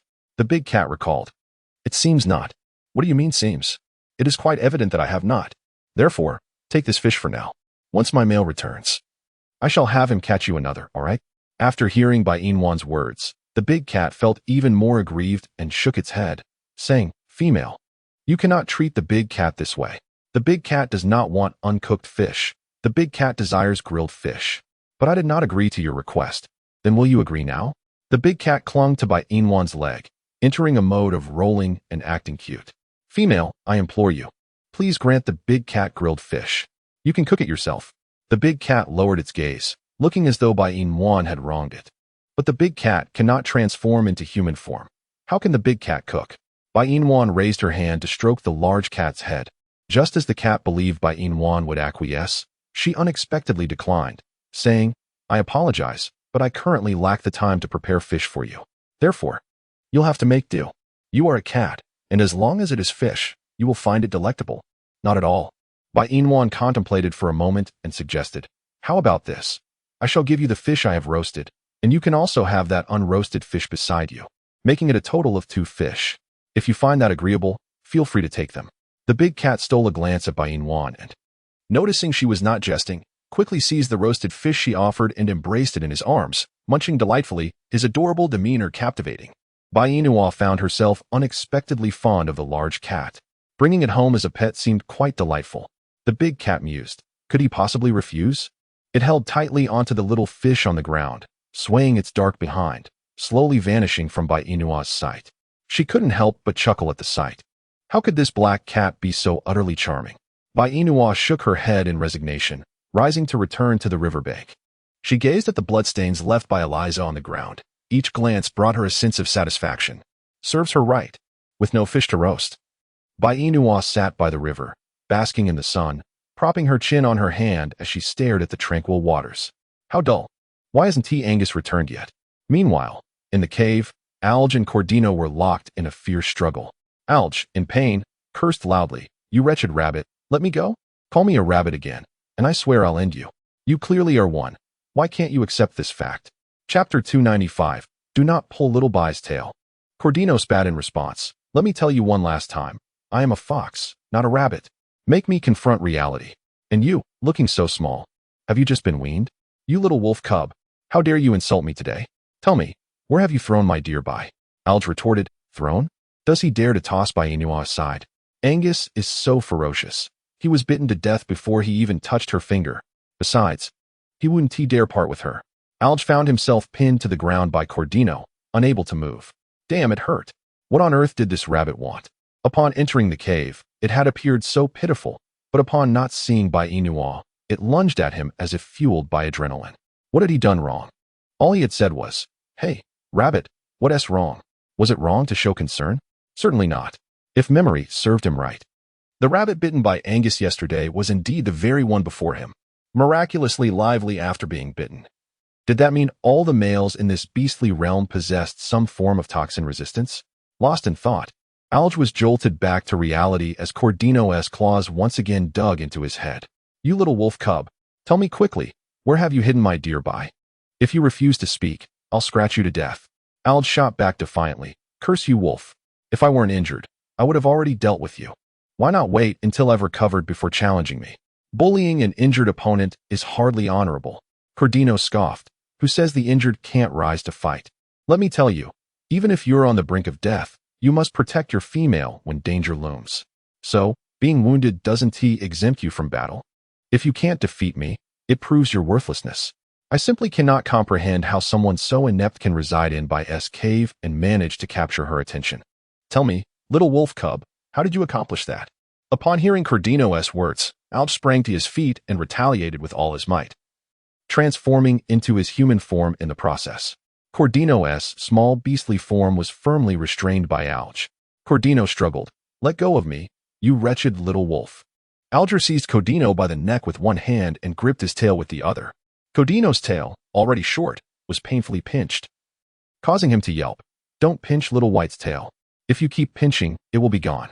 Oh no, Big White, come save little White's tail. This wolf cub is about to make it disappear. Alge thought to himself, why does it feel as though he is bullying this rabbit? The one who was just mistreated was him. And yet, despite having done nothing, the rabbit was already screaming. He merely held onto the rabbit's tail. How could that be considered pinching? What was with this absurd behavior? With a disdainful grip on Cordino's already minuscule tail, he yanked it forcefully, warning, you insolent rabbit. Be quiet. If you continue to shout, I might just pull that little tail off. Then you will become a tailless rabbit. Cordino pouted, feeling wronged, and clamped his mouth shut. Please don't pull little White's tail, please don't. Chapter 296. The Dramatic Rabbit. Cordino's voice was pitiful, evoking a sense of sympathy even in Alge, a grown man. How had he come to be at odds with a mere rabbit? Perhaps it was best to let it go this time. He hadn't truly harmed him. Alge released Cordino, who, once out of Alge's sight, revealed a gleam of mischief on his face. He then raised his paw, preparing to swipe at Alge's face, but just as he was about to strike, a familiar voice echoed from outside the cave. Big White had returned. Now, he had to feign injury, ensuring that Big White did not think he had bullied this little wolf cub. Otherwise, he might lose Big White's affection. He would let this little wolf cub off this time, but he swore that next time, he would retaliate. How dare this cub tug at his most adorable little tail? He was practically asking for trouble. Thus, when Big White was not around next time, he must reclaim his honor. He could not bear the discomfort of leaving it unresolved. With this in mind, Cordino quickly retracted his paw, lying pitifully on the ground, forcing out a couple of tears from his eyes, repeatedly murmuring, Don't pull little White's tail, don't pull little White's tail. Alge pondered. Who could tell him where this dramatic rabbit had come from? Just moments ago, it wanted to claw at his face. And now it had suddenly adopted a victim's demeanor. The one who should feel wronged from the beginning was him. Because of this dramatic rabbit, his wounds, which had finally ceased bleeding, were now starting anew, while Cordino lay unscathed, pretending to be the victim, making it seem as though he had been the one to bully him. Did they truly believe that only he could feign injury, while he could not? What a joke. After all, he was a person from the 21st century. He is acquainted with many renowned actors, making it effortless for him to feign distress during a performance. Alge's expression shifted slightly, a hint of pity gracing his features as he sat nearby. Who tugged at your tail? Look at the wound on my body, which had finally begun to heal, now reopening due to your actions. Is it justifiable to wrong me like this, in light of your own conscience? Cordino retorted, Drama Queen. Don't question my conscience. You possess none. So how could I? Alge countered. If I lacked a conscience, how could I possibly let go of your tail? Cordino seized upon the crux of the matter. See, you just admitted it. Just now, you tugged at Xiaobai's tail. Xiaobai's tail was already short, but thanks to you, it has become so short that it is no longer visible. How could you treat Xiaobai this way? Alge felt a lump in his throat. What did it mean that Xiaobai's tail had become invisible? It had always been short enough to be unseen, truth be told. Ugh. Without a careful glance, one wouldn't even notice he had a tail. Cordino pressed. Is your conscience not pricked by such words? Daba, come quickly and rescue Xiaobai. Someone is trying to tug at Xiaobai's little tail. No sooner had Cordino spoken than Angus strode in from outside the cave, his expression dark as he locked eyes with Cordino. Instinctively, Cadino swallowed hard and, with a swift motion, dashed out of the cave, vanishing from sight.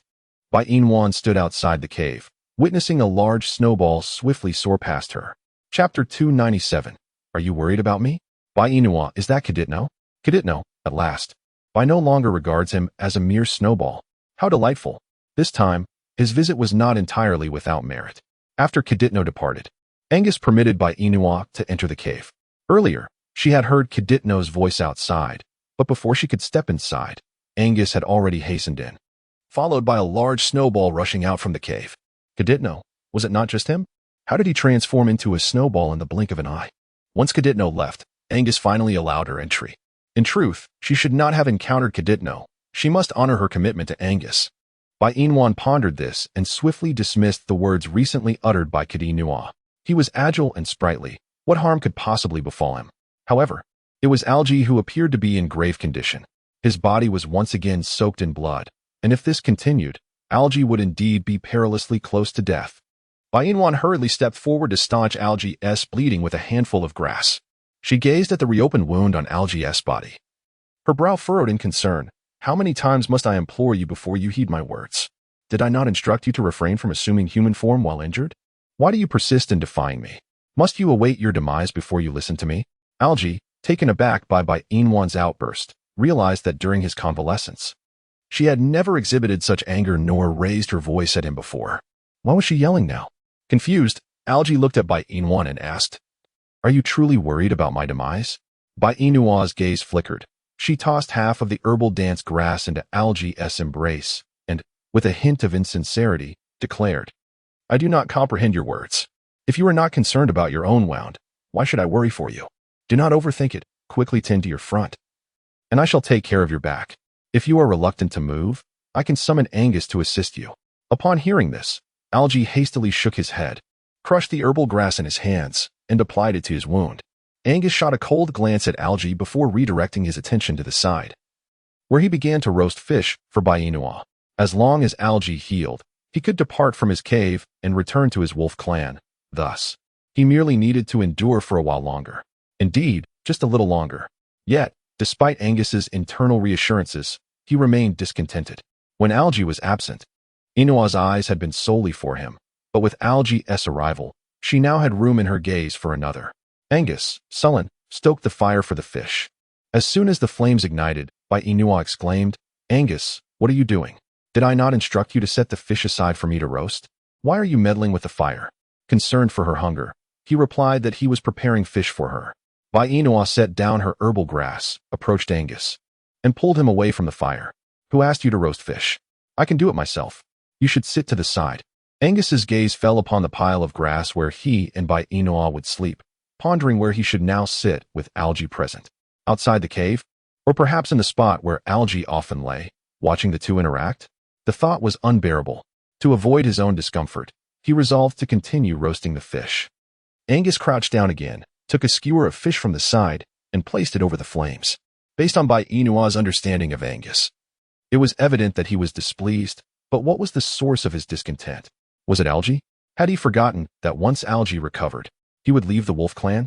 If that were the case, why then was Angus so upset about Bai Inwan tending to Algie's wounds? Perhaps it was because Algie occupied the very spot of grass where he and Inwan slept? This must be the reason, otherwise. She could not fathom why Algie would provoke such anger. Bai Inwan found herself at a loss regarding how to address Angus's mood. She crouched down and gently placed her hand on his face. "Are you unhappy?" Angus replied. "Is silence truly indicative of my discontent? Is it because Algie took the grass where we sleep? Did I guess correctly?" Angus's gaze flickered slightly. Inwan always seemed to discern his innermost thoughts. Bai Inwan chuckled. "How can you be so adorable? Our pile of hay for sleeping is quite spacious. There's ample room for you to join us. Moreover, since Alge is currently injured, there's no need for you to be overly concerned about him. Come over and sit with us." Angus cast his gaze downward, fixated on the fish he held in his hands. "The fish will be ready for grilling shortly. I am here preparing it for Nwaner. Once she tends to Alge's wounds, she can come over and enjoy it." "Didn't Nwaner just mention that you were feeling hungry?"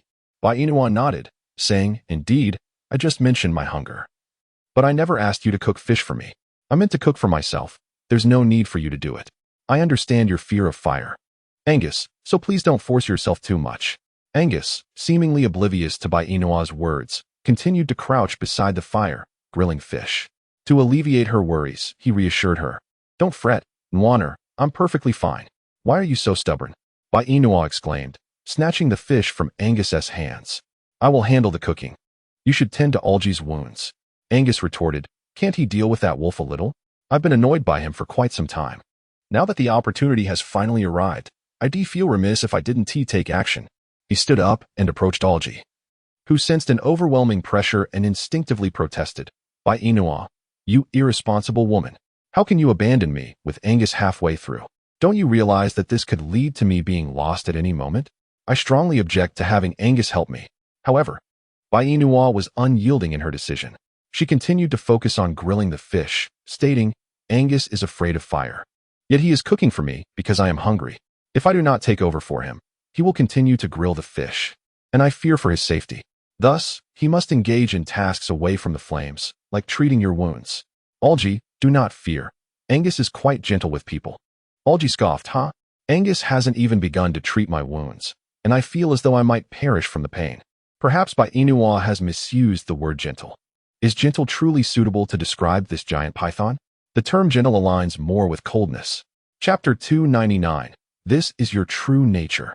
Angus sat behind Algy, crushing the remaining herbs with considerable force, then applying them to Algy's back with all his strength. Algy nearly cried out from the agony, while Angus coldly provoked. Females do not favor weak and inept males. If you cannot endure this modicum of pain, how can you ever hope to successfully pursue a female?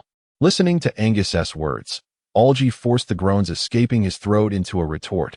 Only foolish males believe that being formidable guarantees attracting females. Let me tell you, Angus. In our world, strength is irrelevant. Intelligence is what truly draws a female. Therefore, if I desire a female, I need only rely on my eloquence to win her over. To be frank, Angus, I must admire you. With your beastly form, your identity has allowed you to win Bai Inua's affection, not through prowess, but because she is too naive to see through your facade. Once she fully uncovers your true nature, I firmly believe she will abandon you without hesitation. Angus increased the pressure of his grip, whispering in a tone audible only to Algy, I bear no disguise. My true self is precisely this. It is a fact that warmth prefers me over you. Admit it, Algy, you are envious of me. Algy retorted, envious of you? What a jest. Angus, let me inform you, no sane woman could possibly harbor affection for a cold-blooded and heartless man. Moreover, you cannot even be considered human. At best, you are a beast. And a serpent at that. Certainly not the type to attract a female. Angus frowned. You claim no female desires me. Then pray tell, what of warmth? I have already stated. Bai Inua is merely an anomaly. Once she realizes that you are not as gentle as you appear, she will undoubtedly cast you aside without a second thought. I hail from a vibrant world, where I have encountered countless women. Thus I possess a profound understanding of their nature. Bai Inua will ultimately abandon you. I swear. She will surely leave you. The one she eventually marries will undoubtedly be me. Upon hearing Algy's words, Angus was filled with rage, barely able to contain the force in his hands. At that moment, he desperately wished to eliminate Algy right then and there. However, with Nwaner present, he could not bring himself to do so in front of her. He suppressed his fury, while Algy, sensing his success in provoking Angus's true nature, let out a cold smirk. I knew it. This is your true self. Angus, you must be yearning to kill me right now. But let me inform you. Should you take my life, you would merely hasten Bai Inua's return to our world. Therefore, you must allow me to live if you wish to possess her for even a moment longer. Angus replied, I will not believe your words. Algy smirked, suppressing his pain. If you do not believe me, you can test the veracity of my claims right now. However, once you do, there will be no opportunity for regret. Angus was indeed frightened by Algy's words. If what Algy said were true, then his demise would cause Nwaner to follow him back to their world. What would he do then? Be left behind? Chapter 300. Elisa, are you well? Angus stared at his bloodied hands, clenching them tightly, fully convinced of Algy's assertions. Thus, in the following moments, Angus refrained from tormenting Algy any further. In a place unseen by Angus, Algy revealed an inscrutable expression. He himself was uncertain whether he would return to the 21st century after his death, or if Bai Inua would follow him back. These uncertainties troubled him. He only knew that Angus wished to kill him, but he was not ready to die just yet. Hence, he employed Angus's deepest fears to intimidate him, ensuring that he could never harm him, but would instead be compelled to protect him at all costs. During his time in the 21st century, he often contemplated the psychology of others and had studied a bit of psychology himself. Little did he expect that in this world, he could still apply such knowledge. By gradually amplifying the fear within his opponent's heart, he would present a lifeline just as they were on the brink of collapse. In this way, he would secure his safety entirely. Alge smirked, relishing the thrill of Angus administering medicine to him. So this is what it feels like to conquer a snake. Exhilarating. Comfortable. Stimulating. Ah, perfect. Recently, Baron had been pursuing a female lion beast named Elisa. While she could not be compared to the female that De Huang admired, he felt a sense of security in his pursuit of her, as there would be no interference from the solitary beasts, nor would he offend them. Thus, he chose to pursue Elisa. Although De Huang harbored a strong dislike for Elisa, she was not his possession. No matter how much he disapproved, it was of no consequence. In the pursuit of females, it is customary to offer gifts. Over the course of their interactions, Baron had learned of Elisa's fondness for flowers. Thus, he diligently gathered a variety of blossoms each day to present to her. Today was no different. Upon his arrival, he found Elisa's male companions gathered in the cave, seemingly engaged in a discussion of paramount importance. Baron was not one to eavesdrop. Therefore, he entered boldly, greeting each one before inquiring about Elisa's whereabouts. Upon hearing her name, the expressions on the faces of Elisa's males twisted into contempt. "Isn't that Elisa lying over there?" One scoffed. "Baron, I advise you to cease your pursuit of her. Just look at her face. It's been mangled beyond recognition. Even as her male, I find her repulsive. Truly hideous." Elisa, overhearing their derisive remarks, felt a surge of anger well up within her, yet she could not express it. With her face and arm injured, she required their care and could not afford to offend them. A female who loses her beauty risks her standing within the cave. If a conflict were to arise, they might abandon her entirely. The thought of the creature that had marred her visage filled Elisa with a desire for vengeance. If only she knew who it was, she would not hesitate to exact her wrath. Only after hearing the disparaging comments did Baron's gaze fall upon the pile of grass where Elisa lay. Her face and arm bore grievous injuries, the wounds deep enough to expose bone, a sight both terrifying and heartbreaking. Yet, Baron was not one to judge by appearances. He approached her, gently placing the flowers he had gathered by her side. "Elisa, are you all right?" Upon hearing Baron's concerned words, her eyes brimmed with tears. This was the first expression of concern she had received since being returned to the cave by the other females, who only criticized her for her disfigurement. In truth, she felt far from well. With great effort, Elisa sat up from her makeshift bed of grass and, without a word, threw herself into Baron's embrace, weeping uncontrollably. Baron was taken aback by her sudden display of emotion, unsure of how to console her. Although he lacked the skills to comfort a female, he still raised a hand to gently pat her back. "Please, don't cry. You're injured. You need to rest. I shall return to see you another day." As Baron made to leave, Elisa clung tightly to him. "Don't go. If you leave, will you ever return?" "Baron, if I were to ask you to be my male now, would you agree?" Baron, unable to comprehend why he felt no joy at her proposal, reminded himself that he had been the one to pursue her. Now that she had acquiesced, what reason did he have to decline? "I am willing," he replied. "Once you have healed, we shall mate." Upon hearing this, Elisa's sobs intensified. Baron was the only male who did not find her lacking. She must treat him well. After mating, she would no longer desire other males, only him. Just him. "Baron, you are truly wonderful," she expressed. A gentle smile graced Baron's face, reminiscent of a warm spring breeze as he replied, "You are wonderful too." Elisa felt a touch of shyness at Baron's words, though she protested, "I am not. Not at all. Just recently, you were injured because of me, and I did not tend to you. How is your wound now? Does it still hurt? Have you seen a veterinarian?" As Elisa suddenly brought up Baron's injury, a fleeting image of Bai Inua's delicate face flashed in Baron's mind, causing his heart to flutter. What was he doing? He was about to mate with Elisa, yet his thoughts were consumed by the face of a solitary female beast. What was happening to him? Realizing he had become lost in thought, Baron lifted his injured hand before Elisa, stating, "It has been treated. There is nothing to worry about. Just take care of yourself." Elisa nodded obediently. "Yes, I will." Baron glanced at her, uncertain of what to say. When he fell silent, Elisa too found herself at a loss for words. She was behaving so submissively that it astonished the other males. Although they longed to dissolve their partnership with Elisa, They feared that doing so would leave them as solitary beasts, stripped of their status. They knew that without Elisa, they would swiftly become prey to other beastmen. Thus, they resolved not to sever their bond with her. Despite Elisa's current unappealing appearance, they figured they could simply refrain from engaging with her. After all, there were other females in this world. If they did not wish to be with her, they could seek companionship elsewhere. There existed a type of female who could not bear offspring, often shunned by males, relegated to mere playthings for the beastmen, referred to as infertile females. These females, although classified as such, were often overlooked by males, who might seek them for mating without consequence. Such females could not voice grievances against the males who strayed. Their own disfigurement rendered them powerless to complain. While not overly common in the beast world, they certainly existed. Identifying them was simple, as they all bore a distinctive mark on their faces, a butterfly-shaped birthmark, neither too large nor too small, easily discernible at a glance. Unbeknownst to Elisa, her males were preoccupied with their thoughts. At that moment, she was focused on ensuring that Barent would remain to care for her. The moment her males saw her disfigurement, they had become indifferent to her. Therefore, in the days to come, she must secure Barent's care, lest she risk starvation. Elisa pondered to herself, lowering her voice and gently cuddling into Barent's embrace. Barent, since you wish to be my male companion, then from this day forth, please stay with me. I am injured and desire your company. Barent considered her words before shaking his head. I'm sorry, Elisa, but I fear I cannot remain here to care for you. Why can't you stay? Elisa's face was a picture of grievance. You just stated that you would be my male. If you truly intend to fulfill that role, why won't you stay and look after me? Did you not mean what you said to me earlier? Have you never contemplated mating with me? You were deceiving me all along, weren't you?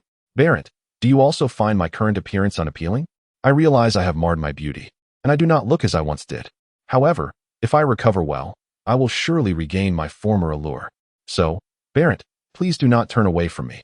For you, I am willing to strive to restore my previous self. The onlookers murmured, What audacity do you possess to think your grotesque visage is beautiful? Are we blind? Barent, noticing Elisa's sudden surge of emotion, quickly reassured her. Elisa, it is not as you perceive. I have pledged to be your male, and I shall not retract my word. It is merely that my friend's cub is residing with me, and he is but a small tiger still in need of milk. I cannot abandon him. Elisa felt a wave of relief wash over her. As long as Barent did not find her repugnant, that was enough. Yet, how could she compete with a mere cub? He was not even Barent's offspring. Why was he so devoted to caring for it? Elisa's temper flared. Barent, do you truly hold me in lesser regard than that cub? If you desire a cub, I can bear one for you. Why do you spend your days tending to another's cub? Once I have given you a cub, will you then care for it? Barent replied, Da Huang is akin to his own child. Furthermore, Da Huang is now without parents. If I do not care for him, who will? The thought of Da Huang's small, endearing form brought a gentle smile to Barent's face. Time was slipping away. Da Huang must be hungry. He needed to return. Releasing Elisa, Barent said, It is getting late. Elisa, please rest well. I must return to check on Da Huang, lest he wander off again. Chapter 303. The ugly female will surely bully him. Elisa frowned, gripping Barent's arm tightly. Barent raised a hand to gently tousle Elisa's disheveled hair. I really must return to watch over Da Huang. He has been quite the little wanderer lately. Rest well, and I shall visit you again tomorrow. With that, Barent pried Elisa's hand away and turned to leave the cave. Elisa glared at Barent's retreating figure, feeling that the little cub was thwarting her desires. It seemed he could not remain. Barent dashed back to his cave, glancing around but finding no trace of the large yellow creature. Once again, the creature had wandered off. He had clearly promised to wait patiently in the cave for Barent's return, yet it seemed that his words could not be trusted at all. Without needing to guess, Barent knew precisely where the large yellow creature had gone, off in search of the female of the solitary beast. How many times had he warned it? Not to seek out the female, not to go, yet it remained obstinate. The mere thought of the creature disregarding his instructions filled Barent with frustration. However, he was surprised to discover a peculiar desire to meet the female of the solitary beast himself. He could not fathom why he felt this way. Taking a deep breath, Barent transformed into his beast form and sprinted toward the cave of the solitary beast. At that moment, the large yellow creature was awkwardly making its way to Bai Inua's cave. Barent had forbidden it from pursuing the female, yet it was determined to go. Barent was intent on mating with an unattractive female, and the large yellow creature was decidedly displeased. It believed that Barent should heed its advice and pursue the female of the solitary beast. It was the first time it had encountered such a lovely female. If Barent were to miss this opportunity, he would never again come across a female so beautiful. The creature was certain that once Barent mated with that unattractive female, he would deeply regret it. The large yellow creature was very unhappy indeed. Would Barent be bullied by the unattractive female after mating? Surely. After all, she was quite unappealing. Thus, the large yellow creature resolved to seek its own support by pursuing a beautiful female for sustenance. Yes, that was settled. With its little short legs, it diligently scampered up the mountain. Meanwhile, Bainua was busy with Angus, fashioning bamboo into a parasol. When the large yellow creature arrived, Bainua and Angus were engaged in cheerful conversation. It hid outside the cave, peering at the joyous Bainua, feeling quite irritated. This beautiful female should belong to its Barent, yet here she was, laughing and chatting with this solitary beast. Once again, the large yellow creature felt an inkling of discontent. Pouting, it wagged its tail, its small body concealed among the grass as it continued to observe Bainua and Angus, who were squatting nearby, discussing how to slice the bamboo into thin strips. Bainua raised her hand to support her petite face, her gaze fixed upon the bamboo before her. Her delicate brows knitted together in contemplation. The scales of Angus's snake were rather diminutive, rendering the task of slicing the bamboo into slender strips quite time-consuming. Yet, it appeared that there were no alternative methods to employ if not for Angus's scales. Thus, she resolved to proceed with the task, albeit at a leisurely pace. After Bainua made her decision, she picked up the snake scale to cut the bamboo, exercising great caution to avoid injuring her hands. Chapter 304. De Huang feels wronged. Angus's snake scale was exceptionally sharp. A moment's inattention could lead to a cut, so she had to be particularly careful. Otherwise, if she were to injure herself, Angus would undoubtedly feel distressed for her. To spare Angus that heartache, it was better for her to remain vigilant. Since Angus was unfamiliar with cutting bamboo strips, he chose to observe Bainua first, planning to learn from her technique. Once she completed her task, he would practice slowly, allowing his dear Inua to rest while he finished the remaining bamboo strips. Angus was anxious about his ability to learn. At that moment, he was fixated on Bainua's hands, determined not to lose focus, for a lapse in concentration would leave him unsure of how to proceed. Cutting bamboo strips, as the name suggests, involves slicing the bamboo into thin strips, requiring repeated back-and-forth motions until the bamboo becomes slender. However, this was a time-consuming endeavor, akin to a significant undertaking. Both Angus and Bainua were engrossed in their tasks, leaving the hidden De Huang outside the cave unnoticed. Being still young, his scent was faint. Unless one paid close attention, it would go undetected. Yet, Barent could sense it. Having spent ample time with De Huang and grown accustomed to his scent, just a hint of De Huang's aroma was enough for Barent to locate him. Indeed, when Barent discovered De Huang, the latter was sulking in a thicket, upset that his favorite beautiful female had not noticed his presence. He felt like withdrawing his affections. After all, she seemed indifferent to him. Despite De Huang's prolonged presence, her gaze was solely for the solitary beast, ignoring him entirely. If she truly cared, even a little, she would have noticed him upon his arrival. Clearly, if he remained hidden, she would never see him. De Huang felt deeply wronged and furious. Such a bad female. He no longer wished to love her. Though De Huang thought this way, his actions did not align with his thoughts, as his body was instinctively moving toward Bainua's cave. Just as he was about to step inside, a pair of hands snatched him up and ran away. De Huang felt even more aggrieved. Ugh! Roar! Beautiful female, De Huang is here, right here. Roar! Beautiful female, look over here. Ugh! The beautiful female could no longer see him, for he had been whisked away by Barent at his swiftest speed. De Huang wanted to cry. What should he do? He desired the beautiful female and no longer wanted Barent. Barent intended to mate with the ugly female, and after that, De Huang would surely be shunned by her. Thus, he wanted the beautiful female. He wanted the beautiful female. Roar! Barent, let go of De Huang. Let go. De Huang wishes to find the beautiful female. He has yet to see her today. Not yet seen. Wah! Brother Barent, the large yellow creature suddenly burst into tears. Barent's heart ached. He gently set the creature down, crouched beside it, and softly said, Big Yellow, Brother Barent did not intend to upset you. I merely wish to prevent you from seeking out the female of the lonely beast. Why can't Brother Barent allow Big Yellow to find the beautiful female? The beautiful female is undeniably wonderful. Barent furrowed his brow. I understand that the female of the lonely beast is indeed splendid. But you must comprehend that she belongs to the lonely beast, not to Brother Barrett. Big Yellow will obediently heed Brother Barrett's words, the creature cried. Brother Barrett can pursue the beautiful female, and surely she will respond to him because Brother Barrett is good. The female will surely like him. Barrett smiled bitterly. Big Yellow, how is it that you still do not understand? The lonely beast is not so easily provoked. Have you forgotten who devoured your parents? It was the lonely beast specifically. That very female. With this, Big Yellow began to sob quietly again, his small form eliciting an overwhelming sense of compassion. Realizing his tone had been too harsh, Barrett tenderly stroked the little creature's body. Let us not cry anymore, shall we? Brother Barrett acknowledges his mistake. I shall not be harsh with you again. Are you hungry? Would you like Brother Barrett to cook you some fish? Big Yellow turned away, ignoring Barrett. With a sigh, Barrett gathered the creature into his embrace. He gazed at Big Yellow's small, scraped feet, feeling a pang of sympathy, and gently blew on them. Tears filled Big Yellow's golden eyes, prompting Barrett to concede. How about this? If you wish to seek out the female of the lonely beast, Brother Barrett will not prevent you. As long as she does not harm you, I will allow you to find her. Big Yellow let out a skeptical cry, yet Barrett noticed the creature was willing to engage with him. He shook his head in resignation, pondering that perhaps Big Yellow's affection for the female stemmed from her kindness compared to his own mother's. After all, Big Yellow was still young and naive about many matters. If he desired to seek the female of the lonely beast, then so be it.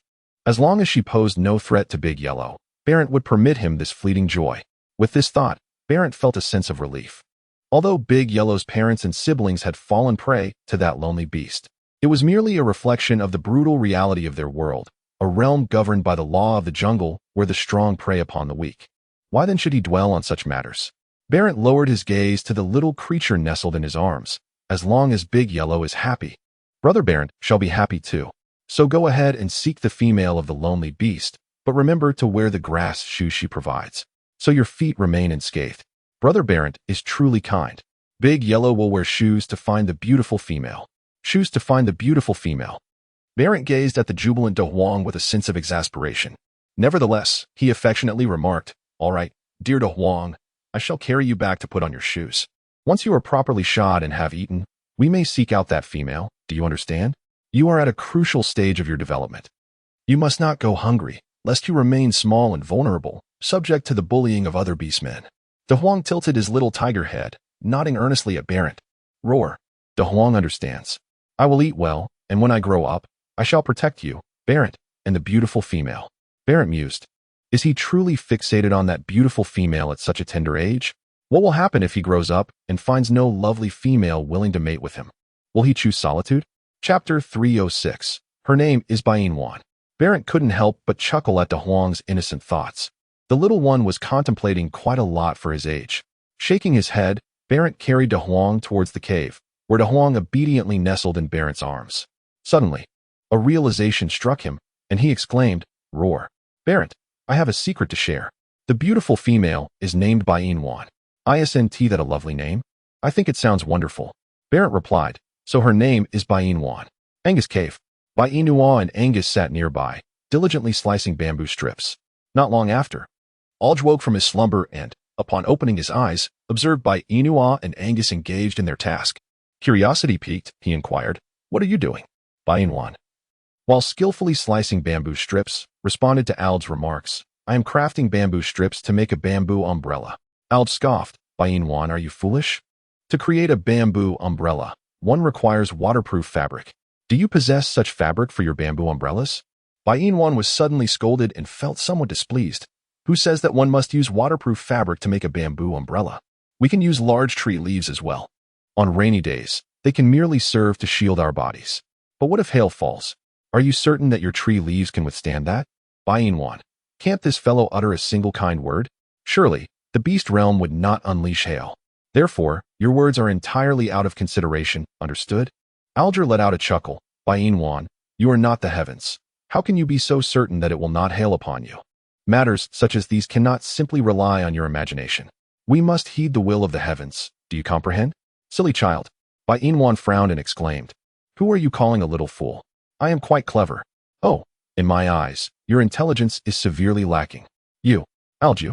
Bainwan, feeling exasperated, let out a cold snort. It's a rare occasion for me to indulge you. Algae chuckled softly. What you perceive as a rare indulgence is merely an admission of your inability to counter my words. Bainwan, I, Mo am renowned in the 21st century for possessing an IQ of 180. Ordinary matters are but trifles that cannot challenge me. Bainua scrunched her brows in disdain. But then a thought struck her. A smirk played on her lips as she seized the half-cut bamboo strip from Angus and tossed it to Algae. Aren't you supposed to have an IQ of 180? Very well, aside from slicing it open with a snake scale, are there any alternative methods? Algae replied. What kind of foolish question is that? Besides using a snake scale, one could simply employ a knife. Bainwan shook her head and remarked, You call me foolish. Yet your ignorance surpasses mine. This is the beast world. Where would one find a knife? Alge replied, No, can't you do it yourself? Bainwan retorted, How can one accomplish this? Are there tools for crafting a knife here? Alge, you certainly possess the talent for idle chatter. Alge let out a sound of realization, elongating his tone as he nearly forgot that, indeed, there were no tools for knife-making in this place. Thus, it seems that crafting that knife would be an impossible feat. What good is a high IQ without the necessary instruments? Truly remarkable. Did Bainwan deliberately create difficulties for him? Alge rolled his eyes, saying, Without the proper tools to forge a blade, I cannot create one. To craft a sword, stainless steel is essential, yet it is absent here, leaving me powerless. Bainwan curled her lips and said, Did you not claim to possess an IQ of 180?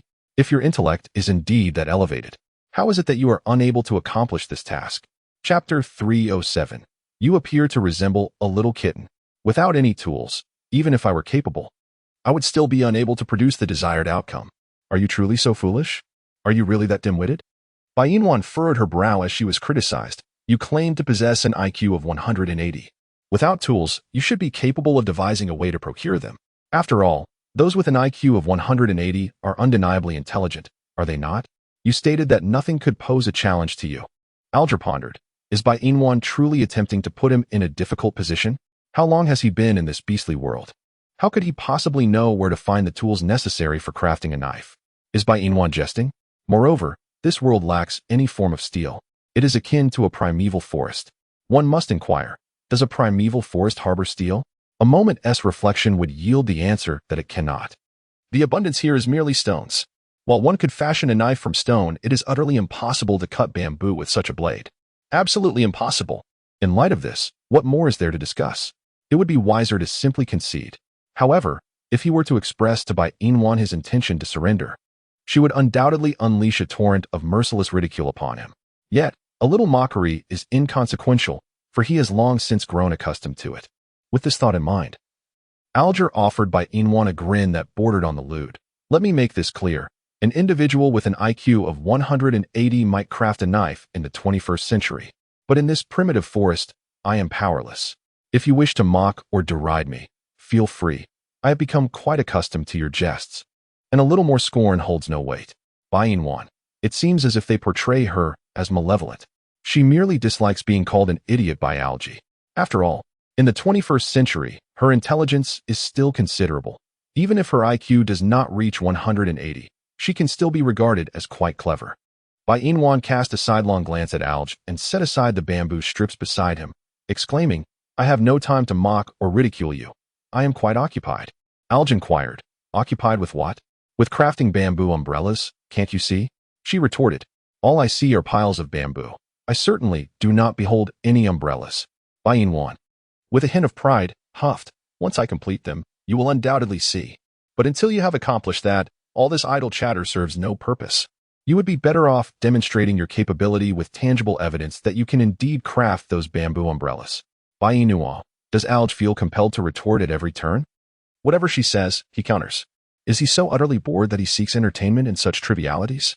Bainua shot a glare at Alge and, alongside Angus, resumed her task of slicing bamboo strips, choosing not to engage further with Alge. Angus, observing the beads of sweat trickling down Bainua's forehead, raised his hand to wipe her brow. However, due to the dirtiness of his hands, his gesture left a smudge on her forehead. Frowning, Angus withdrew his hand, exclaiming, Nwaner, I've made a mess of your forehead. Made a mess? Shouldn't it be getting cleaner with a wipe? Why, then, did it become smudged under Angus's touch? Yet, it was only natural, considering his hands had just handled the bamboo strips. Bainua gently wiped her forehead with the back of her hand, and flashed a faint smile at Angus. It's quite all right, Angus. Once we finish with the bamboo strips, we can wash our faces. Yours is a bit messy too. You look like a little calico cat. Angus replied. Chapter 308. What did you say? Please speak in plain language. Nwaner, what does little calico cat mean? Is it a cat? But my beast form doesn't resemble a cat at all. And I believe my beast form is far more adorable. By Inwan Alji, huh? Alji couldn't contain his laughter, and By Inwan shot him an annoyed glare. What are you laughing at? I apologize, I simply couldn't help myself. After all, what Angus said was utterly amusing. How could a great python claim to be cuter than a cat? Such shamelessness is beyond me. It's hilarious. By Inwan, have you seen her face? It is utterly discolored. Regardless of the circumstances, her Angus is undeniably adorable. Who is Alji to pass judgment? Those who claim her Angus is not charming are not of good character.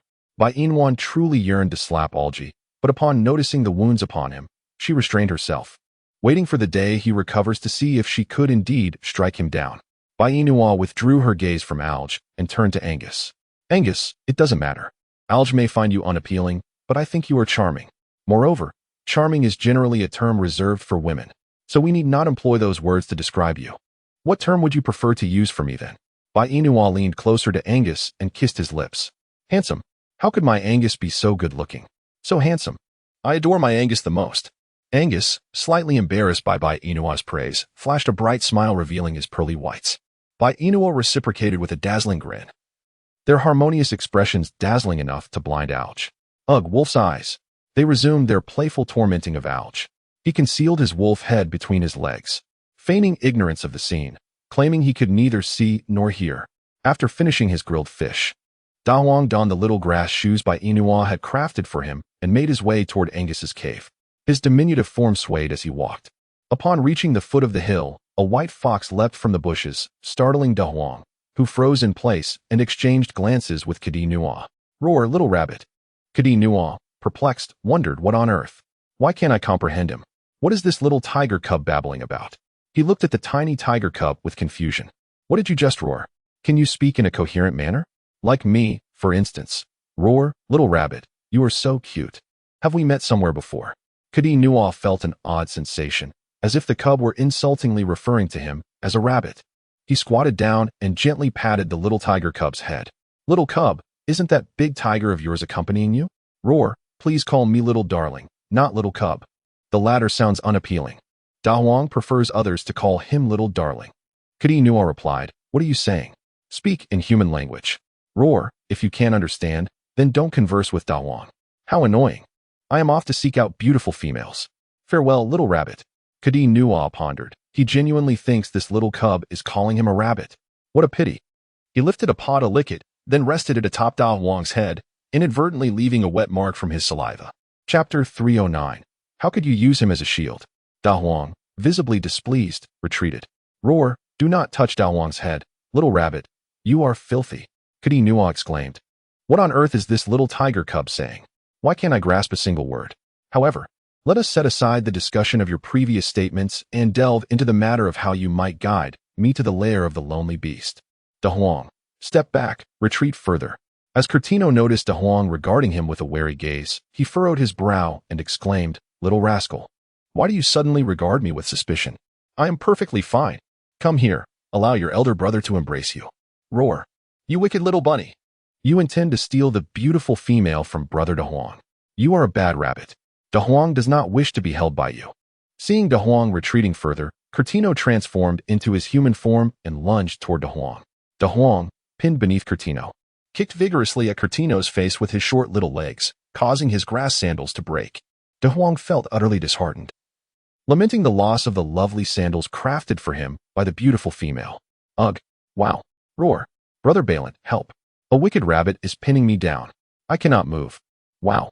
Brother Balin, save me! As Da Huang continued to cry out, Curtino swiftly covered Da Huang's mouth with his hand. He then lifted Da Huang into his arms, saying, Stop fussing. Did you not wish to seek out the Great White One? Your brother will take you there. Be obedient now. Da Huang. Ugh. Wow. This bad rabbit has covered my mouth. I can no longer speak. Struggling within Curtino's embrace, Da Huang squirmed in his small beastly form, while Curtino firmly held him, making his way toward the Angus cave. Just as they approached, Angus spotted Curtino. As he prepared to strike Curtino with his serpent tail, Curtino swiftly lifted De Huang high. Seeing this, Bai Yinuan rushed to intervene, exclaiming, "Stop, Angus! Curtino is holding De Huang. Do not harm him." Angus suppressed his inexplicable rage, wrapping his arms around Bai Yinuan and asserting his claim. "You cunning fox, let me make this clear. Nuanyuan is mine. I will not allow her to mate with you. So you had best abandon any such thoughts before I take a bite out of you." Observing Angus's reluctance to attack, Curtino gently set De Huang down, cradling him tenderly and stroking his fur. "Do not fear, little one. As long as you behave, your brother will not harm you.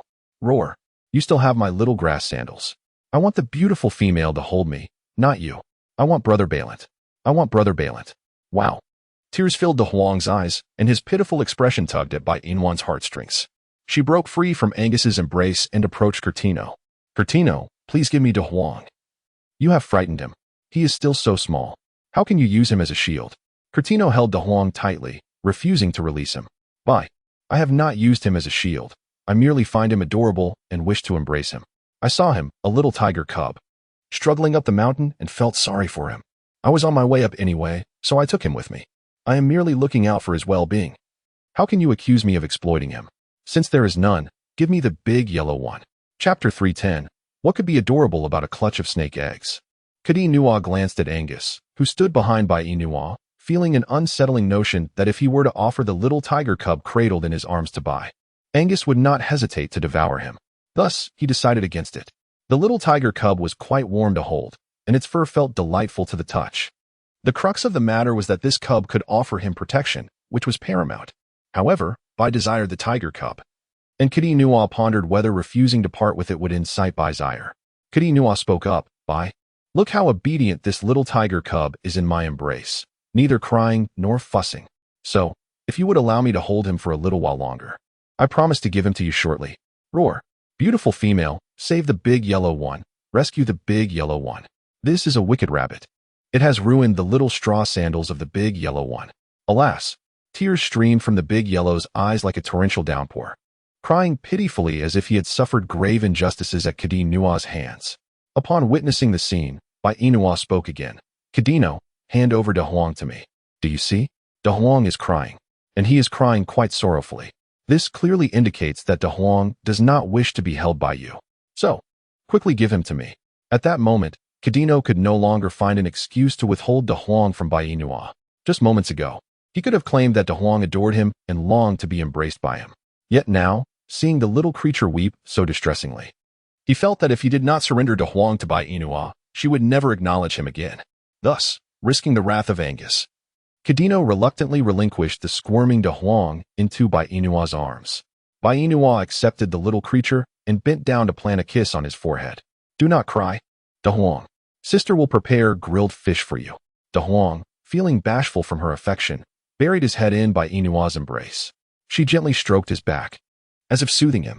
De Huang's tiny paws stirred within her hold, and as Bai Nua glanced at the scraped skin on his little feet, her heart ached, as if her own child were hurt. Indeed, Bai Nua was currently engulfed in a wave of maternal affection. She cast a glance at Kadino and declared, "You may leave now, and do not return. I do not wish to see you again." Kadino, realizing that Bai Nua's words had not yet fully escaped her lips, watched as she cradled De Huang and retreated into the cave, ignoring him entirely. In his beastly form, Kadino turned away, a sense of desolation washing over him as he sprinted down the mountain, disappearing into the depths of the forest with all haste. Bai Nua was unsure of the cause of her discomfort, yet the warmth of Angus's concerned gaze eased her heart considerably. "Angus, thank you for sparing Kadi Nua. He is not truly malevolent, and after all, aren't all the males in this beastly world similar? When they have a female they fancy, they will pursue her. You may be able to deter one Kadi Nua, but can you thwart two? So let us proceed as we are, without concern." Angus found wisdom in Bai Nua's words and nodded in agreement. Bai Nua smiled, shifting her gaze to the charming De Huang. "Look how adorable De Huang is. In the future, our offspring will be just as delightful." Alger quipped, "A clutch of snake eggs. What could possibly be adorable about that? Though I wonder what they taste like if one were to eat them. It's said that consuming snake eggs can be quite intimidating, which is why I usually abstain. However, in this beastly realm, one must eat whatever is available, and a single egg is better than none." Chapter 311. It wasn't a rabbit that just embraced you. Though they are snake eggs, they are still eggs. If one were to be so finicky in this world, it would only be a matter of time before starvation ensued. With this thought, Alger instinctively licked his paw, feeling hunger pangs once more. Alger gazed at the Da Huang nestled in by Inua's arms, swallowing hard. He wondered what the flavor of that little tiger cub might be. Delicious, perhaps? Da Huang sensed the unease, thinking someone might want to eat him. He raised his front paw, gripping by Inua's hand tightly. Feeling Da Huang's anxiety, she chuckled softly. What troubles you, Da Huang? Da Huang felt a palpable fear, believing that someone desired to consume him. The beautiful female tightened her embrace around him. Bai Yinuan instinctively gazed at Angus and inquired, "Can you comprehend what Da Huang is saying?" Angus furrowed his brow slightly and replied, "If I am not mistaken, he is likely expressing that someone wishes to consume him." Alger exclaimed, "What? He hasn't even spoken, so how does this little tiger cub know that someone intends to eat him?" Moreover, he merely contemplated it in his mind. He did not genuinely desire to be eaten. How could he possibly be aware of that? Alger was utterly astonished. Did this little tiger possess telepathic abilities, discerning what others were thinking? However, given that Angus was a serpent, how could he possibly understand the language of a tiger? Alger looked at Angus with curiosity, and Bai Yinuan also regarded him with intrigue. "Angus, how is it that you can comprehend Da Huang's words?" Da Huang nodded in Bai Yinuan's embrace, and Angus chuckled. "It is because I am a sovereign beast man. Thus, I am able to understand their speech." Bai Yinuan suddenly realized, so, as long as one is a king beast man, they can comprehend the beast language of other beastmen? Angus replied with a hum. "You may think of it this way, Nwaner." Bai Yinuan was instantly filled with admiration for Angus. Who would have thought her Angus had become so formidable? A king beast man can understand the words of other beastmen. How wonderful! From this day forth, Angus would serve as her interpreter. Bai Yinuan gently stroked the head of the large yellow dog, saying, "Did you hear that, Da Huang? Angus is able to comprehend your words. Now you can express to your sister whatever it is you wish to say." Da Huang let out a deep, mournful bark. Feeling a sense of injustice in his heart, he conveyed his feelings of grievance. Bai Yinuan furrowed her brow, pondering why Da Huang felt so aggrieved. Who had wronged Da Huang? Just moments ago, the little rabbit that had embraced Da Huang had damaged his tiny grass shoes, smeared his head with saliva, and pinched his mouth to prevent him from crying for help. Da Huang held no fondness for that little rabbit whatsoever. Bai Yinuan gazed at Angus, who translated. He said a rabbit bullied him, ruining his little grass shoes. It even pinched his mouth to prevent him from speaking and used its saliva to touch his head. He dislikes that rabbit. After a pause, Angus added, "It also insisted that you, Nwaner, should never associate with that rabbit again." Da Huang was taken aback, staring at Angus in bewilderment. He had not uttered the last sentence. Angus seemed to decipher the unspoken thoughts in his eyes, curling his lips, choosing not to respond to Da Huang. The latter remark was indeed his own addition. However, he believed that this little cub did not favor Kitianuo either, so his statement was not entirely erroneous. Da Huang, Bai Yinuan tenderly caressed the head of the large yellow creature, saying, "My dear, it was not a rabbit that just embraced you." Chapter 312. What did you discuss with him? He is a fox.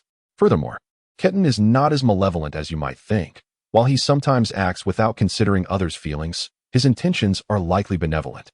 "Look, your foot is all scraped. Perhaps, as Ketan suggested, he thought you were struggling up the hill and intended to carry you."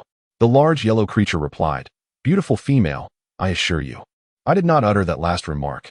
That little rabbit, oh, I mean that little fox, though somewhat unkempt, does not entirely displease me. I merely dislike his saliva on my head." The large yellow creature glared at Angus, exclaiming, "Why do you deceive the lovely female? You are not a noble male. Your deceit displeases me." Angus, sticking out his tongue in a threatening manner, prompted the large yellow creature to nestle into Bai Yinuan's embrace, ceasing his protests. He resigned himself to the fact that he could not confront the solitary beast. Otherwise, he might feel inclined to strangle him. Onlookers remarked, "The male deity clearly wishes to devour you. Biting is far simpler than choking." The large yellow creature, feeling even more aggrieved, pondered the absurdity of the situation. Bai Yinuan observed that Angus and Da Huang were engaged in a silent exchange of glances, leaving her utterly bewildered. What could they possibly be communicating through their eyes? Bai Yinuan gently tugged at Angus's arm, inquiring, "What were you discussing with Da Huang?" Angus shook his head, replying, "Oh, nothing, Nwaner. I was merely asking him why he has come to seek you again." Da Huang interjected, "That's not true." He gazed at Bai Yinuan, licking the back of her hand. Feeling the dampness on her skin, she cast a sideways glance at Da Huang and said, "Angus, De Huang is quite adorable, so if he comes to see me, please do not intervene, all right? Angus's eyes flickered momentarily, and he acquiesced with an albeit with a caveat. He may come, but Nwaner, you must not meet with Balint. De Huang protested, but Balint has a female he is pursuing. What difference does it make if we meet? If given the chance. De Huang would actually enjoy Balint pursuing beautiful females, yet Balint does not come around, alas. Angus smirked. Nwaner, would you like to know what this little cub just told me? What? Bai Nua inquired. He said Balint has a female, so he won't be pursuing you. Therefore, Nwaner, you won't actively seek to approach Balint, will you? Bai Nua smiled and nodded. I will not take the initiative to approach him. I will only be close to De Huang. With those words, Bai Nua fell into contemplation. If she was not mistaken, the female Balint was pursuing must be that Eliza. Why would Balint choose to be with someone so unattractive? There were other females in this beastly world besides Eliza, so what was Balint thinking? Eliza was not only lacking in beauty but also possessed a wicked heart. If Balint were to be with her, what would become of De Huang? Surely he would suffer under Eliza's tyranny. The mere thought made Bai Nua's heart ache for De Huang. De Huang truly was pitiable. After finally finding a caring brother, it now seemed that his beloved Balint was to be taken away by Eliza. Once taken away, De Huang would undoubtedly find himself with little to eat. His body was already small, and should Balint neglect him, he might remain this size forever. Even if he were to grow, it would likely be accompanied by hunger, leaving him in this diminutive state, wouldn't it? Such thoughts were indeed heart-wrenching. Chapter 3:13. I adore your honesty. De Huang lamented. So, in the eyes of beautiful females, he will never truly grow up, will he? Even if he does grow, he will merely shrink again. Feeling quite wronged. In the time that followed, Bai Nua crafted a new pair of grass shoes for De Huang. Once he donned them, he joyfully dashed back and forth within the cave, while Bai Nua and Angus sat on a mound of grass, observing De Huang's exuberance. Angus embraced Bai Nua, saying, Nwaner, I wish for a baby snake. Alge declared. He can guarantee that a snake egg cannot possibly be as adorable as this little cub. While the cub can frolic throughout the cave, the snake egg must incubate. And once hatched, the little snakes will not simply run about. They will slither all over the place, possibly chasing Bai Nua and biting her, which would surely frighten her to death. The mere thought of that scene sends a shiver down one's spine. Alge involuntarily trembled twice, lying on the side as his gaze followed De Huang, who was curiously exploring the cave. This little tiger cub increasingly resembled a dog. So small, it evoked an impulse to squeeze him to death. Ah, no, it wasn't a desire to crush him, but rather a compulsion to tug at his face. Alge raised a paw to touch his own face, then brought it closer to Bai Nua and Angus. Bai Nua remarked, Do you, like me, find De Huang utterly adorable, thus yearning for a baby of your own? Angus was reluctant to concede, yet could not deny the undeniable cuteness of the cub. However, it was merely a tiger cub, not a snake baby. Besides, no matter how charming, it was not the child of him and Nua. Therefore, he desired to have a child with Nua, not this little tiger cub. That way, Nua would focus entirely on him and their offspring. Yes, a snake baby. He wished to have a snake baby with Nua. Angus kissed Bai Nua, his rough hands caressing her. Bai Nua glanced at De Huang, still joyfully frolicking in the cave, and pushed Angus away, her cheeks slightly flushed. Even if we were to have a snake baby, we shouldn't engage in mating in front of De Huang. He is still young. We cannot lead him astray. Nua, let us mate at night. Not during the day, Angus replied, his gaze fixated on Bai Nua's rosy face, swallowing hard. Bai Nua laughed. What are you staring at? Nua is beautiful. I adore your straightforwardness. Alge interjected, shameless. Roar. The beautiful female is hungry. De Huang wants to eat fish. As De Huang roared, he bounded toward Bai Nua, nuzzling against her, then looked at Angus, hoping he would translate for him. Angus frowned. There are no fish left in this cave. Roar. Then can you catch fish for De Huang? Angus glanced at Bai Nua, then told De Huang, the day is drawing to a close. I shall escort you home. Roar. De Huang doesn't want to go back. Once Brother Balin has a female, he won't want De Huang anymore. So De Huang refuses to return. De Huang wants to stay with the beautiful female. Angus, is De Huang hungry? Does he want you to catch fish for him? Bai Nua gleaned from the exchange that De Huang was indeed hungry and wished for Angus to procure fish. However, Angus seemed reluctant to oblige, suggesting they take De Huang home, yet De Huang appeared unwilling to leave. Chapter 3:14. Falling into the pit. 1. Thus, Angus and De Huang found themselves in a stalemate. Observing De Huang's pitiful state, Bai Inua felt a pang in her heart. Angus, De Huang truly seems hungry, and I believe it's getting late. I should also eat. Let us go catch fish for De Huang. Algie added, and him. He also feels he should eat. If he doesn't eat, he might starve.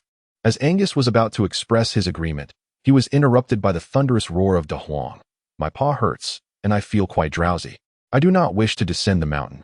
I long to nap here, and might I have the lovely female to accompany me? De Huang was exceptionally well-behaved and obedient. Angus replied, Warmth, you shall remain in the cave while I venture down to catch some fish. I shall return shortly. Be a good girl and wait for me in the cave. Bai Inwan wished to follow, but, upon seeing De Huang shake his head at her, she acquiesced to Angus's request, allowing him to catch fish while she awaited his return in the cave. Once Angus departed, De Huang lifted his paw and scratched Bai Inwan's hand. Confused, she gazed at him and asked, What is it? What does De Huang want? Understanding that Bai Inwan could not comprehend his words, De Huang mimicked the motion of a stomachache. And Bai Inwan instantly grasped. De Huang wished to convey that he needed to use the restroom. De Huang, puzzled, pondered, what is a restroom? He was unaware of its meaning. Nevertheless, he obediently nodded, indicating his desire to relieve himself. Bai Inwan rose and glanced at Algie. I will take De Huang down the mountain to use the restroom. When Angus returns, please inform him not to worry. We shall be back shortly. Algie frowned. It is nearly dark. You intend to take this little tiger cub down the mountain? Are you not afraid of encountering male predators hunting in the area? Do you believe they would not devour you in an instant? But De Huang needs to go, Bai Inwan insisted. Should I let him go alone? Algie. De Huang is still so young. If I allow him to descend the mountain alone, what if he encounters other males? They would surely consume him. Algie remained unconvinced. Are you not concerned for your own safety with those males around? I will ensure they do not detect me. Females carry a scent that males are highly attuned to. Is it as simple as that? What if they discover you? Perhaps it would be best if you took this little tiger cub to the mountain peak to relieve himself instead. There is no one up there. Bai Inua pondered for a moment before nodding in agreement. All right. With that, she lifted the still rolling De Huang and began her ascent up the mountain. However, as soon as they emerged from the cave, De Huang leapt from her arms and bolted down the slope. Seeing this, Bai Inua hurriedly followed, calling out, De Huang. It's getting dark, don't run off. De Huang barked, running and howling as if summoning someone. Bai Inua quickened her pace to catch up. De Huang finally halted beneath a large tree in the forest. Breathless, Bai Inua exclaimed, De Huang, why are you running so fast? What is the matter? Suddenly, De Huang squatted down to relieve himself. Bai Inua realized, so that's why you were in such a hurry. You scared me. I thought you were looking for someone. You can do that here. I'll fetch some leaves for you to clean up. De Huang let out a bark, seemingly in agreement. Bai Inua smiled and turned away. Chapter 315. Falling into the pit. 2. Bai Inwan was nearby, gathering leaves for Da Huang. However, on her way back, she encountered a minor mishap. The situation unfolded as follows. Bai Inwan had just finished plucking leaves for the Great Yellow and was about to return to the forest in search of it, when suddenly, her foot slipped and she fell into a deep pit, one from which she could not climb out. Bai Inua found herself in a rather unfortunate predicament. Surely, her luck could not be this dire. All she had done was pluck 3 leaves, and yet she had fallen into a pit. Moreover, the sky was beginning to darken. And if she did not manage to escape this abyss soon, would she risk being captured by a nefarious male? Indeed. Trouble was bound to ensue once she departed from Angus.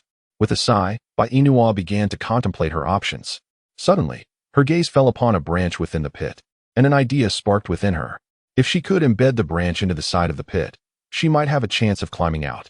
However, the pit did not appear to be particularly accommodating for such an endeavor, and the branches were evidently insufficient in number. Yet, it should be feasible. She decided to give it a try before considering alternative solutions. Meanwhile, De Huang had just finished his business when Barent arrived. Upon seeing Barent, De Huang was filled with joy, exclaiming, Roar, Brother Barent. But as he requested a lovely female to fetch leaves for him, he wondered why she had not returned after he had relieved himself. Was it possible that she had encountered danger? Barent gazed down at De Huang, lifted him gently, and walked a short distance to gather 2 leaves to clean De Huang's backside. As Barent held him, De Huang squirmed slightly. Roar, Brother Barent. There is a scent of a beautiful female nearby, yet why can I not see her? Has something truly happened to her? Barent set De Huang down and instructed. Stay here, my dear De Huang. Do not wander off. I shall search for Bai Inua. De Huang obediently nodded. Roar. Go, Brother Barent. I will wait here for you to bring back the lovely female. Bai Inua managed to ascend a short distance from the pit by utilizing the branches nearby. She thought to herself that soon she would be able to escape the pit. However, this was merely a fleeting hope, for just as she was about to climb out, Barent arrived. To her astonishment, instead of rescuing her, Barent forcefully pushed her back into the pit and stood at the edge, bracing himself against the approaching tiger beasts. Barent positioned himself strategically, attempting to shield Bai Inua with his own body. Moments ago, he had witnessed her emerging from the pit, intending to assist her, but suddenly caught a whiff of the tiger beast's scent, prompting him to act swiftly. He was unaware if she had sustained any injuries. All he comprehended was the imperative need to conceal her presence from the advancing predators, for the repercussions would be dire. As Barent faced the tiger beasts, his expression remained characteristically aloof. "What brings you here?" he inquired. Tiger Beast A responded, "We caught wind of a female's scent and sought to ascertain if you were here."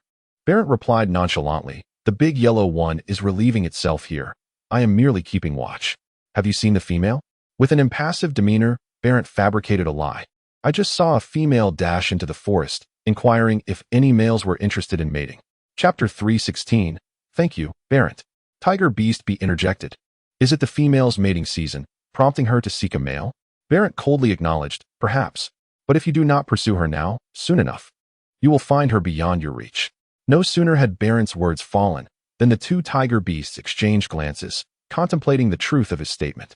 Yet, being of the same kin, they presumed Barent would not deceive them. Thus, they vanished from Barent's sight at their utmost speed. Once they departed, Barent crouched down and gazed at Bai Inua, who was still in the pit, awkwardly tending to herself. "Bai Inua, are you all right?" Bai Inua pondered, what does he think? Although the pit itself isn't particularly deep, being abruptly thrust down into it can still be quite painful, especially for her posterior, which aches considerably. However, she had just overheard in the pit that Barant had pushed her down to protect her from the approaching tigers, an act born of concern rather than malice. Hence, she chose not to hold it against him. Nevertheless, her backside truly ached. Bai Inwan rose from the pit, the sky now shrouded in darkness. Apart from the pair of golden yellow eyes belonging to Barant, she could discern nothing else. "Curse this wretched night blindness." Bai Inwan spoke up, "The sky has completely darkened. I can see nothing and cannot climb up. Could you possibly pull me up?" "Pull?" Barent's gaze fell upon a sturdy branch nearby. He stepped forward to pick it up and then tossed it into the pit, saying, "Bai Inwan, grasp the branch, and I shall hoist you up." "All right."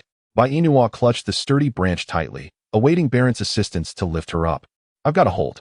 Pull me up," she exclaimed, with a determined effort. Barent exerted his strength, propelling Bai Inua's body at her utmost speed. She clung to the branch with unwavering resolve.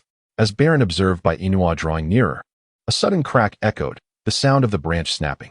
Anticipating a fall, Bai Inua was startled, but Barent swiftly extended his hand, grasping her arm. In that moment, their eyes locked, and Bai Inua was pulled downward towards the ground. Losing her balance, she tumbled into Barent's embrace, her ears attuned to the rapid beat of his heart. The darkness concealed the flush that crept across Barent's cheeks, for it was the first time he had been so close to a female, rendering his embarrassment inevitable. He gazed intently at Bai Inua, his heart racing faster than before.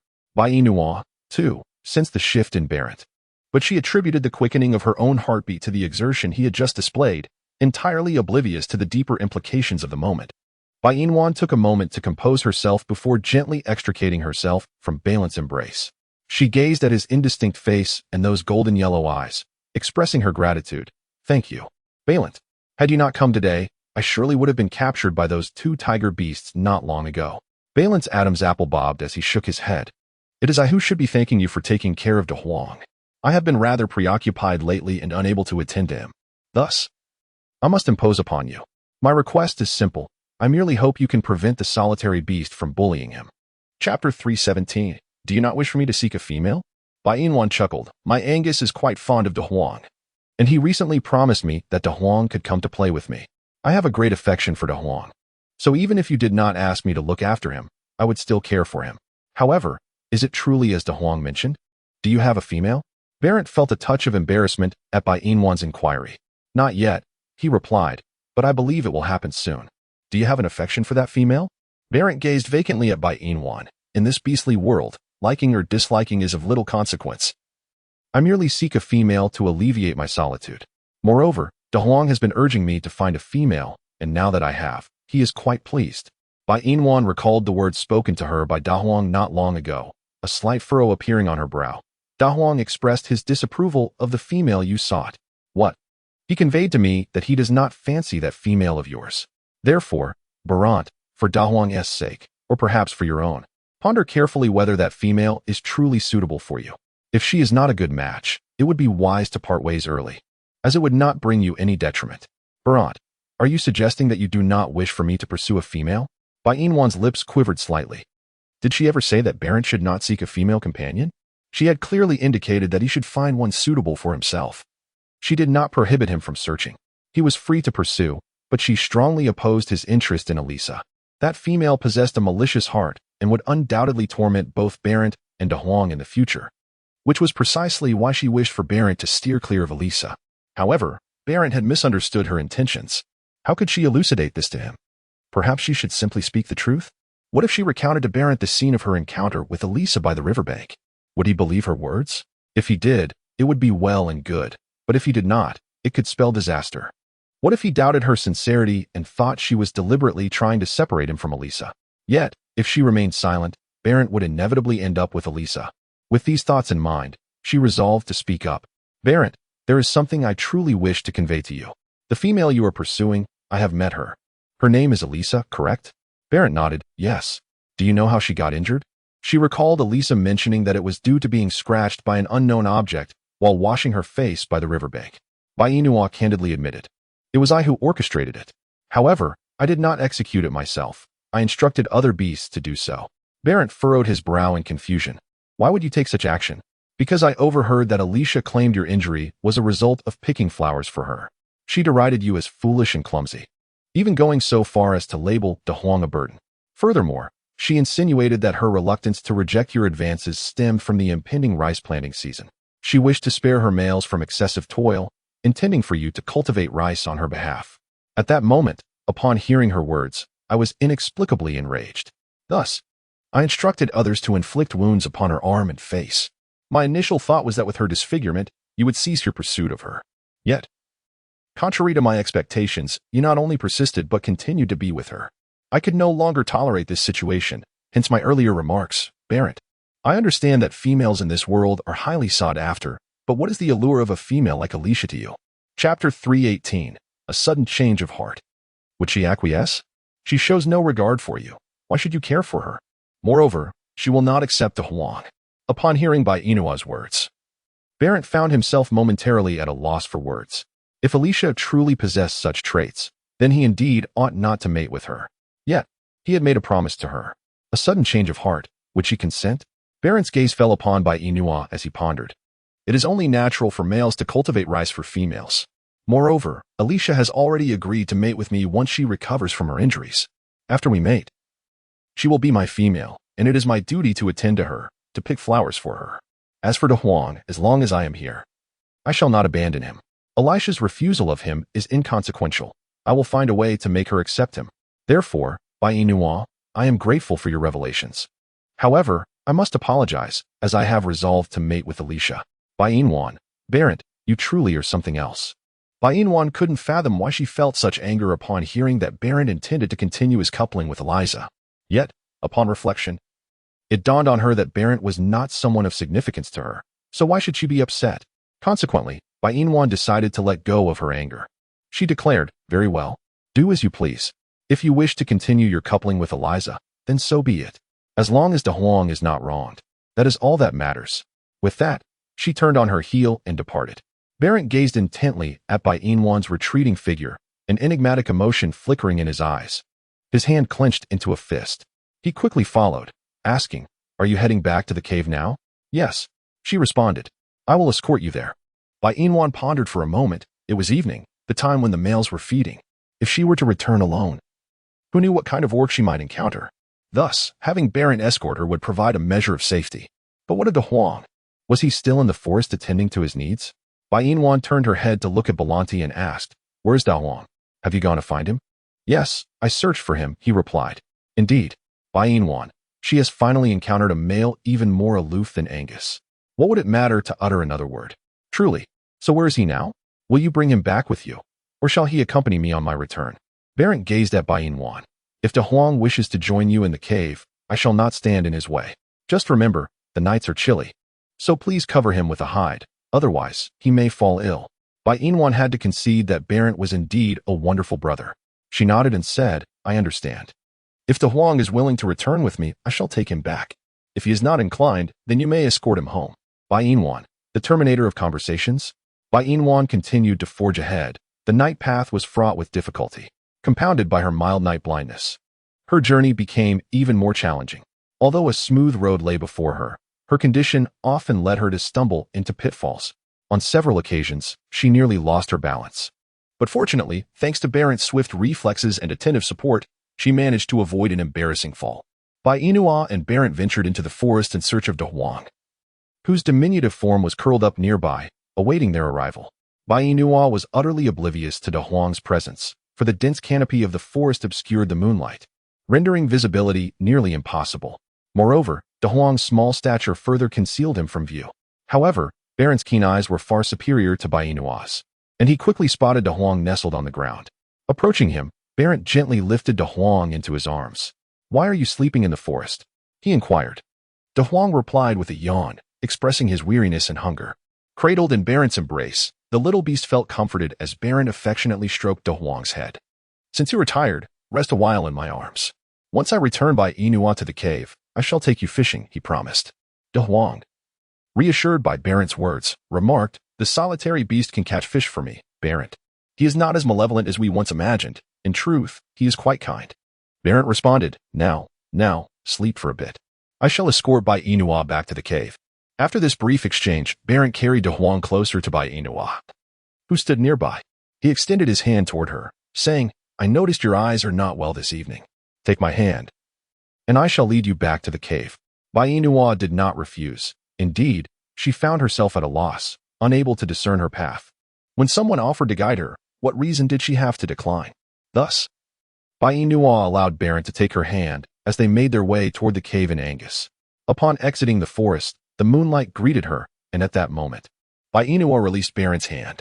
Turning to him, she expressed her gratitude. Thank you, Barent, but you may leave me here. I can ascend the mountain alone.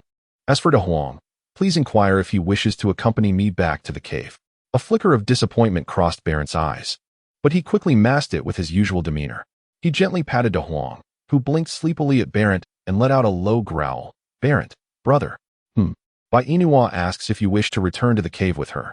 If you prefer not to, you can come back with me. If you wish, you may go with her. De Huang queried, can Barent, brother, return with the beautiful female? He longed to remain in their company. Barent replied, De Huang, you must choose only one.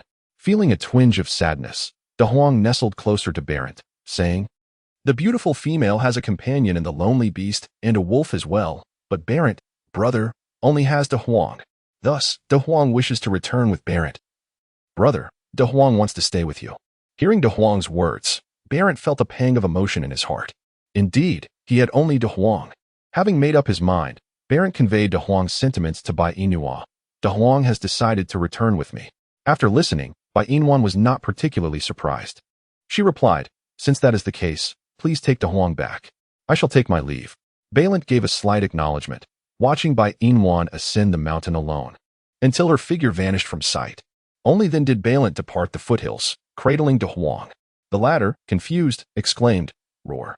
Balint, brother, you like beautiful females, don't you? Do not speak nonsense, De Huang. Balint, brother, does not have feelings for her. Then does Balint, brother, fancy that unattractive female? Fearing De Huang would again misconstrue his feelings for Bai Inwan, Balint nodded. Indeed, I do. Roar. Balint, brother's eyes are indeed questionable. However, De Huang does not like the unattractive female that Balint, brother, favors. Balint responded, he does not like her either. But what can be done? Should he compete with the solitary beast for a female? Chapter 320, A Disturbance in the Tiger Clan. He believed he could not prevail in such a contest. Furthermore, how could that female possibly harbor affection for him? Therefore, he ought to face reality and live harmoniously with Eliza, rather than indulge in fantasies of unattainable females. Sometimes, liking someone does not necessitate an intentional approach. Simply observing from a distance suffices. That is enough.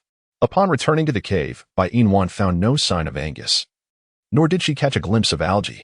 She gazed at the crackling fire in the cave and the fish laid nearby. Angus had returned. But where were they? Algae was also missing. What could be the reason?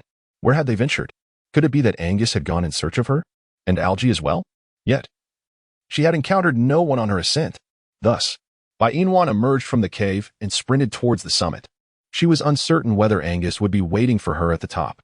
When she had departed with De Huang, she had informed Alge. So it was conceivable that Alge might be accompanying Angus at the peak. Bai Inwan ran rather swiftly. By the time she reached the summit, she was utterly exhausted. Her physical condition was inadequate.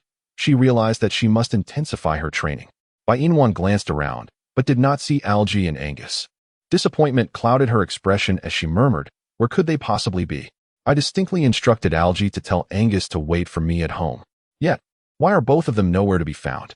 What Bai Inwan remained unaware of was that shortly after her departure, Alge, fearing for her safety, hastily descended the mountain in pursuit of her.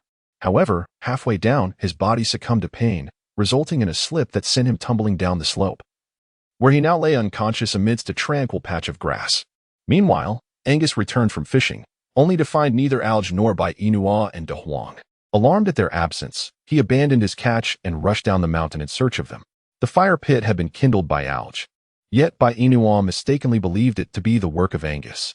After Angus left, he followed Bai Inwan's lingering scent to where De Huang had lingered before proceeding to the pit from which Bai Inwan had fallen. The scent was potent here.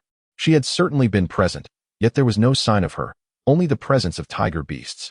Angus feared that Bai Inwan had been captured by these creatures, and at that moment, found himself surrounded by a throng of tiger beasts. Transforming into his beast form, fury ignited within his eyes, and a chilling aura enveloped him. With a fierce roar, he devoured 2 tiger beasts whole, causing the others to hesitate, acutely aware that they were no match for this solitary beast.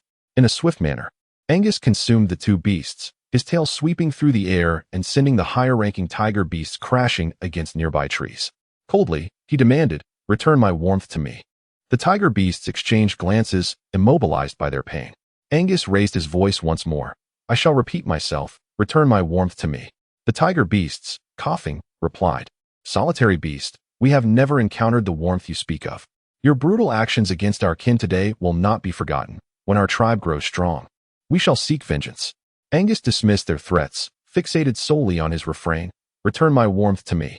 Chapter 321, You Enchantress. Return my warmth to me. Return it to me. Angus bellowed, once again unleashing his wrath upon the tiger beasts before him, appearing utterly deranged. Barant, cradling De Huang, returned to the tiger tribe only to witness Angus slaughtering his kin. He set De Huang down and rushed forward to intervene. "Solitary beast, what madness is this? My tribe has never wronged you. Why do you wreak havoc among us?" Angus glared at Barant. "Never wronged me? My warmth has vanished. I detected the scent of tiger beasts where she disappeared. So are you certain your kin have committed no wrongs against me? All I desire today is my warmth. If you do not return her, I shall obliterate every member of your tribe." Barant, bewildered, recalled watching Bai Inwan return to the cave not long ago. So she could not possibly be missing. Had Angus not returned after she entered the cave? Anger surged within Barant. "Solitary beast, your female is in your cave. I witnessed her return to the cave." Angus, in the absence of seeing Bai Inwan, would not trust a single word from anyone. He desires only his beloved Nwaner. He demands to see his Nwaner. "Return her to me. Return her to me." Barant sensed Angus's fury, but alas, he was no match for him. He said, "Give me a moment, and I will arrange for you to meet Bai Inwan. However, until I return, you must not harm my people, otherwise I shall vanish with Bai Inwan from your sight forever. You dare to threaten me?" Angus bellowed, his voice a serpent's hiss directed at Barant. "Should you dare to make my Nwaner disappear, I will ensure that your entire clan pays for your deeds. I am granting you time to bring Nwaner to me. But remember, my patience is finite. Should you fail to present her before my restraint is utterly exhausted, I will indeed carry out my earlier threat and obliterate your people." A bloodbath upon the tiger clan. Barant clenched his fists, transforming into his beast form, and vanished into the forest at lightning speed, leaving even De Huang behind. In less than 10 minutes, Barant ascended the mountain, whereby Inua awaited Angus and Alge's return in the cave. When she finally glimpsed a figure, she hoped it was Angus or Alge, but upon rising, she realized it was Barant. At that moment, Barant's eyes burned with a rage she had never witnessed before, instilling a sense of fear within her. Bai Inua stood frozen beside him. "Barant, why have you come so suddenly? Is there something amiss?" Baron shouted at Bainua. If I could, I would truly wish to end your life. Bainuan, have I offended you in any way? Why do you harbor thoughts of my demise? Balin transformed into human form, extending his hand to grip Bainuan's neck. It is all due to your influence that half of my tiger clan perished. You enchantress. Tell me, what means did you employ to drive that solitary beast to madness for your sake? To make it slay my kin. Bainua found herself ensnared by Baron's grip around her throat, rendering her unable to breathe. Let go of me, she gasped. In chapter 322, Angus, I am here. Baron's hold tightened, and with her last vestiges of strength, Bainua desperately attempted to pry his fingers from her neck. Ultimately, Baron released her, and she staggered back, clutching her throat and coughing. She was bewildered by Baron's intent to suffocate her, yet she understood that this incident must be intricately linked to Angus. The fact that Angus had not returned at such a late hour suggested he had ventured to the tiger clan in search of her. Having spent time with Baron, her scent mingled with that of the tiger beast. Thus, Angus, upon detecting her aroma, mistakenly believed she had been captured by the tiger beast. It was evident that chaos had ensued within the tiger clan, resulting in harm to many of its members, which incited Baron's wrath. She had become the unfortunate victim of this turmoil. Bainua swiftly clarified the sequence of events, her gaze towards Balin infused with guilt. I am truly sorry, Balin. Angus merely acted out of excessive concern for my safety, which led to the harm of your kin. At this moment, Bainua found herself at a loss for words. As she was apprehensive of the anger radiating from Balin, uncertainty loomed over her, fearing he might suddenly attempt to strangle her once more. Having only recently arrived in this beastly world, she had no desire for her life to be cut short. Nevertheless, her immediate priority was to retrieve Angus, urging him to cease the harm inflicted upon Balin's people, thereby alleviating Balin's animosity towards both Angus and herself. Realizing that she could not reach him swiftly enough on her own, Bainua turned her attention to Balin. Might you accompany me in search of Angus? Balin's hands clenched tightly at his sides as he transformed into his beastly form, lowering himself. Climb aboard. Bainua had lived for so long. Yet it was her first time sitting upon the back of a tiger. However, there was no room for her excitement or reflection. Finding Angus was of utmost importance.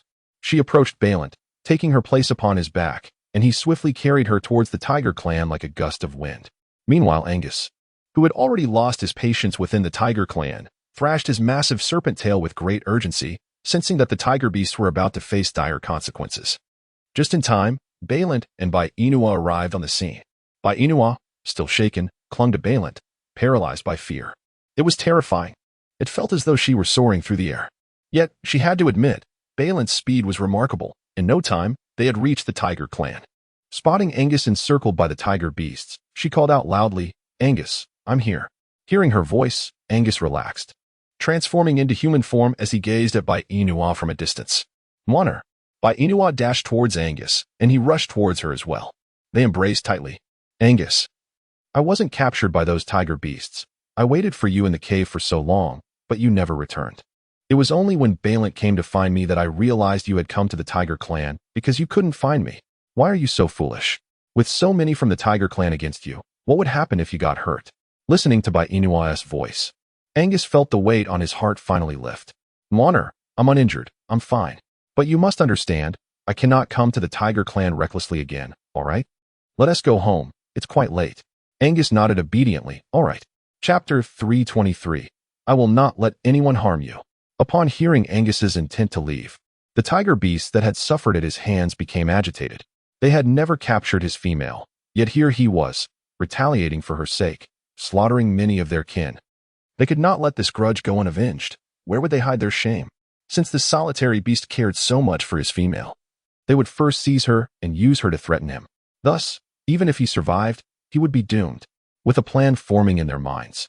The tiger beasts lunged towards Bainua. Angus's eyes glinted with fury. He transformed into beast form and mercilessly flung aside those who sought to capture Bainua.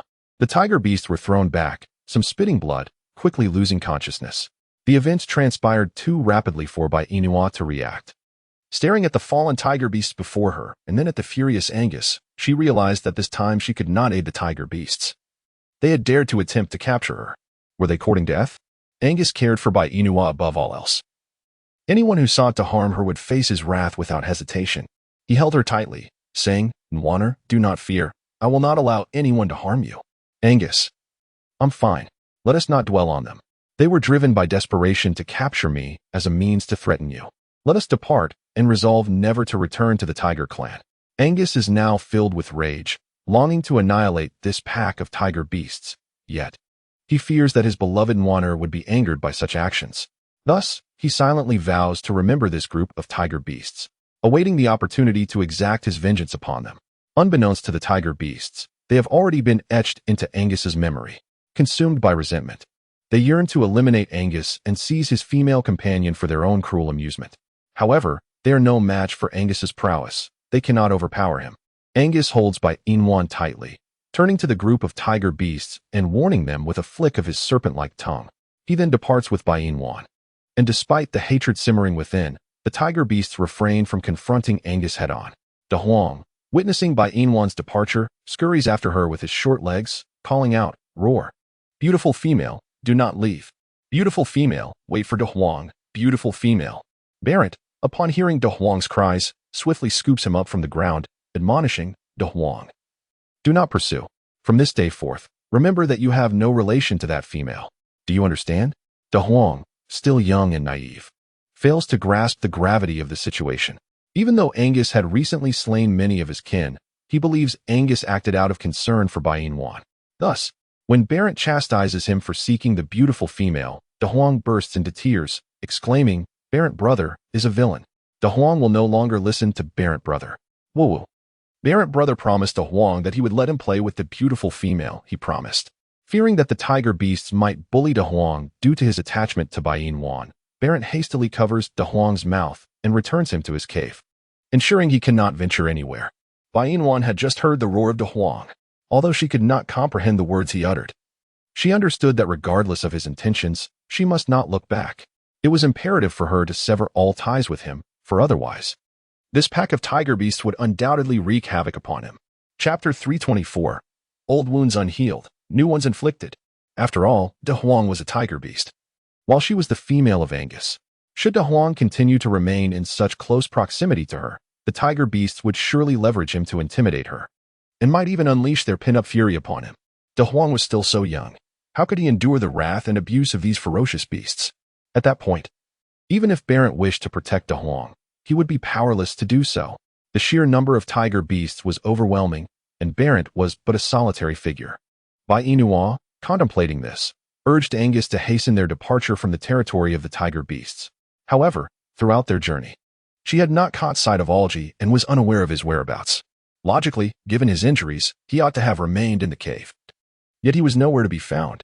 It seemed plausible that he was concerned for her safety and had ventured down the mountain alone, but in doing so, he had vanished. Had he succumbed to unconsciousness? Or had he been captured by another male to serve as prey? Regardless of the scenario, Bai Inwan wished to avoid such outcomes. As night fell, her vision paled in comparison to Angus's, prompting her to solicit his assistance in searching for Algie. She feared he had fainted and been taken away, necessitating a rescue, which would be quite troublesome. "Angus, could you please check if Algie is nearby? I did not see him upon my return to the cave. He must have been worried about me and descended the mountain alone, but I suspect his injuries are severe, and he may not have been able to travel far before losing consciousness." Angus's opinion of Algie had improved significantly since their initial encounter. Thus, when Bai Inwan requested that he search for Algie, he complied without hesitation. This location was not far from his cave, and if Algie had only managed to run a few steps before fainting, it was indeed likely that he had collapsed nearby. With Bai Inwan in tow, Angus extended his tongue to detect scents and directions. Although his sense of smell was not as acute as that of a wolf, his elevated beastly status allowed him to track an individual by scent with relative ease. Meanwhile, Algie groggily regained consciousness from a mound of grass, kicking his legs and moving his arms only to be met with excruciating pain. Furrowing his brow, he lifted his eyelids to survey his surroundings, which were enveloped in darkness, rendering everything unrecognizable. Where was he? He recalled running until he fainted. What a wretched body he possessed. Fainting after just a few strides. How poor was his constitution. This malnourished creature. Ugh, a wolf. He had seen on television how formidable wolves could be. Why, then, was he so utterly ineffectual in his own wolf form? A pitiful body, indeed. After mentally berating himself, Algie struggled to rise, realizing he was not far from Angus's cave. If he could ascend, Bai Inwan would surely see him. However, Every step sent jolts of pain through his legs. Surely, they wouldn't be broken. Old wounds had yet to heal, and new ones had been added. What a cruel fate he bore. Gripping a tree branch, he gingerly maneuvered his body, just as Angus accurately discerned Algy's location. He guided by Inua to Algy's side, who was momentarily startled by their sudden appearance. Once he recognized them, Algy remarked, "How do you manage to approach so silently? You nearly gave me a fright in the dead of night." Chapter 325. Am I not concerned that you might be captured by other males? The ability to hurl insults signifies that one is indeed unscathed. Warmth, let us return, Angus declared as he turned to leave. Upon hearing this, Algy summoned all his strength and lunged at Angus, only to find Angus retreating a few steps, causing Algy to miss his target and tumble to the ground. In a desperate attempt, he grasped Angus's ankle with remarkable speed and exclaimed, "Do not be deceived by my current state. I am far from well. I feel as though my leg is broken, and the pain is excruciating, my friend. Please, I implore you to take me away." The plea of "please take me away" left Angus in a state of bewilderment as he gazed at Algy. Noting Angus's lack of response, Algy quickly revised his request. "Angus, I beseech you, whether you lift me, carry me in your arms, or bear me on your back, I would be eternally grateful for your assistance. My entire body aches. In light of my pitiful condition, do not abandon me." Angus, by Inwan, observed that it seemed to be the first time she had witnessed Algy in such a vulnerable state, desperately seeking help. It was evident that he was genuinely in pain. She bent down to assist him, saying, "I must say, you truly bewilder me. Knowing full well that you are injured, why did you still venture out? If you were to encounter another male, wouldn't that be courting disaster? My concern stems from the fear of you being captured by another male." Bai Inwan cast a sidelong glance at Algy and remarked, "Well, I suppose that means I'm fine, doesn't it? If Angus weren't here, just see what condition you'd be in. Enough of this pointless chatter. I'm in excruciating pain and need to return to the cave at once. There's a chance I might have truly broken my leg." Angus glanced at Algy's leg with a hint of disdain and stated, "It's not broken." What? Do you know someone named what?" Algy's lips twitched in disbelief. He was astonished to learn that there was indeed someone named What in this beastly world. However, that seemed irrelevant at the moment. The crux of the matter was Angus's assertion that his leg was unbroken. He was a doctor, so how could he possibly know? Algy pressed, "You're not a veterinarian. How can you be so sure my leg isn't broken?" Angus retorted, "If it were broken, do you think you could stand? Certainly not. Then if you can run and stand, does that look like someone with a broken leg?" Algy found Angus's logic compelling. "You have a point. If it were broken, I wouldn't be able to stand. Still, even if my leg isn't broken, my foot is quite painful. It must be sprained. So, Angus, please take me back. I'm in distress." In his desperation to persuade Angus to lead him back to the cave, Algy had shed all semblance of pride. Angus, slightly exasperated, instructed, "Transform into your beast form." Algy complied without hesitation. Upon witnessing this, Angus approached Algy, lifted him effortlessly, and extended his free hand to Bai Inwan, urging, "Warmth. Hold my hand tightly. I shall take you home." "All right." Bai Inwan took the initiative to loop her arm through Angus's, opting not to hold his hand. She believed that linking arms was far more intimate than merely holding hands. Approximately 10 minutes later, Bai Inua, Angus, and Algy returned to the cave, where the fire pit was nearly extinguished. Bai Inua hurriedly released Angus and went to the side to replenish the firewood, while Angus unceremoniously tossed Algy aside. He crouched down, lifted Algy's foot, and squeezed it before forcefully twisting it. Algy's eyes widened in agony as he exclaimed, It hurts so much." Chapter 326. Hurry back to your wolf clan. Damn, the pain was excruciating. Algy felt as if Angus intended to inflict serious harm upon him, or perhaps even cripple his foot. However, once the pain subsided, he discovered he could move his foot again. Astonished, he looked at Angus and asked, "You can tend to people's feet as well? I often got injured and even broke my leg before. No one helped me, so I learned to take care of myself. Over time, I became skilled at it. Your foot is fine now, but you should refrain from wandering around for a while and focus on recuperating in the cave. By the way, here is something for you." Algy blinked his golden-hued eyes at Angus as Angus conjured a blue beast pearl from his hands. This pearl can heal ailments and strengthen the body. It is quite rare in the beast world. I possess only 3 of them. Warmer has consumed 1. And now I'm giving you another. The last one will be reserved for Warmer. This pearl is highly effective. Once ingested, your body will recover swiftly. I initially did not intend to give you the pearl, but your wounds have not shown signs of healing. Do you understand? Your presence has severely disrupted my mating life with Warmer, so take it and recover quickly, then hurry back to your wolf clan. Algie felt a flicker of gratitude at first, but it swiftly vanished upon hearing Angus's subsequent remarks. How could he be so dismissive of his presence? As if he were a nuisance interrupting Angus and Bai Inua's married life? Was the demand of the serpent beast so great? How could Bai Inwan endure this? However, he had promised Bai Inwan that he would depart once he had recovered. Now, reneging on that commitment, wasn't he merely inviting death at the hands of Angus? Moreover, with his persistent ailments, he found himself in considerable distress. Thus, if consuming this would lead to his recovery, then so be it. With this thought, Alge opened his mouth and consumed the azure beast orb held by Angus. Bai Inwan had attentively absorbed the words spoken by Angus and Alge, particularly when she heard Angus mention that Alge's presence had significantly disrupted their mating life. At that moment, Bai Inwan's cheeks flushed crimson. How could Angus utter such remarks in front of Alge? Was he not concerned about being ridiculed? However, her blush was fleeting, soon subsiding. Bai Inua glanced back at Angus, who was currently tending to Algie by fetching him some water. Observing Angus caring for Algie, she obediently sat nearby, grilling fish for both Algie and herself. The season for planting rice was approaching, and Alicia had already begun preparations. She too needed to get ready. However, she lacked rice seeds. Without rice seeds, how could she cultivate rice? Perhaps she could trade something with the females who possessed rice seeds.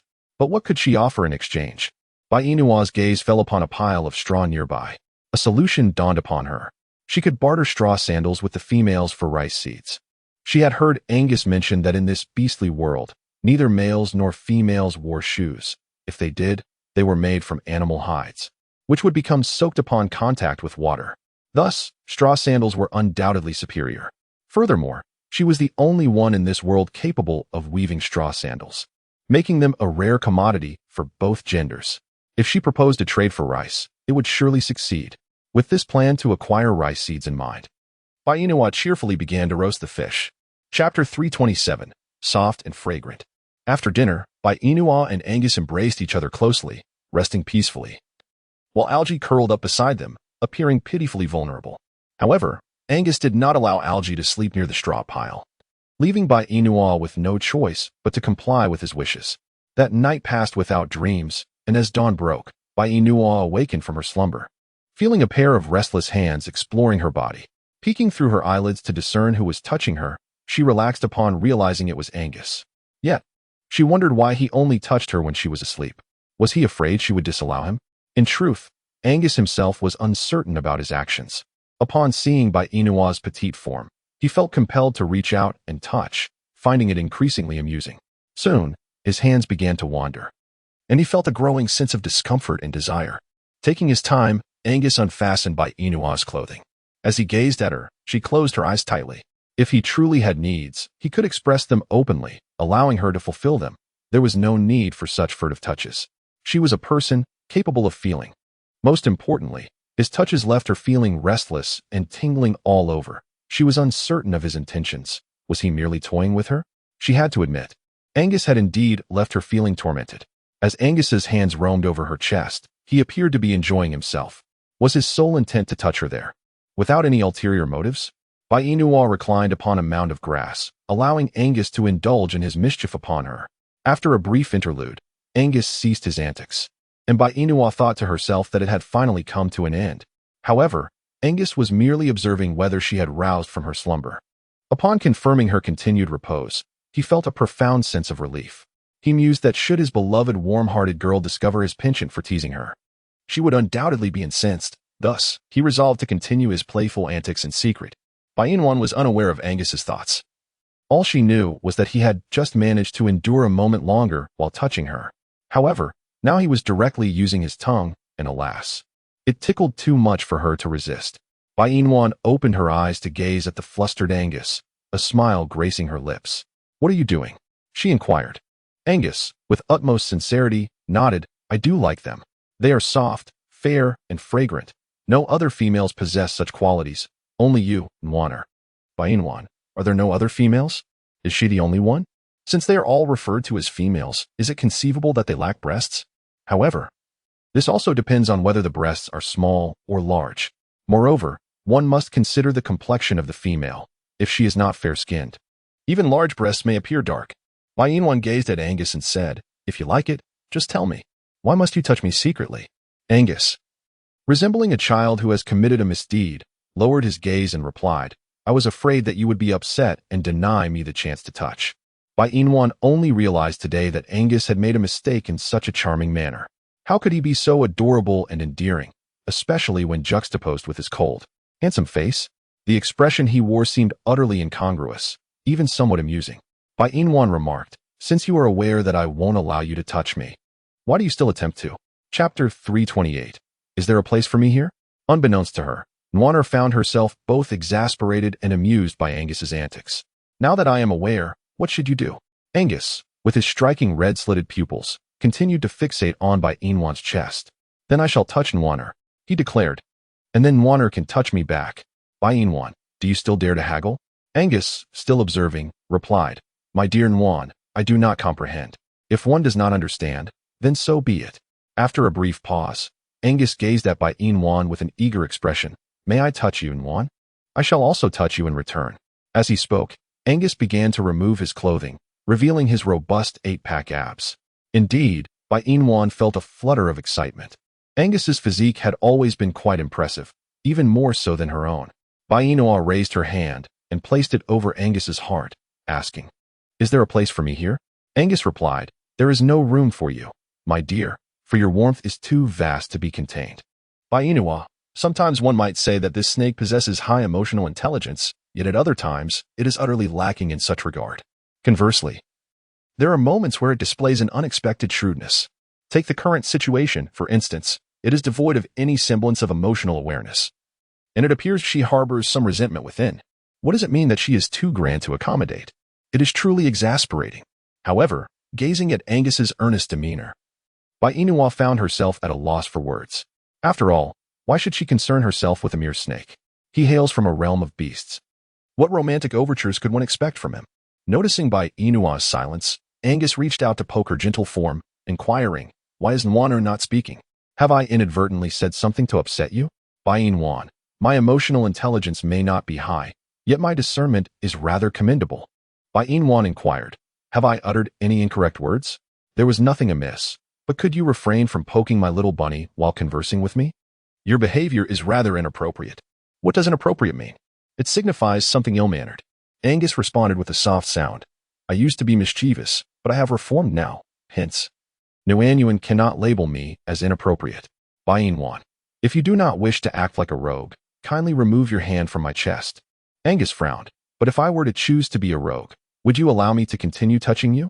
If that is the case, then I shall embrace my roguish nature. Bai Yinwan found herself rendered speechless by Angus's words. Well, he could touch as he pleased. That was the extent of her interest. Continue your rogue antics, she thought. But Angus, how can you remain indifferent to my unclothed form? Angus furrowed his brow once more. What kind of reaction does Nwaner wish for me to provide? Are you truly a man? She retorted. Here I am, a woman of such fine stature, sitting before you. Allowing you to touch and gaze upon me, how could you possibly remain completely unresponsive? Angus appeared perplexed by Bai Yinwan's words. Touching and gazing, was a reaction truly necessary? What kind of reaction? He genuinely did not comprehend what Bai Yinwan expected. He withdrew his hand and fixed his gaze upon her. Then Nwaner, I too sit before you without attire. Why do you not respond? I do. She countered. Yet it seems you remain unresponsive. Even if I were to respond, what would it matter if you do not? Bai Yinwan's gaze occasionally darted towards Angus's lower half, and it seemed he began to grasp her implication. Chapter 329, Nwaner. I am so sorry. I have caused you pain once more. Is this the reaction that Nwaner desired? With that, Angus's arousal became evident, and Bai Yinwan's eyes flickered with uncertainty. Now Angus was responsive, yet she felt timid. How imposing, how lengthy, how daunting. Previously, their encounters had taken place under the cover of night, but now, in the early morning light, well, perhaps it was best to refrain. She no longer desired any reaction. Bai Yinwan looked up and smiled at Angus. Your area seems to be perpetually responsive, always at the ready, though you are holding back. Now that I have provided the reaction you sought, perhaps you might grant me one in return? Bai Yinwan opened her mouth, unsure of what to say. Well, it is rather late. Shall we descend the mountain and freshen up? Bainua was just about to tie her clothing when she noticed Angus gazing at her with a look of profound distress. She spoke, "Angus, please refrain from looking at me with such a pitiful expression. It softens my heart. It was Nwana who prompted me to elicit a response from you. And now that I have, why does Nwana not wish to receive your response?"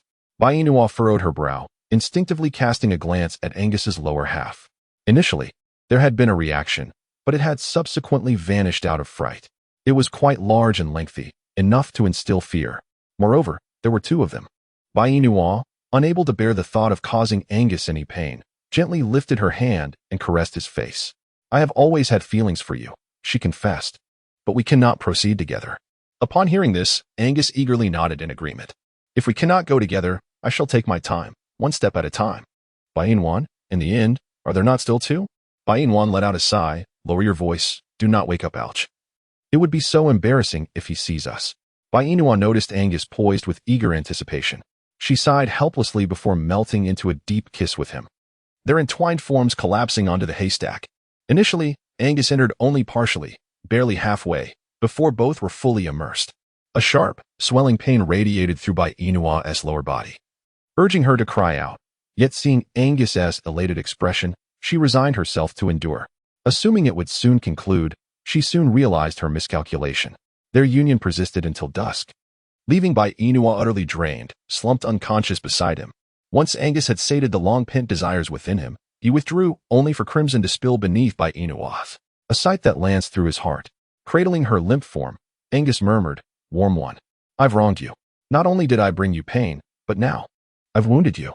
Bainwan felt a hazy sensation of someone whispering in her ear. Her body ached with fatigue, and she chose not to open her eyes.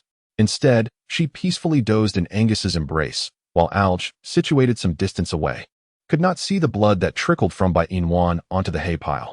He could only marvel at how formidable Angus was. Even with Bainwan asleep, he could still keep her occupied, and this had persisted for an entire day. Surely, only Bainwan could withstand Angus's relentless antics. Any other female would likely falter in less than an hour. Alj cast a furtive glance at Bainwan, who was sleeping soundly, and thought to himself that his dinner for the night was likely forfeited. Sigh. Perhaps starvation would be his fate. Chapter 330. Is your world beautiful?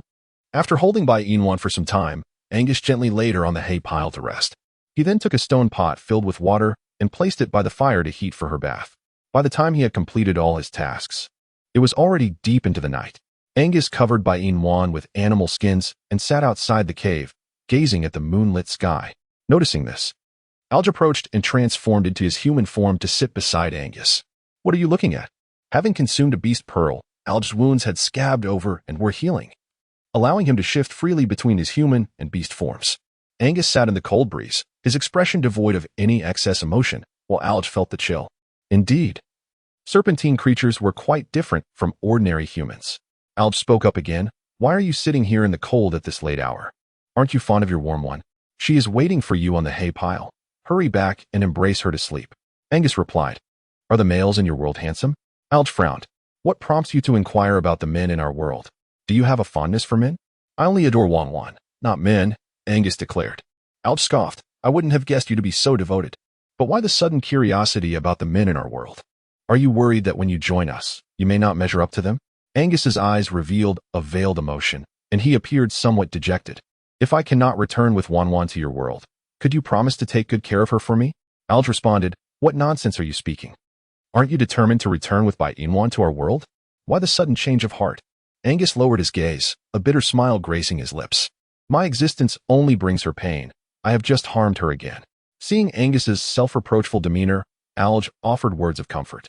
"Injuries during mating are entirely normal. With some rest, she will recover. Do not blame yourself. It is not your fault." "Is it Bainwan's fault then?" Angus questioned. Alj was momentarily taken aback. "Of course. It is not Bainwan's fault. Then it is mine." "Alger, no, it is not your fault." "Is it Worm's fault?" "Certainly not." Angus furrowed his brow. "Since Worm is not at fault and neither am I, then it must be your fault?" Alger insisted that he would not take the blame. He had never even held by Yaiworm's hand, so how could he have harmed her?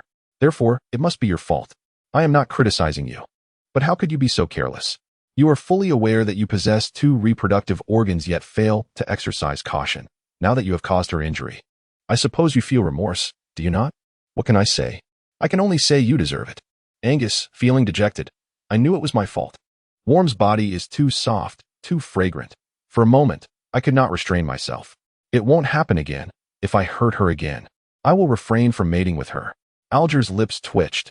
What manner of man must one be to utter such words about not mating with a woman? Does this serpent truly possess feelings? Yet, aren't snakes often described as cold and unfeeling? The most emotionless creatures in the world are snakes. So, does this snake genuinely harbor feelings for Bai Yaiworm? Or is he merely masquerading too well, obscuring the truth? Regardless, as long as he does not harm Bai Yaiworm. That is all that matters. That night, both Alger and Angus remained awake, sitting at the cave's entrance, enduring the cold wind for the entire night. When Bai Yaiworm finally awakened, Alger, feeling disheartened, transformed into his beast form and began to sleep in a corner. Angus, however, was still in high spirits. He approached Bai Yaiworm, who was adjusting her clothing, and inquired, "Does it still hurt?" Bai Yaiworm moved her legs, finding them no longer weak, and her waist no longer sore, as if she felt nothing out of the ordinary. "I am fine, really. Does it not hurt, Nwana?" Angus inquired, his head lowered, resembling a child who had erred. Upon seeing this, Bai Yaiworm chuckled. "Is there such a thing as mating without a little injury? Besides, I am quite all right. I bled last night, but today there is no bleeding. So, Angus, do not blame yourself." Angus frowned. "Nwana, your words echo those of Algie. He said the same thing to me." "What did he say?" "He mentioned that mating inevitably leads to injuries. Indeed, mating is inherently accompanied by some degree of hurt. Yet the injuries are seldom severe. Therefore, it is not your fault. It is merely a reflection of my own frail constitution. Once I strengthen myself, things will improve significantly. Now, let us descend the mountain and freshen up." Bai Yaiworm had already prepared everything. She glanced at the sleeping Alger, who was sprawled nearby, and asked, "Shall we freshen up together? Perhaps find something to eat afterward?" Alger had pulled an all-nighter the previous evening, and the fact that he could even rise now was nothing short of miraculous. He stirred his legs, overwhelmed by fatigue, and was about to decline when a rumble from his stomach reminded him of his hunger. He had not eaten for an entire day. This already slender body would become even more emaciated if he neglected nourishment.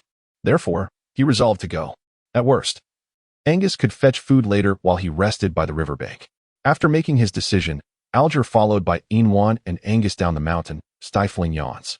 Upon reaching the river, he hurriedly dashed forward, plopped down, and fell into a deep slumber with a soft thud. Bai Yaiworm, "Angus, please go find Luigi first. I will wash up here and attend to my hair. It has been far too long since my last wash, and it has grown quite oily." Upon hearing Bai Yaiworm's intention to wash her hair, Angus swiftly interjected, "The water is cold. Allow me to heat some for you, my dear Yaiworm. The weather is rather warm today. It is not cold at all. You should go find Luigi, and I shall wait for your return here." With that, Angus dashed into the forest at his utmost speed, while Bai Yaiworm, after his departure, knelt down to commence her hair washing. The water temperature was indeed a bit brisk, but since she had consumed the beast pearl, her constitution had improved significantly, allowing her to withstand the chill without fear of catching a cold. Nonetheless, washing her hair in such a manner would not yield a thorough cleanse. She recalled a certain substance specifically meant for hair washing, known as soap pods. This item was quite common, and she was confident it existed in this beastly realm as well. She merely needed to seek it out. However, her hair was already dampened, so she resolved to proceed with her current method for now. Later, when Angus returned, she would discuss the search for the soap pods with him. Due to the absence of shampoo, Bai Yaiworm washed her hair with remarkable speed, merely giving it a quick rub without further washing. Chapter 332. Eliza arrives. In any case, no matter how she washed, it would not be thoroughly clean. It was better to wait until she found the soap pods to wash it properly. Bai Yaiworm's long, wet hair cascaded over her shoulders. In a state of drowsiness, Alge opened his eyes and caught a glimpse of Bai Yaiworm. That fleeting glance rendered Alge unable to close his eyes again, even in his fatigue. The woman before him possessed a fair complexion, exquisite features, and naturally curly hair that cascaded down to her waist. Her amber eyes radiated a youthful brilliance, and her doll-like long eyelashes were gently curled. Her petite and graceful nose complemented her delicate lips, which glistened like crystal under the sunlight. Her fair and delicate complexion, along with her oval-shaped cheeks, perfectly accentuated her exquisite and flawless features. Clad in a white dress, her lips slightly pursed, and a gentle smile gracing her face, She had the power to drive numerous admirers to madness, especially with her alluringly graceful figure. Undoubtedly, she was a vision of beauty, with sunlight casting a dreamy glow upon Bai Inua, illuminating her in a dazzling radiance. Alger's gaze remained transfixed on the enchanting woman before him. How beautiful she was! How had he never realized before that Bai Inua possessed such captivating charm? Indeed, photographs could never capture the essence of a person. One must see them in the flesh to truly appreciate their allure. No image could ever compare to her vivid, lively presence. His throat tightened, a voice within urging him to seize her. Alas, with Angus present, such aspirations seemed futile. Sighing, Alger redirected his attention to the tranquil waters before him. However, after a brief moment of focus, fatigue overtook him once more, and he succumbed to sleep. He had warned himself against staying up late. Now, he found himself utterly exhausted. As he continued to slumber, Bai Inua sat alone by the riverside, gazing at the placid surface of the water. Suddenly, the familiar sounds of a conversation between a man and a woman reached her ears. When Barrett approached, cradling Elisa, a sense of amusement washed over Bai Inua. It was indeed Elisa and Barrett, a case of rivals crossing paths. Should she hide? But she had no desire to do so. Why should she? She had committed no wrongdoing. Indeed, why should she hide? If Barrett were capable of besting Angus, he would not harbor such violent intentions toward her. Furthermore, to Bai Inua, Elisa was nothing more than a foolish jester, lacking wit and intelligence. She could devise countless methods to deal with such a simple-minded adversary. Nevertheless, she dismissed the thought. Barrett was so fond of Elisa that eliminating her would only bring him sorrow. But it mattered little to her. If he did not provoke her, she would not engage with them. Thus, they could each pursue their own endeavors. Yet, despite Bai Inua's indifference, Elisa insisted on provoking her. With her face marred by injury, Elisa appeared grotesque, and upon seeing Bai Inua's exquisite and fair visage, a wave of anger surged within her. How dare this woman remain so beautiful while she had been disfigured? Elisa commanded Barrett to release her, and he complied. However, as soon as Barrett set her down, Elisa swiftly charged at Bai Inua, knocking her to the ground with lightning speed, leaving Bai Inua no time to react. She found herself face to face with the enraged Elisa. Chapter 333. Do you know her? What are you doing? Elisa hissed, her hands morphing into sharp claws. I will ruin your face. Why should I be left looking like this while you remain so stunning? I will make your visage just like mine. Bai Inua, are you out of your mind? After her furious outburst, she raised her leg and delivered a swift kick to Alicia's lower abdomen, targeting the most sensitive area of a woman's body. Convinced that such a blow could incapacitate her, Alicia, struck by the kick, felt her anger intensify. Despite the pain, she suppressed her discomfort and swung her claws, aiming for Bai Inua's face. However, Bai Inua was not about to grant Alicia that opportunity. She scooped up a handful of sand from the ground and threw it directly into Alicia's eyes. In an instant, Alicia was blinded, clutching her eyes in agony. Observing this, Bai Inua lifted her foot and aimed another kick at Alicia's abdomen. Alicia staggered back, retreating from Bai Inua, and cried out, My eyes hurt so much, Balint. My eyes are in agony. It hurts, Balint. Alicia squinted, her hands flailing as she sought Balint, yearning to find solace in his embrace. Yet, Balint denied her that opportunity. As Alicia lunged towards him, he firmly grasped her shoulders and said, Alicia, your face has become this way due to no fault of that female. So why would you attempt to claw her face? Do you not realize that her male is a kingly solitary beast? If her face is marred, that solitary beast will not spare you. Upon hearing this, Alicia seized upon the crucial detail. How do you know that female's male is a kingly solitary beast? Do you know her? Balint frowned. I do not know her. Yet Alicia was not convinced, and began to throw a tantrum. If you truly do not know her, why did you not assist me when I was bullying her, but instead chose to help her? Balint, exasperated, replied, When did I ever assist her? I merely advised you not to provoke her. Alicia, you must understand that my beast level cannot compare to that of the kingly solitary beast. If a confrontation were to ensue, it would only lead to my demise. Do you wish to witness my death at the hands of that kingly solitary beast? Alicia's eyes had begun to open, though they were red and appeared rather fearsome, whether from rage or from the sand Bai Inua had thrown at her. Regardless of the cause, she had irrevocably forged an enmity with the female before her. Pushing Balint away, she began to sulk. Balint, you are on the verge of mating with me, becoming my male. Your female has been bullied by other females, and instead of helping, you cower in fear. It is truly beneath you. Today, I shall spare this female, but mark my words, given the chance, I will personally mar her face. Oomph. Just wait. Alicia's last remark was clearly directed at Bai Inua, who regarded her with indifference, dismissing her threats entirely. However, it was Balin's earlier actions that left Bai Inua perplexed. He was aware that Alicia's face had been ruined at her own behest. Yet he not only refrained from informing Alicia, but also urged her not to harm Bai Inua. Was he frightened of Angus causing chaos within his tiger clan? Or were there other motives at play? Chapter 334. White, I miss you so much. In any case, it has nothing to do with her. Currently, in Bai Inua's heart, Baran holds a grudge against her and Angus, and there should not be much interaction between them in the future. Of course, she also believes that Baran will not actively provoke her, considering Angus's formidable strength. Bai Inua sighed softly, glancing at her freshly washed hair, now sullied once more. She crouched by the riverbank, diligently cleansing her tresses anew. By the time she finished, both Barrett and Elisa had vanished without a trace, presumably having departed. After wringing the water from her hair, Bai Inua settled down beside the river, continuing to observe the movement of the water. At that moment, the sound of Alge snoring emanated from his lips. Bai Inua cast a disdainful glance at him. Had this fellow stayed up all night? He was sleeping so soundly that even the arrival of others failed to rouse him. If left alone here, he would undoubtedly be dragged away by other males to meet his demise. Such disdain. Bai Inua propped her chin on her hand, idly gazing into the distance by the riverbank. Suddenly, a pair of gentle hands embraced her waist from behind, causing her to startle. Kadinua stealthily planted a kiss on her left cheek and murmured, "Dabai, I have missed you so much." Bai Inua, Kadino. Do you miss me too? I can't believe it. Quickly remove your hands from my waist. However, Kadino was not inclined to comply. After all, he had finally managed to embrace the one he longed for, and he was unwilling to let go. He truly missed her. Yet there lingered a strong scent of loneliness about her, a clear indication that she had spent the night with that solitary beast. It left him feeling discontented. He could only hold Bai, yet was denied the intimacy he desired. How biased she was. He had pursued her for so long, yet alas, his efforts seemed in vain. To hold her, he had to seize the moment discreetly, for otherwise, I would never permit him such closeness.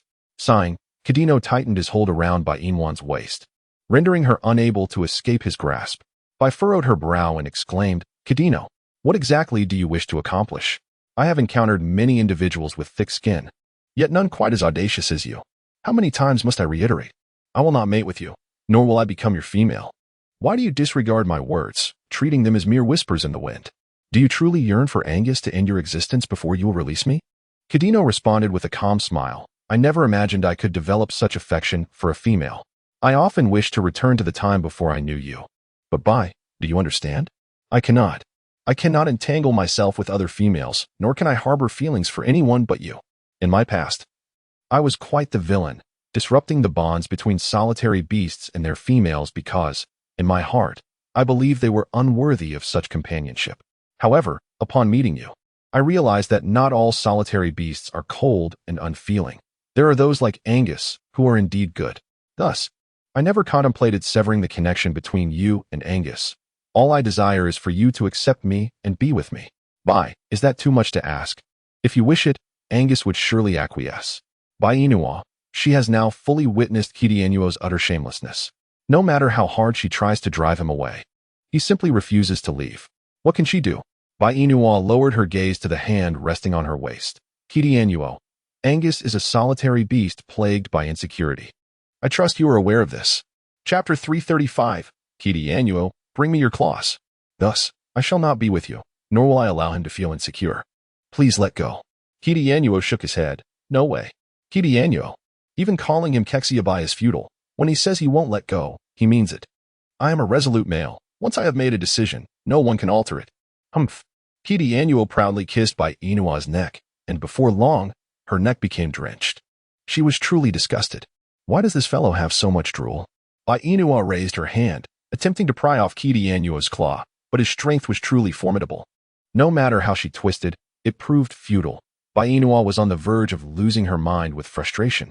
This insufferable fox was utterly fearless. When Angus returned and witnessed this, Kidienuo would be in dire straits. Bending down, Bai Inua sank her teeth into the hand resting on her waist, believing that the pain would compel Kidienuo to release his grip. However, to her astonishment, even as she bit down and drew blood, he remained unmoved, holding her tightly. The metallic scent of blood filled the air, with fresh crimson staining her teeth. She gazed at the bite marks on the back of Kidianuo's hand, her brows knitting together in irritation. Kidianuo, you stubborn fox, why are you so obstinate? Release your hold. Do you hear me? Let go of your claws. Kidianuo chuckled in response. I want to let go. Once I embrace you, I shall not release you. I fear that if I do, you will vanish again. Little Bai truly adores Big Bai, but why can't Big Bai reciprocate those feelings? Little Bai is obedient, willing to cook, do laundry, and even find an abundance of delightful treats for Big Bai. Yet, why does Big Bai refuse to mate with Little Bai? Is it because of Angus? But you are the female.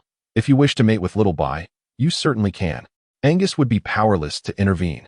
Bai Inwan, she merely wished for him to release her, yet why did he have to bring up mating? What nonsensical thoughts occupy the mind of this wretched fox all day long? Truly absurd. Bai Inwan raised her hand to wipe the bloodstains from her teeth and said, Cadino. Angus is nearby, and I can sense his presence. It won't be long before he returns, so if you don't let go, you might find yourself bitten by him again. At that point, if you are poisoned, I shall not concern myself with your fate. Bai, with deep affection for Xiao Bai, would never abandon him. Bai Inwan, how infuriating. He simply refuses to listen, utterly obstinate.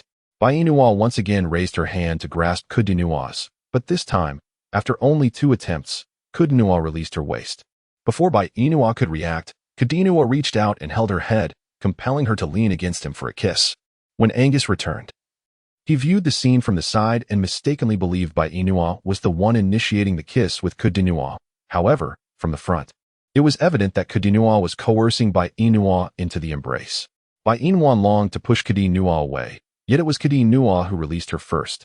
Just as Bai Inwan was about to scold Kudinua, she noticed Angus standing motionless nearby. Bai Inua was taken aback, realizing with dismay that Angus must have misunderstood the situation. What should she do now? Bai Inua rose from Kaditno's side, intending to explain herself to Angus. But at that moment, Kaditno abruptly tore away the trousers beneath her. Chapter 336. I never wish to see you again in my lifetime. Bai Inwan's pair of fair, long legs lay exposed before Kidianuo's gaze. He grasped Bai Inwan's hand, urging her to press it once more against his body, and continued to kiss her. Bai Inwan struggled, and amidst the kisses, she seemed to envision Angus departing, wounded.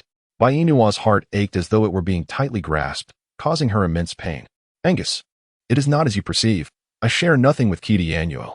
Yet, Angus's figure had long since vanished, leaving Bai Inua feeling wronged and on the verge of tears. Why did he not believe her? She truly had no connection with Kidianuo. None at all. Upon witnessing Angus's departure, Kidianuo smirked with satisfaction. Goodbye. Now that Angus has stormed off in anger, we can engage in our union. Suddenly, a resounding slap caught Kidianuo off guard, leaving him bewildered as he gazed at Bai Inua, perplexed as to why the normally composed Dabai would strike him. Bai Inua's eyes glowed with a crimson hue. Kadino, I never wish to see you again. For all eternity, I wish to avoid your presence. Rising abruptly, Bai Inua disregarded even Alge and hastened away in pursuit of Angus. Meanwhile, Kadino remained seated, motionless, pondering over Bai Inua's declaration of never wanting to see him again. Why? Had he erred in any way? All he desired was for that solitary creature to understand that Bai Inua harbored affection for him, yearning for intimacy. Yet, this longing had devolved into such turmoil. It was never his intention. How could he have known that Angus would be so petty and selfish? Bai Inua merely sought another male companion. What was so wrong with that? Did Angus, as a solitary beast, expect to monopolize Bai Inua's affections indefinitely? He ought to remember that he required hibernation. When he succumbed to slumber, what then would become of Bai Inua? Wouldn't she still need the care of another male? Thus, in Kadino's eyes, Angus's love for Bai Inua appeared profoundly egotistical. He seemed perpetually focused on himself, neglecting the needs of Bai Inua. Bai Inwan hastened to catch up with Angus, seizing his arm as she implored, Angus, it is not as you perceive. There is nothing between me and Cordino. I have never contemplated mating with him, so please do not misconstrue my intentions or harbor anger. If you would. Angus coldly shrugged off Bai Inwan's touch, retorting, I abhor being deceived by the one I cherish. If you wish to mate with Cordino, I shall not stand in your way, but why must you deceive me? You vowed never to associate with him again. Yet now you confront me with what I have just witnessed. The moment I depart, you are seen with Cordino. What do you take me for? Have you ever considered my feelings? Bai Inua was momentarily taken aback by Angus's furious outburst, yet the reality was far removed from his perception. Angus, Please do not be angry. I acknowledge that meeting Codino was a mistake, but it is not as you imagine. If I truly wished to mate with him, would I have abandoned him to pursue you? The truth is not as you envision. Will you allow me to explain? Angus retorted. I have no desire to hear your explanations. I possess my own eyes. I can see. I refuse to endure your deception any longer. With that, he turned to leave, prompting Bai Inouan, now frantic, to grasp his arm once more. Angus, you promised that no matter what happened, you would never abandon me. Are you now prepared to break that promise? Angus was taken aback by her words, his brow furrowing in thought. You were the one who deceived me first. Chapter 337. I did not deceive you. Angus, I did not deceive you. I truly did not. Bai Inouan feared that Angus would not believe her and would leave her once again. She quickly wrapped her arms tightly around his waist. Angus, please trust me. I did not seek out Codino. He came to me, and I did not initiate any kiss. He kissed me. He expressed a desire to mate. But I did not acquiesce. My heart belongs solely to you. How could I possibly agree to mate with him? Angus felt his grip tighten unconsciously. Bai Inouan's voice resonated in his ears. Angus, I am your female. Why do you not believe me? I have not deceived you. I truly have not. If you doubt me, let us confront Codino together to clarify this matter. Bai Inouan released Angus, raising her hand to grasp his arm. Yet Angus's gaze remained fixated on her long, slender legs and the alluring curve of her exposed figure. Bai Inouan was acutely aware that the dress she had fashioned for herself had long been torn by Codino. Yet her choice to appear thus was driven by her profound concern for him. She wished to apologize and eliminate any misunderstandings between them. In this savage world, he was the only man she cherished. Who else should she hold dear? Thus, she implored, Angus, do you truly intend to ignore me? If you continue this way, I shall leave you. I no longer desire your company, for you seem indifferent to my presence. I will accompany Algie back to his wolf clan and never return. Although her words were laden with falsehood, she feared that Angus might unexpectedly retort, if you wish to go, then depart. I do not wish to see you again. If you do not seek me out, I shall not pursue you either. In such a scenario, what would she do? Would she genuinely follow Algie back to the wolf clan? Certainly not. Her desire was to remain by Angus's side. Ultimately, wherever he was, she would be as well. For the sake of the man she adored, her pride was a small price to pay. Bai Inouan discreetly observed the expression on Angus's face. Yet he maintained an unwaveringly stoic demeanor, rendering any signs of joy, anger, or sorrow utterly inscrutable. A sense of unease welled up within her. How could Angus conceal his emotions so adeptly? She found herself entirely at a loss as to what thoughts lay behind his enigmatic countenance. Bai Inouan furrowed her brow and withdrew her hand, addressing Angus. If you choose to remain silent, I shall interpret it as your desire to be rid of me. If that is the case, I shall take my leave, and from now on, you may lead your solitary life in peace. I vow never to darken your doorstep again. So be it. With that, Bai Inouan turned on her heel and took a leisurely couple of steps away. Logically, Angus should have pursued her, imploring her to stay. Yet, why did he not? Could it be that Angus truly no longer wished for her presence? Bai Inouan pondered, her heart heavy with sorrow. He had professed his love for her, yet now, as she prepared to leave, Angus made no attempt to retain her. What a scoundrel he was. Could it truly be as Alge had stated, that men merely toy with women? Once their interest wanes, they cast them aside. Was Angus indeed such a man, having grown weary of her, and now discarding her? Discarding her. Bai Inouan, feeling aggrieved, sniffled softly as she quickened her pace towards the riverbank in search of Algie. Angus no longer wanted her, and she no longer desired him either. Angus had initially believed that Bai Inouan would return, thinking she was merely jesting with him.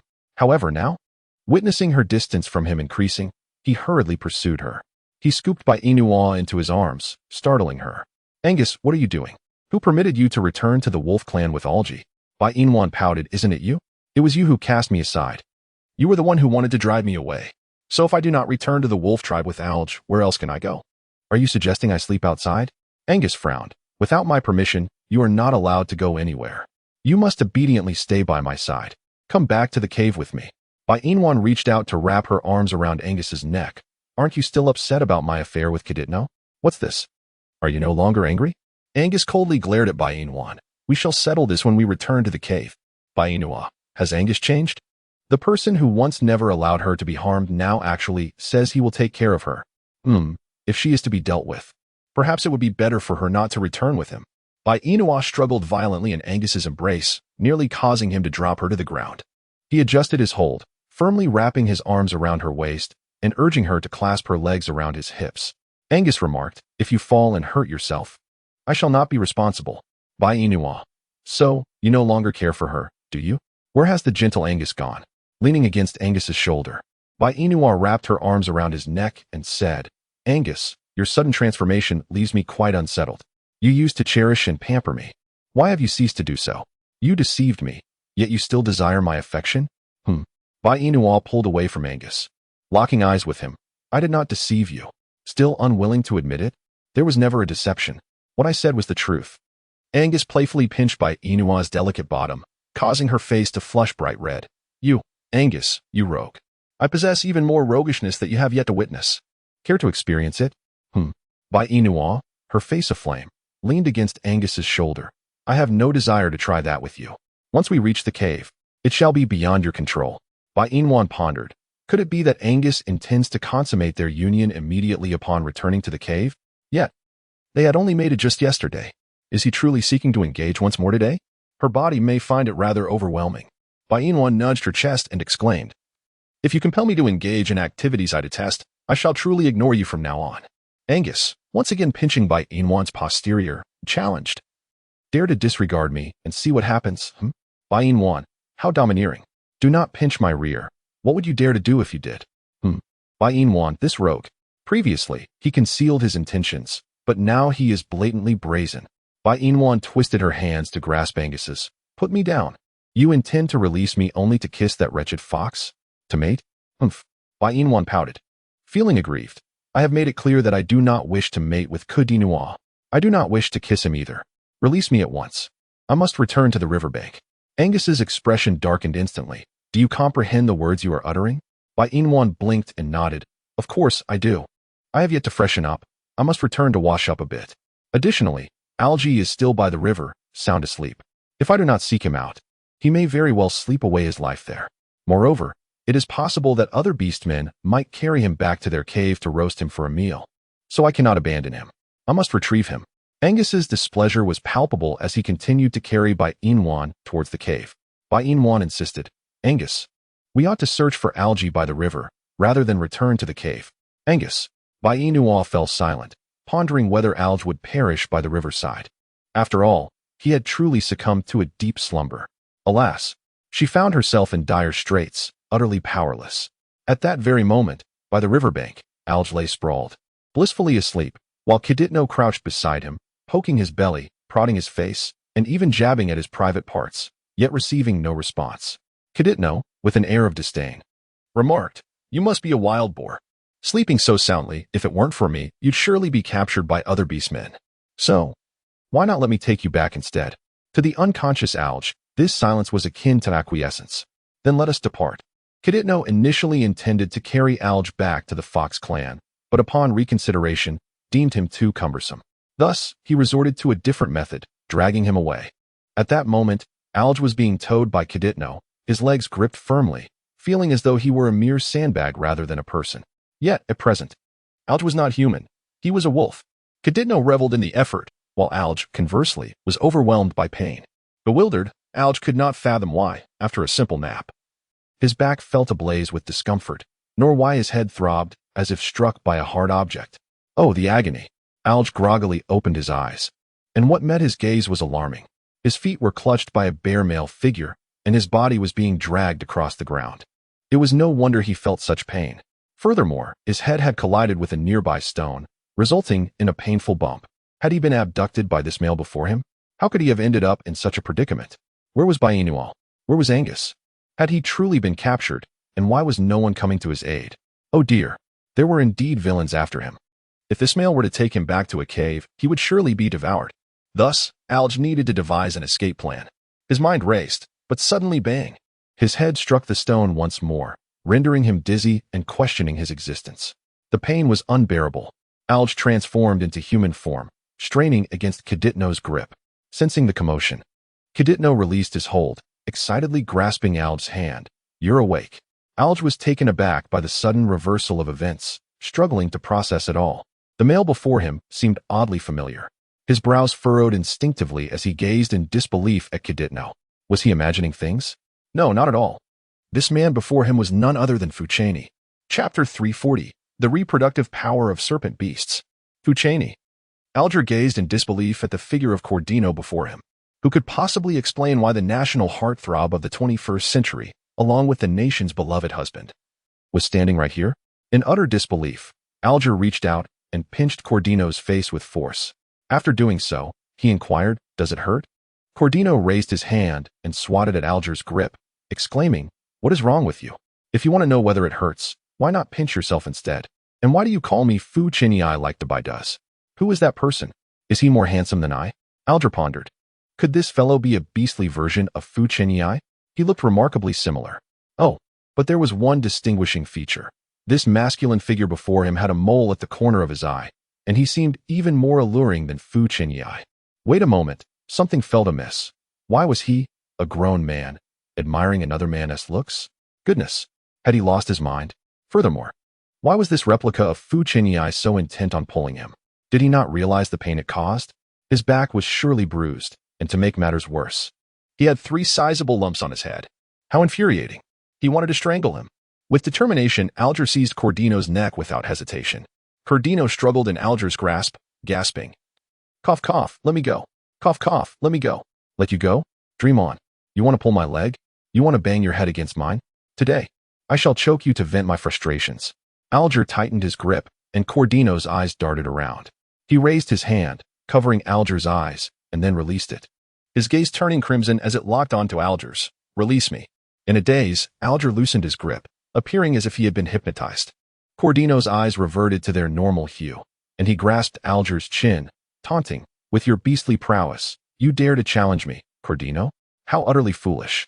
There were things I intended to discuss with you upon your return to the Fox clan, but since you wish to kill me, I must enchant you instead. Now, I command you to return to Angus's cave and sing my praises in front of him all day.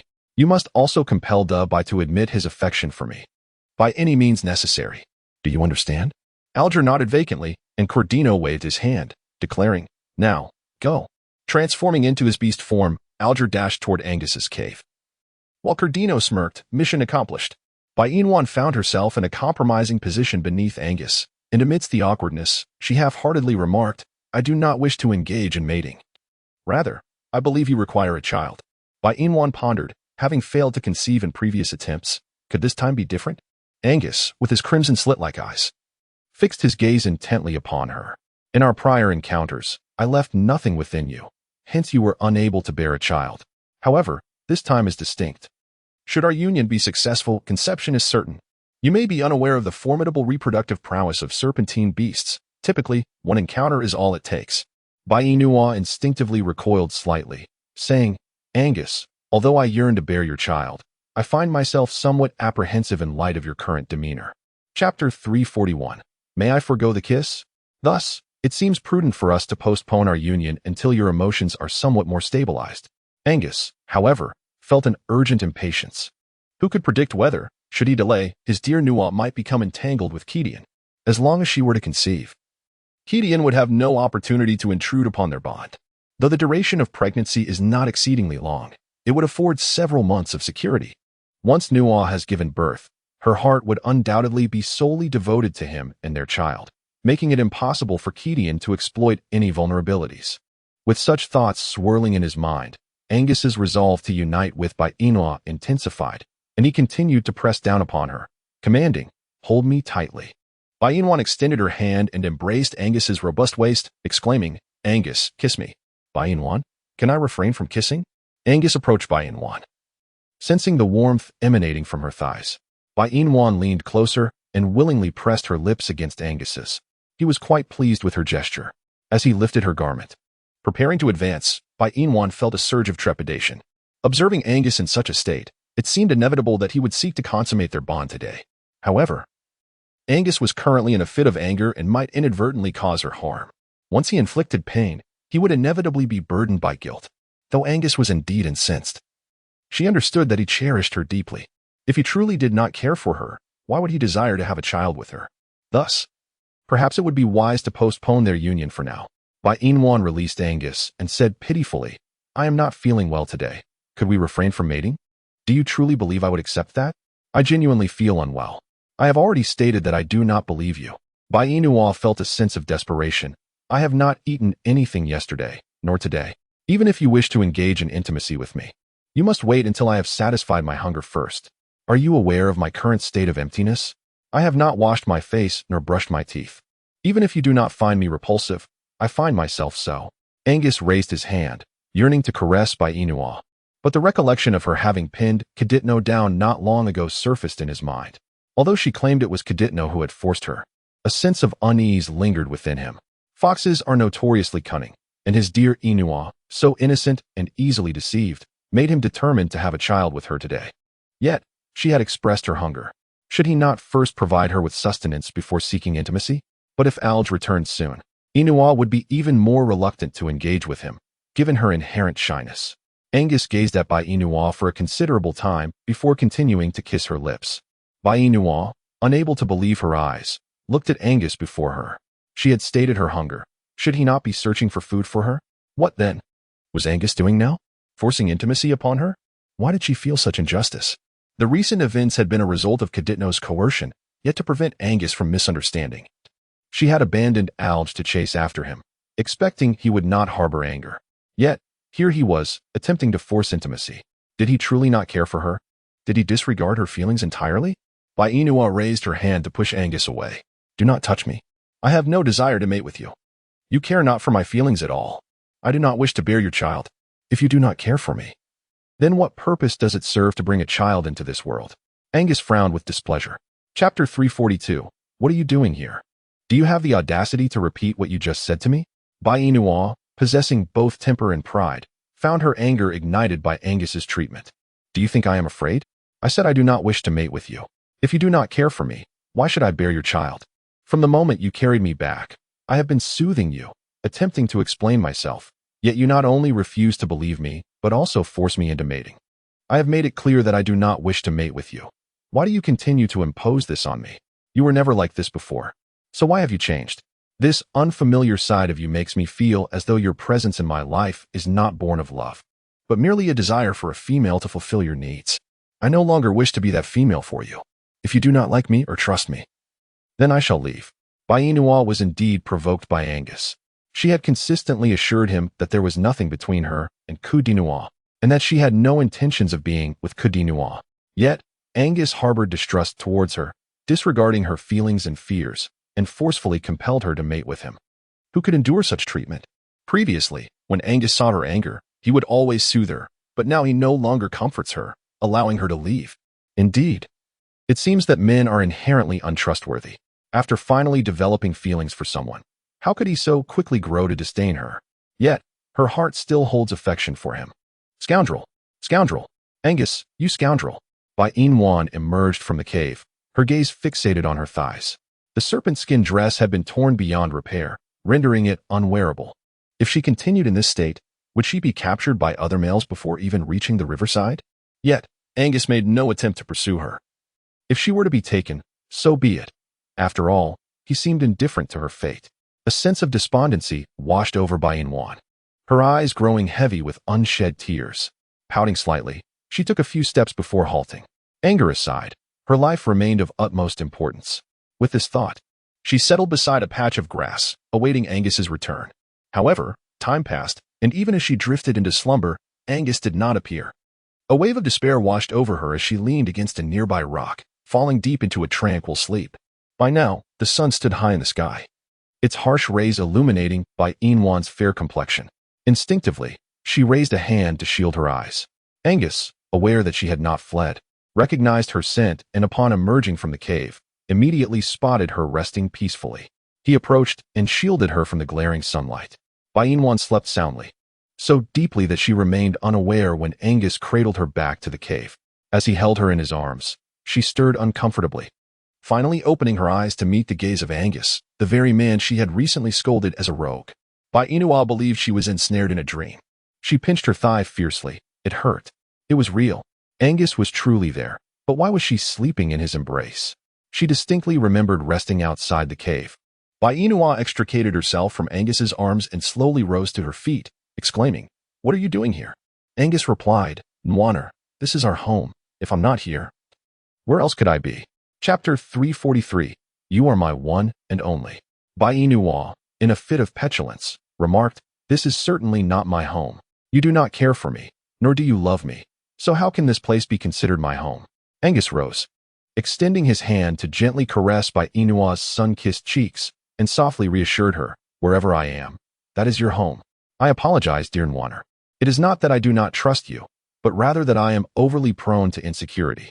I believe that by giving you a child, you would remain by my side forever, which is why I disregarded your wishes and insisted on mating with you. In hindsight, I find it somewhat amusing. You care so deeply for me, yet I believed you would not consent to mate with Keti Nua if I did not agree. So, I must ask for your forgiveness. Did I frighten you recently? Upon hearing Angus's words, Bainua's anger subsided significantly, yet discomfort lingered in her heart. Do not think that an apology will suffice for my forgiveness. Angus, do you not understand? If you truly love me, you must trust me. I detest being doubted by someone I cherish. Of course, I realize that you feel insecure, believing yourself to be a solitary beast unworthy of me. However, I have never thought that way. I love you for who you are, not for your identity as a solitary beast. Do you comprehend this? With a tender affection, Angus stroked Bainua's delicate face, I understand. If you truly grasp this, will you still harbor distrust in the future? Angus shook his head. No, I will not. Remember what you said today. If you dare to doubt me again, I shall truly ignore you. Do you understand? Angus replied affirmatively. I understand. That is best. Angus then embraced Bainua tightly, asking, Nwaner, why did you not leave? Bainua raised her hand and embraced Angus's waist, fearing that other males might seize her, prompting him to recklessly rush to her rescue. She knew he would never abandon her. What if I no longer love you? Would you simply be cast aside? What would you do then? Bainua buried her head in Angus's chest. I am not one to cling desperately. If you truly no longer love me and wish for me to leave, I shall depart to a place where you cannot find me, far from your world, to live a life that belongs solely to me. Will you not fight for me, Nwaner? Angus tightened his embrace, his voice filled with tenderness. If my heart has been given to you, no other female shall take its place. You are my one and only. Bainua felt a warm glow within her heart, for she was certain that Angus harbored feelings for her. This conviction anchored her resolve to remain, as she understood that Angus would undoubtedly seek her out. The current state of their relationship was indeed delightful, as they had reconciled. Perhaps this was the most intense bout of jealousy Angus had ever experienced. Witnessing his envious demeanor stirred a pang of discomfort within her. Each time Angus succumbed to jealousy, he became self-doubtful, and she wished to alleviate his insecurities. She longed for him to revert to his former self, the confident Angus. Aside from possessing an additional reproductive organ compared to other males, he surpassed them in every other aspect. He was indeed a serpent beast, but contrary to the rumors, he was far from being unapproachable. On the contrary, he was exceptionally kind, gentle, and attentive. Any woman would be drawn to such a considerate and tender Angus, though, of course, exceptions may exist. Chapter 344. The Brainwashed Ouch. Bainua and Angus embraced for a brief moment before releasing each other. Her gaze flickered towards the side where Argy lay sleeping. When did this fellow return? Not long after you awoke. Oh, he came back just to sleep? What a pig. Angus would not reveal to Bainua that he had knocked Argy unconscious. In truth, not long ago, he had contemplated strangling Argy, but he feared that once Argy was dead, his dear Inua might contemplate strangling him in return. Thus, he opted to merely render him unconscious. Lost in reminiscence, 3 hours prior, Angus stood outside a cave shielding Bainua from the sun. Just as he reached out to embrace her, Argy sprinted up from the valley, and Angus cast him an irritable glance, yet refrained from voicing his displeasure. He extended his hand again towards Bainua, but before he could touch her, Argy seized his arm. I have something to discuss with you. What is it? About Kedian. Angus shook off Argy's grip. You had best remain silent. Otherwise, you shall meet a most unpleasant end. Argy, however, was preoccupied with a task that Kedian had entrusted to him, rendering him unable to hold his tongue. Furthermore, his mind was already ensnared by Kedian's influence, making him indifferent to the prospect of death. So, Angus, don't you think Kedian is quite wonderful? Just look at him. He is so handsome, gentle, and considerate. The key is, he adores Bainua so much. Why can't you allow Bainua to mate with him? Just think of those adorable fox pups. Angus clenched his fist tightly at his side. Have you been brainwashed by Gideon? Fox pups are cute. Have you lost your sight? The snake pups are far more adorable. RG shook his head candidly. How can snake pups compare to fox pups? Fox pups are snowy white, while snake pups are dark and rather fearsome. If Bainua were to give birth to one, she would surely be terrified. Who would want a belly full of snakes? Therefore, Angus, you must let Bainua mate with Gideon and produce a litter of fluffy white fox pups. Then, Bainua will undoubtedly be delighted. Angus's fury reached its peak. Silence. Angus, please don't be angry. Fox pups are truly adorable. If you saw one, you would surely fall in love. Angus seized Argy's neck. Argy, I have tolerated you for too long. Let me make it clear. I, Angus, will never like fox pups. As for you, with your fondness for them, there are plenty of male fox spirits in Gideon's clan. You could seek them out for your fox pups. Do not expect any to emerge from my Inua. Argy did not struggle in Angus's grasp, repeatedly asserting, Angus, fox pups are genuinely endearing. Once Bainua gives birth, you will certainly come to love them. So, let Bainua mate with Gideon. Is that truly how you wish to meet your demise? Kadino coughed twice and expressed, I wish to live, therefore. Could you permit Bainua and Kadino to mate and produce fox offspring? Angus retorted, do you dare utter that again? Ouch. The only reason I have tolerated you this long is for Nwanner's sake. Yet here you are, suggesting that Nwanner mate with Kadino. If you seek death, simply say so. Chapter 345. We, the serpent beasts, have no land to call our own. I would mind fulfilling your wish. Angus tightened his grip, rendering Alge utterly speechless as he struggled against Angus's hold. Bainua found the commotion bothersome and voiced her displeasure with a soft sound. Upon hearing her, Angus hastily released Alge, who gasped for fresh air, lying on the ground. It was unbearable. Yet, despite his discomfort, Alge persisted, Angus, Kadino truly is splendid. Let him mate with Bainua and bear fox offspring. Angus stepped forward, raised his hand, and swiftly knocked Alge unconscious, exclaiming, You speak too much. Nwanner can only bear my children. Nothing else is permissible. As the recollection faded, Angus grasped Bainua's hand and said, Nwanner, are you not hungry? I shall descend the mountain to catch fish for you. Please wait here for my return. Bainwan shook her head and said, Let us descend together. I have yet to freshen up and wish to cleanse myself. Additionally, my hair has become soiled, and I would like to wash it again. However, night has fallen. Bainwan smiled and said, Even when darkness envelopes the world, the moonlight still persists. What is there to worry about? Let us descend. Seeing Bainwan's steadfastness, Angus refrained from further comment.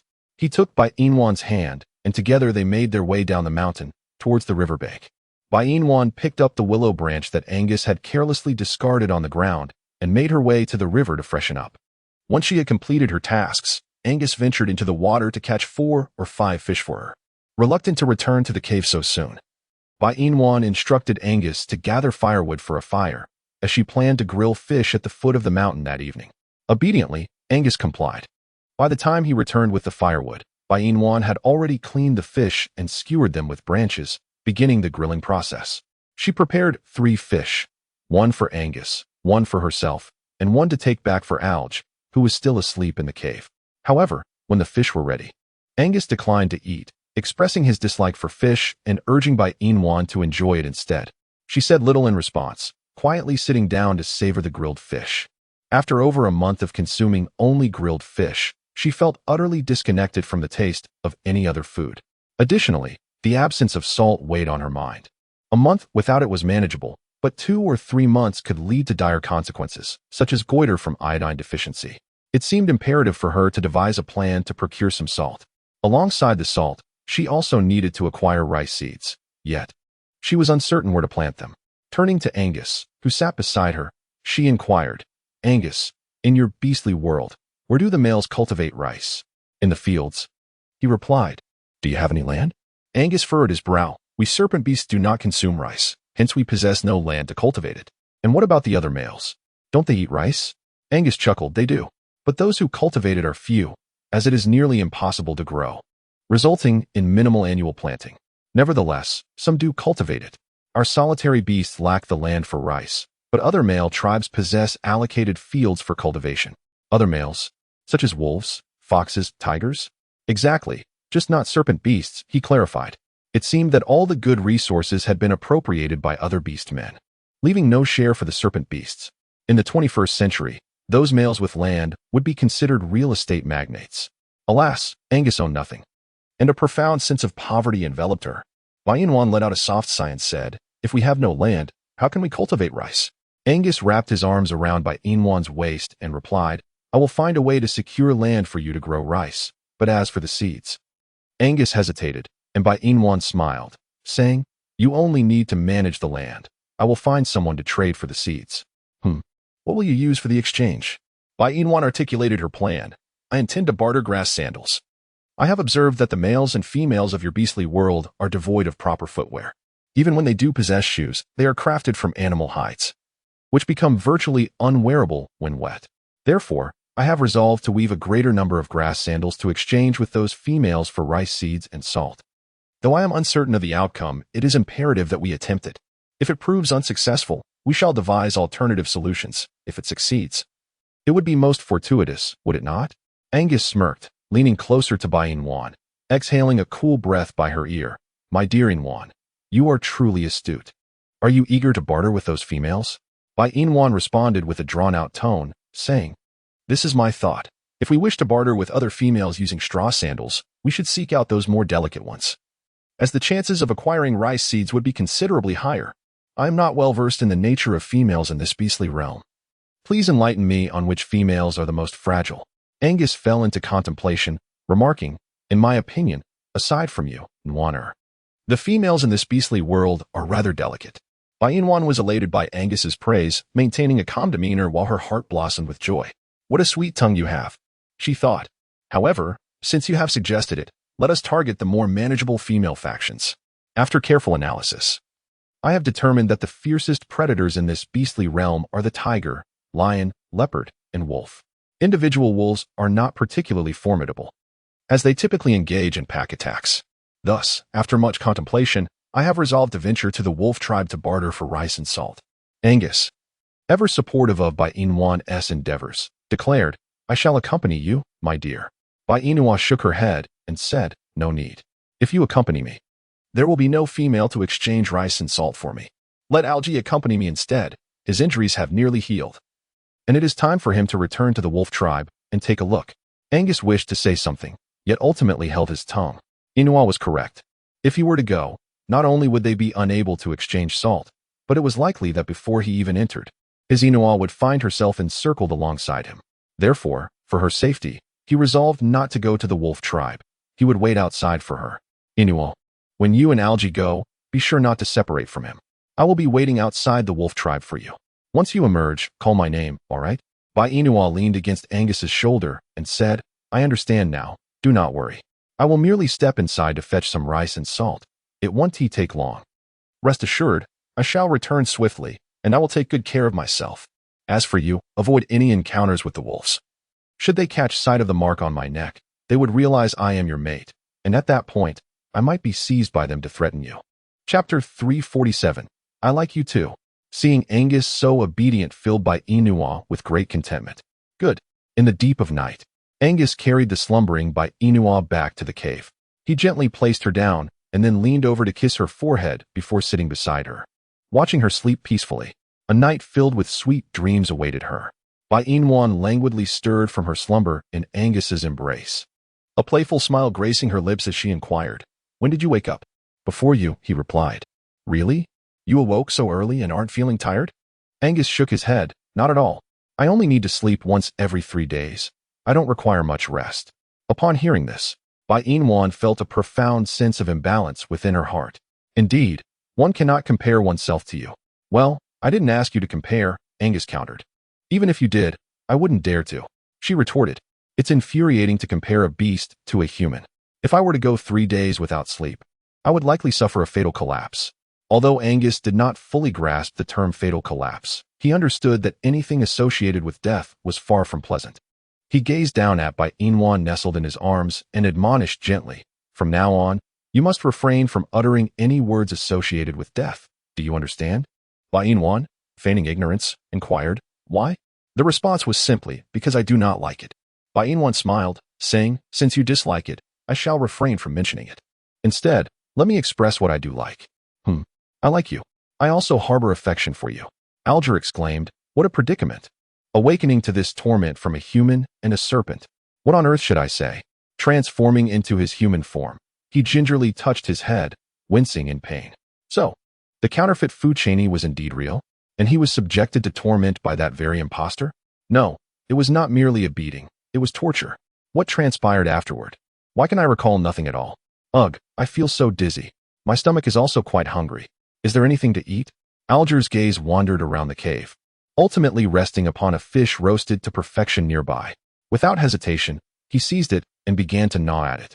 Thank goodness, there was a fish to satiate his hunger. Otherwise, he might have truly starved. However, why was this fish cold? Would consuming it lead to an upset stomach? Oh well, it matters not. Having something to eat is a blessing in itself. He could care less whether it was warm or cold, as long as it was edible. Alger, no longer the finicky individual he was upon his arrival in this beastly realm, reflected on how he had once found fault with every morsel.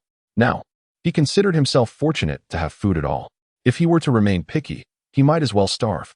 As he ate, he cast a glance at Bai Inwan and Angus, who were engaged in their affectionate exchange, and remarked, "I wonder if you two could take into account the feelings of this solitary dog." Bai Inwan cast a glance at Alge and remarked, "If you believe that we are tormenting you, then why not find a female to torment us in return?" Alge scoffed, "With the unbreakable bond you two share, do you truly think I could inflict any suffering upon you? What a ridiculous jest you are presenting." Bai Inwan nestled closer to Angus, playfully remarking, "Since you are aware that my bond with Angus is unbreakable, do not blame me for tormenting you, a solitary wolf."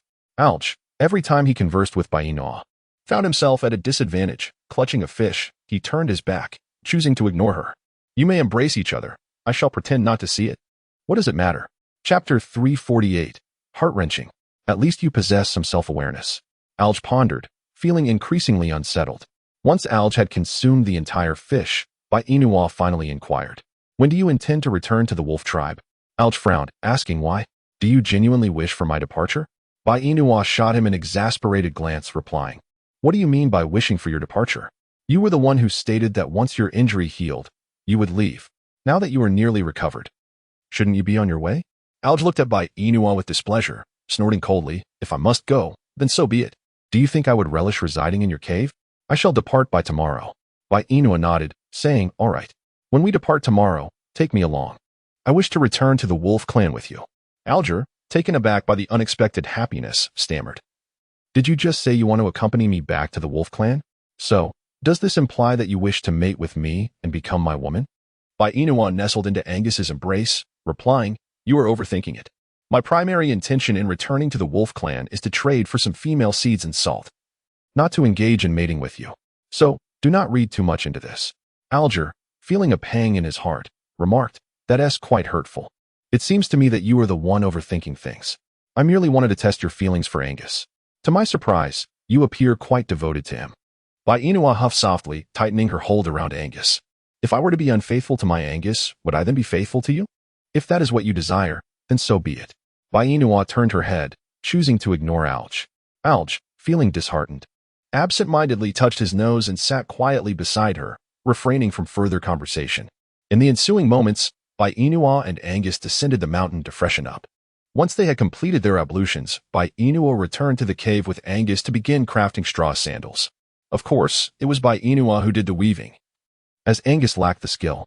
Thus, he could only sit beside her, passing her the reeds, his demeanor endearingly charming. Bai Inwan, concerned that Angus might be weary, suggested he take a rest, for it seemed he had not had a moment of respite for several days. However, Angus insisted on remaining by her side to assist with the weaving of straw. Bai Inwan did not press the matter further. Throughout the morning, she dedicated herself to the intricate craft of straw sandal weaving, so engrossed in her task that even as noon approached, she remained seated, as if hunger held no sway over her. Bai Inwan was indeed not hungry, perhaps due to her lack of movement, or perhaps because Angus had provided her with beast pearls. Regardless of the reason, she found herself devoid of hunger at present. She needed to weave 5 pairs of straw sandals by tomorrow in order to exchange them with the wolf tribe for rice and salt. It was essential not to produce an excess of sandals, for if they became too common in the beast world, she would be unable to barter for the items she truly desired. Thus, Bai Inua planned to craft 5 pairs of sandals to trade with the female members of the wolf tribe for a modest amount of rice seeds and salt. A small quantity of seeds would suffice, while salt, being an exceedingly precious commodity, would likely yield only a limited exchange. Nonetheless, whatever she could obtain would be better than having nothing at all. Upon Bai Inwan's resolution, she approached her task with even greater diligence than before. Time passed swiftly, and the sun, suspended in the heavens, gradually descended, casting the soft glow of twilight upon the earth. Chapter 349. In your eyes, all are enoki mushrooms except Angus. Bai Inua raised her hand and gently patted her aching shoulder. Upon noticing this, Angus hastily set down the straw he was holding to massage her back. Bai Inua turned and smiled at Angus, assuring him, "I am fine, Angus. If Nwana is tired, she should rest." Leaning against Angus's embrace, she continued, "However, we must visit the wolf clan tomorrow. If I do not finish weaving the straw sandals today, how shall we go? It can be postponed. Yet the season for planting rice has arrived, and we cannot delay any further. Besides, there is only 1 pair of sandals left to make. Once I complete it, shall we go eat something, all right?" Angus, feeling a pang of concern, continued to massage Bai Inua's back, replying, "Very well. Nwana, take a moment to rest before continuing. I will go start a fire to grill some fish for you." Bai Inua interjected, "There is no need for you to start the fire. Let Algae do it." Algae, lying on the ground feigning death, instantly lost his composure. Why should he be the one to ignite the flames? If Angus insisted on kindling the fire, why not let him? What did it have to do with him? However, his stomach grumbled with hunger. It was indeed time to roast some fish. If they delayed, he might very well starve. Today, Algae grasped a profound truth. Self-reliance leads to abundance, while dependence on others only invites starvation. A wise adage indeed. With a sigh, Algae awkwardly rose from the ground and transformed back into human form. He wandered around the cave in his bare skin, seemingly searching for Flint. Bai Inua, who dared not gaze closely at Angus's physique, found herself unabashedly observing Algae's body. Embarrassment flushed her cheeks as she beheld his long legs, sculpted abdominal muscles, well-defined chest, and biceps. His robust physique was enough to make anyone blush. She buried her face in Angus's embrace, grateful that her Angus was not parading around unclothed. Unbeknownst to Algae, his impressive physique had rekindled Angus's resentment towards him. It was only a matter of time before Angus sought retribution. Angus, displeased, spoke up. "There are animal hides on the pile. Put one on." Algae paused in his efforts to start the fire, glancing at Bai Inua nestled in Angus's arms. He said nothing, approaching the pile to take a hide and wrap it around his lower body.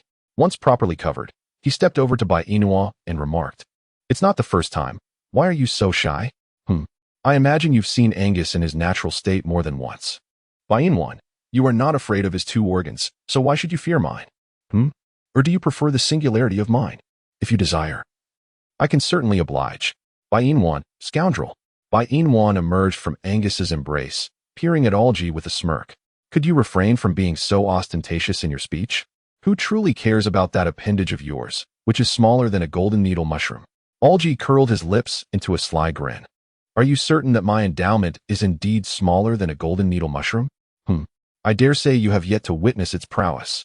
Furthermore, do you perceive all males, save for Angus, as nothing more than golden needle mushrooms? Not long ago, you referred to that rabbit's endowment with the same comparison, did you not? Indeed, how could someone like me, possessing but a singular appendage, ever hope to compare with Angus, who boasts 2? Yet, reflecting upon the past, during the 21st century, how is it that I never realized your demands were so great? Nevertheless, no matter how substantial your requirements may be, as long as I perform admirably and exhibit skill, I can certainly satisfy you. Ultimately, it must be acknowledged that my prowess is hardly inferior to Angus's." Bai Inua's lips quivered. Her face flushed a deep crimson akin to that of a ripe apple. With her enchanting eyes ablaze with indignation, she glared at Alge. "Indeed, your prowess is commendable. Perhaps the finest. In the 21st century, you have bedded so many women. If your skills were anything less than exceptional, how could you possibly uphold the title of a scoundrel? Could you?" Alge retorted. "Hiss, Bai Inua, enough already. How many times must I tell you? I am not a scoundrel. I have not laid a finger on those women in the 21st century. The nature of my relationships with them is far from the sordid picture you paint." Bai Inua let out a soft huff. "Who knows? I'm not you. In any case, whether you have slept or not, aren't you aware of it yourself? Bai Inua, what are you doing? Alger sneered. A true gentleman does not quarrel with a lady. It's rare for me to pay you any heed. With that, Alger moved aside to kindle a fire for grilling fish, while Bainwan found herself cradled in Angus's arms. Her breath unsteady. Darn it. Why did her heart feel so unsettled after quarreling with that scoundrel Alger? Bainua tightly embraced Angus's waist, seeking solace. Angus, are you upset? Angus chuckled. Why would I be angry? Oh, it's nothing. Observing Angus's demeanor, it was evident he had not grasped the words spoken by Algie moments prior. Perhaps it was for the best, as it meant her beloved Angus would remain untainted by Algie's unpleasant influence. For that fellow was thoroughly disagreeable, and his words were far from pleasant. Angus held Bainua close, a bittersweet smile gracing his features. In truth, he had understood Algie's remarks, but chose to feign ignorance in her presence. As night fell, Bainua set aside the woven straw sandals she had crafted and rose to sit beside Algie. Despite their recent quarrel, Algie did not withhold food from her. On the contrary, he offered her the largest fish he had caught, one that Angus had struggled to reel in. Bainua, however, declined, saying, I cannot consume much. So you should have this large one, and I will take the smaller one. Algie nodded and handed her a comparatively smaller fish. Bainua accepted it and began to eat delicately. As she savored her meal, Algie inquired, Tomorrow, I shall return to the wolf clan. Do you have anything you wish to say to me? Bainwan pondered. It is best to remain peacefully within the wolf tribe, avoiding unnecessary trouble. However, should others provoke you, you must retaliate, ensuring that those wolves understand you are not easily intimidated. Do you comprehend? Furthermore, should any matters arise, feel free to seek me out in the cave. I shall assist you in any way I can. Above all, prioritize your safety. Do not allow your arrival in this beast realm to culminate in demise. Alger, why do I feel as though I am under a curse? Yet, this sensation seems rather pleasant. Rest assured, if you remain unharmed, how could I possibly meet my end? With the intellect of Mo Bayuan, surviving in this beastly world shall be a mere trifle. Do not fret, I shall thrive. Bainwan cast a disdainful glance at Alger, who was worried about you. Please refrain from embellishing your own merits. Truly, how tiresome. Chapter 351.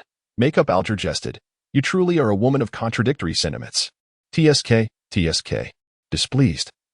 Bainwan tightened her grip on the wooden stick, choosing not to engage with Alger further.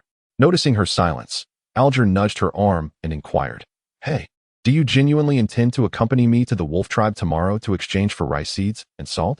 Bainwan responded with a soft hum. Indeed. Is there a problem? What do you think? Bainua furrowed her brows. What did I say? Alger retorted, This fool. Truly a source of exasperation. Are you not aware of your own thoughts? The wolf tribe is fraught with peril, and as a female of the solitary beast, you could easily be captured by other wolves upon entering. How about this? You give me your straw sandals, and I shall venture into the wolf tribe to exchange them for rice seeds and salt on your behalf. This way, you would be spared from danger. What do you think? After listening to Alger's words, Bainwan fell into deep contemplation. She had indeed pondered the issue he raised, as a female of the solitary beast. She knew that any pack of wolves upon seeing her would undoubtedly become agitated. There was a real possibility that they might capture her to use as leverage against Angus. Yet, she also considered a more favorable scenario, one where the wolves, enchanted by her beauty, might trade rice seeds and salt with her. However, that was merely a fleeting thought. Whether she could successfully procure what she needed remained to be seen the following day. As for Alger's suggestion to return to the wolf clan on her behalf to exchange for rice seeds and salt, while it was a feasible plan, Alger's beast rank was too low. She feared that the wolves, perceiving his inferior rank, might resort to theft. In that case, all her painstaking efforts in weaving the grass sandals would be in vain. Thus, after much deliberation, she resolved to venture to the wolf clan herself. Relying on Alge was not a prudent choice. Bainwan looked at Alge and said, I have considered your proposal. While entrusting the sandals to you would spare me danger, it would place you at risk. These sandals are still a rarity in the beast realm, with only 5 pairs available. If those females find them useful, they will surely seek you out. If, at that time, you cannot produce the sandals, they will undoubtedly bully you. After a moment of reflection, she concluded, Therefore, I shall go myself. I will be fine. Besides, isn't Angus waiting for me outside the wolf clan? Once I complete the trade, I shall exit the clan without incident. Alge remained apprehensive about Bainwan's safety. After all, her exquisite visage would be a stark contrast within the wolf clan, where females were notoriously unattractive, leading the males to a state of aesthetic fatigue. If Bai Inwan were to enter, she might indeed revive their waning interest. At that point, would she truly be able to leave the wolf clan unscathed? Was she not indulging in fanciful dreams? Unless, Alj smirked. If you wish to enter and exit the wolf clan safely, that is possible. However, you must disguise yourself. Bai Inua gazed at Alj with a look of confusion. Disguise? Are you suggesting I apply makeup? Ingenious. Yet, there are no cosmetics here. How do you expect me to paint my face?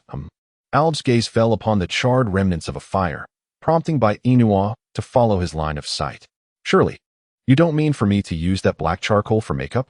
Please, dear brother, that charcoal dissolves in water. Will I end up looking like a grotesque clown? Alj regarded Bai Inua with an expression that conveyed his disdain, as if to say, you are foolish, and I have no desire to converse with you. Chapter 352. The dying fruit. Do not look at me with such disdain.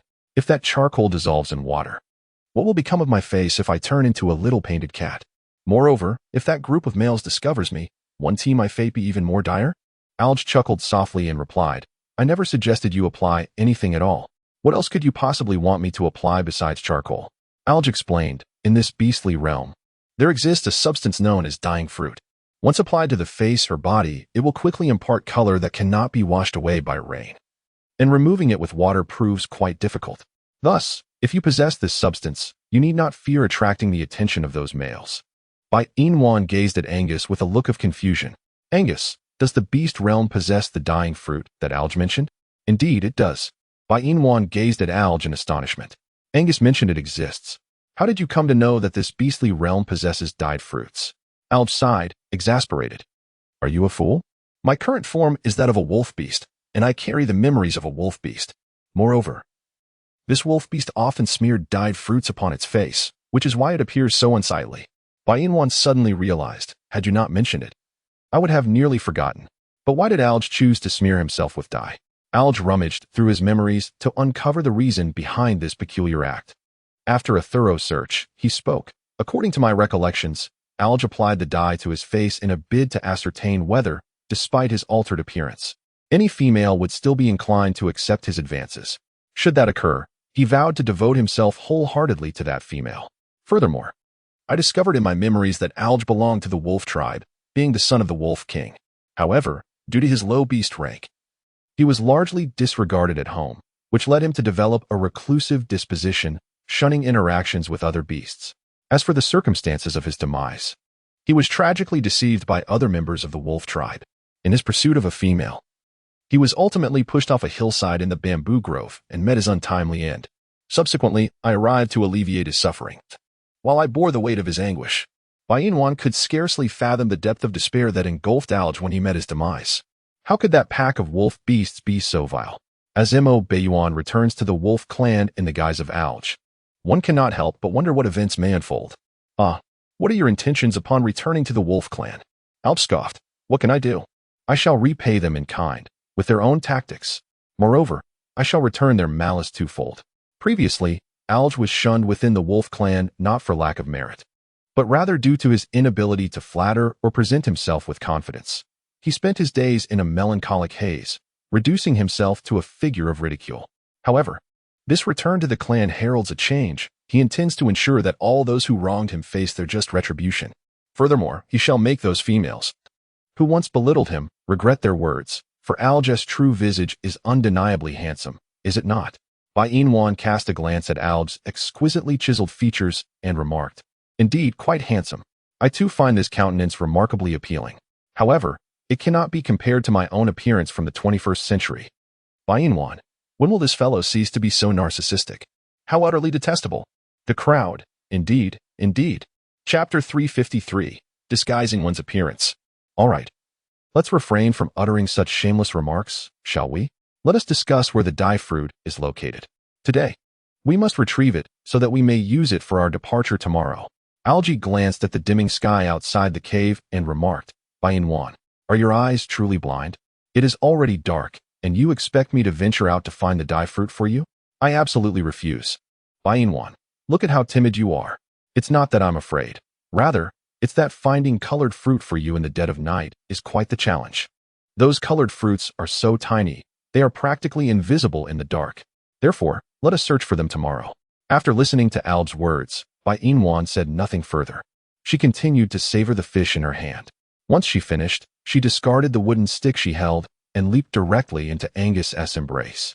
"Angus," she inquired, "are you not hungry?" Angus replied with a smile, "Not at all." "Very well. Should you feel hunger, you may venture down the mountain to hunt for yourself. No need to concern yourself with me." Angus nodded, his gaze falling upon Bai Inwan nestled in his arms. "Yuan, do you wish to mate?" Feeling a touch of discomfort, Angus nodded slightly. Bai Inwan glanced at Alge, who, understanding the unspoken cue, gracefully exited the cave, allowing them their privacy. As soon as Alge departed, Bai Inwan found herself firmly kissed by Angus, who had pressed her beneath him. She encircled his waist, responding tenderly to his affection. Their passionate encounter concluded rather swiftly. As Angus was mindful that Bai Inwan would be visiting the wolf clan the following day, thus refraining from overindulging her. Grateful for Angus's thoughtfulness, Bai Inwan felt a warmth spread within her heart. Nestled in Angus's embrace, she closed her eyes and drifted into rest. The following day, Bai Inwan gathered her belongings and descended the mountain with Angus and Alge. During their descent, Alge cast several envious glances at Angus's neck, consumed by jealousy. Angus's neck bore numerous red marks, unmistakably the handiwork of Bai Inwan, while her own neck remained unblemished, for Angus was not one to leave such marks. Each glance Alge cast only fueled his anger. His fiancée engaged in intimate affairs with another man daily, making him feel as though a verdant meadow had sprouted atop his head. Damn it! Alge recalled the location of the dying fruit from his memory. True to its name, the dying fruit was a small purple berry that, when squeezed, released a vibrant purple juice, achieving the desired dyeing effect. As Bai Inwan stepped out, Alge adorned her face with numerous small black specks of charcoal, rendering her appearance somewhat unappealing. Nevertheless, her features remained exquisite, even in her less favorable state. She could hardly be deemed unattractive. However, should her visage be entirely coated in a vibrant purple paste, the outcome would transcend mere awkwardness and plunge into utter grotesqueness. To prevent the other wolf beasts from discerning any irregularities, Alge refrained from fully applying the purple paste to Bai Inwan's face, as a complete coverage would surely reveal their ruse. Thus, he only adorned her left cheek, the sides of her forehead, and her chin. Upon completion, Bai Inwan's countenance appeared alarmingly unsettling. Alge nodded in satisfaction, but his expression shifted when he noticed the serpent-like markings on her neck, causing him to furrow his brow. This peculiar feature needed to be concealed as well. Alge once again grasped a handful of color-changing fruit and diligently applied it to Bai Inwan's neck. Feeling a tickling sensation, Bai Inwan instinctively leaned into Angus's embrace, her voice laced with a hint of playful petulance. Angus raised his hand to wipe away the dye from her neck, reassuring her. "It's all right, Nwanner. Once it dries, the itch will subside. Let's refrain from touching it for now, shall we?" Bai Inwan nodded, burying her head deeper into Angus's embrace. Angus held her tightly and addressed Alge. "When Nwanner enters the wolf clan, I will remain outside, waiting for her return. Also, although her appearance may not be as striking as before, she is still a female and will undoubtedly attract the attention of males. I entrust you with her care. I want to see her emerge from the wolf clan unscathed. Do you understand?" Alge shot Angus a disapproving glance. "Is this how you seek assistance? If you want me to look after Bai Inwan, at least adopt a more amiable demeanor." Angus remained icy. "My attitude is the same towards everyone except Nwanner. I will say this once more. I demand to see my Nwanner return safely from the wolf clan. If she suffers even the slightest injury or is harassed by any male, I will ensure that the wolves of your clan meet a grim fate at my hands. Is that clear?" Alge remained unimpressed. "While I assure you I won't harm Bai Inwan, I cannot guarantee the actions of other males. I can only promise to protect her to the best of my ability. Now, we must take our leave." Alge tugged at Bai Inwan. Still nestled in Angus's arms, "Let us go." Bai Inwan let out a soft sound, extricating herself from Angus's embrace. She smiled at him and said, "I am leaving now. But do not worry about me. I shall return shortly." "Indeed, I shall await your return," he replied. Bai Inwan cradled Angus's face, rising on her tiptoes to bestow a gentle kiss upon his lips before releasing him. "Take care of yourself. Do you understand? Avoid any conflicts with the wolf clan." Bai Inwan took the straw sandals from Angus and walked alongside Alge into the forest. The wolf clan resided at the outer edge of the woods, a fair distance from Angus's cave, though not excessively so. After approximately half an hour of walking, By Inwan and Alj reached their destination. The entrance to the wolf clan's den was obscured by layers of foliage, and the surroundings were eerily quiet and somewhat foreboding. Taking a deep breath, Bai Inwan parted the leaves before her and ventured into the cave, with Alj closely following. Upon traversing the darkened cavern, the blinding sunlight momentarily disoriented Bai Inwan. Once she acclimated, she was able to discern the scene within the wolf clan, a vast expanse of grassland where wolves frolicked. While the females congregated together basking in the sun, Bai Inwan spoke softly, "Your wolf clan is rather large, isn't it? What do you mean by our wolf clan? Do not forget, I am human just like you. I merely inhabit a wolf's body. Furthermore, this wolf clan is considered small. The largest territories belong to the tiger clan and the lion clan." Bai Inwan clicked her tongue, remarking, "It is only fitting that the tiger beasts possess a vast territory, for they are indeed the kings of the forest. But what of the snake beasts? Do they claim a substantial domain?" Alj disdainfully retorted. "Whether they possess a territory is a question worth pondering, don't you think?" Chapter 355, The Wolf Clan. Betty. Bai Inwan, is he so honest? Does his mother know? How long have you been in the beast realm to claim that the serpent beasts lack their own territory? Although the serpent beasts are solitary creatures, their abilities are quite formidable, are they not? Therefore, I surmise that Angus's serpent tribe must be quite significant. Alger chuckled softly. "You speak of fantasies. Solitary beasts have always been looked down upon by other beastmen in the beast realm, thus there are no territories for solitary beasts in this forest. How could that be possible? My Angus is, after all, a serpent king. How could he lack his own territory?" Alger raised an eyebrow. "One cannot say there is none. Can one? If Angus truly had no territory of his own, you would likely have nowhere to reside at this moment. Therefore, Angus does possess a territory. Which is that cave you occupy every night." Bai Inwan, why is this person so insufferable? Never mind. It's rare for her to engage in banter with him. We should focus on more pressing matters. Let us proceed inside. There happens to be a group of females chatting over there. I'll inquire if they would be willing to exchange rice seeds and salt. Alger followed Bai Inwan's gaze and indeed spotted a cluster of females conversing, among whom was a woman he had once pursued. What was her name again? Oh, Betty. She possessed an ordinary appearance, her face resembling that of a gourd, narrow at the top and wider at the bottom, her features disjointed, yet her complexion was relatively clean, albeit slightly sallow. This very woman was hailed as the most beautiful female of the wolf clan.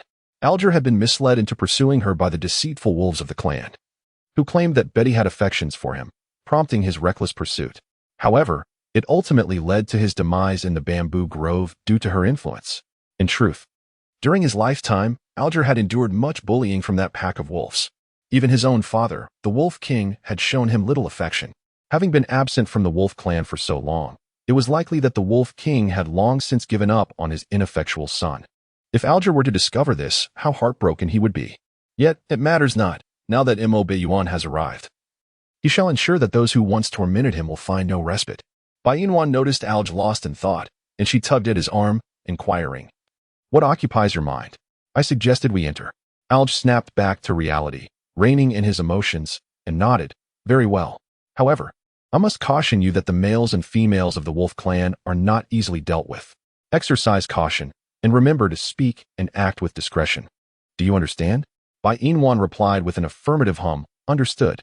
Do not fret over my well-being. Rather, tend to your own concerns. Once I have exchanged the rice seeds and salt, I shall depart from the wolf clan. However, you will remain amidst those fierce wolf beasts. So it is you who ought to exercise caution. I shall be fine, for Angus is by my side. What is there to fear?" Alger teased, "Well, I am quite safe as well. You have Angus, and I have you. Should anything happen to me, I can simply seek your assistance, can I?"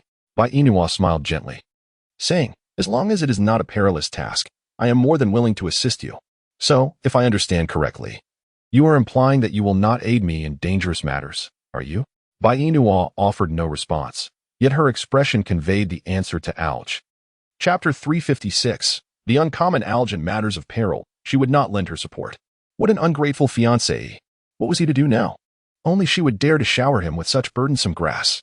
Alge huffed in a playful manner. "Come along, I shall escort you inside." Bai Inua nodded obediently, following closely behind Alge as they entered the wolf clan. Upon their arrival, the wolf beasts immediately recognized Bai Inua and Alge, transforming into their beast forms. "Alge, Positioning himself protectively in front of Bai Inua, sneered, "What are you so fierce for? Do you think you are the only ones capable of transformation? As soon as Alge finished speaking, he morphed into a colossal wolf, glaring menacingly at the beastmen before him. "We are of the same kind. There is no need for such wariness towards me."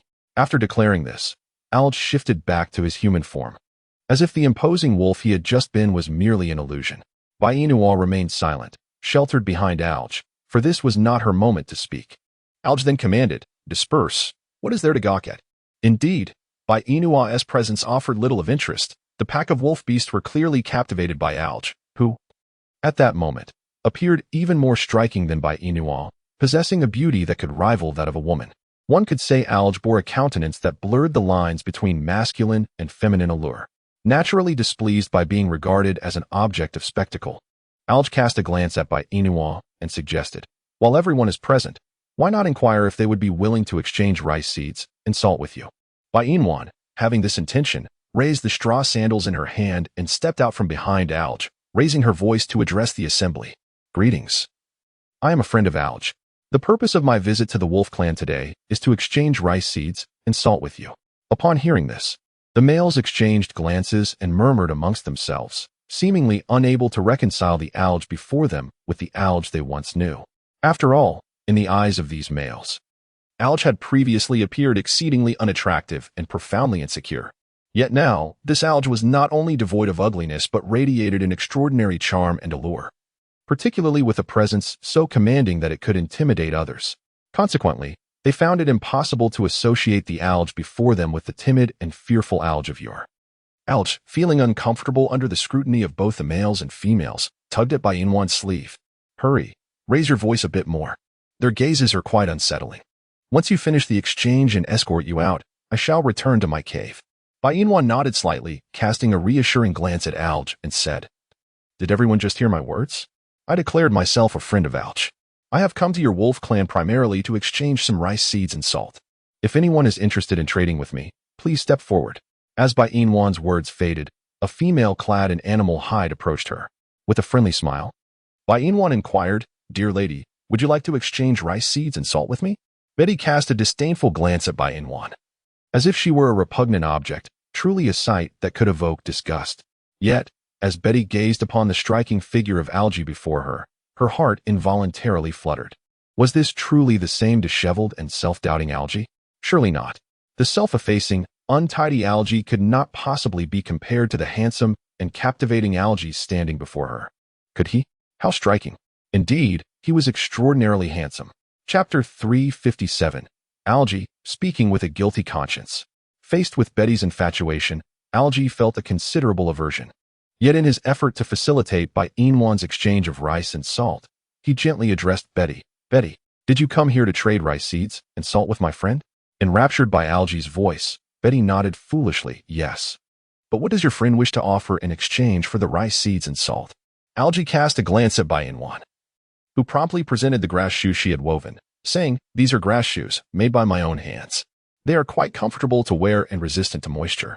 If you venture out of the wolf clan and fear discomfort, these will serve you well. If you have doubts, you may inquire with Alge, he has worn them, and you can ask him about his experience." After stealing a glance at the grass shoes in Bai Inua's hands, Betty's gaze inevitably returned to Alge's handsome face. "Alge, is what your friend said true? Can you tell me how it feels to wear those grass shoes?" Alge looked down at his bare feet and then at Bai Inua, thinking to himself, "Well done. She has even learned to fabricate tales. When has he ever worn those grass shoes? Living in the Angus cave for such an extended period, he had always walked barefoot with no grass shoes to wear. Suddenly being asked about the sensation of wearing grass shoes, who could possibly know? Did Bai Inua wish for him to concoct a fanciful tale for Betty? However, it seemed that he had no choice but to proceed in this manner. Alge cleared his throat and said, "These grass shoes are quite comfortable and cool, especially while walking. They do not pinch the feet and are far superior to those made of animal hide. If you doubt my words, you should try them on yourself. Just look at your feet." Alge let his gaze fall on Betty's excessively filthy feet, feeling a twinge of disgust, yet he continued to speak disingenuously. "Your feet are so beautifully shaped that they should not be concealed by those animal shoes. Thus, wearing the grass shoes crafted by my friend will allow your lovely little feet to be displayed." Alge swallowed hard and continued, Let your pretty little feet be revealed. Bain Wan, with a hint of bashfulness, glanced at Alge as she playfully feigned shyness. Very well, she declared, for your sake. I am willing to reveal my lovely little feet. Bain Wan. Alger, Bain Wan. Hurry and let Betty try on the straw sandals you crafted. Bain Wan frowned. I can let her try, but first, I need you to exchange some rice seeds and salt with me. Betty, somewhat displeased, responded, do you fear that I would abscond with your sandals? Is that the kind of female I am? However, to barter a mere pair of sandals for such precious items is simply unacceptable. Moreover, considering the value of salt, I find this exchange rather inequitable. Bain Wan did not merely intend to exchange a single pair of straw sandals for salt and rice seeds. Upon her departure, she had meticulously planned to trade 5 pairs, 2 for salt and 3 for rice seeds. After all, rice seeds do not necessitate the exchange of beast pearls, whereas salt does. Therefore, the lesser quantity of salt exchanged was inconsequential. What truly mattered was acquiring the rice seeds, especially as the season for sowing had arrived. Thus, her urgency to obtain rice seeds was palpable. Chapter 358. Is it feasible? You may take 1 pair of sandals and select either salt or rice seeds in exchange with me. 1 for 1, it is quite equitable. Betty pondered for a moment and agreed. Very well, I shall trade rice seeds for your sandals. Please wait here for a moment while I send my male counterpart to retrieve them. Bain Wan nodded softly, standing in place as she awaited Betty's return. However, Bain Wan did not remain idle. She continued to call out, who wishes to trade salt for my straw sandals? Yet, no one responded. Bain Wan, undeterred, remarked, wearing these wonderfully comfortable straw sandals, are you truly not considering exchanging them with me? Could you not give it a thought? They are indeed quite delightful.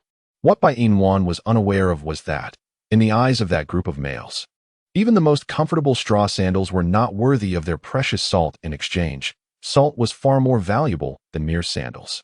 Similarly, rice seeds held great worth, even though they lacked the knowledge to cultivate them. After all, it was still rice. Thus, they would never consider trading such invaluable items for a pair of sandals with the female before them. They were not fools. Bain Wan called out for quite some time.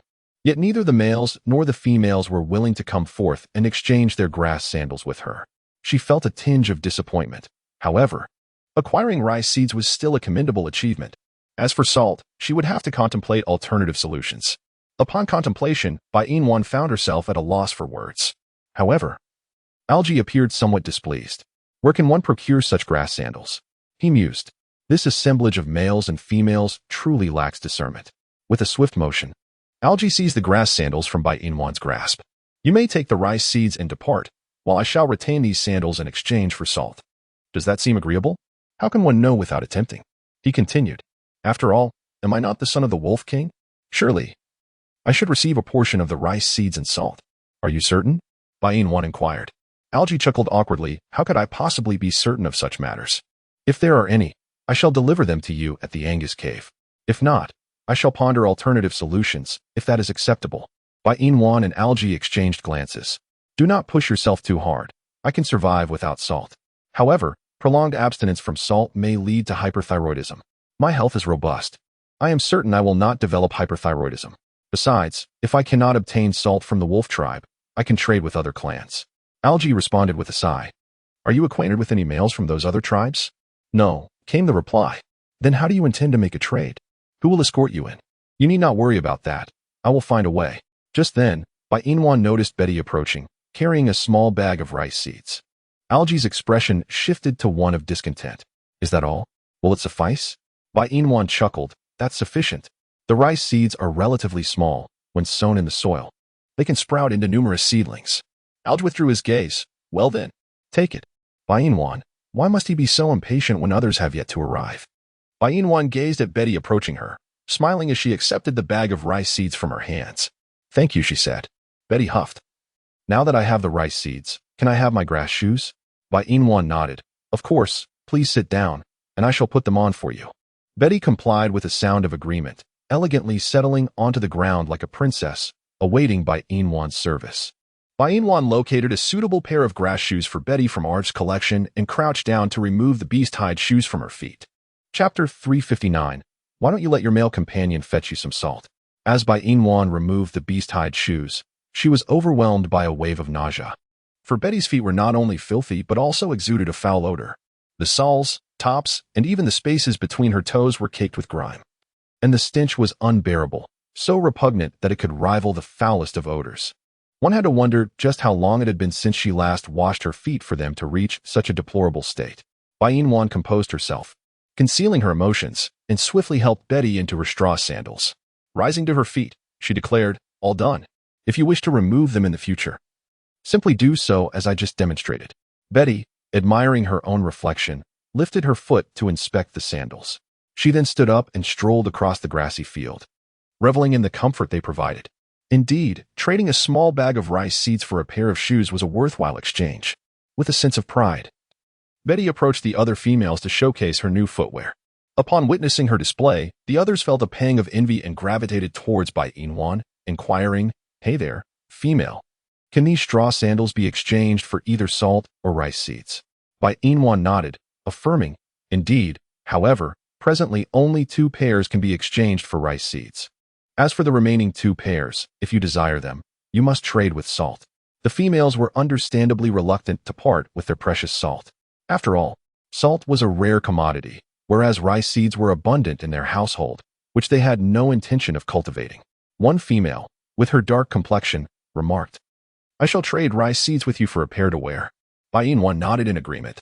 Upon witnessing this, several other females chimed in, expressing their willingness. "I too would trade rice seeds with you." "So would I." In an instant, 3 or 4 females encircled Wan. She cast a glance at the female who had just proposed to exchange rice seeds for grass shoes and said, "You may fetch the rice seeds first." The female nodded and turned back to her cave, while the others exclaimed, "We also wish to exchange rice seeds for grass shoes." "Indeed. Allow us to trade rice seeds with you. Our household has little salt to offer as barter." "Yes, that's true." Upon hearing this, Wan said, "I apologize, everyone. But at this moment, I can only choose one of you to exchange for female seeds using rice. The remaining 2 pairs can only be traded with me for salt." Several females expressed their discontent, exchanging glances with one another. "If you desire salt, why not have your male companion procure beast pearls from the sea to exchange on your behalf? Why must you seek to take the salt that our males have acquired for us?" Wan chuckled and remarked, "In my view, exchanging my hand-woven grass sandals for your salt is indeed an exchange. Furthermore, the sea lies a great distance away, and I have no desire to send my male counterpart there. Therefore, whether you choose to trade or not is entirely up to you. I shall be departing shortly, and this opportunity is fleeting. Should you decline, there are other females eager to engage." The females scoffed in unison, retorting, "What is so remarkable about that? You either allow us to trade with rice seeds, or you may forego the exchange altogether. In any case, salt is far too precious. We will not barter with you." Wan shrugged nonchalantly. "Well, do as you please." Within less than 5 minutes, the female who had just mentioned exchanging rice seeds for straw sandals returned. She handed Wan a large pouch made of animal hide, filled with rice seeds, saying, "Here you go." Wan joyfully accepted the large bag, pondering the abundance of rice seeds it contained. In chapter 360, she remarked, "When the Wolf King calls for you, I shall accompany you." This particular female was quite generous, bestowing such a quantity of rice seeds upon her. The other females looked at Betty with disdain and scorn, deeming her miserly, a disgrace to their kind. Betty, feeling slightly irked by their gazes, retorted, "Why do you all regard me with such contempt?" "Betty, it is not that we look down upon you. Rather, observe the quantity of rice seeds that Ella has given. Now compare it with what you have offered. In this juxtaposition, your stinginess is evident." Upon hearing this, Betty pointed an accusing finger at the female who had just criticized her, exclaiming, "I shall give as much as I please. Do I need your approval? Furthermore, Wan has not voiced any objections. Why do you shamelessly bring this up? Aren't you afraid of your own tongue?" Betty, with an air of superiority, continued, "What of it? Wan has not set a limit on generosity. Ella's lavishness merely indicates the abundance of rice seeds in her cave, unlike mine, which is pitifully sparse. So what if I gave less? I still managed to exchange it for a pair of shoes. Meanwhile, you lot, who received nothing, are simply envious of my new footwear. Humph, how shameless." Wan, ouch. The females turned their heads to continue gazing at Wan, unwilling to engage in excessive debate with Betty. This Betty, renowned within the Wolf clan for her disdainful attitude towards others, believed her beauty granted her the liberty to act as she pleased. How rare it was for them to even acknowledge her. Bai Yinwan had just finished dressing Ayla in grass shoes when she noticed the other females casting their gazes upon her. With a smile, Bai Yinwan remarked, "I have another pair of grass shoes available for trade with rice. Who among you wishes to exchange?" The female who had just quarreled with Betty exclaimed, "I do. I'll trade with you." After a moment of contemplation, Bai Yinwan nodded in agreement, saying, "Then go fetch some rice seeds, and I shall wait for you here." "All right." After the female departed, the remaining females turned their attention to the grass shoes still held by Alj. With a smirk, Alj said, "If you wish to wear them, you may trade salt with my friend." The females protested, "Alj, you are a male of our wolf clan. Why would you turn against us? You must understand how precious salt is to us. It was procured by our males trading for it with rank beast pearls. How could we possibly trade it for mere salt? Therefore, speak with your friend and have her exchange the remaining 2 pairs of grass shoes for rice seeds. After all, she cannot wear them herself." Alj retorted sarcastically, "Who says she cannot wear them? Huh? If you do not wish to trade, refrain from uttering such nonsense and depart." The females frowned. "Alj, how can you speak to us in such a manner? Do you believe we won't inform the Wolf King of your bullying? He will surely punish you." Unfazed, Alj raised an eyebrow. "If you wish to report me, then go ahead. I am unafraid. Just you wait, Alj." With that, the females left in a huff, leaving Betty, Bai Yinwan, and Alj standing together. Upon seeing Alj's face, Betty had developed a certain feeling for him. Now, hearing the group of females mention informing the Wolf King about Alj's bullying, she felt a twinge of concern. After all, the Wolf King was fearsome and showed no mercy in his punishments. With these thoughts in mind, Betty spoke up, "Alj, if the Wolf King calls for you later, would you allow me to accompany you?" Chapter 361. "I apologize. I am unwilling." Without a moment's hesitation, Alj declined, "There's no need. I believe I can handle my own affairs without your assistance." For reasons unknown to her, Betty found this side of Alj infuriatingly charming, and she longed for him to be her male. Not only did she think this, but she also acted on it. "Alj, would you be willing to be my male?" "Alj, Bai Yinwan, I apologize, but I am unwilling." Betty was taken aback by Alj's abrupt refusal. She felt somewhat embarrassed. "Not long ago, you were pursuing me. How is it that you suddenly refuse to be my male counterpart?" "Because I have a female that I favor, and of course, that female is not you. As for my recent pursuit of you, it was merely a jest. Why take it to heart?" Betty, Alj, how can you make a jest of mating?" Alj retorted with sarcasm, "I have never taken mating lightly. It is you who has treated me as a mere jest. Now that you see I have changed, you wish to mate with me again. Pray tell, Betty, from where do you find the audacity to speak to me in such a manner? Whom are you trying to disgust?" Betty, incensed, exclaimed, "Alj, must you speak so harshly? If you refrain from embarrassing yourself, why must my words be so unkind?" Betty clenched her fists. "Alj, enough, Betty. Do not rage at me here. I have no interest in listening. Please leave, lest you frighten my friends." Betty stomped her foot and stormed away in anger. Once she had left, Bai Yinwan expressed her concern. "You have just returned to the Wolf clan. How could you provoke a female of the pack? Are you not afraid of incurring someone's wrath?" Alj chuckled. "Is there anyone here? Am I not here? You are. But you do not belong to the Wolf clan. Thus, aside from you resenting me, no one else will hold a grudge." Bai Yinwan replied with disdain, "Do not quibble over my words. You should understand my meaning." Alj raised an eyebrow. "Are you worried about me?" Bai Yinwan, feeling somewhat uneasy, remarked, "Who is worried about you? Can you not be so shameless?" Alj nodded in agreement. "Indeed, it is not me you are concerned about, but rather your fiancé." "Mo Baiyuan, not the beast Alj." Bai Yinwan exclaimed, "How shameless this man, Alj, is. It's rare for me to pay attention to you. Every time you find yourself unable to counter my words, you resort to this phrase. What am I to do with you?" With a disdainful glance at Alj, Bai Yinwan turned away, refusing to look at him further. Alj found her demeanor utterly charming, and he reached out from behind to embrace her. Bai Yinwan's body stiffened. "Alj, what are you doing?" she asked. "I am doing nothing but wishing to remind you that I am your betrothed. Even if you are with Angus, I remain your fiancé. Thus, Bai Yinwan, I have returned to the Wolf clan and distanced myself from Angus. May I now pursue you?" Bai Yinwan furrowed her brow and said, "Alj, are you merely bored and seeking something to occupy yourself? Why are you pursuing me when everything is perfectly fine, with so many females in your Wolf clan? If you truly wish to chase someone, it should be them, not me. We are simply not suited for each other, understand?" Alj straightened his posture and replied, "How can you say we are unsuitable if you have never even tried?" Chapter 362. speaking contradictorily, feeling the heat radiating from his back. By Inua's face involuntarily flushed crimson. She pushed Alger's hand away and exclaimed, You rogue. How am I a rogue? Alger countered. Why did you not call Angus a rogue when he was lifting weights? This is a normal reaction for a man.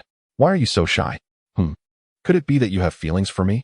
Bai Inua, her face still flushed, retorted, You are talking nonsense. I do not. Speaking contradictorily? I certainly am not. Fine. I am not speaking contradictorily. Bai Inua mused to herself about how effortlessly Alge seduced women, a skill that undoubtedly contributed to his popularity in the 21st century. It was evident that he must have had numerous romantic entanglements, and the thought of him pursuing her, despite such a plethora of women, made her heart ache. She resolutely decided that she would not engage with Alge. Having Angus was more than sufficient for her. Alge soon noticed Bai Inua's unusual demeanor.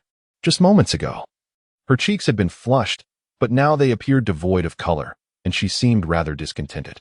What could possibly be occupying her thoughts? He approached her, raising a hand to gently caress her tinted cheeks, inquiring, What troubles you? None of your business, she retorted. With a playful smile, Alge replied, Are you truly certain you wish for me to stay out of it? Indeed, I do, she affirmed. What is amiss?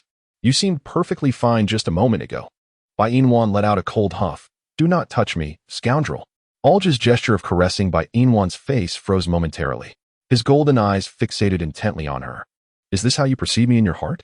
A scoundrel? How many times must I profess my innocence for you to believe me?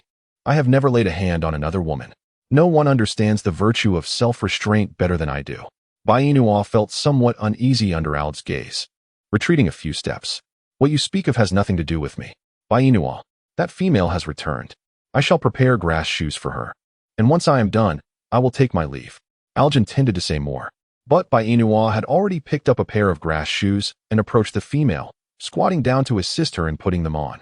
Once completed, Bai Inua accepted the rice seeds from her hands and approached Alge, stating, I must depart.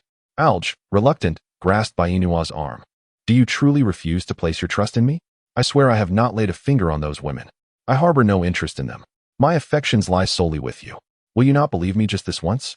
Bai Inua retracted her arm, crouched down to gather the rice seeds and the remaining pairs of straw sandals from the ground, then turned to leave. Alge hurriedly followed in her footsteps, pleading, Why do you not trust me? Bai Inua, answer me, why do you doubt my sincerity? Am I truly the man you perceive me to be? Do I appear to you as such? Am I truly so despicable? Bai Inwan paused, lifting her gaze to meet Alge's eyes. Do not follow me any longer. I have promised Angus that I would ensure your safe passage to his side.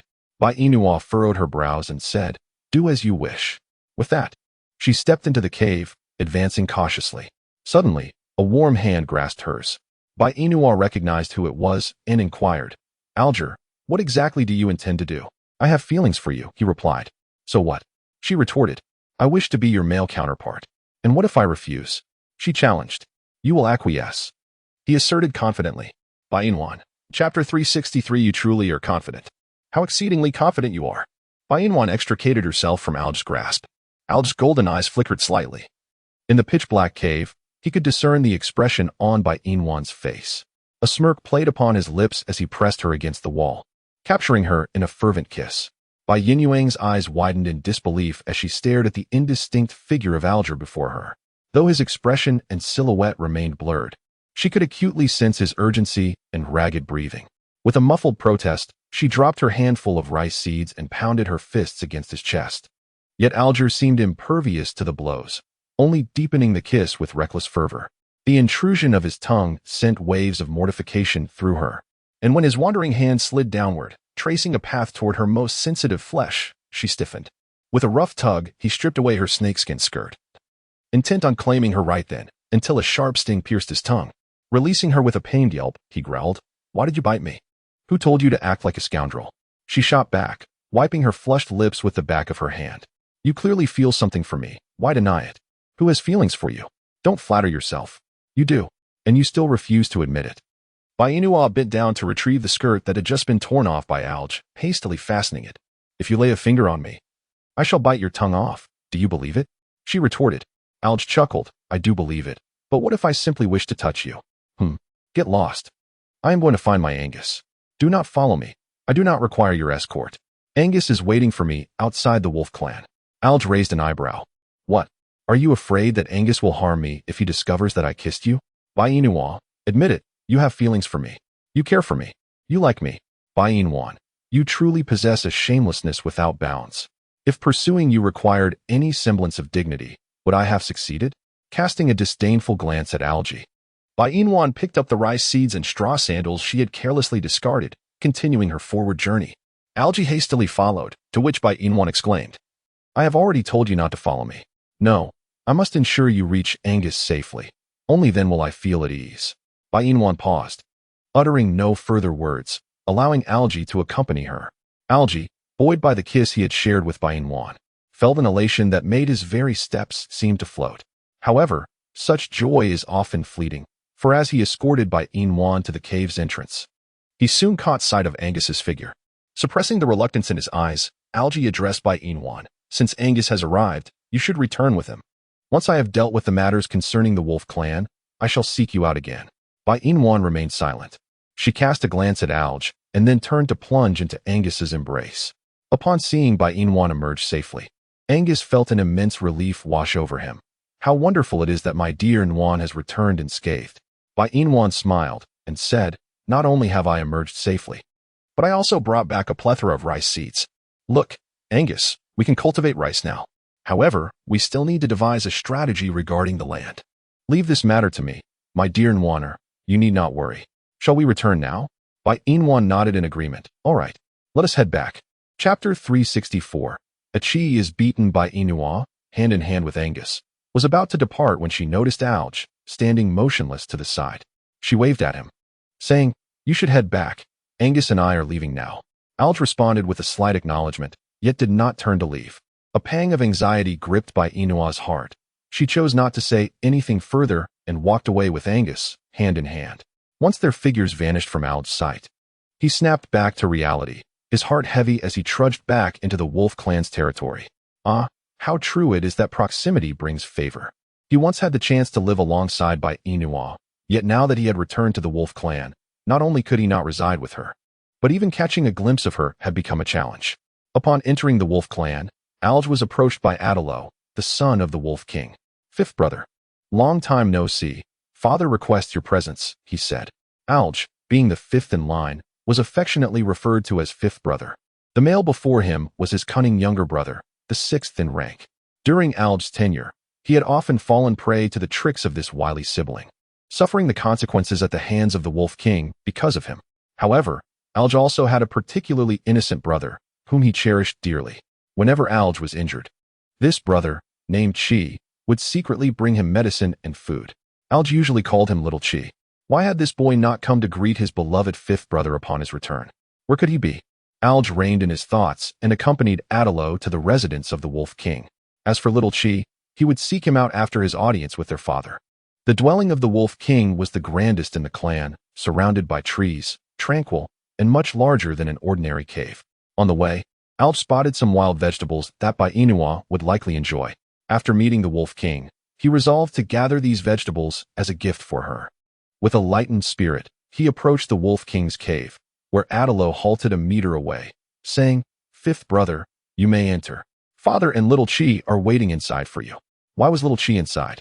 Adelo replied, Because of you, fifth brother. Alge sensed something amiss.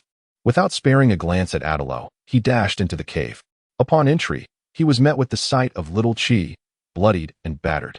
Instinctively, Alge rushed forward to intercept the whip that the Wolf King had struck down. What in the world is this? It hurts like hell. Seeing Alge burst in, the Wolf King bellowed in anger, Who permitted your entrance? Have you forgotten the rules of the Wolf Clan? Alge sneered, To me, rules are rigid, but people are alive. Why are you so enraged, father? What has Little Chi done wrong? He is your son. Can you truly call yourself a father while inflicting such cruelty upon him? Alge, what I do is not for you to teach. The Wolf King exuded an oppressive aura, yet Alge remained unperturbed, declaring, You are the Wolf King, and I have no need to instruct you in your duties. However, soon you shall no longer hold that title, and at that time, I shall teach you how to be an obedient wolf dog. Alge, what do you mean by that? Do you wish to usurp my position as the Wolf King? The father, not lacking in intelligence, pondered. Indeed, I entertain such thoughts. Historically, The mantle of Wolf King has always been claimed by the most capable. So, when I surpass you, the position of Wolf King shall be relinquished into my hands. The Wolf King, rendered speechless by Alge's audacity, swung the thorn whip in his grasp, intending to impart a lesson to Alge. Yet, Alge resolutely intercepted the lash, rising to his feet. A chilling glint danced in his eyes. Do you believe I am still the Alge you once bullied? Father, I advise you to conserve your strength. Soon you shall witness me occupy your throne. That will surely infuriate you. Alge, why is it that you provoke such wrath? I have yet to act. The Wolf King attempted to reclaim the whip from Alge, but he clung tightly to it. Are you planning to use this weapon against me in Shaoqi? Do you think I would grant you such an opportunity? Though I may not be able to defeat you now, there will come a day when I surpass you and take your life. Before you can kill me, I shall first eliminate you, the treacherous wolf.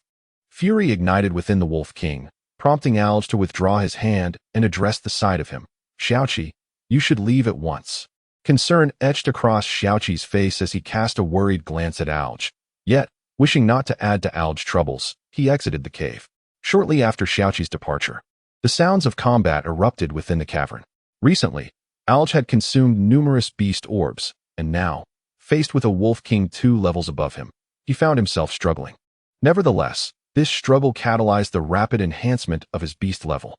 1 white stripe, low-level beast, 2 white stripes, initial level beast, 3 white stripes, intermediate level beast, 4 white stripes, advanced beast, 4.5 white stripes, advanced half beast. This indicated that he was on the cusp of evolving into a king-level beast, a phenomenon unprecedented in the beast realm. Even the Wolf King was taken aback by Alge's swift progression. Alge reached out, tightening his grip around the Wolf King's throat. Did I not say, Father, that when I surpass you, I would kill you? What do you mean? The Wolf King stammered, having previously displayed ferocity. Did you not wish to tear me apart? Then how about I rend you asunder now? I have yet to taste wolf meat. It should be quite delectable, wouldn't you agree? My dear father. At that moment, Alge appeared almost demonic, instilling fear in the Wolf King. Yet, despite the terror he felt, he could not bring himself to plead for mercy. After all, he was the Wolf King. How could he be frightened by his own son? The Wolf King remained composed, silently gazing at Alge. Suddenly, Alge released his grip on the Wolf King's neck and declared, Father, I have just returned to the Wolf clan today. I do not wish to take lives. But I implore you, do not harm my people. Furthermore, do not dare to provoke me recklessly, for I am not a benevolent soul. If you comply, I shall allow you to retain your position as the Wolf King. However, should you defy me, I am prepared to eliminate you and usurp your place at any moment. Nonetheless, I have more pressing matters to attend to and no time to play the role of a king, so you may continue to occupy the seat for now. Enjoy your final days of authority, for you may not have another chance. With that, Alge picked up a thorn whip from the ground and struck it against himself. Does it hurt? The Wolf King furrowed his brow in silence. Alge lashed the Wolf King 3 or 4 more times. I ask you, does it hurt? The Wolf King, fearing that his continued silence might lead to his demise at Alge's hands, trembled and nodded. It hurts. It hurts very much. Alge smirked and struck the Wolf King once more. I also feel pain. Little 7 feels pain too. Therefore, remember this agony. Do not bully me or Little 7 again, or I shall ensure that you experience this pain daily. With that, Alge discarded the thorn whip and turned to exit the cave. The Wolf King remained on the ground, motionless, vowing to repay Alge's torment tenfold. As Alge emerged from the cave, Achi hurried to greet him. Elder brother, how are you? Did father strike you again? Alge shifted his back, still feeling the sting, and noted the thorns embedded in his hands that needed urgent attention. Little 7, I am fine. Do not worry. But tell me, how did you end up being struck? Achi replied pitifully. I was resting in the cave when I suddenly heard a group of females saying that elder brother had returned. I wanted to find you, but then I overheard them say they would go tell father that you were bullying them. I panicked, fearing that they might inform father and you would be punished again. So, to prevent you from being beaten severely, I went to father's cave first to let him vent his anger on me. Elder brother, am I so useless that I cannot protect you? Upon hearing Achi's words, Alge felt a pang of sadness. Little 7, you are remarkable in your own right and have indeed protected me. However, do not do this again. I have grown stronger and can protect both you and myself now. Come, let us seek the healer to tend to your wounds. Achi nodded earnestly. All right. Alger gently raised his hand to stroke Aki's head, leading him to the veterinarian's abode. Aki, now an 18-year-old wolf beast, was of moderate rank among beastmen and often faced bullying within the wolf tribe. However, he fared better than Alger, who had endured far worse mistreatment.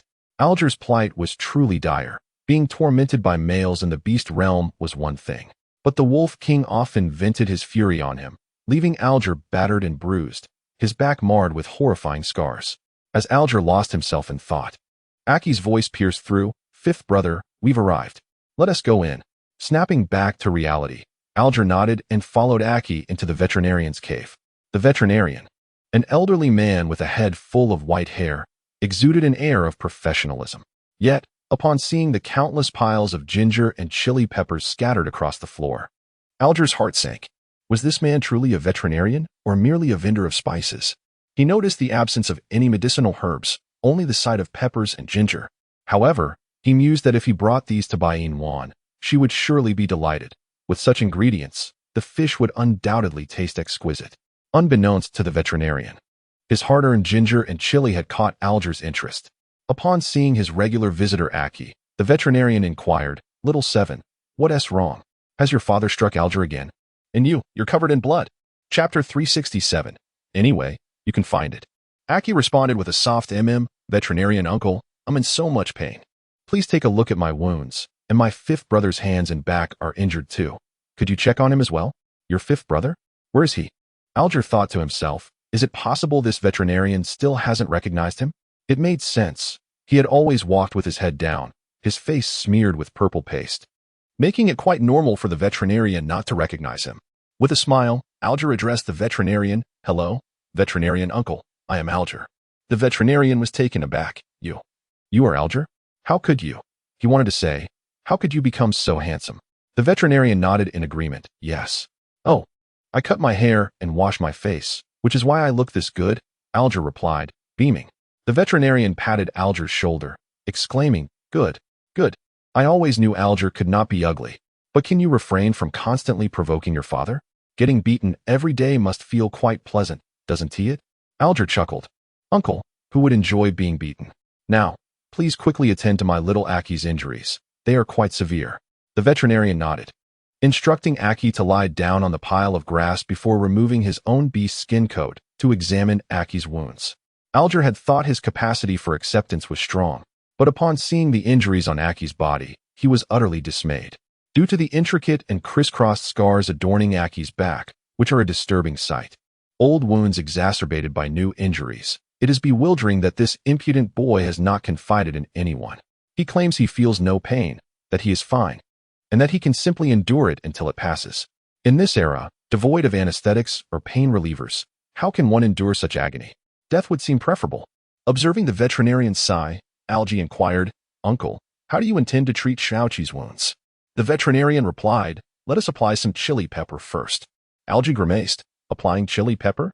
Has he lost his senses? Xiaoqi isn't such a dire state, and this old man suggests using chili pepper. Goodness, will his back not rot away after such treatment?" Alger felt that Bai Inua would be a more reliable option, so he resolved to seek herbal remedies from her. If that failed, he would ask Angus for the healing beast pearl. In any case, he must save Xiaoqi. As for the chili and ginger, Alger took a beast skin pouch from the side and filled it with a small amount of chili and ginger. The veterinarian, perplexed, asked, "Alger, what do you intend to do with the chili and ginger?" "It will be useful," Alger replied, "but you have taken too much. There is plenty here, but it is hard to find. I believe you will manage." "Well, uncle, there is no but about it. I am taking Xiaoqi to my friend." "That's final." The veterinarian protested, "Alger, Xiaoqi is injured, and I have yet to tend to his wounds. Taking him away like this will only worsen his condition." Alger internally scoffed, thinking that leaving Xiaoqi here would only allow his wounds to deteriorate further. Without hesitation, Alger hoisted Xiaoqi onto his back and hurried towards Angus's cave. Meanwhile, at Angus's cave, Bai Inwan had just returned home with Angus after washing their faces outside. At this moment, the traces of purple paste on Bai Inwan's face had not been entirely removed. However, they appeared significantly lighter than before, resembling a little calico cat. Yet Angus showed no disdain, not in the slightest. He affectionately patted Bai Inwan's head, and together they sat upon a mound of grass, gazing at the rice seeds they had procured from the wolf tribe earlier that day. Bai Inwan remarked, "We have an abundance of these rice seeds, far more than we can utilize." Therefore, we can reserve some for next year's planting. However, where shall we cultivate them? Angus, have you thought of a suitable location? Angus nodded. Indeed, I have. We shall return to the serpent tribe for our planting. The serpent tribe? But I thought the serpent beasts lacked arable land. Where shall I plant then? Bainwan questioned. Angus chuckled. Though the serpent tribe may lack soil, it is abundant in water, and within that water lies sediment. We can cultivate rice there. If she understood correctly, Angus was suggesting that she toss the rice seeds into the water for planting. Yet, there were fish that would surely consume the seeds before they had a chance to take root. Thus, Angus's proposal seemed impractical. She required a patch of land. Even a small one would suffice. Angus, I need a piece of land to plant the rice seeds, not a river. You may not be aware, but certain fish have a penchant for rice seeds.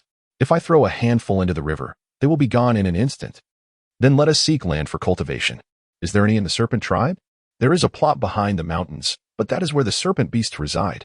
I shall speak with them and request that they allow us to use it. Bainwan hesitated. Do you think they will heed your words? Of course. In the serpent tribe, I am the serpent king, and they shall listen to me. Do not overthink it. Allow me to prepare some grilled fish for you instead. Bainua shook her head, stating, No need, I can roast it myself. You can sit here. If you find yourself truly bored, you may carve some bamboo strips.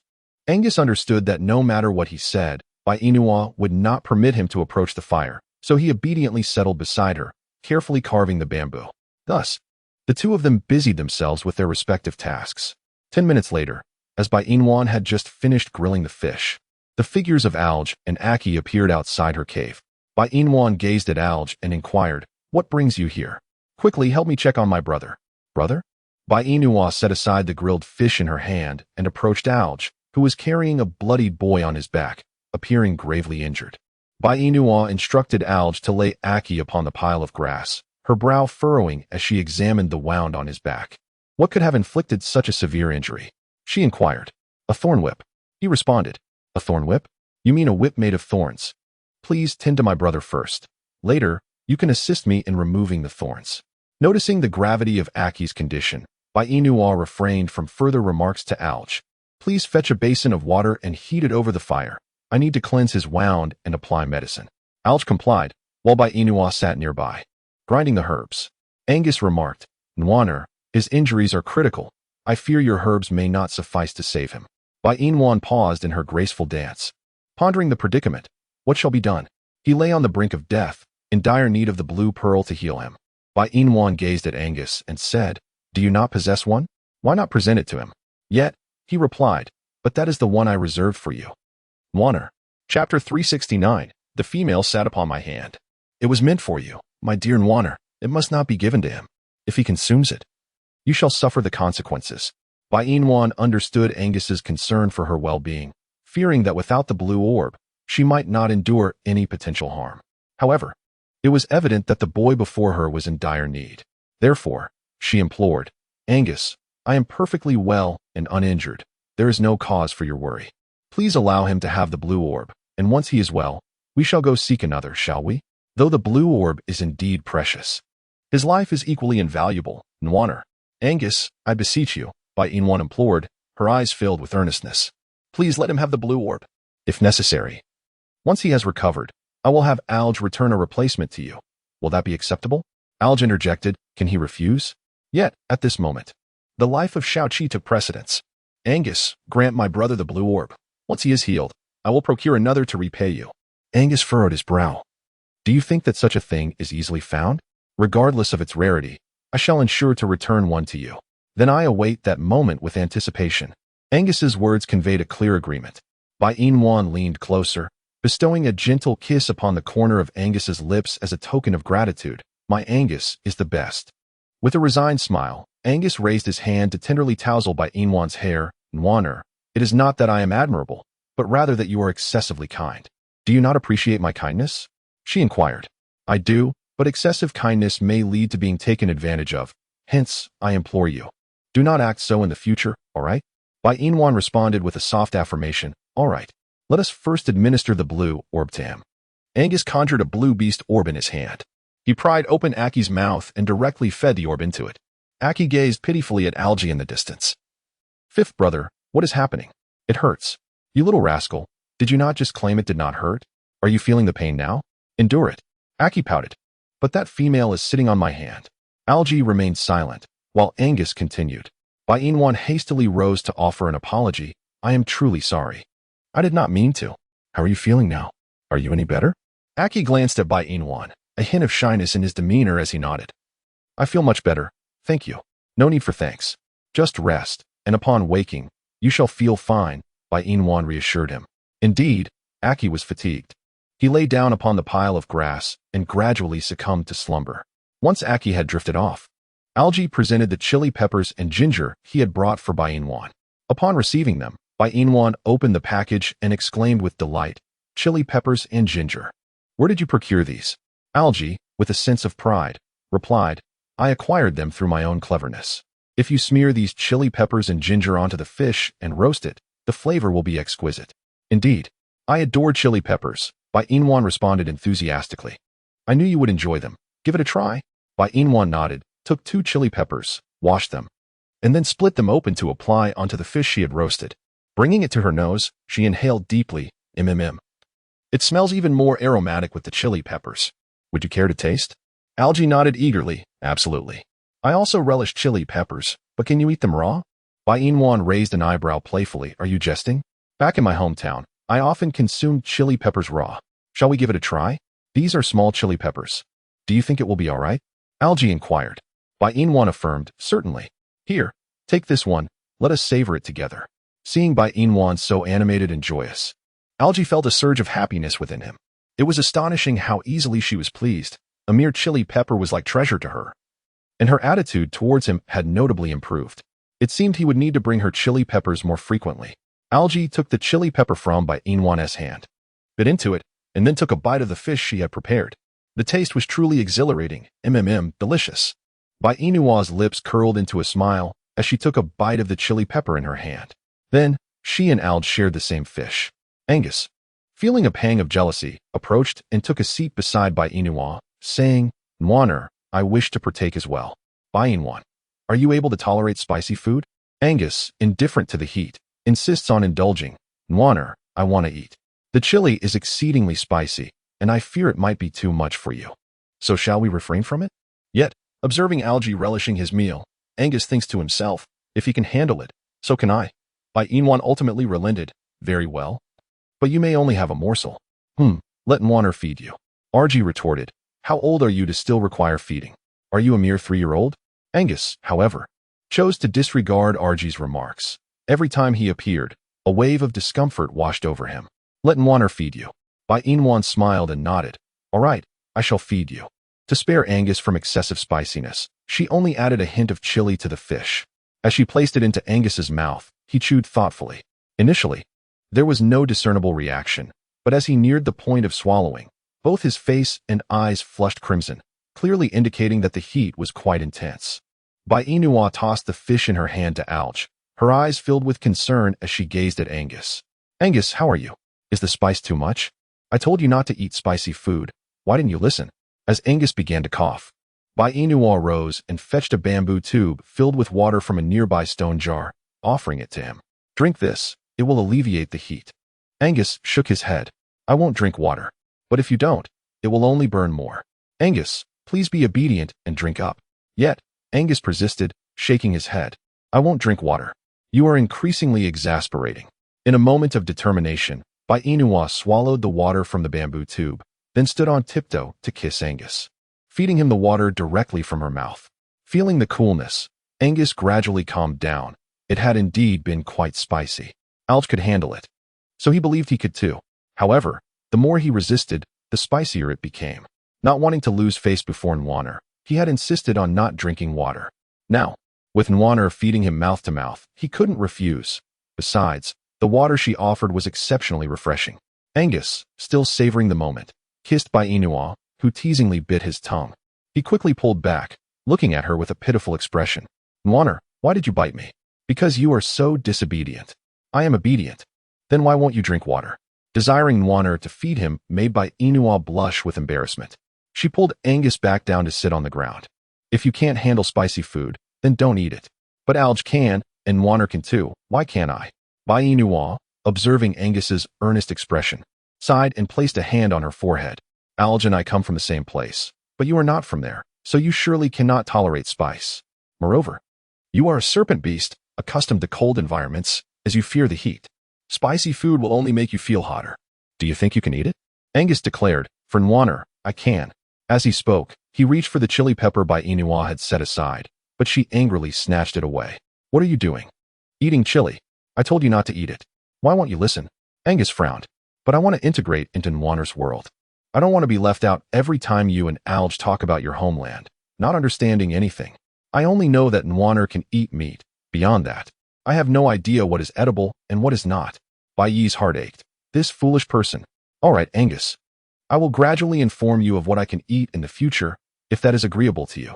Please refrain from being overly proud. I do not wish to witness your discomfort while consuming spicy food. Whatever I can enjoy, so can you. Now, I have a penchant for grass. Would you care to join me? Angus, in a state of perplexity, replied, but Nwaner is not a sheep. Why would she eat grass? Because I enjoy it. So, as a carnivore, would you accompany me to partake in this grass? Angus nodded. Yes. But what if I cannot satiate my hunger with grass? Baiyinuan gently patted Angus's belly and said, I am aware of your hearty appetite. Surely mere grass will not suffice for you. Therefore, refrain from grazing and continue indulging in your meat. No, I wish to eat grass alongside you, Nwaner. I shall do it now, Angus declared resolutely. He rose and strode directly towards the cave entrance, his demeanor suggesting a genuine intent to consume grass. However, what Baiyinuan referred to as grass was in fact vegetables, not the kind of green pastures that sheep would typically graze upon. What was Angus truly intending to do? Baiyinuan hurriedly caught up, grasping Angus's hand firmly. When did you become so stubborn? You must refrain from grazing. I wish to share a meal with you. The grass I refer to is vegetables, not mere weeds. Therefore, do not consume any wild grasses. They are not suitable for your indiscriminate appetite. What if something goes awry? Angus, perplexed, inquired, what are vegetables? Baiyinuan took a deep breath. Vegetables are simply vegetables. In any case, do not concern yourself with their nature. Just promise me not to eat grass and return with me. Angus remained motionless, standing outside the cave, allowing Baiyinuan to hold his hand. No matter how hard she tried, her strength paled in comparison to his. Despite her utmost efforts, she could not budge him. Suddenly, Baiyinuan felt that a jealous man could be quite formidable. Angus must surely be envious, deliberately trying to vex her. However, she and Alj had merely shared a single chili pepper. Was Angus's reaction truly warranted? She found herself at a loss, uncertain of how to navigate the situation. Baiyinuan softly suggested, Angus, shall we return to the cave? It is midday, and the sun is quite intense. What shall we do if you get sunburned? I have tough skin. I won't be harmed, he replied. Baiyinuan, thick-skinned Emma. Chapter 372. Just how old is Angus? Although Angus possesses a rather resilient exterior, she would still feel a pang of sorrow if he were to suffer a sunburn. Baiyinuan leapt into Angus's embrace, wrapping her legs tightly around him, declaring, You shall not leave. You are forbidden from going anywhere. Nwaner, are you once again disregarding my words? Angus inquired, shaking his head. No, she replied. Then come home with me. You are not allowed to go anywhere else. Angus's expression became serious, yet he ultimately nodded in agreement. Very well, I shall not go anywhere. Let us return. Baiyinuan uttered a soft acknowledgement, continuing to cling to Angus as he supported her with his hand, guiding her back to the cave. Alj cast a disdainful glance at Angus, exclaiming, Angus, can't you act your age? How old are you, still needing someone to coddle you? Is that grass something a serpent like you can even consume? Alj, it is not your place to speak. Alj, witnessing Baiyinuan's unwavering defense of Angus, felt a surge of irritation. Baiyinuan, do you find it amusing to treat Angus like a child all day? Does he not possess the slightest awareness of his own maturity?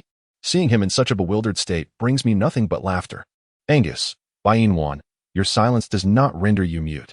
Moreover, Angus appears to be merely in his 20s, which is hardly old. In any case, he is certainly younger than you. This prompted Alji's displeasure. Baiyinuan, are your eyes deceiving you? Angus unmistakably resembles a man in his 30s. Do you truly believe he is in his 20s? It seems he is the epitome of youth and charm in your eyes. While I am relegated to the status of the oldest and most unworthy, regardless of how you perceive it, I am still your fiancé. Do you not feel any pangs of conscience for treating me this way? Conscience is something I generally lack, so why would I experience any pain? Furthermore, spare me your incessant talks about morality. Algie glared at Bai Wan with disdain. Can you not be a tad more protective? I dare wager that Angus is definitely over 30. Oh, Algie, oh, is that all you have to say? You deem him an old bull preying on tender grass. If Angus is indeed older than you, he is the true embodiment of that expression, is he not? Angus, please, in all honesty, how old are you? Are you even 30? Or can we say you have lived for 3 decades? Angus refrained from answering Algie's query and instead focused his gaze on Bai Wan. Waner, would you disdain me for my age? Not at all. What if I happen to be older than you imagine? Would that still not bother you? Bai Wan replied with a smile. No matter how old you are, it cannot be that significant. Besides, I am already with you, so I must learn to accept you. Wouldn't you agree? Angus nodded. I am uncertain of my exact age, but I suspect I am considerably older than you, Waner. Yet, you must trust me. I can live for a long time, and my appearance will remain ageless. I shed my skin 3 to 4 times a year, and each time I do, I revert to my youngest state. It has been quite some time since my last shedding, and soon enough, I shall undergo it again, ensuring that I will always maintain this visage. Bai Wan, Arj, this skill is truly remarkable. How astonishing. The ability to shed one's skin and regain one's appearance is far more potent than medication, isn't it? Oh, wait. Is it not even more impressive than hyaluronic acid injections? Chapter 373. The Jealous Snake, he is not convinced. Why does Angus possess so many extraordinary skills while he has none?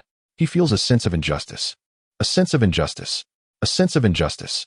They are both protagonists, yet why does he fail to perceive the aura of the main character? Kidianuo, how coincidental. I, too, do not sense the aura of my protagonist, having been perpetually forgotten in the corners. Barant, as if I possess such a thing. Arch, it seems that his heart has found an instant balance. Everyone beat him. Arch, oh dear, how impressive, how splendid. Bai Wan could certainly discern the sarcasm laced within Algie's words. She gently patted Angus on the shoulder, signaling him to set her down. However, Angus was resolute, tightening his grip around her, showing no intention of releasing her. This fellow, has he become addicted to holding her? Angus, please let me down, she implored. No, Angus replied. Waner belongs to me. After Bai Wan concluded her actions, she found herself quietly embraced by Angus, her gaze shifting to Alge, who sat nearby. Once your brother awakens, you should take him away, she suggested. Alge retorted, do you think I relish staying here? He rose and approached the pile of grass, directly rousing Aki from his slumber. Xiaoqi, come home with 5th brother. Aki, still drowsy, looked up at Alge, his body no longer in pain and regaining some strength. 5th brother, have you treated your hand?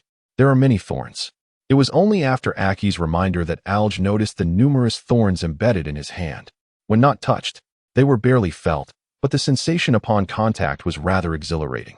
Casting a glance at Bai Wan, who remained nestled in Angus's embrace, Alge dismissed his own discomfort. Xiaoqi, 5th brother is fine. We shall return to the wolf clan, and you can remove the thorns for me. Aki nodded in agreement.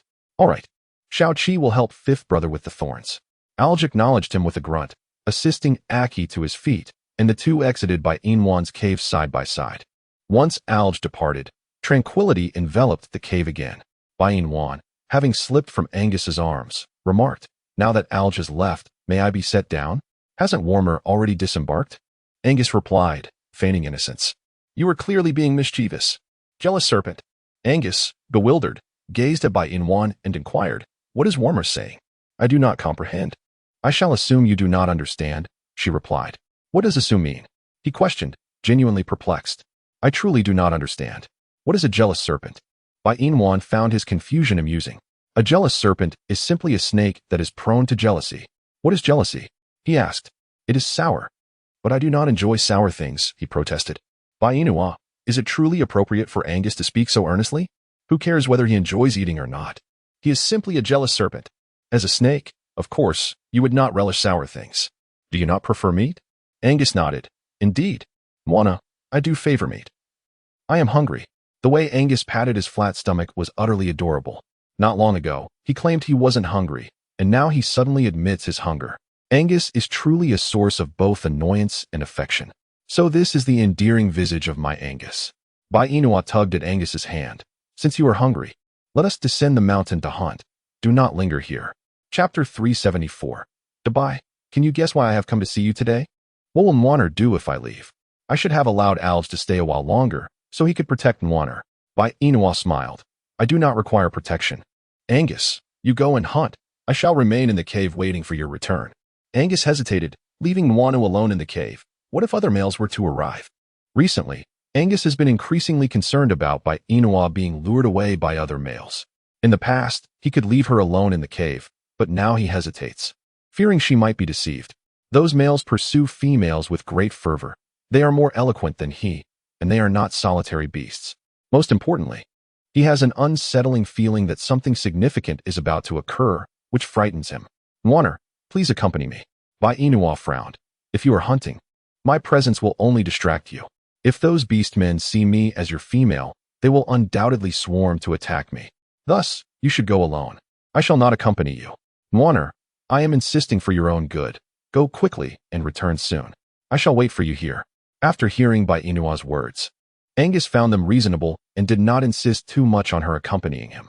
However, he remained uneasy about leaving her alone in the cave. Nwanner, will you be able to take care of yourself in the cave? Of course. Was it not always you who hunted while I waited in the cave? Yet why are you suddenly so concerned for me? Because I sense that something unfortunate is on the horizon. Bai Inua was at a loss for words. What calamity could possibly occur? There is nothing of significance. Go hunt. But when did you become so fussy? Did you not say you were hungry? Since you are hungry, go hunt. I promise I will stay right here in the cave and wait for your return. Is that agreeable? Very well. Before departing, Angus insisted on receiving a kiss from Bai Inua. She gave him a quick peck and said, All right, I have kissed you. Now hurry and hunt. Do not worry about me. Indeed, Angus expressed that he was untroubled by the notion that Bai Inua's well-being was merely a fade. As he descended the mountain, he found himself yearning to return to the cave and keep vigil over Bai Inua. However, since he had already come down, he resolved to finish his meal before making his way back. Otherwise, he would soon find himself departing from his beloved warmth once more. With this determination, Angus transformed into his beastly form and ventured into the forest in search of sustenance. Shortly after Angus's departure, Codino arrived at the cave, wagging his nearly non-existent tail and exclaiming, Great Bai, ding ding ding. Your dearest little Bai has come again. Are you not particularly excited? Are you not especially happy? Bai Inua cast a disdainful glance at Kidianuo, exclaiming, Absolutely not. Ah, the words of Dabai always seem to wound Xiaobai, yet it matters not. A little hurt brings greater joy, does it not? Dabai, can you guess the purpose of my visit today? Bai Inua furrowed her brows and urged. Stop keeping me in suspense, just speak plainly. Kudinua, finding the situation rather unamusing, transformed into human form. He retrieved a pouch of salt from his waist and presented it to Bai Inua, declaring, Dabai, I have come today to exchange this salt for your straw sandals. Bai Inua gazed at Kudinua in bewilderment. How do you know I am exchanging straw sandals for salt? Kudinua coughed twice, stroking his neck and head as he replied, That big white one. Chapter 375. Why not exchange with me? Do not be so evasive. Speak plainly. Have you been following me? Or have you been covertly watching my every move? Kudinua pouted. How could you say such a thing, Bai? I have not been monitoring you. Then you must have been following me, I retorted. Kudinua continued to pout. I assure you, I was not following you. It just so happened that this morning, when I came to find you, I encountered you, Angus, and that dog as you were heading out. I noticed you carrying so many straw sandals and became curious about your destination, which led me to follow you for a while. Then I overheard your conversation with Angus and the dog. I pondered that they surely would not exchange salt with you, for in our world, salt is a treasured commodity. Yet for us foxes, salt is abundant, practically in excess, as we possess the enchanting ability to persuade. With the slightest movement of our eyes, we can compel those mermaids to hand over their salt. Bai Inua, so what is it that you wish to convey? Dabai. I do not wish to convey anything in particular. I simply want to inform you that I possess a considerable amount of salt from the Fox clan. Should you desire to exchange, I am more than willing to accommodate your request. Although Bai Inua yearned for the salt in Kidianuo's possession, she feared that requesting it would incite Angus's ire. Thus, she resolutely declared, I will not trade with you. Upon hearing this, Kidianuo deflated like a punctured balloon, exclaiming, Why? Bai, why won't you trade with me? The refusal was absolute. There was no need for excessive inquiry. Moreover, even if she were to trade for the salt, there was no guarantee she would actually get to enjoy it, considering the last time Kidianuo gifted her salt. Angus had upended it all on the floor after she had merely taken a bite. Therefore, if she were to exchange for salt. It would have to be with other orcs. Trading with Kidianua was out of the question, for Angus would certainly be displeased and jealous. When he became upset and envious, the salt would be as good as lost. In comparison to the waste that would ensue from an exchange, it was far better to forego it altogether. Observing Bai Inwan lost in thought, Kidianua sat beside her and said, "Bai, tell me honestly, is it because Angus forbids you from trading salt with me? If so, I can speak to Angus myself. Are you not afraid of being devoured by him? What is there to fear? After all, you have Bai Inwan, so she is merely his shield. Yet, can she not demand to cease being his shield? Recently, Angus has been rather difficult to appease. Should she fail to placate him, Cordino would surely face dire consequences. Do not place excessive hope upon me. Angus has been emotionally volatile and rather hard to soothe. As long as he does not harm me, he is likely to inflict harm upon other orcs. The pivotal issue is that he just mentioned his hunger and is currently hunting at the foot of the mountain. However, snakes particularly relish creatures such as rabbits and voles. As Bai Inwan spoke, she gazed at Cordino before asking, "Do you know the most crucial point?" Cordino raised his hand to cover his rear. "What? You resemble a rabbit." Cordino retorted, "I refuse to accept that. He cannot eat me merely because I bear a resemblance to a rabbit. Moreover, I am not a rabbit, am I? I am a fox, indeed a fox. Thus, Angus should not find foxes appetizing, considering that foxes tend to have an unpleasant odor." Bai Inua smirked. "But you don't smell at all, do you? In fact, I find you rather fragrant." Chapter 376. Dabai, please don't treat me this way. Fragrant, fragrant, fragrant. Cordino raised his arm and sniffed his own body. No scent, not a trace of odor. How could Dabai perceive him as fragrant? "Dabai, I have no scent." "I know. If you know, then why do you say I smell good?" "For Angus, you indeed possess a certain allure. However, to me, you are devoid of scent. Moreover, it is precisely because you lack any odor that Angus desires you even more." Cordino was bewildered. "Why?" "Because you do not stink." "So, because I am odorless, Angus wants to consume me?" Bai Inua nodded. "Exactly. It is your absence of odor that piques Angus's appetite. Consider this. As a fox, you possess no scent, and your beast form resembles that of a little rabbit, which ignites Angus's desire." Desire? Cordino was perplexed. How could a male Angus harbor such feelings for him? It was utterly absurd. Was Dabai merely jesting? "Dabai, your joke is far from amusing." Bai Inua clicked her tongue. "It's only been a short while since we last met, and you already resort to humor?" Cordino replied, "Dabai, I've been changing for you, can't you see?" Bai Inua shook her head. "To be honest, I truly cannot see it." Cordino felt a pang of hurt. "Dabai, please don't treat me this way." Bai Inua did not wish to treat Cordino in such a manner. However, there were moments when she felt compelled to be distant and unkind. Only through this demeanor could she deter him from persistently pursuing her. In truth, Cordino possessed many admirable qualities, and he truly deserved a partner far superior to herself. To put it plainly, with Cordino around, Angus would find no joy and would certainly not accept his presence. While Angus is yet to return, you should take your leave. Yet Cordino remained resolute, stating, "Dabai, I shall not go anywhere. I wish to stay by your side. It would be exceedingly dull for you to be alone. The crux of the matter is that I came today to barter salt for grass shoes. Will you exchange with me, Dabai?" Bai Inua gazed at the figure of Kidianua beside her and inquired, "If I were to change, would you leave?" Kidianua pondered for a moment and replied, "Well, I suppose so. Then let us change." The arrival of happiness was so sudden that Kidianua believed he must be dreaming. With a joyful glance at Bai Inua, he extended the salt in his hand toward her. She accepted it and then handed him a pair of straw sandals. "Here, take them. Big Bai, won't you teach me how to wear them properly?" Bai Inua retrieved the sandals from her hand and lifted Kidianua's foot to slip them on for him. "All done," Kidianua remarked. "Big Bai, I didn't quite understand. Could you put them on for me once more?" Bai Inua acquiesced, removing the sandals from Kidianua's feet and donning them again. After securing them thrice, she finally released his foot from her lap. "Do you comprehend now? Can you wear them?" Kidianua nodded eagerly. "Yes, I can." In truth, he had understood from the very first attempt, but he desired his dear Bai to assist him a few more times, as such gentle moments with her were rare. A foolish grin spread across Kidianua's face, and he shyly lowered his eyes, only to timidly raise them again to meet Bai Inua's gaze. Chapter 377. When did this fox become so eloquent? Bai Inwan was utterly bewildered by Kidianua's appearance. Who could possibly explain to her the reason behind that foolish smile of his? Had he taken the wrong medicine? Bai Inua picked up the bag of salt that Kaditnu had set aside and glanced inside. It was filled to the brim. Kaditnu was indeed generous. Although she understood that Kaditnu's intent in giving her such a substantial amount of salt was to curry favor, she felt justified in exchanging her grass sandals for it. Therefore, they could consider themselves even. A bag of salt for 2 pairs of sandals seemed a fair trade. When Angus returned, she knew she must first soothe his emotions before revealing that she had traded her sandals for salt. After all, the last time Kaditnu had gifted salt, Angus had poured it all out. This time, she was determined to ensure that Angus would not waste the salt she had acquired. After devising a strategy in her mind, Bai Inwan turned her gaze toward the still grinning Kaditnu.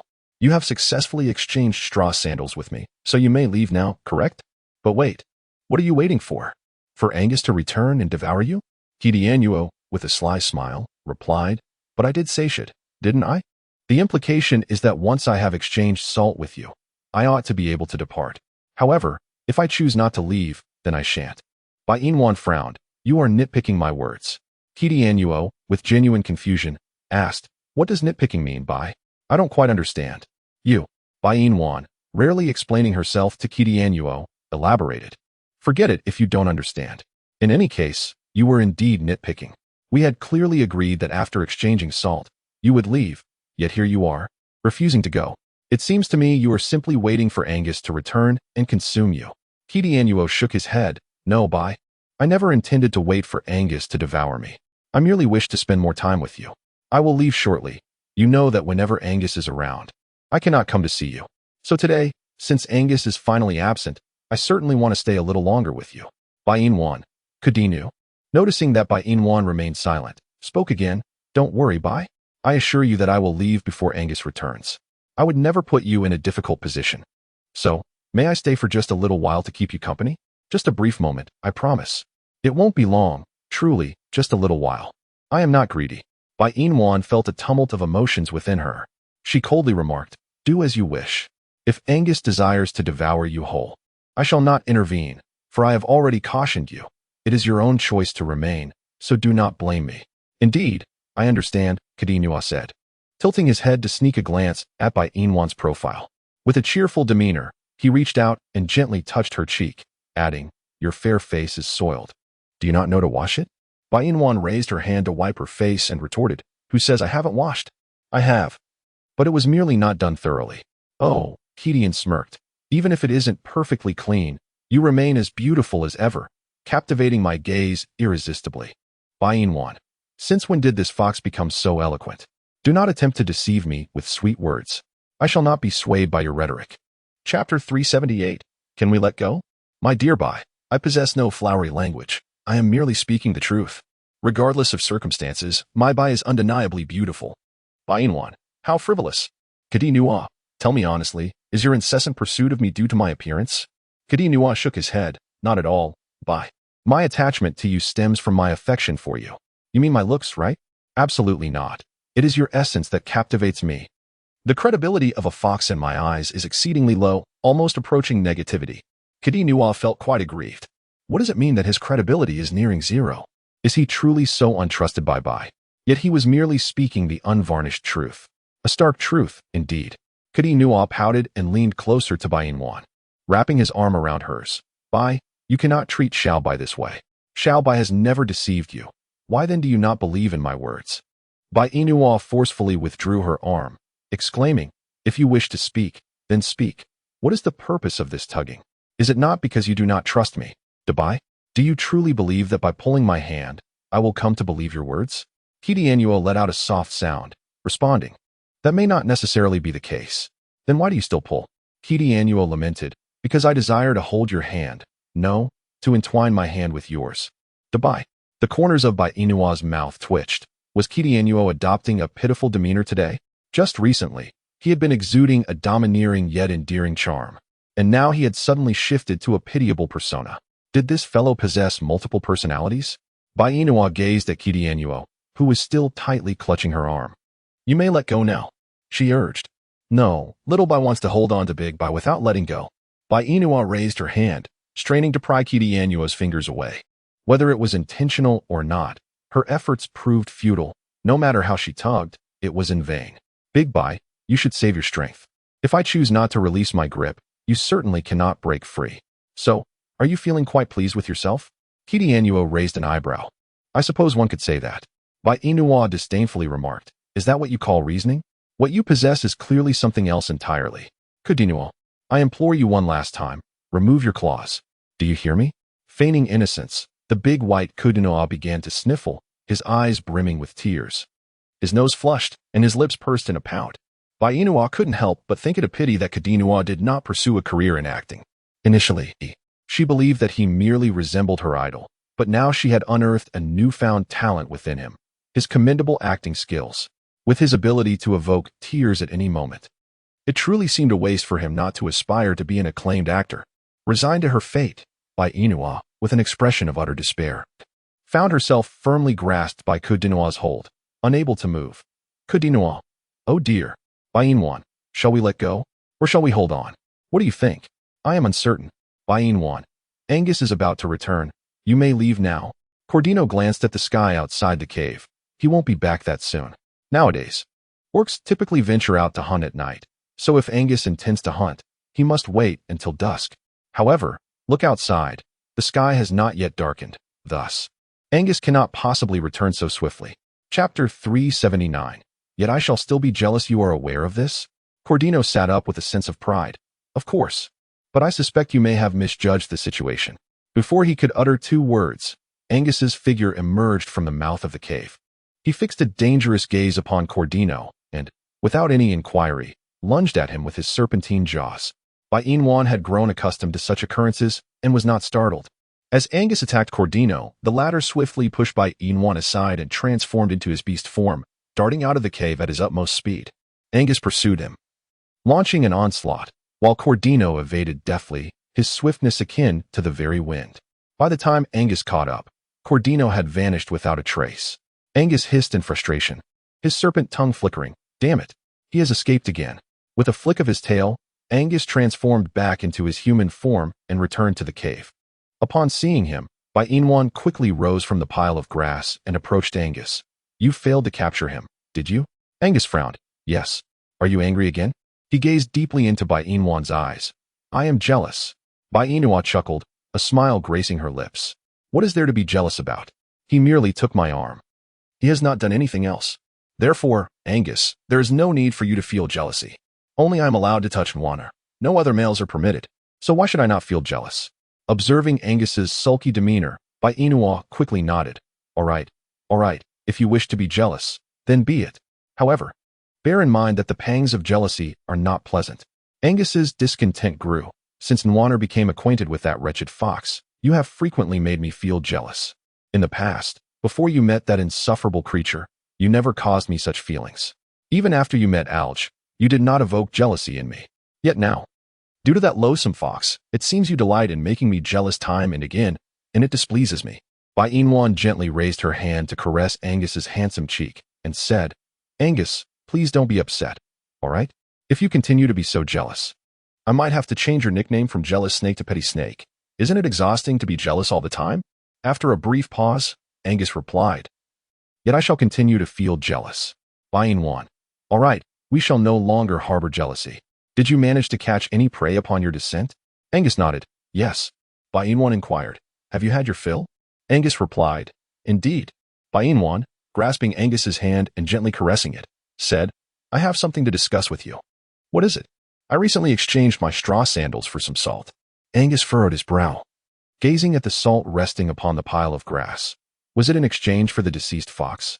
Bai Inwan, surprised at Angus's immediate deduction, responded, Yes. It was a trade with Cordino. You wouldn't hold it against me, would you? Angus, taking a deep breath while observing Bai Inwan, said, If it pleases you, then keep it. After all, it was your trade, not a gift from him. Thus, I have no objections, but you must promise me, Bai Inwan, that you shall never barter with that dead fox again.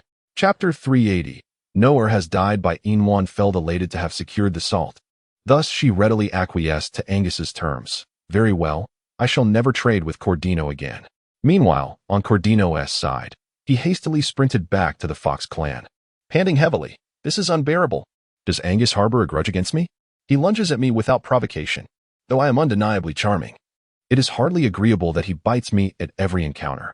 As Cordino spoke, he approached his cave, but as he took a few steps, a pungent odor assaulted his nostrils. Ugh, how foul. Cordino pinched his nose and advanced. What are you all doing gathered at the entrance of my cave? A group of alluring foxes turned to face Cordino upon hearing his voice, and one of the less remarkable foxes said, "Leader, you have finally returned. What has transpired?" The fox replied, "Noah has died." Cordino frowned. "Noah has died? He seemed well this morning. How could he have perished by this afternoon?" A few foxes exchanged shy glances before one of them explained, "Leader, here is what happened. After you departed from the Fox clan today, we sought you out, only to find Noah standing outside your cave, completely unclothed. Unable to resist, we approached him for mating, but he refused. We surrounded him, for it was an affront to our beauty that he declined our advances. Thus, we coerced him into mating, but alas, shortly after, Noah perished. As he died at the entrance of your cave, we awaited your return to address the matter, and we have waited an entire day. Leader, where have you been? It is nearly dark." As the foxes continued speaking, they moved closer to Cordino, who raised his hand to restrain them. "Stop. Do not approach me. Please, all of you. Step back and allow me to examine how Noel met his demise." The vixens murmured in response and retreated behind Cordino, awaiting his assessment of Noel's lifeless form. Yet, upon witnessing Noel frothing at the mouth and rolling his eyes, Cordino felt an involuntary twitch at the corners of his mouth. Given his current state, it seemed he had been quite literally frightened to death. After all, this was not the first time these vixens had caused a male's untimely end. It was a pity for Noel. One might wonder why he lingered outside his cave after his departure. The crux of the matter was his lack of attire. Was he not essentially inviting these ravenous vixens to mate with him? Alas, what a tragic end indeed. Cordino commanded, "Fetch 2 males and have them take Noel away for burial." The vixens nodded in compliance. "Yes, Chief, we shall do so immediately. However, before we depart, might we inquire where you have been during this time? Have you perhaps found another mate outside? Do you no longer desire us?" Cordino felt a strong urge to retort. "Would you dare to wish for such a fate? If I were to take another, it would be evident that I would surely meet a fate akin to Noel's." The odor emanating from these vixens was truly nauseating. "Haven't you bathed in quite some time?" The vixens lamented, "Chief, it is not that we refuse to wash. Rather, the other females and males prevent us from bathing by the river. Their reasoning? They claim our sin is far too overpowering, causing the fish to perish and the water to turn foul. Thus, whenever we attempt to go, we are intercepted by a throng of males, leaving us unable to cleanse ourselves." Cordino sighed in exasperation. "Fine, if they deny you the river, then procure water and wash within your own cave. It is said that vixens are clever and skilled in seduction, yet your current predicament is quite beyond comprehension." The vixens lowered their heads, adopting a forlorn demeanor. Cordino rubbed his face, his stomach churning. "Enough of this. Depart now. Chief, we wish to remain with you this evening, for the sake of our Fox clan's propagation. We believe it is our responsibility," the vixens insisted. Cordino gazed upon the eager vixens before him, and a dark thought crossed his mind. They had allowed Noel to perish and yet showed no signs of restraint. Now, they seemed intent on turning their attention toward him, as if scheming to replace him as chief once he, too, was no more. With a languid yawn, Cordino remarked, "What you just said holds merit. However, as your chief, I cannot endure your relentless advances. If you seek other males for mating, I could recommend a suitable candidate. Would you care to hear my suggestion?" The vixens nodded vigorously, expressing their eagerness to listen. A calculating smile crept across Cordino's lips. The lonely beast. The serpent clan. The vixens, displeased, protested, "Chief, how could you possibly suggest we seek out the lonely beast for mating? You are well aware of their indifference and cruelty towards females. If we were to go, would we return alive?" Cordino, shouldn't this sentiment be directed towards that group of solitary beasts? The real concern is whether those alluring vixens might drive the solitary beasts to their demise. Rest assured, your beauty surpasses that of the females from other clans. And with your enchanting skills, captivating a group of solitary beasts should be a trivial endeavor. The crux of the matter lies in mating and procreation. Once you bear offspring with the solitary beasts, I am confident they will treat you well.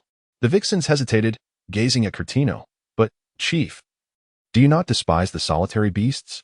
What will you do if we all mate with them? I shall find a female to mate with. Do not worry about me. Your own concerns should take precedence." The vixens were still inclined to mate with Curtino, but their leader seemed unenthusiastic about it.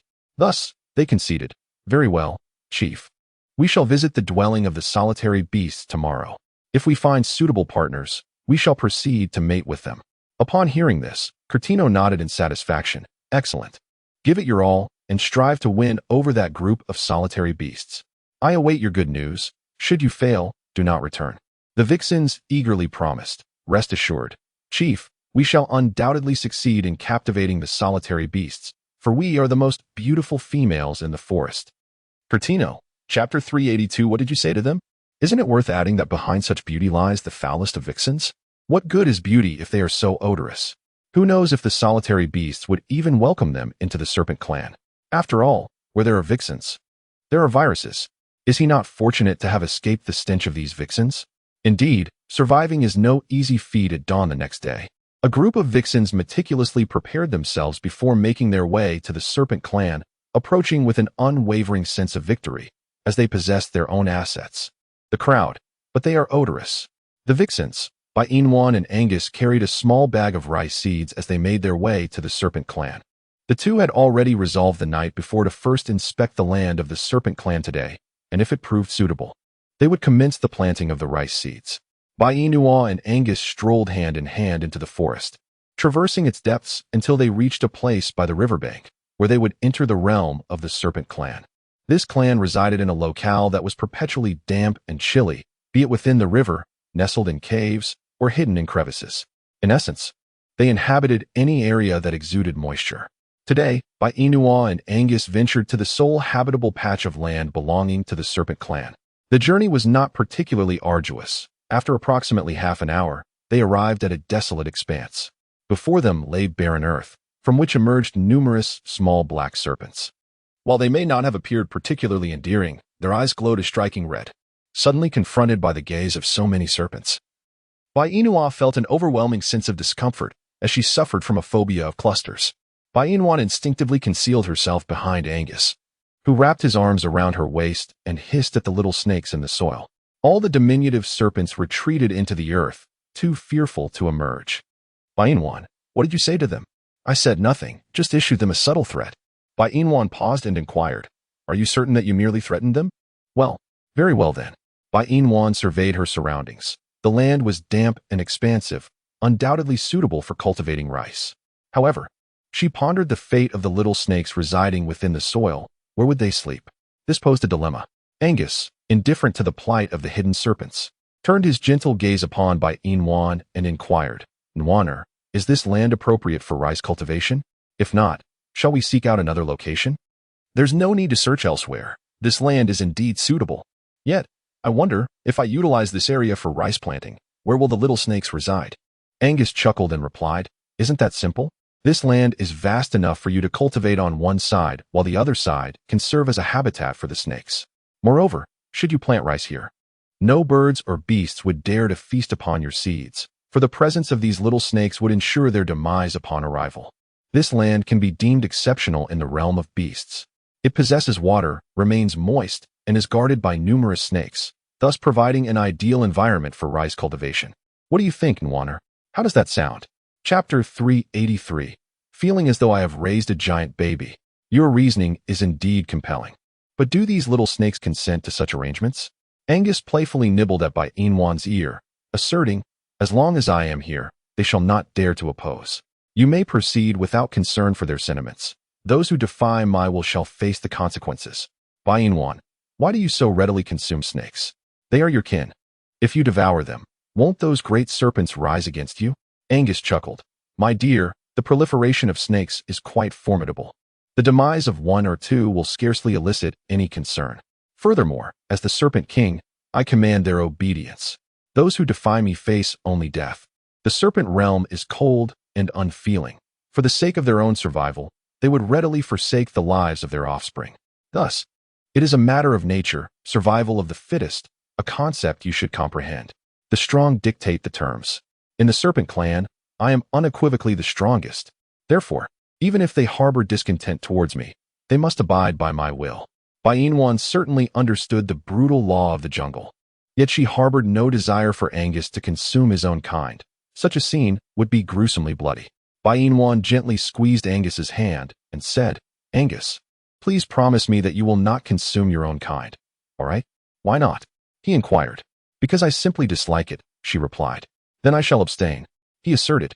Yet his method of killing them with a bite was essentially the same, rendering no significant difference. Had Bai Yin been privy to Angus's thoughts, she would likely be exasperated. After all, if he refrained from eating them but resorted to biting, they would still meet their demise. Bai Yin gently grasped Angus's hand and bestowed a kiss upon it as a reward. Angus, with a hint of displeasure, remarked, "But the rewards you used to offer, Nwaner, were always kisses on the lips. Why is it now, in the Serpent Clan, that you only kiss my hand?" Bai Yin cast a sidelong glance at Angus and replied, "Does it truly matter where I kiss you? After all, it is all part of your body. That is not the same. I desire Nwaner to kiss my lips exclusively, not any other part." In pursuit of that cherished kiss, Angus leaned in, eagerly awaiting Bai Yin's affection. Amused, Bai Yin drew closer to Angus's face and pressed her lips against his. After the kiss, she playfully patted Angus's cheek, saying, "Why do you act like a child? Is Nwaner displeased?" he inquired. "Not at all. It feels as though I am nurturing a giant infant." Angus gazed at Bai Yin in confusion. She chuckled. "It's perfectly fine if you don't understand. As long as I do, that's what matters. Nwaner often speaks in ways I cannot comprehend." Bai Yin nestled closer and suggested, "Shall I utter something that you can grasp?" "What is it?" "I love you." Angus responded, "I know." His joy was akin to that of a hefty individual, exuberant and carefree. Bai Yin smirked. "Then do you know how to say I love you in English?" "English? Is that a foreign language?" "Foreign refers to places beyond our own." "Oh, I do not know. Then let me teach you. Shall we?" Angus nodded eagerly, "Sure." Bai Yin cleared her throat and, with utmost seriousness, proclaimed, "To say I love you in English, you say, I love you." Angus repeated, "I love you?" Bai Yin, "Raph? Surely that cannot be the name of that female creature from the beast realm." "Angus, it is I. Love. You. Not love, Raph." Angus furrowed his brow. "Is it not love, Raph? But you clearly said, love, Raph. Am I mistaken?" Chapter 384, Nwaner, I desire a kiss. However, why must Nwaner compel me to love Raph? I do not fancy her, nor do I even know who Raph is. Observing Angus's serious demeanor, Bai Yin could not help but chuckle. Enough of that. I have already said it is I love you, not love Raph. Does love tiger oil? Does Nwaner enjoy eating tiger oil? Is it delicious? Bai Yin gently pinched Angus's ear. "Never mind, if you cannot learn it, then so be it." Yet, Nwaner seemed somewhat displeased. Bai Yin smiled. "How could I be unhappy? I am quite delighted. It is indeed a challenge to ask you to speak in English. So let me teach you something simpler." "What? A kiss? A kiss?" Bai Yin nodded yes. "What does that mean?" Bai Yin's cheeks flushed slightly. "It means a kiss." A glimmer of joy sparkled in Angus's eyes as he leaned closer to Bai Yin. "Nwaner, I want a kiss." "Bai Yin, you certainly learn quickly. No kisses. We should start cultivating rice. It will get hot once the sun rises." Angus responded with an "oh," and just as he prepared to stand upright, Bai Yin swiftly planted a kiss on his cheek. "Are you ready?" she inquired. Angus nodded affirmatively, "Yes." "Then please go and cut down all the large leaves over there. I will need them shortly." Angus nodded obediently and moved to the side to gather the leaves. Once he departed, Bai Yin began to squat down and dig a hole for planting rice. The hole did not need to be excessively large or deep. A reasonable size would suffice. The key was that there were numerous small holes made by snakes in the vicinity, and she wished for those little snakes to relocate elsewhere. However, she knew they would not heed her request, so she resolved to dig the hole herself. Bai Yin's pace in digging was neither fast nor slow. By the time Angus returned, she had already excavated a dozen holes. Observing her hands caked in soil, Angus approached her, grasped her hand, and with a hint of displeasure remarked, "Who permitted you to dig with your hands? If not with your hands, what else could you use? There are so many little snakes here.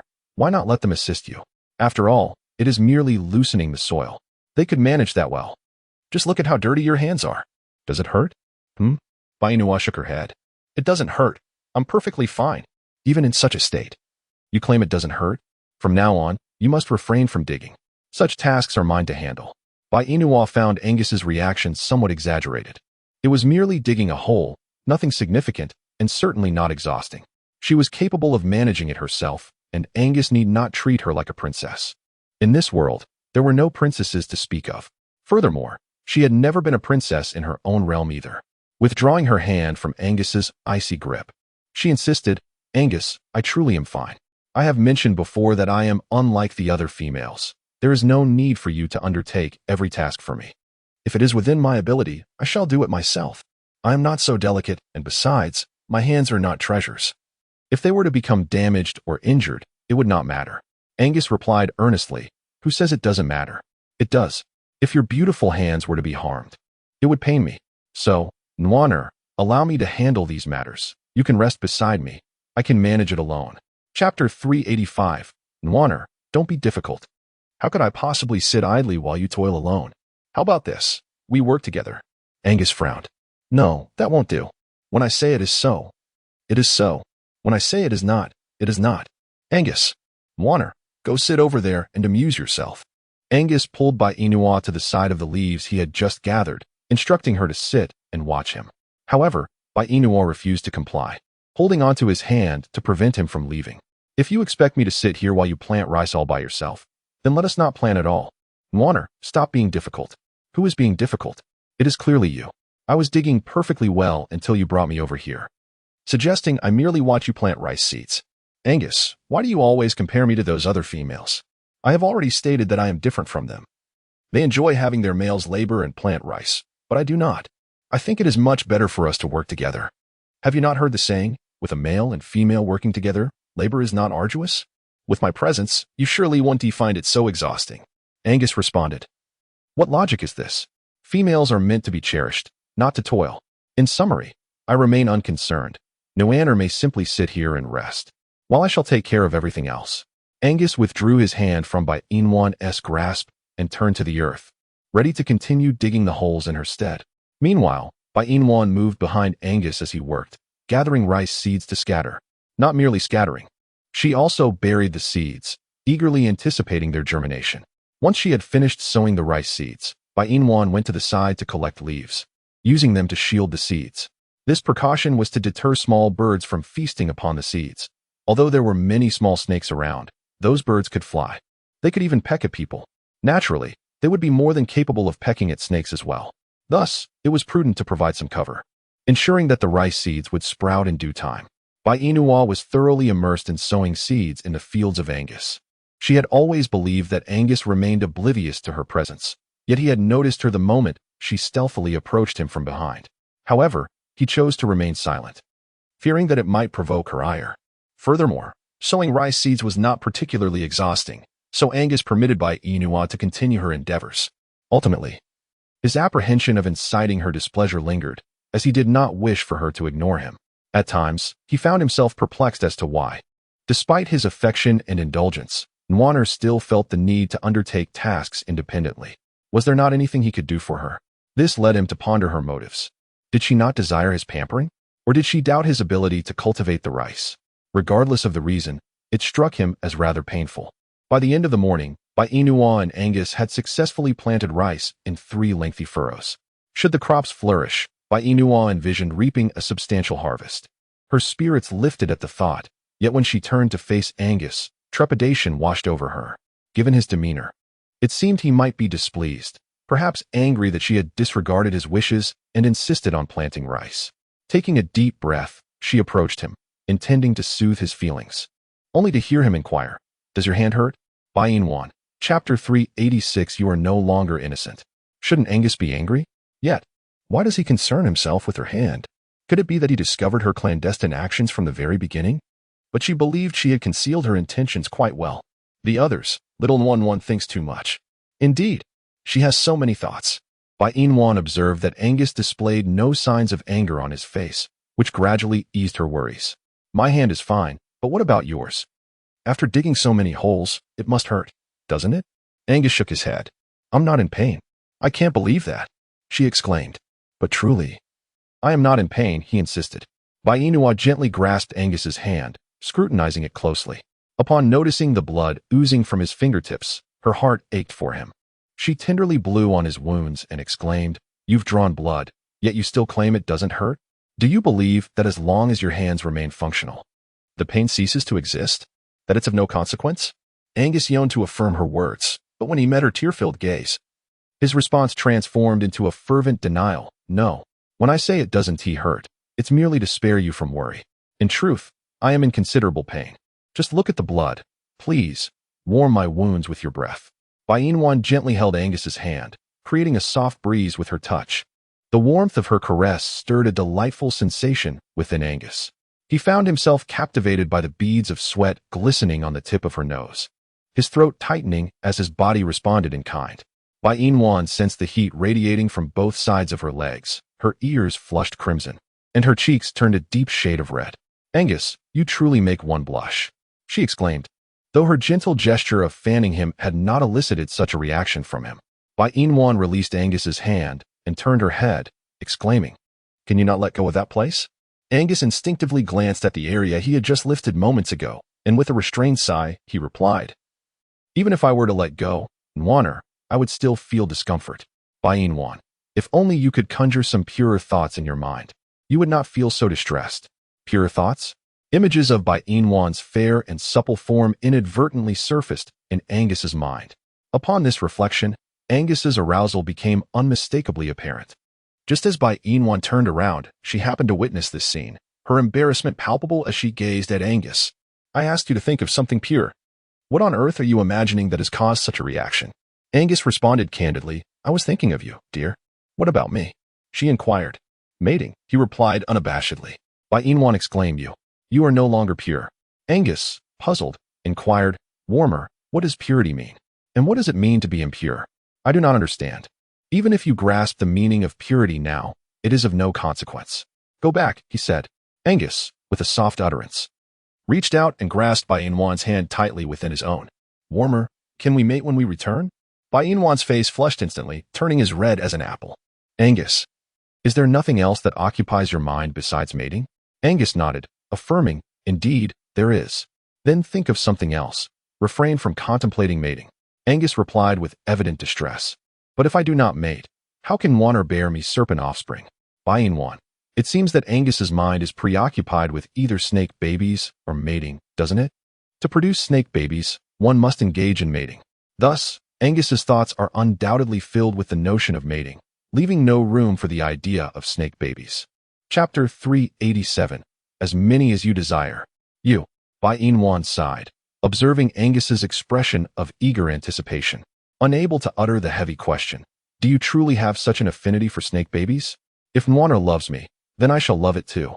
But if I were to express my disinterest, would you then deny me the chance to have them?" Angus furrowed his brow. "If Nwaner does not wish to bear them, then she shall not." "You no longer desire snake babies?" Angus nodded. "I do wish for them. Yet since Nwaner refuses to bear them, even though I yearn for them, she simply will not grant me that wish." Bai Yin was truly defeated by Angus's pitiable appearance. She exclaimed, "Let us live. We shall have as many lives as we desire." This prompted Nwaner to ponder how many serpent offspring could reside in our cave. Bai Yin pondered, "Does Angus truly wish for his cave to be filled with serpents? Would she not then find herself amidst a multitude of snakes? How frightful! The mere thought of it sends shivers down her spine. Unconsciously, she rubbed her arms and mused. "Angus, may I retract my earlier statement?" "What?" The notion of wanting to breed in abundance suddenly struck her. Perhaps it would suffice to have merely 5 or 6 little snakes. After all, too many might terrify her to death. She had mentioned before that she did not detest snakes, yet neither did she harbor any fondness for them, except, of course, for her beloved Angus. As for her own offspring, there was a flicker of anticipation. After all, she was human, and perhaps the child born of Angus might also be human. Yet, what if it turned out to be a snake? That would result in a veritable swarm of serpents. Thus, the disparity between a baby and a snake is indeed vast. She was uncertain how to nurture baby snakes, but with a human child, she knew the way. Nourishing them with milk would suffice. As Bai Yin uttered these words, she continuously observed Angus's expression, noticing his impassive demeanor. A flicker of concern crossed her mind, fearing that Angus might be troubled. Yet, in the end, Angus did not erupt in anger, simply responding with a calm, "All right." Bai Yin, does this mean that Angus has agreed? Agreed to have only a few, not too many? The happiness arrived so unexpectedly that Bai Yin was momentarily taken aback. She then heard Angus continue, "When the children grow up, they will be independent. They won't need to stay by my side. So there is no need for you to worry, Nwaner." Bai Yin pondered, Will the children eventually leave us? After a moment, he concluded, as long as they can survive on their own, we need not concern ourselves with them any longer. This is essentially how serpents grow. With a furrowed brow, Bainwan chose to remain silent. Hand in hand with Angus, they departed from the fields and returned to the riverbank. Bainua and Angus squatted nearby, each washing their hands. Just as they were halfway through, a foul odor wafted from a distance, causing Bainua's expression to shift slightly. Angus, why does it suddenly smell so bad? Fox odor. Huh. Bainua responded. Are you saying that smell is fox odor? But isn't it supposed to be detectable only when one is close? I haven't even seen a fox yet I can smell the odor already. Angus grasped Bainua's hand, continuing to cleanse it. Let us not dwell on why the fox odor is reaching us. We should hurry and leave. I fear you might not handle being surrounded by a group of vixens. I can't handle it, and you think you can? Angus replied. I can hold my breath. Is that so remarkable? Angus affirmed. Indeed, Inua, I have always been quite remarkable. You simply had not noticed. Now that your hands are clean, let us return. Bainwa nodded and said, all right. However, before we return, may we venture into the forest to gather some fruits? I have a yearning to taste them. Well then, let us go. Bainua and Angus had not parted their hands, but this time, after only a few steps, they heard a shrill female scream behind them. Ah, that solitary beast is so handsome, and he is so gentle with his female. I want him. I want him. After her exuberant declaration, the vixen swiftly approached Angus, casting him a flirtatious glance. What is your name, noble solitary beast? She inquired. I am Sarah. Bainwan, what on earth is a salad? This female is utterly repugnant. In comparison to a salad, she pales significantly.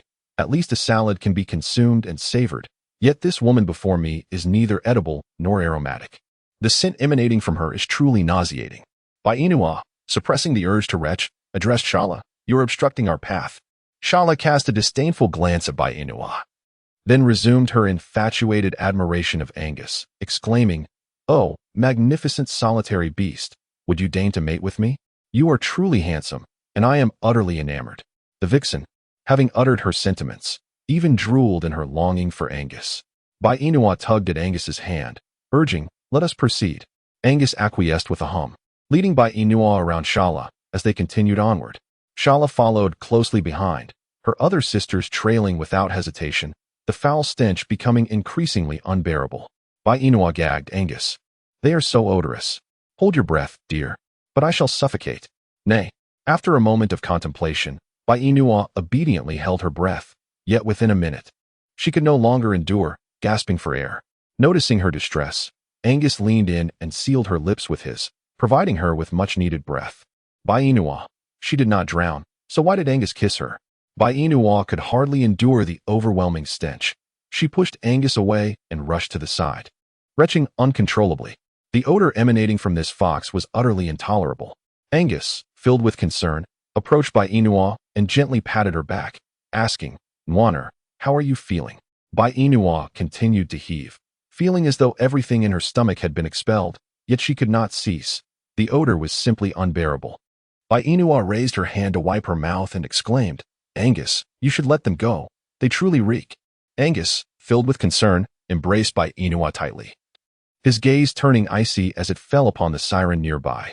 I offer you one final chance, he declared. Depart from my presence immediately, or you shall find yourselves unable to leave at all. Upon hearing this, Shara clung to Angus's arm and proclaimed, Lonely beast, male, I have chosen you today. If you wish for me to leave, then you must accompany me. Let us mate. The offspring of a serpent and a fox will undoubtedly be extraordinarily adorable. Bainua, a snake and a fox? Is she certain? What if the offspring resembles Curtino? Curtino has a visage akin to that of a fox, but a tail reminiscent of a rabbit. And if we were to imagine the appearance of Angus, wouldn't that be a fusion of fox and snake? Chapter 389. Are you seeking death? Perhaps the face resembles a snake while the body takes after a fox, or vice versa. Regardless of the combination, it is utterly horrifying. So, from where does this vixen derive the notion that the progeny resulting from her union with a snake would be adorable? Ridiculous. Adorable? That is a jest. Bainua could hardly believe the horrifying scene before her. In comparison to Kudinua, she felt that this group of vixens ought to seek out rabbits for mating, as the idea of foxes and rabbits is rather endearing. Wait, what was she thinking? How could she possibly find Kudinua cute?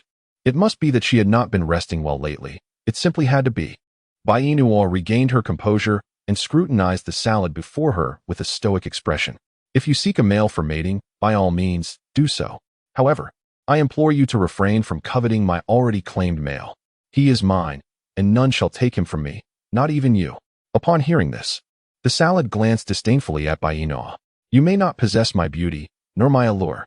Your figure pales in comparison. So pray tell, from whence does your confidence stem? Believing I cannot claim your male for myself? Mark my words, I, salad, shall have him. Smack. Bai Yinuo, unable to contain her frustration any longer, delivered a sharp slap to Shala. Are all seductresses like you so shameless? He already has a partner, yet you still dare to intrude? Do you believe that being a seductress is a necessity for you? However, in my realm, seductresses possess capital, whereas you, upon my arrival, lack such assets. You claim to have a good figure?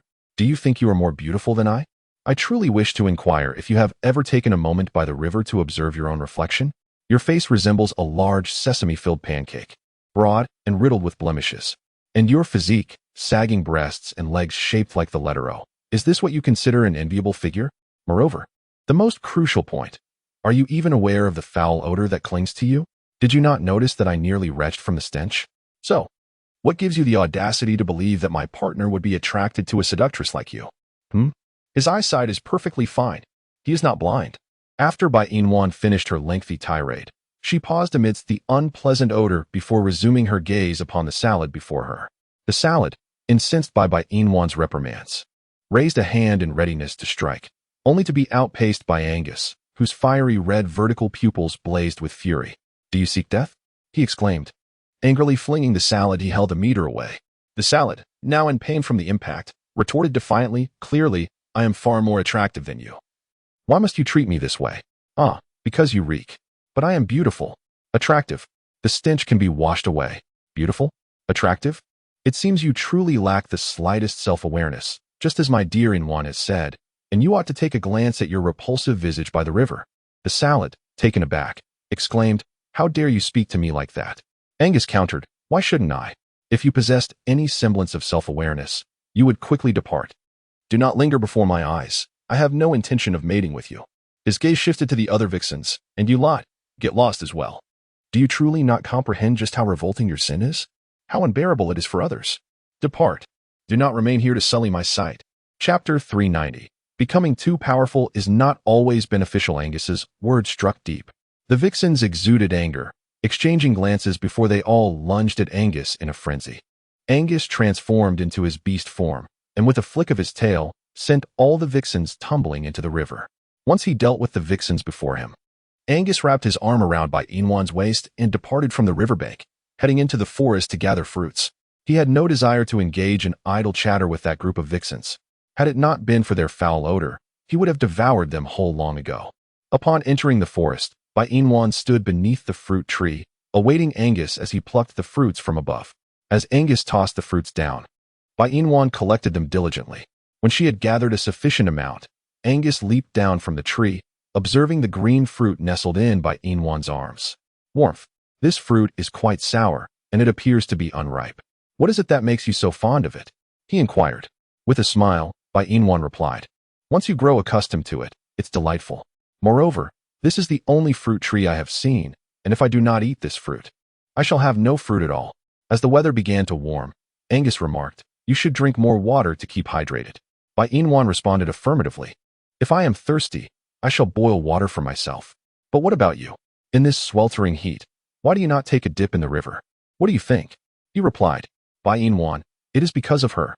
I shall strive to grow stronger, so that I may protect myself in due time, rendering your protection unnecessary. Angus tenderly ruffled Bai Yinuo's hair. My dear, there is no need for you to grow strong. Having me by your side is sufficient. Becoming too strong is undesirable. Why is it undesirable? Because if you grow strong, you will no longer require my protection. I wish to safeguard you.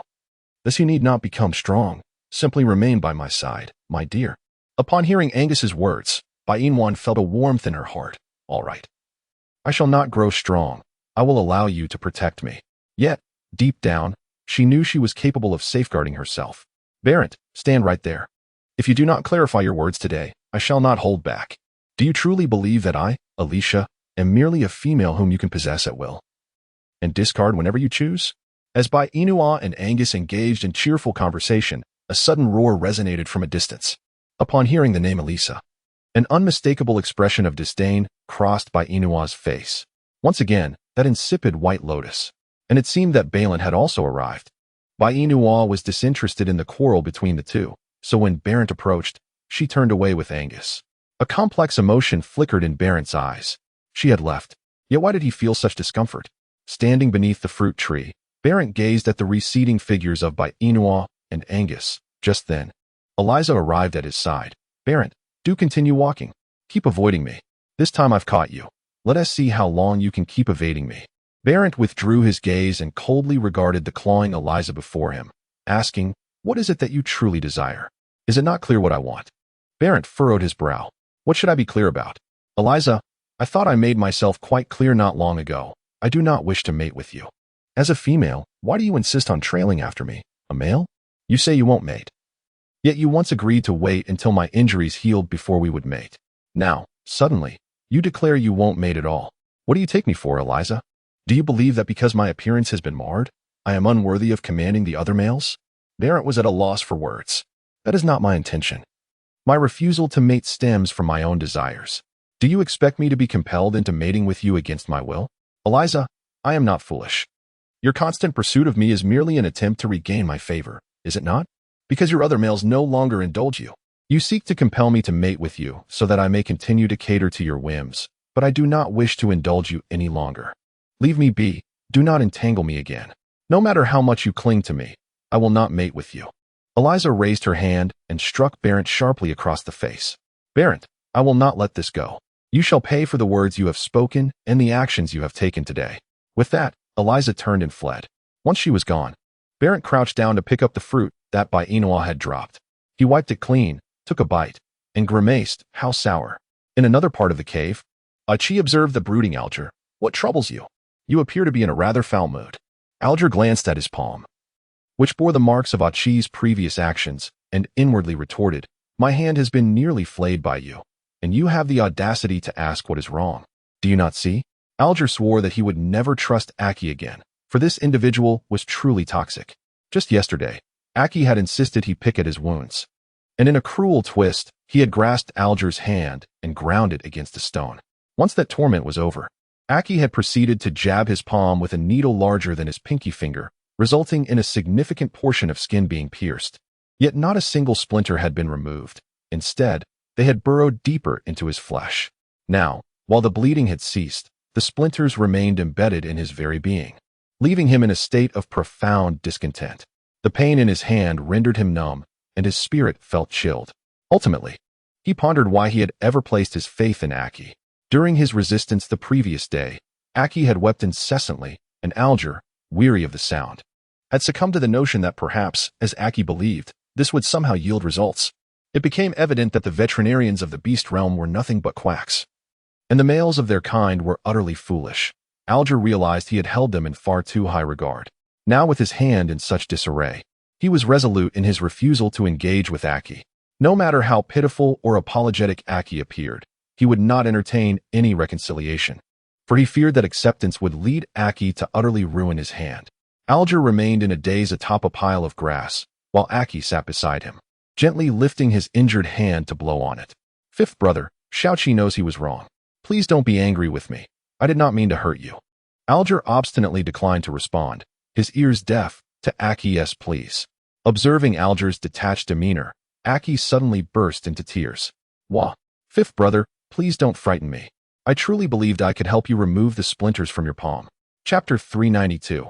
Am I to be treated as a mere guinea pig? Yet why had Alger's hand been so cruelly mangled without any splinters being extracted? Aki was perplexed. He merely wished to experiment, harboring no ill intentions. Alger, experiment? Am I to be treated as a mere guinea pig? With my hand in this state, what am I to do?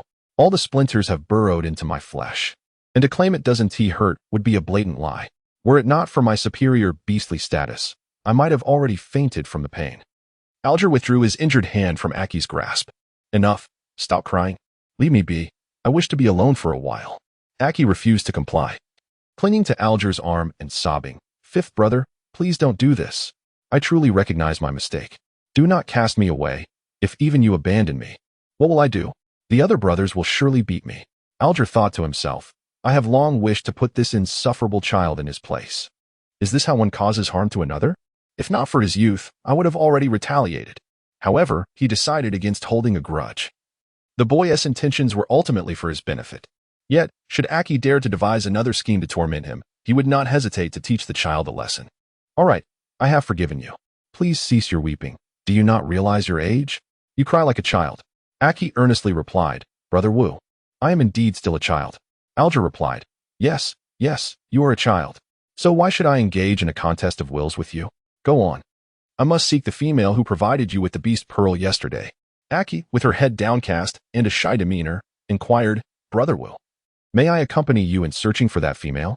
Alger, recognizing Aki's misunderstanding, asked, What do you intend to do? To see the female, Aki replied. Alger responded, Are you experiencing youthful infatuation? Aki questioned, Brother Wu, what does youthful infatuation mean? Why do I not comprehend it? Alger took a deep breath and gently patted Aki's head with his uninjured hand, saying, Aki, you are still young. There is no rush to seek out females for mating. Look at me. I am much older and have yet to find a female. Why are you so impatient? Brother Wu, I recall that you began pursuing females when you were my age. Yet, despite your long pursuit, you have not succeeded. Therefore, I must learn from you. Perhaps I shall fare better. Alger thought, Is this insolent child mocking me? When I was being pursued by women, this child was likely not even in existence. Do not speak to me in such a manner. You may pursue females, but do not chase those I have an interest in, or I shall make you question your very existence. Aki responded with a subdued, Very well, Brother Wu, I shall not pursue those you desire. However, if a female you like were to pursue me, I would certainly accept. Alger's expression soured more than if he had ingested a fly. What nonsense is this? The notion that a female he favors would pursue him? Such a jest. Even if Bai Yinwan were inclined to pursue, would that great serpent permit her? Certainly not. What is this foolish child thinking? Chapter 393. Wild vegetables. He had to admit that he was overthinking. You may go. I wish to be alone for a moment. But Brother Wu, did you not just say you were going to seek the female? Why the sudden change? Alger replied, I will go shortly. You may leave first. Is Brother Wu feeling pressured to pursue the female alongside me? After all, given his age, females typically prefer those younger. So it's only natural for him to feel some pressure. Alger thought, Is this insolent child addicted to belittling me? Am I really that old? I am merely 28. An age most suitable. Not long ago, he found this mischievous child rather endearing and pitiable. However, now, she appeared neither endearing nor pitiable in the least. His incessant chatter has understandably provoked the ire of his older brothers. In the past, he was oblivious to the reasons behind their reactions. Yet now the truth dawns upon him. It is indeed his incessant prattling that invites such retribution. Oh, Shaoqi, the patience of fifth brother is finite. It would be wise for you to depart before he takes action against you. Please refrain from disturbing him any further, if you would. Achi responded with a soft acknowledgement. Very well, fifth brother, I shall take my leave. Do take care. With that, she exited the cave of Algae. Once she was gone, Algae too vacated the cave, intent on seeking out Bai Yinwan. After all, he wished for her to assist him. And it would be prudent to bring a gift. Not long ago, he had stumbled upon some wild vegetables near the den of the Wolf King. Presenting these to her would surely delight Bai Yinwan. Thus, it was settled. Upon arriving at Bai Yinwan's cave, he found her seated, indulging in fruits while deftly weaving a bamboo umbrella. She appeared quite adept at the craft. Clearing his throat, he successfully garnered her attention. She lifted her gaze to meet Algae S, inquiring, What brings you here again? Algae replied, Why do you say again? This is my first visit today. My hand has sustained a rather grave injury, and I implore you to attend to it. In return, I shall offer you some wild vegetables. At the mention of wild vegetables, Bai Yinwan's eyes sparkled with interest. Have you truly found wild vegetables? Algae nodded affirmatively. Indeed, I have. So, will you tend to my hand? Bai Yinwan scrutinized him with skepticism. Didn't you have your brother assist you yesterday? Why seek me again? Could it be that he was unable to help, prompting you to come to me?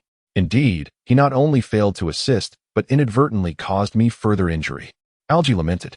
I have completely lost faith in him. Now, I turn to you for aid.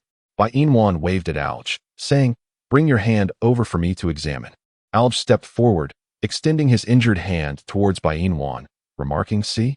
By Inua's pupils constricted in alarm. Was Alge's hand truly injured to such a grievous extent? It was a gruesome sight, flesh and blood in disarray. Moreover, the densely packed black thorns embedded in his palm must be excruciating. Your hand is severely wounded.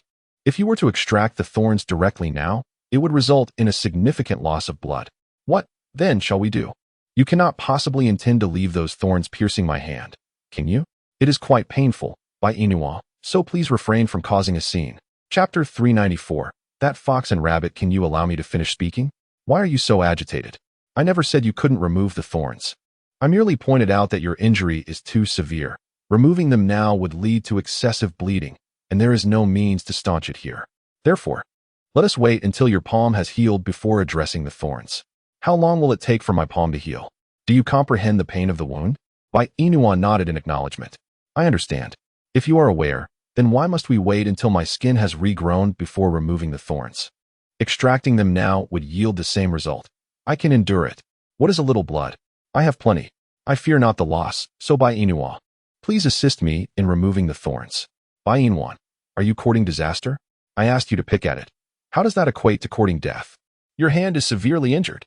I have mentioned that picking at it will cause bleeding. Alger nodded. I am aware it will bleed, but I fear not the bloodshed. As long as it ceases to hurt after the process, does it not suffice? The journey is trivial. What truly matters is the outcome. By Inwan, is the process not what truly matters? Very well, heed my advice. Wait until your wound has healed a little before you pick at it. There is no need to wait too long, at most, just a week. Although Algie felt somewhat displeased, he ultimately refrained from voicing his thoughts. After all, without Bai Inwan to assist him, he had no one else to turn to, so he resolved to wait for a month before attempting to pick at it again. Yet, would it not become embedded within the flesh, rendering it impossible to extract? Ouch, it seems to be lodged there already. Thus, he decided to wait. However, where has Angus gone? Is he not usually by your side? How is it that I haven't seen him today? Bai Inwan picked up a green fruit from the side and offered it to Algie, who accepted it and sat beside her. You still haven't informed me of Angus's whereabouts. He has gone hunting. Oh, but doesn't he typically feed in the evenings? Bai Inwan replied. Angus does indeed eat at night, but I have my meals at all times of day. Furthermore, Angus mentioned that the temperatures have been rising lately, causing the animals to be less visible. Thus, he thought it prudent to hunt for me in advance, ensuring that I would not go hungry in times when the animals are scarce. While this reasoning holds true, are you not solely a fish consumer? Are you now venturing to eat other types of animals? Honestly, Bai Inwan, fish is far more delectable than those creatures. The meat lacks salt, and the flavor when roasted is rather unremarkable. Bai Inwan curled her lips in a playful manner. Who said I lack salt? I have plenty. Just yesterday, I traded for a whole bag. With whom did you make this exchange? With Catino. Catino? Is that the fox rabbit? In Alge's mind, he rummaged through memories of Catino, and as he reached the end of his recollection, his brows furrowed tightly. That fox rabbit resembles Fu Chenyu to a striking degree, does it not? Have you witnessed his transformation? Indeed, he is quite handsome, isn't he? Alge grimaced in disdain. Isn't it just SOSO? How handsome can he possibly be? Bai Inwan let out a huff, expressing her admiration for him. I find him rather handsome, particularly those striking eyes of his which I truly appreciate. Arge chuckled lightly. Since you are so fond of his alluring fox-like eyes, perhaps I should retrieve them for you as a gift? Chapter 395. If you don't want them, then so be it. Cadino pondered who he had offended. Was it merely because of his captivating eyes that he deserved such a fate? He felt utterly exhausted. Yet, he firmly believed that Dabai would never covet his eyes. Do not inquire why he possessed such confidence. It was simply an innate certainty he held. After a prolonged silence waiting for Bai Inwan's response, Arge shook her gently. What are you contemplating? Why the silence? Do you truly wish for Cadino's eyes? What use would I have for his eyes? She retorted. To collect them, of course. Don't you fancy them? I am not a weirdo. I have no desire to collect someone else's eyes for no reason. That's absurd. Moreover, Arge, you must remember that foxes possess the ability to bewitch. When you attempt to procure Cadino's eyes, he might just ensnare you instead. By then, not only would you fail to retrieve his eyes, but you might also end up losing your own, which would be quite a loss. Arge's lips twitched. Bai Inwan certainly did not wish him any good fortune. What did she mean by him losing his own eyes? Was he really that foolish? If you do not desire them, then let it be known that I had no intention of acquiring them, Arge replied. Bai Inua noticed that Alge was silent, and she refrained from initiating conversation with him. Instead, she sat quietly beside him, continuing to weave the bamboo umbrella she had only partially completed. Although her craftsmanship was rather rudimentary and her tools were insufficient, it was, in essence, still an umbrella. As long as it served its purpose, it would suffice. She envisioned future rainy days when she could accompany Angus outside, enjoying the rain together. Well, not quite together, for it would be Angus who would get drenched while she remained sheltered beneath her umbrella. The mere thought of it filled her with joy. Bai Inwan was joyfully weaving in the cave, yet the situation for Keti Nua was far less pleasant. At that moment, he found himself besieged by a group of enchanting fox spirits. He felt utterly vexed, often wishing he could simply rid himself of their incessant presence. No matter how much they swirled around him, he remained resolute in his refusal to yield. His heart belonged solely to his beloved Bai, with no room for anyone else. Keti Nua sighed. Didn't you all claim you were off to seek the solitary beast? How did you end up in such a disheveled state? Did you take a dip in the river? Upon hearing his inquiry, Shala was the first to voice her distress. Leader, we are not merely freshening up in the river. We were quite literally tossed into it by the solitary beast. You cannot fathom the cruelty of that creature. Not only did it attack us, but it also mocked our appearances, calling us ugly and foul. We feel so wrong, leader. You must help us seek justice. Keti Nua retorted. How utterly useless you all are. To be reduced to this state after a single day outside. Those lower-tier solitary beasts should have been entranced by your charms. Yet, instead of ensnaring them, you allowed yourselves to be bullied. This is a disgrace, not just to you, but to the entire Fox clan. He truly did not know how to express his disappointment, nor did he have the time to assist them. I say, Shala, have you all forgotten that we foxes possess the ability to bewitch? Given that skill, ensnaring those solitary beasts should be a simple task for you. At Keti Nua's reminder, the fox spirits collectively furrowed their brows. Suddenly, one of the fox spirits exclaimed, Indeed, how could we have forgotten our own abilities? When we recently visited the serpent clan in search of the solitary beast, we should have ensnared them immediately. It is fortunate that you reminded us, Chief, for we had nearly forgotten. However, the solitary beast from the serpent clan recoiled at our scent and fled upon sighting us. Our charms must have had no effect on them. Are you foolish? They ran, but we can pursue them. If the high-level solitary beasts are impervious to our enchantments, surely we can bewitch the lower-level ones.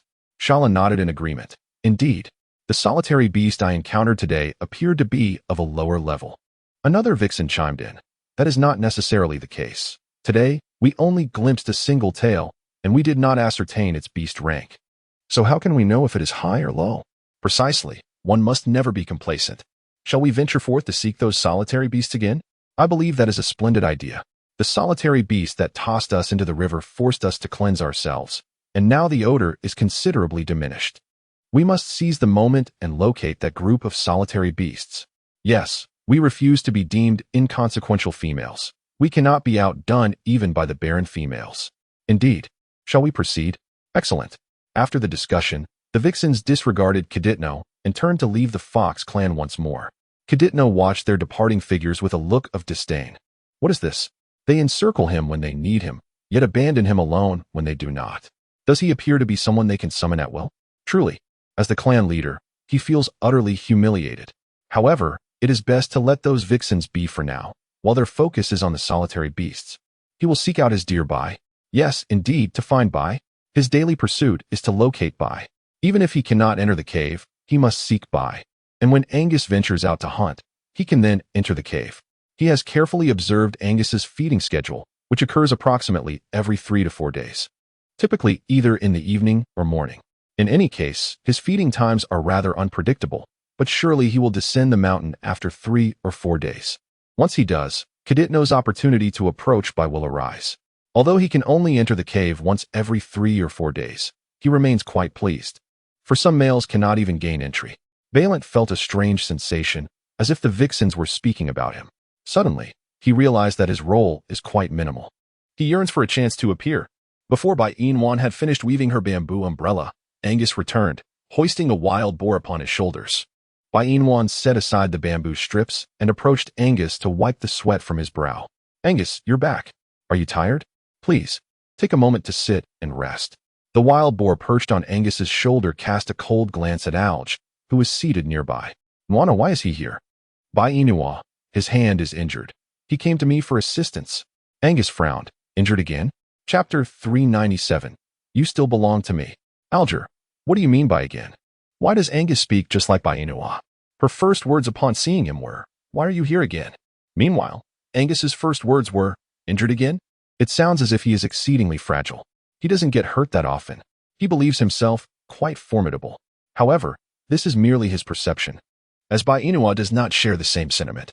Furthermore, Angus's tone is laden with disdain and contempt. What does injured again even mean?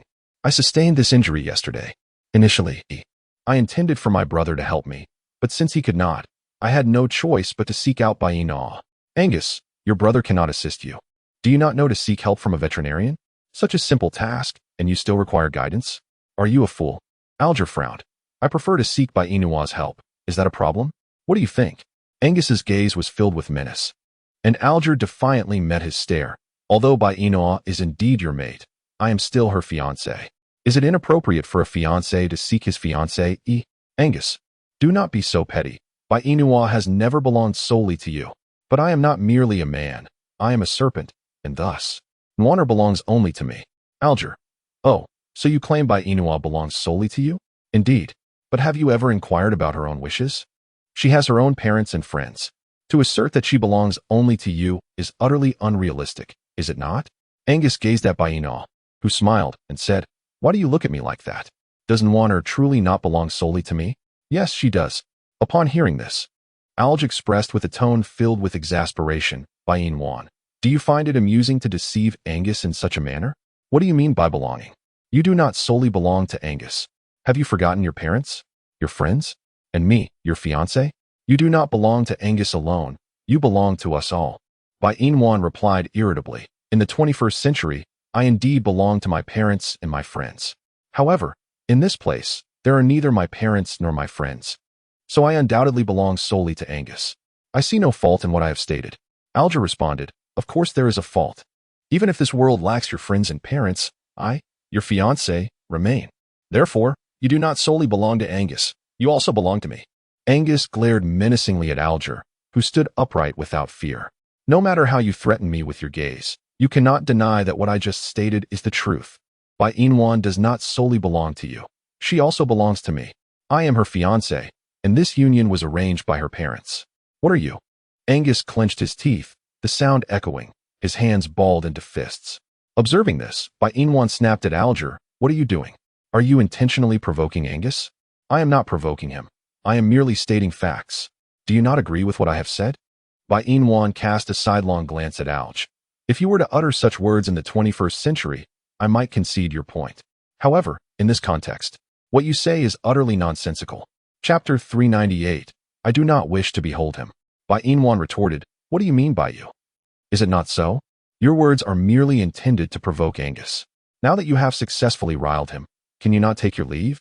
Alge's heart ached slightly. Thus, it seemed that regardless of what he said, any matter related to Angus was deemed erroneous, was it not? Yet, he did not believe himself to be in the wrong. You promised to critique me, and until you fulfill that promise, I shall not depart. I intend to remain here today. Bainua, are you truly being unreasonable with me? This is not an act of defiance. This is a commitment you made to me. Since you have pledged it, you must fulfill that promise, correct? Bainua found herself at a loss for words, taken aback by Alge's demeanor. Taking a deep breath, she declared, you may stay if you wish, but I shall not concern myself with you. As for food and other necessities, you must procure them on your own. Very well. Alge responded with remarkable ease, yet Angus, overhearing this exchange, felt an overwhelming sense of displeasure. Why should Bainua acquiesce to his presence? He had no desire to encounter him. Bainua tugged at Angus's arm, saying, it's all right. If he enjoys staying here, let him be. We can treat him as if he were invisible. However, I found it impossible to regard him as such. I understood your desire to avoid his presence, yet he is quite persistent. Even if you attempt to dismiss him, he simply won't leave. Therefore, it may be wiser to allow him to remain, as this way he won't trouble us excessively. Upon hearing Bainua's words, Angus felt a heaviness in his heart. Nwaner, he replied, even if he remains silent, his mere presence is already quite bothersome. Bainua, Angus, I wish to avoid seeing him. Bainua cast a glance at the seated Alge. Are you leaving? On what grounds? Did you not promise to let me stay? Why? Then, do you wish for my departure now? She felt caught between Alge and Angus, her predicament quite distressing. Alge, you should go? Angus does not wish to see you. He may ignore my presence entirely, yet he cannot treat you as if you were invisible. But I can, she retorted. Thus, I refuse to leave. Since you have already assured me I could remain, I shall do so. By Inua, you must understand that promises should not be broken, Alge murmured. By Inua contemplated speaking to Angus, but he promptly turned away to the haystack, his demeanor clearly indicating anger. By Inua felt utterly torn. Who could come to her rescue? Who could assist her? She felt as if she were becoming a mere sandwich, caught between Alge and Angus. Any assistance offered would inevitably offend one of them. Therefore, she resolved to aid neither. Angus, if you truly dislike Alge's presence, you should find your own means to make him leave. After a pause, she shifted her gaze back to Alge. Alge, if you wish to remain in the cave, then you must find your own way to do so. Regardless of what you both decide to do, I shall not interfere. Alge and Angus exchanged glances, and it was Angus who first rose from the haystack, opening his mouth to launch an attack on Alge. Alge swiftly evaded, all the while cursing By Inua, you heartless woman. How can you treat me this way? You know full well that I am no match for Angus. Why then, do you pit us against one another? Do you wish to see me perish? By Inua. If you possess even a shred of conscience, swiftly intervene to halt Angus. Otherwise, should I fall victim to his bite, you shall surely lament your inaction. By Inua's expression remained utterly calm as she stood by, observing Alge's attempts to evade Angus's pursuit. If you wish to live, then depart. Return to the wolf clan. Come back in a week's time. How could you, By Inua, be so heartless? Why are you only focused on driving me away? What have I done wrong? Alge exclaimed. You have committed no error. You merely spoke unwisely, By Inua replied. Alge, however, remained steadfast in his belief that he had not erred in his words. It appeared that By Inua's affection for Angus knew no bounds. Yet, should it not be Angus who cherished By Inua? How had the dynamic shifted to one where By Inua appeared to dote upon Angus? He found this situation particularly intolerable. By Inua should indeed cherish him. Yet wait.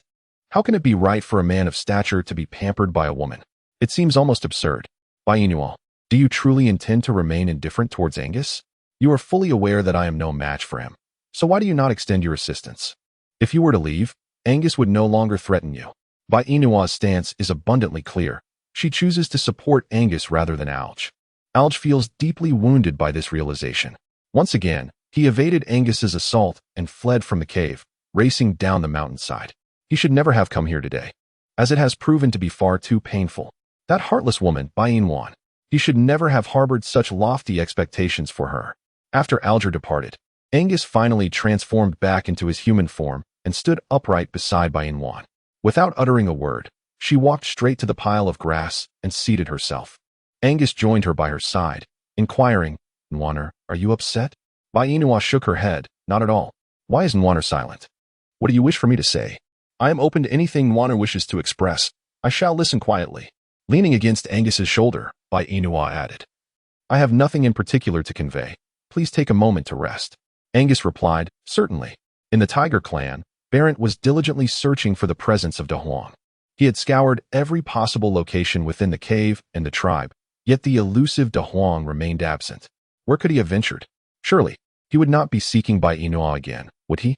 Nevertheless, for the sake of Dahuang's safety, Barent resolved to check By Inua's cave. Upon arriving at By Inua's cave half an hour later, Barent noticed her seated inside, enjoying roasted meat. As he entered, he sensed the chill emanating from Angus. Barent inquired, has Dahuang been here? By Inua set down the roasted meat in her hand and glanced up at Barent. Dahuang hasn't been here in several days. What happened? Is Dahuang missing? Barent, skeptical, surveyed the confines of By Inua's cave and sniffed the air around him. Upon confirming the absence of Dahuang's scent, he turned to leave, offering no reply to By Inua's inquiry along the way. By Inua, is this tiger not showing a modicum of respect? He comes and goes as he pleases, and he does not even deign to respond to her questions. Chapter 400. Dahuang fears not death. This attitude is utterly deplorable.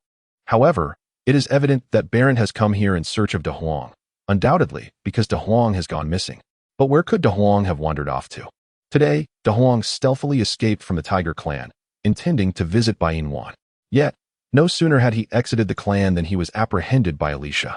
Lacking any formidable beastly connections, Da Huang was powerless against her. Alicia did not return with Da Huang to her tribe, fearing that if she did, Barrett would come looking for him. In such a case, her males would offer her no assistance, leaving her with no means of escape. It is common knowledge that Barrett's greatest concern is Da Huang. Thus, Alicia prudently chose not to take the risk of bringing Da Huang back, instead leading him to a secluded part of the forest, far from the presence of both males and females. Observing the motionless Da Huang lying on the ground, she crouched down and grasped his neck. You are usually quite the talker, yet today you have fallen silent. Why is that?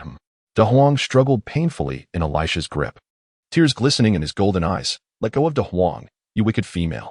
You must be in great pain now, just as I am. Do you see the wounds on my face? Terrifying, aren't they? My males have abandoned me.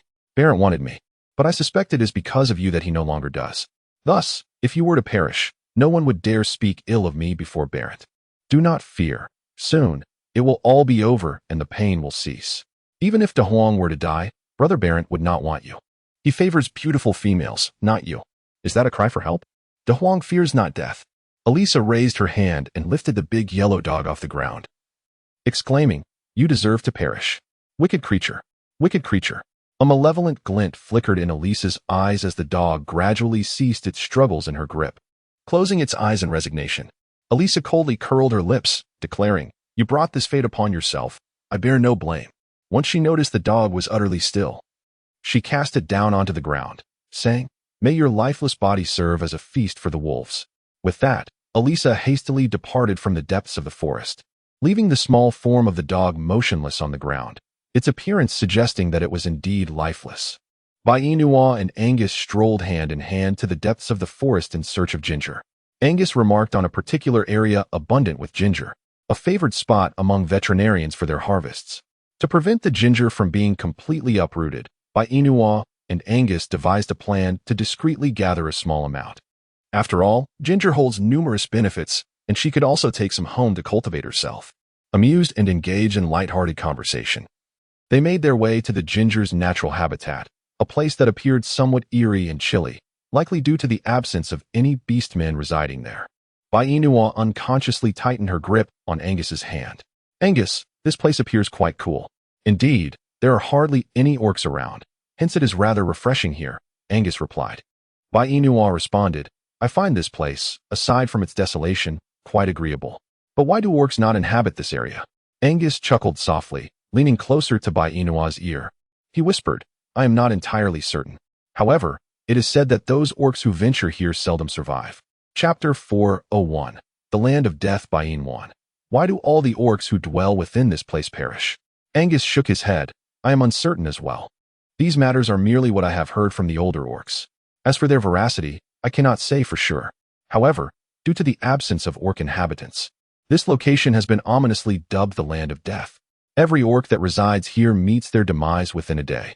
Upon hearing Angus's words, Bainwan instinctively rubbed her arms and remarked, After listening to you, I find it rather frightening. Do not fear, for I shall be by your side. I will ensure your safety. Moreover, our purpose here is merely to harvest ginger. We do not reside within these confines. Once we have completed our task, we shall depart without incident. Bainua emitted a soft sound of acknowledgement, her gaze wandering around the desolate surroundings, which indeed resonated with the moniker of the Land of Death. She withdrew her gaze and, accompanied by Angus, approached the place where Jiang had grown. Just as they reached the side, they spotted a diminutive figure lying motionless on the ground. Bainua called out hesitantly, Da Huang? Angus responded, Nwaner, where is Da Huang? Is it lying over there? He turned his gaze in the direction Bainua was looking, unable to discern a face, only a small body. Frowning slightly, he inquired, Why is he sleeping here? Bainwan, does Da Huang appear to be merely sleeping? He looks as though he is lifeless, does he not? Bainwan released Angus's hand and crouched beside Da Huang, gently touching his icy body. Da Huang, please wake up. Da Huang. No response. Bainua anxiously cradled Da Huang in her arms, exclaiming, Da Huang, what is the matter? Please do not frighten your sister. She pinched Da Huang's philtrum, feeling the pain, and noticed him stir slightly in her embrace. A smile finally graced Bainua's face as she asked, Da Huang, have you awakened? How do you feel? Da Huang felt an overwhelming discomfort throughout his body. His throat was sore, his head ached, and his eyes refused to open. He was unable to voice his distress. Observing their surroundings, Bai Inuo realized there was no water nearby. Angus, I suspect Da Huang is parched. Shall we fetch him some water from the river? But Nuaner, we must attend to Da Huang first. Angus insisted. We can gather the ginger later. Let us head to the river. He glanced back at Jiang, swiftly plucking several ginger roots and holding them in his hand before joining Bai Inuo at the riverbank. Upon reaching the river, Da Huang still stirred in Bai Inuo's embrace, though his eyelids felt unbearably heavy and refused to part.